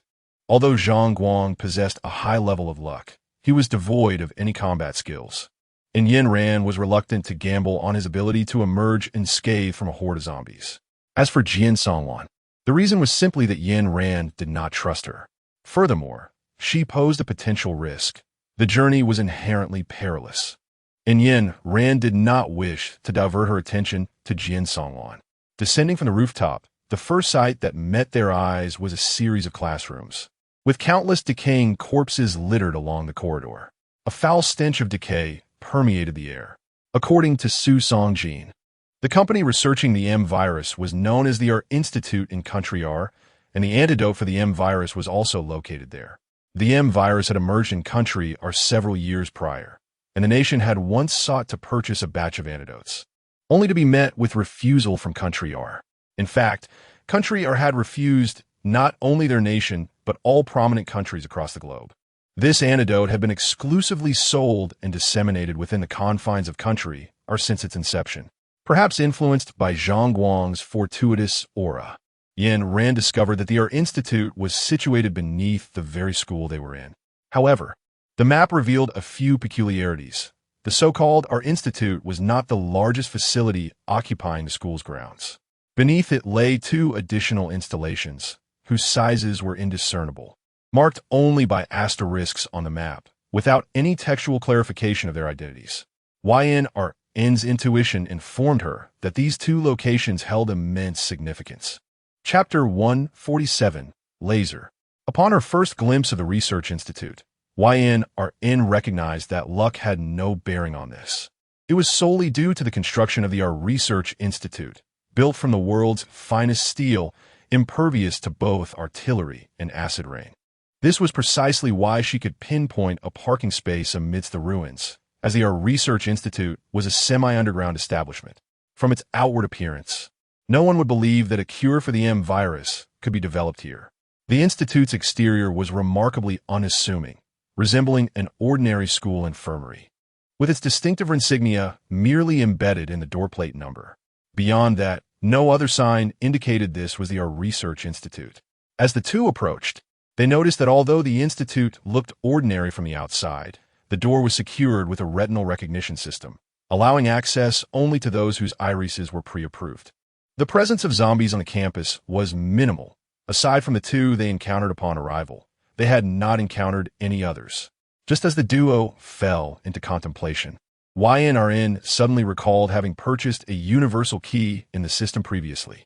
As she retrieved a simple key from her pocket, H's eyes brimmed with confusion. Logically, after traveling alongside YNRN so many times, he should not have been bewildered. Yet, how could she possibly possess a wooden key to unlock a door that required a retinal scan? It was utterly perplexing. Amidst H's bewildered gaze, YNRN pressed the key against the lock. After 2 seconds of contact with the brass key, nothing occurred, leaving YNRN puzzled. Was it ineffective? Even as H attempted to spare YNRN some dignity, he could hardly suppress his amusement at the spectacle unfolding before him. YNRN, are you all right? He exclaimed, witnessing her determination to press the key against the lock once more, prompting his first outburst of the day. This exclamation did not linger long, for with a soft click, the door swung open. The atmosphere became rather awkward. Regardless of the profanities exchanged, they pressed on. Let's go. With YNRN showing no disdain for his outburst, H joyfully followed her inside. The interior design starkly contrasted with the exterior, showcasing a complexity far beyond the simplicity of what lay outside. Each step required verification through identity detection devices, reflecting a stringent security protocol. Yin Ran successfully unlocked several locks with the key, but at the final location, the previously triumphant beeping suddenly turned into a glaring red light, replaced by an alarm. In that moment, Yin Ran began to doubt the efficacy of the master key produced by the system. If it was not the fault of the master key, then the issue must lie within the Research Institute itself. Could it be that someone was present in the Institute? This seemed to be the only explanation for why the previously unlocked combination lock had suddenly failed and locked again. However, if there were indeed individuals within the Research Institute, why did they not directly intervene with the earlier lock? Instead, they allowed them to falter at the final lock. As soon as the question emerged in Yin Ran's mind, the Research Institute promptly provided her with an answer. The two individuals found themselves in a corridor, flanked by password locks at both the front and rear. Following the blaring of alarms, a tense stillness enveloped the space for several seconds, before a crimson laser suddenly surged forth from the front at an astonishing velocity. Yin Ran deftly flipped over from above, while Xiehe landed steadily on the ground with a graceful roll. This is nothing. Xiehe's disdainful voice resonated from the right. Yin Ran turned her head, intending to caution him against underestimating the situation. However, in the next instant, she was horrified to witness the very person who had just spoken to her being sliced into pieces by a surge of blue light. The scene was extraordinarily terrifying. Damn, there's another blue light behind. But what transpired next left her utterly astonished. At the moment the red light collided with the blue, their properties merged. Countless red lasers erupted from within, saturating the entire space, while the blue light fragmented into myriad tiny squares. Should she come into contact with either of these phenomena, she would be reduced to mere dust. Regardless of whether the Research Institute was under human control or not, Yin Ran felt compelled to express her disbelief. The contraptions designed by this institute were utterly inhumane. What kind of workplace would subject its employees to such horrors merely due to a failure of their pupils? This was exceedingly peculiar. Yin Ran, while expressing her grievances, took out a diamond in the shape of a rhombus from her pocket and held it before her. It was not that she was indifferent to Xie. Rather, Xie was a being born from a plant mutation, capable of resurrection as long as he possessed fragments of himself. The individual who required utmost caution at this moment was Yin Ran, for she was flesh and blood. Once perished, there would be no rebirth to follow. Moreover, even if she were to bring Huang Muling over, she would have already turned to dust, rendering any attempt at salvation utterly futile. My apologies. Yin Ran nonchalantly offered an apology. This sense of schadenfreude did not last long, as she suddenly realized that the red light had not been refracted away by the diamond. Although the movement of the red light was slow, every inch it traversed struck the diamond with remarkable force, leaving behind traces. Could a diamond be damaged? This laser was astonishing. As she gazed at the approaching laser, Yin Ran prepared herself to leap into the space. With her right hand thrust in her pocket, she formed a gesture, ready to enter the dimension. In that fleeting moment, she suddenly sensed a peculiar feeling of repulsion, seemingly emanating from her own space. This was an unprecedented experience for her, and she felt utterly bewildered, as if the space itself refused to acknowledge her as its master. In her moment of distraction, the red light surged forward, completely severing the diamond before her. As the acrid scent of burning filled the air, Yin Ran realized that her fallen hair had been reduced to ashes by the laser. If the space continued to reject her, she would be shattered into pieces by the very laser she feared. Staring at the laser, so close, she felt for the first time that her life was in jeopardy. As the laser approached her shoe, her thoughts were consumed by the question of why she could not enter the space. Just as the laser was about to make contact, she could not help but shut her eyes. Chapter 148. Slime. After a few seconds passed, Yin Ran did not detect the scent of blood. Upon opening her eyes, she observed that the laser had gradually receded. The door they had previously left shut was now ajar. Once the laser faded, the pieces of Xie, which had been disassembled, suddenly began to merge, bound together by a mysterious slime that formed between them. As the slime enveloped Xie's body, he was restored to his normal state. When the slime dissipated, he regained consciousness. Remarkable. Yin Ran sighed softly, then led Xie into the room. In the dimly lit space, a figure sat in a chair, fixated on the screen before him. Following his gaze, one could see the stark black and white image displaying none other than Xie and Yin Ran. It was evident that the man had stumbled upon something intriguing. As he incessantly zoomed in on Xie's figure, entirely oblivious to Yin Ran standing beside him.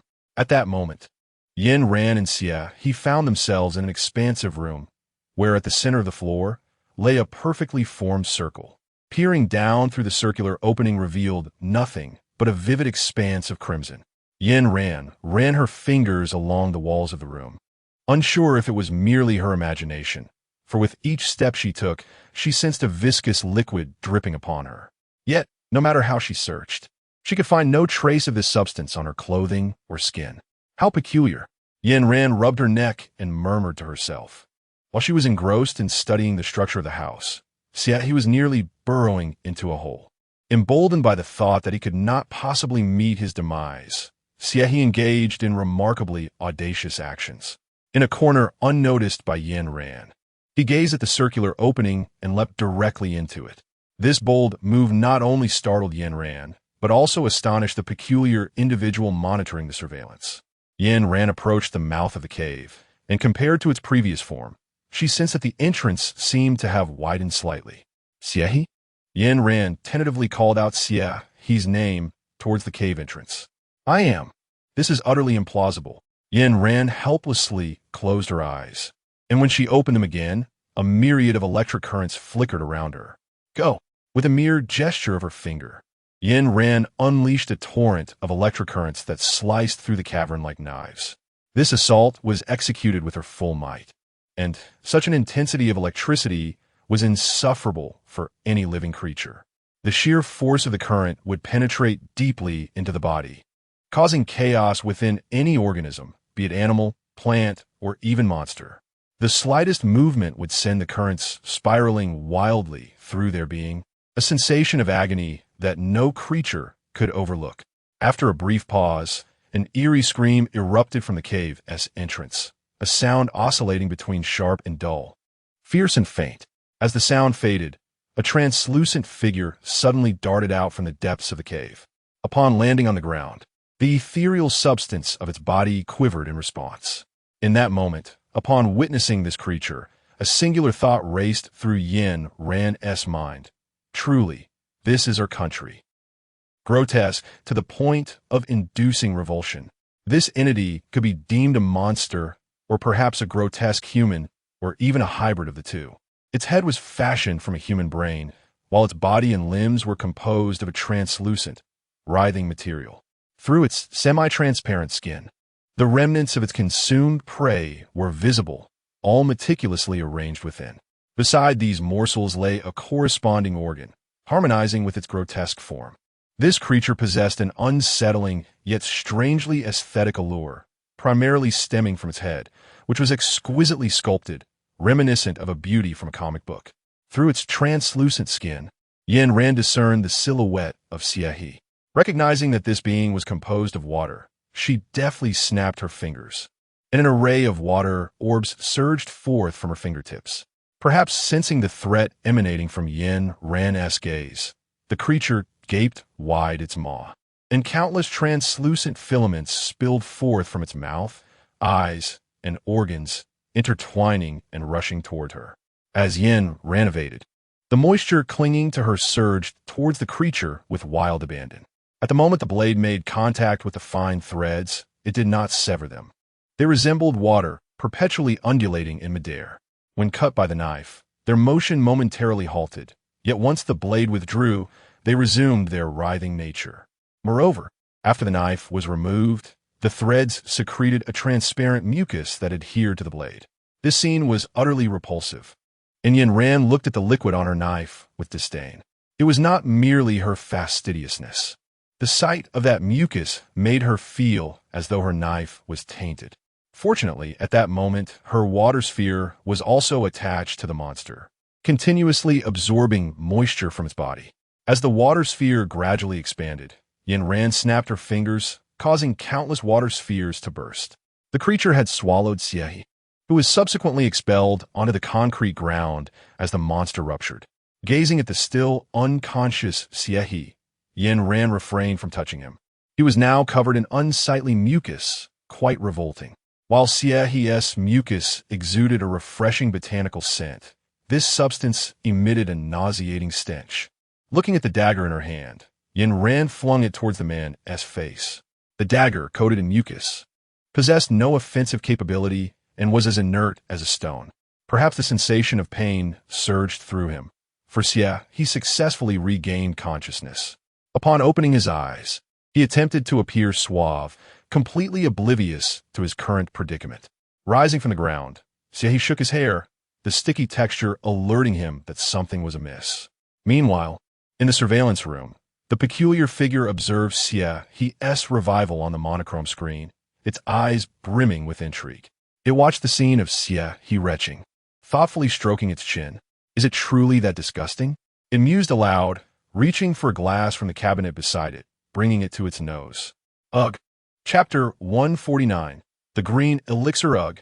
Xiehe was still enveloped in the overwhelming stench he had just encountered. the intense urge to vomit causing tears to stream down his face. After the creature perished, a door shifted from the corner of the room. Yin Ran observed that the entire room was replete with advanced technology, and it was evident that the door had been moved through external control. Upon exiting, the sound of Xie's dry cough gradually faded into the distance. Inhaling the fresh air outside, Yin Ran felt a marked improvement in her overall state. Although the man could no longer perceive this scent, it did not imply that Yin Ran was similarly oblivious. Covered in slime, Xie resembled a roving dung beetle. The odor clung to her nostrils like a high-tech product designed to track, relentlessly invading her senses. Unable to endure it any longer, she hurled a sizable droplet of water at him. Splash! As the water splattered all over Xie, it washed away the foul residue that clung to him. The woman's distaste was unmistakable, prompting Xie to quickly summon fragrant pollen to mask the offensive smell. As they reached the end of the corridor, 3 doors unexpectedly appeared before them, each adorned with distinct inscriptions.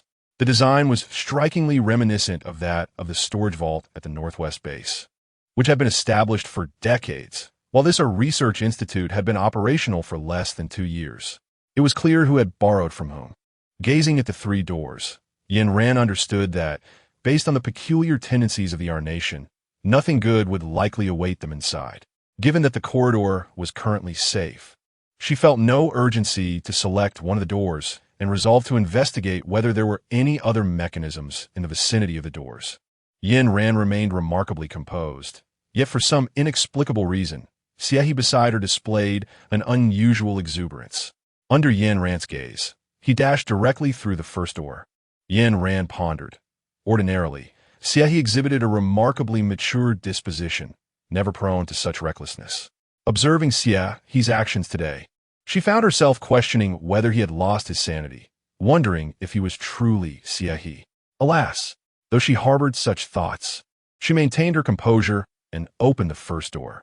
As the white cloth was lifted, a cloud of white smoke wafted forth. The villain, lurking in the shadows, witnessed this scene unfold on the screen, and his twisted expression suddenly transformed into a grin, as he rubbed his nose and emitted an eerie chuckle from deep within his throat. Before the laughter could linger, a gloved hand waved across the screen, revealing a figure clad in a gas mask. The villain's laughter abruptly ceased, his expression solidifying into one of astonishment. Time seemed to stretch as he appeared to grasp the situation, incessantly adjusting the surveillance buttons to replay Yin Ran's entrance through the first door. After watching the footage a dozen times, he finally accepted the reality of Yin Ran donning a gas mask. He opened his mouth, his lips moving like a child's. Yet the sound that emerged was akin to the abrasive scraping of rough bark against a blackboard, strange and piercing. Unprincipled, he uttered, the words accentuated yet articulated with precision. At that moment, on the screen, Yin Ran, adorned in her gas mask, had already dispelled the white smoke and entered the room. This gas mask was not something she had deliberately brought. As the white smoke enveloped her, her multifunctional suit seemed to trigger an alarm, and with a whoosh, the gas mask ejected itself. As her vision darkened momentarily, Yin Ran was taken aback, having never known her suit possessed such a capability. It was, after all, a gift from AI Shang. When she first received the suit, she had perused its description, which had never mentioned its ability to automatically protect its wearer. Today's events left an indelible mark upon Yin Ran's mind. Free from the smoke's peril, she successfully surveyed her surroundings. The walls were rudimentary and white, and on one wall, a series of numbers was inscribed, 731. This number was familiar to Yin Ran, who had grown up in the north. It resonated deeply within her, ingrained in her very being. Anything associated with those 3 digits was far from benign. It appeared that the white smoke contained a considerable amount of bacteria. As she ventured further, Yin Ran discovered that, besides herself and Xie, 2 more silhouettes occupied the room. The smoke had obscured her vision, rendering her perception hazy and indistinct. She could not ascertain whether the figures she glimpsed were human or zombies.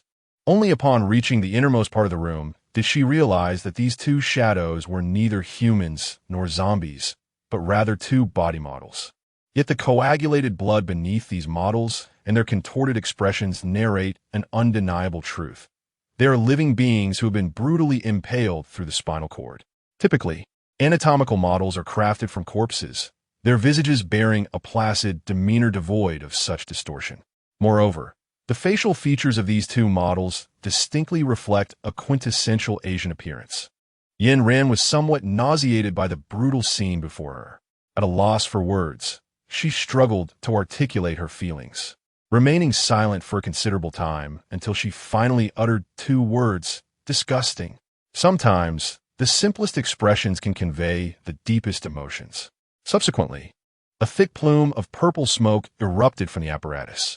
The violet fog was markedly more intense, spreading rapidly and soon enveloping the entire room.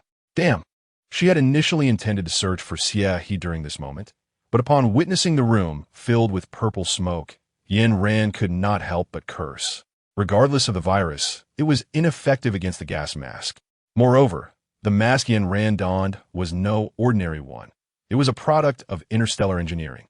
It fit snugly around her head, preventing even a single wisp of purple smoke from penetrating. Observing Yin Ran, who appeared unharmed on the screen, the bizarre figure displayed evident displeasure, grinning as it licked its jagged teeth with its tongue. Its fingers, varying in length, fidgeted restlessly over the screen, mumbling strange phrases. Glancing back at Yin Ran, the creature turned to the bottom of the screen, where Xie lay in another room, revealing a peculiar smile. As the creature retrieved a green vial from beneath the table and inserted it into the passageway, within mere seconds, the vial materialized in Xie's chamber. The creature pressed a white button, and a mechanical arm extended from above, holding the vial and syringe. After inserting the syringe into the vial, it extracted the liquid and directly injected it into Xie's body. A minute later, Xie began to convulse violently. After the spasm subsided, a few seconds later, when he opened his eyes again, they had transformed from black to a deep green. Chapter 150. Mantis in a cave in the northwest. Pure white snow blanketed the entrance, while Ni sheltered herself and another beneath the wings that had sprouted from her back. When Zhuang Si Nian awoke, the first thing he saw was a writhing mass of white maggots on the wings. The larvae dangled precariously, as if ready to plummet from the wings and into Zhuang Xinyan's mouth. In that moment, Zhuang Xinyan's thoughts eerily mirrored those he had months prior in the angel's house with Yin Ran. Disgusting. The simplest words often strike the deepest chord. Ni's previously joyous mood shattered instantly by Zhuang Xinyan's exclamation. He lifted his wings, deftly emerging from beneath them, and then strode to the entrance, kicking aside the heavy blanket of snow. While the snow appeared substantial, it was actually light and insubstantial, unable to form solid clumps. Upon being forcefully disturbed, the snowflakes dispersed gracefully, settling evenly upon Zhuang Xinyan. Seeing the man covered in snow, Ni's first reaction was one of amusement. With but a fleeting chuckle, he was swiftly reminded of Zhuang Xian's injury, prompting him to dash forward in concern. Is everything all right? The man, standing at a towering height of 188 centimeters, resembled a piece of driftwood, weightless and easily pulled along, floating effortlessly into the cavernous opening. In the instant they departed, a scythe-like claw plunged into the very spot they had occupied moments before. A resounding crash echoed, followed by a tremor that rippled through the ground. Upon witnessing the creature, even an IU, typically unprone to expletives, couldn't restrain himself and uttered a curse. Damn. His expression was one of astonishment, his voice faltering as his eyes widened in disbelief. Zhuang Xian let out a scoff, his amusement vanishing as he beheld the actual monstrosity.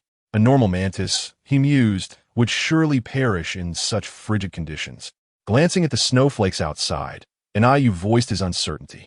The mantis before them towered an astonishing 5 stories high, its claws splitting into 3 segments, its eyes protruding grotesquely from their sockets, dangling in the center of its body.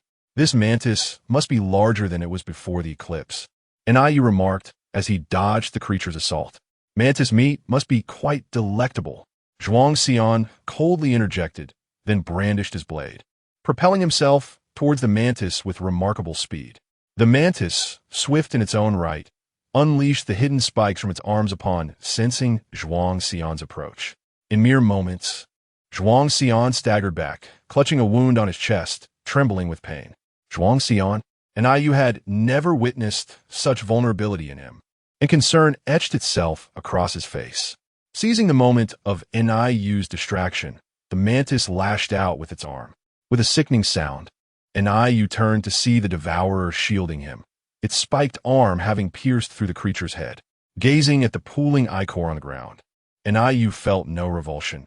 His hands trembled as he yearned to touch the lifeless form of the devourer. To others, such a creature would be deemed repulsive and terrifying. But to Yu, it resembled a beloved child he had nurtured. "I will slay you." With renewed fury, Yu lifted his gaze towards the mantis, his eyes ablaze with crimson rage. Rising from the ground, white wings unfurled from his back, a flurry of feathers cascading like razor blades towards the mantis. Unperturbed, the mantis closed its arms, its exoskeleton resembling impenetrable armor, effortlessly swatting the storm of feathers to the ground. How can this be certain? Yu found himself grappling with the surreal scene before him. He had never encountered a monster of such magnitude. Before crossing paths with Yin Ran and Zhuang Xian, Yu had considered himself a formidable force in the apocalypse, having dispatched tens of thousands of zombies. After encountering the two individuals, Yu could only surmise that there were certain deficiencies in his own capabilities. However, it was inconceivable for him to admit to any inadequacies. His pride and simmering indignation crumbled entirely beneath the protection of the mantis. Yu's unique skills, aside from the devourer, were reduced to merely the wings upon his back. These wings were not ordinary feathers, but rather hardened blades akin to steel. Now, they were effortlessly neutralized by the mantis, which was hardly something Yu could accept. Zhuang Xian clicked his tongue, his brow etched with deep concern. He was evidently aware of the origins and strength of the mantis before him. Yet he found himself powerless to extricate Yu from its grasp, struggling even to move. Resigned, Zhuang Xian regarded Yu with a look that suggested a silent accord had been reached within his mind.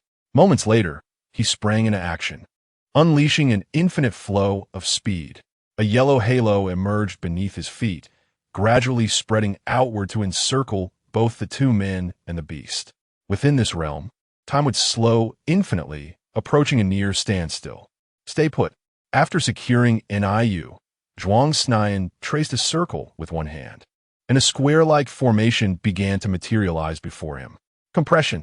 As he tightened his grip with both hands, the area occupied by the mantis was instantaneously flattened. Yet, the mantis remained steadfast in its position.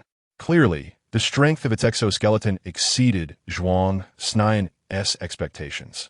After a few moments of compression, he suddenly trembled, involuntarily spitting out a mouthful of blood. Zhuang Xian and Yu, not being oblivious, realized that Zhuang Xian was enduring the strain to save him, forcibly utilizing his abilities, causing old wounds to resurface. "Don't come any closer." Zhuang Xian knelt on the ground, propping himself up with one hand, extending the other to halt Yu's approach.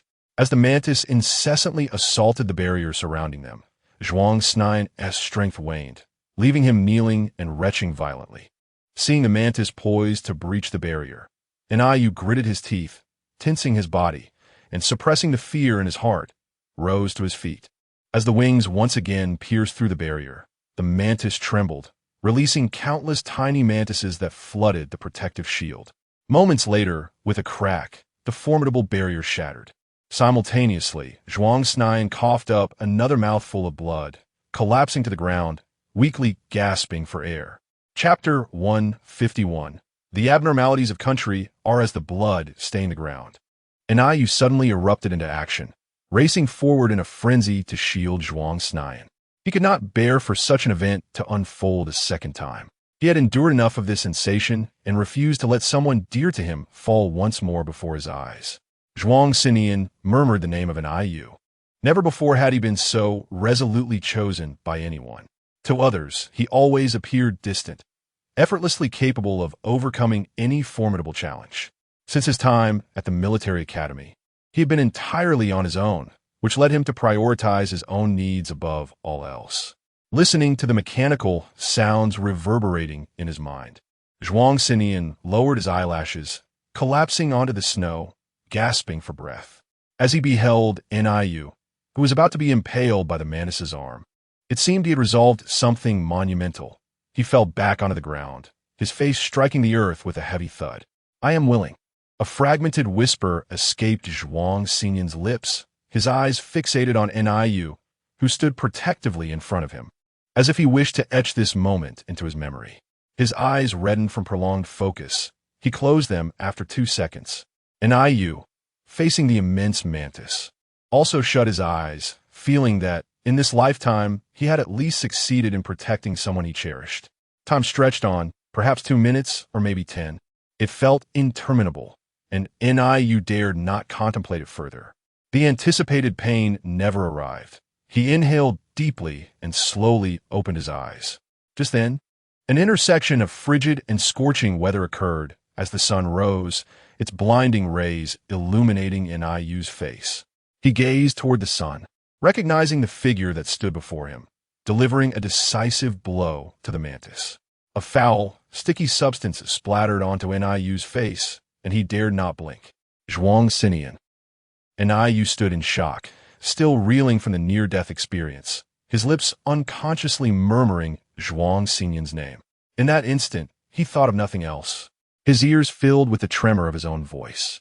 After 2 seconds, Zhuang Xinyan's resolute and powerful voice resonated back. "Yes." Then, the brilliant sunlight abruptly vanished, enveloping him in an all-consuming darkness. Seeing Niu collapse to the ground, Zhuang Xinyan withdrew his hand from the mantis's body and retrieved a cigarette from his pocket, lighting it and placing it between his lips. Watching the naturally formed smoke rings dissipate swiftly in the wind, he let out an unexpected chuckle. Enough. Meanwhile, Yin Ran, donned in a gas mask, observed the room filled with purple smoke, searching for Xiehe's figure. As she lowered her gaze, a vine burst through the purple haze, brimming with murderous intent, charging directly at her. Having spent considerable time in the apocalypse, this sensation seemed to have become part of her being. Yin Ran swiftly evaded the attack. "Who?" Her words came out muffled by the gas mask. The mask's clear lenses allowed her to see without fogging, and she discerned the figure that had suddenly appeared before her. Xiehe? At the moment the name was called, Yin Ran understood that the man before her, Xiehe, was both himself and yet not. Once she processed this realization, an involuntary smile escaped her lips. It seemed that the puppeteer behind the scenes truly misunderstood them. Xiehe was merely a defeated foe, and even if given another chance, Yin Ran was confident she could best him again. After all, Xiehe possessed an immortal form. As long as she left behind a fragment of his body, he could resurrect. Viewed in this light, he indeed served as a most suitable training tool. As the events unfolded, it had been quite some time since Yin Ran had engaged in a truly exhilarating battle. Gazing at Xiehe before her, a smile involuntarily graced her features. Despite wearing a gas mask, for reasons unknown, the peculiar being concealed within the room felt an unsettling dissonance in the air. The inhabitants of country are relished witnessing others from different lands engage in mutual destruction, finding amusement in such spectacles. When these two entered the research facility, the surveillance cameras at the entrance projected their images onto the screen before the being. The cameras analyzed their national affiliations through data. Upon seeing that they hailed from Country C, the creature's eyes widened in surprise. It recalled the mountainous city of Country C, where its people had conducted numerous intriguing experiments. The records from those trials lay at its side, and the comments etched within remained vividly clear in its memory. The citizens of Country C were known for their profound emotions. Their formidable willpower enabled them to endure extreme experiments, an astonishing capability indeed. Now, encountering 2 unwitting individuals from Country C within the research facility, the being would not easily let them slip away.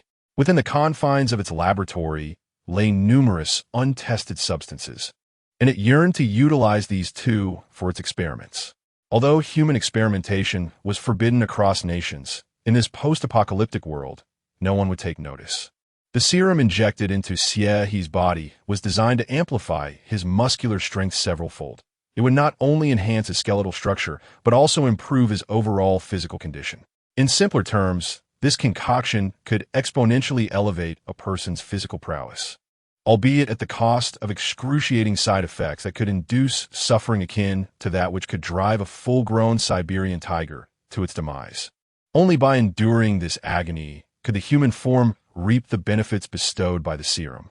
In previous chambers, the creature had been drawn to Xie's immortal ability, thus selecting him for this test. Now it was time to assess the results.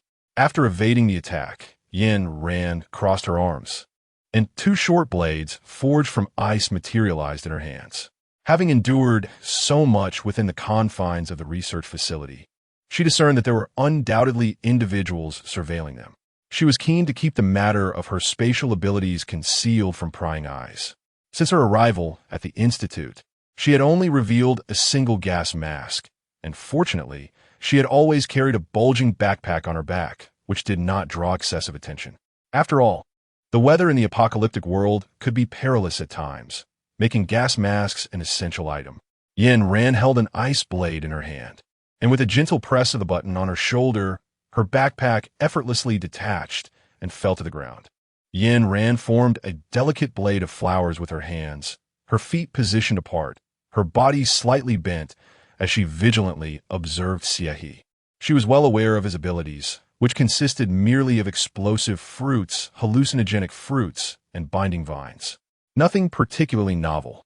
Yin Ran maintained a composed demeanor, meticulously envisioning the myriad of scenarios that could potentially unfold.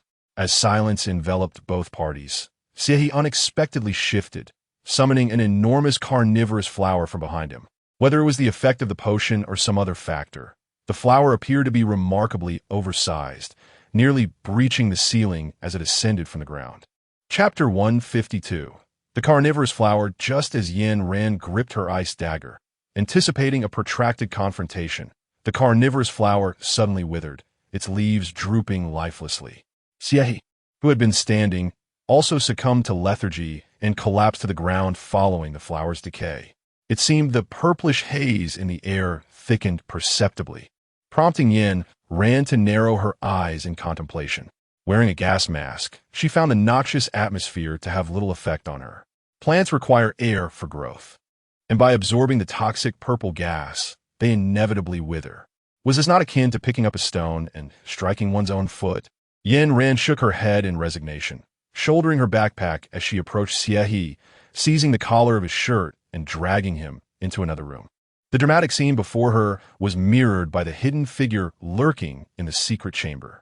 Witnessing the effortless dismantling of the weapon he had painstakingly crafted, the figure felt an overwhelming surge of frustration. Meanwhile, after the solar eclipse had passed, Liang Yuan found himself trapped in the remnants of the CN base. Having indulged in delectable meals at the notorious base, his palate had become accustomed to luxury, rendering ordinary food unappetizing. The extreme fluctuations in weather further exacerbated Liang Yuan's suffering. After several days of hunger, he resorted to foraging for mountain plants. Awaiting news from Zhuang Sanyan, he dared not leave the CN base, remaining confined to its elevated location where wildlife was scarce. Apart from grass, sustenance was a distant hope. This marked yet another occasion for Liang Yuan to regret his decision to abandon Yin Ran's base for this desolate place. Gazing at the dried grass in his hand, a bitter smile crept across his lips. "Goodness, you're still alive," a surprised feminine voice echoed from the entrance of the base. Liang Yuan turned towards the sound to find an unfamiliar woman standing at the door. Clad in a coordinated tracksuit with her hair tied back in a ponytail, she exuded an aura of competence. Despite his gaze upon her, the woman showed no hint of retreat, confidently allowing him to scrutinize her. "Who are you?" The neatness of her attire suggested that she was no ordinary individual. Even though her demeanor had initially been rather brazen, he remained remarkably composed. After all he had endured, Liang Yuan recognized that he was no longer the esteemed leader of a powerful ability user team at the Dawn base, nor the carefree Captain Liang at the Notorious base. He was now an ordinary person in this apocalyptic world, lacking connections and background, merely a discarded remnant when the powerful grew weary of him. Me? Jian Songlan gestured to herself, pondering momentarily before tilting her head and smiling lightly, deliberately stating, I am from the notorious base. She emphasized the words notorious base with intention. Liang Yuan's reaction was precisely what Jian Songlan had anticipated. Upon hearing those words, his eyes sparkled with recognition. How ludicrous! Even betraying beasts cannot escape death, let alone those who have turned traitor. Jian Songlan's purpose for being here was twofold. First, she recalled the presence of Liang Yuan in her memories of the future. Second, in that future, Liang Yuan would also play a role in her demise. Unlike Yin Ran, Jian Songlan harbored no doubts about the memories flooding her mind. She believed these experiences were repetitions, having lived through multiple lifetimes, each culminating in the same fate. For the sake of her future self, she resolved to eliminate any potential threats. As for my reason for coming here, it is, of course, to end your life. With the final exclamation, Jian Songlan lunged towards Liang Yuan. Although Liang Yuan was famished, he was not easily provoked. He let out a cold snort, transforming his hand into a cannon and firing at the woman. In this future world, the impact of a cannonball pales in comparison to that of a bowling ball. Jian Songlan scoffed, surrounding herself with countless shields glowing with a yellow light. The hue of these shields closely resembled the protective barrier of the infamous corpse-dismantling base. Liang Yuan momentarily froze upon seeing this. In that brief instant, Jian Songlan had already reached him. She extended her hand, and the yellow shields encircled Liang Yuan like binding shackles. As Jian Songlan's palm drew closer, the barrier tightened, and Liang Yuan involuntarily let out a scream. Just as Jian Songlan's hand was about to close, a dagger flew in from behind, whizzing past her cheek and embedding itself in the yellow shield surrounding Liang Yuan. The tip of the dagger made contact with the barrier, causing ripples to radiate outward from that point. Jian Songlan stared in astonishment at the scene before her. The yellow shield, a product of interstellar technology, should not have been so easily breached, especially not by such a mundane dagger. You're still alive. A light, airy voice drifted from behind. Upon hearing that familiar voice, Jian Songlan's head jerked up, and memories of her own demise surged forth. She bit her lip, feeling a pang of panic as she turned around. Surprised? Jian Songlan could not quite articulate her feelings towards Zhuang Xinyan. Although she had met her end at his hands in several lifetimes, the affection she was programmed to feel for him was not a mere fabrication. A tangle of complex emotions intertwined within her, leaving her with an indescribable sentiment towards Zhuang Xinyan. As she spoke, her expression was defiant, though her voice trembled slightly. Not all. From their exchange, it was evident that Zhuang Xinyan harbored no affection for Jian Songlan, while she, despite her hatred, still held a fondness for him. Observing Liang Yuan's pitiful state, Zhuang Xinyan narrowed his eyes, his tone turning menacing. You kill him, and I shall kill you. Liang Yuan was akin to a dog raised by Zhuang Xinyan, and seeing his pet harmed brought no joy to its master. Jian Songlan understood that Zhuang Xinyan's power far surpassed her own. Moreover, within her programming, she was destined to harbor an infatuation for him. As long as this programming persisted, she could not unleash her full potential to eliminate Zhuang Xinyan. Damn it! At such moments, Jian Songlan would curse her foolish superior, lamenting that had he not insisted on this particular setup, she would not be so helpless. Unable to fight back, she resolved to flee. With a swift glance, Jian Songlan vanished from her spot. Following her disappearance, the yellow shield ensnaring Liang Yuan dissipated as well. The shackles have vanished, and Liang Yuan exhaled a sigh of relief, reclining on the ground like an aged dog panting. Thank you, he murmured as he watched Zhuang Xinyan approach.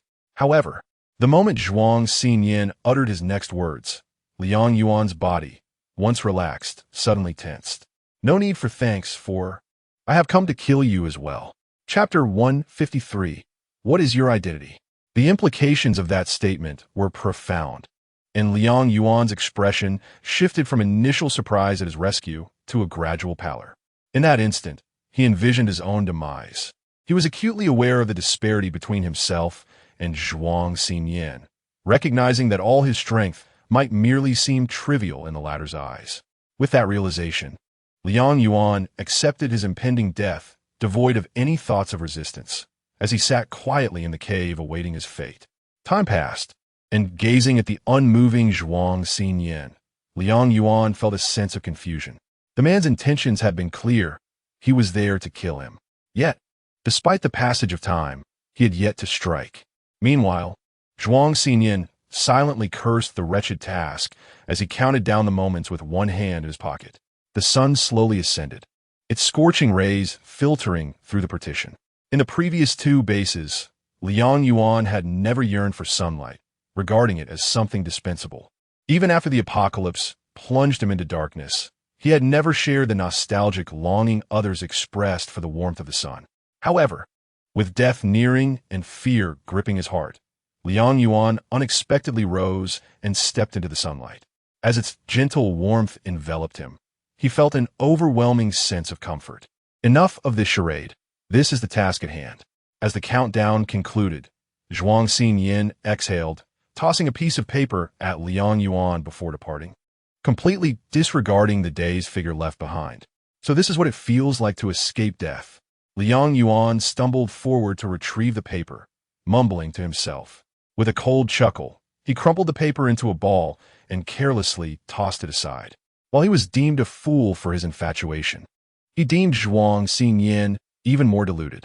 Previously, he had provoked Yin Ran multiple times for Zhuang Xinyan, disregarding any past affections. He was likely already a dead man in Yin Ran's eyes. In just 2 days, 2 individuals had sought his life. Although Zhuang Xinyan had refrained from action, his murderous intent was unmistakable. It was clear he could no longer remain in this place. Liang Yuan resolved to gather his belongings and depart. The imposing screen before her, while resembling the protective shield she employed, far exceeded her expectations in both function and effect. She had never realized that the protective shield could discern and identify human bones. Moreover, in the darkness, this so-called light screen could also serve as a lamp, illuminating the surroundings. How marvelous! As Jian Songlan placed her hand upon the light screen, a glimmer of avarice flickered in her eyes. If only she could exchange these 2 remarkable items, Jian Songlan mused, while her hands began to act. With a gentle flick of her right hand, countless light screens erupted from her being, surging towards the protective shield under her direction. Just as the light screens were about to envelop the base's protective barrier, the alarm of the base suddenly blared. Indeed, you harbor ulterior motives. Xiao Jun and his companions emerged from behind the cannon, their faces etched with certainty, their gazes towards Jian Songlan brimming with disdain and revulsion. A traitor had already emerged within the base. Xiao Jun had etched Liang Yuan's parting words deeply into his memory. Consequently, after Yin Ran and her companion departed, Xiao Jun had placed his focus squarely on Jian Songlan. He observed that this woman wandered incessantly within the base, her words flowing with conviction. The locations she lingered at were all crucial facilities, making it difficult not to suspect her intentions. Furthermore, every time Jian Songlan ventured out, she never greeted the base's personnel, exuding an air of mystery. Today, after Jian Songlan left the base, Xiao Jun promptly arranged for Huang Rushuan to shadow her. That was the art of earth manipulation. As an ordinary person, utilizing earth manipulation would undoubtedly cause discomfort in respiration, given the meager oxygen levels within the soil. Yet oxygen remains an essential element for human survival. Huang Rushuan, being a zombie, existed beyond the realm of humanity. She had no need for oxygen and could thrive without it. Thus, earth manipulation proved exceptionally convenient for her. One might even say it was tailored for her existence. After Jian Songlan exited the base, Huang Rushuan adeptly employed earth manipulation to follow her. Everything Jian Songlan witnessed and experienced was equally perceived by Huang Rushuan. Naturally, to avoid arousing Jian Songlan's suspicions, Huang Rushuan maintained a prudent distance. Upon seeing Jian Songlan leave the base in search of Liang Yuan, Huang Rushuan's suspicions began to intensify. The incident of Liang Yuan's defection was common knowledge within the base. The poster denouncing him as a traitor still adorned the base's promotional wall. Huang Rushuan found it implausible that Jian Songlan, who meandered about the base daily, could remain oblivious to this fact. What sort of individual would intentionally seek out a traitor within the base? Only those who had established a rapport with the traitor would dare approach such a figure. This feeling of suspicion peaked the moment she encountered Zhuang Sanyan. This cunning and treacherous individual, upon seeing Jian Songlan, astonishingly refrained from harming her and instead allowed her to depart unscathed. The implications were crystal clear. Jian Songlan had never envisioned that the term traitor would ever be associated with her. She pursed her lips, her expression tinged with displeasure. Gazing at the crowd within the base, Jian Songlan's expression was filled with disdain. Having experienced the future as an interstellar being, she found it ludicrous that these ancient individuals dared to question her. Were it not for Yin Ran's ability to alter the future, she would have scoffed at the idea of appearing at the entrance of this dilapidated base. Clinging to this sentiment, her tone was laced with anger as she spoke. "How dare you question me?" The atmosphere around her grew eerily silent, every word ringing clear in the ears of those present. Enhancement raised an eyebrow and let out a chuckle, the contempt in his gaze amplifying the mockery. "Dare? And who do you think you are? What are we to fear in questioning you?" Although her words were brash, Enhanced's tone remained remarkably calm. To them, her outburst was merely a trivial matter, not worthy of their ire. Chapter 154. Has someone disappeared? Are you not afraid of Yin Ran discovering this? Jian Songlan pondered for a moment before suddenly inquiring.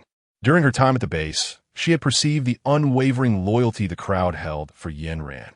Jian Songlan's purpose for coming to this base was solely for Yin Ran. She had no intention of distancing herself from her. Thus, she sought to leverage Yin Ran's name in an attempt to suppress and alter the sentiments of the others. Jian Songlan believed she was playing her cards wisely. Yet she overlooked a crucial fact. Given Enhancement and the others' loyalty, how could they treat her in such a manner without Yin Ran's endorsement?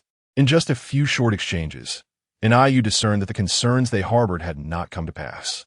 Jian Songlan remained oblivious to Huang Rushuan's covert following. Her focus was solely on their treatment of her and the matter of her expulsion from the base.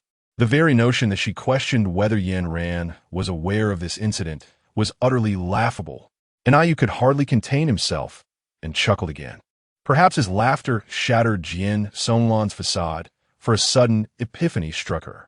It dawned upon her that Yin Ran still regarded her with suspicion. Reflecting on her earlier words, a wave of embarrassment washed over her. What had she just said? Covering her flushed face with her hand, she realized that shame could arrive swiftly but depart just as quickly.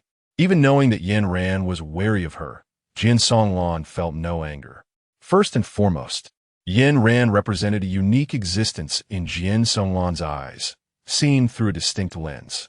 Moreover, Jian Songlan depended on Yin Ran for salvation. After comforting herself with this realization, the knot that had formed in her heart began to unravel. Furthermore, she mistakenly believed that the others were upset over her desire to covet the base's protective shield. After all, the cannon was merely a mechanism of the base's defenses. Upon gaining a newfound clarity, Jian Songlan's demeanor transformed instantaneously. She beamed widely at the few individuals within the base. Was she unwell? Huang Rushuan, typically composed, could not help but voice her incredulity at such a spectacle. Who, after facing skepticism, would break into a grin and chuckle in such a manner? Aware that these individuals would not readily accept her explanations, Jian Songlan opted for the most straightforward course of action. She decided to call Yin Ran. The personnel at the base were inclined to heed Yin Ran's words, so she would elucidate her situation to Yin Ran, who could then relay the message to the others, thus facilitating her entry. With this simple equation in mind, Jian Songlan retrieved her walkie-talkie and called out, "Yin Ran. Yin Ran, are you there?" At that moment, Yin Ran, who was preoccupied with dragging he forward by his collar, heard the crackling sound emanating from the device. With a forceful motion, she tossed he to the ground and fished out the walkie-talkie from her pocket. "I'm listening," she replied. With a sigh of relief, Jian Songlan hurriedly expressed her thoughts. Yin Ran, I was wrong. I should not have coveted your protective shield. Please spare me. I was mistaken. Have your subordinates allow me entry. I am yours in life and yours in death. Do not abandon me. I beg you." Overwhelmed by urgency, Jian Songlan was not entirely aware of her ramblings. She included everything that came to mind. Her voice was not soft, and not only did Yin Ran hear her pleas, but a few others within the protective shield did as well. "All right, I understand," Yin Ran responded. Upon comprehending the situation, Yin Ran promptly activated the base's communication channel and addressed an IU. "Open the door and allow her entry. You need not concern yourself with her. Rest assured, if Xie were to be regarded as Yin Ran's foremost loyal hound, then Xiao Dun would undoubtedly be the second." After Yin Ran finished speaking, Xiao Dun said nothing and simply opened the door. This decisive action left Huang Ruxuan, who stood beside him, utterly astounded. "My goodness, who was it that just solemnly questioned him?" As Yin Ran finished speaking and opened the door, you didn't even utter a word of rebuttal. Yet, astonishingly, Yin Ran, possessing an uncanny ability akin to having eyes that can see miles away and ears that can hear the faintest sounds, continued her discourse before Huang Ruxuan could utter a single word. Although Yin Ran's tone was remarkably calm, Huang Ruxuan could still detect an underlying sense of affection within it. Indeed, it seemed that she held a more significant place in Yin Ran's heart. With a sense of triumph, Huang Ruxuan cast a glance at Xiao Dun, her earlier discontent dissipating entirely. Meanwhile, Huang Muling, crunching on her potato chips, observed her bickering older siblings with a slight pout. Sister Yin Ran, truly a siren of the sea.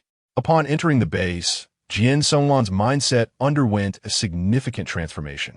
As she stepped inside, she promptly affixed the light screen from her own body to the exterior of the base's protective shield. In that moment, she remained oblivious to the fact that the previously composed individuals around her, upon witnessing the radiance emanating from her, instinctively drew their weapons, positioning themselves protectively behind her. With this protective barrier in place, they now possessed a double layer of security. Jian Songlan turned to gaze at the group encircling her, momentarily taken aback. Her cheerful tone tinged with hesitation. Indeed, with the base now fortified by this dual safeguard, it was undeniably safer.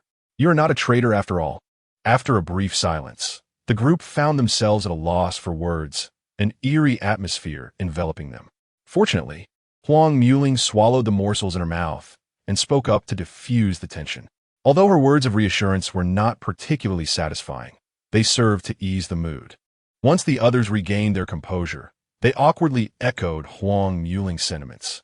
Exchanging glances, they spontaneously burst into laughter, the scene momentarily resembling that of good friends. At this instant, whether genuine laughter or feigned amusement, it mattered not.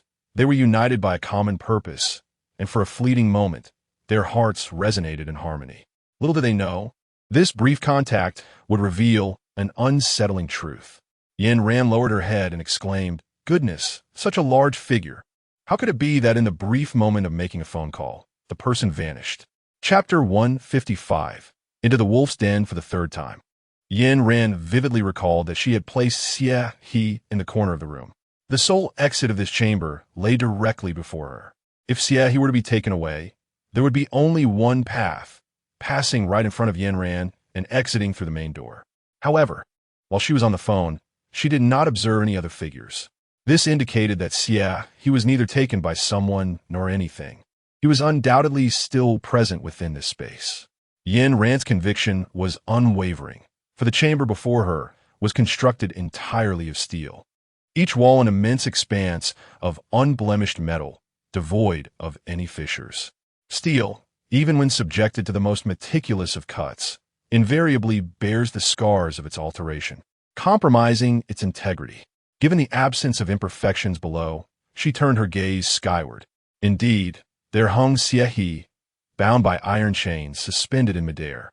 Before Yin Ran could call out to Xie He, an unexpected, raspy voice pierced the stillness of the environment. "Do you wish to rescue him? Then you must pass the forthcoming 2 trials. Only through these trials can he descend."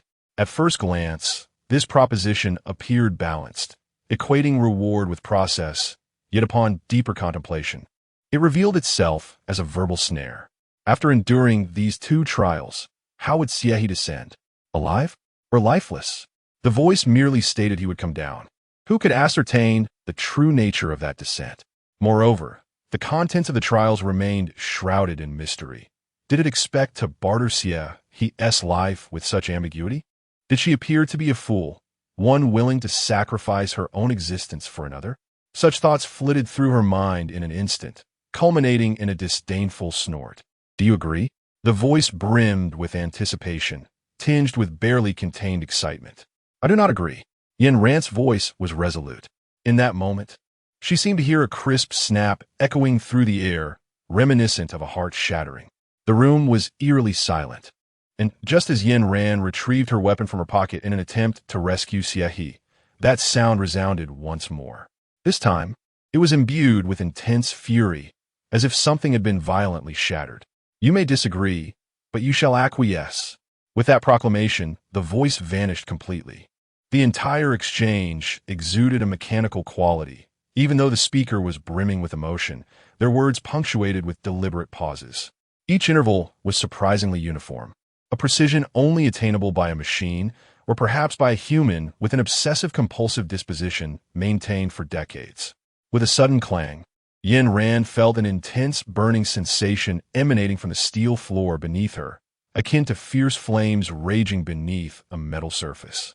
Initially, she could sense the hot air rushing towards her, but within moments, her perception dulled. Observing Yin Ran's nonchalant demeanor, the peculiar figure hidden in the surveillance room was infuriated, muttering incessantly in the dialect of her country. Baka! Baka! After a few expletives, the figure abruptly pressed a button, withdrawing the searing furnace from below. A refrigeration unit brimming with ice emerged from the ground.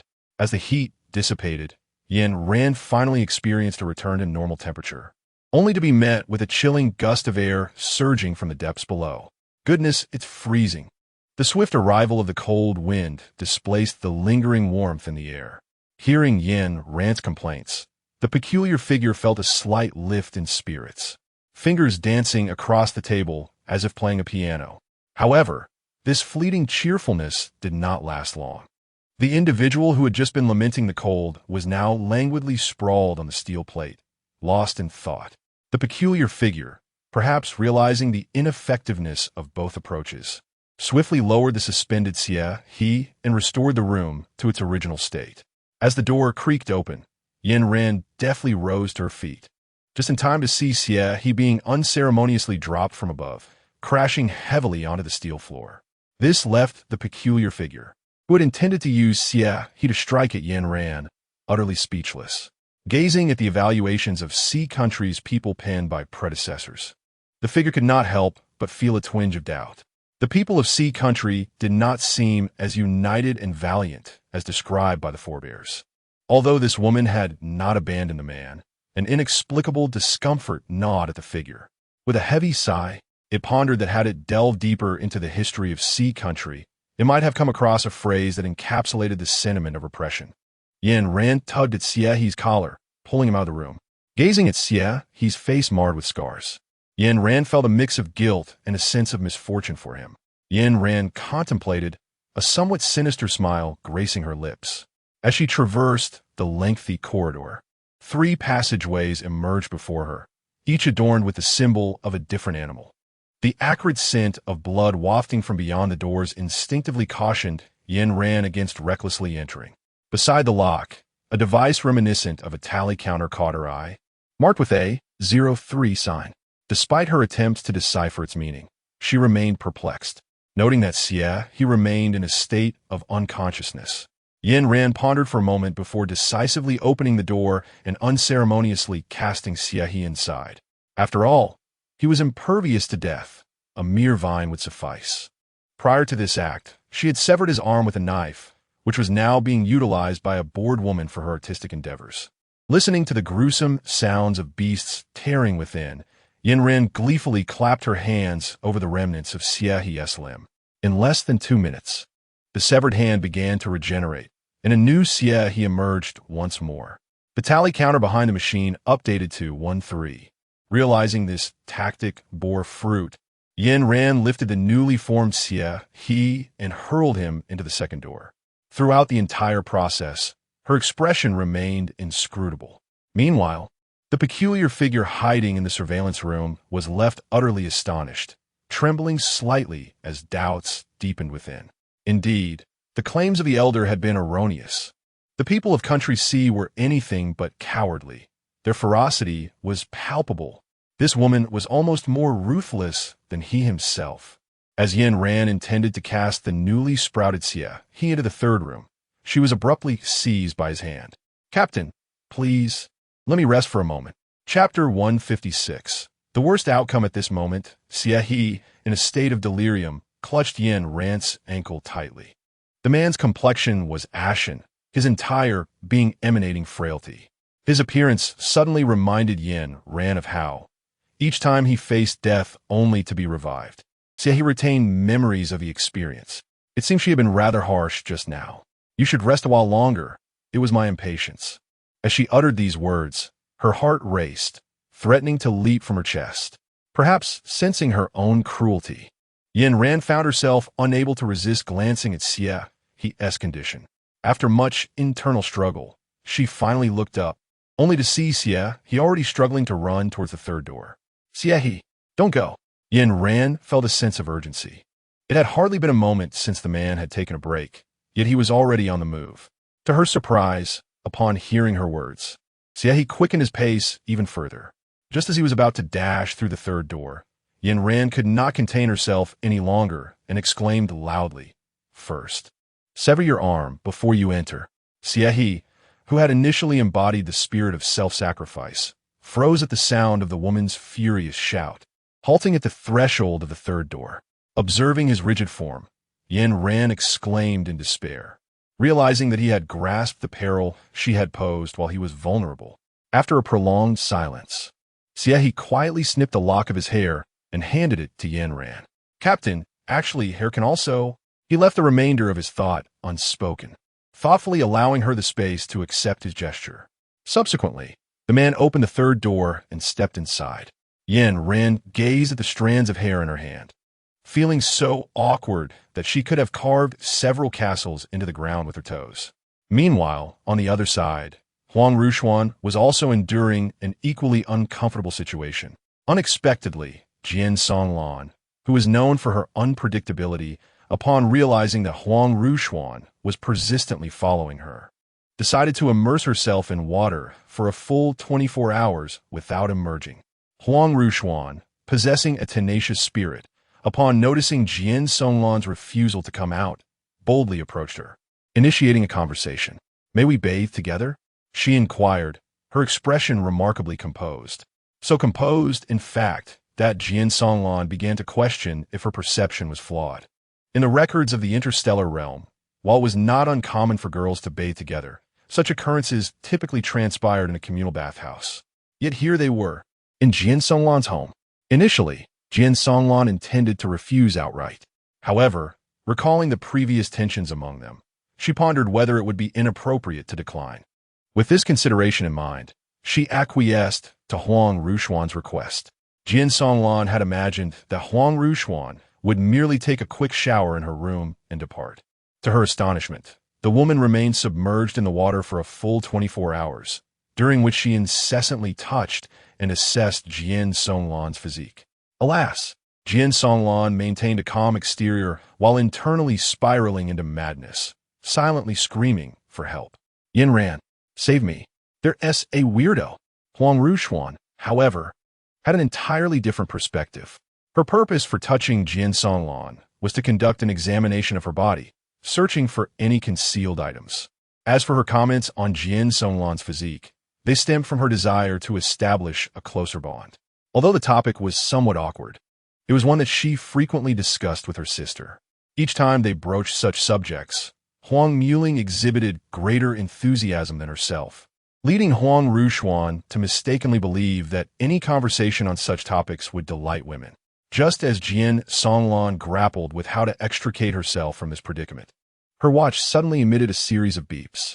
Upon hearing the sound, Jian Songlan's expression shifted dramatically. She stood up with gravity, coldly addressing Huang Ruxuan. "I have something to attend to. You may amuse yourself." With that, she decisively departed. Jian Songlan's uncharacteristic behavior piqued Huang Ruxuan's curiosity.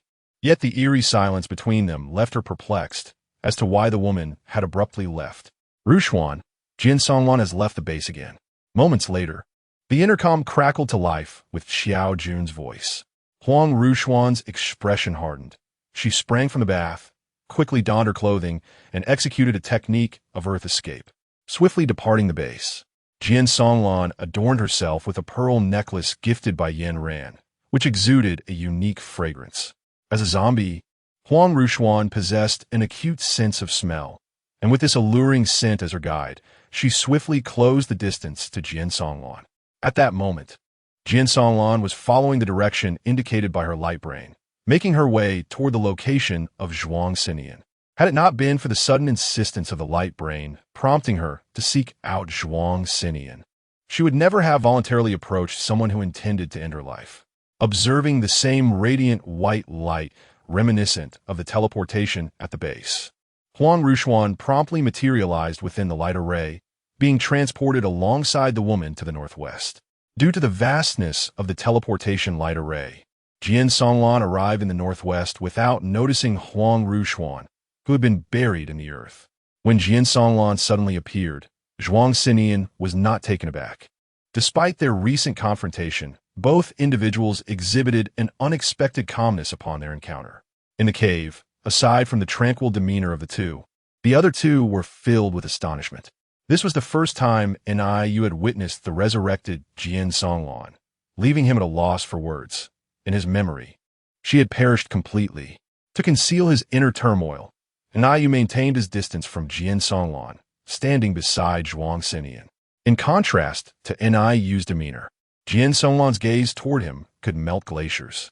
If her affection for Zhuang Xinian stemmed from the programming of the light brain, her feelings for NIU were born of her own emotions. NIU, do you not long for me? Each time Jian Songlan awakened, she retained the memories of all who had come before her, recalling the kindness NIU had shown her.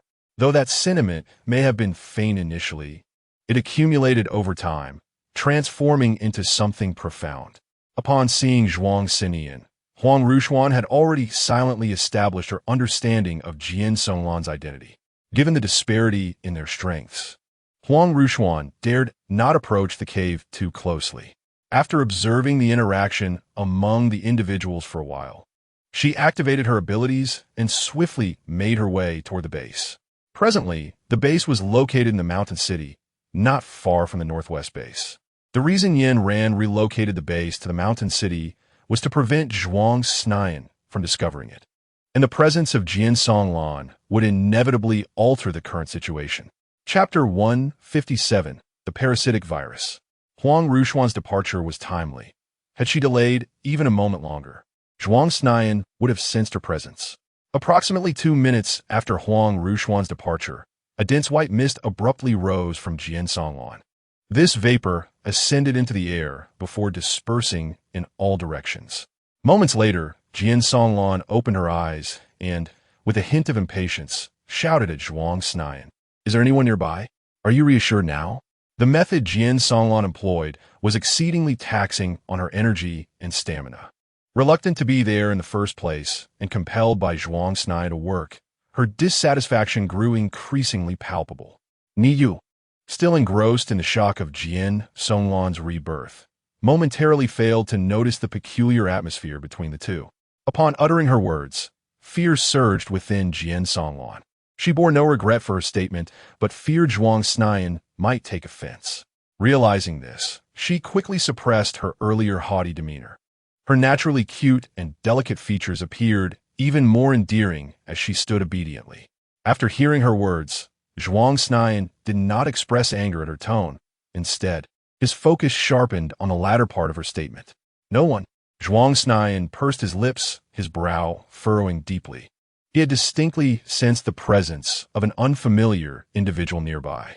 Had he not been uncertain of their exact location, he would not have permitted Jian Songlan to utilize her abilities to investigate the surroundings. Yet now, Jian Songlan insisted there was no one nearby. How curious. Zhuang Xinian tilted his head. Just as he was about to speak, Jian Songlan interrupted him with annoyance. "If you have something to say it quickly." "I'm busy," continuously interrupted Zhuang Xinian, already in a foul mood, tightened his grip on his weapon. Just as dangerous thoughts began to form in his mind, An urgent warning signal suddenly sounded. Releasing his grip, he cast a cold glance at Jian Songlan before speaking icily. "Where is Yin Ran's base?" Upon hearing Zhuang Snai mention Yin Ran, Jian Songlan's heart raced.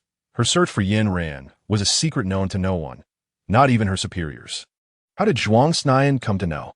Anxiety gripped Jian Songlan, yet her expression remained composed, feigning relaxation with a tone of surprise. "Are you crazy? How could I possibly know?" She added hastily, "Well, if there's nothing else, I'll be leaving now. Don't contact me." Though this action seemed to suggest a hasty retreat, neither of the two inside the cave made any move to detain her. It was only after Jian Songlan's departure that Zhuang Snai spoke in a cold, measured tone. "There's something amiss." These words were muttered so quietly that only he could hear, while Niu remained in a state of shock. Upon witnessing the resurrected Jian Songlan, a bizarre thought emerged in Niu's mind. Could his sister also be brought back to life? The longing for his sister consumed him, and despite the madness of this notion, he felt compelled to explore the possibility. With a tentative hope, he posed a question to Zhuang Xinian. Gazing into Niu's expectant eyes, Zhuang Xinian remained silent for a moment before choosing to speak the truth. It was impossible, although Niu understood this deep down. Hearing the anticipated response filled him with a sense of disappointment. From the earlier exchange between Jian Songlan and Zhuang Xinian, Niu discerned that there were matters being concealed from him. To Niu, he was a comrade in life and death with Zhuang Xinian, far more significant than the suddenly appearing Jian Songlan. Why would Zhuang Xinian withhold such information from him? Niu's thoughts turned extreme. Having resolved to entrust his life to Zhuang Xinian, he had prepared himself for any sacrifice. Yet today, this particular matter caused him to hesitate. He had confided in Zhuang Xinian about his sister, yet Zhuang Xinian remained tight-lipped, burying everything within his heart. Such an inequitable exchange seemed unfathomable. The last few words spoken by Jian Songlan were painfully obvious, and Niu recognized the discrepancy. His mention of his sister was a means to gauge Zhuang Xinian's reaction, to see if he would divulge the secret of Jian Songlan's resurrection. The outcome was disheartening. Zhuang Xinian revealed nothing. Had Zhuang Xinian shared everything with him, Niu might have leveraged his control abilities to compel Jian Songlan to disclose the truth. Alas, it was not to be. Zhuang Xinian, unaware of Niu's inner turmoil, leaned against a stone, contemplating their next course of action, believing Niu had ventured out to hunt and paying him no mind. Meanwhile, Yin Ran stood outside the door, listening to the sounds of conflict within. Initially indifferent to the situation, her concern grew when her earlier treachery was discovered by the very person she had sought to harm. Yin Ran would never admit that her deep concern for Xie's well-being stemmed from a sense of guilt. As time passed gradually, the sounds of bodies being devoured within the door slowly faded away. As Yin Ran's hair began to sprout into a human form, he met his demise once more. It appeared that the entities within this place were indeed formidable. With her hands casually tucked in her pockets, Yin Ran pondered nonchalantly upon Xie's emergence. The digital display on the door shifted to 3-3. The sound of the password, lock turning, elicited a faint smile from Yin Ran. It seemed that this phenomenon aligned with her expectations. However, in an instant, her smile faded as she heard a distinct sound. The door had indeed opened, but not to the next destination. Rather, it revealed the 3 doors through which he had just entered. The heavy sound of labored breathing grew increasingly pronounced, compelling Yin Ran to pull he back by his collar. Once they had retreated to a safe distance, a formidable rhinoceros, a bear covered in mushrooms, and a diminutive mouse appeared before them. Upon discerning the characteristics of these 3 creatures, Yin Ran pursed her lips, mentally cursing that her country was truly a perverse realm. The mushrooms adorning the bear were unmistakably a virus, capable of spreading through the air. Its spores would drift with the wind, embedding themselves within the bodies of animals or humans, germinating and taking root. As long as they encountered a suitable host, these plants would continue to thrive until they had drained the host of all its energy, ultimately leading to its demise. Chapter 158. A game? Damn it. Yin Ran muttered under breath. The seeds of this virus are particularly minuscule, capable of infiltrating the body through the respiratory tract and parasitizing the internal organs. Fortunately, she had donned gloves, a multifunctional suit, and a gas mask before venturing out. Otherwise, she would have fallen victim to it. As for Xie, he beside her, Yin Ran had no concerns. He was, after all, a plant spirit, and no form of parasitism would affect him. Just as Yin Ran was preparing to forcefully break through, a sudden crackling sound interrupted her movements. "This is Yin Ran, please speak," she stated. Upon hearing her voice, Huang Ruxuan and Xiao Dun felt their previously frantic emotions settle. This marked the second instance of Jian Songlan violating the base's regulations by meeting with the enemy, Zhuang Xian. According to protocol, Xiao Dun could have immediately commanded Jian Songlan's expulsion from the base. However, recalling Yin Ran's previous attitude towards Jian Songlan, Niu sensed that Yin Ran's feelings regarding the matter were rather unique. Thus, it was imperative to consult Yin Ran's perspective on the issue. Once Xiao Dun resolved to do so, he promptly called Yin Ran using the intercom at his side. Yet, despite their prolonged attempts, there was no response from Yin Ran, causing their anxiety to escalate. What the hell? Huang Ruxuan bit her lip, abandoning her usual composure. She felt compelled to resolve the matter swiftly. Otherwise, complications would undoubtedly multiply in the future. Do not fret. Let's first hear what Yin Ran has to say. After another 10 minutes had passed, Huang Ruxuan's patience was nearing its limit. Just then, Yin Ran's calm voice came through the intercom. After she finished speaking, the device fell silent. Both individuals recognized the gravity in Yin Ran's tone, and Huang Ruxuan exhaled heavily, her previously agitated expression returning to its usual tranquility. "I will continue to keep an eye on her," Huang Ruxuan declared before turning to exit the conference room. It would be untrue to claim she harbored no resentment. After all, she had tirelessly pursued this information, only for the captain to disregard her decision and allow the culprit to roam freely within the base. Yet, Huang Ruxuan understood that Yin Ran's decisions were undoubtedly the wisest. Thus, resentment or not, she would adhere to Yin Ran's orders. "Zhang Guang, what are you doing here?" Huang Ruxuan asked with a smile, patting Zhang Guang's shoulder. The man, once gaunt and emaciated from his time in the Shajiao rainforest, had regained his health after several days of recuperation. Hearing Huang Ruxuan's voice, Zhang Guang momentarily froze, then turned to face her, revealing a bashful smile. "Oh, Ruxuan, I was looking for herbs." After entering the base, Yin Ran had provided him with a vial of the special solution invented by Su Songjin. Upon consuming it, Zhang Guang had acquired fire-based abilities. Yin Ran was indifferent to Zhang Guang's supernatural abilities. What truly mattered to her was his luck. As long as Zhang Guang remained alive, their base would continuously benefit from his fortuitous aura. Of course, possessing fire-related powers was advantageous as well, providing Zhang Guang with the means to safeguard himself. After exchanging a few brief words, Huang Ruxuan took her leave. Compared to her arrival, the woman's expression had undeniably brightened considerably. Yin Ran stowed away the walkie-talkie, unwilling to squander any further time in this place. An immense current surged from her being, relentlessly charging towards the three obstructing creatures. She grasped the implication of the earlier conversation. Should Jian Songlan choose to divulge the base's location to Zhuang Xinian, their peril would escalate dramatically. Merely contemplating a recurrence of prior events ignited a fervent fury within her, and she did not deny that the pent-up anger in her heart was unleashed upon these monstrous beings. The currents swirling around her seemed to resonate with her ire, crackling menacingly in response.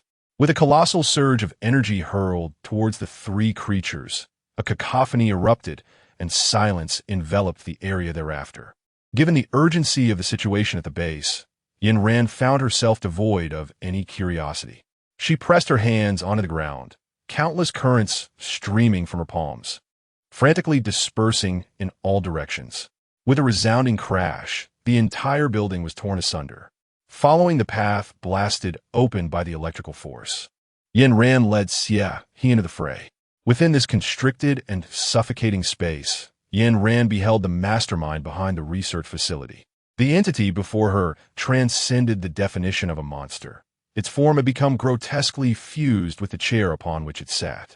Its head resembled a balloon on the verge of bursting, with its facial features grotesquely rearranged in an extraordinary manner. Yin Ran was certain that what she desired was within this room, and she had no intention of engaging in futile dialogue with this monster, especially since she could not comprehend it. Suddenly, a surge of electricity shot forth, propelling the creature away. Behind it, countless crystalline vials shimmered under the light. After summoning all the potions into her space, Yin Ran seized Xie He by the collar and, once inside the car, pressed the accelerator, crashing through the wall.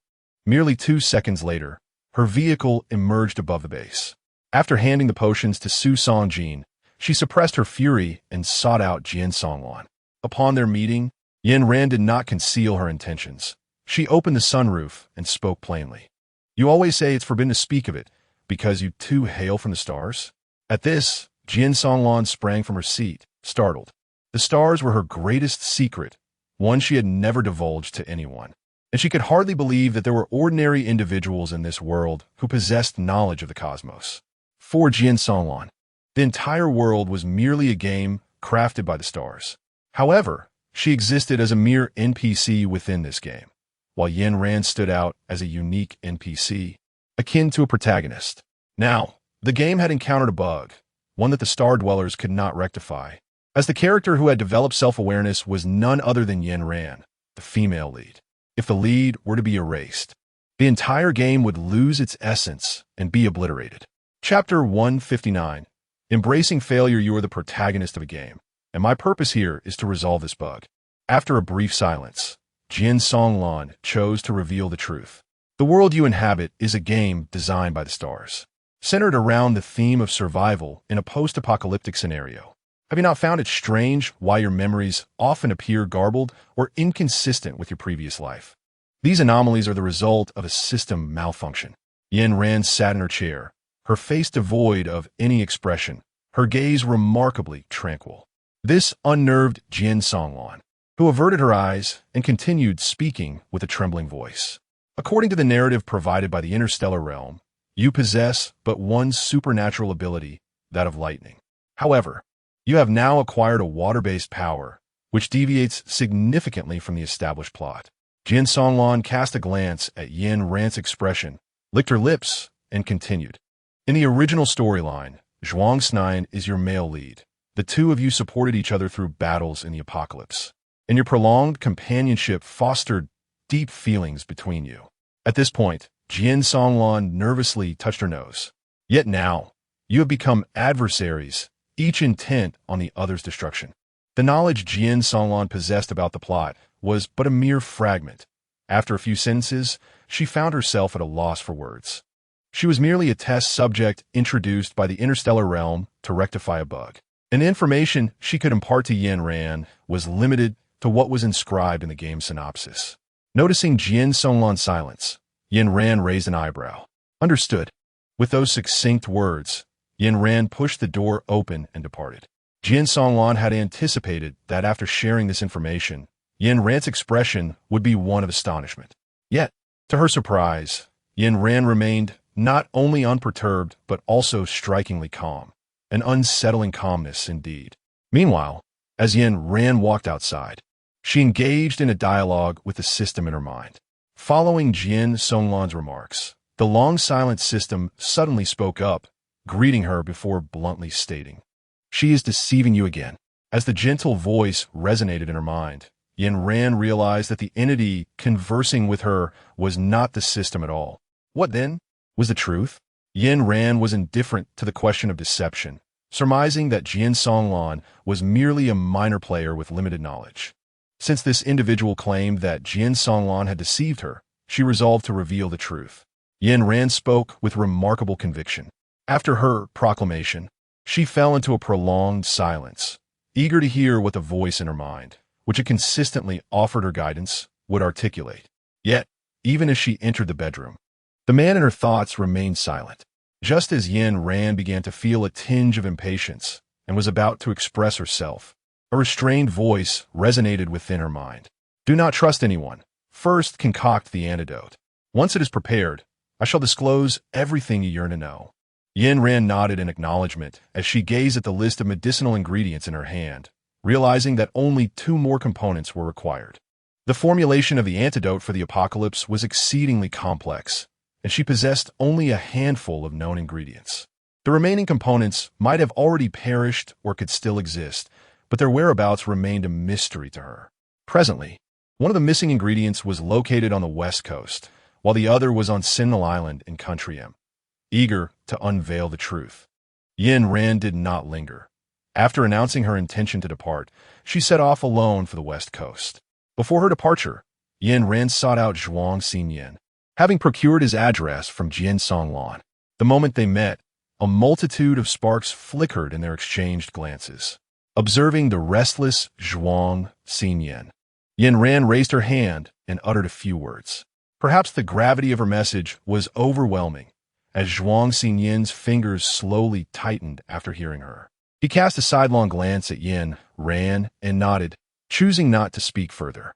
"All right, once everything is settled, I shall explain," Yin Ran remarked.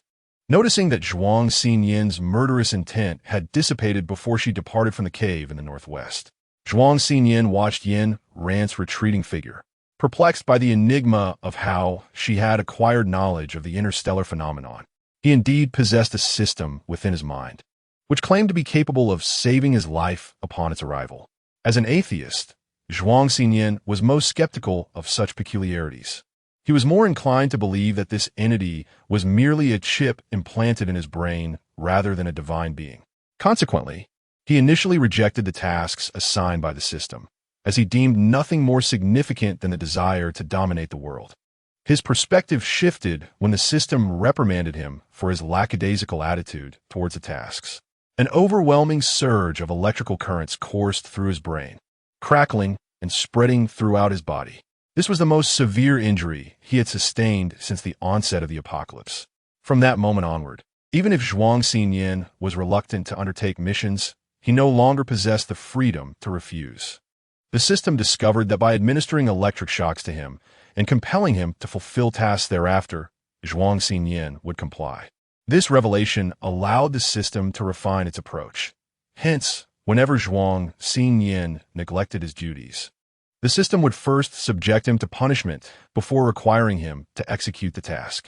420 out of 24 hours each day, Zhuang Xinyan was ensnared by the system, leaving him little inclination to engage in other pursuits. Initially, the system instructed him to focus all his attention on Yin Ran, a directive he followed without hesitation. After all, Yin Ran possessed her own thoughts, and impeding her ideas provided Zhuang Xinyan with a modicum of amusement. Subsequently, the system shifted its focus, urging Zhuang Xinyan to direct his gaze toward Jian Songlan. What could a delicate, defenseless woman accomplish? Each day, she merely complimented his handsomeness or stole glances at him, lacking any substance and causing a ruckus. In pursuit of his tranquility, Zhuang Xinyan ultimately decided to eliminate her. As the eclipse descended, Zhuang Xian found himself subjected to punishment. His injuries were not inflicted by the mantis, nor were they the result of NIU's intentions. Rather, he was assailed in the darkness. The wounds he bore were the consequence of a punitive measure from the system, a punishment that nearly cost him his life. Now, the one he regarded as an adversary, Yin Ran, appeared to possess a profound understanding of interstellar matters, evidently more knowledgeable than he. After a moment of contemplation, Zhuang Xian yearned to escape the cursed system. Fixating on the silhouette of Yin Ran as she departed, he suddenly called out, "Hey, take me with you." With that, he hastened a few steps to catch up with her. Seated in Yin Ran's vehicle, both were momentarily taken aback. This marked the first occasion since the apocalypse that they sat together in a tranquil manner. Chapter 160. The Curse Where to? The silence within the vehicle became palpable, and unable to withstand the tension, Zhuang Xian broke the stillness. The West Coast. As his voice faded, an unusual quiet enveloped the interior once more. Perhaps in a bid to reach the West Coast swiftly, Yin Ran relentlessly pressed the accelerator, propelling the car to its maximum speed. What would typically require 2 days of travel was accomplished in a single day, as they journeyed from the northwest to the west coast. Yin Ran's intended destination is a village located on the west coast. It is rumored that a curse resides in that village. and anyone who passes through it is doomed to suffer its wrath and meet an untimely demise. Yin Ran ventured into this village in pursuit of a rare herb that flourishes solely within its confines.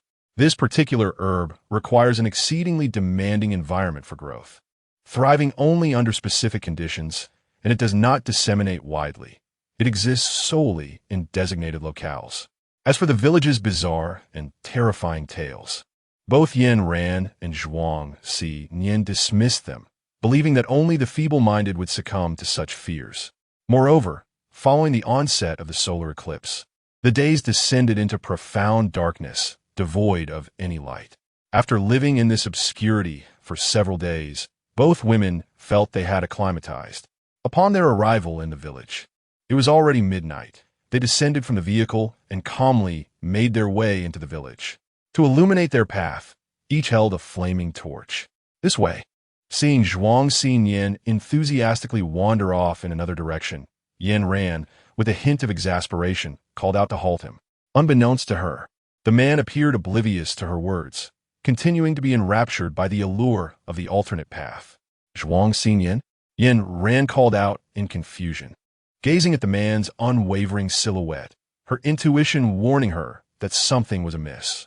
The icy sensation jolted Zhuang Xinyan, whose mind was clouded, granting him a semblance of clarity. He shook his head, intending to utter a few words to Yin Ran. Yet before he could speak, her delicate fingers suddenly intruded upon his line of sight.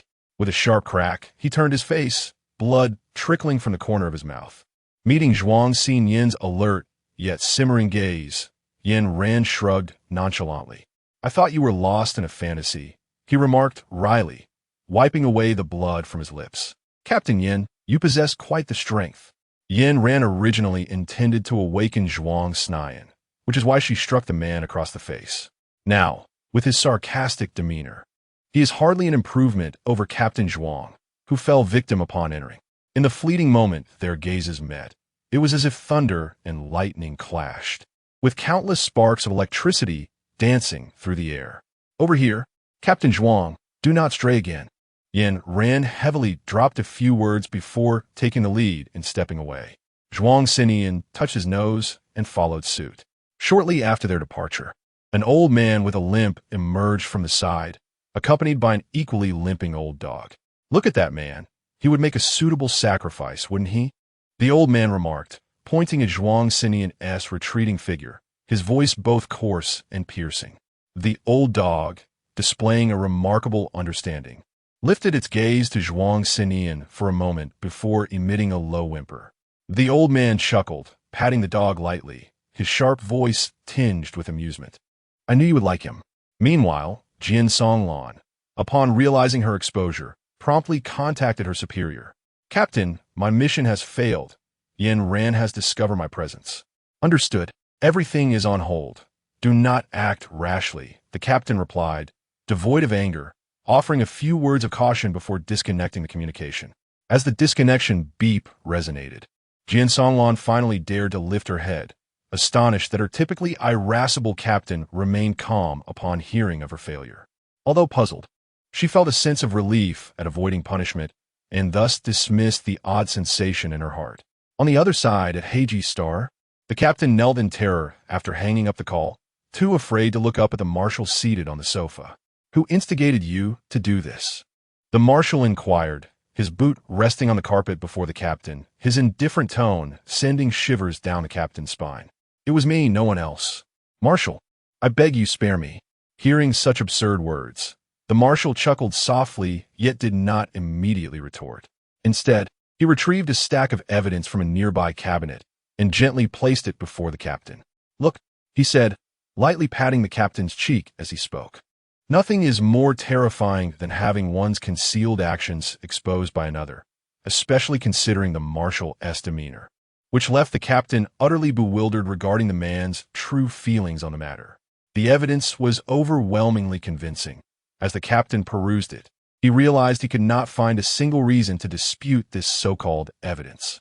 Once the man finished reviewing it, the marshal patted his head again, casually placing the evidence upon his own lap. So do you see clearly now? Despite the marshal's seemingly gentle tone, A chilling sensation crept into the captain's heart.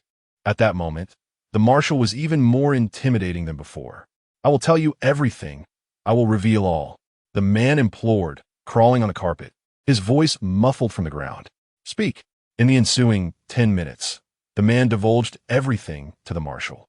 The reason behind the bugs plaguing the Interstellar game was that someone sought to undermine the most popular apocalyptic game in the galaxy. This concept for the apocalyptic game was originally proposed by the marshal upon assuming his command. Its immense popularity throughout the cosmos was largely attributable to the marshal's tireless efforts. Yet, the deeper significance lay in the fact that this game was a simulation of Earth, crafted by the marshal himself, with the intention of utilizing its protagonist to rejuvenate the desolate environments of the galaxy. When this rumor surfaced, the public largely dismissed it with skepticism, save for the marshal's adversary, who detected an unsettling undertone. The adversary, hailing from a family that established its fortune through nutritional supplements, was among the wealthiest in the interstellar realm, wielding considerable influence. Upon hearing this news, they did not remain passive. Instead, they provided the captain with a sum of money to sabotage the marshal's game. If Earth were to successfully revive, the barren landscapes of the galaxy would vanish, rendering their nutritional supplements obsolete. At that point, people would invariably prefer to consume naturally grown produce. In essence, it was a pursuit of selfish interests. After the man concluded his revelations, he knelt in silence beside the marshal, who rhythmically tapped his fingers against the table, producing a series of sharp sounds in the stillness of the room. "I understand. You may leave now." Just as the captain felt his life was in jeopardy, the man's haughty voice resonated through the air. A wave of relief washed over the captain, momentarily causing him to forget the rumors that the marshal never left loose ends. The captain swiftly rose and headed for the door, but as the man's hand grazed the doorknob, a loud bang echoed through the room. Gazing down at the blood gushing from his chest, the man turned in shock, his finger trembling as he pointed at the marshal. "You." The marshal, lounging with his legs crossed on the sofa, remained nonchalant, his finger coolly tracing his forehead as he acknowledged the man's gaze. The shot had struck a fatal point. As the blood drained from the man, he fell silent, collapsing to the ground. "Remove him." The marshal leaned against his forehead, dismissively gesturing with his hand. "Yes." At that moment, the nearby companion seemed to awaken from stupor, grasping the captain's face in an attempt to drag him away. Unbeknownst to the companion, as it spoke, the marshal cast a sidelong glance in its direction. As the companion bent down, the marshal's languid voice drifted over once more. "Take care. You understand what should and should not be said, correct?" Upon hearing this, the companion instinctively looked up at the man, realizing that the marshal's words were a clear hint to keep today's events from being disclosed. Gazing at the lifeless man, the companion suddenly felt that holding a position of power was not without its perils, and the dangers encountered were far greater than those faced by ordinary individuals. The marshal, noticing the dumpling's silence, urged impatiently, "Come on." "Yes," replied the other party from the village on the west coast. "Captain Yin, what kind of path are you leading us down?" Zhuang Snian rested his hands behind his head, speaking in a sarcastic tone. It was evident that this petty man was still entangled in the earlier matter. "Stop dawdling and come with me." Yin Ran tugged at her lips, her irritation spilling forth from her mouth. She took a step forward, intending to proceed, when Zhuang Snian unexpectedly pulled her body back, concealing them both behind an ancient tree. Yin Ran's face flushed as she found herself ensnared in Zhuang Snian's embrace. The suffocating sensation brought on by her labored breathing made her acutely aware that if Zhuang Snian did not loosen his hold, she would soon be deprived of breath entirely. Yin Ren gently patted Zhuang Xinyan's hand, indicating her nose. It was unclear whether it was too dark or if Zhuang Xinyan harbored a desire for retribution. Rather than withdrawing his hand, Zhuang Xinyan grasped it even more firmly. Yin Ran closed her eyes and took a deep breath, then suddenly stomped on Zhuang Xinyan's foot, fiercely grinding her heel into it. MMM. Hearing the muffled groan from the man behind her, a flicker of satisfaction crossed Yin Ran's eyes. As the pain radiated to his own foot, Zhuang Xinyan reluctantly released the hand that had been covering Yin Ran's mouth. "You." Zhuang Xinyan's voice, tinged with exasperation, sounded in Yin Ran's ear. Suddenly, a dog's bark echoed from a distance, prompting Yin Ran to instinctively cover Zhuang Xinyan's mouth. Hey, Lele! Those two people were just here. How could they have vanished so suddenly? A sharp and coarse voice emerged from the ancient tree, causing the two behind it to instinctively hold their breath, fearful that their own inhalations would attract attention. In the dark of night, beneath the towering old locust tree, Yin Ran caressed the coarse bark of the ancient tree, her entire being leaning against it as she tilted her head to gaze outward. Meanwhile, Zhuang Xinyan stood behind her, also peering into the distance. The man and dog, who had just moments ago been standing still, had suddenly vanished. Huh? Yin Ran emitted a sharp, urgent sound, and suddenly a peculiar laugh resonated from behind. It turned out the old man had been crouching there all along. How elusive he was. Come out and play, you two. There's no need to hide. He beckoned, stretching the final syllable of awe as if it spanned an unfathomable distance. The adversaries had already extended an olive branch, and Yin Ran and Zhuang Xinyan could hardly turn a blind eye. Their objective on this occasion was to procure medicinal herbs. Having yet to even catch a glimpse of them, how could they possibly depart empty-handed? Old man, what games are you playing?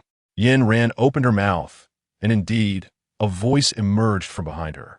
Zhuang Xinyan, with keen interest, stepped out from behind Yin Ran, gazing at the scene before him, a person and a dog. Yin Ran rolled her eyes, exasperated by the man's self-absorbed display. Nevertheless, if his combat prowess could draw the attention of the monsters away from her, that would be quite advantageous, preventing them from concentrating their onslaught solely on her.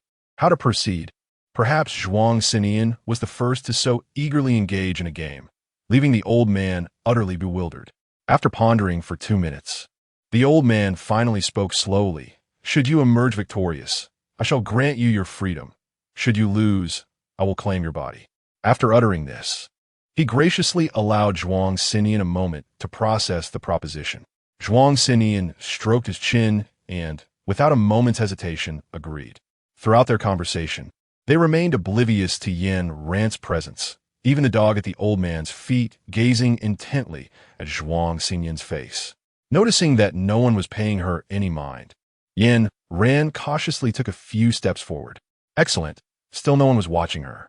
The journey from in front of Zhuang Xinyan to behind him proved to be extraordinarily arduous, requiring her to pause intermittently to ensure she remained unnoticed.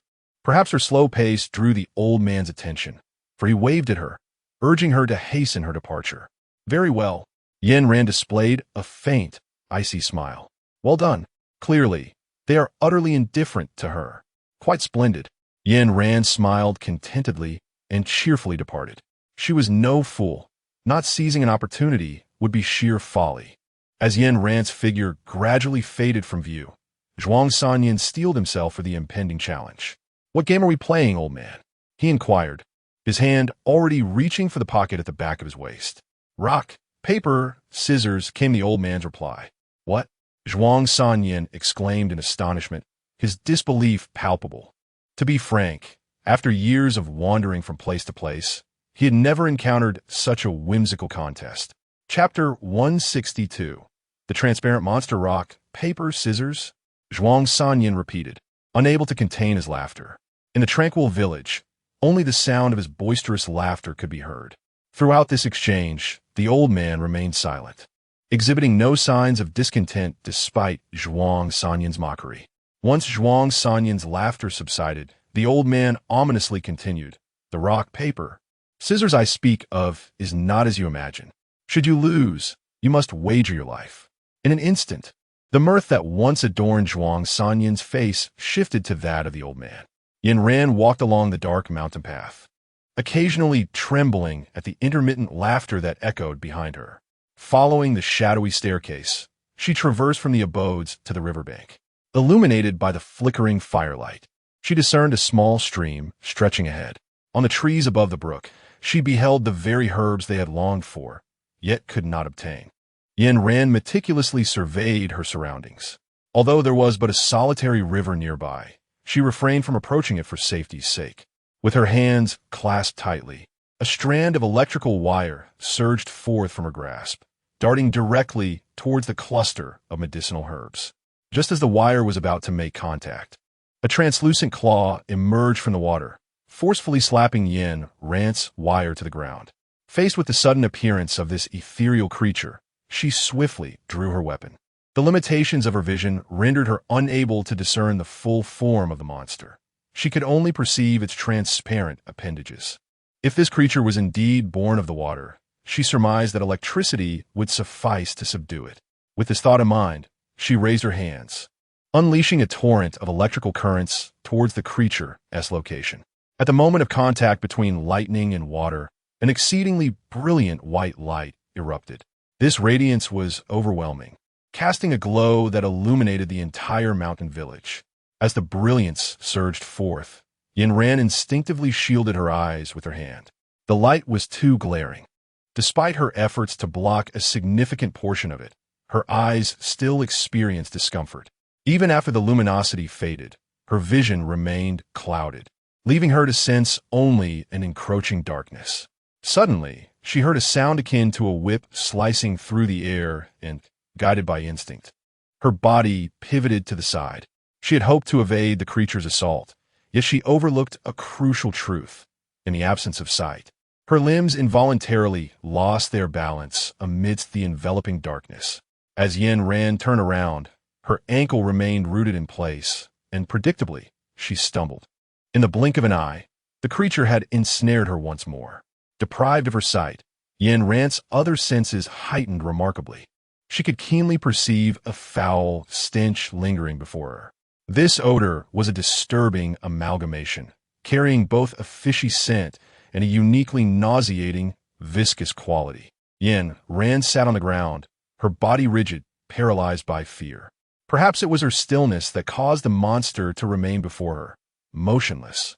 The foul odor hung heavily in the air, assaulting Yin Ran's senses and compelling her to turn her head away. In that very instant, the creature swiftly extended its tentacle, pressing it directly against her nose. Yin Ran's body, once rigid, grew increasingly stiff, a profound sense of dread surging within her. Fortunately, her vision was gradually returning, the darkness receding. In just a few more minutes, she would be able to clearly discern the monster's tentacles. Meanwhile, after several rounds of rock, paper, scissors, Gu Qinghong's expression had become noticeably disordered. The elderly man before him described a version of the game that was utterly foreign to him. In the old man's terminology, rock referred to a human head, scissors to limbs, and paper to the body. The rules as articulated by the old man bore no resemblance to the conventional interactions of rock defeating scissors, scissors defeating paper. Instead, when he uttered rock, the opponent was expected to remove their head and present it to him. The elderly man was a synthetic being, capable of disassembling any part of himself. From the outset, this game was a deadlock. No matter what Gu Qinghong chose, he could never prevail against the old man. This was also why the old man had refrained from contradicting him from the very beginning. The stakes had been implicitly set, with the old man considering Gu Qinghong as already his prey.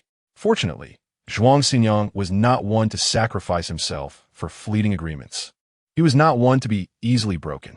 Upon grasping the nature of the game, he drew his firearm and aimed it at the old man's head. Alas, while the game was amusing, he had no intention of continuing to play.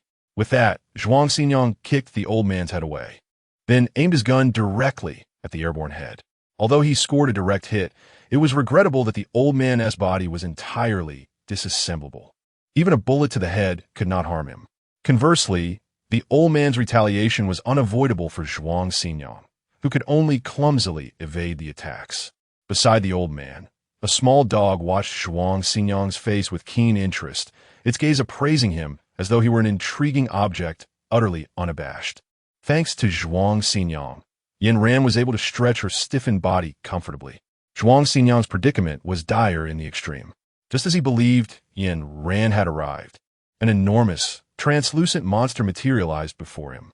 Upon its arrival, its tentacles swiftly ensnared his limbs. The old man and the dog, who had stood opposite Gu Qinghong, were also ensnared by the monster's grasp and lifted into the air. How did this creature awaken? Could it be that the desires of these two individuals lay within its territory? The old man tilted his head back, struggling to speak, gazing at the little dog, now gasping for breath as it was throttled. The old man raised his hand and struck the frenzied monster with his severed arm. This maneuver proved effective, as the monster flung both the dog and Gu Qinghong aside, lifting only the old man and relentlessly slamming him against the ground. At this moment, Yin Ran had already gathered all the herbs from the tree into her space. To depart from his place, one must traverse the very path taken earlier. The entire mountain village is designed in a mosaic fashion. Should they attempt to ascend from here, they would be unable to traverse through the village, condemned to wander within its confines. To escape, they must confront the monster. Chapter 163. The Destruction. There exists but a singular route to exit this mountain village, and thus, the only solution lies in vanquishing the beast. Yin Ran only knew that the monster was covered in a viscous substance. As for the creature's other abilities, she remained utterly oblivious. Zhuang Xinyan, are you all right? She inquired uncertainly, gazing at Zhuang Xinyan's weakened form sprawled beside her. Without his assistance, she feared she might not be able to vanquish this monstrosity. Yin Ran recalled that Zhuang Xinyan possessed a unique ability within a specific range. He could temporarily render the powers of other ability users dormant, restoring them to the state of ordinary individuals. With this thought in mind, Yin Ran leaned closer to Zhuang Xinyan and whispered a few words in his ear. What about your ability? Since you can suppress the powers of people, surely you can also quell the abilities of monsters. As Yin Ran uttered these words, her gaze remained fixed on the creature's form, vigilant against any potential ambush. Consequently, she failed to notice the flicker of light in Zhuang Xinyan's eyes as she posed her question. Indeed, the initial decision to employ the system's abilities for salvation was not without its costs. This was an unspoken truth, indicative of his extraordinary powers. Otherwise, during the game of rock, paper, scissors, he would have activated his abilities without hesitation, rather than engage in prolonged discourse with that accursed old man. Once possessing two extraordinary abilities, Zhuang Xinyan now found himself with only one, the power of mental control. You do not wish to aid me? Yin Ran reminded herself to maintain composure and refrain from severing ties with Zhuang Xinyan in her quest to escape this predicament. With a deep breath, she inquired patiently, "It is not. I am left with but one ability." Yin Ran was momentarily taken aback. In her understanding, there was no ability among those with supernatural powers that could deprive others of their abilities. Noticing her confusion, Zhuang Xin pressed his lips together and gestured towards his head. The implication was unmistakable. He was on the verge of whispering an explanation into Yin Ran's ear. Perhaps the system had been overly protective of Yin Ran, never depriving her of her powers and instead offering her various forms of assistance. Therefore, upon hearing this revelation, she initially harbored doubts. However, her skepticism was swiftly overshadowed by another thought. Given that Zhuang Xin had chosen to accompany her, he would not resort to such a clumsy excuse. So, can you utilize psychic abilities? Yin Ran pondered for a moment, her hand resting gently on Zhuang Xinyan's shoulder as she leaned in to whisper softly. It's possible. Zhuang Xinyan nodded, slightly in agreement. After exchanging a few hushed words, seizing the opportunity while the creature was focused on the old man, Yin Ran conjured a large droplet of water and hurled it towards the beast.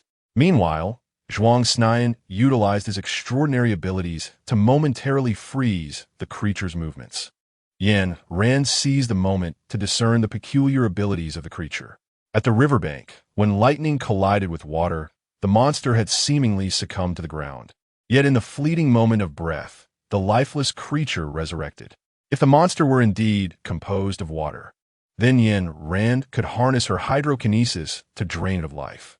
As the droplets made contact with the creature's skin, they were drawn into its body, becoming an integral part of the monstrosity. Although this outcome diverged from Yin Ran's initial expectations, it nonetheless presented an unforeseen delight. Yin Ran hurled a massive droplet of water, within which she infused several strands of electricity. This level of current would not inflict pain upon the creature. It was imperceptible to the monster's basic instincts, merely illuminating under Yin Ran's control. As the droplet was once again absorbed by the beast, her current successfully coursed through its body. With a flourish of her hands, countless currents began to shimmer within the creature, emitting a faint glow that coalesced into a celestial tapestry, reminiscent of a sea of stars. With the aid of this luminescence, Yin Ran and her companion were able to discern the true visage of the monster. Yin Ran gestured for Zhuang Xian to come this way. Since the creature was unable to see, as long as they kept their voices low, they would remain undetected. As the octopus extended its tentacle, it suddenly changed direction upon hearing another noise, reaching out towards a different side. The old man's intention in throwing the object was merely to keep Zhuang Xian behind, to occupy his body. What could be more delightful than escaping from a perilous situation while the enemy remained in the jaws of danger? Sitting in the car, Yin Ran hummed a cheerful tune, reveling in the prospect of more such effortless victories. Captain Yin is rather petty. Zhuang Xian, being somewhat mischievous, took pleasure in stepping in to disrupt Yin Ran's joy, creating an awkward atmosphere. Upon hearing those words, Yin Ran cast a sidelong glance at the man, yet she refrained from voicing any response, allowing Zhou Xinyan's remarks to leave her unaffected. After a prolonged silence, so lengthy that Zhou Xinyan was on the verge of slumber, Yin Ran suddenly broke the stillness with an unexpected comment. I never anticipated that Captain Zhou's abilities have dwindled so significantly. You're like a different person compared to your time in Extreme City. This statement was not particularly infuriating.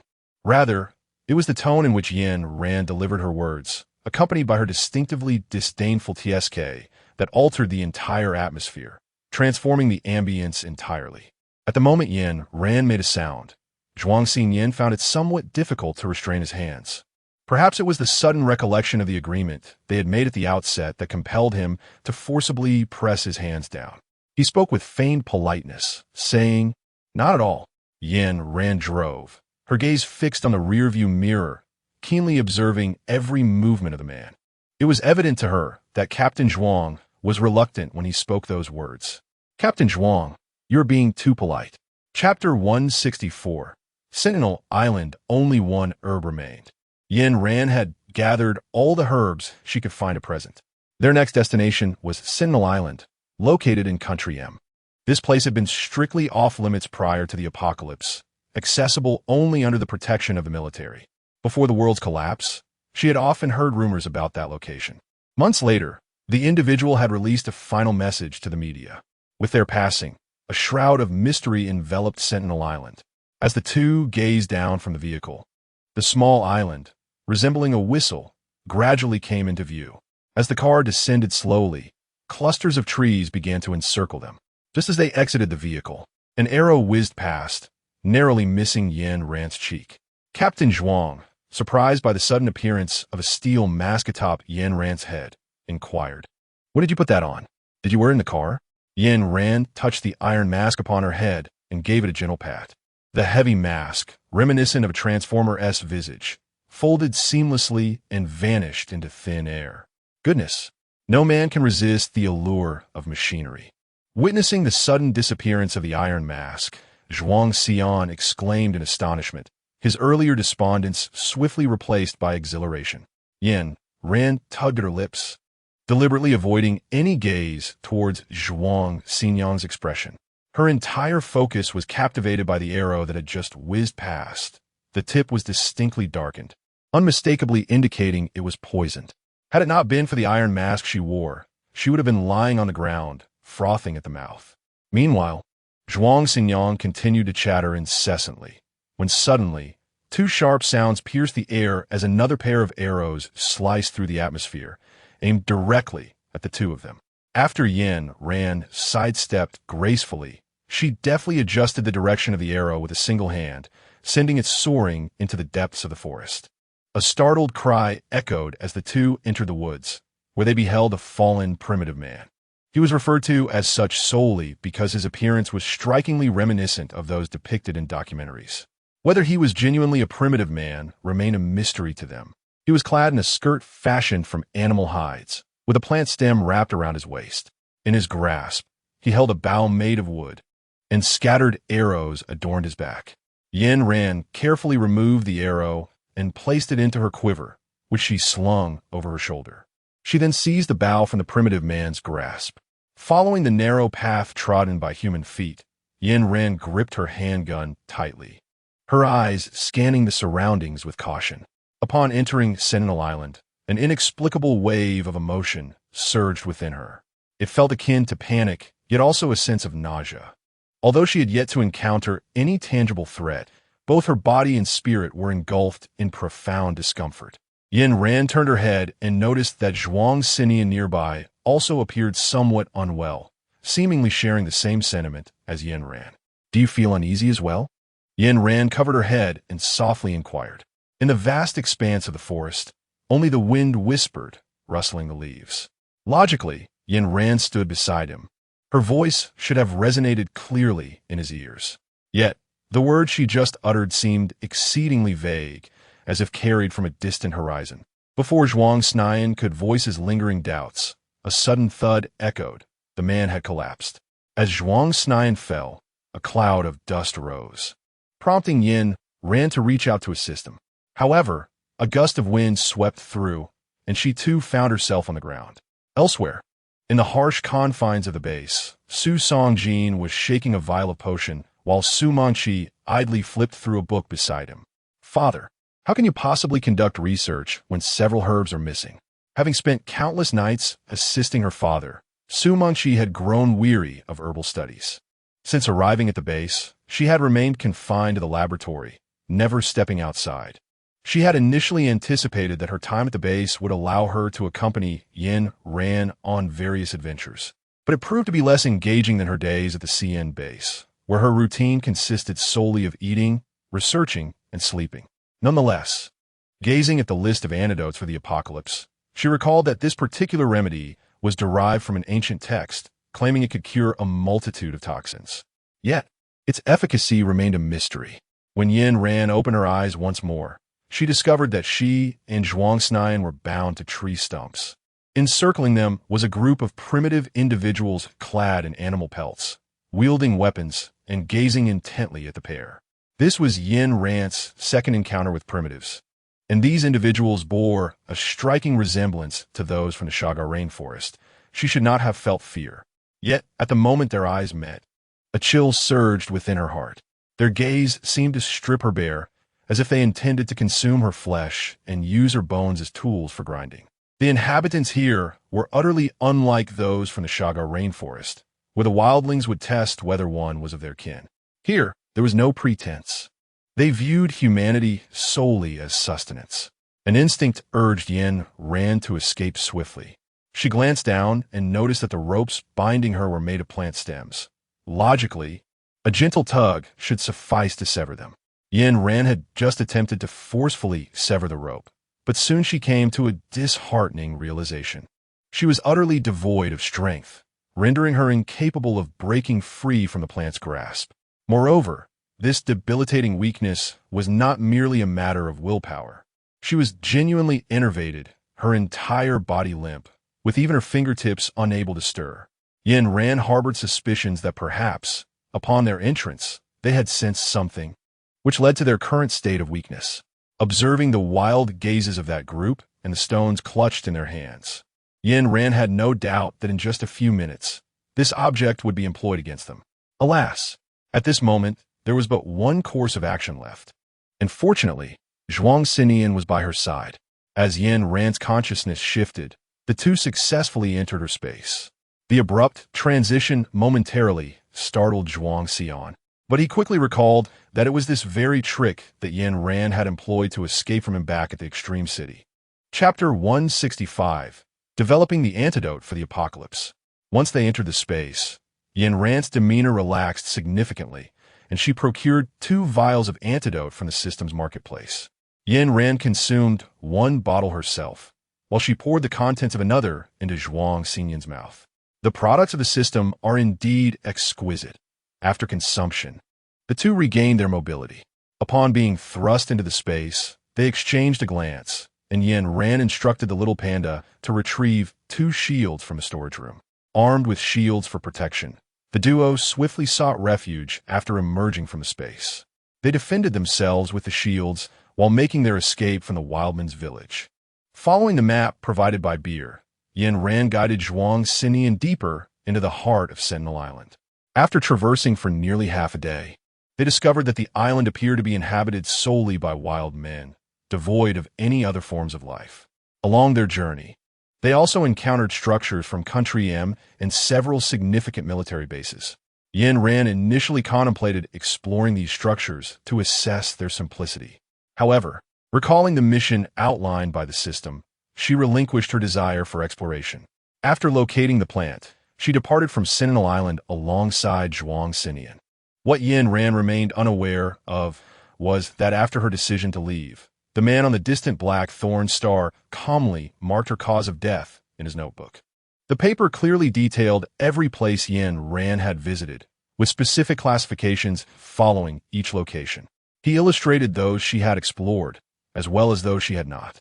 Notably, beside the entry for Sentinel Island, there were two diverging paths, one leading to life, the other to death. Had Yin Ran harbored a desire for exploration, she would have met her demise at the military base.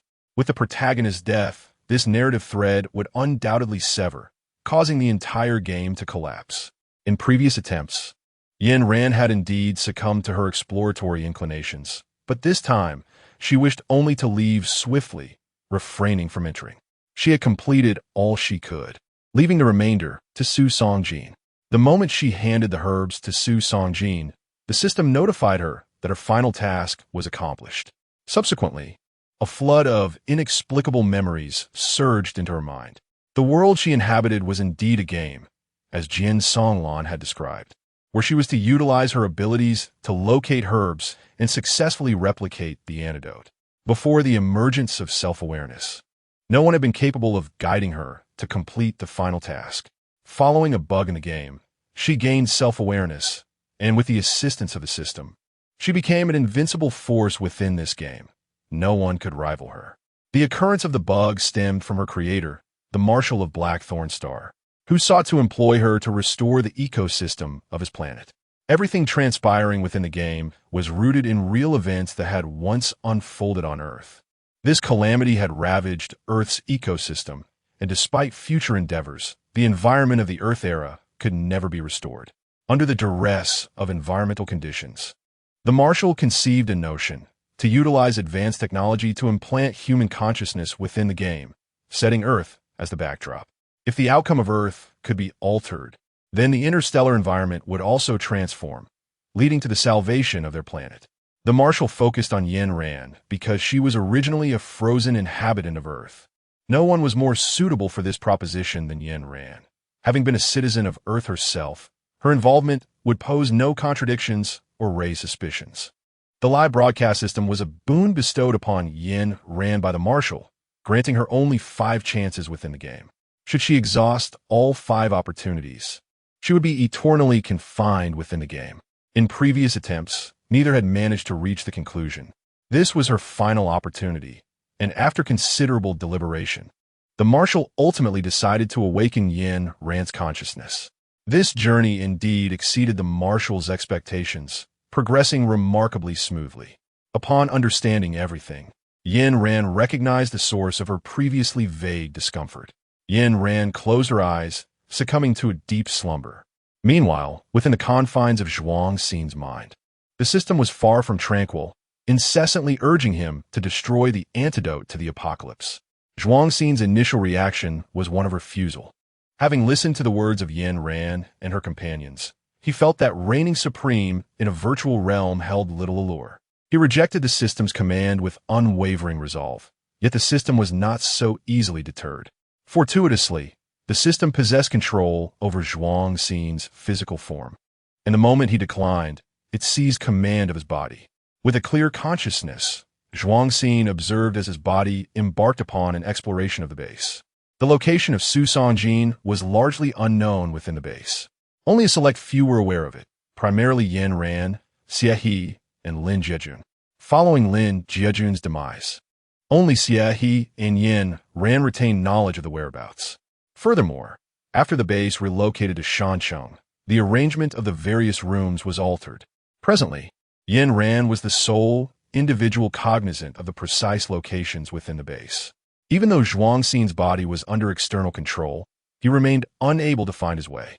Accessing different areas of the base necessitated facial recognition, and due to the urgency of Zhuang Xin's entrance, Yin Ran had neglected to input his facial data into the database.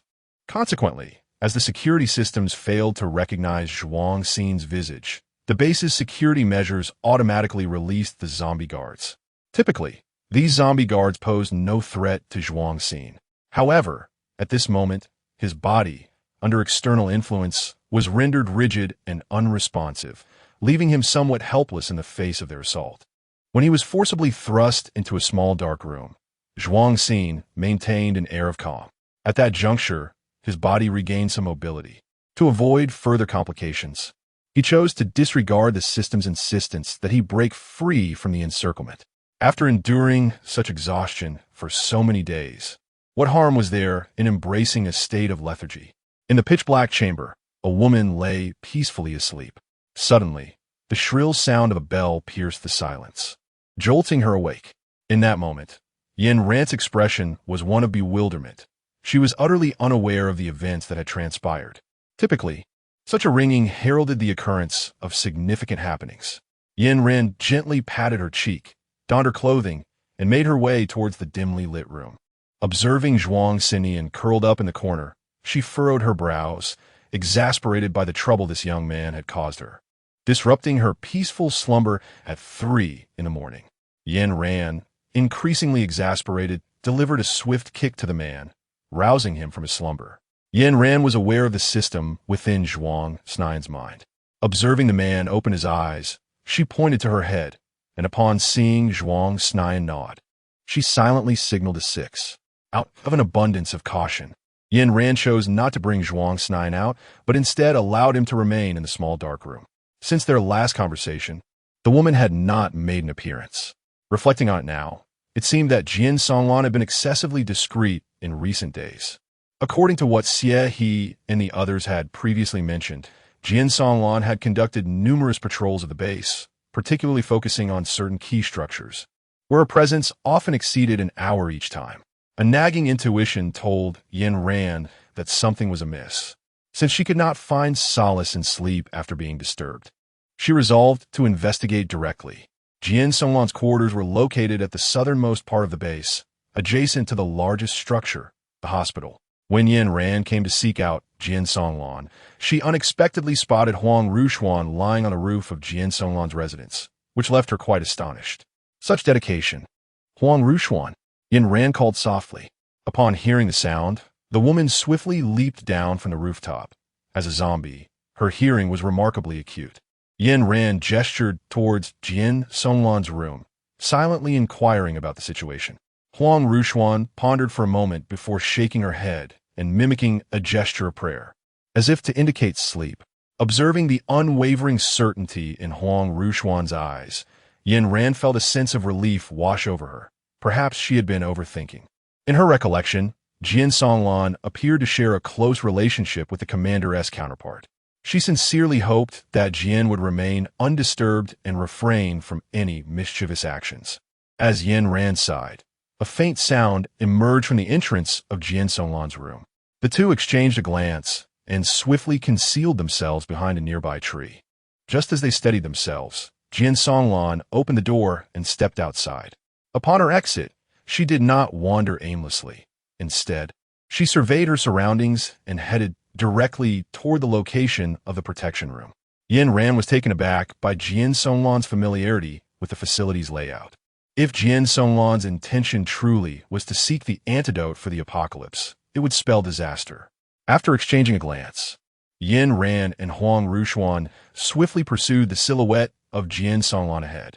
Upon the sight of the protective chamber looming before them, an intensified sense of dread enveloped Yin Ran. Fortunately, she had ventured out to inspect it earlier that evening. Had something truly occurred, she could never forgive herself.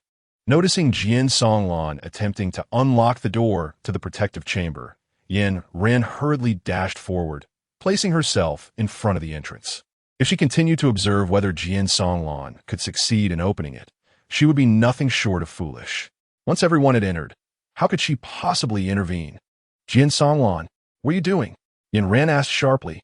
Currently, the antidote has yet to be developed, and Yin Ran refrained from directly confronting Jin Songlan's actions. The sanctuary is a realm where both humans and plants must remain undiscovered.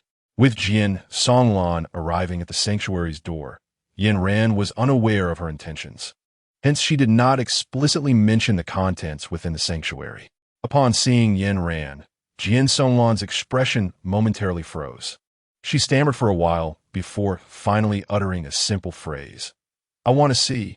This rationale was undeniably flimsy, both in sound and substance. Observing Jin Songlan's departure, Yin Ran instructed Huang Ruxuan to discreetly follow her.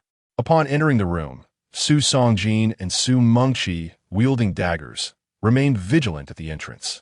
Clearly, they had heard the conversation. Upon recognizing Yin Ran, both sighed in relief simultaneously. This is the antidote, Su Songjin announced, handing a vial of transparent liquid from the table. Gazing at the 10 milliliters vial, Yin Ran felt a twinge of skepticism. Could this truly save the world? The liquid appeared akin to water, devoid of color and taste. Sensing Yin Ran's doubt, Su Mengqi understood her feelings and led her to their experimental area. Within a small bottle, a withered flower revived vibrantly after just 2 drops of the transparent solution. How astonishing! Yin Ran exclaimed, utterly captivated by the spectacle. I told you, anyone who sees this would react the same way. Su Mengqi beamed with pride at her father. Su Songjin explained that if this liquid were poured onto the ground, within 2 days, the earth would rejuvenate, restoring normalcy to the world. He then shared numerous precautions with Yin Ran, who nodded in acknowledgement before departing the sanctuary with the antidote in hand. As she exited, her heart brimmed with astonishment. She struggled to accept that such a small vial could potentially save the entire world. Simultaneously, an absurd sentiment emerged within her. Everything she had experienced since her rebirth felt like a surreal dream, both enchanting and peculiar. Yet, she understood that regardless of the outcome, she would never harbor regrets or leave any unfulfilled desires. According to the marshal, by simply scattering this antidote upon the ground, both Earth and the Black Eastthorn Star could be revitalized. In that moment, she would no longer be a formidable survivor of the apocalypse, but an ordinary, unremarkable individual. Reflecting on the myriad of people and events she had encountered along the way, a wave of emotions surged within her.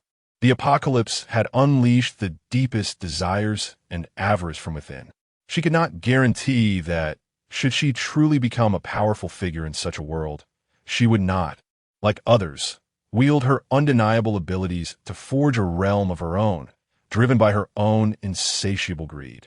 Human nature is frail and cannot withstand the trials of time.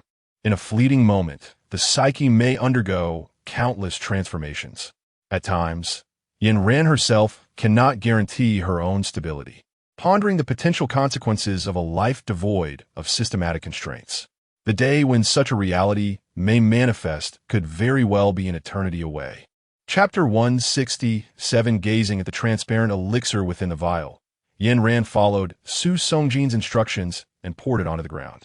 After completing the task, she found herself powerless, left only with the virtue of patience. According to the recipe previously provided by Su Songjin, the potion was still lacking several ingredients.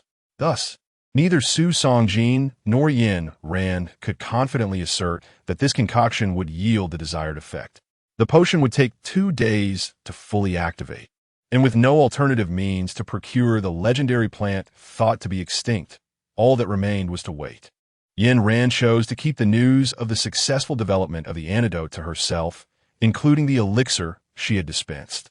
Once the potion was scattered, she released Zhuang Xinian from the confines of the small darkroom. With the antidote now in place, she was curious to observe the actions of Zhuang Xinian and Jin Songlan. With a major crisis resolved, their worries dissipated, and they spent their days leisurely playing cards at the table. After a prolonged silence, the alarm bells of the base rang out once more. This time, the sound was as urgent as before. Upon hearing it, the group remained unresponsive. A considerable amount of time passed until Jin Songlan's voice echoed through. prompting them to exit at a leisurely pace. Peering down from the second floor, they beheld Jian Songlan holding Su Songjin hostage. Upon noticing Yin Ran's presence, Jian Songlan smirked coldly, threatening, "If I kill him, the antidote for this apocalyptic world will never be developed." Yin Ran truly wished to applaud Jian Songlan for her words. Indeed, she had never encountered anyone so vivacious and spirited. Compared to those who sought to snatch her herbs, Jian Songlan's approach was far more straightforward. With Su Songjin's demise, no matter how many herbs she possessed, they would be of no use. However, it was regrettable that she had already administered the antidote. Yin Ran pondered these thoughts, yet her demeanor was uncharacteristically tense as she gazed anxiously at Jian Songlan, uttering words of supplication. "Jian Songlan, please release Su Songjin. I shall fulfill any request you have." Perhaps Jian Songlan was too engrossed in her own emotions, for she failed to notice the stiffness in Yin Ran's expression. The tension was unmistakably contrived. As Yin Ran uttered these words, the individuals beside her could no longer contain their laughter, covering their mouths with their hands. "Yin Ran, I shall make you experience the agony of helplessness." With that, Jian Songlan wasted no time, swiftly slicing the tip of a knife across Su Songjin's throat, taking his life. According to Jian Songlan's conjecture, at this moment, Yin Ran should have displayed a visage of despair. However, upon the death of the man, Yin Ran and her companions showed no emotion, gazing at Jian Songlan with indifference. In the midst of Jian Songlan's confusion, Yin Ran and her group parted, revealing Su Songjin, clad in a research uniform, emerging from behind them. "This is impossible," Jian Songlan exclaimed in astonishment, unable to accept the reality of her failure. As the woman began to unravel, a silver electric whip descended from above, ensnaring her with great force. Simultaneously, a water sphere fell from above, inflating her cheeks. With a mere lift of her hand, Yin Ran elevated Jian Songlan, forcibly hoisting her from the first floor. Observing the ire in Jian Songlan's eyes, Yin Ran playfully patted the woman's face. "Am I not your savior? Why this sudden reversal?" Perhaps due to the frivolity in Yin Ran's tone, Jian Songlan's eyes widened in disbelief. Her gaze was a furious crimson, as if she wished to devour Yin Ran whole. Noticing Jian Songlan's relentless attempts to expel the water balloon, Yin Ran waved her hand, causing the droplets to vanish. Jian Songlan moved her stiffened lips and coldly scoffed. Brimming with rage, "Salvation? What salvation? Your saving the earth has merely severed my means of income." Upon hearing the phrase "means of income," the others wore expressions of confusion, unable to comprehend how the restoration of the world could equate to a loss of her livelihood. What business could thrive in a post-apocalyptic world? Only Yin Ran, with her interstellar memories, grasped that Jian Songlan implied the nutrients from the stars would become redundant once Earth returned to normalcy. It appeared that Jian Songlan had significant ties to the Marshal. Regardless, with everything poised to revert to its original state, the question of life and death seemed inconsequential. Realizing this, Yin Ran relinquished her fixation, waving her hand to free the electric cords ensnaring Jian Songlan. "You may leave," she stated lightly, her hand discreetly positioned behind her, ever ready to strike. Should Jian Songlan harbor murderous intent, Yin Ran could eliminate her in a single blow. Fortunately, after Yin Ran's utterance, Jian Songlan muttered something before gradually departing. 2 days swiftly passed, and as Yin Ran gazed upon the land sprouting tender shoots, she nodded in satisfaction, deeming the endeavor a success. Contemplating Su Songjin's earlier suggestion, she fixed her gaze on the burgeoning sprouts, resolving to test this substance on the zombies. The base housed 5 zombies, but Xiehe, in a certain sense, was akin to a sentient plant. Thus, only Huang Rushuan, Huang Muling, and the zombie security guard were viable for this experiment. Yin Ran's foremost desire was to have the zombie security guard be the first to undergo the trial. In the event of any adverse effects, she would feel a pang of guilt if anything were to happen to the 2 sisters. The zombie security guard was a product of the system's marketplace. Should the experiment succeed, they would revert to their human forms. Conversely, if it were to fail, the consequences would be minimal, merely a further deviation from their current state. Initially, Huang Ruxuan and Huang Muling were vying for the opportunity to be the first test subjects. But upon hearing Yin Ran's suggestion, they both breathed a sigh of relief. Observing the scene left Yin Ran somewhat perplexed. She wondered why she appeared so intimidating in their eyes. After all, she had never insisted that they be the ones to partake in this experiment. What Yin Ran was unaware of was that, despite her approachable demeanor, her formidable capabilities always exerted a pressure on others. Moreover, if Yin Ran insisted that one of them become a test subject, they were left without the right to resist. Such strength inevitably instills a sense of oppression. Observing the zombie security guard as he consumed the solution, Yin Ran anxiously leaned against the glass, scrutinizing the transformation. After a few minutes, the guard's pallid skin gradually regained a warm hue, the darkness receding from his eyes, and he began to exhibit the demeanor of a normal person. Sensing the possibility of recovery, Yin Ran produced a note inscribed with the question, "What is your name?" in an attempt to elicit a response. Upon seeing the note, the zombie security guard blinked slowly, tilting his head as if striving to comprehend its meaning. Simultaneously, his hand rested upon the glass, seeking to touch the paper. After a considerable pause, a clear yet stammering voice emerged from the zombie guard's lips. Su Shang. Chapter 168 concluded. Despite the man's voice being somewhat hoarse, Yin Ran distinctly heard the words uttered by the zombie security guard. His successful transformation signified the complete triumph of the antidote for the apocalypse. Just as this thought crossed her mind, Yin Ran suddenly collapsed to the ground. As she fell, her consciousness blurred, yet she could vividly perceive her surroundings gradually fading away, akin to shattered puzzle pieces. When Yin Ran finally reopened her eyes, she found herself staring at a white ceiling. Yin Ran remained uncertain whether the promises made by the marshal had come to fruition, yet she was content with her current existence. Yin Ran. As she beheld the girl rushing towards her, a gentle smile graced her lips. Upon returning to this world, Yin Ran discovered that she was the sole bearer of memories regarding the apocalyptic events that had transpired. Although her bond with Su Mingqi was not as intimate as it had been during the end times, her deliberate efforts had significantly improved their relationship. Yin Ran, did you know? Our department has changed counselors. I always thought that Qin Shou was insufferable. Finally, he has been replaced. I hope we get a younger counselor who is more approachable. Su Mingqi's initially indignant tone gradually transformed into one of dreamy excitement. Her hands clasped together as if she were earnestly making a wish. Yin Ran gently patted Su Mingqi's head, affectionately wrapping her arm around the girl as they strolled forward. Rest assured, everything you've mentioned will surely come to fruition. Su Mingqi retorted, Yin Ran, you're just brushing me off again. The sounds of the girl's playful banter gradually faded into the distance. In the afternoon, the head of the academic department announced that a meeting would be held in classroom 403.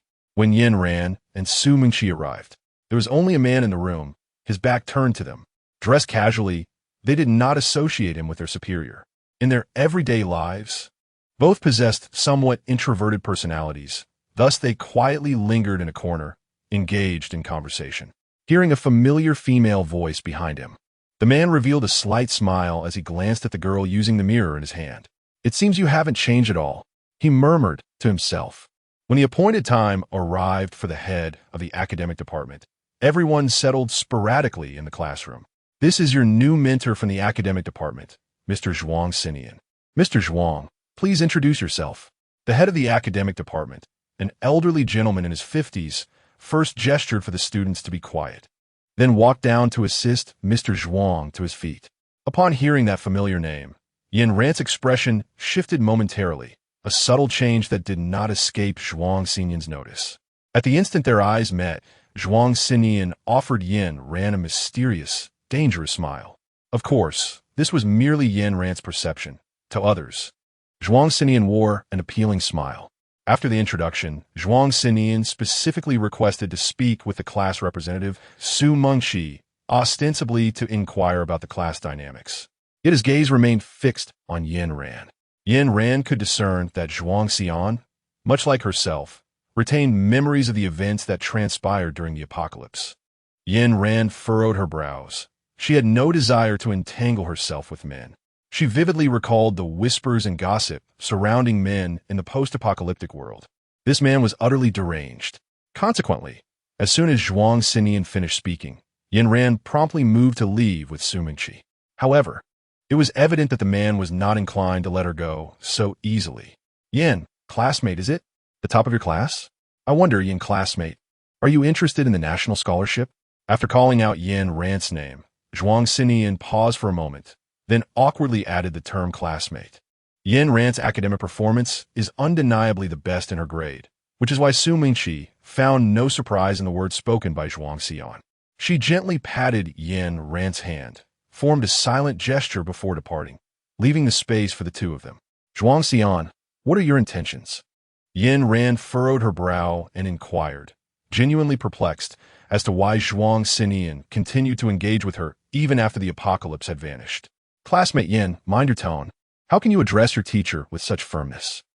Mr. Zhuang, do you have anything further to discuss? If not, I shall take my leave. After a moment of silence, Yin Ran gritted her teeth, revealing a stiff smile, and inquired in a gentler tone. During the apocalypse, Zhuang Xinian had never witnessed such an expression from Yin Ran, and he found it refreshingly novel, prompting him to ask with keen interest. To my surprise, classmate Yin, you exhibit an unexpected tenderness. The tone of schadenfreude and the triumphant expression on his face made Yin Ran wish to deliver a punch. Though Zhuang Xinian could be insufferable, he knew when to withdraw. Noticing Yin Ran's slight impatience, he stifled his laughter and earnestly questioned her. After uttering these words, Zhuang Xinian waved at her and departed first. Marshal, why does Zhuang Xinian still possess memories? Did you not inform me that no one, apart from myself, would recall the events of the past? Yin Ran questioned with righteous indignation, her voice laced with inquiry. As the background noise gradually subsided, a somewhat flustered voice from the marshal emerged. It might be a bug. By the way, Yin Ran, several of your fans from the Orchid Interface have rushed over. If you see them, do not forget to inform me. There are also a few on the Interstellar side. Upon finishing his statement, the marshal promptly severed the connection between the two. If there had been a single on Yin Ran's face before, it now seemed as though numerous had sprouted. Not only had the issue remained unresolved, but she had also entangled herself in several new troubles. What a commotion! On Yin Ran's desk rested a vase, and noticing her slight melancholy, the flowers astonishingly blossomed several more buds. A rich fragrance wafted through the air, prompting Yin Ran to lift her gaze. She approached the vase, her tone gentle. I am fine. Xiehe, please focus on your cultivation. No sooner had the words left her lips than a series of beeping sounds emanated from the watch on her wrist. This sound was an indicator revealing the location of the interstellar beings that had stealthily escaped. Although Yin Ran verbally expressed her annoyance, she nonetheless donned her coat and stepped outside. Before departing, she softly addressed the quiet room. Once the door closed, a gentle breeze swept through, lifting the curtain of her bed and revealing the photographs within. They were all images of the members from the notorious base, known for its illicit activities.